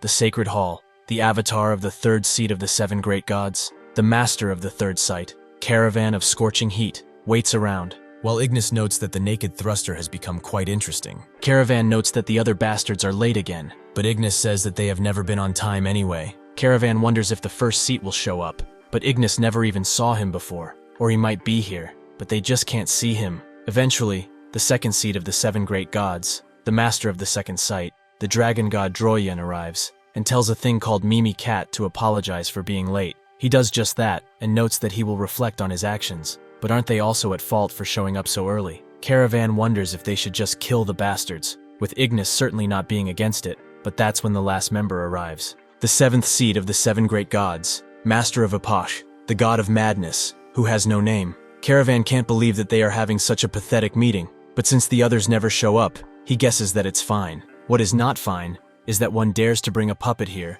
and the other almost never speaks. But why are the 4th and 5th seats not around? As he tries to tell the others the reason for this meeting, Droyen starts to speak with Mimi Cat, saying that this must be about the Metabus, and he also heard that the 3rd seat is obsessed with the naked thruster. He kind of feels bad for poor little Caravan here. He explains that Ignis is not supporting him, he's just observing, which makes Droyen wonder if they can play with him instead. Caravan notes that they can do as they please, if they want to die, that is. Droyen notes that it was about time to see which was superior anyway, the black flame dragon or the red flame tortoise, as they bicker with their energies. No Name suddenly lets out sound, and they start cheering him on. Eventually, he barely says that he didn't expect to be called here for a simple chat. They should both take their childish wars somewhere else. Caravan finally gets to the point, and says that one of the 7 great gods broke the neutrality treaty, which is where the 7 great gods do not interfere in the matters of the site designated as a neutral region. The location mentioned in the treaty was Caspian. Droyen asks who it is,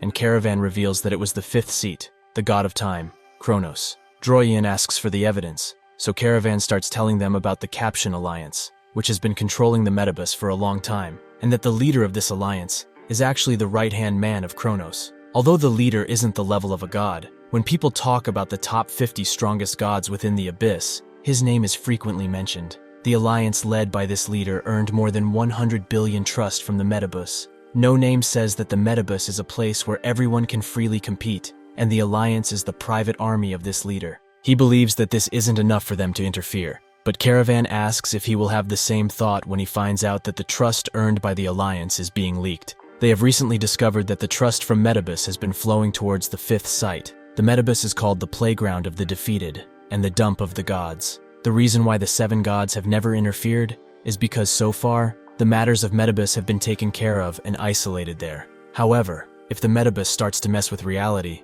that would change the situation. Caravan notes that they are almost sure this is the case, but they discovered another strange thing. A few days ago, Kronos' strategy team, the Blind Watchmakers, illegally entered Caspian, and from what he got, they seem to be heading for the Metabus. Droyan thinks that they want to go and defeat the Awakener, which Caravan concurs with, as he cut down 3 of the 6 Metabus gods. But Droyan wonders what he wants them to do. Caravan would like to suggest a vote. The leader has brought the Alliance and Kronos into this. This is evidence that this alliance is not unrelated to the 5th site that Kronos controls. It's his belief that Kronos mobilized his squad in order to interfere in the neutral region. And if that really is true, the 3rd seat of the 7 great gods, Ignis, will have to personally get involved in the Metabus incident. At the bus stop on the 7th floor, Runard wonders if it's all right for them to go on ahead like this, as they have waited for a few hours by now. A newly armored Anderson says that it's fine. Eden is someone who always keeps his promises. Runard notices her new drip and asks if she really bought items for herself using the 6th floor rewards. Anderson tells him not to start anything, as she saw him steal stuff from the Alliance. But putting all of that aside, they have to worry about what they will do from now on. The main rankers of this tower live on floor 7 and above. They are on a completely different level than what they have faced up until now. Runard notes that Jaehwan defeated the 6 Metabus gods, so it should be fine. But Anderson says that this is one of their main issues. As now, they are completely enemies of the Alliance, and from the 6 gods of Metabus, 2 are still alive, and much stronger than Justice. The leader is also going to be tough to even get to, even if they have Jaehwan. Runard wonders what kind of god the Alliance leader is, as she mentioned before that the revolution failed because of that guy. She explains that it's a pretty long story, but one thing is for sure, and that is that he must not be fought one-on-one. As long as they are in the Metabus, there is no way to fight him on equal footing and win. Additionally, since Eden will take some time, they should just go on the 7th floor and see what's up. That's when she notices that Jaehwan is huffing,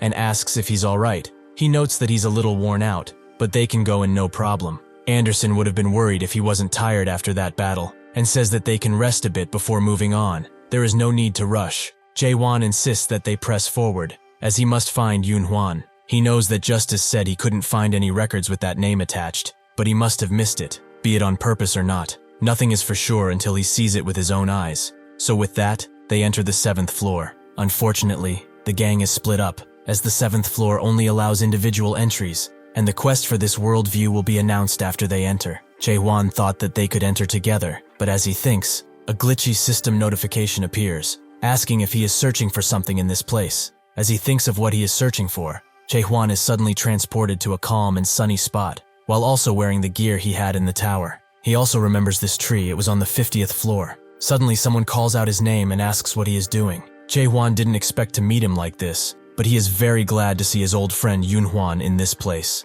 He immediately grabs him and asks if he's all right, and more importantly, does he even recognize him now? He should have forgotten everything that happened before. Yunhuan doesn't understand a word of what he is saying, but it's fine, as they need to do a strategy meeting with the others now. Jaehwan wonders what the others are doing here, as they are all supposed to be long gone. Sakamoto, the science teacher, notes that the succubus that got him yesterday must still be on his mind after all, and the potion maker Hiren notes that everyone is waiting for him. Even Jay, his old blacksmith, tells him to act natural, as Seoyul is going to be here at any moment. Sure enough, she immediately jumps on his back and asks if he's still dreaming. Was the succubus from yesterday really that pretty? Jaehwan wonders what they are talking about at first, but he eventually remembers that here, they just cleared the 66th floor and got out of a succubus's dream that they met there. Seoyul asks what kind of dream he had, as he still seems to be in a daze, and Jaehwan says that it was a pretty long dream. The dream he had was about him climbing the tower alone. Sakamoto returned to his normal life.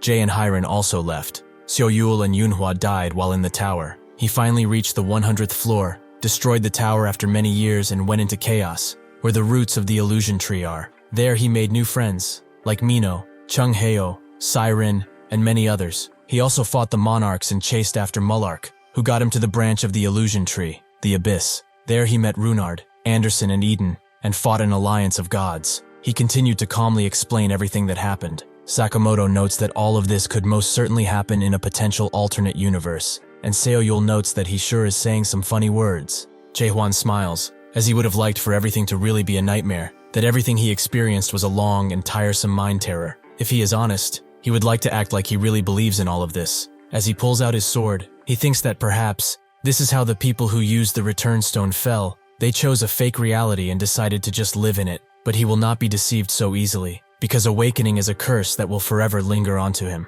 Seoyul asks what's wrong, but he isn't even listening now, as he blasts everyone away with a powerful attack. be it friend or lover. He has faced far too many illusions to be tricked by something like this. Another system message appears, saying that he didn't seem bored at all, but Jaehwan beckons this messenger forward, so he can end his pathetic life.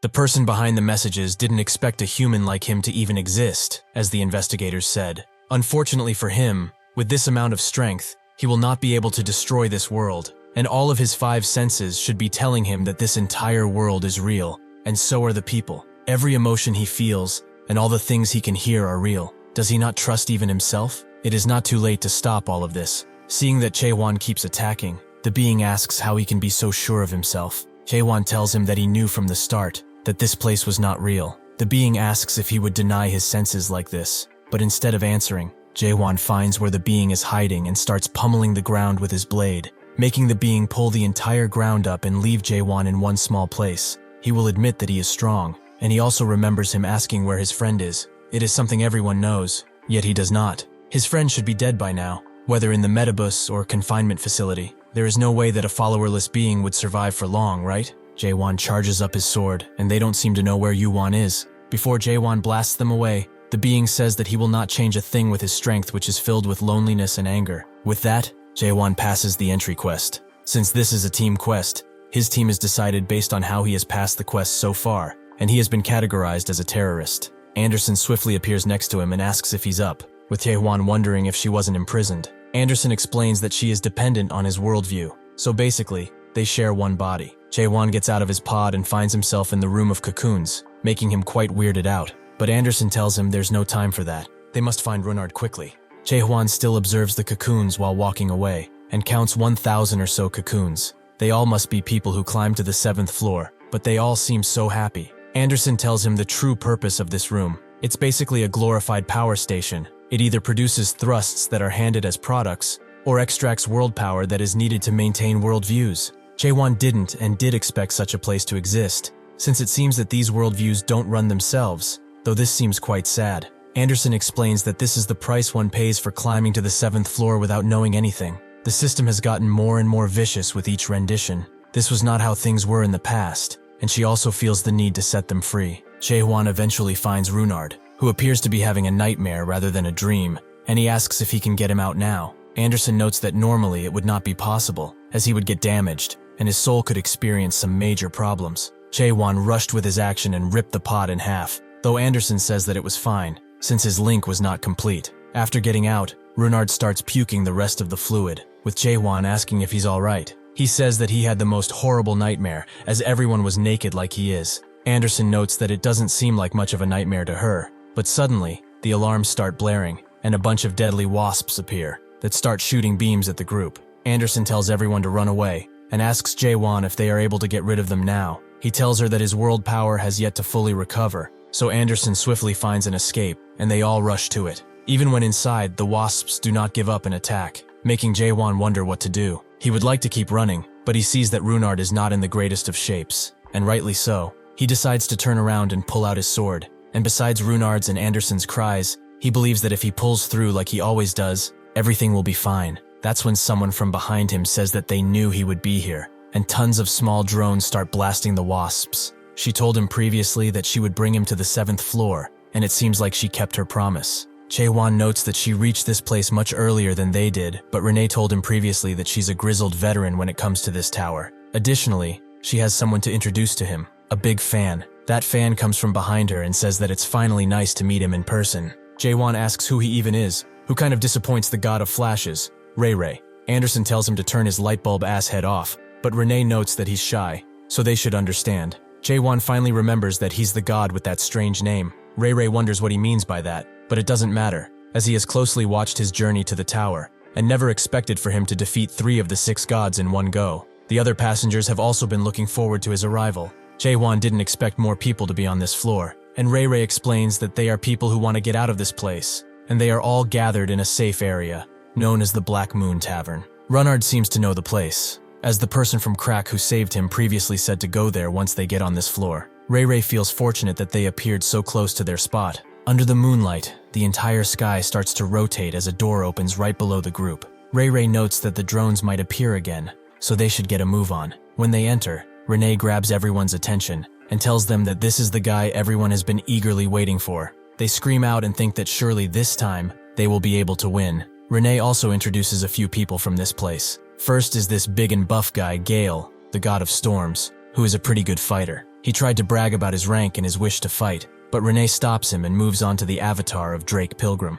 She notices his mighty sword and asks if he's killed a dragon before. Jaehwan notices the immense world pressure in this place, and it mostly comes from Pilgrim. She is not far off from the 6 gods in terms of power level. Renee feels that's enough introductions, so they should get started, as they have all been waiting for this. The quest content will be announced soon, so for those who have not read it yet, they should do that now. Everyone receives a quest notification that lights up their faces. In this quest, one can choose between the state or the terrorist factions. After that, they will have to lead their team to victory and obtain the authority to rule the 7th floor completely. The time limit will be announced at a later date, and the reward is an entry ticket to the 8th floor and 300 thrust, besides something else. They all become terrorists immediately, and the system explains how they are going to win. First, they have to occupy the plant and announce their name to the residents of the 7th floor. The more plants they release, the more notorious they will become. Second, they have to release the imprisoned residents from the plants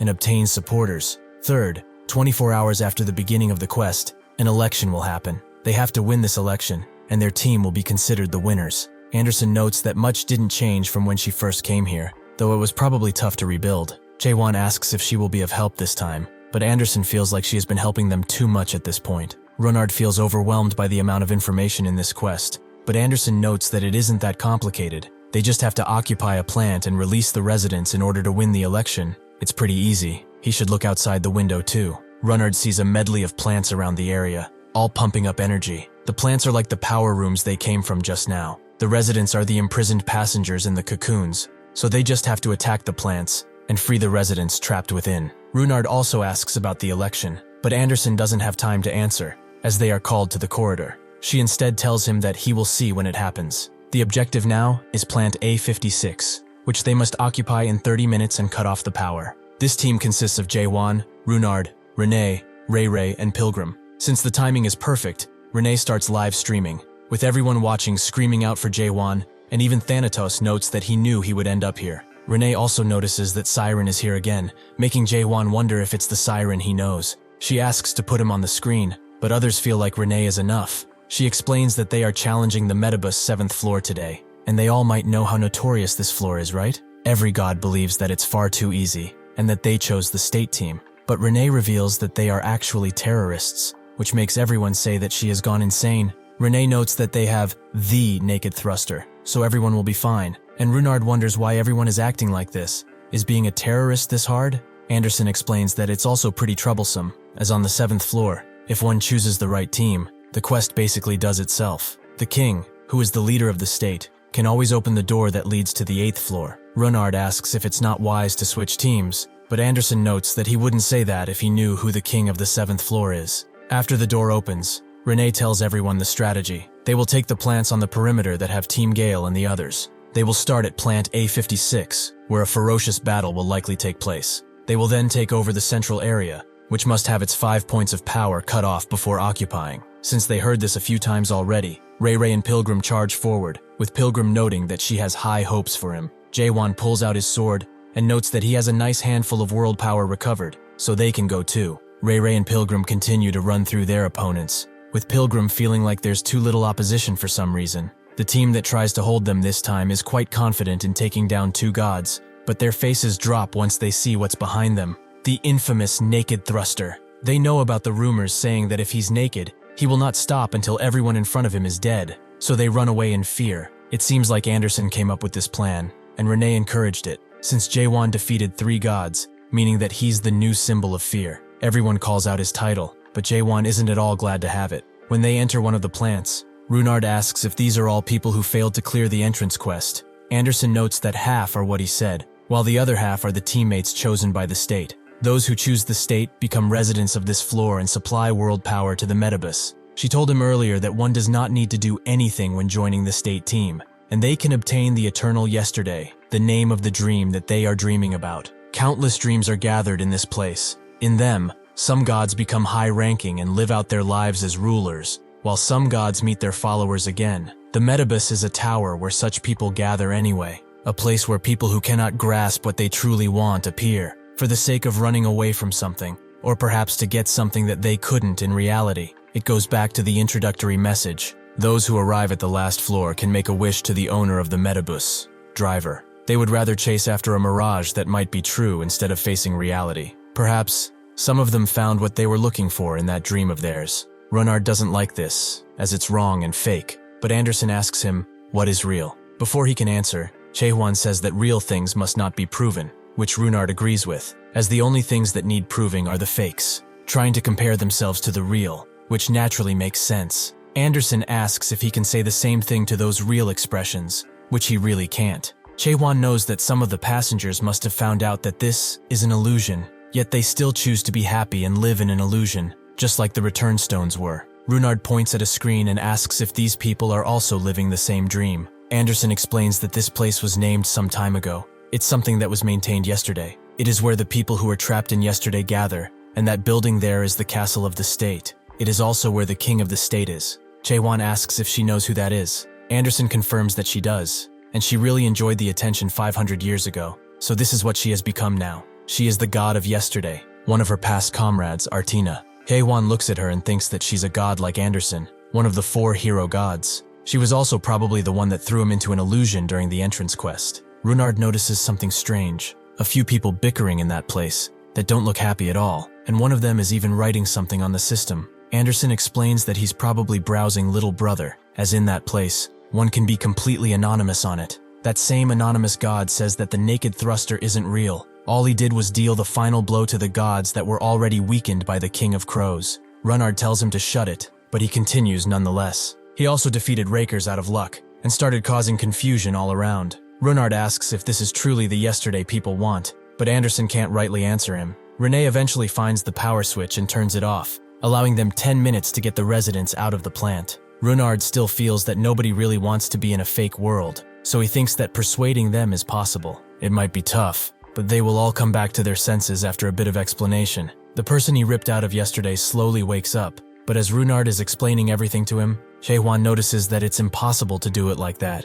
Sure enough, the person they pulled out asks what he did to him. Why the hell did he take him out of his cocoon? He will fucking kill him for this! Jaehwan tells the bastard to unhand Runard. He's not going to ask twice. The man realizes he's the naked thruster and begs for his life, apologizing and saying that he will not do it again. Jaehwan says that he won't kill him, so he should just leave, but the man refuses and jumps right back in the cocoon as that is the only place for him. He will root for him, however, so he shouldn't ever wake up from his yesterday. The power comes back and they fail to rescue the residents. On the message board, the same god that jumped in his cocoon says that he met the naked thruster, who is only a wuss, who was so scared he couldn't say anything to him. Renee notices he failed, something she also did, though she expected him to do it. Anyway, they should get out of here before the wasps appear. They go to the plant's rooftop, where Runard notices just how many plants there are. Renee comes next to him and says that no matter what she does, people refuse to come out of yesterday. In that place, some are having a happy dream, and some are dreaming of a dream that is not different from reality. Whether happy or not, they are living in that dream. Jaehwan thinks about this for a bit. People who are trapped in yesterday just refuse to live in today. No matter how hard they try, they don't want to face reality, to face today. Renee looks at him and asks what he's thinking about, and Jaehwan says that it's something that yesterday did not think of. Renee didn't expect this, and asks who's still in favor of still crushing the 7th floor, which is basically everyone. And Anderson asks what he's thinking about. Jaehwan says that he's a bit tired, so he will be resting for 12 hours to completely recover his world power. Anderson says that they will be kicked out if they don't take over a plant in 12 hours, but Jaehwan isn't listening anymore. The group meets up with Ray Ray and Pilgrim, boosting their efficiency, and they try to free a lot of residents, but they fail. Runard wonders why nobody wants to wake up. He thought that there would be a lot of gods who wish to go against the Alliance. Ray Ray notes that they just got used to the current situation, which Runard finds completely fake, but Ray Ray says that to them, it does not matter. When one becomes a god, there are a lot of things that they must take care of, like cultivating a worldview, gathering followers and managing those followers, and so on and so forth. On the outside, they are busy competing with other gods, but on the inside, they are busy with numerous other things. This goes on for years, decades, even centuries, and repeats again and again. Eventually, they will all get sick of today. Runard never expected gods to live such busy lives, as his sure didn't. Ray Ray notes that there are a handful of gods that don't do all of that. That's why there are a lot of followers that move on to other worldview, but most gods are busy. That's a fact. Fortunately for them, they can forget all about their worries on this floor, because the god of yesterday takes care of everyone here, no matter what. The gods did not rely on the 7th floor at first, as they are people who take pride in their worldviews, but when they are in yesterday, things like managing their worldview, fixing the relationships between two bickering followers, or whatever else might stress them, completely disappears. Once they feel such convenience, it is inevitable that they will get addicted, and since their worldview and followers are all taken care of, they can sit back and relax. Even if he's ashamed to admit it, he was also one of these anonymous gods, and everyone in yesterday probably heard his name because of how much time he spent there. Runard asks how he came out, and Ray Ray says that it's hard to put into words, but he felt like he was living life wrongly. His explanation is interrupted by Renee, who is desperately trying to wake people up, making the other gods pity her. Runard asks if her goal is to make the Alliance leave the tower, which Ray Ray confirms. The reason she kept streaming even though it was unpopular was to expose the Alliance's corruption. Now that she met the Naked Thruster, her dream is no longer impossible, as long as they manage to get out of this floor, which is basically the Alliance's cash flow. If they take this place over, the Alliance will be dealt a huge blow, and be done with shortly after. He asked previously how he got out of yesterday. Well, she was a part of that. Seeing her challenge the tower so many times, he found the courage to try harder too. The system warns them they only have 10 minutes left to get a plant or they will be kicked out. Renard asks what they should do, and Pilgrim suggests that they just kill them and be done with it. Renee says that they can't since all of the fighting forces will rush to them, and if they turn them against their cause, they will lose the election. Ray Ray tells them to relax, as there's a way to avoid this. There are some pretty small words right next to the warning, which say that they can pay 3,000 thrust for 12 additional hours. Anderson asks if this is how the other gods are staying here, which Ray confirms, but Runard now gets why they won't get out to fight the Alliance. Anderson notes that the Alliance itself thinks that nobody can change this place, which is why they are confident and just asking for trust. This strategy of theirs has been effective for 500 years, as the Alliance would always make use of the tower's system to delay a revolution. No matter how many gods gather, the emotions within them would die off quickly, unless the stage for revolution appeared. That is how they calm everyone's will and make them obedient. The god of speed, Velo, notes that they don't know anything about current trends, but Anderson knows one thing. Artina used what they were after to defeat them. Renee thinks that she has failed again, and will have to start from the beginning. If only someone could just gather everyone. Suddenly they are all spammed with messages that they have succeeded in freeing numerous plants,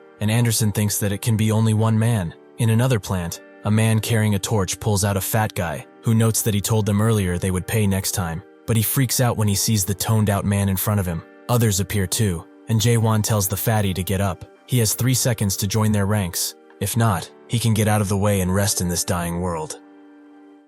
Renee suddenly gets a lot of notifications with messages from anonymous gods, all begging to be let go in some shape or form. The most surprising notification she gets is one that reveals the condition for the election, releasing all the plants, has been fulfilled. Now that the number of residents supporting the terror organization has crossed the threshold, the election will proceed. Renee notes that this is the first time they have gotten to phase 2 this quickly, and Pilgrim is glad that it's just starting. Runard asks what's even starting, as Jaehwan hasn't returned yet. Anderson tells him to look up, where a notification sits above him. Suddenly, he is handed a piece of paper and a pen, as he has been selected as a candidate, so he must write a declaration of candidacy. Anderson tells him that the second phase is called the election, where the terrorist group, which has gained enough influence in the first phase, runs for office as the king candidate in the second. Runard asks if the one who wins will really become king, which Anderson confirms, although there's a technicality to it. Now Runard understands why he wasn't supposed to make the other gods mad, but is it really okay for him to write something so important?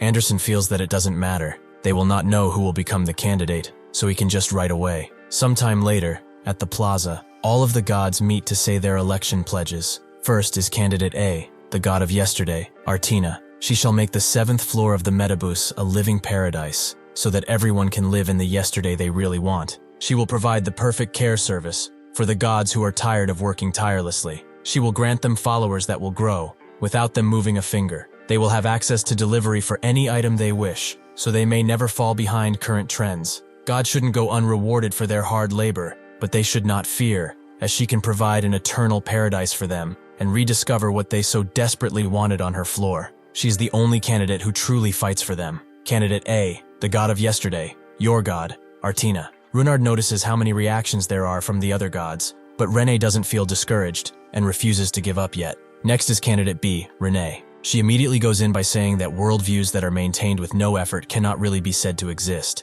Do they truly intend to continue neglecting their presents and their futures, while indulging in a tomorrow that will never exist? Runard didn't expect her to be so good with words, and Anderson feels the same. This is a pledge that is honest and straightforward. Pilgrim explains that this is a disadvantage for them, as Renee is talking about the truth of the 7th floor here, the reality of it. The loser gods from this place will turn away from her, because she did not say what they wanted to hear. Sure enough, everyone either berates her or ignores her completely. Pilgrim says that something like this is bound to happen. Nobody likes facing their realities, not even the gods. Even if her pledge is not wrong, Renee didn't say anything the voters wanted to hear, but he has a pledge that will certainly bring them to their side. He introduces himself to everyone as he walks the podium and explains that he will rebuild the castle with dragon bones, uplift the reputation of dragons as a result, and hold dragon hunts twice a week while increasing the welfare they enjoy. Both Renee and Runard are extremely confused about his proposition and know that he won't get any voters. Gale is up next, who doesn't even have the chance to speak, as he's an intermediate god who nobody wants to listen to. Up next is Ray Ray, who has a lot of trouble speaking, so he is booed off the stage. This is because it's his first time speaking to so many gods, but Runard assures him that he did great while walking to the stage. After he makes it, he promises that if he becomes king, he will give everyone 1,000,000 trust, so that nobody can be poor ever again. Anderson is now sure that Runard has no clue how economics works. After everyone is done with their pledges, they all sit around, but Runard wonders if they will win. Ray Ray wonders what will happen if he does win. How will he get that much trust? Renee says that all that matters is that they get one more vote, since everything gets combined at the end. Since the terrorists are naturally at a disadvantage, it is possible to combine the votes during the elections, so they have a higher chance of winning. Even so, there are gods who still haven't voted. Perhaps they just don't care enough. Eventually, the results are shown, with Artina being at first with 400,000 votes. Renee, who is in second place, doesn't even scratch the surface with her votes. Anyone can see that even if they combine their votes, they will only reach half of Artina's, meaning that they lost once again. Artina watches their sorrow through a screen while having dinner. They tried hard too, but alas, nobody wants to live in a world they can't be happy in. She tells her advisors to take good care of everything until the election is over, which they agree to. Artina is happy to hear it, but she still can't believe that those idiots killed Justice. Anderson changed a lot too. Did she really dream of something so stupid, like a world where gods and followers are equals? She previously said that everything would be amazing after this happened, but she was wrong. She saw it firsthand, how fickle gods are. They are all trash beyond help, and unless they all give their worldviews up, conflicts will never stop existing. She promised to get rid of the conflicts in her own way. She could not get rid of the trash alone, but she could contain it. All she needed was a garbage dump. This project stood firmly for the last 500 years. She trapped all of the gods who came to the 7th floor and kept the alliance running by supplying world power. She will break their wills with entertainment and convenience, which will inevitably turn them into anonymous gods. She now has the power to make the whole metabus think about anything, so no matter what, this kingdom of yesterday must stand, lest the gods have control again. Suddenly, a new candidate appears, somebody that surprises Artina. Jaehwan has appeared, and is holding the cube. A few gods run away from him, as he has been kidnapping people from the cocoons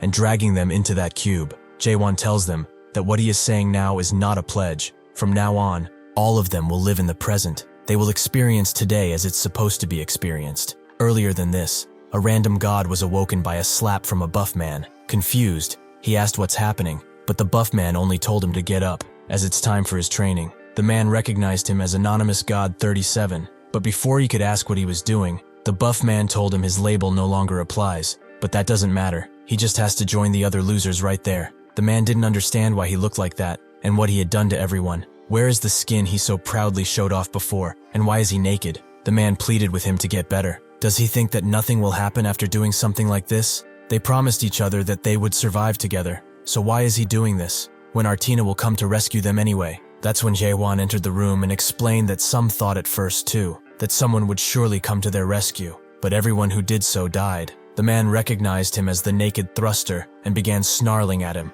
A fool like him will never win, so no matter what he does, nobody will support him. Jaehwan got closer and told him that if he doesn't want to be here, he can leave. Under one condition, he has to fight against him and win. The man folded immediately and asked when he could start his training. The man continued his training for months or even years. He lost count a long time ago, and the endless exercises he put through with the others weren't helping him remember at all. The man was barely alive, as the training never ended, and he lost hope of someone coming for them. Artina had abandoned them. Just like that, time continued to pass endlessly. All of the gods there, including him, gave up on escaping. They only had themselves to bet on as they continued the hellish training. Eventually, the man reached a stage where he was made only to thrust along many others. He noticed how others began to find joy in it, and Jaehwan actually praised them, but the man didn't get it. Had they lost their minds? For them to find enjoyment in something so boring and brutish? The other gods even began chanting that a god is healthy and has a healthy soul, something that the man hated. He hated it so much, in fact,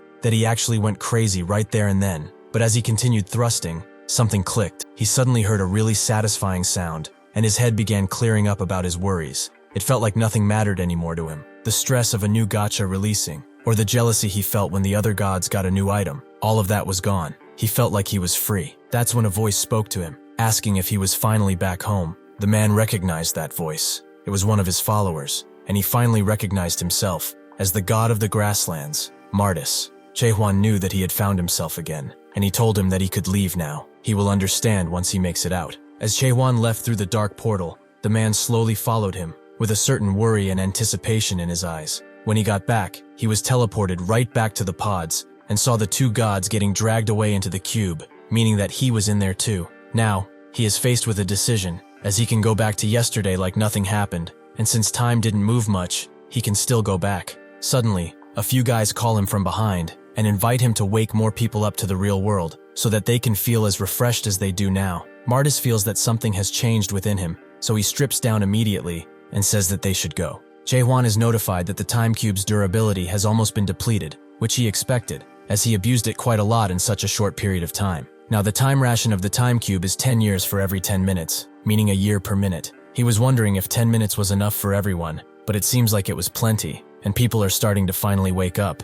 Artina watches all of this happening on her big screen, and naturally gets really mad. How can a damn pervert ruin her empire? What kind of god would even do such a thing? And how many years has he spent in that damn cube? One of her advisors informs her that he has been in it for 200 years, and the gods of the areas he was around in are starting to support him, which is quickly making him the #1 spot. Artina didn't want to do this, but it's time to prepare the last card up her sleeve. She will show everyone that yesterday is not that easy to forget. Everyone is glad to see that Jaehwan is actually taking the lead, and Pilgrim notices that if they combine their votes, they are winning. Runard is kind of sad, as he wanted to be of help this time too, yet he could not do a single thing. Anderson notices his sorrow and tells him that he's no god. There are limits to what he can do, but this only makes him sadder. Suddenly, everyone gets the notification that the current public opinion of the candidates is being revealed. But before Renee can warn them about what it really is, a powerful person starts speaking to everyone. The person tells Renee that she's nobody who copies Sirens. She's better off shutting the live down,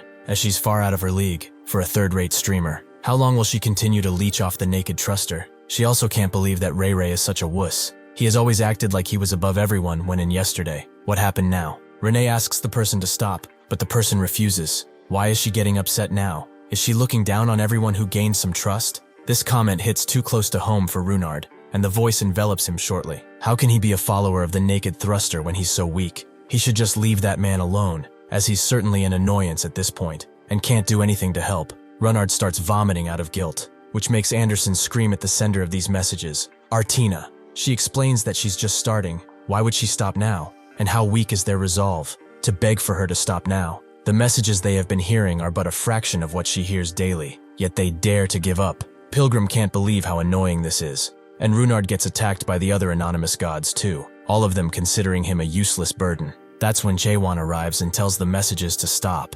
Everyone is glad to see him here, and the gods Jaehwan recruited threaten Artina with a beating if she doesn't stop her bullcrap. She says that she isn't the one who started all of this. Isn't that right? Jaehwan asks what he did, and Artina says it's simple. He destroyed the cocoons and put weird thoughts into everyone. Jaehwan says that he didn't do a thing. They are the ones who chose to live in today. Artina wonders if that's true, and asks the gods behind him if their time yesterday was so insignificant. Everyone screams at her. She was just exploiting them. Martis tells her that if she'd done a good job, they would have still been in yesterday right now. Artina asks how that's exploitation, since they were extremely happy there. Martis says that they have all changed. They decided to live in today with their own strength. Artina notes that it sure sounds nice, But really, did they not live their best lives yesterday? They could have done something like this yesterday too. Nobody was forcing them to do anything there. Do they really think that they could live today after so much time has passed? If they want to live normal lives, they should have done so yesterday. Only then will they be able to live a proper tomorrow. However, they could not live yesterday without her. So are they really ready for today? With this action, they have thrown away everything they had, and in the end, their today will become yesterday too. Their little epiphany is a joke, so they should go back where they are nice and cozy and stay there. The abyss is a ruthless place, where nothing is forgiven and everything is harsh. They won't be out for long, as they will remember how nice yesterday was, and start wondering, what would it have been like if I stayed? They should cut that regret now, and go back to their cocoons, as they shouldn't be living hard lives. That's not something that can bring any of them happiness. Can't they feel it? Renee notices that everyone is doubting themselves and tells them not to fall for something like that. But Jaehwan says that they can go back if they wish. He was not expecting much out of them anyway. There is nothing he can do for them. If they prefer to be comfortable in the past, then they should go back. Everyone starts asking if he's sane, but Jaehwan already knows that telling people like them to keep living today is useless. That is how it has been since he started to thrust alone. People constantly doubted him and refused to see the vision he had. Those same people immediately fell into the temptation of the mare after being deceived by the return stone, just like how these gods are now. It's true though, most of these guys don't know how to live in today. That is why he taught them to thrust, so that they can use it to live in today. The today they have experienced up until now is just an illusion given to them to think that they are living properly. The real today is only forged by living through every hellish day and coming out stronger. In the end, not many will choose to live in today, because there is no guarantee of happiness in this harsh, cruel world. Artina notices that he's doing something, and asks what he's trying to do. Jaehwan says that the choice of where they want to be is up to them, but he can promise one thing. Those who chose to live in yesterday will perish along with it. Everyone starts calling this a bluff. He wouldn't do something crazy and become enemy number one of the abyss, right? Even Renee tells him to stop, as that's a line he cannot bear to cross. Such a sin will never be forgiven. Jaehwan tells her that she's a good god, as she's trying to save everyone. And now she's trying to stop him because that's what's right. But he's different. He remembers his friend, and how he had no choice but to move forward no matter what. That's what he's going to do now, as a good god will not be enough for him. He unleashes mighty power into the sky, and after it reaches the clouds, it spreads out into little spiky meteors that crash through the entire area and destroy all of the cocoon facilities. Everyone is shocked, including the main gods. The number of dead gods continues to rise on this floor, from 197,000 to 232,000 and so on. Somewhere else, Caravan walks around and notes that he knew this bastard was already crazy, but this takes the cake. Seeing as how the metabus is overloading little brother, messages must be flooding in left and right, so shouldn't they go and help him? He will die if they don't. Ignis asks why they should do that, and Caravan says that there's no need to act so shy, as they already took one of the official portals, meaning that news about their arrival at Caspian will be spread throughout the land. Ignis tells him to stop trying to act cool, as they cannot go in yet. Caravan knows that it's because of the treaty he made with the others, where they talked about the alliance and the way they were gathering up people, and he says that Ignis will intervene in the metabus if they do anything. One of them refused, as that would bring even more hostility to the land, and he doesn't want to see another 8th site, where everything was destroyed when the great gods fought against themselves there. Caravan suggests they sit around here, as perhaps a justification for their intervention will appear. Ignis knows that he's just going to ogle at the women around here, but that's when Caravan stops and tells Ignis to take a closer look. Ignis notices that she really is pretty, but Caravan wasn't talking about that. The waist is more important here. For real, he is right. The waist is very important too. Ignis looks down, noticing a very familiar pair of weapons on her. These are people from Crack, but what in the world are they doing here? Siola seems to be walking intently somewhere, with an entirely new face, the third corps captain, Imai Kazuki. As they walk, Imai asks if it's alright to act like this without the permission of the Crack sovereign, but Siola says that they must act, as they don't have any time. They can't even get in contact with their senior, who entered the metabus a while ago.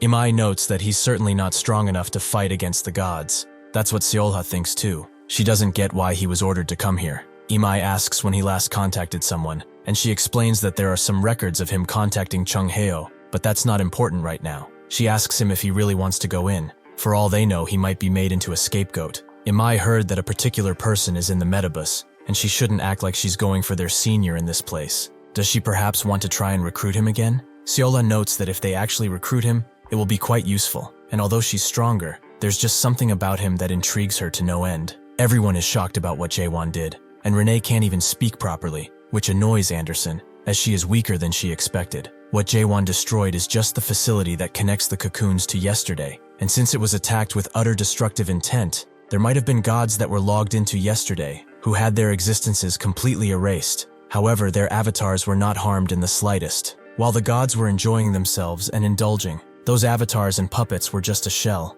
Some have died, but most were freed. The 7th floor goes into a full state of emergency, and Anderson tells everyone to get it together. This is how things are supposed to go. This election was nothing but a show from the beginning, but what is about to happen now is the real deal. Artina explains that their decision was a foolish one. Now none of them will get out of the 7th floor alive. Suddenly, the entire sky starts changing, as if the entire area is entering a cocoon. Anderson notes that Artina is deploying her sanctuary using the world power she has accumulated from everyone. Jaehwan tells them to get out of here. They should run out of reach of the sanctuary, and if they can't do that, they should retreat back to the 6th floor. He thinks that by destroying the main plant, which is the central system of this place, Artina won't have access to her authority anymore, as the world power is all gathered there. He starts jumping from building to building, and he deduces that if this place disappears, she will not be able to deploy her sanctuary across the entire floor. Hundreds of android wasps appear to block his advance, but they are just mere insects to him, and he successfully impales the building. But that's when the entire sanctuary deploys, and Jaehwan gets dragged somewhere else. He felt like when he first entered this floor, meaning that this place is Artina's sanctuary. So this is the yesterday everyone is so obsessed with? No matter how unique the world he put in that plant outside is, it is probably annihilating her sanctuary slowly. So very soon, the entire floor will fall. There is no need for him to rush into killing her now. Artina shows up above him and asks how he feels. To step into the yesterday he took from all of the gods he killed. Does the realization of what he did make him feel nauseous? Gods do not only live a good life if they are acknowledged by him, they are living the best lives they could imagine here, in their own way. He might think that those lives are insignificant, but this world is not one that he has to go and destroy. He cannot know how normal gods lived their lives here. He has zero ideas of the gods who were satisfied with this place, and lived here with humbleness. He said that he would kill such gods with his own hands. Jaehwan suddenly says, 5,000 gold, which is the amount of money he got through completing quests, gathering materials, and selling equipment. He paid that money to the workers on the higher levels who were trying to clear the Tower of Nightmares. Artina didn't expect him to have gone through such a thing as well. Does he miss those times then? Jaehwan says that it's the exact opposite. All of the ones who took his money chose to return to the 77th floor almost instantly, making Artina deduce that he must hate them, like he hates the gods of yesterday. Since this place is not the Tower of Nightmares, he should join the Alliance, as then she can work on a world that he desires. Jaehwan stares her down, and notes that this is very similar to what those bastards said when they took his hard-earned dough. Artina knows that his sword is outside, and since he's defenseless, she orders the royal guards to capture him, which all come out of hiding at the same time. The first one tries to swing at him, but Jaehwan dodges and grabs his arm so hard that he tries to attack from behind. But Jaehwan just throws his coat at him, and hits another person in the front before getting to the coat guy and taking him out for good. He successfully recovers his coat and walks forward. Artina tells the guards to stop being weak and do something. The enemy is right in front of them. As Jaehwan prepares an ability, he remembers when Chung Heo wanted to teach him a few martial arts, since he might not have access to his sword all of the time. That's when Jaehwan showed he had the strongest martial art he could ask for, the one he has honed for years and years, the Might Thrust. The attack annihilates the guards, and Jaehwan says that since he has such weak opponents, a sword really isn't needed. Artina laughs, as she didn't plan to win from the beginning. The chief commander, who is probably on the floor above, knows just so too. Her role is only to tire him, and even if it's only a little, she will complete her objective. Jaehwan asks if she can really do that, but Artina tells him to stop being confident. She made plans for such a day. Suddenly, a member of Crack shows up from the dust, and Artina asks if he can fight against him without his precious little sword. Now, what is an awakening? In the illusion tree, awakening is defined in various ways. The monarchs often call it the system's great error, while the gods say it's the way mortals become gods. Depending on the group, answers are much different, and awakening is described completely differently. If that is the case, what does awakening mean to those who are awakened? Freedom. Jin Yun-se fondly remembers the day when he was told that he was free. He endured hellish training for a week before achieving his awakening. The awakened are simply beings who can go against gods or humans without being restricted. Earlier, Jin was captured by someone, and even if he used his abilities, he couldn't make it out, meaning that he was probably kidnapped by one of the monarchs, or someone even stronger. That's when a version of himself spoke to him. He acted strong, but it seems that the Metabus was too much for a kid like him. He ran his mouth out of anger, saying that the Metabus gods were nothing special, but it seems like he's the one who's weak. This berating continued constantly, until Jin started to question himself, and Artina sank her teeth into him, making him her loyal puppet. Now she orders him to kill Jaehwan, but he's not that fazed, as he really isn't scared of crack. That's when Anderson appears, who can do so because she's basically a part of Jaehwan, but she says that doesn't matter now, as she needs some time to help him. Jaehwan notes that he can give her 3 minutes, which Anderson is happy with, and mocks Artina, saying that she will be dead in 3 minutes. She should stop her foolishness and surrender if she doesn't want to die like Justice did. She already knows that even with that much world power, maintaining the sanctuary is extremely hard. So how long will she keep this act around for? She didn't believe the rumors about her becoming this floor's king, because the Artina she once knew would not imprison and exploit other gods. Artina explains that she never stopped anyone from leaving this place, but Anderson notes that it's because they have already become way too sick to do anything for themselves once they tasted it. Artina knows that even if they did get out, they would not live the lives they want. The Metabus is not a pleasant place after all. Anderson says that they should have gotten out of the Metabus if that's the case, but Artina laughs in her face. She and Justice couldn't do it. What makes her think that those frail gods would be able to? She summons a bunch of screens and asks Anderson what she thinks will happen if those gods are allowed to go free. They will use this opportunity to seek revenge and crush the innocent avatars who didn't do a thing. Does she really think that these bastards can turn out well? She doesn't believe that, because trash like that deserves to be disposed of, and this is it. Jaehwan says that it's been 3 minutes, so he will go and fight already. Jin is the first to jump in with Anderson, warning Jaehwan that he's a famous ranker, so he should be careful. Jaehwan, however, doesn't care about that, and punches Jin straight into the ground. No hard feelings, right? Artina explains that she didn't try to scare him by saying that Jin is from Crack, as that's an organization that possesses the most awakened, and they are also the most wary of awakened. There is no way he can hope to win against that child. Jin suddenly deploys his sanctuary, a world without adults, which slowly but surely starts to consume Jaehwan. He feels that his soul is being dismantled and placed somewhere else. So the only way to defend against this is by deploying another sanctuary, but he can't do that since his sanctuary is deployed outside. Did this woman really come up with this plan while his sanctuary was eroding yesterday? Artina starts mocking Anderson. Does she see this? The one she put so much hope into is defeated, as adults cannot exist in that sanctuary. She has killed a monster who has defeated half of the 6 Metabus gods and was protected yesterday too. Suddenly she shuts up, as a figure rises from the dust. He notes that his sanctuary is quite interesting, but since his world only has adults, it's the first time he's seen another child. Is there anyone else here, perhaps someone by the name of Siren, perhaps? Artina can't believe what she's seeing. Jaehwan was supposed to be annihilated, so why is a mini version of him here? Jin asks who he is, and Jaehwan calls himself as such, which makes Jin remember tons of stuff from the past, making his head hurt. Artina orders him to eliminate the kid in front of him, so Jin summons his blocks and creates a mighty hammer which he pummels mini Jaehwan with. He notes that he must want to play with toys, but he only has this metal bat, so he doesn't know if he can play. Jin doesn't stop and moves in again, but this time mini Jaehwan is ready for the attack, and simply stops his hammer while asking if he's an idiot. The hammer begins to come apart, as mini Jaehwan explains that a toy hammer can't do anything against a metal bat. How does he not know this? Jin is overwhelmed when he sees his arm being shattered into pieces, and mini Jaehwan apologizes for doing that. He thought that he was being gentle. Jin still doesn't give up, and summons a bunch of blocks around mini Jaehwan, who is envious that he has so many fun toys to play with. Jin suddenly directs them straight into him, but he dodges quite easily. But Jin uses his momentum against him, using his dismantle skill to go through a block and try a mighty kick, which misses. Mini Jaehwan notes that his eyes are truly magnificent. Is this perhaps how it's done? In the past, the Crack Sovereign was put under question due to a project he was so adamant on doing, a project that Seola was very against, but he thought of it as a necessary step towards evolution. He cannot give that up just yet. All awakened are made by going against the system in their own way. However, even the awakened are not able to completely rid themselves of the system. That is why Crack thought of this project. What would occur if they awakened children who were not that influenced by the system yet? Even though the project was a catastrophic failure and a crime against humanity, Jin was able to survive. Tears run down his face as he remembers all of this, and mini Jaehwan says that it must have been hard, since the adults all treated him so badly. Isn't that right? That is why his worldview is what it is today. Jin continues to cry, but Artina commands him to kill him. He will not disobey her orders. Jin's mind begins to get invaded by her once again, up until mini Jaehwan bashes him with the bat and asks why he's listening to all of those voices. Jin explains that he will get punished if he doesn't,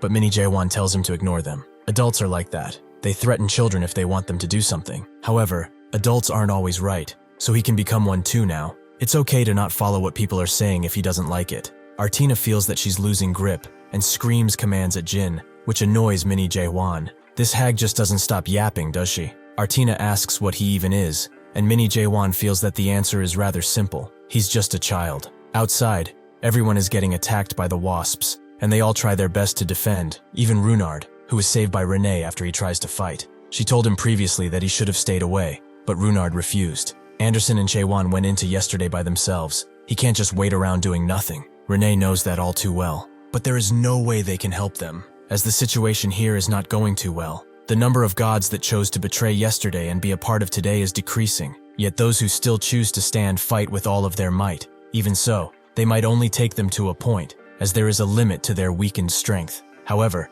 Martis continued to fight and protect this today. He and the others knew that the concept of today is nothing that great. The 10 years he spent thrusting won't magically change his life. He also knew that the feeling he felt now was temporary, and that the realization of reality brought him. The rest of the gods thought the same, but despite that, the reason they are still fighting is because they want to create a tomorrow with the today they got back. However, this situation is not something that can be pushed through with sheer resolve, as Artina's sanctuary was deployed using the world power she accumulated over 500 years. So the only hope they would have is to keep fighting and hope that the sanctuary is released. One of the gods asks if there's anything else they can do, as the fighting lines are slowly being hammered in. Renee notes that nothing they could do could be enough, but Martis knows that she could do it. Most anonymous gods that have watched her streams for a long time would know that, as she's the god of fate. Renee guessed that people would find out about it one day, but who thought it would be now? If she deployed her sanctuary and controlled fate with it, they might be able to overcome this. But the problem would be that the sanctuary has a long cooldown, and the conditions to use it are complicated. If her decision to use it now is wrong, and she ends up being unable to use it somewhere else, then everything they have achieved up until now might have been for nothing. Even if that is true, do they have a choice in the matter at this point? Suddenly, the entire ground begins to shake, as the world power container is suddenly ripped open from inside, creating an explosion so huge that everyone has to cover their eyes to not go blind. Everyone on the 7th floor can see it, and it goes even beyond, creating an extremely large canyon. Everyone is surprised, and as the wasps fall to the ground, Jaehwan comes out, the real one, and looks upon what he has done. The Metabus suffers a calculation error because of what he did, which Anderson recognizes as a temporal error, because the entire plant was destroyed. Artina starts to scream out to everyone out of sheer desperation. Where are her fellow gods? They must band together and slay the ones who took yesterday from them, as their world is slowly crumbling and they will die if they don't. It takes one god to call her pathetic, before hundreds of more messages pop up, all mocking her. Artina decides to completely give up and curses them all. They are nothing but trash. With that, she gets slowly dragged into the cube. She suddenly wakes up in a bed, where Justice stands beside her and notes that she slept in, even though they were supposed to leave earlier. Eden, who is sipping some tea, can't believe that there is a god who could sleep more than Justice. She beat a record right here. Suddenly, Anderson comes into the room and asks why she looks so sad. Is she unwell? Artina looks at her and says that she just had a really bad dream. She knows what this place is. It's the old 7th floor of the Metabus, and these three were about to climb the tower to crush that bastardly alliance and see what was at the end of the tower. Justice would talk to them about the tower's rankers, while Eden would cover his ears because he was so annoying, and Anderson would smack them both around. That is how they dreamed of tomorrow, and chose to move forward, together. Yet still, a part of Artina doesn't want to let go. Somewhere deep inside there is a hatred for herself that could kill her, something that has surfaced right now. Anderson steps on it and asks her to come play in the water, as it feels great. This takes Artina out of her scared state, and she smiles. She wonders how everyone turned out like this, as everyone wanted to become a good god at some point in time. Why is everyone laughing at that idea now? Anderson asks who's doing that, because she's not. Perhaps it's because everyone lived for far too long. They have seen things and come to think that they were always right, because they became gods. Artina clenches her fist and asks if she was wrong. Anderson extends her hand to her and says that she doesn't know whether she's right or wrong. That's not important. Once tomorrow arrives, they can just think of something different and continue living their lives. As a gentle light envelops Artina, she knew that Anderson would say something like that. She is far too kind after all. All of the 7th floor tasks have been automatically completed, and the new king has been born. Anderson asks Jaehwan if Artina is trapped in the cube, which he says is a probability, so she asks if she can keep her. Jaehwan tells her to do as she pleases. so she starts consuming her to keep her inside. Artina is probably dreaming of yesterday within the cube. She will be stuck there until her world power is completely emptied out. While she did foresee this happening, she wants to be with her old friend in her last moments at least. Anderson then asks Jaehwan what happened to him when he was fighting that child. Jaehwan only remembers when the sanctuary was deployed on him, and as his soul was being sucked in, a voice said that he would be borrowing some of his time, and then nothing. His memories are now vague, like there's something missing. Didn't she see what happened? Anderson explains that her vision was obstructed, and she only saw the shadow of what she thinks was a small child. Suddenly, Runard calls out for them, who is running like hell to get to them. When they all get back to Renee, she notes that calling him a newbie isn't right, and Jaehwan heard she protected Runard. She notes that it was something she had to do, but she's sad she didn't broadcast all of this. That aside, people are talking about him becoming one of the 7 stars. Jaehwan asks what they are, and Anderson notes that this guy is famous for doing tons of wacky stuff, but he has not been here for that long. Jaehwan grabs her, allowing Renee to explain that the 6 Metabus gods are a well-respected group here. However, the 7 stars are on a different level. As Runard tries to resuscitate Anderson, Jaehwan asks if there are any gods stronger than the 7 stars. Renee explains that there's the 7 great gods that everyone knows,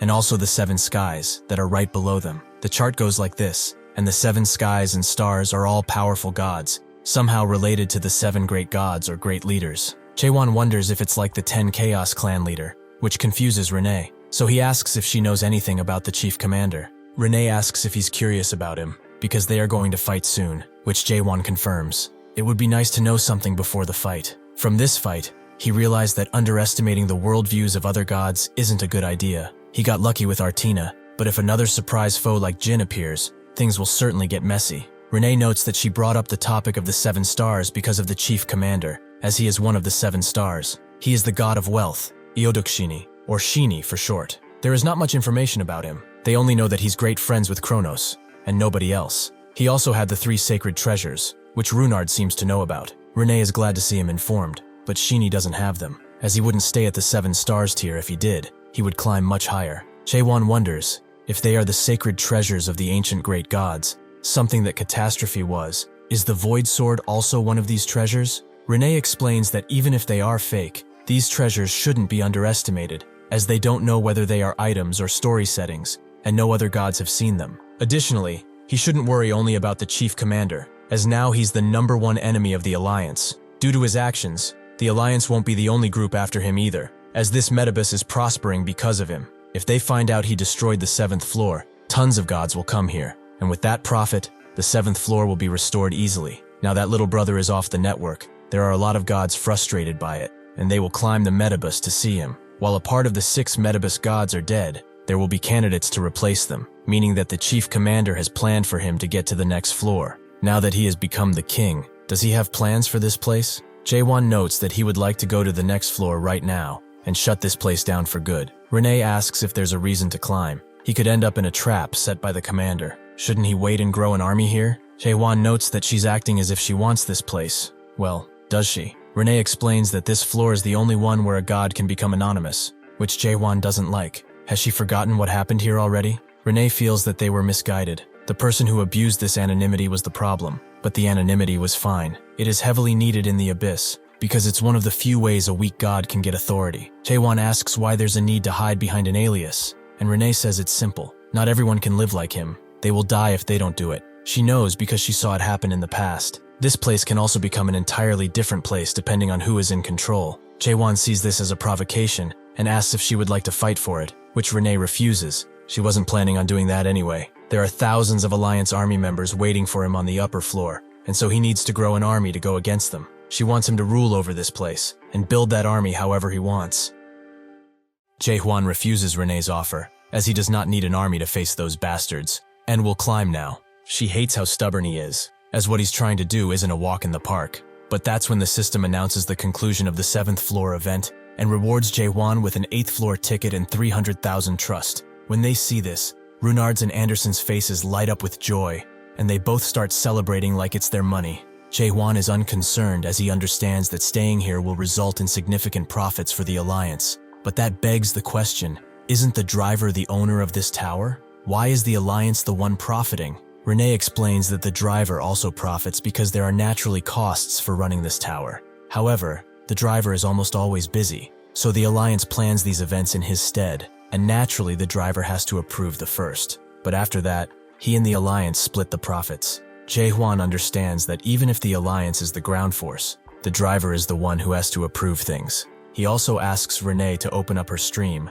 and upon doing so, a bunch of gods instantly join. They must really have nothing better to do. With the stream opened, Jaehwan introduces himself and notes that they may know this, but he killed 3 of the 6 Metabus gods on the 7th floor, and he also destroyed yesterday. In 3 days, an event will happen on the 8th floor of the Metabus, and whoever wants to come can do so. He is not forcing them, but those who really want to be here should. Anderson tells him to stop it, while Renard wonders what event he's talking about. Jaehwan also promises a small token to those who come, making the gods intrigued, but also inquisitive, as they are asking for the details of said event. Jaehwan culls their curiosity by explaining the event. He wants all of them to witness a certain match, and it will be an opportunity that will not come again, so they should think about it carefully. The guide is surprised by what he just said, and the driver is interested in his declaration. Jaehwan goes further and says that in just 3 days, he will fight the chief commander for his position in the 7 stars, and he wants them to witness the match. After he said that, Jaehwan gets bombarded with messages, most of the gods wishing to participate in the event, and some even searching for a way inside the Metabus for it. Anderson tells Renee to close the stream now, who does just that, but then starts screaming at Jaehwan. Can he truly handle the consequences of what he just did? Jaehwan confirms as such. She was the one who said that fighting the entire Alliance would be difficult. Even if he somehow gathered all of the gods to watch, it would still be extremely hard. That is why it's much better to have a 1 versus 1. Renee is surprised by how far he has thought this out, but she wonders if they will accept his event. Jaehwan gave them 3 days. They have no choice but to accept it, lest their reputation be hurt.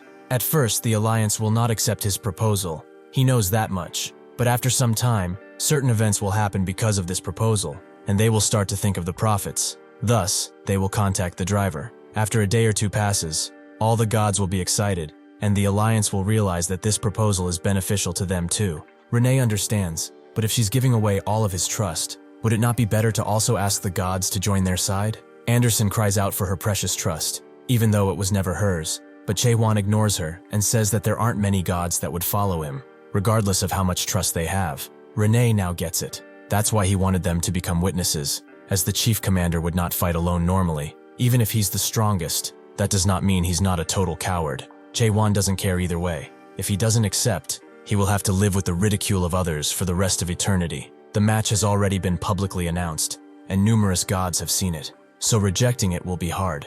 Renee feels that things can turn out differently, as the Alliance is known for blocking information. They can take care of them as soon as they climb, and then lie by telling everyone that they did not show up.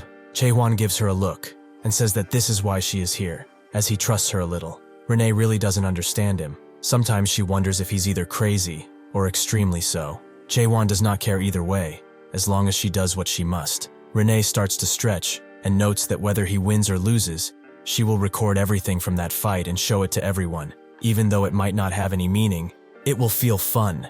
They should also go all out for this, with the help of this drone, which is a pretty expensive item. The drone immediately recoils as she activates her unique storyline, making her start to lash out at it, while Anderson asks Jaehwan if he really trusts her. He does, but only a little, as he said. While the rescued gods from yesterday chat about, Jaehwan climbs somewhere high and announces once again that he is going on the 8th floor. Those who want to leave should go now, as there is no need to feel bad. Ray Ray screams out that he will climb with him. They went through so much to get to this place, and will not back down now. The man that was with them agrees. He really wants to see this chief commander in person. Pilgrim denies joining their side, as the god they serve has commanded to not get involved, although he will be a witness. The naked gods naturally are with him. If the Alliance tries to attack him, they will be there. Jaehwan tells them that they could very well die, but that does not seem to matter to them. Renard comes around with Jin, and asks if they are also bringing him. Jaehwan knows that if they leave him, the gods who hate crack will not leave him alone, and he still owes him, so he will help him until he wakes up. The door to the 8th floor opens below Jaehwan, who cannot know what lies below. The entire Alliance army could be there, or they might get bombarded as soon as they step inside, but that does not matter. If he can defeat the chief commander, then he will find out if Yunhuan is really in this tower or not. If he also gets to the last floor, he might be able to find out more about the end of the illusion tree that Mullark left behind. Anderson grabs his attention for a second and thanks him, which Jaehwan has no reaction to. He knows that she has been waiting for this very moment for 500 years, to avenge her comrades, to fight against the Alliance once again. She has endured and waited a really long time. He tells everyone to get ready to fight now. If they have to, they will eradicate the 8th floor too. With that, they enter, but the floor is very quiet. Renee is glad that things worked out. Since they must already know about Artina, the Alliance must have accepted his proposal. Anderson tells them that it's not just that simple. They should look at the announcements. On the announcement boards, advertisements about Jaehwan's event are plastered everywhere, encouraging people to come and spend their trust there. Ray Ray is surprised by how greedy they are, and Jaehwan looks deeper into this place. Even if it seems peaceful, he can feel that it's strange. The world pressure is much higher here. He also wonders how strong the chief commander is, since a normal passenger can be so strong. If he accounts for the metabus gods that are around the level of major generals, then the chief commander must be stronger than that. He could be someone who is extremely strong, like the 2nd Lieutenant General, or Samyang Yuha. They're in a situation where anything could just out at them, but what they all see is extremely weird, but it gets Ray Ray pretty excited. Everyone around here is basically naked, and Ray Ray gets so excited that he radiates an extreme amount of light, so much so that he temporarily blinds the nearby gods. Runnard asks Anderson to turn him off, but she cannot do anything, and thinks that her time has finally come. Jaehwan isn't that affected by Ray Ray's light, but also finds the nakedness of these people pretty strange. He did not expect this in a Murim world. Runnard notes that something must be wrong, and he would be right, as this seems to be just a skin they're wearing.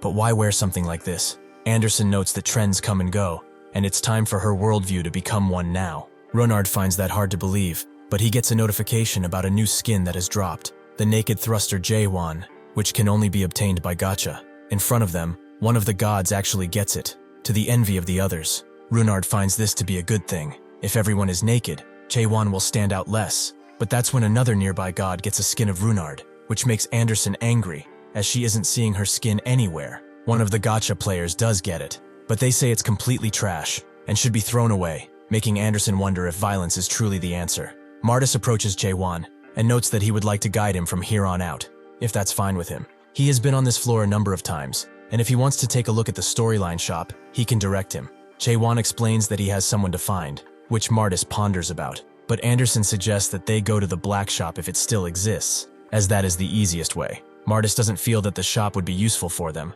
but under Anderson's command, he reluctantly shows them to the shop.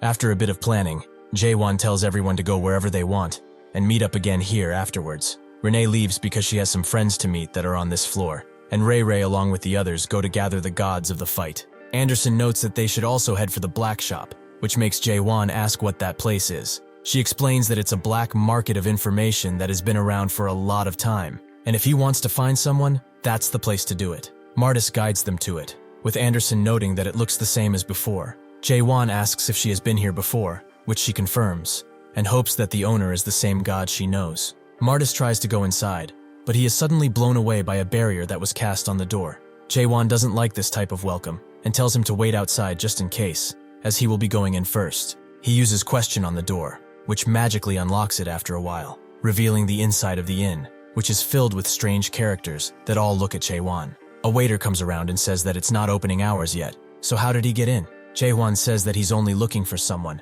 and when the waiter asks who introduced him, he says that it was Anderson.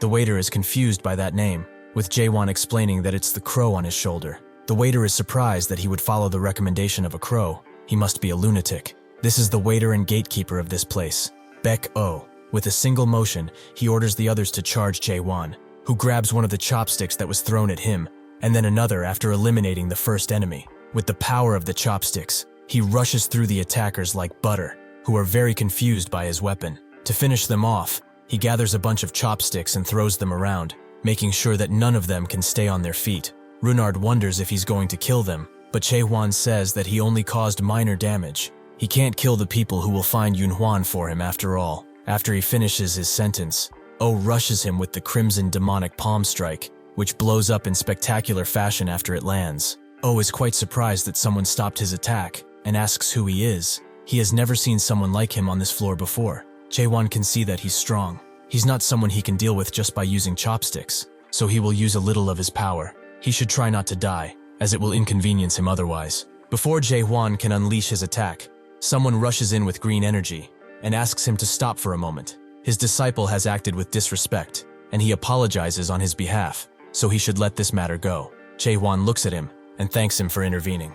Anderson tells the old man that it's been a long 500 years since they have last seen each other. He hasn't forgotten her voice, right? This is the all-knowing sage, Heo Peng, who says that it's actually been 514 years. She's late. He also calls Oh a fool. How can he as a gatekeeper not recognize this man? Oh really doesn't know who he is, making Peng ask if he really doesn't watch Little Brother at all. Oh actually doesn't, as he was the one who said that the stuff is pure brain rot. But for real, who is this guy? Peng explains that he is the most famous guest within the Metabus, the God Slaughterer, Jaehwan himself. Anderson tells Peng that she's here for the clothes she entrusted him with, which surprised him, but she's adamant, as it's time for him to pay his debt. These days, everyone in the Abyss searches for information using Little Brother, but there was a time where Little Brother did not exist, and the only way to be sure that information was legit was through gathering it in person. In those days, only professionals could be entrusted with that kind of work, and the gods of that era would buy information from the black market, more specifically from the black shop. Anderson tells Jaehwan that this old man was the best at that back then. Whatever one wanted, be it information or storylines, this guy would make sure that the request would be fulfilled in a week at most. Peng doesn't feel that these compliments are required. It was all in the past after all. Anderson is also surprised that he managed to live under the Alliance for so long, and Peng notes that he only did it through favors. Even today, he's struggling to keep alive. Anderson asks how many customers he has these days, although she can see herself that there aren't many. Since the Alliance hired that advertising model for Little Brother, he lost most of his customers. Everything is virtual now. Important details are released by the Alliance, and currency is used in the store digitally. Nobody does things in person anymore. Anderson suggests that he sell his information to Little Brother, but Peng has already tried, to no avail. There are a lot of established businesses there, so it's hard for him to advertise his wares with the amount of trust they have. Anderson feels that he should have followed her advice from 500 years back. He should have established a position for himself, instead of obsessing about how much of an expert he is. Peng can't deny that, but this isn't about just getting exposed to the public, making Anderson ask if someone slandered his name or something. Peng knows there are businesses who would do that, but the problem is something more fundamental. As the gods seemingly have no more things they would like to know. They only care about enjoying food, but not about where the food comes from. While they are on the topic, they should sit by, as he will prepare something for them. The kitchen he enters is pretty clean, and while he's cutting up some vegetables, Peng says that Little Brother hands over information to the gods that interest them before they are even curious about it. This is basically just TikTok for gods. Everyone is so busy taking in all of this information that they do not have the same curiosity as in the olden days. He cannot even blame them because even his gatekeepers are the same. Anderson says that gods who have given up thinking are not gods. Peng isn't surprised she still has this opinion 500 years later, but it's not like the gods aren't curious about anything, but rather that they just gave up completely. For example, does she still have things she's curious about? Anderson looks at Jaehwan and notes that she was just getting sick of curiosity. That's when she met him. Peng finds him interesting. Is he the clothes she was hoping to find for the past 514 years? Anderson doesn't know yet if he is her clothes or the reverse. Only time will tell. After some cooking, Peng hands them some dumplings, which Anderson immediately gulps down with pleasure. Jaehwan has eaten cooked food even in chaos, but it's been some time since something reminded him of his hometown. Peng asks why he isn't eating, and Anderson explains that he's just cautious like that, but his dumplings really are as good as before. She also encourages Jaehwan to eat them, as this man is completely safe, and with no connections with the Alliance. The dumplings really do look delicious, but Runard is keeping himself away from them, or trying to at least. Jaehwan tells him to eat if he's hungry,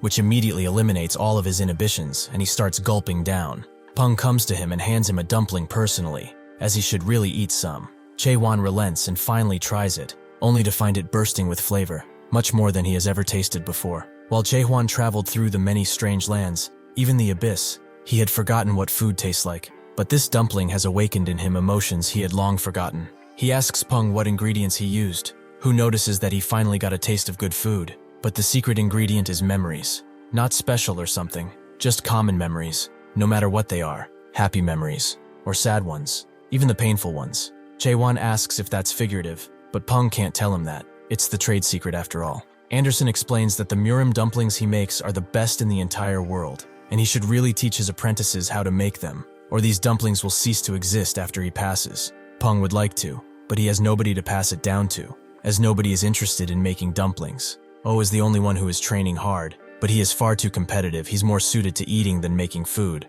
Oh proves his point by challenging Jaehwan to a dumpling eating contest, but he refuses. After gulping down the last of his dumplings, he notes that there's a rumor going around that he sliced 3 of the 6 gods in half.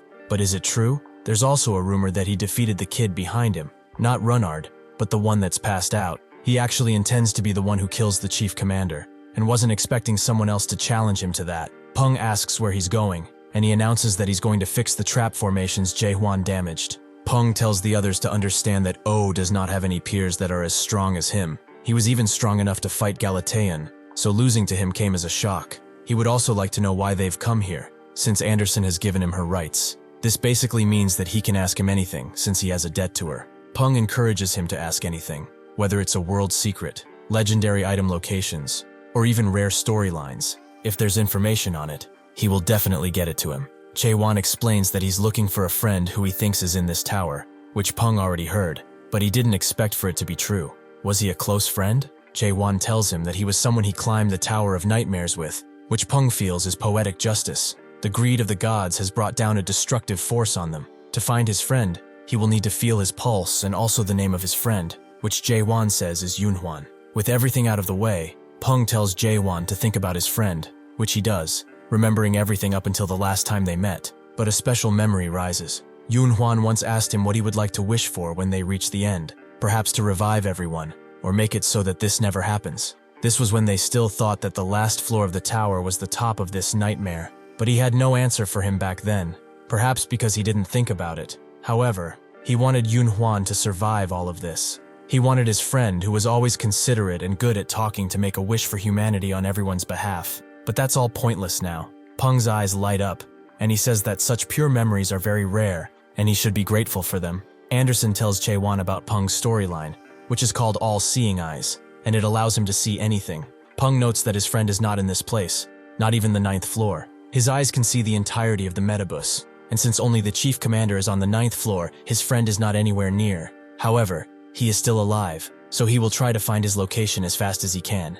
He can feel what he feels now. Coldness and pain, along with imprisonment. Someone is beside him, but that person does not seem to want to harm him. Before he can explain further, that very person tells him to leave while he still can, which forces Peng out of his ability, and Jaehwan tries to grasp that person, but he is far above anything he has faced before. Anderson asks what happened. Did the chief commander interfere or something? Peng cannot tell them anymore, but they should know that this person is above the chief commander, so it would be best for him to give up on his friend, or he will die. Jaehwan crouches down and asks who has his friend, and this time, he is not asking nicely. Peng asks if his friend is also awakened, which Jaehwan does not know, so Peng asks if he comes from a special tower or something. Jaehwan explains that they both escaped a master tower, which Peng knows about. Products of a master tower are highly valuable, especially for people who came from a first-generation master tower. Jaehwan does not care about that. He just wants to know the information he got. Peng is reluctant to tell him anything more, but Jaehwan suddenly asks if that person is stronger than the Soul King. Catastrophe. Shivers run Peng's spine as he hears this, and asks why he's speaking of the ancient god of chaos. Someone like that cannot be trifled with even by the 7 great gods. Why is he asking him this? Jaehwan wants to know if that person isn't strong. He does not care who he is, but Peng refuses. He cannot tell him any more than this, lest he sacrifice his life in vain. Anderson notes that if this guy is saying something like this, then this person must be really amazing. Peng feels bad, so he tells them that where that person resides is not far from here. He was only able to see the rough surroundings, though. Since he has not found his friend, he will consider this debt still unpaid, and while it won't help that much, he will tell them about something else. As he gets up, he announces that the Alliance has just made a move, making Anderson question if it's the chief commander leading them here. Peng denies that. The chief commander doesn't like to fight in groups after all, and he also doesn't descend from the 9th floor. She must know this since she went through it herself. Anderson does, and Peng explains that it was the advisor who moved, the task of the 8th floor being updated. It wasn't revealed to anyone yet, but he can show it to them. The task is to make it within the top 8 in the branch climb event, which will take place in 3 days, with the reward being access to the 9th floor and 400,000 trust. The branch climb is a competition where participants are supposed to run the designated course and reach the goal first, basically a race. The competition will start at noon, and there are special buffs that exist that can increase special abilities in it, which will provide an advantage. The passengers who obtain said buffs will have increased mobility and stamina recovery. When one kills another that has a buff, the buff will be transported to them. Naturally, Jaehwan is the first one to have a buff, which annoys Anderson, and she starts cursing at the driver. Renard asks if it's not good to have a buff, but Jaehwan tells him that once the task is revealed, people will chase him around to get the buff, so he will waste stamina, which will be disadvantageous for him. This is a pretty good idea from them. They want to put him in a corner without getting criticized for it. Peng feels that this was all schemed by the driver, but even if he's strong, now the chief commander isn't his only problem. Everyone will start going after him once the competition starts, and since only 8 people will go to floor 9, they will go to great lengths to achieve that. Anderson tells him to not feel bad. This guy is someone who took down 3 Metabus gods, and is also the top candidate for the 7 stars. Peng gets that, but will he be as confident once he meets an opponent who is also one of these 7 stars? He could not find out who they are, but 2 of the 7 stars have already entered the tower, with the 7 Skies faction also being on the move. To top it off, the underlings of the 12 monarchs are climbing the tower as they speak, so Jaehwan has enemies, perhaps too many. Jaehwan notes that he destroyed the narrow gate, so there should not be any more. How did the monarchs even get here? Peng explains that there are people who possess the cramped gate, which does not function as well as the narrow gate, but it's possible for the monarchs to travel with it, even though the 12 monarchs cannot. The 7 great gods, some of the 7 skies and Crack have one each. He does not know which ones are working for the monarch, but none of them are opponents he can win against with ease. Jaehwan knows that if they all come at once, he might have a little trouble, but the top of the tower is in front of him. Now that Yunhuan is unsavable, at least he will go meet with the driver. He is shocked by how little this black shop knows, but Peng never said that it contained everything, only the things they know. Jaehwan asks if he knows what the first nightmare is, which shocks Peng, as he must be trying to climb to the end of that tree, but he does not know anything, sorry to say. However, he knows someone who might, that someone being Neil Crash, the master who made the Metabus. He made this very tower so that he could reach the end of the illusion tree, but his results are unknown to probably everyone. Jaehwan figures that the driver would know something, so all the more reason to climb, which makes Peng ask why he's so stubborn. He is not telling him to not do that, but now is not the time. The first nightmare is the place that Jaehwan first saw in the tower that was made by Mullerk. All towers of nightmares are just imitations of the first nightmare, which is at the top of the illusion tree. If his guess is correct, the first nightmare is the place he must go to in order to reveal the truth of this world. Peng tries to advise him. He is extremely talented after all, and if he got stronger and stronger, he could become one of the 7 great gods. Why climb now? Jaehwan in return asks him another question. Why does he make dumplings? Peng notes that he just likes making them, but then Jaehwan asks why he started doing so, which Peng has forgotten. All of the gods that live in the abyss would realize that they cannot reach the end of the illusion tree. The only difference is that some gods realize sooner than most. It's something every god must go through, as they have to admit that no matter how much effort they put in, they will never be able to reach the end. That is why this sage started making dumplings. He made them again and again, without even knowing why. Just like how Peng makes these dumplings so that he could survive this place, the situation is the same for Jaehwan. He will not live on if he does not climb the tower constantly. Jaehwan thanked him for his dumplings. They were really delicious, among the best he ever had. Peng asks if he will have more, but Jaehwan says that perhaps he will later. Once this old sage heard Jaehwan's questions, he knew that he could not hold him back anymore, as Jaehwan's question is also the answer. The moment the task of this floor is revealed, tons of groups begin rushing to the black market. Among them is the team of the god of assassination, Rakers, who only have vengeance on their minds, and also the high rankers Advance and Retreat brothers. Numerous groups wish to grab what Jaehwan has, some more than most, but even if they are powerful, they are met with the power of the naked doctrine and easily fall down. Martis tells them to leave, as their captain has an important mission that he must fulfill. One of the hunters recognizes Martis and can't believe that he actually joined Jaehwan while also becoming a pervert. Martis tries to tell him that they are just the gods of today, but O pushes him away, as he wants some action too. The man is surprised to see to think that Jaehwan asked for the help of the old age. O already has his people lined up and ready for attack, but he will leave them with one last warning. They will go back now, as they are not open yet. The naked warriors charge the groups, who on first thought think that they are able to do something, but once they see how much they are overpowered, they quickly lose hope. Martis is very glad to see that they are stronger, probably because of Jaehwan's training, so he encourages his warriors to keep charging, while the groups start bickering among each other. Unfortunately, the groups figure out they are being funneled into a corner, so they all distance themselves and prepare to go in, but that's when a bunch of portals open up around them, which shocks everyone present. Martis does not stop there either, and activates his powers too. Since he is the god of the grasslands, He summons a mighty wind blade while deploying his sanctuary, and the gods of today do the same. With this sanctuary merge, which is a technique that combines sanctuaries temporarily, they are able to easily defend.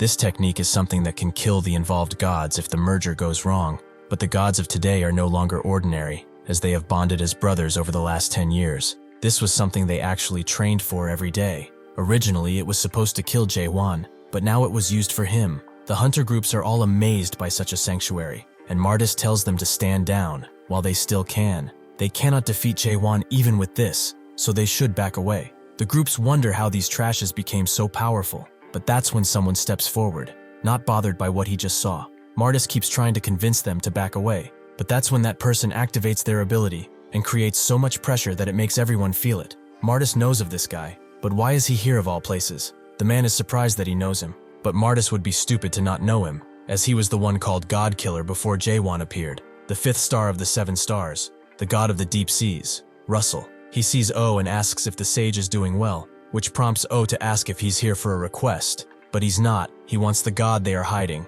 O tells him that he's busy, but Russell does not care. He wants him now. All of the Murim people gather up around him, which makes O confident that they can win, but with one strike, Russell overwhelms them all and takes O's hands. That was actually just a vision, which Russell knows he saw, so he should stand out of the way if he doesn't want to suffer that fate. In just a second, he puts everyone into a bubble, as they would certainly stand in his way. Just before O is struck, Russell hears someone start laughing, making him ask if he's crazy. Martis was laughing because of the fear that struck his heart in that moment. He understood that he was about to die. However, that fear helped him realize that he was really alive. It was a sensation that he could never feel yesterday. At the same time, he also cried, because he could never feel such a sensation ever again. He does not regret fighting for Jaehwan like this. He only regrets not doing more for him. Russell appears to strike him down, but the blood was not his, but rather Jaehwan who suffered that attack for him. He should go back to the inn now, as he has fought well, and the innkeeper makes some killer dumplings. O tells Jaehwan from the bubble that this is one of the 7 stars, and before he appeared, this guy was the god slaughterer. Jaehwan removes his shark off of his arm, and Russell is surprised that he's actually meeting the one who replaced him so soon. While removing the bubble from everyone, he notes that he was looking forward to this meeting, but before he can say anything more, Jaehwan asks what his rank is in the 7 stars. Russell seems mad that he interrupted him, but explains that ranks mean nothing in that group, as the ranks were given out by nobodies on Little Brother. Jaehwan understands that he doesn't want to say because he's a low rank. That's fine. Russell is filled with rage and tries to warn him about these interruptions, but Jaehwan suddenly runs away, making Russell scream at everyone to follow after him, and they start doing just that. While being chased around, Jaehwan flips around using a wooden beam, allowing him to kick the ones coming after him into the building. This makes them lose him, and they try to look for him, but there's too many people around. Jaehwan is actually still on the rooftops, but he moves too fast for anyone to notice who he is. While running, he sees a large green structure in the middle of the city, which is probably the branch climb used for this task. He also knows that at the end of that the chief commander will be waiting, so he should get prepared. Suddenly, the chasers get back on his tail and slash all at once. One of them thinks that this is over, but Jaehwan wasn't even scratched by their blades and unleashes a strike that kills them all in a brutal fashion. Even if they saw what just happened to the others, the group still doesn't give up, as he cannot possibly kill all of them at once. Jaehwan is glad to see that he is far enough away to be safe. Now that he's far away from that inn, he can fight how he's supposed to. The others are surprised when they see him not running away, as that's not how it was supposed to go. He should have been fearful of their numbers. Jaehwan warns them one last time. If they don't want to die, they should leave now. But that's when a water tornado crashes down on him, and Russell arrives. It appears he really cares for his subordinates. He clings to these insignificant emotions like cancer. He can't believe someone as weak as him killed over 20,000 gods. Jaehwan says that he just never counted, but Russell thinks that he will soon, after all of his subordinates die. Jaehwan thrusts through all of his attacks, but he has to dodge the main one, which is a pretty big blast of energy. Russell is annoyed by the fact that he defeated 3 Metabus gods with that level of skill. How utterly pathetic of them. The blasts continue, but Jaehwan finds an opportunity to strike. Although Russell feels that his thrusts are far too simple to do anything, he is still far too weak to get his nickname. Jaehwan dodges the next set of attacks by ducking completely to the ground, which allows him to thrust with his leg, forcing Russell to defend. While landing on his feet, Jaehwan thinks that this guy is pretty strong. Even if all the Metabus gods attacked together, they would not be able to do much. Russell feels that he has seen enough of his oh-so-mighty skills. It's about time for them to get serious. Doesn't he think so too?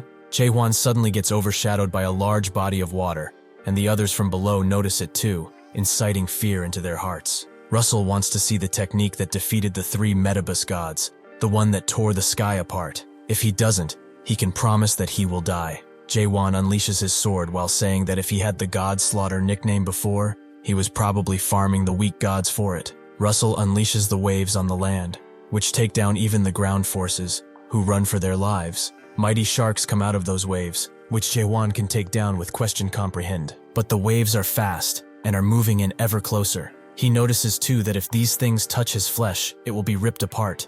The sharks are merely a distraction here. It's the might of the wave that he should be afraid of. Russell refuses to give him any breathing room, and forces the waves onto Jaehwan, while asking if he's just going to use petty tricks all the time. Unfortunately for him, Jaehwan is able to survive using self-surrender, and with the help of the debris around them, he rushes behind Russell, and then back in front of him again, to the point where Russell cannot follow him at all, and only sees the faint light of his blade. Jaehwan finally decides to attack from behind, which makes Russell smile, as he finally has him. But that was only a feint, as the real attack comes from the front. Still, Russell is still able to dodge. His thrusts will not be able to work on someone like him. No matter how quick his attack is, it does not matter if it makes no connection. With a disadvantageous position, Jaehwan cannot dodge the next attack, so he tries to block it, while thinking about how immaculate Russell's control is over his ability. However, he can also notice that he isn't the owner of these waves. He can see that there are only a few particles that he can put his power into. Russell notes that he had expectations, since he heard that he's one of the 7-star candidates, but his expectations were far too high it seems. With 2 hand movements, he summons a bunch of gigantic sharks, while beckoning Jaehwan to tear the skies apart now, if he even can anymore. Jaehwan is amused by his requests, and decides to fulfill them since he's asking so much. For the almost infinite number of wave particles, Russell simply figured out how each of them moved. Jaehwan understood the kind of training that Russell had undergone for this kind of ability. Just as he thrusted every day, Russell interacted with these particles and practiced controlling them over and over again. Jaehwan feels compelled to win, because between all of the fights he has had up until now, this is the only one that is between 2 men who have trained, until that's all they could think about. Jaehwan becomes confident. He cannot lose such a fight, because even if Russell watched him through Little Brother, that amounted to less than a week. Jaehwan had trained in the time cube after that, so 200 years have passed since then. In order for Jaehwan to surpass the speed that was limited by his physical body, he questions his thrusts over and over again, and the technique he's showing now is the result of that. As the range of the impact is limited, the more power the constellation mutilation receives. It's a technique that moves later, but is faster. If Chung Heo were here, he would say that Jaehwan completely understood the principles of following others to make the first move before they do. This is the fastest move Jaehwan has, which rips Russell's right arm completely off, leaving him defenseless. This is the path of the wave, Jaehwan series 2nd form. The people below are amazed by what they are seeing. Something historical, one of the 7 stars being changed out. The different gods all cheer for him, with them also donating 500,000 trust for this win. Even if most congratulate him, a small number are jealous of him. Jaehwan asks Russell if he has any last words, but he only smiles. From now on, he is the new God Slaughterer. A dim light falls onto Jaehwan and the others, and Jaehwan prepares to completely end Russell, but he cannot do it. Instead, he throws him down and tells the ones below to bring him to treatment. One woman speaks out. She is called Ness, the god of the lake. Russell has helped her before, so she should be the one who does it. Jaehwan tells her to do as she pleases. The only reason Jaehwan only cut off Russell's link with his avatar and let him live was because he felt guilty about getting the title of God Slaughterer, and also because Russell looked pitiful at that moment. Jaehwan tells everyone that he will kill the ones who want to fight him. They should be running away now, as they just saw that he can do damage to the link of the gods, and damage their original bodies. Does anyone want to go next with that information in mind? One of them tells everyone to not be scared, even if he's strong. There's only one of him, and since he wasted a lot of energy on Russell, they can defeat him. Jaehwan agrees. He did use a bit of strength in that fight, but he still has enough power to destroy the 8th floor. He also knows that there are Alliance people hidden among them. He knows that the Chief Commander is watching. He said that he would like a one-on-one fight in 3 days. He never said anything about climbing the branch, so since they have deceived him, he will force them to choose. Either the Chief Commander comes here right now, or he eradicates this entire floor. With that threat, everyone backs away, thinking that he's far too crazy. Jaehwan doesn't actually have enough world power to do what he just said. It was just a threat, which surprisingly worked. Anderson suddenly arrives and asks if he needs world power. as she has some stored up for him. Jaehwan is surprised that she's not ripping into him like usual, but Anderson has become used to him creating trouble, although he should be careful, as there are still some strong people left. Jaehwan knows, as he can hear the sound of a watch approaching. There should be at least 3 of them, and they are pretty strong from what he can sense. The first one approaches, an elite of the 5th Sight, the one-eyed watchmaker. Anderson recognizes them. They are not under the Alliance. They are just elites of the 5th Sight, and since the chief commander belongs to that site, they have come here to help him. Their strength can also be determined by the number on their eye patch. And since this guy has the number 9 on it, he is the elite of the elite. Jaehwan asks if he's here to bring him to the chief commander, but the watchmaker doesn't answer. Instead, he looks deep into Jaehwan, finding out anything he can. Jaehwan knows that he can't use threats on this guy. Perhaps he even saw how much world power he has left now. If they are 100% certain that he is weakened, those that are in hiding will attack. Perhaps that is their intention. He tells Anderson to hide somewhere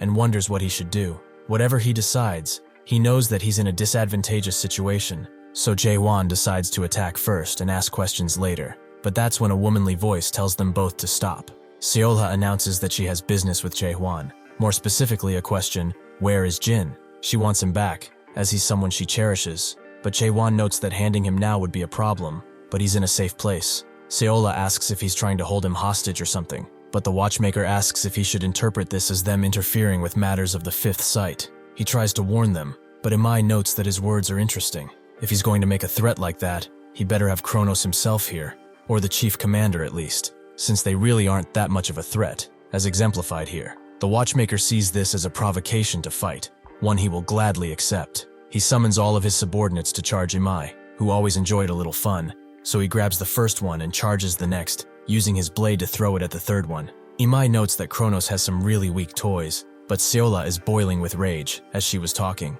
The others continue to fight in spite of her ramblings, but after she orders everyone to shut up, which creates a lot of power around her, they all stand down, with Imai excusing his behavior, but she only wants him to shut up. Jaehwan notes that this must be her real strength. Perhaps she hid it intentionally in the past. She's definitely stronger than the 7 stars. Seolha speaks with him directly and lets him choose. If he doesn't bring Jin out here in 10 seconds, she will kill that crow next to him. Jaehwan says that he can't do that, which makes Anderson scared, but Seolha is confused. What is he thinking? Jaehwan explains that if he lets him join them again, he will only suffer, which makes Imai perk up, but he is cut off by Jaehwan. He cannot hand that kid over to someone who experiments on him like that. Imai screams out that he wants to explain himself, but that's when the whole sky lights up with lightning. Seolha has become enraged and tells Jaehwan to explain himself properly or she will end his life. Anderson screams at Jaehwan, who wants to attack an executive of crack, which seems like a really bad idea for her. But before his attack can go off, Jin walks in front of Jaehwan and asks Seolha to stop. A little while later, they go back to the Murim Inn, where everyone orders some dumplings, and Imai splurges by also buying a bowl of noodles. He has always wanted to try saying that in a Murim world. Runard asks if he's really from crack, and if they also eat dumplings. Imai confirms that they are all from crack, and they do not eat dumplings often. That is why they taste so good. Runard asks if it's true that they kill everyone they talk to, but Imai notes that he's talking with him now, and he's not dead, right? Runard suddenly asks who would win, the crack sovereign, or one of the 7 great gods. This makes the sage and his disciple jump up while making the dumplings, but Imai calmly responds. He has never seen something like that before, but he would still bet on sovereign. Oh, can't believe that this child had the gall to ask that question to a captain of crack. But to surprise them even more, Runard asks who would win between them and one of the 7 great gods. Since it has come to this, they rush with the dumplings, Peng throwing them on the table to serve everyone. Runard asks if he can eat, with Jaehwan telling him that he doesn't need permission, and Imai hands Seolha a dumpling, which is actually just Anderson. She refuses and sighs, as she has heard most of the things from Jin. Jaehwan tells her that he never said he would return him to them, but Seolha notes that this is not something that needs his approval. Jaehwan tells Jin that there's no need to go back to these guys. If he has nowhere to go, he can come with him anytime. Jin is touched by his words, but he must go back. He wants to, and take care of this with his own 2 hands. Imai is surprised. His captain is here, but Jaehwan is still trying to scout Jin. That's not an ordinary dude. They should really get it. Seolha tells him to shut up once again, and knows that previously, things between them did not end well, but there really was no reason for it to. He should not worry about this child, as she will take care of him. Her offer from the past is also still available. So what does he say? Will he join their organization? I think I'm the one who wants to join.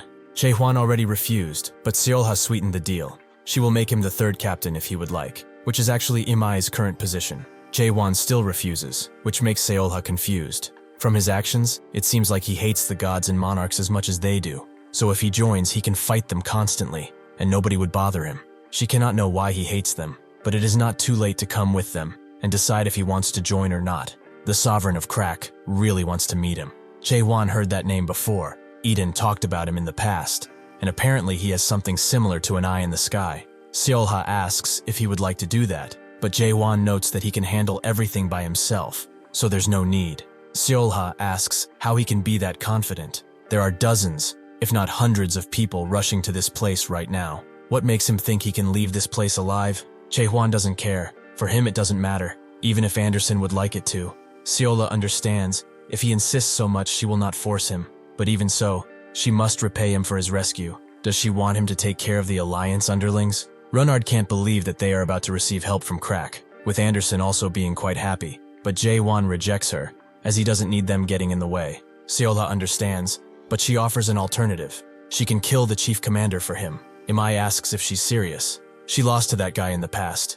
Does she not remember? Seolha says that it was a long time ago. She would win now, but Jaehwan thinks about it. He definitely saw her name in the rankings back then. She must have challenged the tower before he came here. That means she has climbed to the top before. Suddenly, a burst of colorful energy bursts in everyone's minds. Even if nobody shed a word, they knew that just a second ago, the strongest god within the metabus had arrived on the 8th floor. Seolha certainly didn't expect for him to come personally. A few people jump in the inn without making a sound, with Imai having felt their presence a while ago, but he didn't expect to see more numbers. Are they here to avenge their fallen or something? The squad leader says that they are not here to fight, with Imai wondering why, but Runard and Anderson are really glad about this. The squad leader looks at Jaehwan and says that the chief commander wishes to meet him.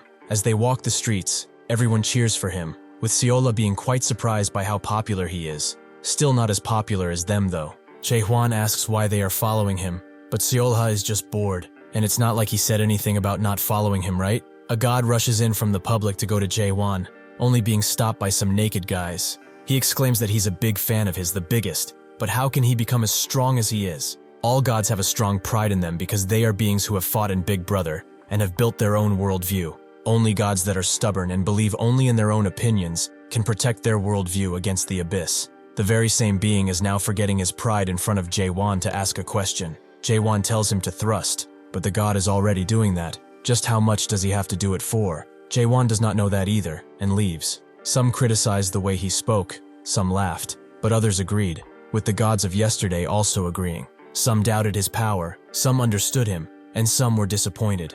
At the end of the day, perspective is the most important thing, and Jaehwan can't do anything but this to those who wish for strength. In a beautifully built and glistening place, the Alliance headquarters, the High Palace, sits. When they arrive, the squad leader tells everyone to stop. Only the god Slaughterer can proceed from this point. Seolha asks if he's really going to do this, but Jaehwan confirms it, if possible. He would like to try. Imai tell him that he will lose, so he shouldn't do anything dumb. But that's when he notices something about Jaehwan that shocks him. He asks when he reached that level of theory, and Jaehwan explains that it was a few years ago already. Imai didn't expect this, but this guy is able to deploy a sanctuary, and he also has a gigantic quantity of high-quality world power. If he were to train a few more centuries, there would probably be nobody within the entire illusion tree who could match him. However, now is not the time. Even though they are both a part of the 7 stars, the strengths of Russell and Yodokshini are entirely different, as the chief commander is someone who can fight on par with one of the 7 skies, which is one level above the 7 stars. Jaehwan notes that he knows quite a few things about the chief commander. So how would he compare to them? Imai says that this is a hard question. They will only be able to know for sure though after they fight him.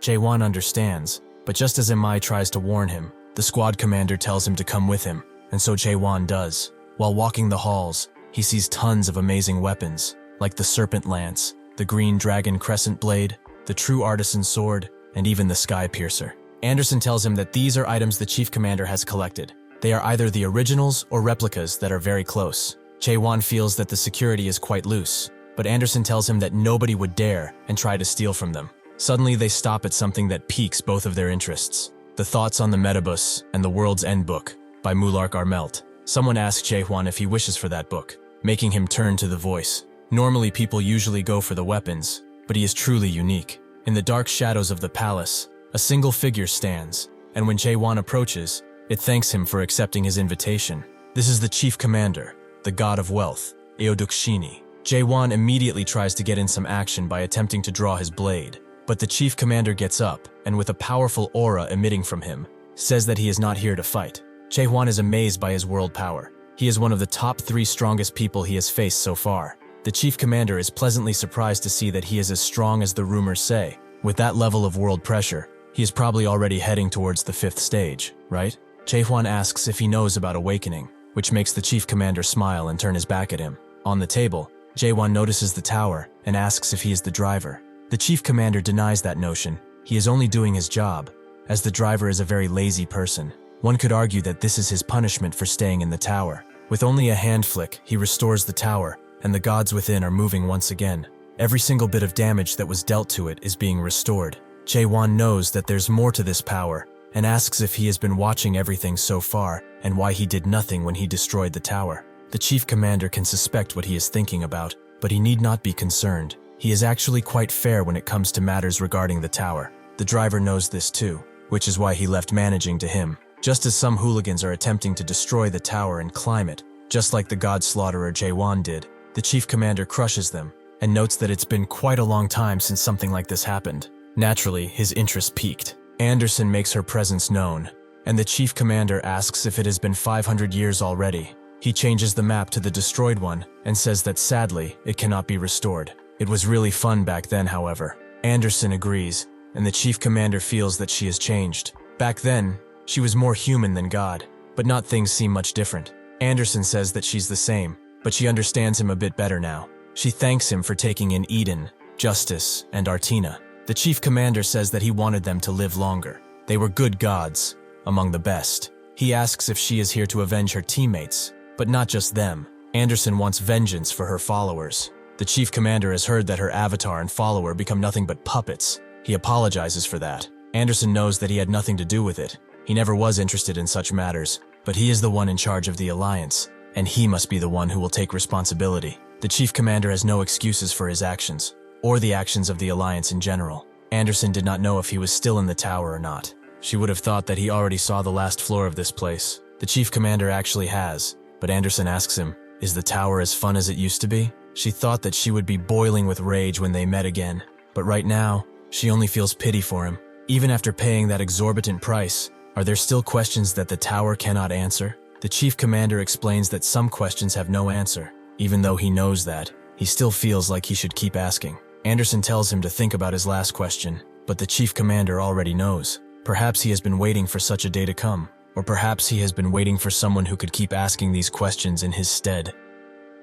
The chief commander wishes to know why he climbs the tower. Does he want his worldview to be acknowledged as the correct one?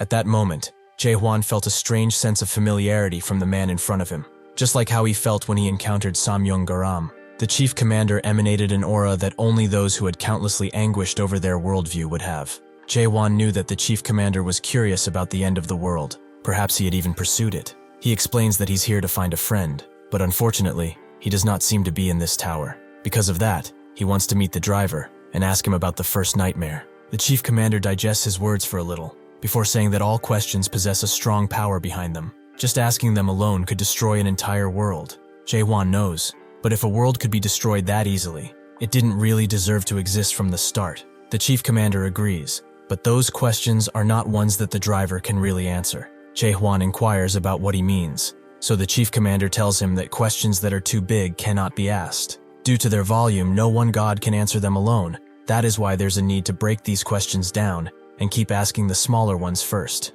Jaehwan asks if he just has to thrust the smaller ones before he gets to the bigger ones, which the chief commander agrees with, although that is a weird way to put it. The smallest question he must be asking himself is if Eodukshini, the god of wealth, is stronger or weaker than him. If he wishes, he could answer that for him, but personally, he wouldn't want to hear that answer right now. Jaehwan asks why that is, and the chief commander says that he would not get the correct answer, at least not yet. Jaehwan wants to know if he has been to the top floor before, and about the question he asked the driver. The chief commander confirms that he has been to the top floor, but he cannot tell him about the question. This makes Jaehwan feel like he was not able to obtain the correct answer there. That is why he has stayed here in order to climb the top floor again. The chief commander gets that holding this conversation any longer would be meaningless, but the reason he called him here is because he wants him to participate in the branch climb, which will take place in 3 days. Jaehwan refuses, but the chief commander warns him that this is not an option, and his threats will not work here either.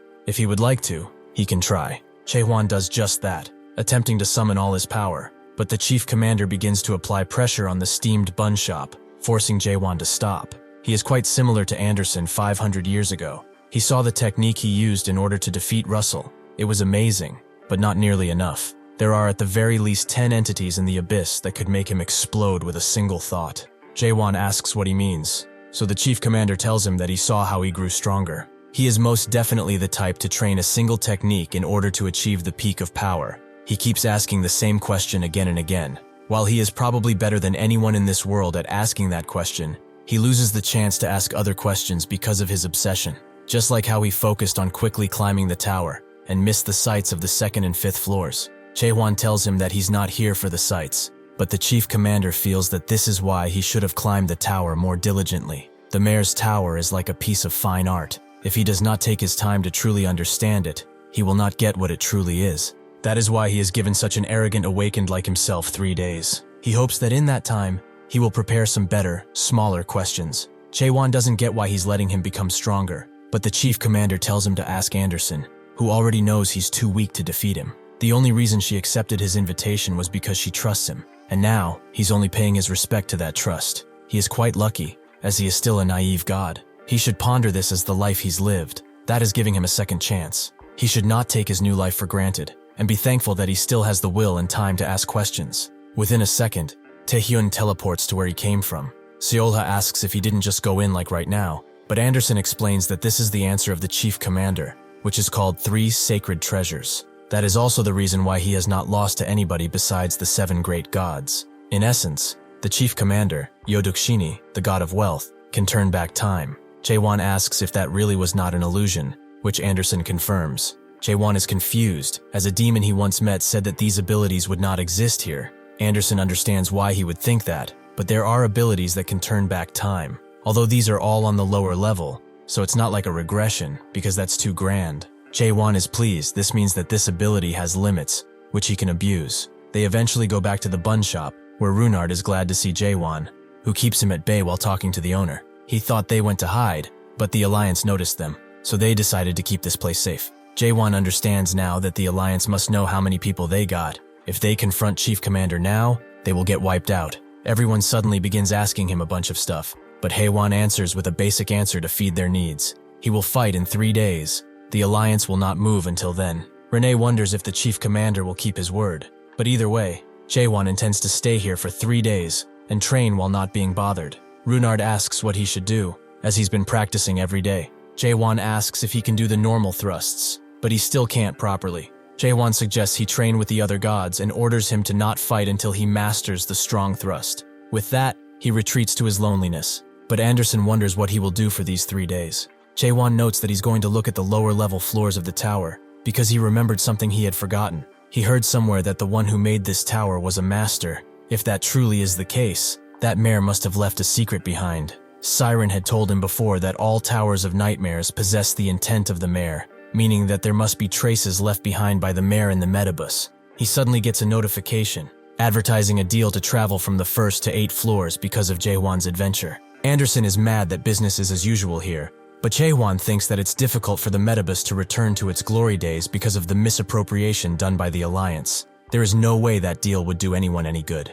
Eventually, Seolha and the others arrive, asking why he wants them to protect him for 3 days. Jaehwan explains about his training. It's basically payment for what he did. Seolha, as usual, pushes her work on Imai, who is used to it. Now, Jaehwan is able to focus his mind. Inside his realm, Eden eats some chips and looks at what's going on, while also cleaning the ground because it's dirty. Jaehwan comes around and asks why he's cleaning in his world, which scares Eden, as he was supposed to train. Why is he here? Jaehwan explains that the tower is here. The current metabus is not the original form that the mayor created. The place he is going to look into is the metabus of the past, the real metabus. Eden asks what he means, so Jaehwan shows him. He will return them to the past, to the metabus he is familiar with. Before Eden can object, Jaehwan uses his thoughts and memories to create something of amazing magnitude. the metabus from 500 years ago. The words left on the metabus from its creator, Neil Crash, go as follows. The reason why the gods cannot climb to the end of the world is because they are too heavy. So this tower acts as stairs for those that are too heavy.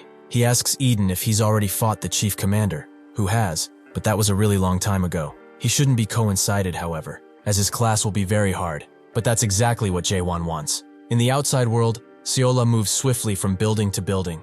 She arrives at a gate kept place, where the guards hear something, like a clock needle ticking, but they can't quite identify it. That's when one of them realizes, but it's already too late, as Seola has cut both of them now, and is now entering the fortress. The others are confused about who attacked them and how powerful they are, but Seola knows that they are given a timetable according to how powerful they are. She has observed that the strong ones are not here between 6 and 12 o'clock, so she's quite curious to see if they are enough to stop her. For their sake, she will give them a chance at a swift death. All they have to do is call the chief commander right here. The military advisor advises her to stand down. He does not know what is happening in that organization of theirs. But why is she causing such trouble? Seolha recognizes him, and knows that even if not at the level of the 7 stars, he is most definitely stronger than the 6 metabus gods. He probably is the one who ordered the kidnapping of Jin Yunsei, right? The advisor recognizes that she does not intend to stand down, so she tells the others to charge. Unfortunately for them, the sky creaks and breaks as Seola absolutely eviscerates them, not leaving an ounce of life in their mangled bodies. The advisor naturally becomes fearful, and swiftly pulls out his blade in order to stop the attack. But even so, he's getting pushed back, and hard. Seola will only tell him one last time. He will bring the chief commander here, right now. The advisor asks her one simple question. Did he really think that they were fearful of bumpkins like Crack? Suddenly, a bunch of soldiers charge in from the roofs, making Seola quite annoyed, as the reputation of Crack has truly been dragged to the bottom. With a single glare, she drags everyone into the sea of blood filled with corpses, which is quite a descriptive name, and cuts most of them up with ease, them being defenseless because of the anguish they are feeling. The advisor goes down too, and Seolha steps on his head, as he's quite pathetic. He must not even know that he's already dead. She presses harder, and tells the last 2 soldiers that she will graciously spare them, so they should get out of here. They do as they were told. Seola cannot let them all die after all. She has to have someone inform the others about this fight. Unfortunately for those 2 guys, the chief commander arrives, who instantly kills the 2 otherwise innocent men. It has been quite some time since they last met. Seola is amazed that he came out before those guys even had the chance to report it, but it's fine. She's just glad that she can see her senior again. The chief commander asks why she's here, but Seola suspects he already knows. How long will he play the fake role of chief commander? The cracked sovereign seems to be wanting his return. Has he not waited long enough? The chief commander gives her a long stare and she continues. After he and Chung left, things have gotten weirder at Crack. He knows too right that it's hard for the crack sovereign to handle all of the things on his own. The chief commander tells her that they cannot be on the same side any longer, which makes Seola wonder if that is why he crawled into the 5th sight like a worm. It seems that he has stolen the time flue from Kronos. So why doesn't he just turn time back to 700 years ago and save his sibling? He should also get rid of Crack and the 7 great gods too. He should turn things back to when the gods and monarchs did not exist. The chief commander truly wanted to do that, but it's much more complicated than just thinking about it. Seola then asks, if he can't do anything, why has he decided to trap himself in here? Does he still ask weird questions by himself? The chief commander confirms that he has been indeed asking questions, but recently, he has been doubting the reason for his asking. That is also why he wonders about what kinds of questions are being asked these days. Seolha wants an example, but the chief commander has tired of her. She will go back and never come back here again. As if he sees her, they will be enemies. Seolha was going to leave anyway, but now, she was wondering if it would be better to kill him before leaving. She has decided to get rid of the god of wealth, Yeodukshini, or perhaps she should call him the 2nd Corps Captain, Kim Seun. The chief commander immediately activates his ability, but Seolha still rushes in. A storyline like that will do nothing to her anyway. The chief commander surprises her by pulling out a cube. What he did previously was a mere trick, allowing him to seal her into the cube. She should rest while she can, as these 3 days will be over pretty soon. Time passes, and the branch climb is about to begin, with someone familiar stepping on the grounds. Carlton has arrived, telling Siren that he climbed in a rush, so all the trust they had got used up. She's pretty annoyed as that trust took a long while to save up, but it's whatever now. What's more important if he's found Jaehwan yet? Carlton has not, which makes him wonder if he's even here. But Siren confirms as much, as she heard he got in contact with Crack, so he must be somewhere. Carlton suddenly hears a bunch of men practicing their thrusts. He has seen them around Little Brother too, but their posture is really bad. He accidentally spoke his mind, making the others quite mad. They want to see if he can even do it for himself. Sure enough, Carlton can thrust pretty well. The others happy to see that he was not all talk. Runnard is there too, and since he's so good at this, he asks what kind of thrust this is. Carlton says that it's called the Chung Heo thrust. It is a technique made to thrust at a man known as Chung Heo, and it was used by the one who taught him some things from time to time. The branch climb is about to start, so Runnard rushes off, as he has some things to go, with Carlton wishing him well. Details of the branch climb are posted, where all information is available. The branch climb is a mobility competition, with the only objective to win being to run through the designated course first. There are buffs available around too, and the people with buffs will have increased mobility and stamina recovery. The last thing to know is that one can steal buffs from others by killing them, and that they should touch a branch whenever they are ready. Carlton decides to go ahead and is moved to another location in an instant, which surprises him. Almost immediately, everyone begins to run, even pushing him because he's standing still and slowing them down. Carlton understands he must climb these stairs, and if he climbs to the very top, he will probably be able to see the fortress master. With such a reward, Carlton decides to just fly to the end, but he suddenly gets interrupted by a flurry of arrows, which he barely has time to dodge. He let his guard down in this place. Perhaps there is no real easy way to climb like he expected.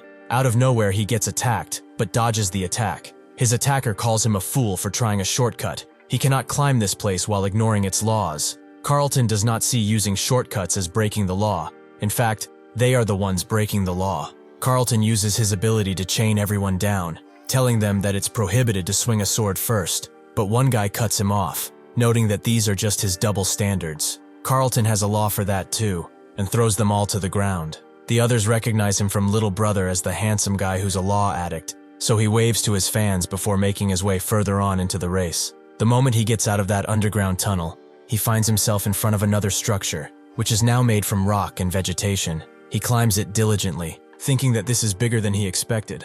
Seeing how there are multiple passageways, this must be a space where survivors from other routes join up, and the fortress master would also be here if that were the case. He suddenly gets attacked, which he dodges, but this was a close call. He attempts to cite his laws, but his attacker stops him. They already know much about him. He is around the 4th stage of awakening. He does not have any sanctuaries, and his main storyline is the Silver Chains and Holy Lance. Siren tells him to get away, as that guy in the middle is dangerous. He is 12 o'clock of the One-Eyed Watchmakers. He's as strong as one of the 7 stars. Carlton did not expect her to watch him, but she should not worry, as he is no longer a stubborn man. However, even if he just keeps these guys here for a minute, that would be enough to help their fortress master. Siren has had enough and tells him to do whatever he wants, so he attacks with a strong thrust, which 12 deflects with only his hand. He should deploy his sanctuary already if he wishes to fight for longer, as they will kill him in an instant. Carlton rushes in with his lance, reciting the first law of his as he defeats his enemies.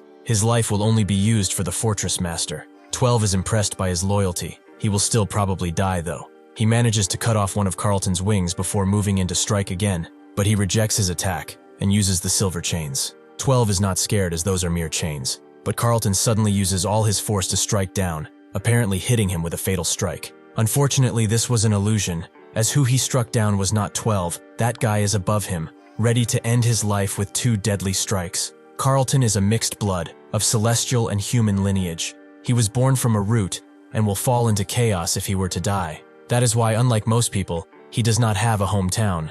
The place he has grown attached to and stayed in for a long time is the world that called him the Northern Gate Captain. Chaos was his hometown that he cherished and loved, and now, that same chaos is besides him, protecting his back. Jaehwan attempts to grab 12, who instantly backs away, something which he did not expect. He has seen Carlton's thrust, and he has reached a level which can only be achieved by stubborn people who have repeated their training over and over. It seems like he has not changed. Carlton doesn't want to hear that from the man who is destroying everything in both chaos and the abyss. Jaehwan smiles and asks if he wants help, which Carlton would like to deny, as he only fought these guys because he wanted to let him advance. But that guy is bad news. With that in mind, Jaehwan rushes in, leaving the others for Carlton. 12 sees that he's trying to escape, and so he rushes in with a heavy strike, making Jaehwan wonder if he's one of the 7 stars. 12 does not answer his question because he doesn't care, so Jaehwan analyzes him further. He's weaker than Russell, but definitely strong, on the level of the 7 stars at least. Chung Heo was right when he said that there are many hidden strong guys here, But the phrase "the strong of the abyss" has to exist for something, right? Even Mino, who he first met in Chaos, mistook him for one of the strong of the abyss. 12 strikes his blade. Seeing that he's not focused on his fight, perhaps he's underestimating him. 12 deploys his sanctuary, the nightmare of the noon, which doesn't impress Jaehwan, as he's been turned into a kid before. He kicks 12 away, who wonders how much longer he will remain relaxed. He is tasked with dodging the attacks of his opponent for 10 minutes. Every time he takes damage, the time is reduced, and every time he deals damage, time is added. A bunch of blades come out of the clocks, and 12 challenges him to dodge the best he can. Jaehwan does just that, but he is starting to get hit again and again. 12 is shocked. Did he really think that trash like him could handle the flow of time? He has no chance of winning with the technique he used against Russell. Jaehwan gets that the gods of the abyss like to tell their opinions a lot, but he is right. Things would be tough for him if this was a pure battle of speed. He decides to put all his strength into a single thrust, but that's when the others break free from Carlton's chains, forcing him to unleash the strike on them. 12 recognizes this as the technique he used against Russell, but even if it's powerful, it seems like his body cannot handle the recoil of it.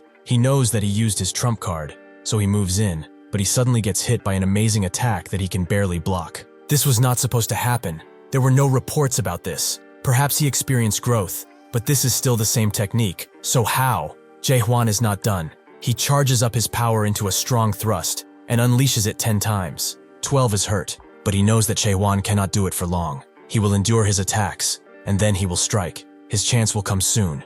He knows it. But why are the attacks not stopping? Jaehwan is done with him. He unleashes 50 strikes on 12, making Carlton realize how powerful he has become. 12 is shocked at how he could be this powerful without a sanctuary. That's when 12 gets it. The sanctuary deployment is a technique used to turn a certain area into one's territory, and it uses a lot of world power, so it's hard to use it recklessly. That is what got Jaehwan to think about it. Is there truly a need to deploy the entire sanctuary for a single thrust? For the last 3 days, he has been cooking up a technique to deal with the strong people of the abyss. Jaehwan reduced his sanctuary as much as possible, to the point where it only covers his blade. 12 thinks that this is absurd. In just a few mere days, he has surpassed Russell, and even himself. Carlton comes around and tells him that they have to keep moving if they want to win, but that's when someone comes around and tells him that he cannot allow it to happen. Ignis narrows his eyes. Droyan is very interested, and Thanatos is mad that this old man is still alive. He introduces himself as Shiyu. Perhaps he has heard of him. Everyone is shocked by his arrival, to the point that they are all frozen, and Ignis says that the 7 skies should not interfere, which interests Jaehwan greatly. Thank you for watching. See you next time. The 7 highest gods are at the top. The 7 skies are below them, and just like any sky, there are stars that brighten the skies, the 7 stars. These 3 groups comprise the 21 strongest gods of the abyss. Right now, one of these 7 skies is standing in front of Jaehwan, completely unprovoked. Shiyu does not wish to bring such a young and bright star down, so he hopes that he is wise enough to stand down. Jaehwan doesn't feel hostility from him, even with these words, and asks why he's stopping him. Shiyu doesn't appreciate the fact that he's so feisty. Things will not end well at all if he fights the chief commander and wins. Does he wish for the abyss to become his enemy? Does he even know who owns the Metabus, behind all these names that he must have heard? Jaehwan doesn't, and doesn't care either. Shiyu suggests he takes some interest in that now, because he will soon realize that climbing to the end is foolish, like a human being trying to fight against their demise. Jaehwan is tired of chatting. If he wants to stop him, he better be prepared to be cut down. Shiyu decides to analyze him, and sees that he has the potential to become one of the 7 great gods. He is only here because of Chrono's request, but he has come to fear destroying this young talent even more after seeing him so close. He pleads with Jaehwan, telling him to not take life so lightly. He has enough talent to climb up higher than he could ever imagine. Over the past 1,000 years, the 7 stars or 7 skies have only changed occasionally. People outside of common standards have appeared, and there are others that rose up to become strong after discovering relics of an ancient god. However, that was not the case for the 7 great gods who sit at the highest thrones of the abyss. They are rulers of the Megasite, beings that hold the strongest power in all of the illusionary tree, who even the 12 monarchs tend to avoid. For most gods, they would not be able to even step in their shadows, even if they devoted all their life to training. However, right now, one of the 7 skies, Shiyu, the god of aging, is telling the entire world that Jaehwan has the potential to climb there. Suddenly, Jaehwan hears a commotion coming towards him.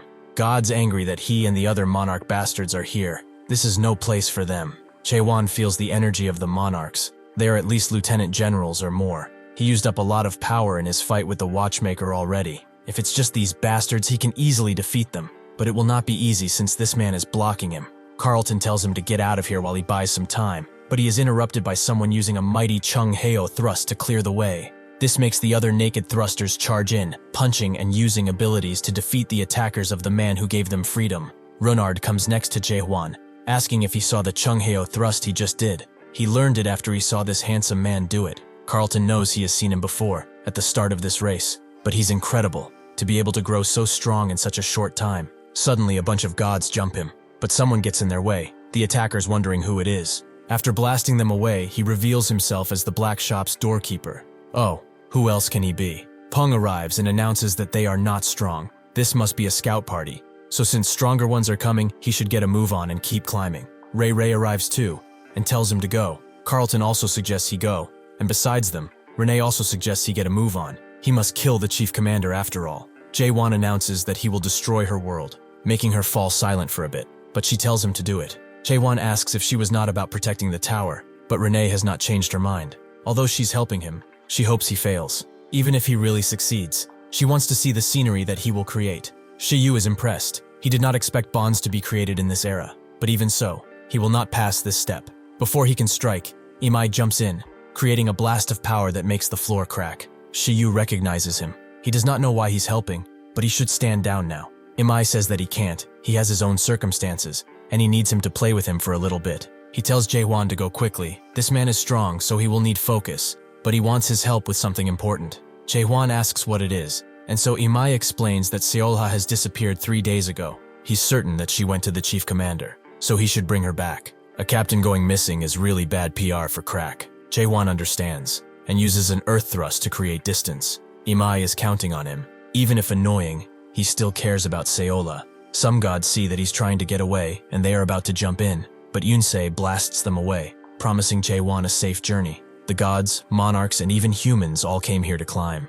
They accumulate world power, gain levels to conquer towers, just to climb higher. Those who cannot handle being that high come to this place to descend. The gods and monarchs are having endless wars with each other. The cultivators continue to harvest the juicy products they offer, and the souls that have failed to be harvested are fated to become the limbs of the gods and monarchs, pointing swords at each other in a lifeless hell. Perhaps the mayor who made this tower wanted to tell everyone about this entire situation, but why did the mayor show this to Jaehwan? In a world that holds no meaning, what meaning is there to experience such feelings? Jaehwan arrives at the end of the branch, granting him the first place reward, 400,000 trust, and a ticket to the 9th floor, the final floor of the metabus. The chief commander stands around the 9th floor, the driver eagerly looking at him, asking if he still wants to bring his teammates back to life. The chief commander tells him to just keep his promise, as this will be the last time. The driver confirms that he will get what he wants, but the chief commander is also curious about the crack sovereign, who met him at the top of this tower. What kind of question did he ask? The driver is surprised he still has things he's so curious about, but even if he knew what he really asked, finding out won't change much, as he gave up in the end. The chief commander says that he's only fueled by curiosity here. If he does not wish to answer, then he shouldn't. The driver tells him that the crack sovereign was a miserable man, who would lead a miserable life no matter his choice. That is the end for those who wish to climb the tree. Jaehwan arrives, the chief commander glad that he's finally up here. He doesn't feel like there's a need to talk, so Jaehwan pulls out his blade, which the chief commander is glad for. Win or lose, this is the last fight he will have in the metabus. Eventually others get in too. Runard and Peng are the first. Peng is amazed that he was able to climb so quickly, so Runard explains that he used his thrust on the earth in order to fly quicker. However, what was that last section before this? He felt like he was going to pass out just by walking through it. Peng explains that it was an area that had high density of space and time, such places to exist occasionally, in the abyss, although they are rare. Renee and Martis get here too, both of them beat up and tired. Runard is glad to see them, but wonders where Ray is, so Renee explains that he's fighting a crack captain at the gate. The rest of their party will be able to last though, and make it here. Peng asks what happened with O and the other door guards, so Martis tells him that they are together with the naked thrusters, and are ready to launch a main force attack. They are all strong gods. He needn't worry about them. Peng understands, and at the same time, Carlton arrives, with Yunsei holding him up. With them, the 8 qualifiers of the branch climb have been selected. They have all been given 9th floor entry tickets, and thus were allowed to enter. Martis is amazed. He has been stuck on the 6th floor for most of his life. He never thought that he would get to see the 9th floor. Pung understands him. He thought that he would be making dumplings on the 8th floor for most of his natural lifespan. Carlton also thought he would be a gate inspector forever. He never thought he would get so high. Pung asks who he is, but before Carlton could answer, a large blast appeared, making dust and debris fly all around. Carlton knows that Jaehwan is fighting, so he rushes in to help, but Pung tells him to stop. Even if they get into that fight, they would only burden Jaehwan. Only one of the 7 stars, or someone even stronger, would be able to intervene against this battle between 2 real gods. Jaehwan and the chief commander are engaging in close combat, both being able to cause injury to one another. The chief commander can see that he got stronger, but Jaehwan doesn't feel like this is the time to evaluate him. He uses self-surrender to get out of the commander's attack, and tries to impale him from behind, but the commander dodges. He advises that he should ease up on the roughness. He knows very well how hard it is to find an enemy one can use their full strength on. He blasts Jaehwan away with a powerful strike, but he doesn't falter, and gets back on his feet. As he prepares another strike, the chief commander exclaims that there aren't even 10 people in the entire abyss who would be able to put up a fight with him. He should feel proud. He summons a bunch of dragons that jump Jaehwan, who says that soon that number will be even lower. With his sword lunged forward, he unleashes its true power, the sword's 3rd form, against the chief commander's black dragon.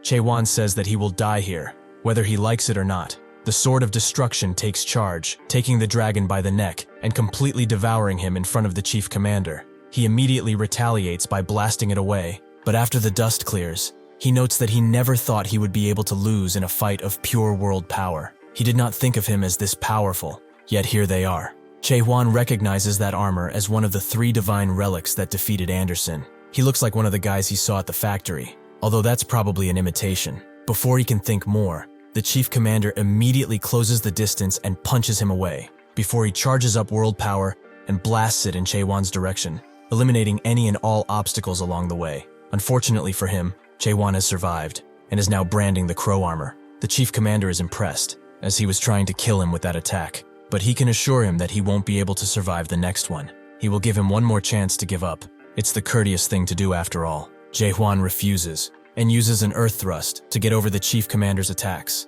Even if he has succeeded, the chief commander is not worried, as he will not be able to put a single scratch on him. However, Jaehwan grabs his head and tells Anderson to do it. Inside of his realm, she uses her own worldview, making Jaehwan's power increase tenfold. He throws the chief commander so hard his headplate comes off mid-flight. Anderson tells him that he only has an avatar, and she has the true power of the ancient gods that she has inherited. This is a fight between the perfect skin and the perfect naked body. They both charge in once again, Jaehwan proving his strength by unleashing a blinding strike. Renee pulls out one of her drones and tells it to show everyone the fight. Regardless of the winner, this will be a part of the Abyss's history. Almost all the gods are watching this fight, most of them very attentive. Ray Ray is among the watchers, cheering Jaehwan on from behind the screen. Runard sees this, and also cheers him on, especially since the chief commander looks so battered. Pung tells him to not be so optimistic, as there's a saying in the Metabus. One cannot defeat the chief commander in a one-on-one fight. Runard asks if he's that strong, but Pung tells him to be patient, as he will soon see it for himself. The chief commander says that it's been a long time since his skin got ripped off like this. He is truly incredible. Anderson advises him to be careful. He's going to use the 2nd divine relic. The chief commander does just that, pulling out a blade that Jaehwan seems to recognize. They begin clashing blades, but Jaehwan can't keep up with him anymore. He doesn't know what happened, but judging by the explosions he is hearing, perhaps he's accelerating himself by detonating the ash under his feet. Anderson tells him to look behind, but it's already too late. The chief commander uses a link disconnect on him, which doesn't seem to do much, as his link was already disconnected, but that's when he finally gets it. His connection to Anderson has been severed, allowing the chief commander to use the Pentagon of Ash storyline. It creates an arena for them, and in the middle, an hourglass. Nobody can escape this place until the sand in the hourglass has fallen. The user of the Pentagon of Ash has to kill the target within the time limit, or they themselves will be killed. The chief commander explains that this is the sword which gave him the nickname the God of Disasters. Jaehwan asks if his items are also imitations, which surprises the chief commander. He didn't expect for him to recognize it. This is the weapon of the Soul King of Chaos, a mock-up of his void sword that he uses. Since he has revealed its name, the special ability of it can now activate, making him even more dangerous. Anderson tries to go in, but is stopped, so she screams at Jaehwan, telling him to not let that sword cut, as he will become contaminated and turn into ash. Jaehwan asks if he sent Anderson out in order to fulfill a condition for using the sword, which the chief commander confirms. Because this is an imitation, it can only be used in 1-versus-1 fights. That's why he needs this arena. Jaehwan gets that he's stacked, and seeing that he's not hiding his storyline, it means that he's confident nobody can defeat him in this arena. Anderson tells him to find a way out of the arena and fight with the others, but Jaehwan says that he can kill him alone, and charges in, making them clash once again. He was excited to see this since it was one of the sacred treasures, but it's pretty disappointing. The chief commander asks what he means, so Jaehwan tells him that it feels like he has seen this storyline before. This shocks the chief commander, allowing Jaehwan to back away and unleash mighty thrust. He can sense the chief commander behind him and uses an earth thrust to get closer and strike again, this time landing his hit. As the chief commander bleeds, he thinks that this guy should have used a ton of strength to climb here, so why does he show no sign of fatigue? Since it has come to this, he must fight with everything he has. After Jaehwan strikes again, he moves in and clashes blades with him, but this time something is different. The entire area explodes, engulfing both of them in purple ash. The chief commander's arm has begun to rot, but he apologizes to Anderson, as it seemed like he was quite close to that guy. Jaehwan surprisingly begins talking, noting that he did not expect for him to put ash on his sword and make it blow up, but he had the guts to sacrifice his arm for it. The chief commander is shocked. How did he survive? As he definitely cut him. Jaehwan tells him to look closer, as he did cut him, but only a little. The chief commander doesn't get it. Why is he not turning into ash? Jaehwan says that it's simple. He has a strong body. The chief commander asks if he took off his clothes, but Jaehwan doesn't get it. Yeah, he does it often. The chief commander then asks if he has met an ancient god before, which Jaehwan confirms. He has met the Soul King. The chief commander asks if he was the one who helped him take off his clothes, but Jaehwan tells him that this isn't the type of relationship they have. The chief commander explains that Catastrophe is not an ancient god that controls clothes, meaning that he does not know what clothes are either. He took them off without even knowing what they are. His talent is truly incredible. Jaehwan has never heard those words in the past, but he keeps hearing them in this place. It's about time to end this fight and see who the winner is. As Martis is learning to thrust, Runard and Pung watch the fight, seeing that it's taking longer than he thought, that sand in the hourglass is not falling at all. Pung tells him that there could be two reasons. Either time flows slower in that place, or the sand falls slower. Runard sees something strange. Jaehwan has the upper hand, but it feels like the chief commander has gotten even faster. It's as if he's learning all of Jaehwan's attacks. Martis believes that the chief commander is more injured, and Carlton believes that Jaehwan will certainly win.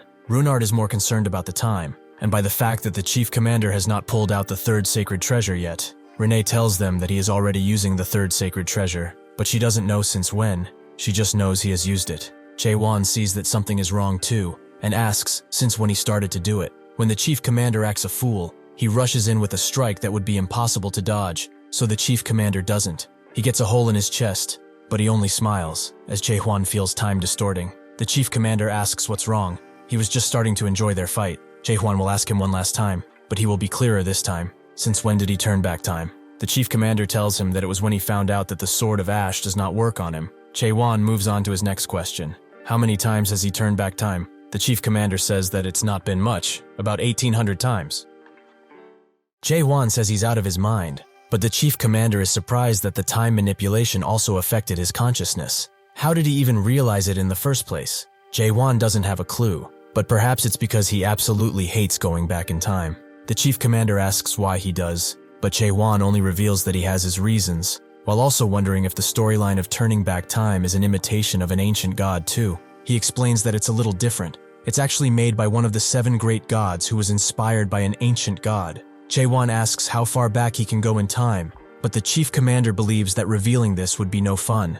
Jaehwan guesses that he's not actually turning back time, but rather forcefully going back to a space and time of someone within that space. It also appears that his limit would be turning back time by only a few minutes. Is there even a restriction as to who he can use the ability on? The chief commander says that at this point it would be meaningless to hide it from him, but then Jaehwan asks him something which makes his tired eyes narrow. Does he want to go back to the past? That actually isn't it. He can see that he has something that he wants, which is in the past. Something like his former teammates. The chief commander says nothing as he covers them up with walls, but it is probably so. Jaehwan asks how much time he has to turn back in order to rescue them. The chief commander reveals that it's 700 years, which is quite a shocking number. With that much time, the souls of his former teammates would have already gone to dust, and gone into the abyss. Jaehwan tells him that he can't just turn back time normally, but the chief commander believes it is possible if he turns back time to the entire world, that is. Jaehwan's belief of him being mad has solidified even more, but the chief commander wonders if there are any gods who made it this far and have not gone crazy yet. Jaehwan is confused with the means. Is the driver even capable of creating such a miracle? The chief commander denies that notion, however. The end of this world, or the first nightmare, might be able to do it. Jaehwan guesses from this conversation that the driver must know something about the end of the world. Jaehwan tells him straight up that he will not achieve what he wishes, but the chief commander knows already. However, this is something that he must try, despite knowing it is impossible deep down. He hopes that he has recovered his world power somewhat, because it's time for them to go at it again. He activates a time flu as Jaehwan rushes in. Who knows that winning with just thrusts would be impossible, however. If he thrusts with a speed faster than light and destroys the concept of time itself, it could be done. He does not have much of a choice, so he grips his blade with both hands and pummels it into the ground. The entire area becomes reddened in his sanctuary, but it goes beyond that, becoming the only thing around the entire area. This is his complete sanctuary deployment, the world after the end. Everyone else is surprised by his ability to cover the entire floor, but Renee sees something that the chief commander also noticed. Time flu has stopped, and he is curious as to how he even did it. Jaehwan already knew that his storyline was just one that goes back to yesterday, but in this world, the concept of yesterday does not exist. The chief commander looks at the overbearing eye above him, making him remember something that he wanted to forget. He fought the crack sovereign in the past. He told him that not everyone sees the world like him. Not everyone must see it in order to be happy. The crack sovereign readied his blade at one of his friends and simply cut his head off. If that was the case, he would simply make everyone see it. He has the power to do it, no? The chief commander could not bear the sight of his friend's decapitation, so he charged in with remorse and rage. But the crack sovereign only accompanied him with a smile. The world he is seeing is the truth. He cannot allow people to look away from the truth and live as livestock. The same goes for him. He should keep killing again and again, whether he kills enemies or allies. It does not matter even if he's the one to die in the end. He wants him to see the same world he does. Filled by rage because of his memories, he charges into Jaehwan, who blocks and creates a large thunderous wind because of it. He knows that the man he just saw in his memories was the crack sovereign. The chief commander becomes enraged further and begins to smash through Jaehwan's defenses. But his body is taking the toll, his hand rotten to the bone. Jaehwan is pushed back by the last attack, making him understand why he lived so far. It was not just because he wished to revive his teammates. Something sinister compelled him. He can see it in his eyes. He only lives for revenge. Jaehwan's punch goes through and sends the chief commander flying into a bone structure, but he charges right back in with his accursed blade. This is the same man who made the 3 sacred treasures and climbed to the position of a star. He even became Kronos' subordinate and the Alliance commander. All of that, just to kill one person. Unfortunately for him, life is unfair, and his plan failed. Perhaps he simply didn't even attempt it, knowing that he would fail. That's just how he dawdled his days away, rotting from the inside out. Due to these particular circumstances, however, he met Jaehwan, a man much more determined than he. The chief commander smacks him away with a kick, allowing Jaehwan to use his second form. But Anderson tells him to be careful, as the chief commander is gathering fragments. He uses them to barrage Jaehwan. Everyone is worried for him, but this hasn't even made him flinch. Just as the chief commander wonders why he does not fall, he lets out an attack, the path of the wave, which shows how many people have put their trust in him, trust that he will not betray. The chief commander retaliates, but even his dark blade cannot withstand this power, and it breaks in his ghoulish arm. The attack creates a rainbow-like light as it blasts everything away, and the structure behind the chief commander completely falls. Jaehwan comes closer and points his blade at his neck, asking why he did not deploy his sanctuary. The chief commander reveals that he doesn't have one. He lost it too many years ago. Now that he has taken in his world, though, he is comforted. Jaehwan asks how, making the chief commander remember when he asked the crack sovereign if he could still see that thing, which he confirmed. He could not touch, feel, nor smell it. All he knows is its position. How is this different from an illusion? How does he know that this is really in that place? Can the truth which only one person can gaze upon really be considered the truth? He told him to go elsewhere to find his questions. He hoped that he would find something he was interested in too. The chief commander always wished to deny the truth for the longest time. He wanted to believe that the world without a truth can also be truth in itself. That is also the reason he's running this palace, the Metabus. The day where his face is a different truth will one day come. And if there are 2 truths in this world, it means that one of them is a lie. He hopes sincerely that the truth he sees is the real one. Jaehwan puts his blade down. The chief commander sees this as him taking pity, but Jaehwan explains that at one point, he regretted killing an enemy similar to him. That person helped him with the fourth stage, his theory, and also Genesis. The chief commander asks what he means, so Jaehwan tells him that if he did not give him 3 days, even if he could grow his sanctuary to be stronger, he wouldn't have been able to win. Basically, he's repaying his debt to him. The chief commander sees this action as futile. He doesn't have any world power now, and if he wants to go to the next floor, he must do something else. Suddenly, another power overtakes him, and the chief commander begs to be killed while he still can. Anderson comes closer. She sees that time is rewinding together with Jaehwan, but she also recognizes that the man before them is not the chief commander anymore. He's actually one of the 7 great gods, who has descended upon their mortal realm. The god smiles as it takes the body, and orders it to kill Jaehwan to protect the Metabus. As he rampages, Anderson tells him to not fight.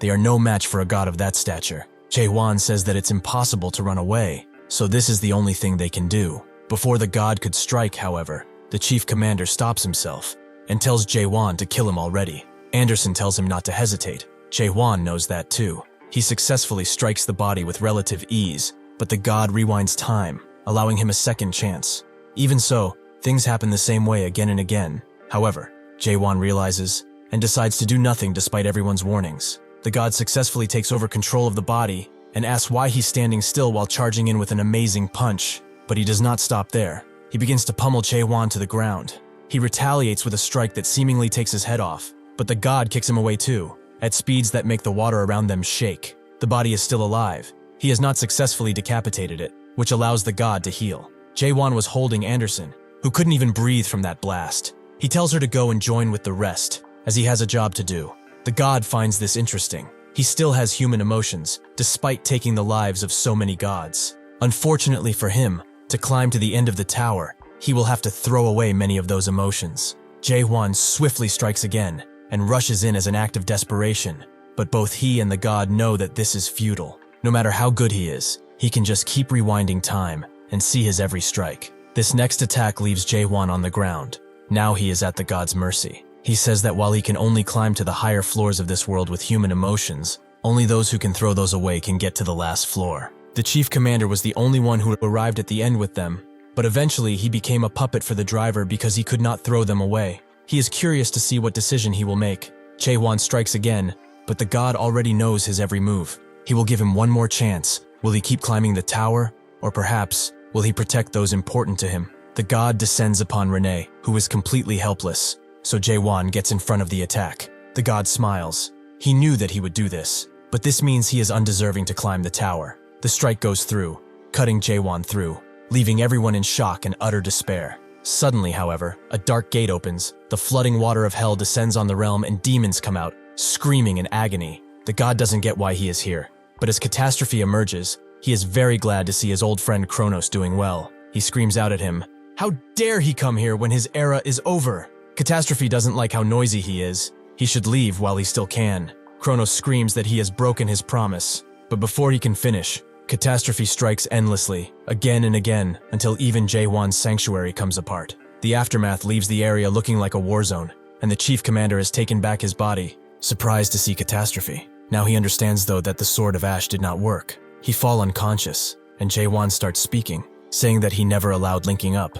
Who said that he could come down to the solace? Catastrophe is surprised that he's still so damn arrogant, even after saving his life. But Jaehwan feels that this shouldn't be counted as an usage of the Void Sword, since he came here of his own free will. Catastrophe doesn't care, but he can tell him that he will not receive help like that again. If his goal really is to get to be a big brother, then he should be able to deal with that little godchild all by himself, at least. With that, he leaves Jaehwan, who has to cut off his hand to make sure that the rot doesn't spread. His armor slowly recovers too, as everyone around him comes and worries for him. Runard is especially worried about his arm, making Jaehwan think of the first time they met and how Anderson begged him to keep him safe. He assures him that he's fine. He wouldn't die from something like this. Runard falls to his knees in relief as he truly thought he would lose him. Jaehwan thinks that something bad did happen. Things got dicey when Kronos manifested himself. Renee tells him that he's the strongest newbie she knows. Perhaps even the 7 stars are too small for him. Carlton congratulates him, and everyone agrees that right now, he is the strongest in the metabus. Martis begins to shed tears. A high-ranking god like him crying is considered ridiculous. Such emotions are not befitting of them. However, he could not express his emotions in words, so he borrowed human emotions and cried. He was not ashamed though, because the person who brought him this far was this human. Everyone understood how he felt. He truly was alive in this place, and wanted to share Jaehwan's victory more than anyone else. The alliance has fallen and they have won. The metabus no longer has a master. The old man is surprised he knows the Soul King. When he heard about him being the monarch killer, he was wondering if he did. But to think he would know that guy? He's afraid to think of the storms he will have to face from now on. The descent of catastrophe in this place is shocking. More so than even the last floor of the metabus being open again. Since he made his move, however, this will definitely not end just with the metabus. And Renee agrees, the 7 thrones and 12 monarchs will soon make a move. Jaehwan says they should worry about that when it happens, which Renee agrees with, but her streaming equipment got whacked by a certain someone, so he probably has time to think about it. On second thought, Jaehwan starts pondering the future, leaving Renee to think that he's trying to leave without paying. Jaehwan says that he's not good with streaming, but Renee doesn't care. Does he even know how much one of these cameras cost? The others are holding her down, but she soon forgets it. He did something good for her, so she owes him. Suddenly, Jaehwan spots something moving in the rubble, the cube that Seola is inside, and judging by the world power he feels, she's still inside. With everything settled, they all wonder how they will meet the driver, and if they will all get a wish. And sure enough, they all receive the mission announcement, revealing that only one person can enter the 10th floor. Some of them are surprised, but others already know who is going. If it wasn't for them, they wouldn't have been able to get so high. Anderson guesses it's her, but the others start listing off Jaehwan's achievements and the help he gave them, but she wasn't expecting to go anyway. Runard congratulates Jaehwan, but the chief commander calls them a bunch of fools, making them all get ready to battle. He asks if they really think the fairy tale where humans and gods coexist, working hand in hand to defeat an enemy, is true. Well, it isn't. Such a world may never exist, not when this tower has these ideals. Martis asks what he means, so he gives them a nice little story to think upon. Long ago, something like this was written on the entrance of the metabus. The reason that gods cannot climb to the end of the world is simple. It is because they are too heavy. A bunch of messages pop up, and Renee's legs give out as she reads it. The person going to the 10th floor must eliminate all other people on the 9th floor. Only then will they be granted a private meeting with the driver. It is, as Kronos said, the one who wishes to see the world and its end must throw away everything and everyone. Ignis questions why this mission was given. Thanatos thinks it's good, while the majority of gods have mixed feelings throughout. Although the main sentiment is eagerness to see how Jaehwan will tackle this. Everyone is naturally frightened, and Jaehwan thinks back on Kronos' words, who now ring true. It seems that he always knew. He asked the chief commander if he killed his teammates to climb, who confirms as such with his silence. That was the only choice he had. He had to in order to revive his friends. He actually intended to meet the driver and ask him to bring them to life. Jaehwan asks what went wrong, so he explains that it could not be done on the first meeting. Jaehwan asks again if it would really be possible to do it if he climbed again, but the chief commander can't know. He wanted to find out, but now he's in the gutters of despair. Jaehwan looks at him, and the chief commander notices his expression, like he didn't expect this to happen. He has been a product at one point. Did he really come here not knowing anything? Honestly, what kind of place does he think this is? The gods imitate human emotions with laughter and crying. From time to time, they kill each other to understand the human condition, although it's a mere mockery. All of this is fun for them. This place was made to produce truth seekers through this process. It was to produce someone who would learn from humans, but in the end, throw it away to chase the end. This is a tower that raises fakes and cultivates them into a mockery of the real thing. This is what the metabus is all about. The gods of little brothers like stories like his, because he breaks the rules and helps them remember when they had dreams too long ago. That was only allowed to a certain extent, where it wasn't to become a threat to the gods. Now that he has summoned catastrophe here, if he continues to do as he did until now, the gods will see him as a threat and will do anything in their power to remove him. It doesn't matter how strong he will become. Does he think that he can survive, even after becoming the worst enemy of the abyss? What he must do is climb to the end and get his reward. Only then will he have a chance. Suddenly, Jaehwan says that he doesn't need it. If that's how he does things, he should keep it to himself, because he will climb with his own decisions. The chief commander screams at him, just because he got lucky on the 6th floor. It doesn't mean that he will get lucky again. He can hit the ceiling for 1,000 years. and nothing will ever come of it. Jaehwan asks if he destroyed the Tower of Nightmares to find such an answer, but he doesn't care. If not in 1,000, he will do it in 2,000, and if not in 2,000, then 100,000 years. He will keep hitting and hitting until he gets through. The strike makes everyone recoil, but Martis notices something strange. It's as if the attack is hitting nothing, like there's no ceiling. The chief screams at him that he's wasting his time, but suddenly Runard gets next to Jaehwan and uses a thrust too. He has been training after all. Carlton joins in, reminded of what they used to do in Chaos. And so, little by little, everyone joins. The gods are surprised by this, and some frown on this action. Anderson asks the chief commander if he's not tired of letting the driver do as he wants, and joins in too. He has had enough of them. He has tried before too, but in the end, the only thing they can do is the quest. Suddenly, anonymous puppets from all around begin to give Jaehwan their trust. The gods cannot believe their eyes. Among the puppets, there are none who wish to become so, out of their will. The moment they became puppets, an imprint was made on their souls, so the anger they have towards the gods and the hatred they held was locked. Now, that desperation causes them to rebel against their own gods. Puppets who have waited for centuries, with deep regrets in their hearts, are giving it their all to Jaehwan, allowing him a different type of self-surrender. He uses a world-shattering star thrust, something that finally reaches the blocked ceiling and goes further. The chief commander wonders why they are not giving up, but maybe he should ask, why did they give up in the first place? After the strike ends, little drops of light drop down on everyone, and Runard is reminded of an old story Jaehwan told him about, the one where there was a music box that would chant prayers as it wound up. Somehow this feels familiar, as the prayers of the puppets seem to have finally been answered. With a gleam, everyone enters the last floor of the tower, but Jaehwan is alone, with someone telling him that he was not expecting him to break through a ceiling made from upper realm metal. But alas, he is full of surprises. However, he did tell him to not destroy the tower any further. Did he not? Jaehwan only feels that climbing is all that matters, so the goat guide lets him be. He doesn't get to make decisions here anyway, so he will leave that decision to the driver, who is waiting for him. Jaehwan enters the dark room, where one old man seems to be operating the entire metabus, but he seeks something related to Big Brother. Jaehwan startles him by asking if he knows about Big Brother, and suddenly, a green smoke overwhelms him, sending him into a moment of time. He sees the Void Sword, meaning that the person in front of him is actually Catastrophe. He's talking with someone pretty tall, but Jaehwan can only hear Deus from their whole conversation. Jaehwan remembers something about Deus Ex Machina from the machines, who asked him for help with it, as it's their best Titan troop. From this, Jaehwan guesses that what he's seeing now is the three ancient gods. One of them seems to hum a relaxing melody, but suddenly glares at Jaehwan and says something about Deus. His tattoo reacts as the god approaches, and then says something about Catastrophe. Jaehwan's hand suddenly starts to rot, and then the god says, Ouroboros. Before Jaehwan can even begin to decipher what's happening, he disappears, and the entire visage comes apart as Catastrophe gives him one last glare. Without even knowing, he is now with everyone. But the chief commander rushes to him quickly and tries to say something, but he can't because of his restriction.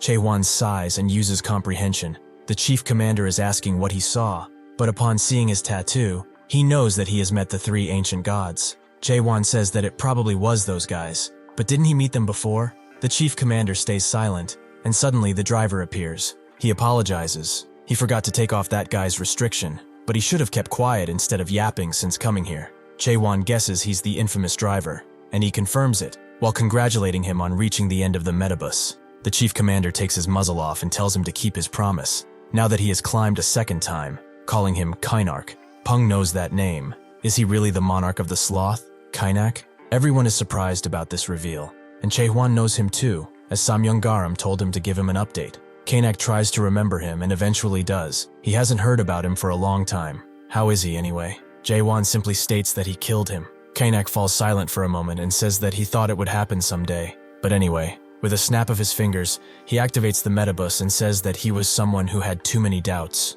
despite being a system slave like everyone else. The last time he met him was 800 years ago. It is meaningless to talk about him now, so they should move on to granting their wishes. Who wants to go first? Renee is the first one to step up, making Kynak smile, and say that before she wishes for something, he can only grant wishes limited to the metabus. Renee doesn't get it. From what she has heard, no wish was impossible. The chief commander has had enough and begins shouting again. This place is the damn metabus. Nothing is impossible here. Before he can finish, Kanak silences him again. This is his final warning, so he better obey. Everyone is surprised as they realize that he's strong, since he subdued one of the 7 stars with only one hand movement. He asks for Renee's wish again, who wants the anonymous system of the 7th floor to be handed to her. Kanak finds that strange. Did they not destroy that already? Renee knows that's not the entire floor. There are other branches of the Metabus. Runard did not know there were more, so Pung explains that they aren't as big as this one, but they have expanding armies. Yet only this tower has a last floor. Runard is surprised by his knowledge, but this is information from the black shop. Of course it's trustworthy. Kanak can't help it if they know so much, but he can't give all of them. So if she wishes for that, then she should become the god of yesterday, or apply to become the 7th floor guide. Rennie just wants the anonymous system that the 7th floor uses, not the 7th floor itself. Kanak finds it curious that the god of fate needs anonymity. Is she trying to slander a god again? Everyone is surprised to hear her status, but Renee doesn't want to say what she will do. Is she forced to? Kanak denies such a thing, but he will grant her wish, and she may have that system. With an extremely bright flash, Renee is given the database of the 7th floor, fulfilling her wish. Kanak asks for the next person, and Anderson wants to go, but she doesn't get a wish, as she did not pay the ticket fees. She wants to pay now, but even her status as a god is vague. It's hard to view someone who has cleared the missions by themselves, too. While it looks like she somehow got recognized on the 9th floor, she probably already knows the circumstances. Anderson understands she did nothing, and gives up on her wish to revive Rachel. The most important thing is that she got her revenge after 500 years. Thanks to him, she can't be greedy like this. There's certainly a way to bring her back. Suddenly, Runard wishes for Rachel to be revived, surprising Anderson. As this is a Metabus wish, he should be thinking of a better reward.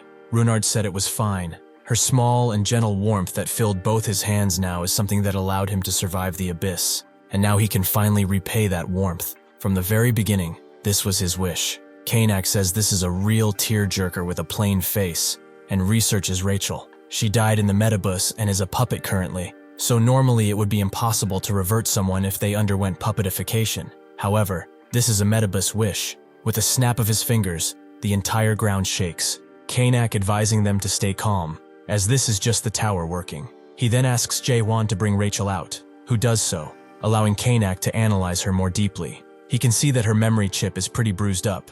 He can't say for sure what will happen, but he will do it nonetheless. He raises Rachel in the air, and a healing light overwhelms her, repairing all of the cracks in her body as everyone watches mesmerized. Anderson watches closely with tears in her eyes. Jaehwan gently grabs her as she glides towards him, and Kanak says that they will only know when she wakes up. But since her memory core is basically broken, he doubts she will be like before she died. Since there are so many people, he would like for them to choose quickly. He really doesn't have that much time. Jin goes first, and asks if he can be as strong as Jaehwan, but since that guy has already surpassed the Metabus, he can only give him strength similar to the Chief Commander. Jin says that it's fine, despite the Chief Commander's incessant attempts at talking back. Martis is next, and then Carlton. Kanak is pretty tired since he has never had so many people get wishes at once, but the last one will be this old man. Pung thinks for a while. He had a lot of wishes he wanted fulfilled when he first entered the Metabus, but now that he has the opportunity, he has no idea what to wish for. Martis is sure he has at least one wish since he has lived this long, and Renee suggests growing the power of his shop, as he always wanted to compete with shops, right? Runard agrees, and Pung thanks them for the encouraging words. He does have a wish for the black shop now, but he feels like they will laugh at him. He walks up. It might sound a bit strange, but he wants to have an apprentice who can inherit the making of his dumplings. Martis is shocked. Can't just anyone do that? Pung denies such a fact. He has tried to take in several people, but none were good enough. He must have an apprentice who can fully understand his cooking method. He looks at Jaehwan as he says this, who tells him that there's no chance, leaving him depressed. Kanak admits that his dumplings are worth passing down, so he occasionally lets the guide buy some for him. Pung thanks him for the kind words, and Runard can't believe that they are recognized even by the driver. Unfortunately, it would be hard to find someone like that, even if he were to look across the entire abyss. There is no other food that uses memories as ingredients like he does. However, they can send his cooking method into other dimensions and search for an apprentice that way. Pung asks what other dimensions, and Kanak gives an example, the Star Stream. This is a world that belongs to another dimension of the great universe, and it's quite populated. They can send his technique there, and who knows, maybe one day someone will learn how to make his dumplings. Pung knows this is the equivalent of throwing it in a bottle, and then the sea, but it's fine. It's the only thing they can do anyway. Kanak tells him to have hope. The border between the dimensions will get thinner, and since he has some business there, he will make sure that this gets sent. After this encounter, he asks Vertus if the video has been recorded of all this, who confirms as such. Kanak says to not upload it just yet, and to not show any details of the floor's design. They will edit it just enough so that it will become a watched clip. The others look at him with curious eyes, something which he notices. He must keep evidence that he grants wishes. The process is fair, and he is not breaking any sort of rules. With that out of the way, he gets to the final person, Jaehwan, Mr. God Slaughterer himself. He has accomplished a great many things. Not even Mulark or the crack sovereign climbed as fast as he did. And so, if his wish is to ask a question, he will make an exception here, and grant 2 wishes. Jaehwan immediately asks about his friend, whom Kanak knows as Yunhwan, but unfortunately, he is no longer in the metabus. Fortunately though, he's in a place not that far from Caspian. Additionally, a very powerful person is protecting him, so he shouldn't worry. There's no place in the abyss safer than that place. Jaehwan wants him to bring Yunhwan to him, but that's beyond Kainak's authority. But it seems this question wasn't his wish. Jaehwan asks who has him, and Kanak could answer that. But the moment he speaks of that person, they will definitely notice. Who knows? That might spell doom for his friend. Jaehwan says nothing, and Kanak congratulating him for being so wise, he should speak his second wish out loud. Jaehwan wants the end of the illusion tree. He wants to know how to get to the first nightmare. Kinuan expected this to be his objective, like most others. Martis notes that this was being talked about even 1,000 years ago, and it came with a saying, those who wish to see the end of the world must climb the metabus. Runard doesn't get it. Why would someone want to see that? Martis guesses that it's because it's unknown to anyone, and Runard says that there are lots to be curious about though, like Jaehwan's surname. Everyone jumps in wanting to know it, along with his thoughts, but Jin just gives them an idea. Ask the man directly. Runard was just trying to say that the world is already full of mysteries to discover. Why would one be curious about the end of the world? Jin explains that it's because it's the biggest question. If he knows the answer to it, he will be able to answer the other questions with ease. Runard understands. Perhaps at the end of the world, he can see Jaehwan's surname. Kanak did not expect him to ask it like that. The minds of those who are curious about the first nightmare aren't exactly healthy after all. They would think too much by themselves and end up obsessing over every minute detail. There are also situations where they would get angry with the answer.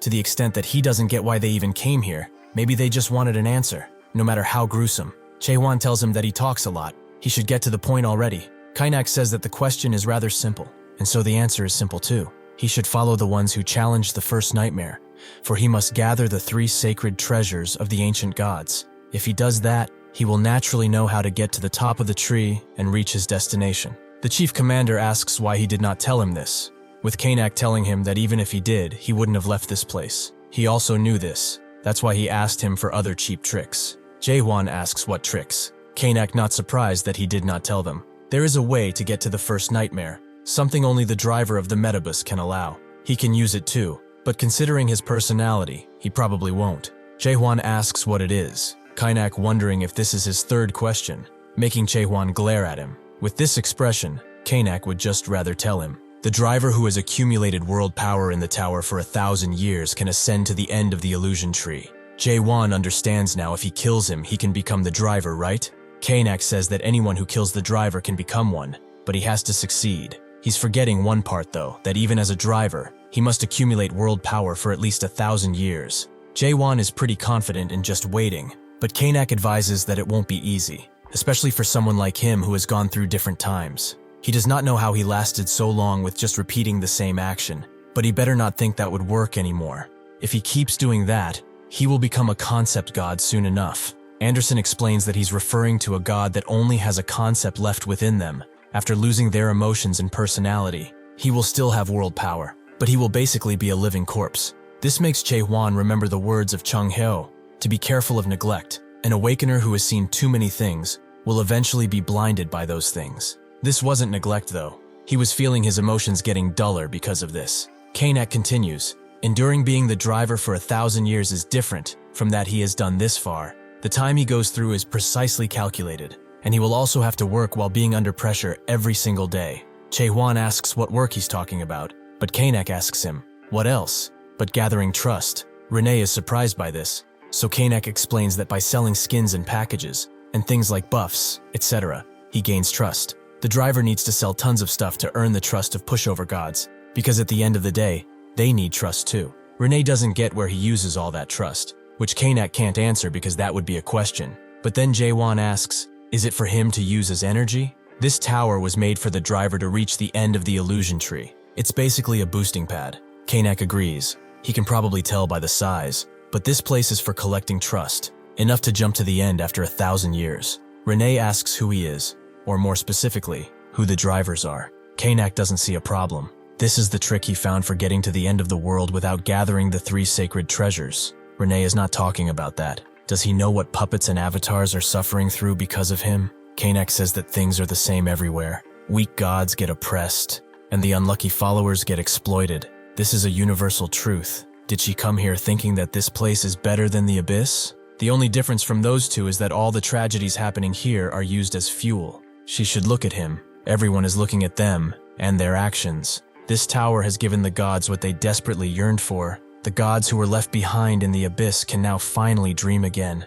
It gave the gods an illusion of communication, who dream of freedom. It provided entertainment for those who wanted rest, and it tells those who wish for the end to get to their objective. This tower gave all of them everything they could ever want. So what is wrong with getting some trust as recompense? Renee tells him that this is all fake. He sold fake things to fulfill his own comfort. Kanak says that they are not fake. Just like how the tears being shed by that crow are not fake, this tower simply sells the experience of things. Like the story between a god and her followers, the story of a man who only wants revenge, or the story of someone who wants to see the world after the end. Everyone's story is recorded here. Does she think that even these are fake? Renee can't say anything about that. And Kanak reminds them that they were the ones who entered the tower, and it has given them exactly what they wished for. The chief commander has had enough of his riddles. He removes his restriction and demands his reward. Kanak will indulge him for now. What does he wish for? The chief commander says that he already knows.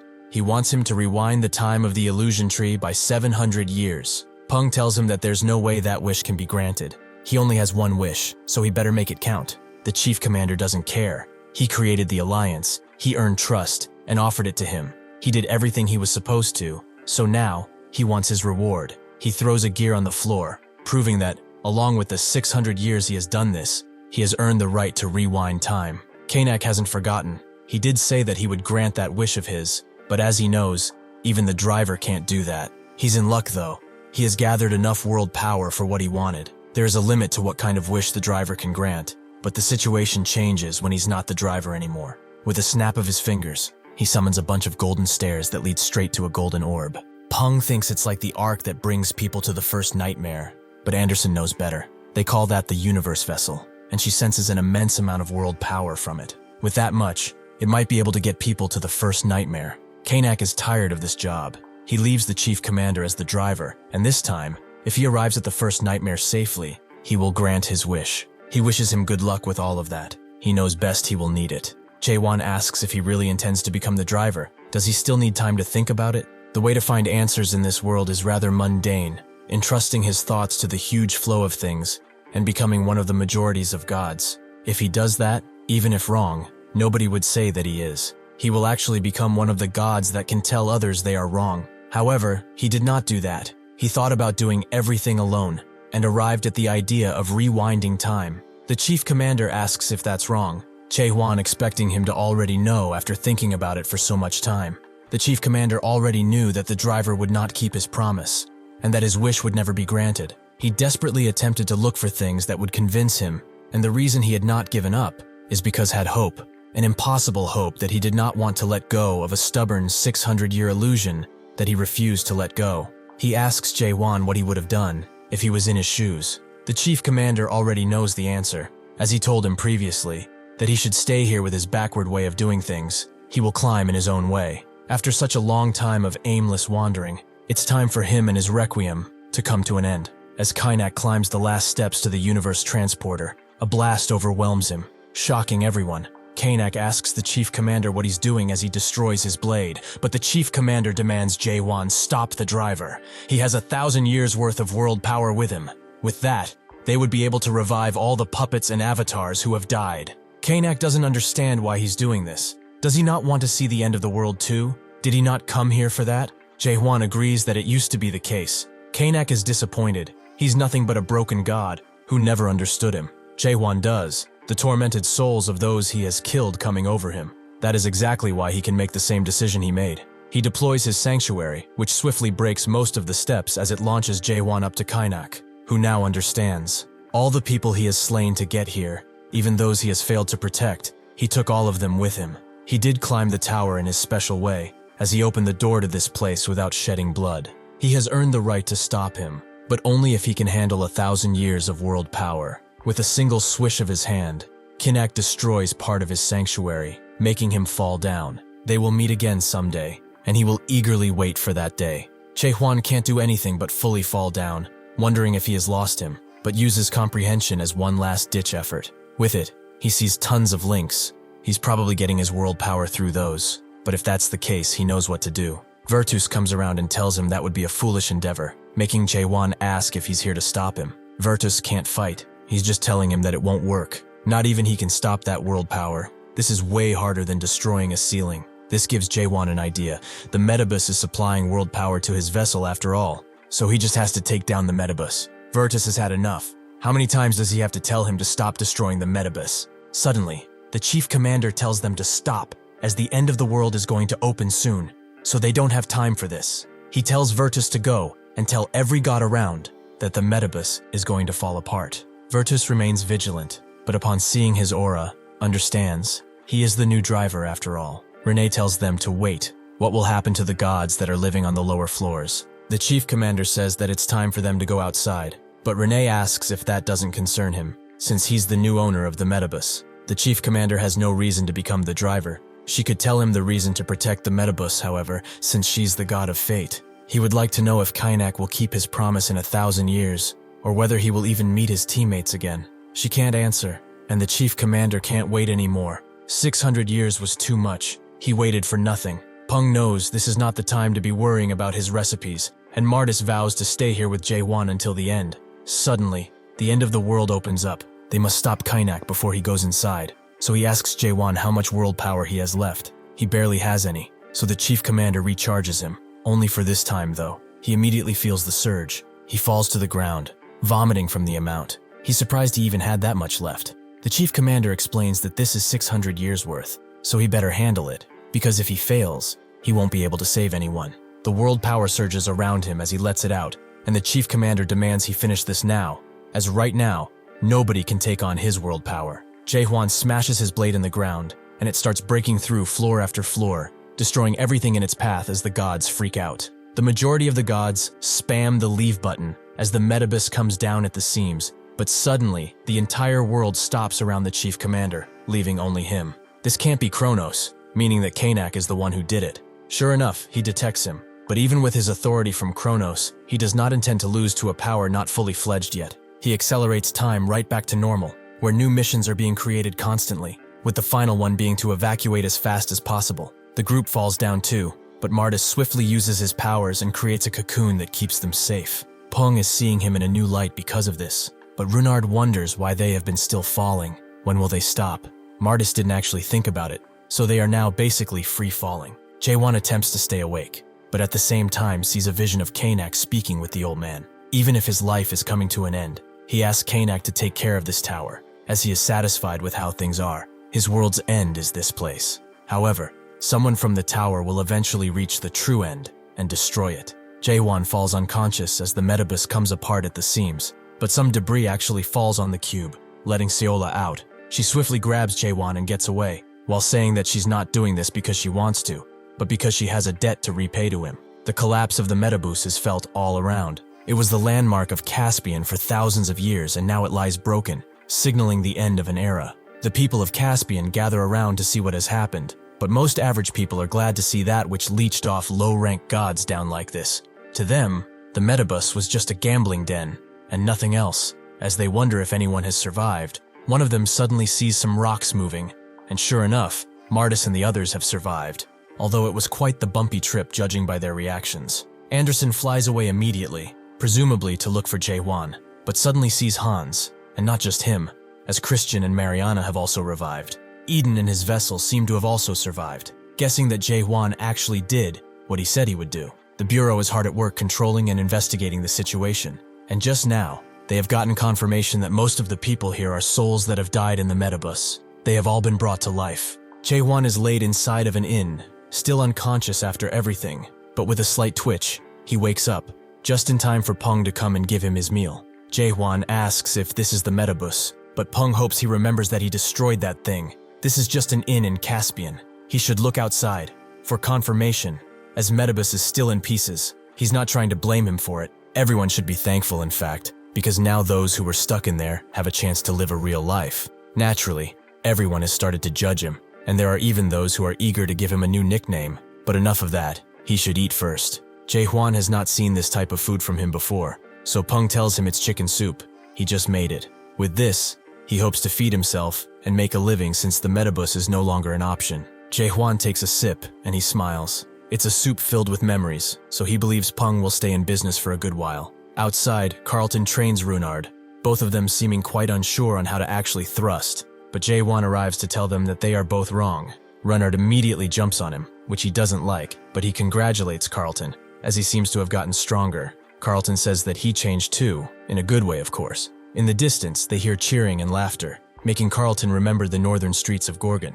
Anderson lands on Jaehwan's shoulder, and notes that she should have been informed when he woke up, with Jaehwan seeing that she's in quite a good mood. Anderson agrees, after all. She has acquired a few more followers today. Jaehwan heard about it. Some people that were dolls before got revived. But what about her avatar? Anderson tells him that she's in her unique world, as not all her memories are back, but she's gotten much better. Jaehwan doesn't see the others around, so Runard tells him that Unsei immediately stormed off to go and capture the chief commander. But before he left, he said that he owes him one, and will come to help if he asks for it, even though he already has him. Seolha also came by and told him not to misunderstand anything. Her exact words, he really doesn't know what she means. Jaehwan doesn't either, but at least he managed to keep his promise to that guy. As for the others, they are behind them, drinking and chatting away. Jaehwan sits with Renee, who sensed that he was no rookie from the beginning. Jaehwan knows that, but Renee also reveals that she had to make use of him, which again, he knew. Renee explains that she wanted to become the driver, even though he had that whole speech about today and yesterday. Unfortunately, there is no hope for the today of the Abyss. The followers regularly abused the rights they had, to deceive good gods, while the rulers sold their products to drive the gods apart. They eventually resigned to this fate and fell to the ground. All that is left for them is to put their ambitions and desires into a worldview. It has been long since Big Brother interfered with the Abyss, but the world has become much more heartless than when Big Brother ruled. Nobody believes in true salvation these days, just like how they drink liquor and pretend to be drunk, even though they can't achieve that state anymore. The salvation that is within the Abyss is nothing but a mockery. It's not something that can be changed just because someone wants to. Jaehwan asks if that's why she wanted the Metabus, which she confirms, but that's no longer possible. Anderson doesn't like her pessimistic attitude. She's acting like the world ended just because that ugly place fell. Renee explains that, unfortunately, she's right. She's the goddess of fate, and through a fated future, she saw that the Abyss will soon be destroyed too. Anderson asks her to explain, so Renee tells them that if the Metabus is destroyed, the Abyss will soon suffer the same fate. That's the activation condition of the fate she's seen. Anderson asks why she didn't just tell them, but Renee was curious. She wanted to see what the end of the world this rookie wanted to reach looked like. Everything might be annihilated in the end, but perhaps destruction is better than they think. Jaehwan believes there is no good destruction, but regardless, Renee says that destruction will be the center of it all, because after all, he's the start of everything. Jaehwan demands an explanation, so she tells him that she cast the blessing of fate on him. It's not a storyline that can be detected with ease. He survived an attack that should have killed him. Did he not find that strange? Jaehwan asks why they help, but she already told them. She was curious. This is just a gamble the goddess of fate decided to join in.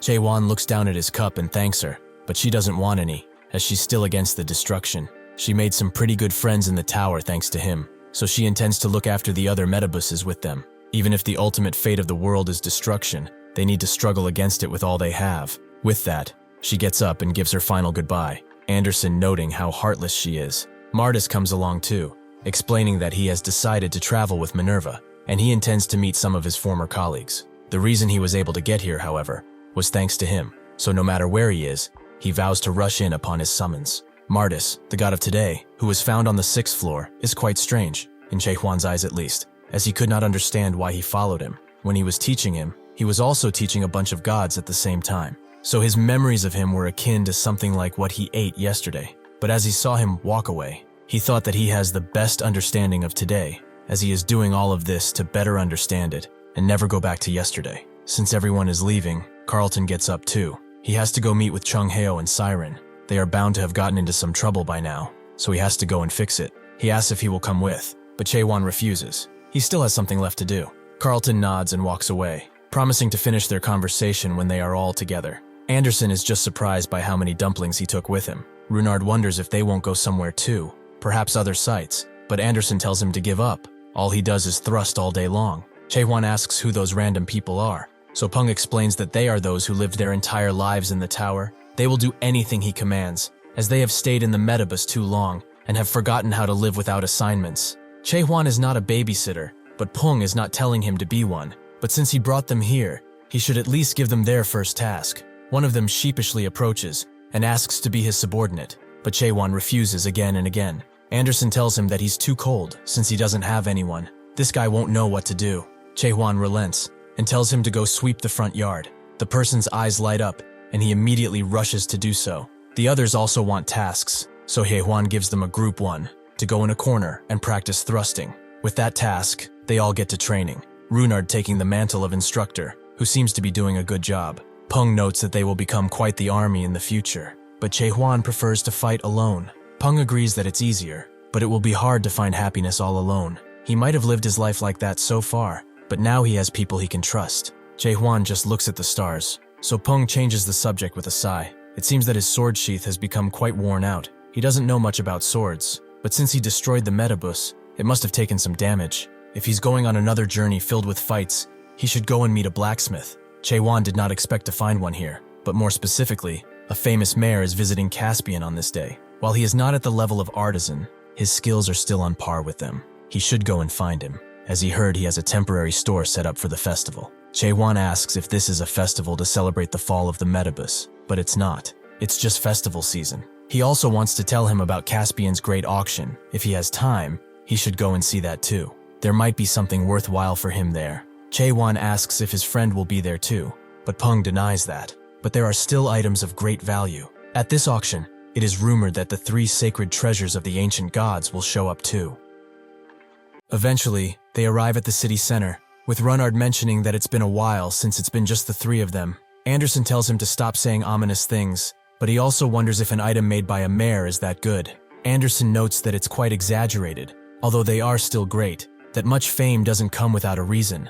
Runard doesn't get why it's necessary to use something mayor made. A human could make the same thing, right? Like Jaehwan, he can create too. Anderson explains that the mayors have exceptional imagination from birth. Yes, everyone can create an item, but the details that go into an item made by a mayor is on a different level. After all, the mayors are obsessed with all sorts of things, starting from concepts like freedom to emotions and desires. There are items where they obsess over humans and other creatures too. Depending on the thing they are obsessed with, the details of the item will differ. There are some things in the world that one can only create if they have gone insane over it. Before they are allowed into the auction house, a guard blocks them, demanding an inspection and official identification. Anderson wasn't expecting identification to be required here. They should have gathered the followers and made one. Surprisingly, Jaehwan has one. The sage gave it to him, which Anderson is glad for, but the guard refuses to let them in, as this is clearly a fake document. Jaehwan tells him it's not, but the guard just shows it to them, showing that Pung just wrote some stuff on a paper and thought it was good enough. This is clearly very fake, and here, he is the judge of that. Jaehwan would like to test that theory, but before he can unleash death, the inspection bureau chief arrives, asking if he is Jaehwan, the god slaughterer. Upon hearing this name, everyone begins gossiping, as he was the one who destroyed the metabus. The chief apologizes for this, but even if he is the sky destroyer, he must still follow the rules. Jaehwan asks about this sky destroyer, making the chief think that he doesn't know about it, and the people around him to speak louder, talking about all his spoils, most importantly, that he gets butt naked when fighting. This angers Anderson, as they clearly don't know the beauty of undressing, and when the people say that maybe he just enjoys doing it, Jaehwan becomes even more angered, his aura permeating throughout. Suddenly someone grabs his hand, someone with a golden lock of hair, who notes that this man is with him, so he wants him to pass too. Everyone recognizes that pattern on his clothes. He is the one who chases the stars. Jaehwan finds it strange. He did not feel approaching until he touched him. He uses his powers to try and detect more, and feels something from a few people behind them, a variety of energies, but nothing from this guy, just as if he's not even there. He asks the chief if his name is not on the list, but he denies such a thing. The one who chases the stars is a guarantee of identity itself. They apologize for holding them so long. They can all go in now. The inside of the festive street is filled with ads at every corner, but Jaehwan is more interested in this man and asks if he knows about him. She gives him a long stare and wonders who he is, and when he got here, Jaehwan wonders if she was asleep or something, so he tells her his name, the one who chases the stars. Anderson has heard about him. He's the leader of the Third World Federation and is quite a famous figure. Is that guy really him, though? Jaehwan notes that he hasn't thanked him, but the man thinks nothing of it. He was honored to help him. Jaehwan asks if he knows him, but the man notes that there's probably not a person who does not know about the Sky Destroyer. Jaehwan does not know of that nickname, but as he probably knows, there are 21 strongest gods in the abyss. The ones in the highest place are the 7 great thrones, and below them are the 7 skies, and below that would be the 7 stars that brighten the skies. The Sky Destroyer nickname was given to him because he became the 8th sky of the abyss. Currently, he is one of the 8 skies of the abyss. Peng told him that his achievement would be judged, and there are also people who will attempt giving him a new nickname. Honestly, he thinks it's a stupid thing to do, so he asks for the man's name, which is Declan. Come to think of it though, he didn't ask where he was heading to. If he's fine with it, he can point him there. Jaehwan notes that he wants to hire a mayor, which Deacon knows about, because there's only one mayor that's personally in this place taking requests. He has business with him too, so they should go together while they are at it. As they walk through the city, they see an old man getting harassed for selling jewelry in front of the bully's store. He doesn't get why this is happening, but the bully makes it clear to him. He has offended him with his outdated pieces of junk. Before he can smash them into pieces, Declan intervenes and tells him to remove his feet, as the necklace he was about to step on is something he wanted to buy. The bully apologizes. He probably should have aimed for his head instead. Jaehwan simply grabs his shoulder and removes all his clothes, forcing him to run away naked like a streaker. The old man seems to already know about Declan, grateful to see him again, but Declan notes that Jaehwan was the one who helped him. The old man decides to take back his thanks and give it to Jaehwan, who really doesn't care that much. Declan notes that since he's not thankful anymore, he won't buy his necklace, making the old man immediately deny he ever did such a thing. Suddenly, Runard arrives. He has been looking everywhere for Jaehwan, who just went to the toilet and basically got lost. Deccan's men are angry at him for buying so much jewelry. They already have a budget. What's with the reckless purchases? This makes Jaehwan remember his old friends, but he soon gets interrupted by Deacon, who offers him a skewer, one which Runard really wants, apparently. Jaehwan refuses and notes that he has some good subordinates, which Deccan did not expect to hear from him. Does he think he's a good person now? Jaehwan outright denies such a claim, making Deacon upset, but he guesses that he is so because he didn't give him anything. He doesn't need to worry, as he got himself something too, a necklace that has an inventory. Jaehwan refuses, so Deccan just puts it on Anderson, who actually seems to like it. As they continue walking, Deccan asks if he belongs to any group. A lot of people are probably trying to get him because of how famous he is. Jaehwan prefers working alone, which Deccan can relate to. They are quite similar in most ways. He used to work alone up until 900 years ago because he thought he could survive that way with no issues. There was a mayor with whom he was pretty close at the time, and he said something to him. No matter how exceptional one's imagination is, it cannot fill the whole world alone. He just shook that off at first, but these days, he's reminded of those words constantly. Jaehwan asks if he's the same mayor they are going to meet now, but Deacon denies it. That guy left this world a long time ago. Jaehwan apologizes for his loss, but Deacon says it's fine. That bastard is probably living it up somewhere else. Soon enough, they arrive at their spot, Ignal, which Anderson recognizes. Jaehwan asks about them, but Anderson finds it hard to actually remember what she does and doesn't remember, to the point where she has an existential crisis. Deccan greets Ryun, who has been waiting for him, but he doesn't know who this person is next to him. Deccan explains that he's with him, but Ryun explains that he can take only one other person. Deccan asks if he can't take this kid too, with Runard acting like an actual child, to the point that Ryun just lets him through. Before Jaehwan can enter though, he is stopped, as pets aren't allowed. Before Anderson can rip into him with her beak, Jaehwan pulls out a dumpling and says that this is just his storage. Upon entering, they see tons of crafts, with Jaehwan thinking previously that generally, mayors made towers. Deccan agrees, but the towers don't really have to be buildings. In their own way, these are all towers. Jaehwan is puzzled. If towers are created for cultivation, what are these ones cultivating? Deccan beckons him to look at something from the god collection, something called coexistence. His blade begins to shake upon feeling it, and coexistence does the same. Jaehwan asks what his god collection is, so Deacon explains that this is the signature lines of the towers Ignel made, his ultimate masterpiece, challenging the 3 sacred treasures. Jaehwan knows about those, that they are incredible weapons, so Deacon wants to speak about them a little more, but Jaehwan refuses. Deacon just decides to do it anyway, as he will learn a lot. Before Big Brother appeared, there were 3 gods known as the strongest: the god Slaughterer, Catastrophe, the Plausibility Destroyer, Deus, and the Illusion Destroyer, Gestalt. They are the legendary gods who made it to the top of the abyss without help, so they are ancient gods. The 3 sacred treasures were left behind by them before disappearing. They are the main items: Catastrophe's Void Sword, Gestalt's Eye, and Deus's Ex Machina. He probably heard about one of these items. Jaehwan doesn't think this is one of them, which Deacon confirms. This was just made by the best artisans in history. That was an amazing era for creation. All the mayors had to struggle to build a single tower, and seeing how no items had surpassed the sacred treasures, those who used the relics became the ancient 3 gods and the 3 sacred treasures. Suddenly, Ignel appears, noting that what determines how powerful a weapon is the master of the weapon. Declan's explanation was quite dumb, but he moves on to Jaehwan and asks who made that sheath for him. Jaehwan explains that it was Michael Garnard from the Twilight Dusk Smithy, which Ignel is delighted to hear. It seems that his apprentice is alive and well. This is the current best artisan in the world, Ignel of the Deep Dusk. After sitting down, Declan finds this a strange turn of fate, for the master to work on the sheath that his apprentice made. After coming back, Ingel explains that it's decent enough to be used, but its durability is almost depleted. But since he told him about his apprentice, he will make him a new one. Jaehwan asks if he can't just strengthen and repair this one, but Ignel asks why his hands would work on this stupid old sheath. Jaehwan just finds great meaning in it, and Declan also confirms that it's not as bad as it seems. It's good enough that it's hard to believe a human even made it in the first place.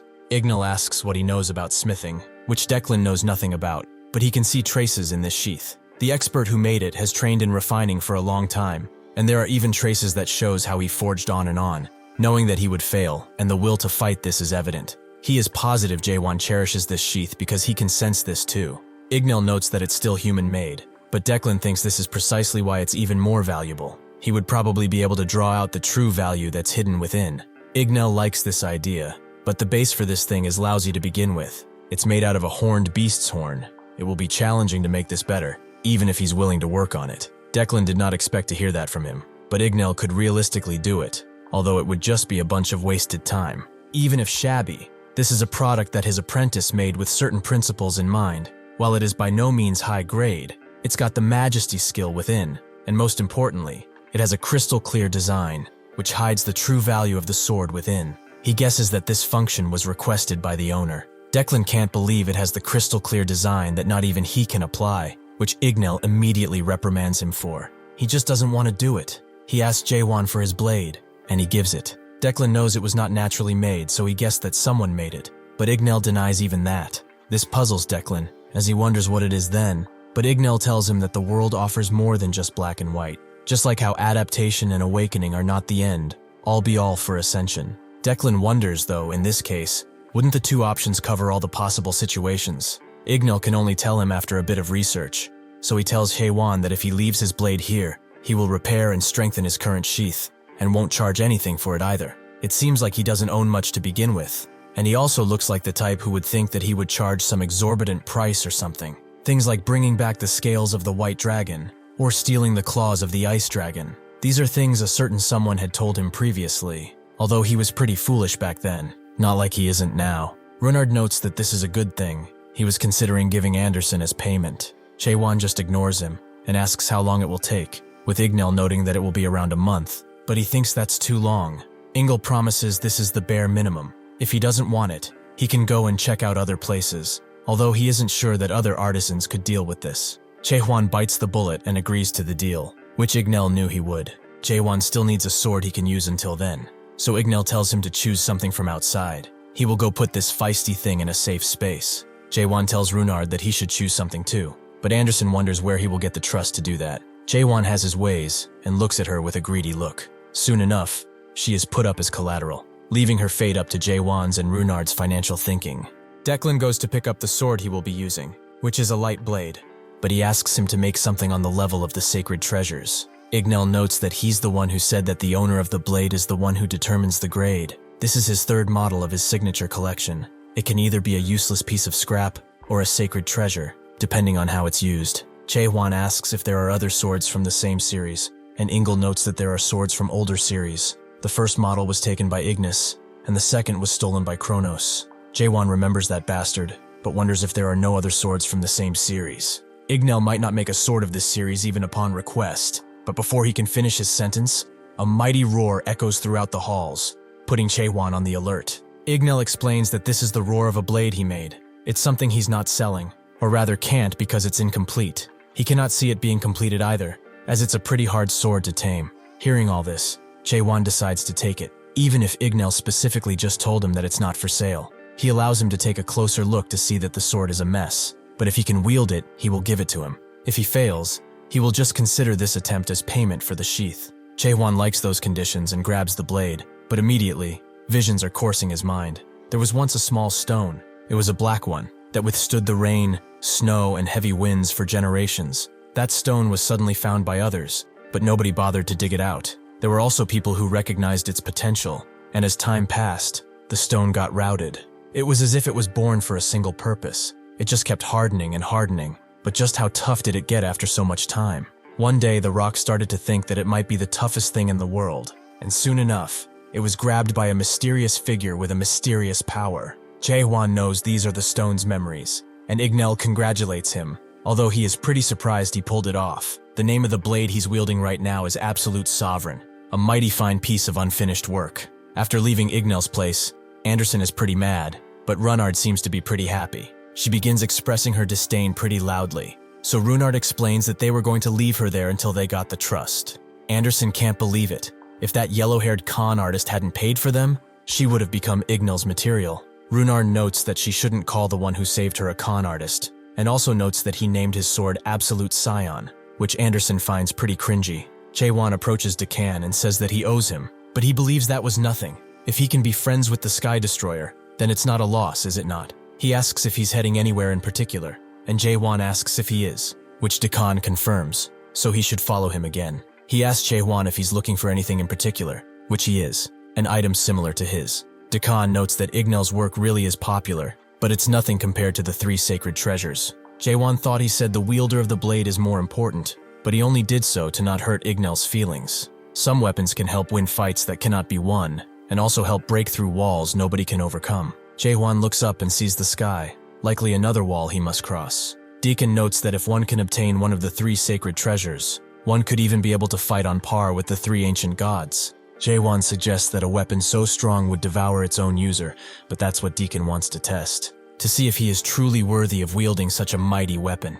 If he had known they shared so many thoughts, he would have looked for him earlier. They could have been good friends. Jaehwan notes that they could still be, but they would have had to meet a long time ago. They finally arrive at the Hetchnold Grand Auction House, but Jaehwan stops following, wanting to ask Dakan something. What is the intent of his goodwill? Dakan thought it was obvious already. It's because he has something that he wants. In particular, he wants a dumpling, but Runard refuses. Dakan just wants a bite. He's a good guy, isn't he? Jaehwan tells him to give him his share, so Runard reluctantly does so, letting Deacon enjoy the dumpling. As expected, these Murim dumplings are amazing, but Jaehwan doubts this is all that he wants, and Deacon betrays that there's one more thing. The entrance to this auction house is divided into 2 sections. The Golden Gate, which is where the general items are auctioned, and the Hidden Gate, which is where the highest quality items are. Those invited to the Hidden Gate can bring along one companion. Some of his friends should be attending this too, and they must have brought some pretty influential companions.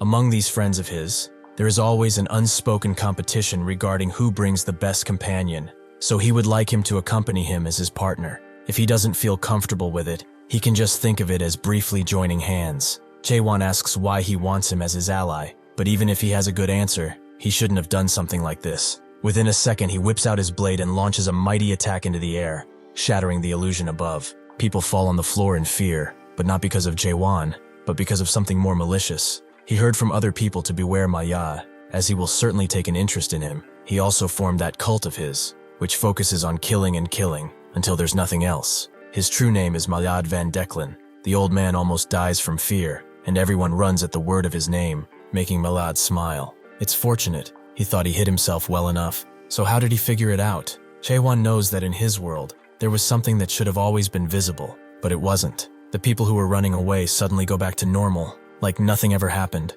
Milad didn't want to be discovered until the end. Most people form prejudices as soon as they find out who he is. After all, Jaehwan expected him to have this ability, to sever memory links. He also thinks that prejudice against him might become even worse, but he has one last question. Why does he want him to accompany him to that place? Millard notes that it's simple. They both see the world in the same way, so he will introduce himself properly. His full name is Myad van Deklen, but his friends call him the Crack Sovereign. He heard from other people to beware of Millard, as he will certainly take an interest in him. He also formed that cult of his, that focus on killing and killing, until there's nothing else. His true name is Millard van Deklen. The old man almost dies from fear, and everyone runs at the word of his name, making Millard smile. It's fortunate, he thought he hid himself well enough. So how did he figure it out? Jaehwan knows that in his world, there was something that should have been always visible, but it wasn't. The people who were running away suddenly go back to normal, like nothing ever happened. Millard didn't want to be discovered until the end. Most people form prejudices as soon as they find out who he is after all. Jaehwan expected him to have this ability, to sever memory links. He also thinks that prejudice against him might become even worse, but he has one last question. Why does he want him to accompany him to that place? Millard notes that it's simple. They both see the world in the same way, so he will introduce himself properly. His full name is Millard van Deklen, but his friends call him the Crack Sovereign. As they go into the auction house, Anderson asks Jaehwan if he's out of his mind. Does he not know who the Crack Sovereign is? Or has he gotten a big head because of his new title? Jaehwan knows full well who he is, so Anderson wonders how he's willingly following him if that's the case.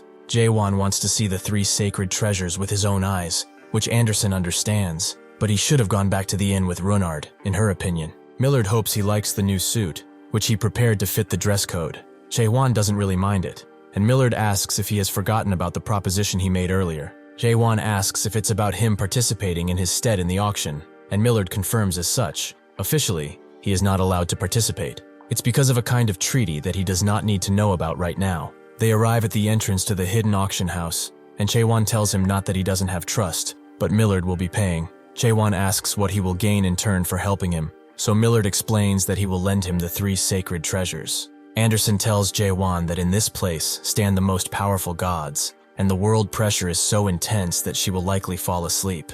Jaehwan notes that it would finally get quiet, making Anderson tell him to shut up, but anyway, she will go into his unique world. If something ever happens, he must wake her up. Jaehwan sees the determination in her eyes and agrees, before going inside, making the entire room fall silent. Millard notes that this is an initiation. He just has to walk calmly. A lot of people are staring at Jaehwan, with Millard pointing 2 out in particular. They are on the level of a 7-star, and they seem mindful of him, although they should be, since it hasn't even been a year since he appeared in this place, and he's become one of the 8 skies. He will have to withstand these critical glares from everyone from now on. Not for him, though. He's friendly. They go to the table specifically given to him, with Millard not expecting them to be so near the front. Jaehwan stares at a particular person as he sits down, and Millard notes that he must recognize his power. That guy's title is the Hidden Sky, the God of Solitude, Derek Milt. If the chief commander was Kronos' right hand, this guy would be the left, and Kronos is left-handed. He is one of the key players here, so they should be mindful of him. Suddenly, Shio appears, asking Millard if he's been well. He also greets Jaehwan, as it's been a while since they have met. Jaehwan doesn't think that their relationship is good enough to act so amicably, but Shiyu wants what happened in the Metabus to stay there. He does not hold hostility toward him. He can think of him as friendly, as because of him, the Abyss has gotten quiet. 80% of the messages in Little Brother were spam from anonymous gods. However, since he destroyed the Metabus, he destroyed the anonymous gods too. And thanks to that, the young souls of the Abyss have gone back to work, and it's only right for the young ones to work and train hard. Suddenly, someone arrives from behind and notes that all will die, even if they work hard. He turns his attention to Jaehwan and says that this is their first meeting. He went to the inn he was supposed to, but they must have missed each other. He never thought that he would associate himself with that pale-faced fool, though. Jaehwan asks if he knows who he is, but the man slams the table and notes that everyone does at this point. He is the god of doom, Thanatos. Typically, he is known as the Death Sky. Jaehwan has heard of him before, especially from the messages he used to send. Thanatos notes that the ancient god Gestalt once said this: "The strongest one will be naked in the end," that Thu is a way to capture truth, so he looks forward to seeing more from him. After the two leave, Millard is impressed that he got both of them acting friendly. He really is popular. Had he come later, he might not have been able to travel with him.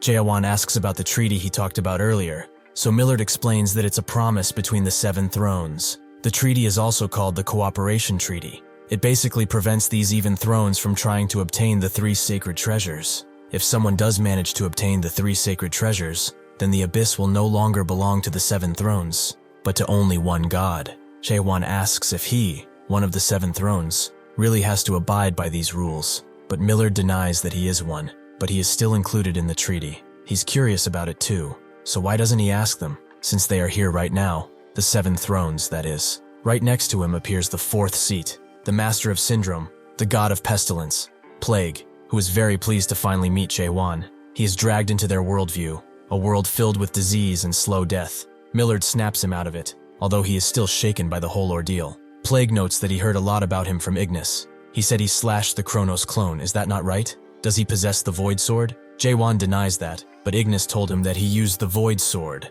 The people around have heard of this too, that at least he used something similar, but it's impossible as catastrophes should be sealed in chaos. Plague understands. Seeing as he is not answering, it must be a yes. But how? Jaehwan doesn't want to fight whatever this is, and asks if he's obligated to answer.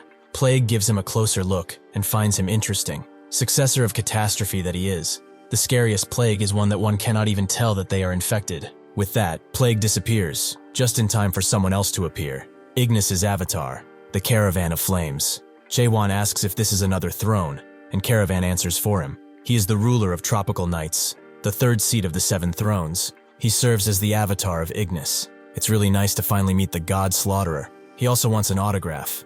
As Ignis is a pretty big fan, Millard notes that it's been a while. Is Ignis doing well? Caravan is surprised to see that he's the bastard who paired up with Jaehwan. It seems like he will be spectating thanks to him. Millard believes that's a shame, but if he's so relaxed, what will he do if he snatches away one of the sacred treasures? Caravan tells him not to push it, and the announcer grabs their attention, as the auction will begin shortly, so they should take their seats. With that, Caravan leaves, and Mayor Reynald introduces himself as the host of this great auction. Before they begin, he will explain some rules. Participants may place bids on how many items they want. If no new bids are made in a minute, the highest bid wins. With that, they can begin. The first item is the Blade Monarch's blade, a fairly famous swordsman for his time, and so the bidding begins in earnest. Millard tells Jaehwan to bid too, as he has 5 billion to spare. With that, they go through many items, like the Thunder Temple Chariot, or the prototype bunker.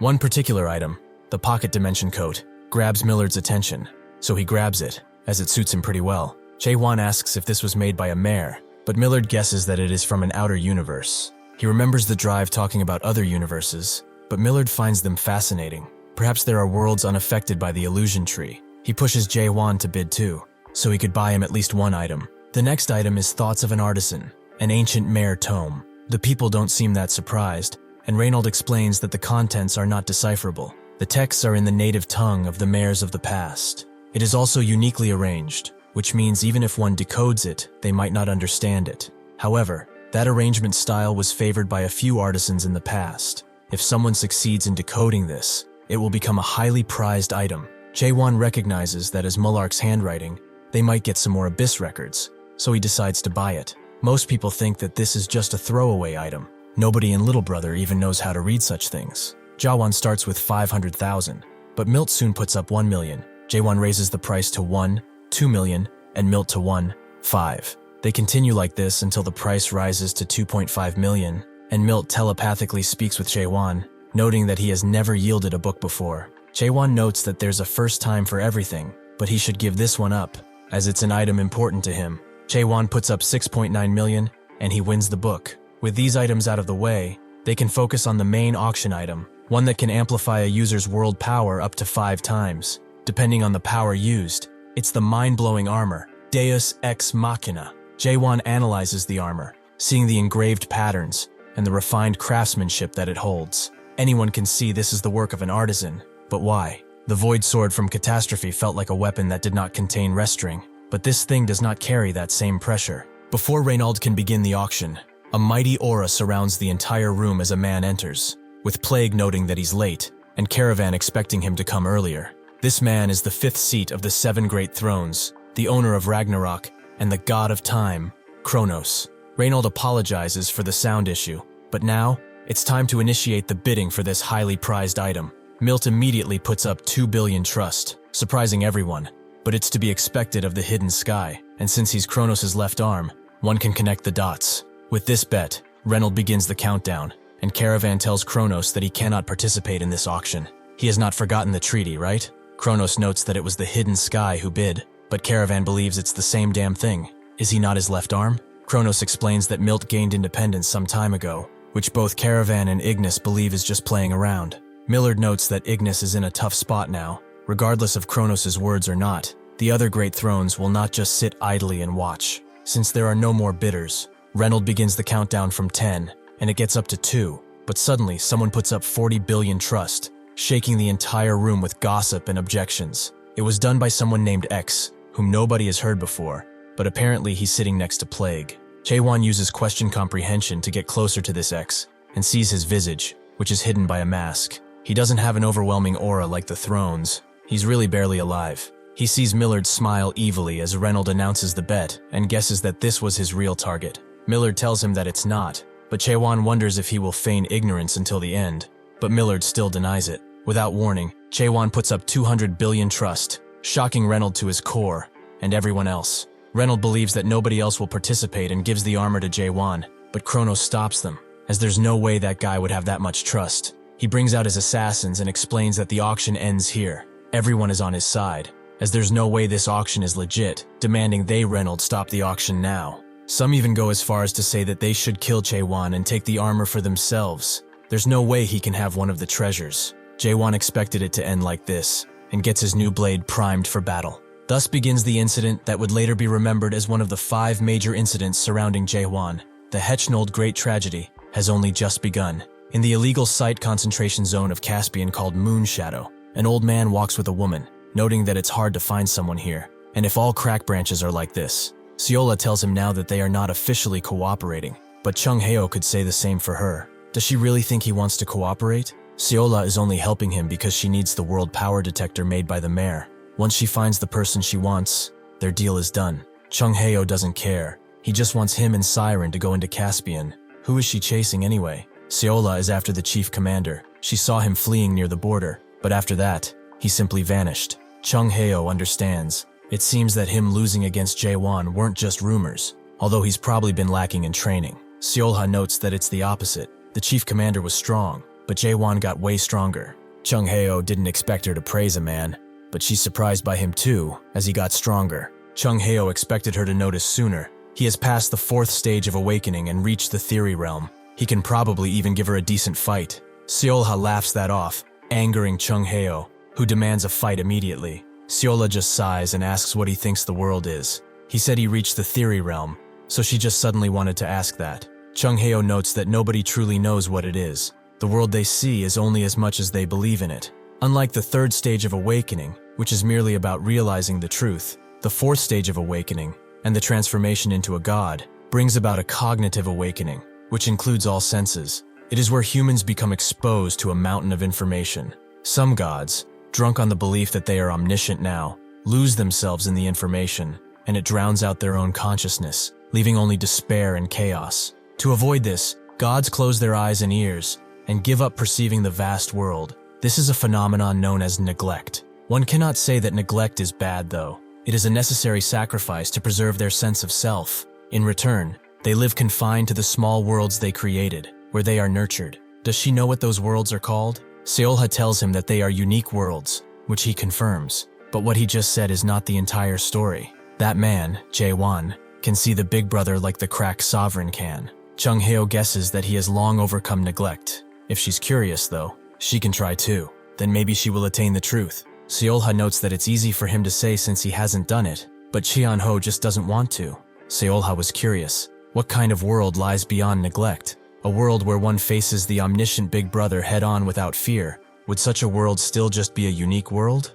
Is it really even okay to think like this? They eventually arrive at their designated place, an antique shop. Seolha knocks 3 times, and a person asks who's there. She tells him that it's her, and she needs a favor, but the man only answers with the same question. Who is there? Even when she's clearly ticked off, the man opens the door and asks the same question, making Chung Heo calm her down, as there's no need to fight here.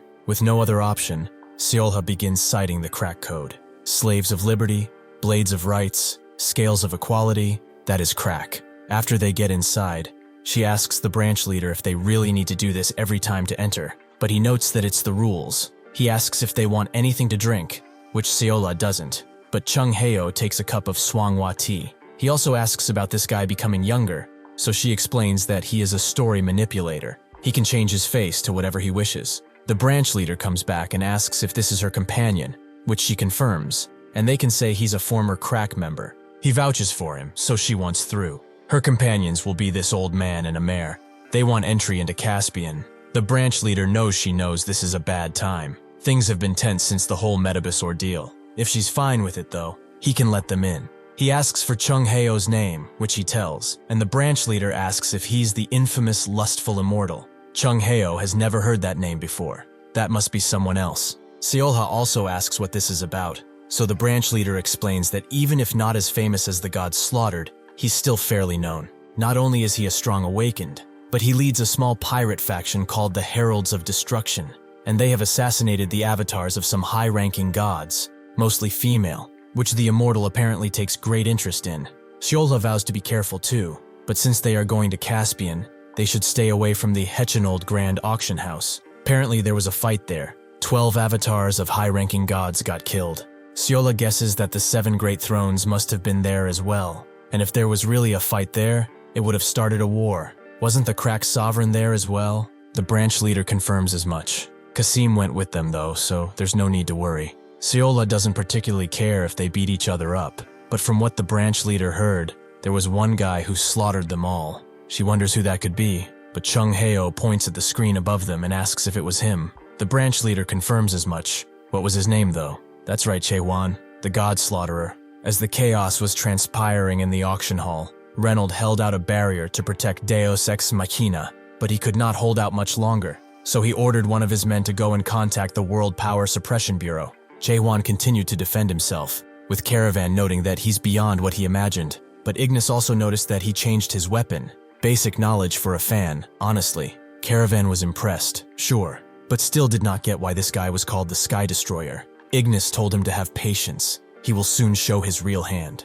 Suddenly, Jaehwan summoned another dark blade, and with it, let out but a fraction of his storyline, crashing into the attackers fiercely. The others warned everyone that if that touches their storyline, they will be destroyed.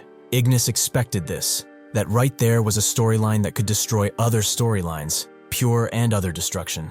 Caravan wondered if this guy also is a dual attribute user. He thought only the Scarlet Flame Terror had those dual attributes, but Ignis also reminded him that the Dragon God's Black Flame Dragon also has them. It seemed like a fusion between a basic enhancement storyline and a rule-breaking storyline that could annihilate other storylines. But how did he make it? As they could all see, if they got hit, they would instantly die. Ordinary people would pose no challenge to him. Caravan asks if this means he's immortal, and if this is not a huge problem. Ignis didn't get why, so he explained that there had not been someone like him, recklessly killing with arrogance, since Big Brother and Catastrophe. Will it be fine to leave him alone? As he currently has 20 billion in his possession, right? If the 8 skies or 7 thrones get their grubby hands on it, he doesn't want to know what will happen. Ignis called him foolish. If he really had that much, he would just cash out and disappear instead of making this mess. It's clear this was staged by someone. That guy triggered the incident to match the auction. Caravan wonders if he's after the 3 sacred treasures, but Ignis doesn't believe so. Jaehwan broke Reynolds' barrier and looked closer. It is as Ignis suspected. This piece of armor was a total fake. Before he could look further, a spear lunged itself towards Jaehwan, forcing him to block before it exploded. His attacker was impressed that even after taking that spear imbued with world power, he was still fine. It seems like even if the lowest, he's still an 8 sky. This is the god of spears, Kurus. Jaehwan asked if he was aiming for the treasures, but Kurus was not interested in that. He only wanted his 20 billion trust. As he threw more spears, Jaehwan charged in with his blade, but Kurus caught his strike, allowing Pao to move in. Jaehwan, however fast, could not react in time. But suddenly, someone came to his aid and pushed both of his attackers back. Kurus asked why he was helping the god slaughterer. Have they formed some kind of alliance? The one who helped him was none other than Russell. As they were being attacked, Jaehwan asked why he helped him, but Russell was simply repaying a debt. It seems he has forgotten, but it's for saving his avatar. Milt was done with his drink, so he believed it was time to catch that book thief. Chorus told Pao to get ready, and vice versa, as they used a sanctuary merge to boost their attacks threefold. Russell tried to defend, but to no avail. He resorted to telling Jaehwan to leave, as Hidden Sky was approaching, and if he joins, they won't be able to win. Jaehwan wanted to cooperate with him just this one time. If they leave like this, his avatar will be in danger. Russell agreed, and together they deployed both of their sanctuaries in a mighty sanctuary merge. Nobody knows whether this method will succeed or not. Sanctuary merge is not something that easily appears. However, Jaehwan had a feeling that it would not fail, because the waves that once surged against his very being were now his trusted allies. Everyone runs away after the blast. Even the people outside evacuate the area. Jaehwan crouches down after losing his lunch. It seems that sanctuary merges consume way too much world power. The fighting is happening even outside.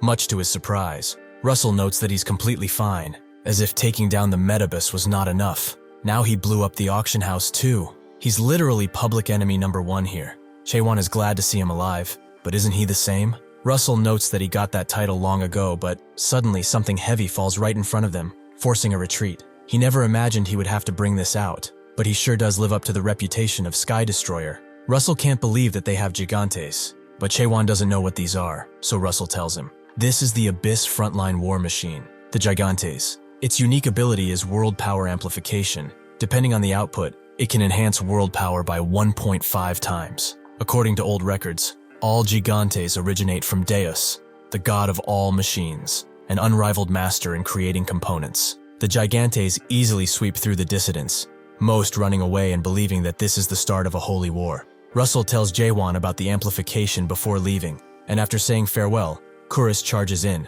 vowing to kill Jaehwan for what he did to Poa. Jaehwan is touched by their relationship. He will pay respects to his death too. Chorus misses, allowing Jaehwan to push him back. But this was just a ruse, as Chorus almost grabs him. It seems that Jaehwan's destruction will not work here, so this allows Chorus to easily sweep the floor with him. Caravan believes that Jaehwan will die if things continue like this, so he asks Kronos if this was his doing. Why are there so many Gigantes down there? Was it his doing or not? Kronos has no idea, but Caravan doesn't believe him. Why aren't the Gigantes attacking his assassins too? Kronos is glad that he is able to think, but he really doesn't know the reason. Caravan gets mad and suggests they forget the treaty and wipe them out, but Ignis refuses. If they intervene and this actually becomes a holy war, the entirety of Hechnold might be destroyed. Suddenly, Anderson screams for Jaehwan to wake up, who damns it all, as he has not yet recovered from the wounds he got in the Metabus. Chorus moves in for the finishing blow, but Anderson screams at him to take off his clothes, which he immediately does, surprising Chorus. A long time ago, a naked god lived alone. He hated clothes, and so it was said that he walked around naked all the time. One day, he got bored and went on a run. That is when he met his first friend, and he wanted to play at first, but then noticed the metal on him and asked if those were clothes. The friend could not say they weren't clothes, so the god ripped him apart limb from limb, just like what is happening right now, under the guise of everyone. This is the true power of the Naked One, as this storyline was originally created to fight against Gigantes. Caravan thinks this is cheating. What kind of system lets someone become that powerful just from a song and from stripping? Ignis knew she was not mistaken before. There is no way that guy is alive, so this is inherited. Caravan asks if she's talking about that storyline, but this is his first time hearing of it. Ignis notes that very few actually know about it. After all, it was created over 200,000 years ago. Chorus covers in fear as Jaehwan approaches, but the other Gigantes step in to crush him. With this sight, he gains some confidence and laughs it out. He was worried for nothing. No matter how powerful that guy may be, there is no way he can take on so many enemies. Unfortunately for him, that's not true, as that storyline was made by a mad god who loathed Deus. It was not just hatred, however. They literally beat each other constantly. Caravan wonders if the legendary 3 ancient gods could fight like that, which Ignis confirms. Only a being equal to the 3 could hope to stand against them. Jaehwan easily rips apart the Gigantes, and Chorus finally realizes that this is not just about destroying armor and stripping, the sanctuary that one has trusted thus far, and the disease of the abyss that causes people to lose their world power. This is a complete and utter collapse of worldview, but the only ancient god capable of causing Gestalt collapse was the illusion executioner, Gestalt. Jaehwan wonders if the song was necessary, but Anderson notes it's a must. Otherwise, he wouldn't have gained full power. Jaehwan doesn't like that nonsense and asks if it's leaving these guys alive on purpose. Anderson explains that they cannot kill them. All their clothes are gone, so if the other side is naked, then the naked being storyline cannot be activated. Jaehwan understands. This storyline was not created to kill, but solely to trip. Literally, why would anyone create such a useless thing? The naked guys, even if weakened, still rise up to fight, as they still have their bodies. Jaehwan looks back to see Millard fighting that ex-guy, and his attackers charge in, thinking that they can't die because they are naked, but Jaehwan simply takes them out with his own power, proving that they are just as killable as before. Anderson believes they should just run away at this point, as his world power is almost gone, but Jaehwan wants to confirm something. He notes that Millard said he would finish quickly, but his fighting is still happening. But Millard already told him that this is no easy opponent, evident by his power. Jaehwan doesn't know what to say about that. After all, his world power is close to the level of the Seven Thrones. Millard is surprised he saw it. Well, he couldn't hide it, because this was a dangerous attack, from a pretty dangerous opponent. Jaehwan wants it straight. Why did he bring him to this auction? Millard notes that he just wants to get the sacred treasures through him, so Jaehwan asks a different question, as the others try to break in.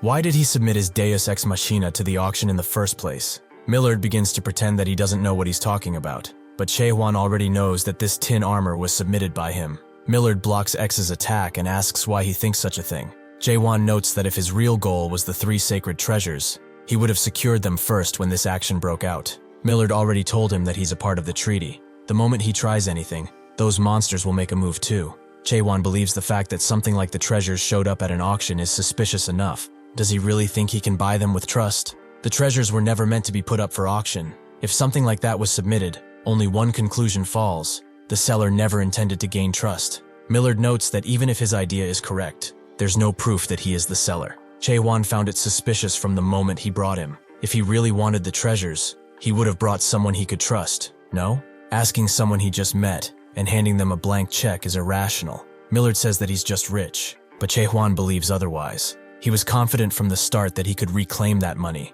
because he was both the seller and buyer. Millard understood, if he was really the one who submitted it, even from a small commission fee, that trust would return to him. But why would he go through all this trouble? Even if what he says is true, one small mistake would make him lose the artifacts. Jaehwan asks if he really didn't expect him to notice that the machina is fake. What exactly is he trying to gain from all of this? Anderson believes that he won't answer, but Jaehwan doesn't care. His goal is to buy time to gain world power after all. There are barely 20 enemies around him now. Earth thrust should be enough. Before he can make a move though, Millard calls out Kim Yunhwan's name, as he knows where he is located. Jaehwan finally remembers what happened, that he saw this bastard in the past too. This time, Millard wants a deal. If he helps him, he will aid him in finding his friend. Anderson tells him not to listen. He's not someone trustworthy. Before he can give out an answer, X lets out a bunch of attacks, and the others begin doing the same, as his storyline will not work here. The barrage of attacks falls like artillery. Jaehwan, however, only finds it annoying and wipes them out with attacks. Anderson knows she cannot stop him, so she explains that he only has world power for one more storyline use, so he should use it sparingly. He suddenly finds the book he bought at his feet, and Milt immediately charges in, demanding the book. Jaehwan has enemies on all sides, to the point that he cannot concentrate on this guy, leaving him in a precarious situation. To stop him, Jaehwan puts the book right in front of his blade, making Milt even angrier. How can he use literature as a shield? He is not worthy of that book. Milt's attacks begin to go through, and Jaehwan begins provoking him, making the guy even angrier. Before he can act out, Millard jumps in and pushes him away, noting that he will take care of him.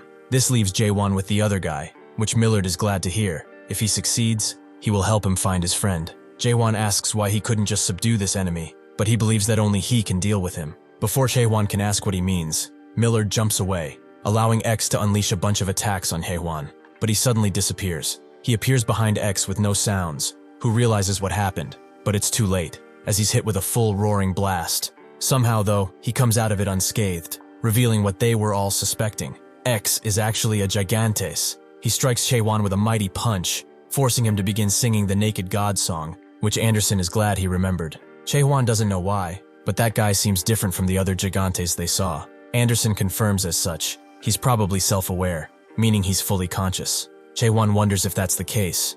Rather than wearing clothes, isn't his whole body the gigantes? Anderson demands he stop thinking about weird stuff and messing up the lore. That's just clothing that is alive. X has completed his combat pattern analysis and begins activating the Deus system. Jaehwan agrees that he doesn't have time to think about philosophy. His enemy is ultimately a gigantes. Without giving him time to react, X begins phase 1 of his plan, dragging Jaehwan through the ground before smashing him into a rock. With that out of the way, he charges in once again, letting out a bunch of lightning-fast attacks. Jaehwan recognizes that his world power has increased threefold. How can a self-aware Gigantes do this? Anderson doesn't have an answer, but it doesn't really matter now because against a Gigantes, no matter how big or small, her storyline is invincible. Jaehwan manages to easily rip off X's arm and throw him into a rock, leaving the once powerful Gigantes in shambles. X seems to recognize the storyline of the Great Gestalt, but that mark, just who is he? Before Jaehwan can answer, X powers off, ending the fight on an anticlimactic note. Suddenly, however, X reactivates right into phase 2, unleashing an attack that nobody can get out of due to its sheer volume. Jaehwan's ears ring after the explosion, but he can hear people scream out for their gods, and what's more important is that Anderson has fallen completely silent, leaving the despair of the others to be fully heard. Millard explains that this is Deus's plausible disruption. He heard it can temporarily expel gods from their sanctuary, a truly incredible ability. It goes even beyond the legends. He's glad he can finally experience it for himself. Judging by him standing up, he guesses that he still has enough energy to fight, but he'd better stay back down and enjoy the spectacle he's about to unfold. With that, he throws Jaehwan into a wall and grabs X's core. Finally, he was able to get his hands on it. He has no idea how much he waited for this. Their conversations were truly wonderful. While listening to his deductions, he was both amazed and nervous at the same time. In the end, though, he has to admit it. Everything he said is true. He was the one who submitted that fake Deus Ex Machina, and he was also the one who planned the entire incident, intentionally dragging him here. As he may have thought, he was the one who lured X here too. However, there was one flaw in his deduction. The Deus Ex Machina he brought was not actually fake, or more precisely, it isn't anymore. Millard uses X's core to revitalize the fake Machina, giving it new life and a whole new amount of amazing power. The others immediately run away upon realizing what happened, but it's too late for retreat, as Deus lets out a shattering amount of world power all around him, pushing even Jaehwan around. He did not expect to see such a thing happen. This is a powerhouse outside of normal boundaries, just like him, just like Catastrophe. Unfortunately, the situation is dire. He does not have much world power remaining. If things continue like this, he will meet his end here. Before the building can topple onto him, Anderson appears and destroys it, surprising Jaehwan as she's in her old form. She doesn't know why she's here. When she came to, she found herself like this, but she will hold this place. He can run away. Suddenly someone else appears, Eden, who is here to help. But he also wants to know if she has recovered Rachel's body. Anderson reveals that this is a partial recovery, but she can feel here, like she's right next to them. Eden is happy enough with that and tells Jaehwan that they won't have time to catch up, so he should just go while they hold this down. Jaehwan suddenly saw something that shocked him. For a fleeting moment, he saw Artina and Justice standing beside those two. Even if it disappeared quickly, Jaehwan understood. The heroic gods who challenged the final floor of the Metabus were there with them. Out of nowhere, Pilgrim, Runard, and Gale appear, running toward Jaehwan to help, but he screams at them to stop, leaving him open for a crater-creating strike. It pushes him through building after building before he roughly stops and falls face first, this attack almost taking him out. Anderson refuses to give up on him and grabs his arm, giving him some of her world power. He thanks her, but she's more focused on the fight in front of them. Although Jaehwan does not get why the Gigantes is fighting Millard. Suddenly, Caravan explains that Gigantes is just a backup sent to help the Seven Thrones. Because of Deus, the gods of the Seven Thrones have lost their links. When a god loses their avatar, their world power tanks, and the cracked sovereign thought this was the perfect chance to overthrow them. Jaehwan somewhat recognizes him, but what was his name? Pow, perhaps. Caravan screams his name, just in time for a group of hunters to scream out in search of the Seven Throne avatars, forcing Caravan to be quieter. He can't believe that even awakened from the cracker here, if only his god link wasn't severed, he would have floored everyone here. Jaehwan is surprised his link was severed, but Caravan is more surprised that he knows this happened. Anderson tells him that he just said it did, but she knows a thing or two about this. If he wants to find his god, they first have to get out of here, so they will talk later. Jaehwan refuses to stand still and moves forward despite Anderson's words, grabbing his sword at the same time. That thing, Deus, is just another Gigantes that he can rip apart. Anderson grabs his arm and refuses to let him go. This time he will really die. However, she suddenly sees the child within Jaehwan, a pure boy who refused to give up on his dreams of youth. A child who can endlessly challenge an impossible task because he does not know failure.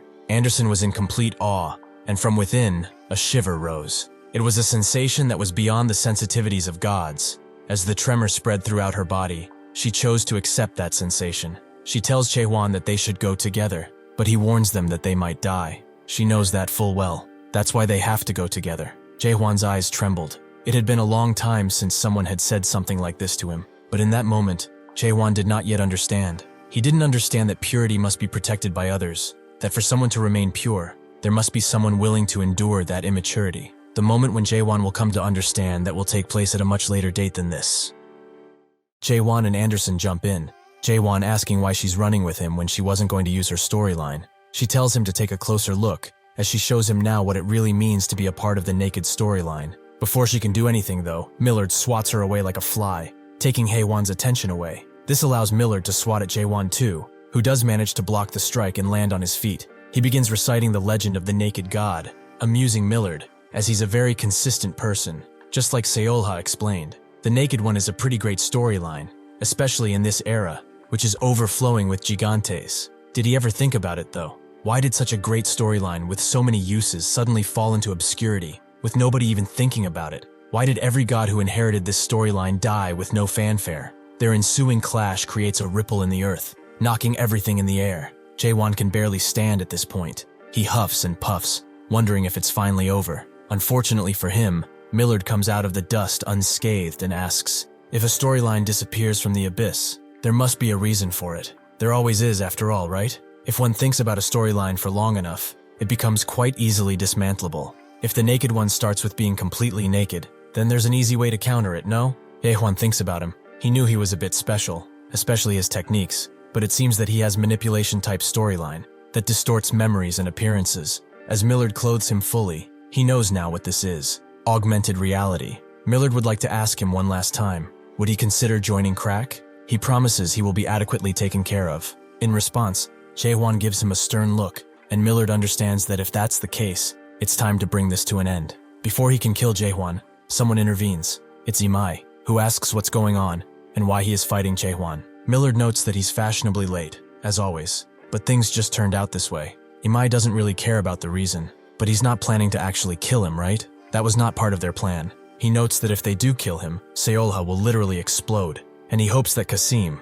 who is right next to him, agrees. In truth, he's scared of what Seolha will do too, but it's the Sovereign's decision to make, not theirs. Millard tells them to both step aside, but Imai still tries to intervene. Suddenly, Millard unleashes a wave of extreme pressure along the entire area, making Jaehwan barely able to stand. This is entirely different from the world pressure he felt before. This is not Machina's pressure, it's Millard's. This is the true power of the crack sovereign. For some reason, Millard changes his mind. Being honest, he wasn't ready to end his life just yet.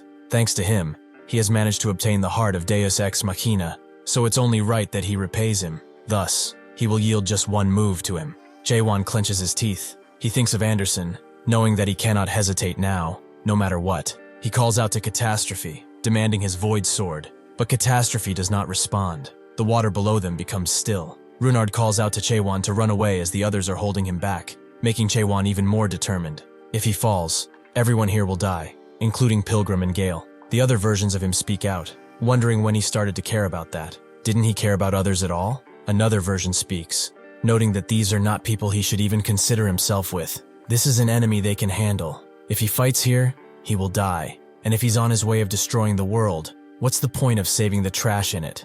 Lastly, he can never win with that kind of mindset. Jaehwan knows that what they are saying is true, but he still has to do it. And since he can't use Constellation Mutilation or Path of Waves, all he can do is spam World Thrusts. Betting everything on that technique is reckless. However, if only he could manifest his sanctuary. The voices ask if that will be enough to win, and Jaehwan can't know, but at least he's going to try.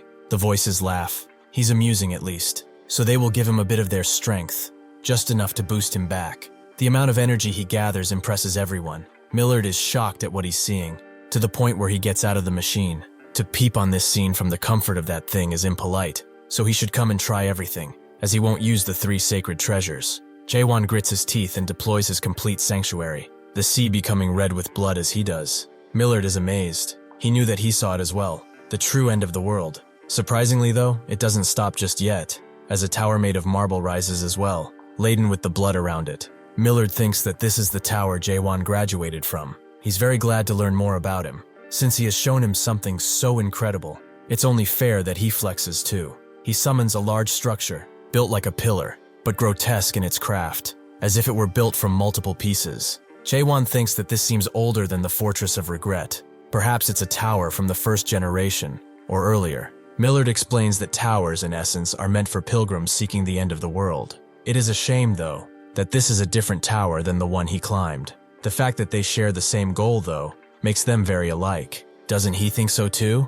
Jaehwan can't really say, but one thing is very clear to him. The world he's trying to see and the one he's trying to see are clearly different. Jaehwan jumps in on Millard, who simply blocks his attack in a clash of similar yet different power. He notes that he's quite difficult to deal with, seemingly cold and calculated, but also full of compassion at the same time. He is brutal enough to be called the God Slayer, yet endlessly pure, like a child who refuses to give up.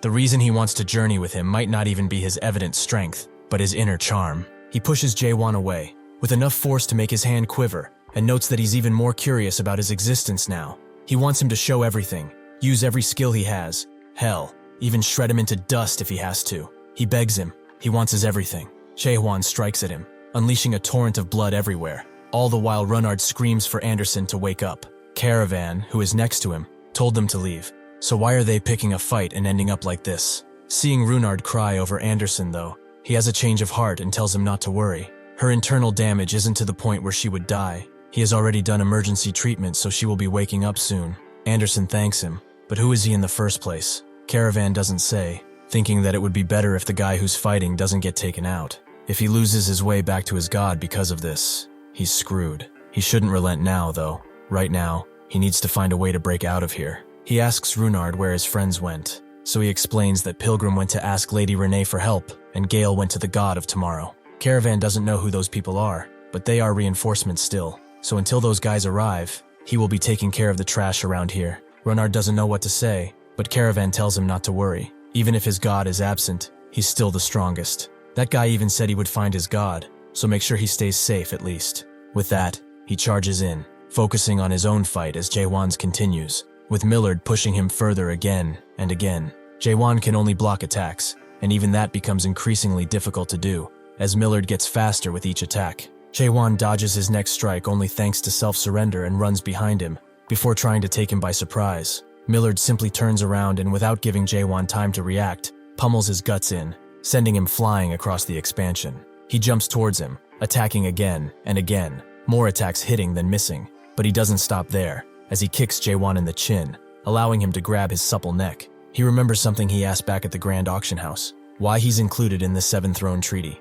As much as he would like to admit otherwise, the truth really isn't that special. It's just that he's the closest one to becoming a true god. He throws Jaehwan with force into the ground, who out of the dust lets out a thundering strong thrust, which immediately arrives at Millard's location, but he simply whisks it away with a finger. Jaehwan doesn't stop there and jumps on him, trying to attack once again, but Millard just pushes him away, and Jaehwan is barely able to land on his feet. He jumps back in yet again, going behind Millard and unleashing the path of the waves, but he simply eliminates it by pointing his blade at it. Millard knows of that technique. It's good, but nothing that impressive. Surely this is not the limit of what he can do, right? He must have stronger techniques. Jaehwan doesn't know. Strong thrusts are not working, and neither does the path of the waves, meaning there's only one thing left for him to do.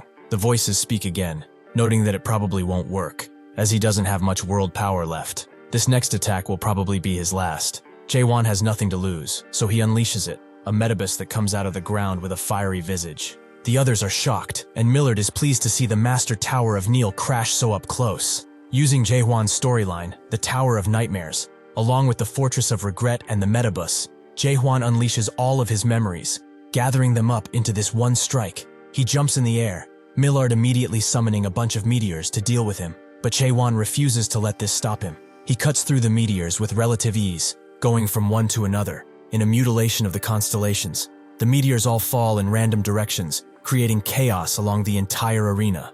Runard holds Anderson close as this happens, who begins to wake up, thinking of Jaehwan. Unfortunately, all of this powering up seems to have done him no good. He's huffing and puffing, his body long past its limit, but since it's all over, now maybe he can rest a bit. He deserves at least that. Suddenly, though, Millard speaks, noting that he did not expect him to have the metabus. He is rather impressed, but still, the ground begins to shake uncontrollably, and tons of towers come out of the ground, filling the entire arena with them.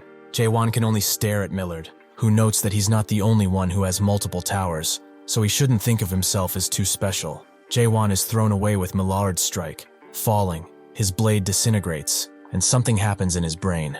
He sees the first moments of the tower appearing, the creatures, the military trying to fight them. He remembers accepting the summons, fighting to the death with beasts, his friend dying, and the fight he then took on with the master of the tower. He remembers his first adventures, the fight with Catastrophe, the time he spent with the others, even if he acted like he didn't care. These moments mattered to him more than anything, as through hardship, he was able to get here. Now, Jaehwan realizes what is happening. His life is flashing before his eyes. And lastly, he hears Anderson screaming at him, because she actually is. She tells him to get a hold of himself, and Caravan catches him. Millard knows that she came here to stop him, but he must warn her. Jaehwan is the only one he will ever show mercy to. Anderson doesn't need his mercy, but he doesn't really know who she is, does he? Millard can't say that he has, which makes Anderson pretty sad. She thought they had something when he sent her flying, but he should remember this moment well. She unleashes a torrent of mystical power, which shocks even Millard. Anderson reintroduces herself. She is the heir of the naked god, and the one who will defeat him. She jumps directly behind him, exploding the entire upper part of the tower, as Caravan tells Runard to put it in fifth, who is more worried about Anderson. Unfortunately, though, Millard's minions are rushing at them from the front, ready to take them down, and suddenly, someone else screams from the side, Caravan thinking that it's more enemies, but it's reinforcements, as Renee and the others have arrived. Jaehwan looks at them, thinking that they shouldn't have come at all. These guys are enemies that are on a whole new level, but even so, these guys are charging in with no realization of that. And the god of today, who says that he received something great even though he was given nothing, Mardis, is leading the front, along with the goddess of fate, who staked destiny on him. The Crow King, who worried about loneliness, Eden, is here too. But why? In a world that craves only destruction, what is it that they are trying to protect? Anderson speaks to him telepathically, as they never said it, but she would like to personally thank him for returning the Metabus to them. Jaehwan thinks otherwise. Didn't he destroy the Metabus with his own hands? Anderson says that it's okay because the world that they must protect now has yet to fall. Only at that moment did Jaehwan realize what they were trying to protect so hard. They were protecting the cursed world that he had walked through alone, for so long. The world, after the end. With the last of his power, Jaehwan departs from Caravan's shoulders, who is naturally telling him to come back, but he's not hearing any of it. Jaehwan tells everyone to run. Those guys are stronger than the 6 gods, the watchmakers of Kronos, even the chief commander. He only entered the Metabus to save his companion. They never had to go this far for him. He is going to destroy this world no matter what happens. If they save him now, even the world they are so desperately trying to protect will eventually fall. What's the good in fighting now? Anderson tells him, climbing the tower for no apparent reason, losing his life and comrades, wandering endlessly through the abyss, and being cultivated like a crop by the gods. He must have resented this world to the point where she probably hates her too. After all, she was one of those cultivators as well. Because of that, she always worried about how someone like him would perceive her feelings for humanity. What would he think of everyone, including her subordinates? Would it feel like betrayal or deceit? Her saying this now might be hard for him to believe, she knows. But it's the truth. Jaehwan says that she doesn't need to explain anything as he falls, whether he believes her words or not. Why does that matter? Anderson says that it matters because the world they believe in first and foremost is his world. Jaehwan remembers their first adventures. He didn't care much for them, but she did. She tried to guide him in the best ways she knew how, taking care of him like she would any of her real subordinates. When she got her bird body, she thought that was really fun. Even if she was small, she was able to experience such wonderful things with all of them. Some were a struggle, but still, she did enjoy them. That is why, before getting into all of this, she warned him that what lies beyond is the strongest gods of the abyss. If he ever needed her, he had to wake up immediately, and he simply had to. Millard gets tired of her senseless games, and in one fell swoop, he grabs her by the neck and aims his blade. The others hold Jaehwan down, who is trying to drag himself to that place, weak as he is. He remembers the first time they met, when he actually decided to let her prove herself, and that is all that Anderson needed. Now, as the curtain falls completely, he can see what she truly was, all in vivid color, and he screams out. A blinding flash of wind seeps through the entire arena. It was a gentle breeze, like Anderson's entire being was being broadcast. The moment that warmth reached Jaehwan, he could feel the years Anderson had lived, and even for someone like him, who had trained for so long, it was too much. She tells him to please take care of Runard. as he will definitely. Jaehwan begins to cry as she disintegrates. He could not hear the rest, but he felt it. He will definitely become a good god. Those were the final words of Anderson, the last heir of the naked god. Across the whole of the abyss, news of the Hetchnold Grand Auction House in Caspian disappearing had spread, and that one of the three sacred treasures, the Deus Ex Machina, had appeared, and lastly, rumors about a new throne finally appearing. As Siren rides to the battle, Seolha, who is hitching a ride, notes that they are almost there, though she shouldn't expect much. Everyone is probably already dead, considering how much time passed. Siren tells her to shut up. They got here pretty fast, and she doesn't need someone who's hitching a ride to tell her how to handle her ship. The others call out for Jaehwan, and eventually they spot him, being carried by Caravan. Siren tells them to stop ogling at him and go grab him. Millard's Gigantes try to catch Caravan and Runard, who note that they are going to get caught if they keep going like this. But Caravan knows they have no choice. They have to keep running. Just as they think that they are about to be dealt with, chains appear from above, catching the Gigantes, before Seolha crashes down on him. Caravan looks up at her with surprise, and she announces that she's only here to do one thing, get Jaehwan. After they get him on the ship, Cheong-ho analyzes him and sees that he doesn't have any fatal injuries. He's certainly tough, but he will need a bit of rest, that's for sure. Seolha asks Caravan if the crack sovereign was really involved in all of this, and once again, he confirms as such, making Seolha fall silent for a bit, pondering. She asks Siren where he's headed now, but she doesn't have a clue. They will figure it out once they get out of Caspian. They entered illegally in the first place, so they can't transfer to another site just yet. Just as she finished speaking, the ship began to shake as they are getting attacked by multiple portals. They can't use portals either, because they leave usage logs behind, so their coordinates would be tracked down almost immediately. They need another plan. Just then, Caravan says they should go to the Great Forest, as Anderson told him that if he finds the Mad God there, they can restore his link to his god. If they get there, it will benefit both him and Jaehwan. Carlton rejects the idea. There are a few zones in the abyss that are absolutely forbidden, and one of them is the Great Forest. He saw on Little Brother's Mystery Channel that many airships have gone missing in that forest, and they have yet to appear again. According to Article 25, Clause 2, the Great Forest is scary, therefore they cannot enter. Seolha is in favor right now. Running that way might be their only chance at survival. Even the trackers won't enter that place, so it's a win-win, honestly. Cheong-ho doesn't know what to say about that. She wants to flee from mere bandits by going into the Den of the Lion. Seolha notes that the high disappearance rate only applies to airship entrainment. There are rare cases of people surviving if they entered by land, which does make sense. She suggests they split into groups of two. One will go by airship, the other by land. The airship group will drop Jaehwan off near the Great Forest, and then steer off in another direction. There is no safe site for them now, but they should aim for someplace as far from the Great Forest as possible. Those who are going with the land route will be using the entrances. Caravan thankfully knows of a few paths. He has been there before with his god. It's honestly not that bad. Runard wants to go too. He has wandered around the area near the Great Forest before, after all, so it shouldn't be too dissimilar. Caravan notes that with the plan done, they should get moving immediately. Since they all know who he is, they should just trust and follow him.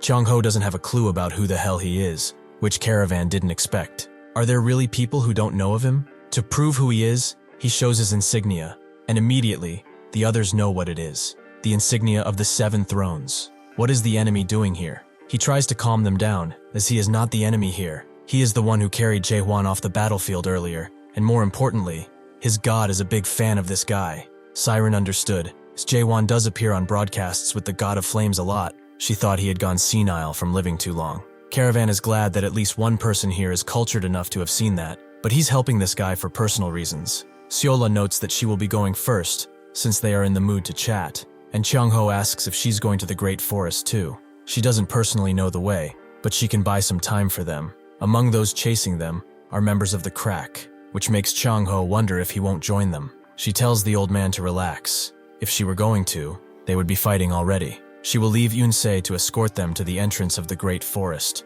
who is glad to do so. Cheong-ho thinks about it. Why is Seolha acting buddy-buddy all of a sudden? Did she eat something strange? Even her rescue of Jaehwan was kind of too much. Carlton gets undressed and tells Cheong-ho that they should get started. Who would not like to do that? But it's needed. The Crack members that get out of the ship see 2 naked men, who both say they are the god slaughtered, and begin chasing them, allowing the others to make their way out of their range. Unfortunately, one scout sees them, but Yun-se throws out a bunch of teddy bears and blocks the incoming squad into them, telling the others to go as he does so. as he will buy them as much time as he can. Caravan thanks him. If he ever visits Site 2, he will treat him to something really tasty. The three begin making their way to the forest through the pouring rain, which is actually covering their tracks. Back when Ignis first claimed to be Jaehwan's fan, Caravan did not really get it. How could he like a guy who always stripped down and on camera too? They thought Ignis had finally gone crazy from old age, as he is damn old. And yet, even though the most terrifying enemies of the Abyss were after him, there were still people helping Jaehwan, which he still doesn't get. He's curt, speaks only rudely when he does, and isn't easy to grow attached to, like at all. He's just a lucky bastard. The reason people like him so much, if he had to put it into words, was that Jaehwan always did something, no matter what. Nobody fully understands what or why he was doing, but even so, when Caravan looked at him now, it reminded him of dreams he had in his childhood, really old memories, from a youth long distant. He couldn't even remember what they were about, but it was probably the same for his companions as well. Those who wanted to see their dreams or believe in them helped him as such. They risked their lives in his place to rescue him, and finally, all of that paid off. As they arrived at the Great Forest, one of the places few dare to enter, and few still manage to get out of. As Jaehwan falls deep into his slumber, he hears thousands of voices calling him weak. It is his fault. It's because he tried to destroy the world that all of this happened. He was the one who killed Anderson. His arrow mind and outdated values have cost her life. As this same sentence repeats in his mind, Jaehwan sees Anderson, all the moments they share, and he can only do one thing: admit that the voices are right. He knows that Anderson died because of him. He knows. As he opens his eyes, he does see Anderson's bird body, and Runard is very glad to see him awake, and Caravan is surprised he's finally awake. Jaehwan now realizes it was only the crow puppet that he saw. But wait, where is he? Caravan notes that it took him a while to ask. This is the Great Forest. Jaehwan asks if the others came here too, but Caravan notes that it's just them. This makes Jaehwan ask what happened to them, and Caravan asks if he really does not know. Someone definitely died due to an issue that occurred with their little brother. They could not check the full list though. Runard asks if he is alright, and Jaehwan asks the same. Runard tries to play it out, noting that he's totally fine. He's the one who had it rough. He's sure that Anderson too is fine. Suddenly tears fall out of his eyes without him even knowing, and he tries to excuse it. Maybe he is tired. That's surely it. Jaehwan can only apologize, but Runard tells him not to. It's not his fault. He always did his best to protect them after all. This time, Anderson was the one who protected him. That's all that was. So he shouldn't make such an expression, as it doesn't suit him. Jaehwan sits on those words, wondering what they mean. But then Runard notes that an expression which suits him is more like that of a stubborn child refusing to listen. If he thinks about it, Anderson was around the same time. She was a god who insisted that what others said could not be done. Even when everyone told her to abandon the naked worldview, she defended it until the end. She said that as long as just one follower believes in that world, then a god must not betray that belief. Jaehwan gets it because he had once shared a world with Anderson. He understood her well, or rather, he came to understand her, eventually. He saw the history she lived through. He saw the days she fought valiantly, and he saw how she viewed the entire world. He saw how she understood humanity and loved her followers. Anderson was that kind of god. A god who, even as she planted flowers and trees in Jaehwan's world, never denied it, and wished that he wouldn't end up running a lonely world like hers. She had a stubbornness that felt warm. In that way, Jaehwan, who had once hated cultivator gods more than anything else in the world, learned something not about cultivation itself, but learned from Anderson. Even so, could he ever become a god like her? Could he become a better god than Anderson was for Runard? He tells him as such that he is not Anderson. Runard knew that already. Jaehwan tells him that if he stays by his side, he will suffer, and his life will be miserable. People will constantly look down on him. They might hate him too. Even if he does nothing, someone might try to kill him just because he's following him. Even so, will he still walk the same path as he? Runard remains silent, looking at the ground, and Jaehwan thinks that in the end, Anderson was wrong. He cannot be a good god, because there is no such thing as a good god in this accursed world. The only good god he ever knew, that may have ever existed, is dead. Caravan notes that they should go if they are done talking. Staying in one place for too long imposes too much risk. Jaehwan tells Runard to follow that guy, as he will go separately, but Runard refuses. He wants to go with him. Being separated would be the worst misfortune for him, so that's why, no matter what, he will go with him. Jaehwan knows that look in his eyes. It's the same one Anderson gave him when he said the same thing. Caravan notes that if they're not coming, he's leaving without them. If they get lost in here, can't blame it on him afterwards. Runard notes that they are running, and Jaehwan smiles. Being stubborn is not something that applies only to Anderson and him, it seems. Caravan wonders what that guy is thinking, striking a pose while naked. As they walk, Jaehwan asks him why he came along, and so Caravan explains that, because of that deus whatever, he lost the connection with his god. Jaehwan asks if his god is in this forest, but not exactly, although he might find some answers here. Jaehwan asks if there's a way to restore the link here, and Caravan is betting on that, because the crazy god is living in this forest after all. Jaehwan asks who this crazy god is, but even Caravan doesn't know. There's a long story told about this very forest though. The Great Forest is a forest only accessible at the border of the 4th and 8th sites, known as one of the 8 forbidden zones of the Abyss, a graveyard for the lost, ruins of an ancient age, the forgotten 9th site. Some say it is the most dangerous of the forbidden zones. Others argue it shouldn't even be called a forbidden zone, but the abyss of the abyss. However, that is not the real reason why it is so famous. The Great Forest is said to be where one of the 3 ancient gods left their artifacts behind, including the most powerful relic in the entirety of the abyss, one of the forgotten 3 sacred treasures. Jaehwan asks if that hunk of metal, Deus, is here too, and Caravan notes it's anyone's guess at this point. Jaehwan says that if something like that were hidden in the forest, it wouldn't be surprising if every god in the abyss headed here. Caravan notes that in fact, 100,000 years ago, during the God Boom era, records show that over half the rookie gods born during the time launched expeditions to this palace. Just the official count alone was 50,000. If they include avatars and followers,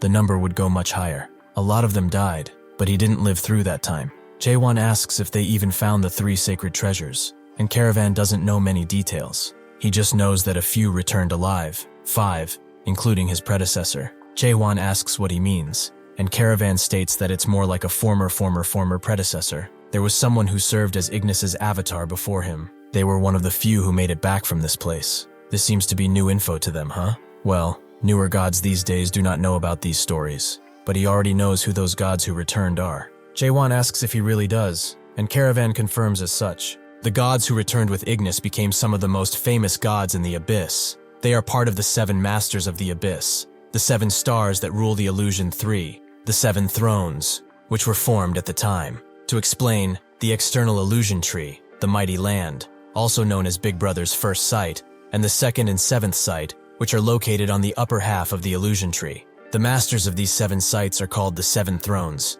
And by the way, Ignis rules the 3rd site, Tropical Night. Runard asks about the 8th site, and Caravan notes 'tis a good question. The 8th site is Caspian, which houses the Metabus, Murim taverns, and auction house. It's basically a neutral zone, where everyone promises not to rip each other to shreds, but as they know already, a major incident occurred at the last grand auction. Kronos tried to seize the 3 sacred treasures, and the crack sovereign himself made use of that to start a holy war. He then claimed victory, and became the new ruler of the 8th site. Wait, he just realized something, including the crack sovereign. There are 8 thrones now? There was already one annoying guy amongst the 7, but now there are 2? Runard asks what Jaehwan is then, and Caravan explains he's one of the 8 skies. Until recently, it was the 7 thrones, 7 skies, and 7 stars. But with the crack sovereign's rise, it became 8 thrones, and with the god slaughtered appearing too, it became the 8 skies. Does he get it now? Next up, they will talk about the monarchs of the almighty land. Runard is already fast asleep though, so Caravan guesses he should leave that for another time. The god of flames, Ignis, the dragon god, Droyan, the god of time, Kronos, and the god of pestilence, Pest, the god of madness, and the god of reincarnation, Buddha. Finally, the god of systems, Big Brother. These are the 7 masters of the Abyss, and the 7 stars that govern the darkness surrounding the illusion tree. They are commonly referred to as the 7 thrones. Some among them are the ones who departed from the Great Forest with Ignis, including Droyan, Pest, Kronos, and Buddha.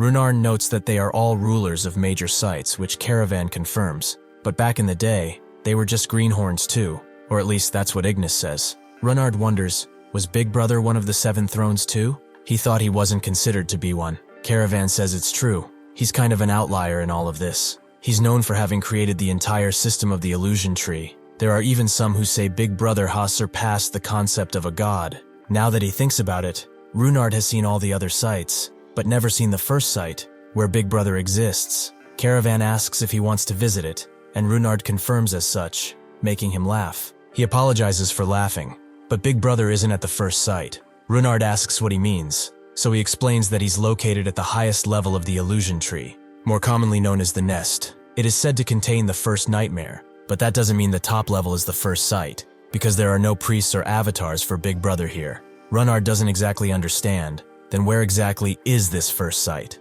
Caravan explains that the first sight is not in the abyss anymore. It got way too big and ended up breaking away from the illusion tree, the first sight of the abyss, which they might now call the Almighty Land. This is just as Jaehwan expected. The god of the adapters was Big Brother after all. The Almighty Land was just a sight within the abyss, and chaos was nothing more than a waiting room used to travel between the sights. The fruit of resurrection that the people of chaos so desperately fought for was actually just a kind of pass that allowed entry into Big Brother's first sight. Humans cultivated in the tower would die in the Almighty Land, yearn for their life again in chaos, despair in the abyss, and in the end, would end up absorbed back into the illusion tree as nutrients. The true life they sought was nothing more than a fantasy created by the gods to keep them going. He asks just how powerful this Big Brother guy is anyway, and Caravan notes that nobody knows exactly just how strong he is, but he owns a unique world that rivals the abyss in scale. If they were to assume that just one of the 12 Grand Monarchs of the Almighty Land has power equal to that of a member of the Seven Thrones, then Big Brother must at least be stronger than the entire Almighty Land combined. Jaehwan understands that this isn't even between gods and individuals or gods, it's between entire worlds. Caravan says this is just his guess though. He's never seen Big Brother himself, and he really doesn't want to either. Oh right, did he not say that his goal was the end of the world? At his level, he should be able to feel Big Brother's power, although he would be no match for him right now, unless he gathered all of the 3 sacred treasures. Runard wonders if he would get all 3 sacred treasures, and if he could, would he also fight against Big Brother? Caravan notes that there's a chance, they say. Even Big Brother feared the power of the 3 ancient gods. Anyway, back to the main point. The reason the Great Forest is famous is that the final traces of the 3 ancient gods are here. That's been an old rumor for quite a long time. If one wishes to know the 3 ancient gods, they should seek the crazy god of the Great Forest. That's why some gods risked their lives in the Great Forest so many years ago, and why so many died. Jaehwan asks if this crazy god possesses the 3 sacred treasures, and Caravan explains that Ignis mentioned it before. His friend Anderson said something similar too, so it's an actual possibility, especially since Anderson was the successor of the ancient god Gestalt. Before he can say anything more, something tries to attack him, but he gets out of the way and notes that they will talk later. Jaehwan has seen these things before. Are they not ghouls? As he fights, Caravan tells them that these are dark souls, so they should be careful, and he retaliates, rushing out a fiery blast into them. Even though his god is not here, they cannot hope to touch him. Runard shouts his name and tells him to look out above, where another beast is descending on him. Suddenly, Jaehwan grabs his blade and eliminates the giant beast, but his mind is racing. This was a horned beast. Why are there ghouls and dark souls here? Suddenly, he feels a giant pressure and falls to his knees. He has never felt like this before. What is happening to him? Caravan notes that more dark souls are coming. There's even more of them this time. If only he could use the red flame tortoise. Runard notes that they got horned beasts coming from behind too, and Jaehwan finally understands that the ghouls belong to Catastrophe. The horned beasts belong to Deus. These are their followers. Suddenly, a bunch of arrows fly towards the beasts, blowing them up with ease, and the person who shot them shouts, "Deus, Catastrophe, Turga!" The beasts begin running away as the blasts continue, and Caravan wonders just what is going on as he carries Jaehwan, but suddenly he sees that they are surrounded by archers. He wonders who they even are, and Jaehwan thinks that he learned their language and observed their lives. He is the successor of the crazy god who survived in the Forgotten Great Forest. He read this somewhere. These guys are the Ageless Tribe.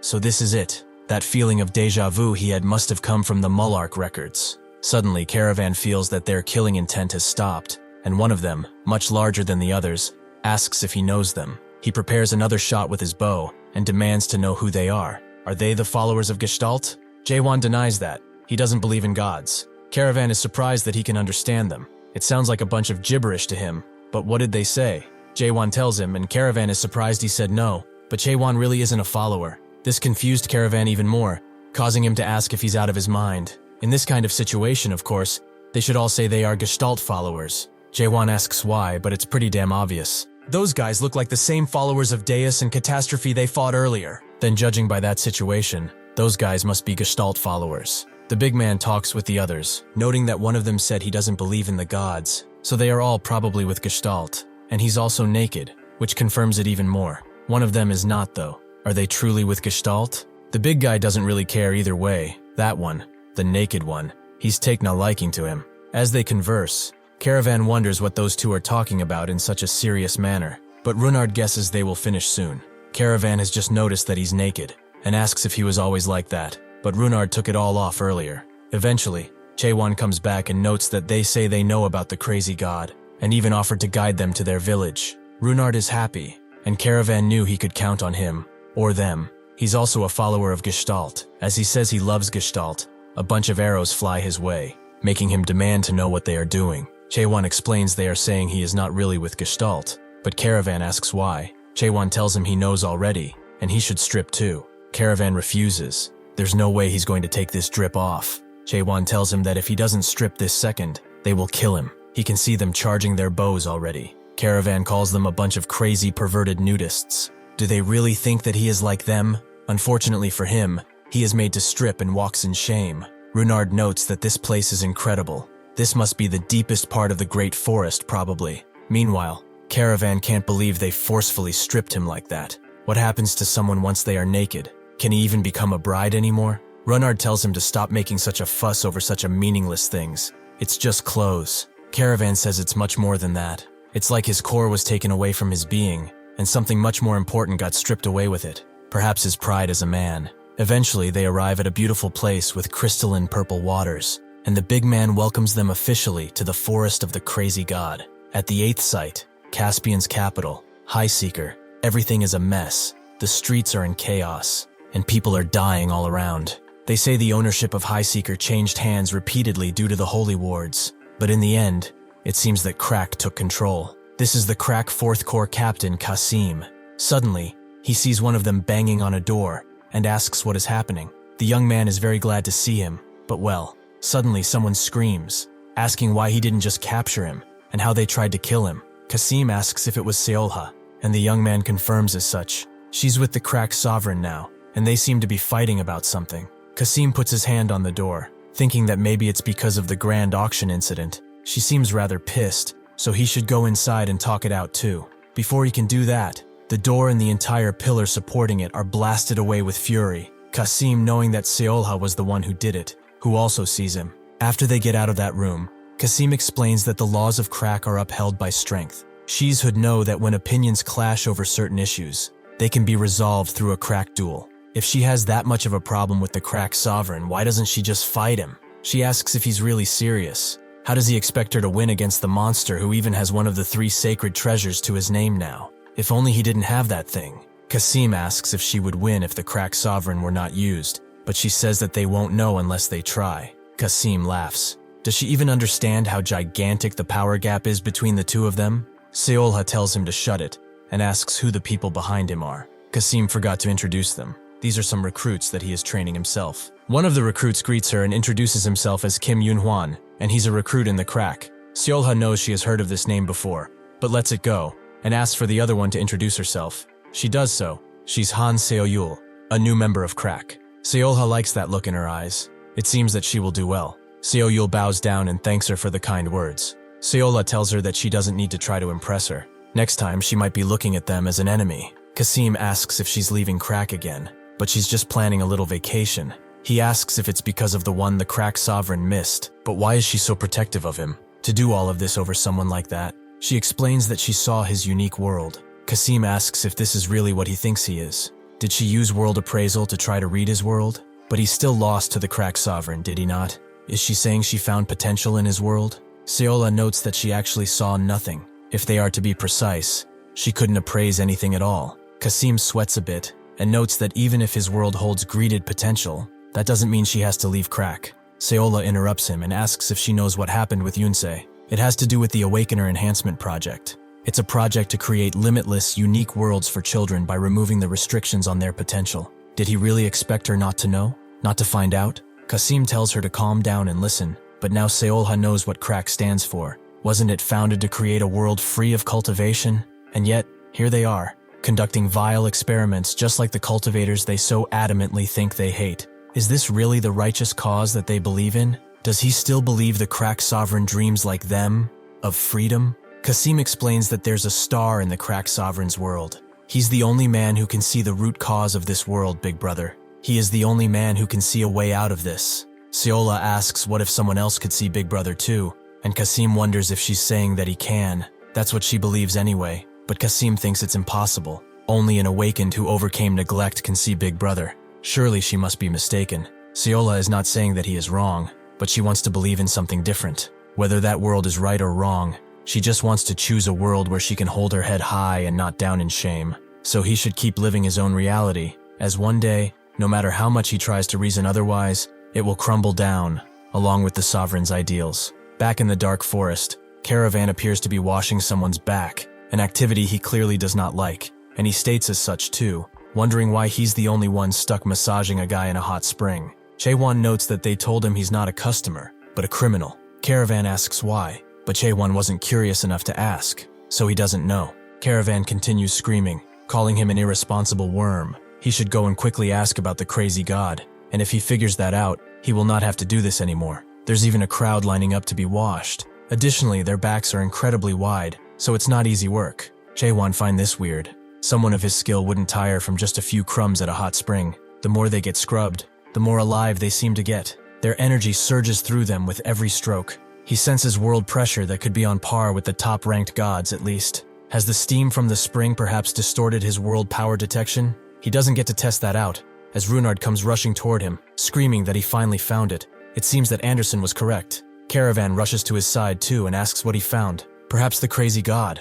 Runard says it's not that, but a nude heaven. Anderson always talked about a nude heaven hidden somewhere in the world. He points them out, noting that this is the heaven he has been searching for all this time. Caravan agrees it's full of naked people, but upon seeing that there are women too, he gets fired up, same as Runard, proclaiming his love for Gestalt all over again. As one turns to them and smiles warmly, Runard gets shot straight in the heart, making Caravan wonder what she is doing all of a sudden. The woman gets out of the water, and it's revealed that it was actually a man all this time, making Caravan fall to his knees in despair. This is impossible. Such a gorgeous jade beauty is actually a man. As the man picks up Runard, he breaks out of his enchanted state and tells Jaehwan that they must get out of here, as these ladies are from Thailand. Caravan believes these bastards want to enslave them. He scrubbed them all day, and they were naked too. Some even come 3 times a day. Suddenly another appears behind him and says that his hand feels hot and good, making Caravan fear what he wants him to scrub this time. Jaehwan asks who they are and why they are here. The man who picked up Runard lets him go and says that they are Gestalt, but also not Gestalt. Jaehwan wonders why it sounds like he's saying 2 things at once and asks what he means, but the man only says that word again, Ouroboros. They are Gestalt, and they are not Gestalt. As he turns around and picks up Runard again, Jaehwan asks to be taken to their leader, but the man explains that everything happens in time. Jaehwan looks at him as Runard screams for help and guesses that all they can do now is wait. To endure all of this waiting, he continues practicing his thrusts, but he thinks that he has never endured such vague waiting. When training for millennia before, he'd always been chased by time, to get faster, to perform more stabs in less time than before. His life was a struggle, a relentless struggle for survival. Perhaps because he spent so long alone, he grew accustomed to doing everything by himself, without the want or need of others. But even so, there were people who followed him. That sparked many conflicts. He gained new enemies, and was betrayed. Even then, it was all fine with him because he believed he could handle it all alone. However, he failed in spectacular fashion, and got thoroughly beaten in the process. He knows how to vent that resentment he has towards himself. He has to return to Caspian and fight Mayad again. Even if he loses again, dying during such a battle would clear his heart. However, doing that would betray the trust that Anderson has put in him. As he continues to thrust in the air, he wonders what kind of god Anderson was. Why did she make such a choice? What did she want to prove with that action?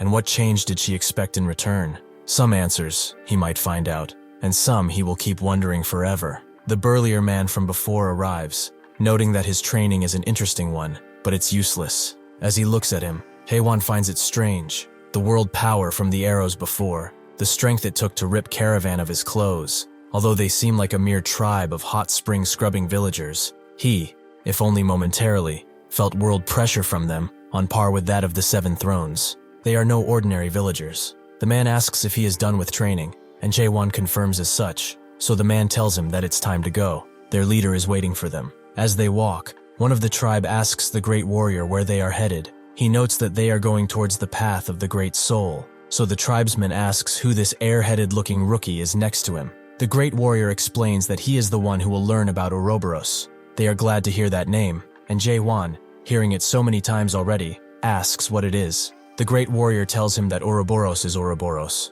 so Jaehwan guesses he won't be getting a straight answer out of them, so he will ask something else. Do they always bathe?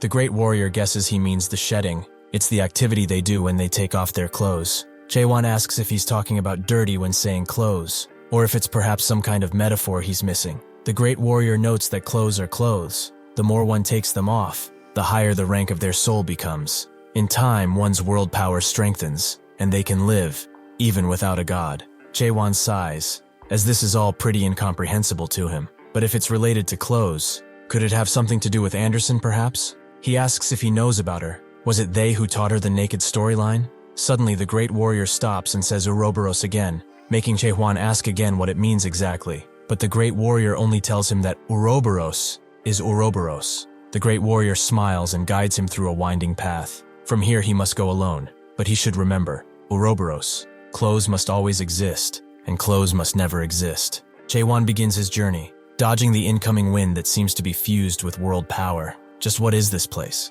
Suddenly, dark chains pop out of the water and begin to coil around him like snakes, before beginning to sear his flesh and go right through it. Jaehwan falls on his knees and roughly pulls the chains out of his body. The pain he is feeling is real, but there are no visible wounds. Perhaps the attacks from before were just illusions too. He has experienced something similar before coming to the abyss. The first gate, Wind Hell, and the fourth gate, Black Chain Hell. Now he understands what this is, and as the mighty dragon he had once slain pops out once again, he says this is the 8th gate of hell. It takes him a while to defeat the beast, and he thinks that the order might be different, but it certainly resembles Mullark's 8 gates of hell. Did he also pass through here? Suddenly he hears a song, one that he has heard before. It is the song of the naked god, which is sung by someone who is right below a waterfall. Jaehwan wonders if this is the crazy god, but he beckons him forward. As soon as Jaehwan takes one step closer, the water becomes boiling hot and burns his flesh. This time, it's the heat hell. The temperature feels like it's going to melt him down to his bones. The heat from the hot springs only adds to the dizziness he is feeling. He cannot hold out like this. How did that guy manage to get all that way? Without being able to resist the onslaught, Jaehwan falls into the water, and the old versions of himself appear again, not believing he's at it again. For once, he should take care of his body, as now he's gone and fallen into a hot spring of all places. Does he expect them to help him like last time? Just what is he expecting? That he will suddenly awaken like in some shonen manga, blasting everything away with some mysterious power and saving the damsel in distress. If he begs though, they might reconsider. Honestly, they are all royally screwed, and it's all his fault. They shouldn't have picked such a thick-headed guy in the first place, so he should just give up already. Suddenly, Jaehwan chomps down on the finger of the one who was talking, and the visions begin to agree that there's just no fixing a guy like him, such a stubborn bastard. Suddenly, Jaehwan begins to be covered in an energy he hasn't felt in a long time, the same as when he first opened Genesis, that deep, lonely, and solitary yet warm feeling. Now he understands. This is Ouroboros. As Jaehwan washes up ashore, the Great Warrior looks at him and smiles, noting that he has worn clothes and has taken them off too. Just stepping into the hot spring alone was enough to drive most people into madness. In this outdoor hot spring, Jaehwan had survived a total of 37 brushes with death, but even so, day after day, he pushed through the steam and searing heat, walking endlessly through the mist, in search of that man. Even so, Jaehwan could not figure out who he was, whether he was truly the crazy god he was looking for, or even if he existed at all. After walking all day, his world power eventually depleted, and his soul would end up half dead. In those near-death states, he faced countless versions of himself, wearing different clothes, making different expressions, and living numerous lives. Sometimes voices kept telling him that this was enough, and when he reached the breaking point, the Great Warrior, Ra Hamad, would haul his limp body out of the hot spring. After resurfacing from that immense heat and being flooded with memories, Jaehwan would feel as though his skin was beginning to peel away, and at the same time, his world power would surge. It was like a flushing out of impurities, a cleansing sensation, accompanied by a newfound fullness welling up from the depths of his soul. That was what they called the climax of the shedding. After that, the process was always the same. He would enter the hot spring, and Hamad would pull him out, and as he faintly opened his eyes, Hamad would whisper, Ouroboros. Only after all this was over could he say that a day's shedding clothes had truly ended. As he rests, Jaehwan is surprised that it has already been a month, and yet, he still has no way of approaching that guy. Runard approaches him, noting that he's here again today, and Jaehwan asks if he's sneaking away from the ageless tribe again. He confirms as such. Every time those ladies come to see him, they try to scrub his back, but at this rate, his skin will peel off, and nothing will be left of him but bones. He shows his back, noting that they scrubbed him so much that his back is glowing golden now. Jaehwan tells him that this will turn out to be a good thing for him in the end, as their scrubbing hides a mysterious power. As he sits down, Runard says that this is as hard to believe as that getting stronger by shedding clothes thing, and Caravan said something similar, now that he thinks about it. He remembered every single person who had ever scrubbed his back. The day he recovered his link with Ignis, he would string them all up. They will regret underestimating the one they call the Crimson Flame.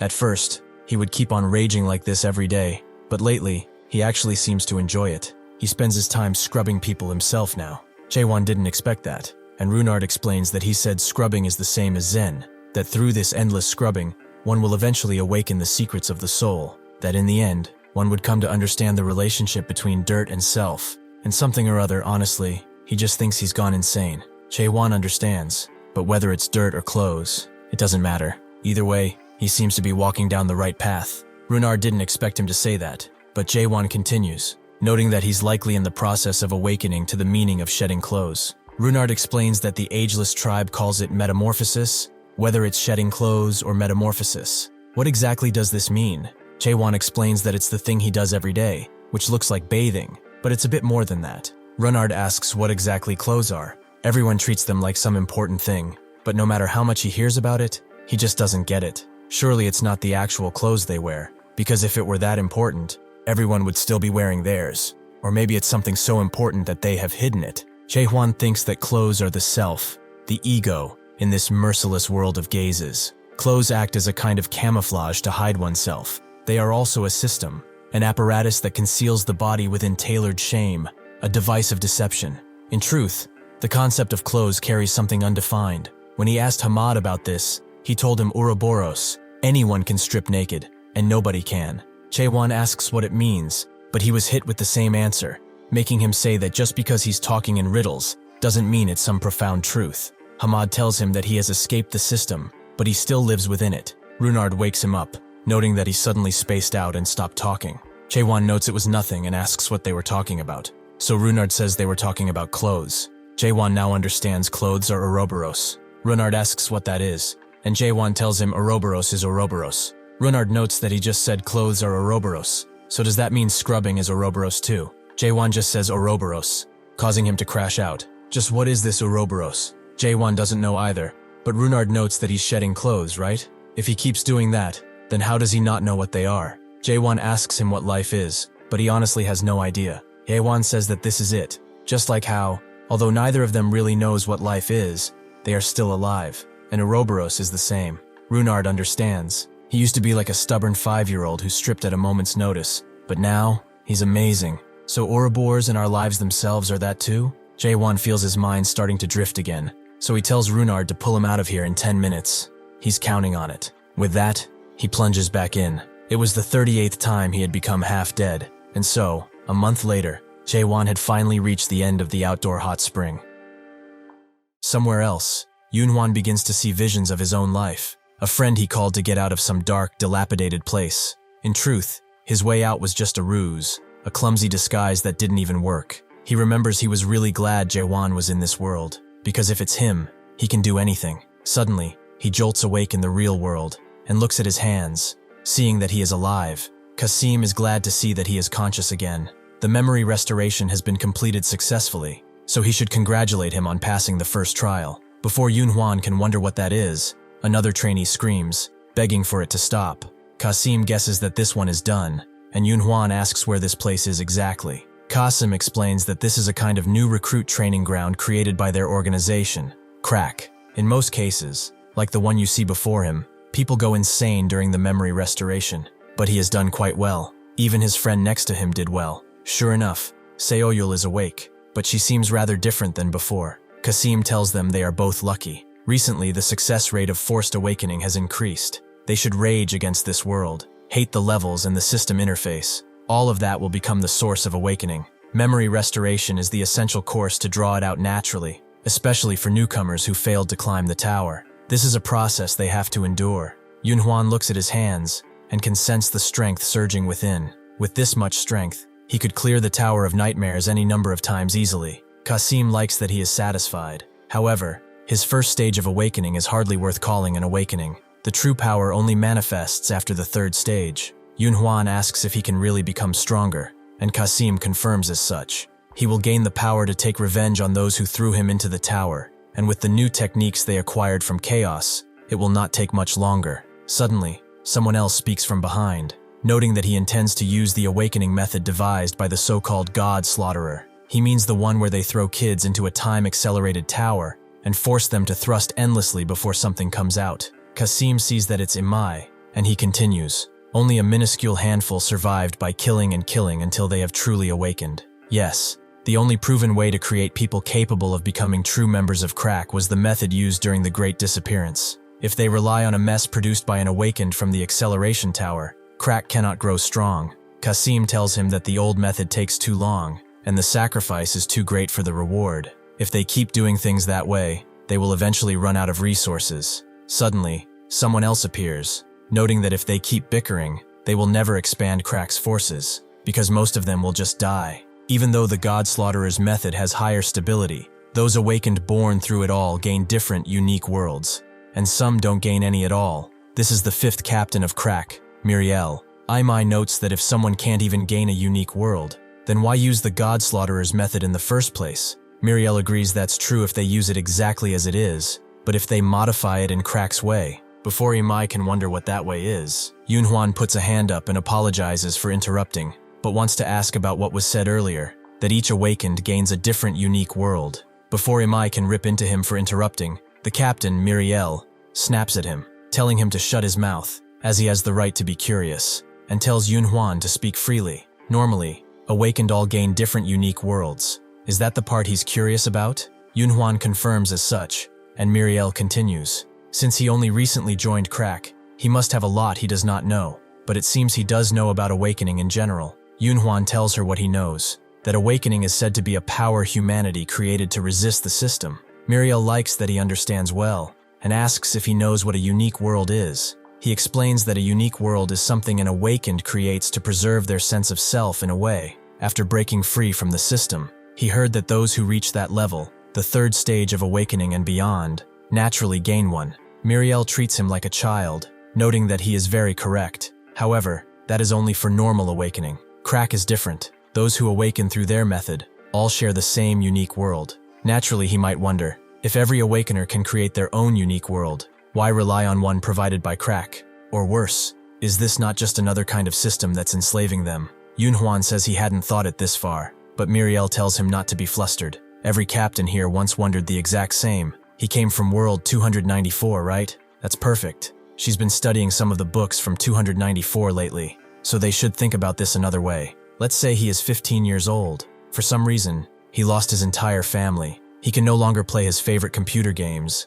read his favorite manhwas, or watch his favorite YouTube channel, Manhwa Addict. On top of that, his house has been stolen, and he has become a vagrant. Suddenly, the world has become cruel. Even though he has barely formed any values, the world demands that he act like an adult. It forces him to behave, decide, and fight like a grown-up. But he is still only 15, armed only with the wisdom of a child who knew nothing but computer games and manhwas. What does he think will happen? Could he really protect himself in that situation? Could he really protect what he knows? Yunhuan understands. She's saying that most awakened are like 15-year-olds, and what you do here is make sure they don't stay as just 15-year-olds. Miriel confirms as such. They'll give him the values he needs to protect himself against the adults of the world. Yunhuan's face turns, and he asks if that set of values is the unique world that Crack will give them. She confirms as such. They call this world the Sea of Blood, filled with corpses. They go to a large vat-like vessel where he is put inside. Miriel tells him not to be too afraid as he looks around. This is something every Crack member must go through. A bunch of enemies appear. Miriel tells him to kill them all without prejudice. The first one who attacks is Jaehwan, a very, very weak figment of him. As they walk with Hamad, Caravan says it's extremely hot even if they are naked. Runnard agrees. No matter how many times he comes here, it's always steaming and suffocating.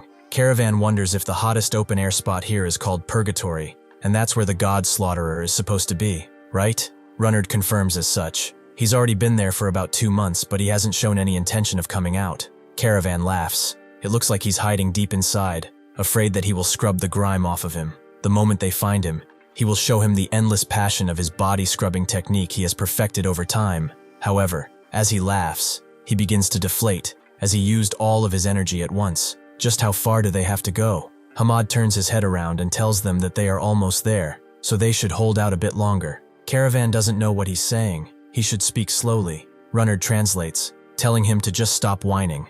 That's basically what he said. Caravan wonders how he even understands that, and Runnard doesn't know. At some point, he just started hearing it clearly. Before the conversation can continue, Hamad explains that they have arrived. This is Purgatory. They both look inside. Runnard is amazed that the water is boiling, and Caravan can't see anything because of the steam. However, he sees a figure floating in the middle. That must be the god slaughterer, right? Runnard confirms as such, but when did he learn a flight-type ability? Caravan tells him that's not a storyline. Right now, he is using nothing but the rebound of world power to hold himself in the air. Simply flying by using world power is easy enough, but to stay suspended like that, without the slightest movement, is a realm even high-ranking gods of the abyss couldn't reach. Hamad explains that he was planning to drag him out once his world power was exhausted, but he is holding out well. Hamad flies towards him and tells Jaehwan that he strips his clothes awfully fast. There has never been one who has undressed as fast as him. Before he can say anything else, Jaehwan looks at him with a furious, fiery glint in his eyes, noting that they should fight. Hamad tells him that he has no chance against him, but Jaehwan still strikes, unleashing a flurry of circular power toward him. Hamad blocks it with his palm, but he concedes that he has understood Ouroboros. Jaehwan asks if this is what they call Ouroboros, and Hamad tells him there are many forms of it. Jaehwan is kind of sick of hearing that all over again. Does he not have another answer? Hamad just says Ouroboros, and unleashes a gigantic strike, making the water fly in the air and rain down like a torrent. Caravan wonders why the hell they are even fighting, and tells Runnard to stay behind him. Jaehwan kept asking these people again and again things like if the crazy god really exists, and if they are followers of Gestalt. Like a child overflowing with curiosity about the world, he showered them with endless questions. Naturally, among that flood of questions, Jaehwan could only ever get one answer, and that is Ouroboros. Every answer began and ended with that. They continue fighting, Hamad moving at an incredible speed through the water, which catches Jaehwan by surprise. And once more, the next question would start with Ouroboros. This is a reply with no clear cause or result. Logic that's vague and cyclical like a snake devouring its own tail endlessly. A paradox that could only be understood entirely through contradiction. Even the ageless tribe like Hamad could not fully explain Ouroboros because, in the first place, Ouroboros is not something that can be explained through sheer reason. It is countless images, imaginations, intuitions, and then in a single instant, within the process of realization, a sensation that pierces through his entire body like a needle. They clash fists, unleashing a flurry of gigantic power unlike anything else before. This is Ouroboros. Caravan holds Renard, telling him to hold tight, but Renard is more concerned about Jaehwan.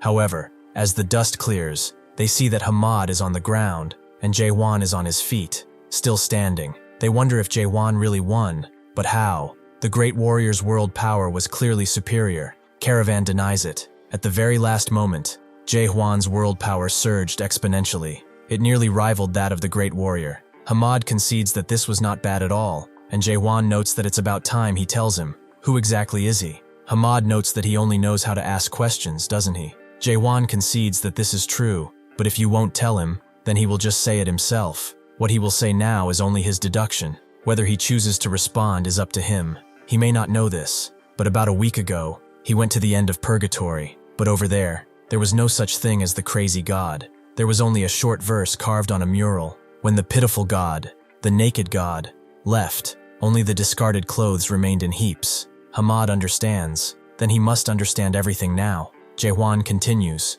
noting that he said something strange. Gestalt does not believe in gods. If he thinks about it, that's pretty absurd. He has Gestalt's very storyline. They even treasure the relic of Gestalt, metamorphosis. Yet he says that they are not followers of Gestalt, and that they don't believe in gods. The answer was pretty clear then. They are all gods. Specifically the god named Gestalt, the god who shares the same name with all of them. Hamad says, Ouroboros. They are Gestalt, and they are not Gestalt. Jaehwan now understands what Ouroboros is. He is undeniably Gestalt, but at the same time not. Caravan damned it all. Hamad could have just explained it plainly. What kind of conversation was this anyway? Gestalt, Ouroboros, what are they saying? Suddenly the others come from behind as well, and Jaehwan puts a pin into it. They are all the discarded clothes left behind by an ancient god. Gestalt. Caravan doesn't get it. He's saying that all these warriors are just clothes, discarded clothes. One wears off and takes off like those kinds of clothes. One of the warriors says it's not such a simple concept. Clothes define existence. Putting on clothes distinguishes the world from oneself. Runner doesn't get it. He doesn't understand at all what they are suddenly talking about. What does that even mean? What do clothes have to do with defining existence? Caravan doesn't really know either, but then gets an idea and asks Runnard how he looks now. Runnard says that he looks like a naked pervert, giving Caravan pause, but then he continues. He asks what this is, which is a scrubbing glove. This glove, strictly speaking, is also a kind of clothing, is it not? Now if you put it on, how does he look? Runnard notes that he looks like a naked bathhouse scrubber, and Caravan says that is exactly it. If you wear scrubbing gloves, he looks like a scrubber. That's what the ageless tribe is saying. Runnard understands. So then, someone wearing scrubbing gloves looks like a scrubber, and someone in rags looks like a beggar. In other words, depending on what clothes one wears, the soul is perceived as a completely different existence, right? Caravan confirms such. He catches on quickly, but Runnard is puzzled. In this world, a prince might be dressed in beggar's rags, or a beggar might be dressed in a sharp suit, right? He pushes Caravan even further.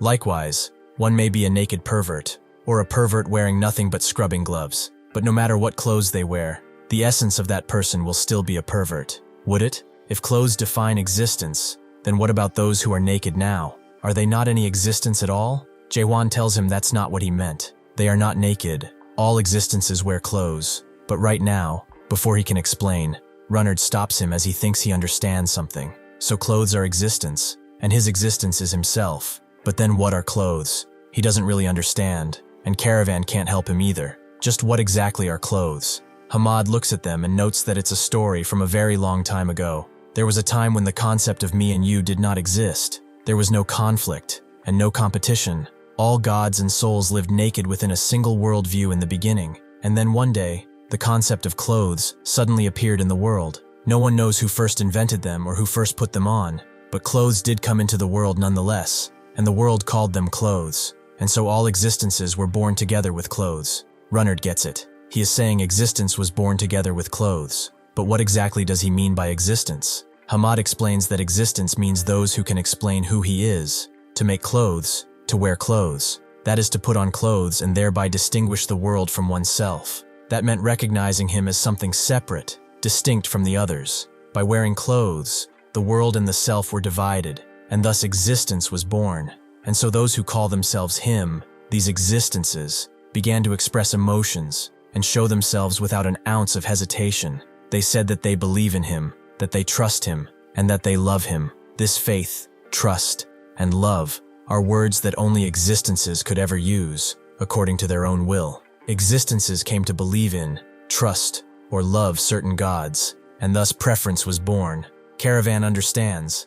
In other words, he is saying individuality and preference, right? With the emergence of clothes, subjectivity was born. Because of that, some gods were chosen while others were not. Hamad confirms as such, and so the gods suddenly found themselves being put to the test. Gods chosen by souls gained greater world power. Those abandoned by souls naturally began to fade until there was nothing left. For gods who once enjoyed eternal life, the fear of extinction was an incredible threat. So some gods built their own worlds and declared independence. More gods meant more world power. Gods struggled desperately to make more existences believe in them, and in the process, conflicts naturally rose. Thus began the Holy War of the Abyss, which lasted for hundreds of thousands of years. Caravan understands, so he is saying that the world became like this because of clothes, and Runnard is a bit shook. They went to war just to be chosen. Hamad tells them that they cannot really blame the gods. They made the only choice they could in order to survive. In the end, with each god owning their own world, the concept of diversity came into being, something that had never even existed beforehand. Caravan also notes that this gave rise to war. Souls drew their blades at each other simply because their beliefs and worldviews were different. Hamad agrees. That is undeniable. The moment the concept of clothes was created, the world changed irreparably. Existences learned to dislike, to hate, and to kill others without prejudice, and all of that because of clothes. Caravan asks, who created clothes and why? Isn't the world so full of suffering now because of them? Hamad tells him to tell him then, what is better? A world where everyone shares the same worldview, but the existence known as him disappears. Or a world where everyone has their own worldview, but existences kill each other to live. Before Caravan can answer, Jaehwan does. The ideal world would be one where everyone has a different worldview, yet no one kills another for it. Caravan tells him not to make him laugh. That's impossible, and the history of the abyss proves as such. Differences breed discord and conflict. That's the rule of the jungle. That is why wars to make everyone the same will never come to an end. Jaehwan asks if there were any gods who tried to stop the war, and he confirms as such. There was a god who realized the true meaning of clothes and used them to gain power to control the world. There was a god who was born human, who transcended the inherent clothes of birth and ascended to the throne of godhood. There was even a god who stripped away all clothes and obtained the power of ideals by standing naked among everyone else. Jaehwan understands now. The three ancient gods tried to stop the war, did they not? Hamad confirms as such. The three ancient gods were existences who rose to the seat of gods with human souls. Because they were born through the concept of clothes, they were more sensitive to it than any other gods before them, so that they could wield greater strength than the others by using clothes. And they were set apart by how they all answered the same question. The question being, what are clothes? One of the three ancient gods, Deus, answered that clothes are a fortress. Deus was the first to realize that clothes could serve as powerful protection, shielding oneself from the world. He collected countless clothes and analyzed them fervently. As a result, he created the ultimate clothes that nothing could ever destroy. Meanwhile, another god gave a completely different answer to the same question, and his answer was that clothes are contagious. Catastrophe realized first that existences inevitably influenced each other and often wore similar clothes because of that. He used this nature to create miraculous items that forcibly increased his followers. And finally, there was one who gave the strangest answer to the question, what are clothes? Clothes are for stripping away. He was the naked god who created the storyline of the naked god, Gestalt, Deus, who forged impenetrable armor to hide within, Catastrophe, who infected countless souls and expanded his world because of it, and Gestalt, who remained unclothed, wandering free. These three recognized all as the mightiest gods. One day, they answered the summons of other gods who begged them to end this ceaseless war. They gathered in the place that today is called the Great Forest, and had a discussion about it. How can this war be ended? They spoke on a common topic, but each of the three ancient gods gave different answers. Deus insisted that if everyone wears the clothes he created, the war could end. Catastrophe then spoke out, telling him that if everyone became his followers, the war would end. Gestalt insisted that if everyone just stripped away their clothes and forgot about them, the war would end. Their views could never change, never be converged,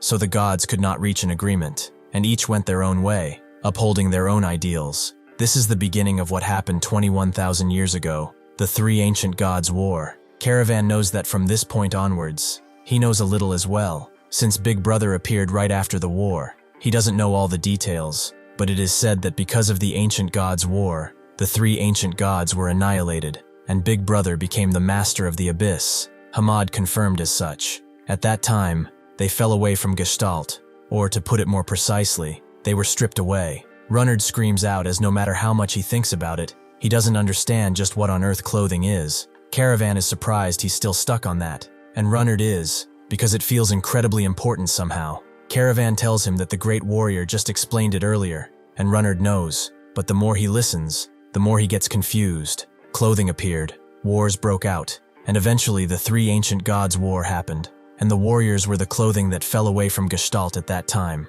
So then what exactly is clothing? Can he not put a meaning on it? Jaehwan denies the notion. He could dress it up with words like ego or personality, but in the end, this is only interpretation. No matter how hard he tries to explain it, clothing is clothing. Runnard is still confused. Earlier, Caravan said that the kind of clothing they wear determines their existence, like how if he wore a scrubbing glove you look like a bathhouse worker. He knows that what he and the great warrior mean by clothes isn't just the material sense of it, but after thinking about it more, there is still something he does not really understand. For example, if Jaehwan holds a sword, that doesn't automatically mean he is a swordsman, right? That sword could be used by a cook or to rob someone. If that's the case, Is Jaehwan a swordsman, a chef, or a thief? If clothing really decides their existence, then how does he explain that? Hamad is amused. That is an amusing Ouroboros. He is right. How could a single set of clothing decide existence? But still, clothing does not determine that existence. Runnard asks what he means. Is he playing around with words again? Hamad tells him that he is a naked person, and at the same time, he is also Jaehwan's follower, and he is also a friend of prisoner Caravan, and he is also a great Ouroboros of the ageless tribe. Suddenly, realization dawns on Renard. Now he understands the reason Prince can still be Prince even if he dresses like a beggar, and the reason Jaehwan when holding a sword can be a swordsman, a chef, or a bandit. It's because they don't just wear one set of clothes. They are existences composed of countless clothes. The warriors nod, saying Ouroboros again and again. Hamad also notes and explains that clothes are not the same as ego or personality. Even so, clothing is a core element that makes people who they are. Renard then asks what it means when they say they are the clothes of Gestalt. Jaehwan tells him to take it literally. They are the infinitely fragmented form of Gestalt himself. He asks Hamad why Gestalt stripped them all away and disappeared. Could it be related to his items? Hamad tells him that he always surpasses his expectations. It is indeed as he said. The reason they ended up like this is because of the Eye of Gestalt. Caravan knows about that. Because of the 3 sacred treasures, their link was severed. The only thing that can oppose the 3 sacred treasures is another sacred treasure. So the reason Anderson sent them here was because of the final item of the sacred treasures, the Eye of Gestalt. Hamad would like to ask Jaehwan this time, what does he think shedding means? Jaehwan knows that literally it's taking off one's clothes, is it not? One could also call it dividing existence. Hamad then asks if he knows why they performed this shedding. Jaehwan notes that if he had to guess, maybe it's to increase world power. Hamad tells him that he still does not fully understand. If clothes are a part of existence, then shedding doesn't increase world power, it reduces it. Splitting existence can't possibly make power grow. Jaehwan tells him that it makes no sense. He shed, and he truly felt his world power increase. How does he explain that? Hamad tells him that shedding does not increase world power, but Jaehwan tells him that he said so already. He should explain it simply. Hamad sighs and tells him that there are only 2 ways to raise world power in the abyss. Either kill other gods and steal their world power, or gain followers who put their faith in him. There are no exceptions to this rule. Jaehwan then asks what this world power he gained through shedding is. Didn't he become stronger through shedding? So did he gain power through followers or something? Hamad tells him that he already knows the answer. And suddenly, the warriors begin to sing around them. A lonely naked god with not a single friend, with not a single follower. Caravan is confused, and Hamad explains that even without followers, faith can exist. All gods receive faith from their followers to increase their world power, and faith can only come from others. But then what are others? It is simple, an existence that is not itself. Caravan is shocked and a little confused, and Hamad continues. Gestalt was a god that does not steal anyone's world, a god that doesn't impose its world on anyone. So how could such a god increase his world power? A way to become stronger without harming anyone, without taking from anyone. He stripped and then stripped again, until he shed countless existences. Those same existences became others perfectly, and in doing so, his clothes came to believe in him. Runnard is shocked by this revelation, and Caravan asks how something like this can be possible. Jaehwan understands the ageless tribe, or rather Gestalt, through shedding, he split himself apart and turned himself into his own followers, right? Hamad looks at him and says, Ouroboros. Catastrophe sits in his own world, killing his own creatures for fun, but it is so dull. He didn't expect himself to feel this way. It is strange. Is it because of that guy's link? That insolent human? It's been a long time since the link with him was severed. Should he have told him more things before sending him up, perhaps? Suddenly, though, he feels an immense pressure in his world, and a few figures walk in. It appears the rumors were true after all. The Resurrection Palace has been relocated. No wonder no one ever came back alive from this place. Well, enough of these pointless sentiments. The masters of this place are waiting for them after all. 3 figures approach, among a few others, with one of them noting that it's been a while. He will not waste words with him, and tells him so that he should move aside while he still can. The 3 are, the first region's supreme monarch, the monarch of the forest, Iliones, the second region's supreme monarch, the monarch of destruction, Siegfried, and the 9th region's supreme monarch, the monarch of darkness, Jerome. Catastrophe's smile widens, and it seems like he might not be able to keep that promise he made to Jaehwan after all. Runnard is confused about turning oneself into followers. Is such a thing even possible? Caravan says it is theoretically possible, but it's truly ingenious to raise word power through such a method. Runnard tells him to hold on. If he keeps taking off clothes like the great warrior, will he also split into several selves? Caravan doesn't even like to think about that. That would be a complete catastrophe. Hamad tells them not to worry. Even if they shed their soul, the soul itself does not split apart. The only time the soul splits, as with them, is when they've taken so many clothes that nothing remains that could only be called the main body. Runnard asks how many clothes did he take off. Hamad notes that it's difficult to answer with a number. The number of clothes gradually increases as time passes and experience accumulates, but Gestalt shed far more clothes than the time he had lived. The time of his shedding surpasses the flow of time itself. Jaehwan asks if Gestalt really had to shed so many clothes. Hamad tells him that this action too was because of the War of the Three Gods. During that war, Gestalt lost most of his clothes. Originally, their tribe had far more members than it does now. Runnard is amazed at how strong two of the three ancient gods must have been. But Caravan tells him to wait. Did Gestalt really face the combined assault of Deus and catastrophe all by himself? Hamad doesn't understand that question, as the War of the Three Gods wasn't a war between the ancient three gods themselves. It seems that the false story is still circulating around. Even 900 years ago, Mare had the same misunderstanding. Jaehwan steps forward and asks if by Mare he means Mulark. Hamad confirms as such. He can sense the presence of the clothes he wore on him. Jaehwan wonders what he means by clothes, but maybe it's the records of the abyss he has in his mind. Jaehwan asks why he came here, but Hamad notes that if he is wearing Mar's clothes, he should have carried his memories. Still, he was the first outsider to reach the end of Purgatory, and there he obtained the Eye of Gestalt. Runnard is surprised that Mare took the Eye of Gestalt. Hamad confirms this and doesn't understand why he is surprised. Perhaps they also came here seeking the Eye of Gestalt? Jaehwan confirms such, and Hamad tells him that there is no need to despair. Jaehwan asks what he means, and Hamad knows that he already holds the Eye of Gestalt. It seems that he has not realized it yet. Anyone who has awakened to Ouroboros can already use the Eye of Gestalt. Suddenly, Jaehwan detects a bunch of power from him, and Hamad rises in the air as a beam of world power seeps within, making his skin glisten. Caravan and Runnard defend themselves, wondering why he is suddenly releasing such overwhelming world power. Jaehwan looks at his eyes and asks if this is the Eye of Gestalt.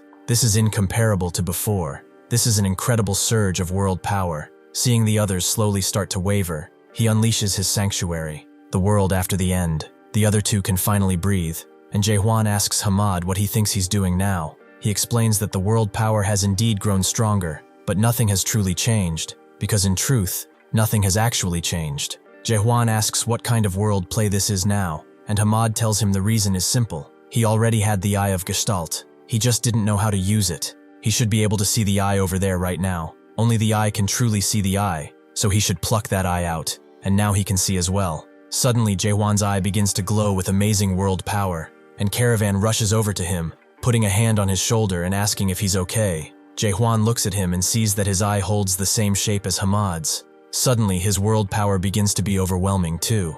It is skyrocketing endlessly. This feels like something else entirely. Suddenly, another version of him speaks, noting that finally, he's shedding his clothes of his own volition, and now he is doing it freely, and limitlessly too. Congratulations are in order, as he has finally awakened. They wonder why he's staring so stupidly. Aren't they familiar faces? Shedding clothes is fine, but at least he should give a warning next time, as they all trust him. Jaehwan now understands this is the true power of the Eye of Gestalt. Hamad confirms as such. Those eyes are the only ones that see all the clothes of the world. The eye that destroys all rules and illusions. The Illusion Slayer. That is the Eye of Gestalt. As Jaehwan's sanctuary goes away, Hamad notes that he still must have a lot of questions, but he will not tell them anymore. He must now find the answers by himself. He has the tools to do so after all. With that, they all jump away. Caravan understands. So in the end, they obtained one of the three sacred treasures after all. The Eye of Gestalt really isn't a tangible weapon, right?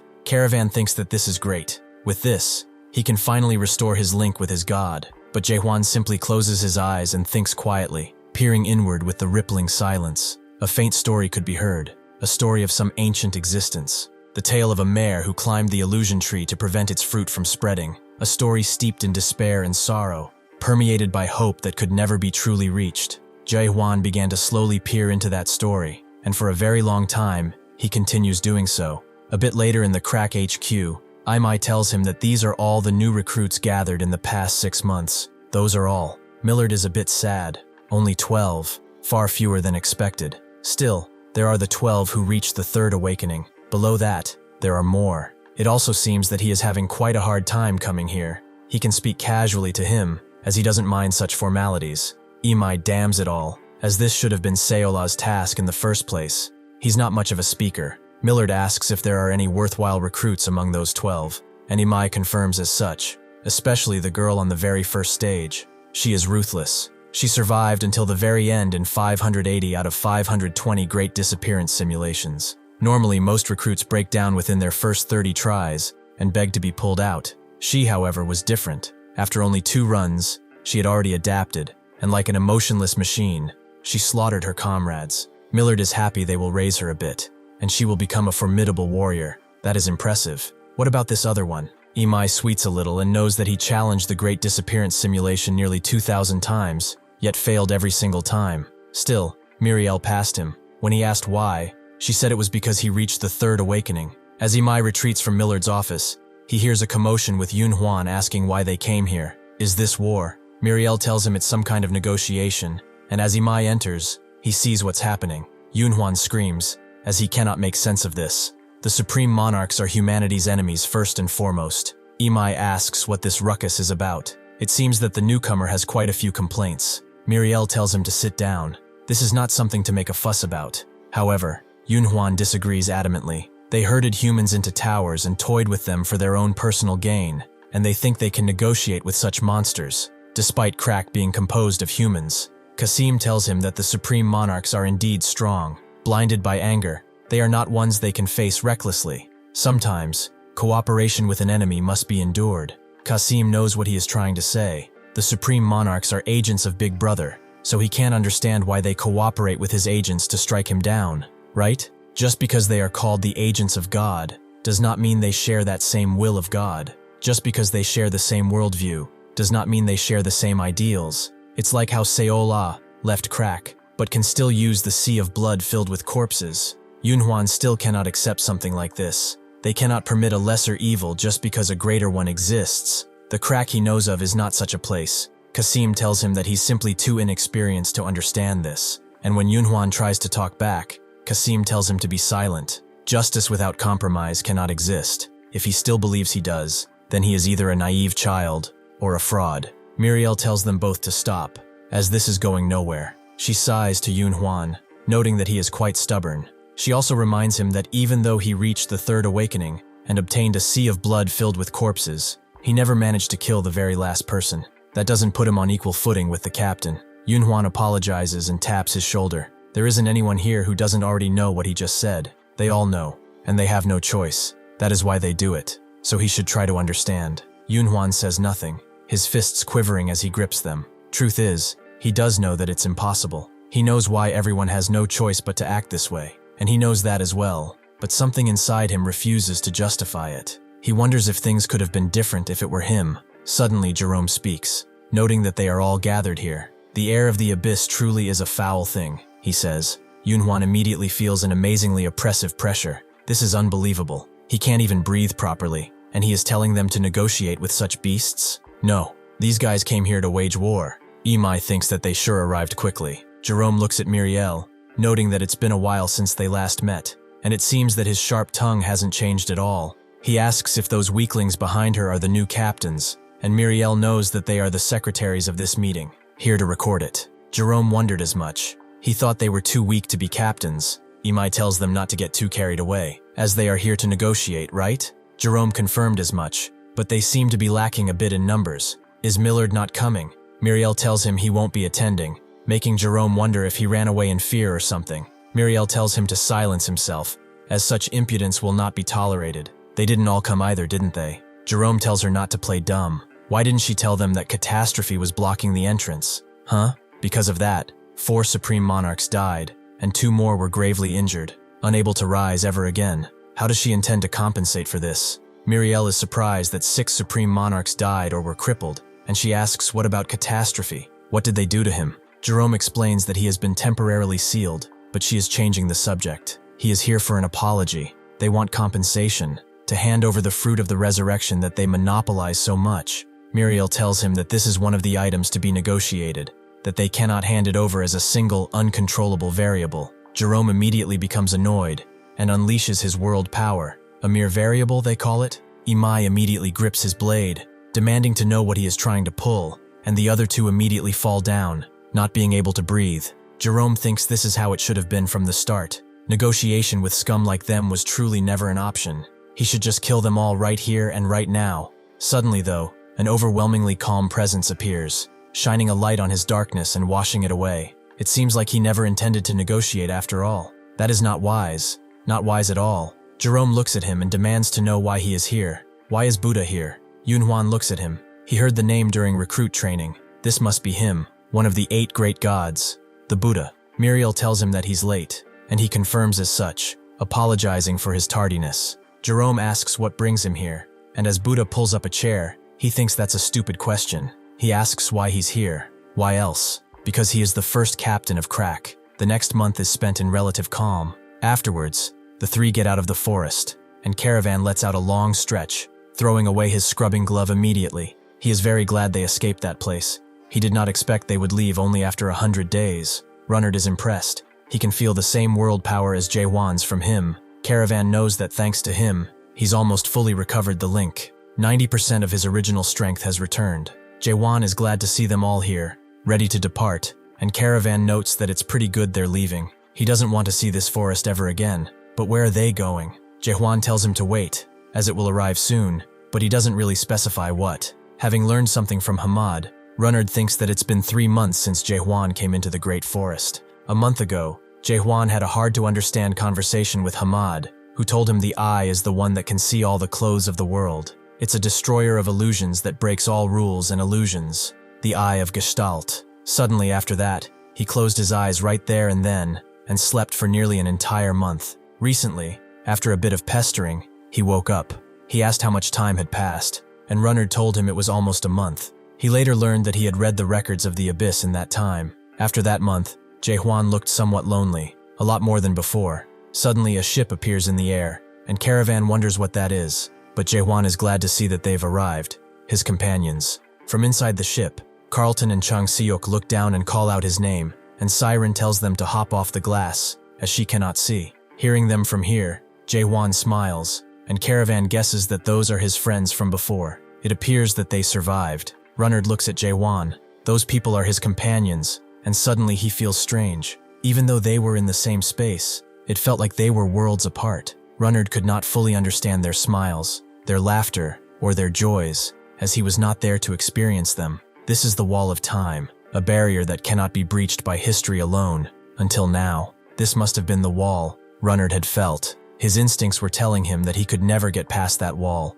no matter how hard he tried. Before he can wallow in his indignation, however, Jaehwan just calls him and tells him that they should go. At the call of Jaehwan, which had no hesitation in his voice, Runnard realized that he was crossing that wall effortlessly. As he crossed it, he knew that something new was about to begin, with all of them in tow. He looks back at the clothes of Gestalt, thinking that it's like putting on and taking off clothes. One passes while another comes. Transformation, clothes, and Ouroboros. Runnard had learned a lot in the Great Forest, and also let go of a great deal too. Whether it was the full meaning or not, at that moment, Runnard somewhat understood the meaning of Ouroboros. From somewhere within, a song began to be heard. Poor naked god, while going home alone. This was what he thought throughout, just once. These were the quiet, warm lyrics once sung by Anderson herself. Runnard muttered softly to himself as he made his way to the group. Ouroboros. After getting on the ship, Chang Seok wonders who Caravan is, and gets annoyed because they have met before. He is the avatar of Ignis. How can he remember that?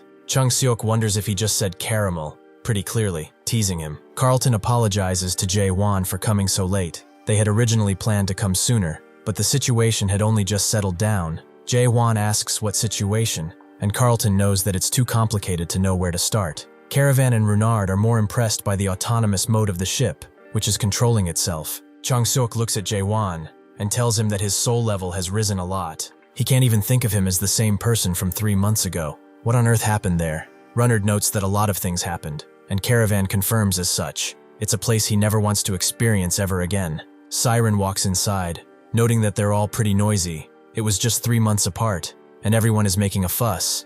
Instead of making noise, they should make plans for the future, right? Chang Seok is a little amused. She's acting all nonchalant now, But just an hour ago she was singing about Jaehwan. She cuts him off before he can say anything more, then kicks him in the face. But this makes her arrive right next to Jaehwan, who is using the nonchalant sun-kiss technique to aura farm. He thanks her for coming, as he really appreciates it. She immediately blushes, as her eyes quiver, and steps back, telling him that he shouldn't think she came willingly, just because she wanted to. He shouldn't misunderstand. Caravan is more confused at the fact that he's wearing clothes.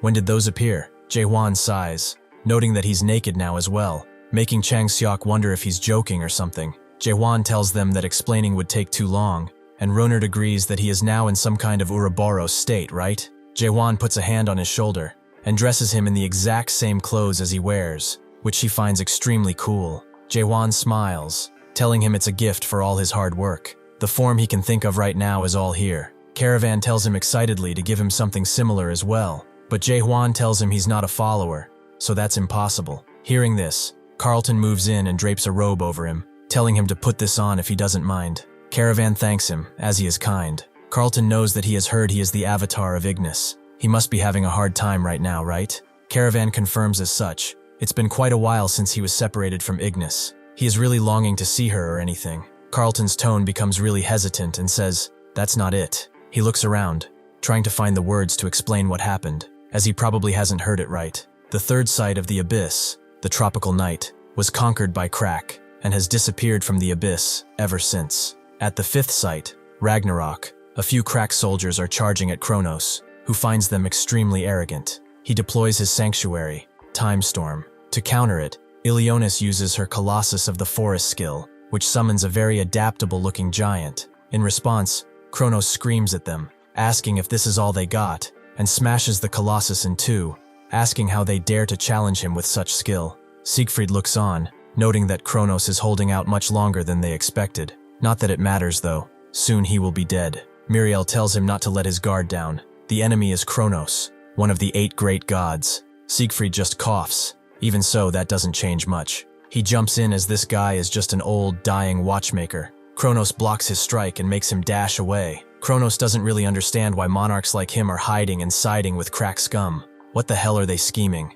Miriel summons her blade and knows he does not need to know that, because his time will end here. The 3 of them charge at him at once, but Kronos puts all his world power in his palm and smacks it on the ground. They do not seem to know who he is. He stops them dead in their tracks, huffing because of the world power he used. Suddenly, one of them knows that his world power has weakened greatly. They can get out of his time stop with ease. With that, they all strike at once, taking off both of his hands and making him scream in pain.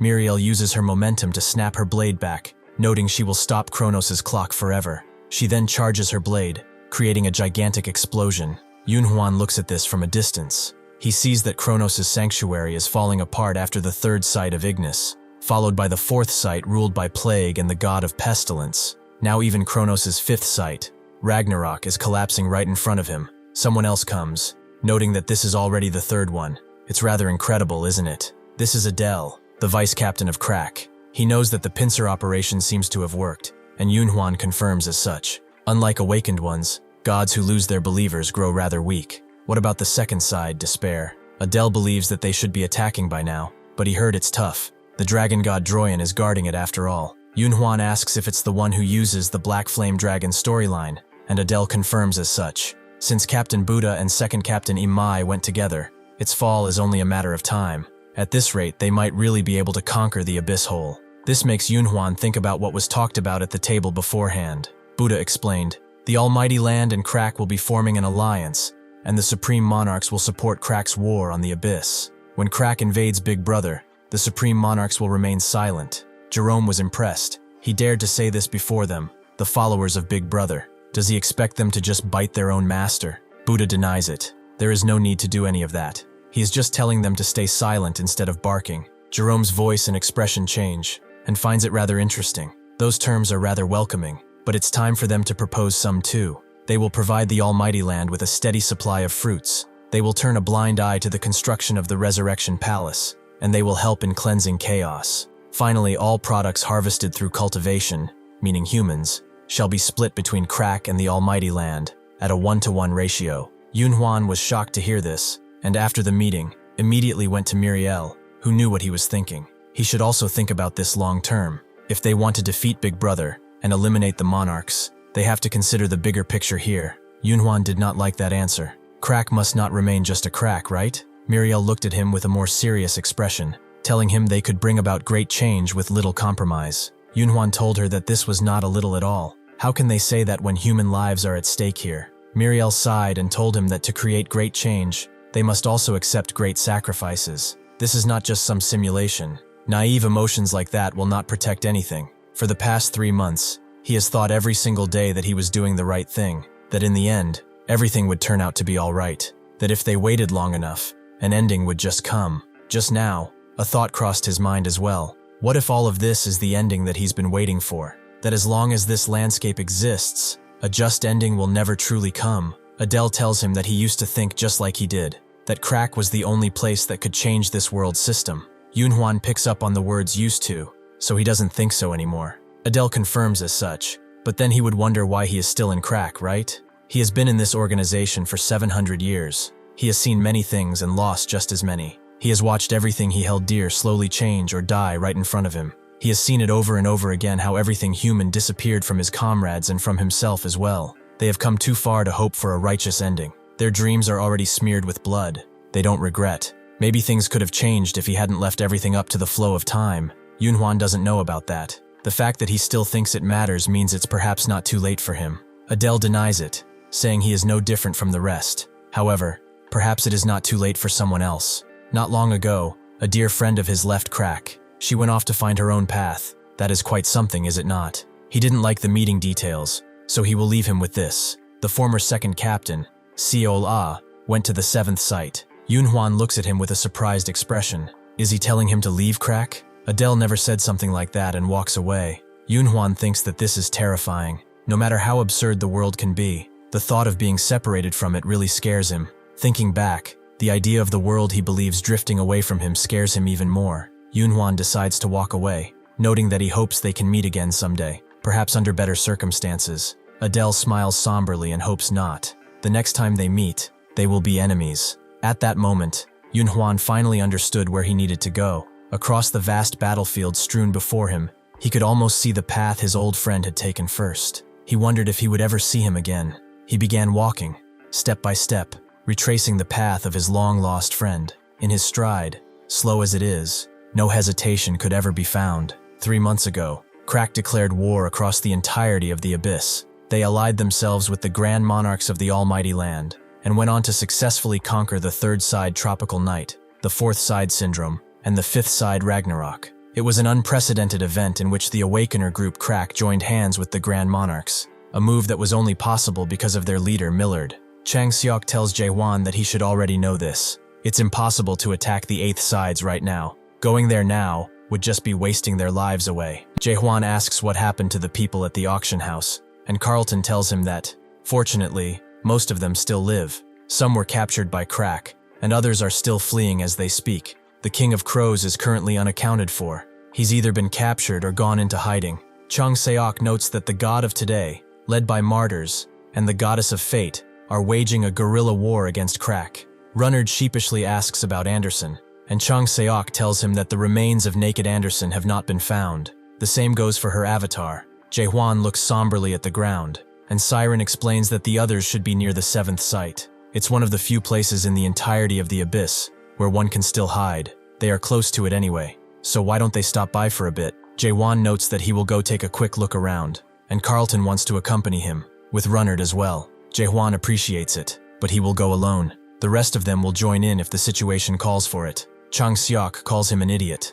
He'll just cause trouble again if he's let go alone. Jaehwan notes that he has never caused any sort of trouble anywhere, giving all of them a very long pause, so he agrees just for a short while. Somewhere inside the 7th site, the sage prepares his famous dumplings, noting that this is the 2nd time he has gone bankrupt already, which is rather funny. Bayek doesn't find it amusing at all. If it was because of the food tasting bad, at least it wouldn't sting so much. He finally opened a branch out here at the relatively peaceful 7th site, but not a single customer has come in for days. The sage tells him to stop his whining and make another batch of dumplings instead. As he puts one dumpling inside the steamer, Bayek guesses that these are the dumplings of today, right? Does he really think he will come back? The sage looks at the dumpling and then asks why his skills haven't improved at all. making Bayeko pretty annoyed. Suddenly the door opens, and two cloaked figures walk inside. One of them orders one dumpling and a set of noodles, while another orders the same but two of each. Bayeko asks if they are together,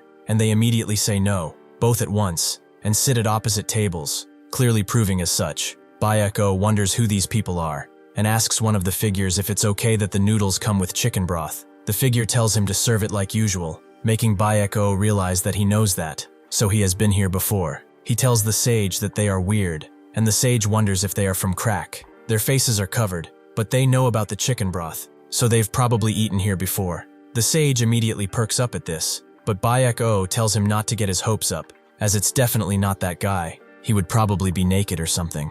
As they serve the food calmly, suddenly someone else enters, asking if this is the store run by the almighty sage, and noting that it's a kinda tiny space. This is the 7-star heavenly mighty god, Ayato. Bayeko looks at her, asking why she is looking for his master, and Ayato puts a hand on his shoulder. Is he seriously asking her that? She begins crushing his shoulder, and the sage tells Ayato to let the boy go. Ayato looks at him and pushes Bayeko to the side extremely roughly. She demands to know where the void sword is, but the sage doesn't know anything about it. Ayato whips out her blade and tells him not to play dumb. If he really has all-seeing eyes, he should have been able to figure it out by now. The sage tells her that even the all-seeing eyes cannot see everything, making Ayato weave her blade around, as perhaps he takes her for a fool. The sage tells her to calm down and talk about these like civilized people, but Ayato refuses. She will count to 3. If he hasn't found a way by then, both he and this tavern will vanish into the abyss. Suddenly, one of the cloaked figures finishes his broth and gets up,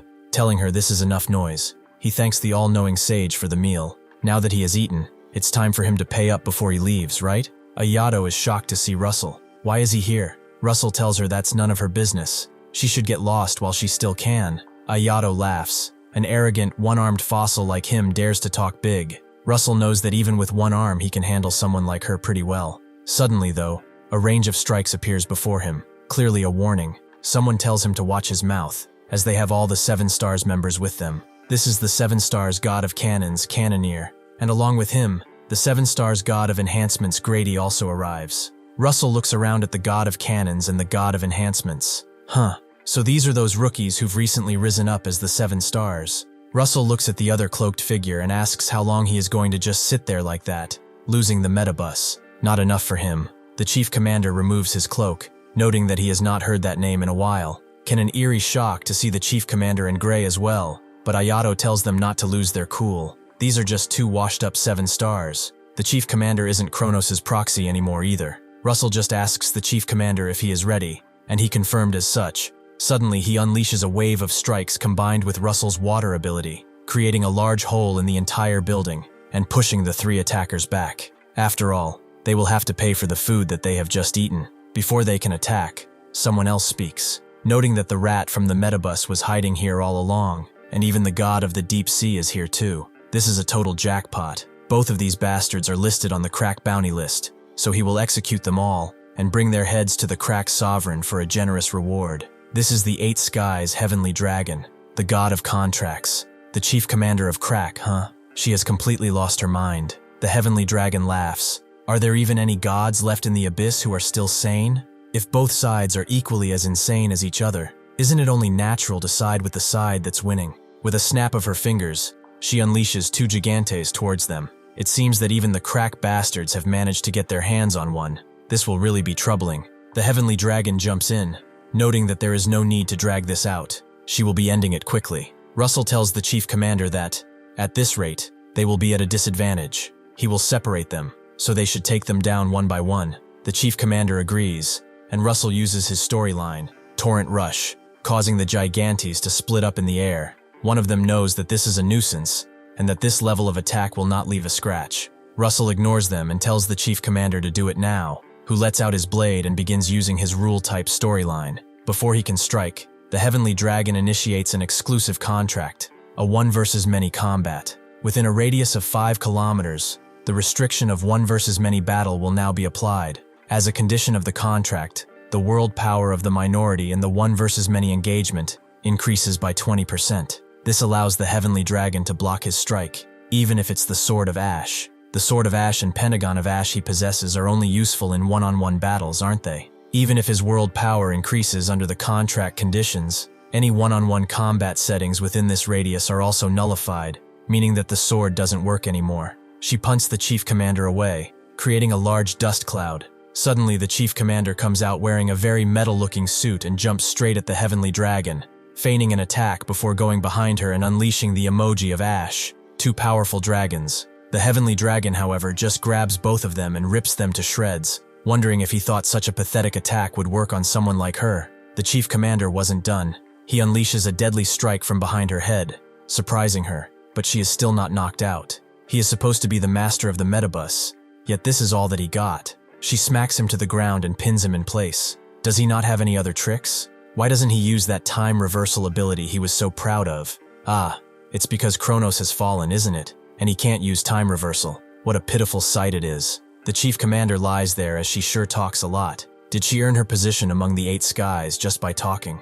This makes the heavenly dragon smile maniacally. Somewhere else, Russell deals with the other gigantes, unleashing a flurry of water on them that blinds them. But this is all he can do. At this rate, they will be the ones taken down, one by one. He wonders what the chief commander is doing, but he can't wander for long, as he is being attacked again and again. The two in the restaurant watch as this goes on, and the sage tells Bayek-O to get inside and guard the kitchen, as the dumplings of today are in there. Bayek-O screams at him, asking, "Who cares about some stupid dumplings now? They are in a situation where they can barely save their own lives." Suddenly, Russell is smacked through the restaurant, increasingly annoyed by this fight. Ayato, in the Gigante suit, rushes in with an elbow strike, making the dumpling of today jump out of its steaming basket. Seeing this, Bayek-O jumps up and actually manages to grab it. He's happy about it, but Russell demands to know what he is doing.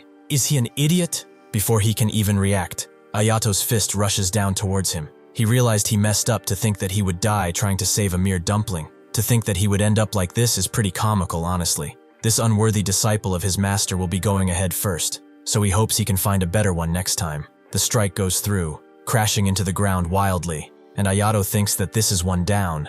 However, her strike didn't actually get through, as someone has blocked it. He heard a loud noise, so he came to check, but it turns out he had saved the trouble of finding them. Ayato looks at him, as she knows who he is. At that moment, Bayek-O understood why his master had always made dumplings every single day. He was an all-knowing sage, the one who could see further into the abyss than anyone else. Through his all-knowing eyes, he had foreseen this exact moment, the return of the god-slaughterer, Jaehwan. Ayato recoils slightly, as she realizes she's against the god-slayer, and Jaehwan asks the sage if he made a dumpling today. Bayek-O confirms that he did. The sage made them every single day, waiting for his return, and he hands it over to Jaehwan. Ayato, seeing this rather domestic display in front of her, becomes annoyed. Are they making fun of her right now? She smacks the ground again, making them all dodge as she refuses to be ignored. Jaehwan just eats as he lands down, noting that, as expected, this is pretty delicious. Ayato refuses to let his arrogance run wild. She will crush him along with his dumpling. Jaehwan doesn't even move as he dodges her next strike and continues nibbling on the dumpling. She tries again and again to hit him, with no avail. After he is finished with the dumpling, he cocks his fist back, noting that what she is driving looks like a toy. With one punch, he completely annihilates the gigantes and sends Ayato flying through the air. The cannoneer and grade can't believe this godslayer bastard. He really did crush a gigante with his bare hands. The others watch on in amazement, and Russell appears next to Jaehwan, noting that he has grown a lot stronger. Jaehwan is pleased to see him alive, but was he fighting them all alone? Russell denies it just as an explosion occurs, and the chief commander is thrown into the wall. As he can see, he is with that bastard. Grady, seeing that they can't mess around, uses her enhanced grade storyline to boost Cannoneer, who in turn uses his Cannoneer storyline to unleash weapon war. As long as he doesn't touch that monster storyline, he will be alright, so they will be able to counter with a long-range bombardment. Suddenly, a ton of powerful missiles fly out of this weapon of his, and Russell immediately gets into position, noting that he will assist. He will handle the god of cannons before he can finish. Jaehwan tells him that there is no need, and rushes in, as he will take care of this himself. He flicks around, completely denying all of the missiles while they are in the air, and smashes his fist into the Cannoneer Gigantes before moving on to Grade, who can only scream as it happens. Just as he is about to finish her off, the Heavenly Dragon unleashes an exclusive contract. A restriction has been applied to all users within the Naked storyline within a 5-kilometer radius. The naked storyline cannot be used within the restricted zone. Grady is shocked to see that she survived by a hair's breadth. Because of the contract condition, the contractor Heavenly Dragon's world power has been halved. She calls Grady an idiot. They couldn't even handle one properly alone. The Heavenly Dragon doesn't care if he's the God Slaughterer or the God Killer. He's been afflicted by her contract, so she should just finish him already. Grady agrees and tries to punch Jaehwan, but he gets out of the way. He scoffs, as if he had a proper sword. He could finish this with ease. As if to answer his prayers, the sage throws his blade at him, which immediately goes into his hand, eager to return to its master. He explains that the mare left it at their inn before leaving. She said to make sure he gets it. The Heavenly Dragon sees that he grasped something and tells Grady to stop him before he can do anything. Jaehwan gathers up a lot of world power in one strike, but Grady refuses to let him. She summons an enhanced newbie sword and clashes it with his, but the gigantic power that Jaehwan's sword holds goes through her blade with incredible ease, creating a shockwave that looks like a nuke. Grady gets torn apart immediately, and the Heavenly Dragon doesn't understand where such world power came from. Before she can wander any further, the world power Jaehwan unleashed pushes her further and further until she is killed as well. Russell, who has been helping the Chief Commander stand up, watches in awe with him and Sage, who has predicted this. The destruction has returned in all of its demented glory. Jaehwan stabilizes himself with a sword and turns to the Sage. He tells him to gather every single comrade they have from the metabus, as their war is beginning now, and this is a war that he intends to win. Thank you for watching. See you next time.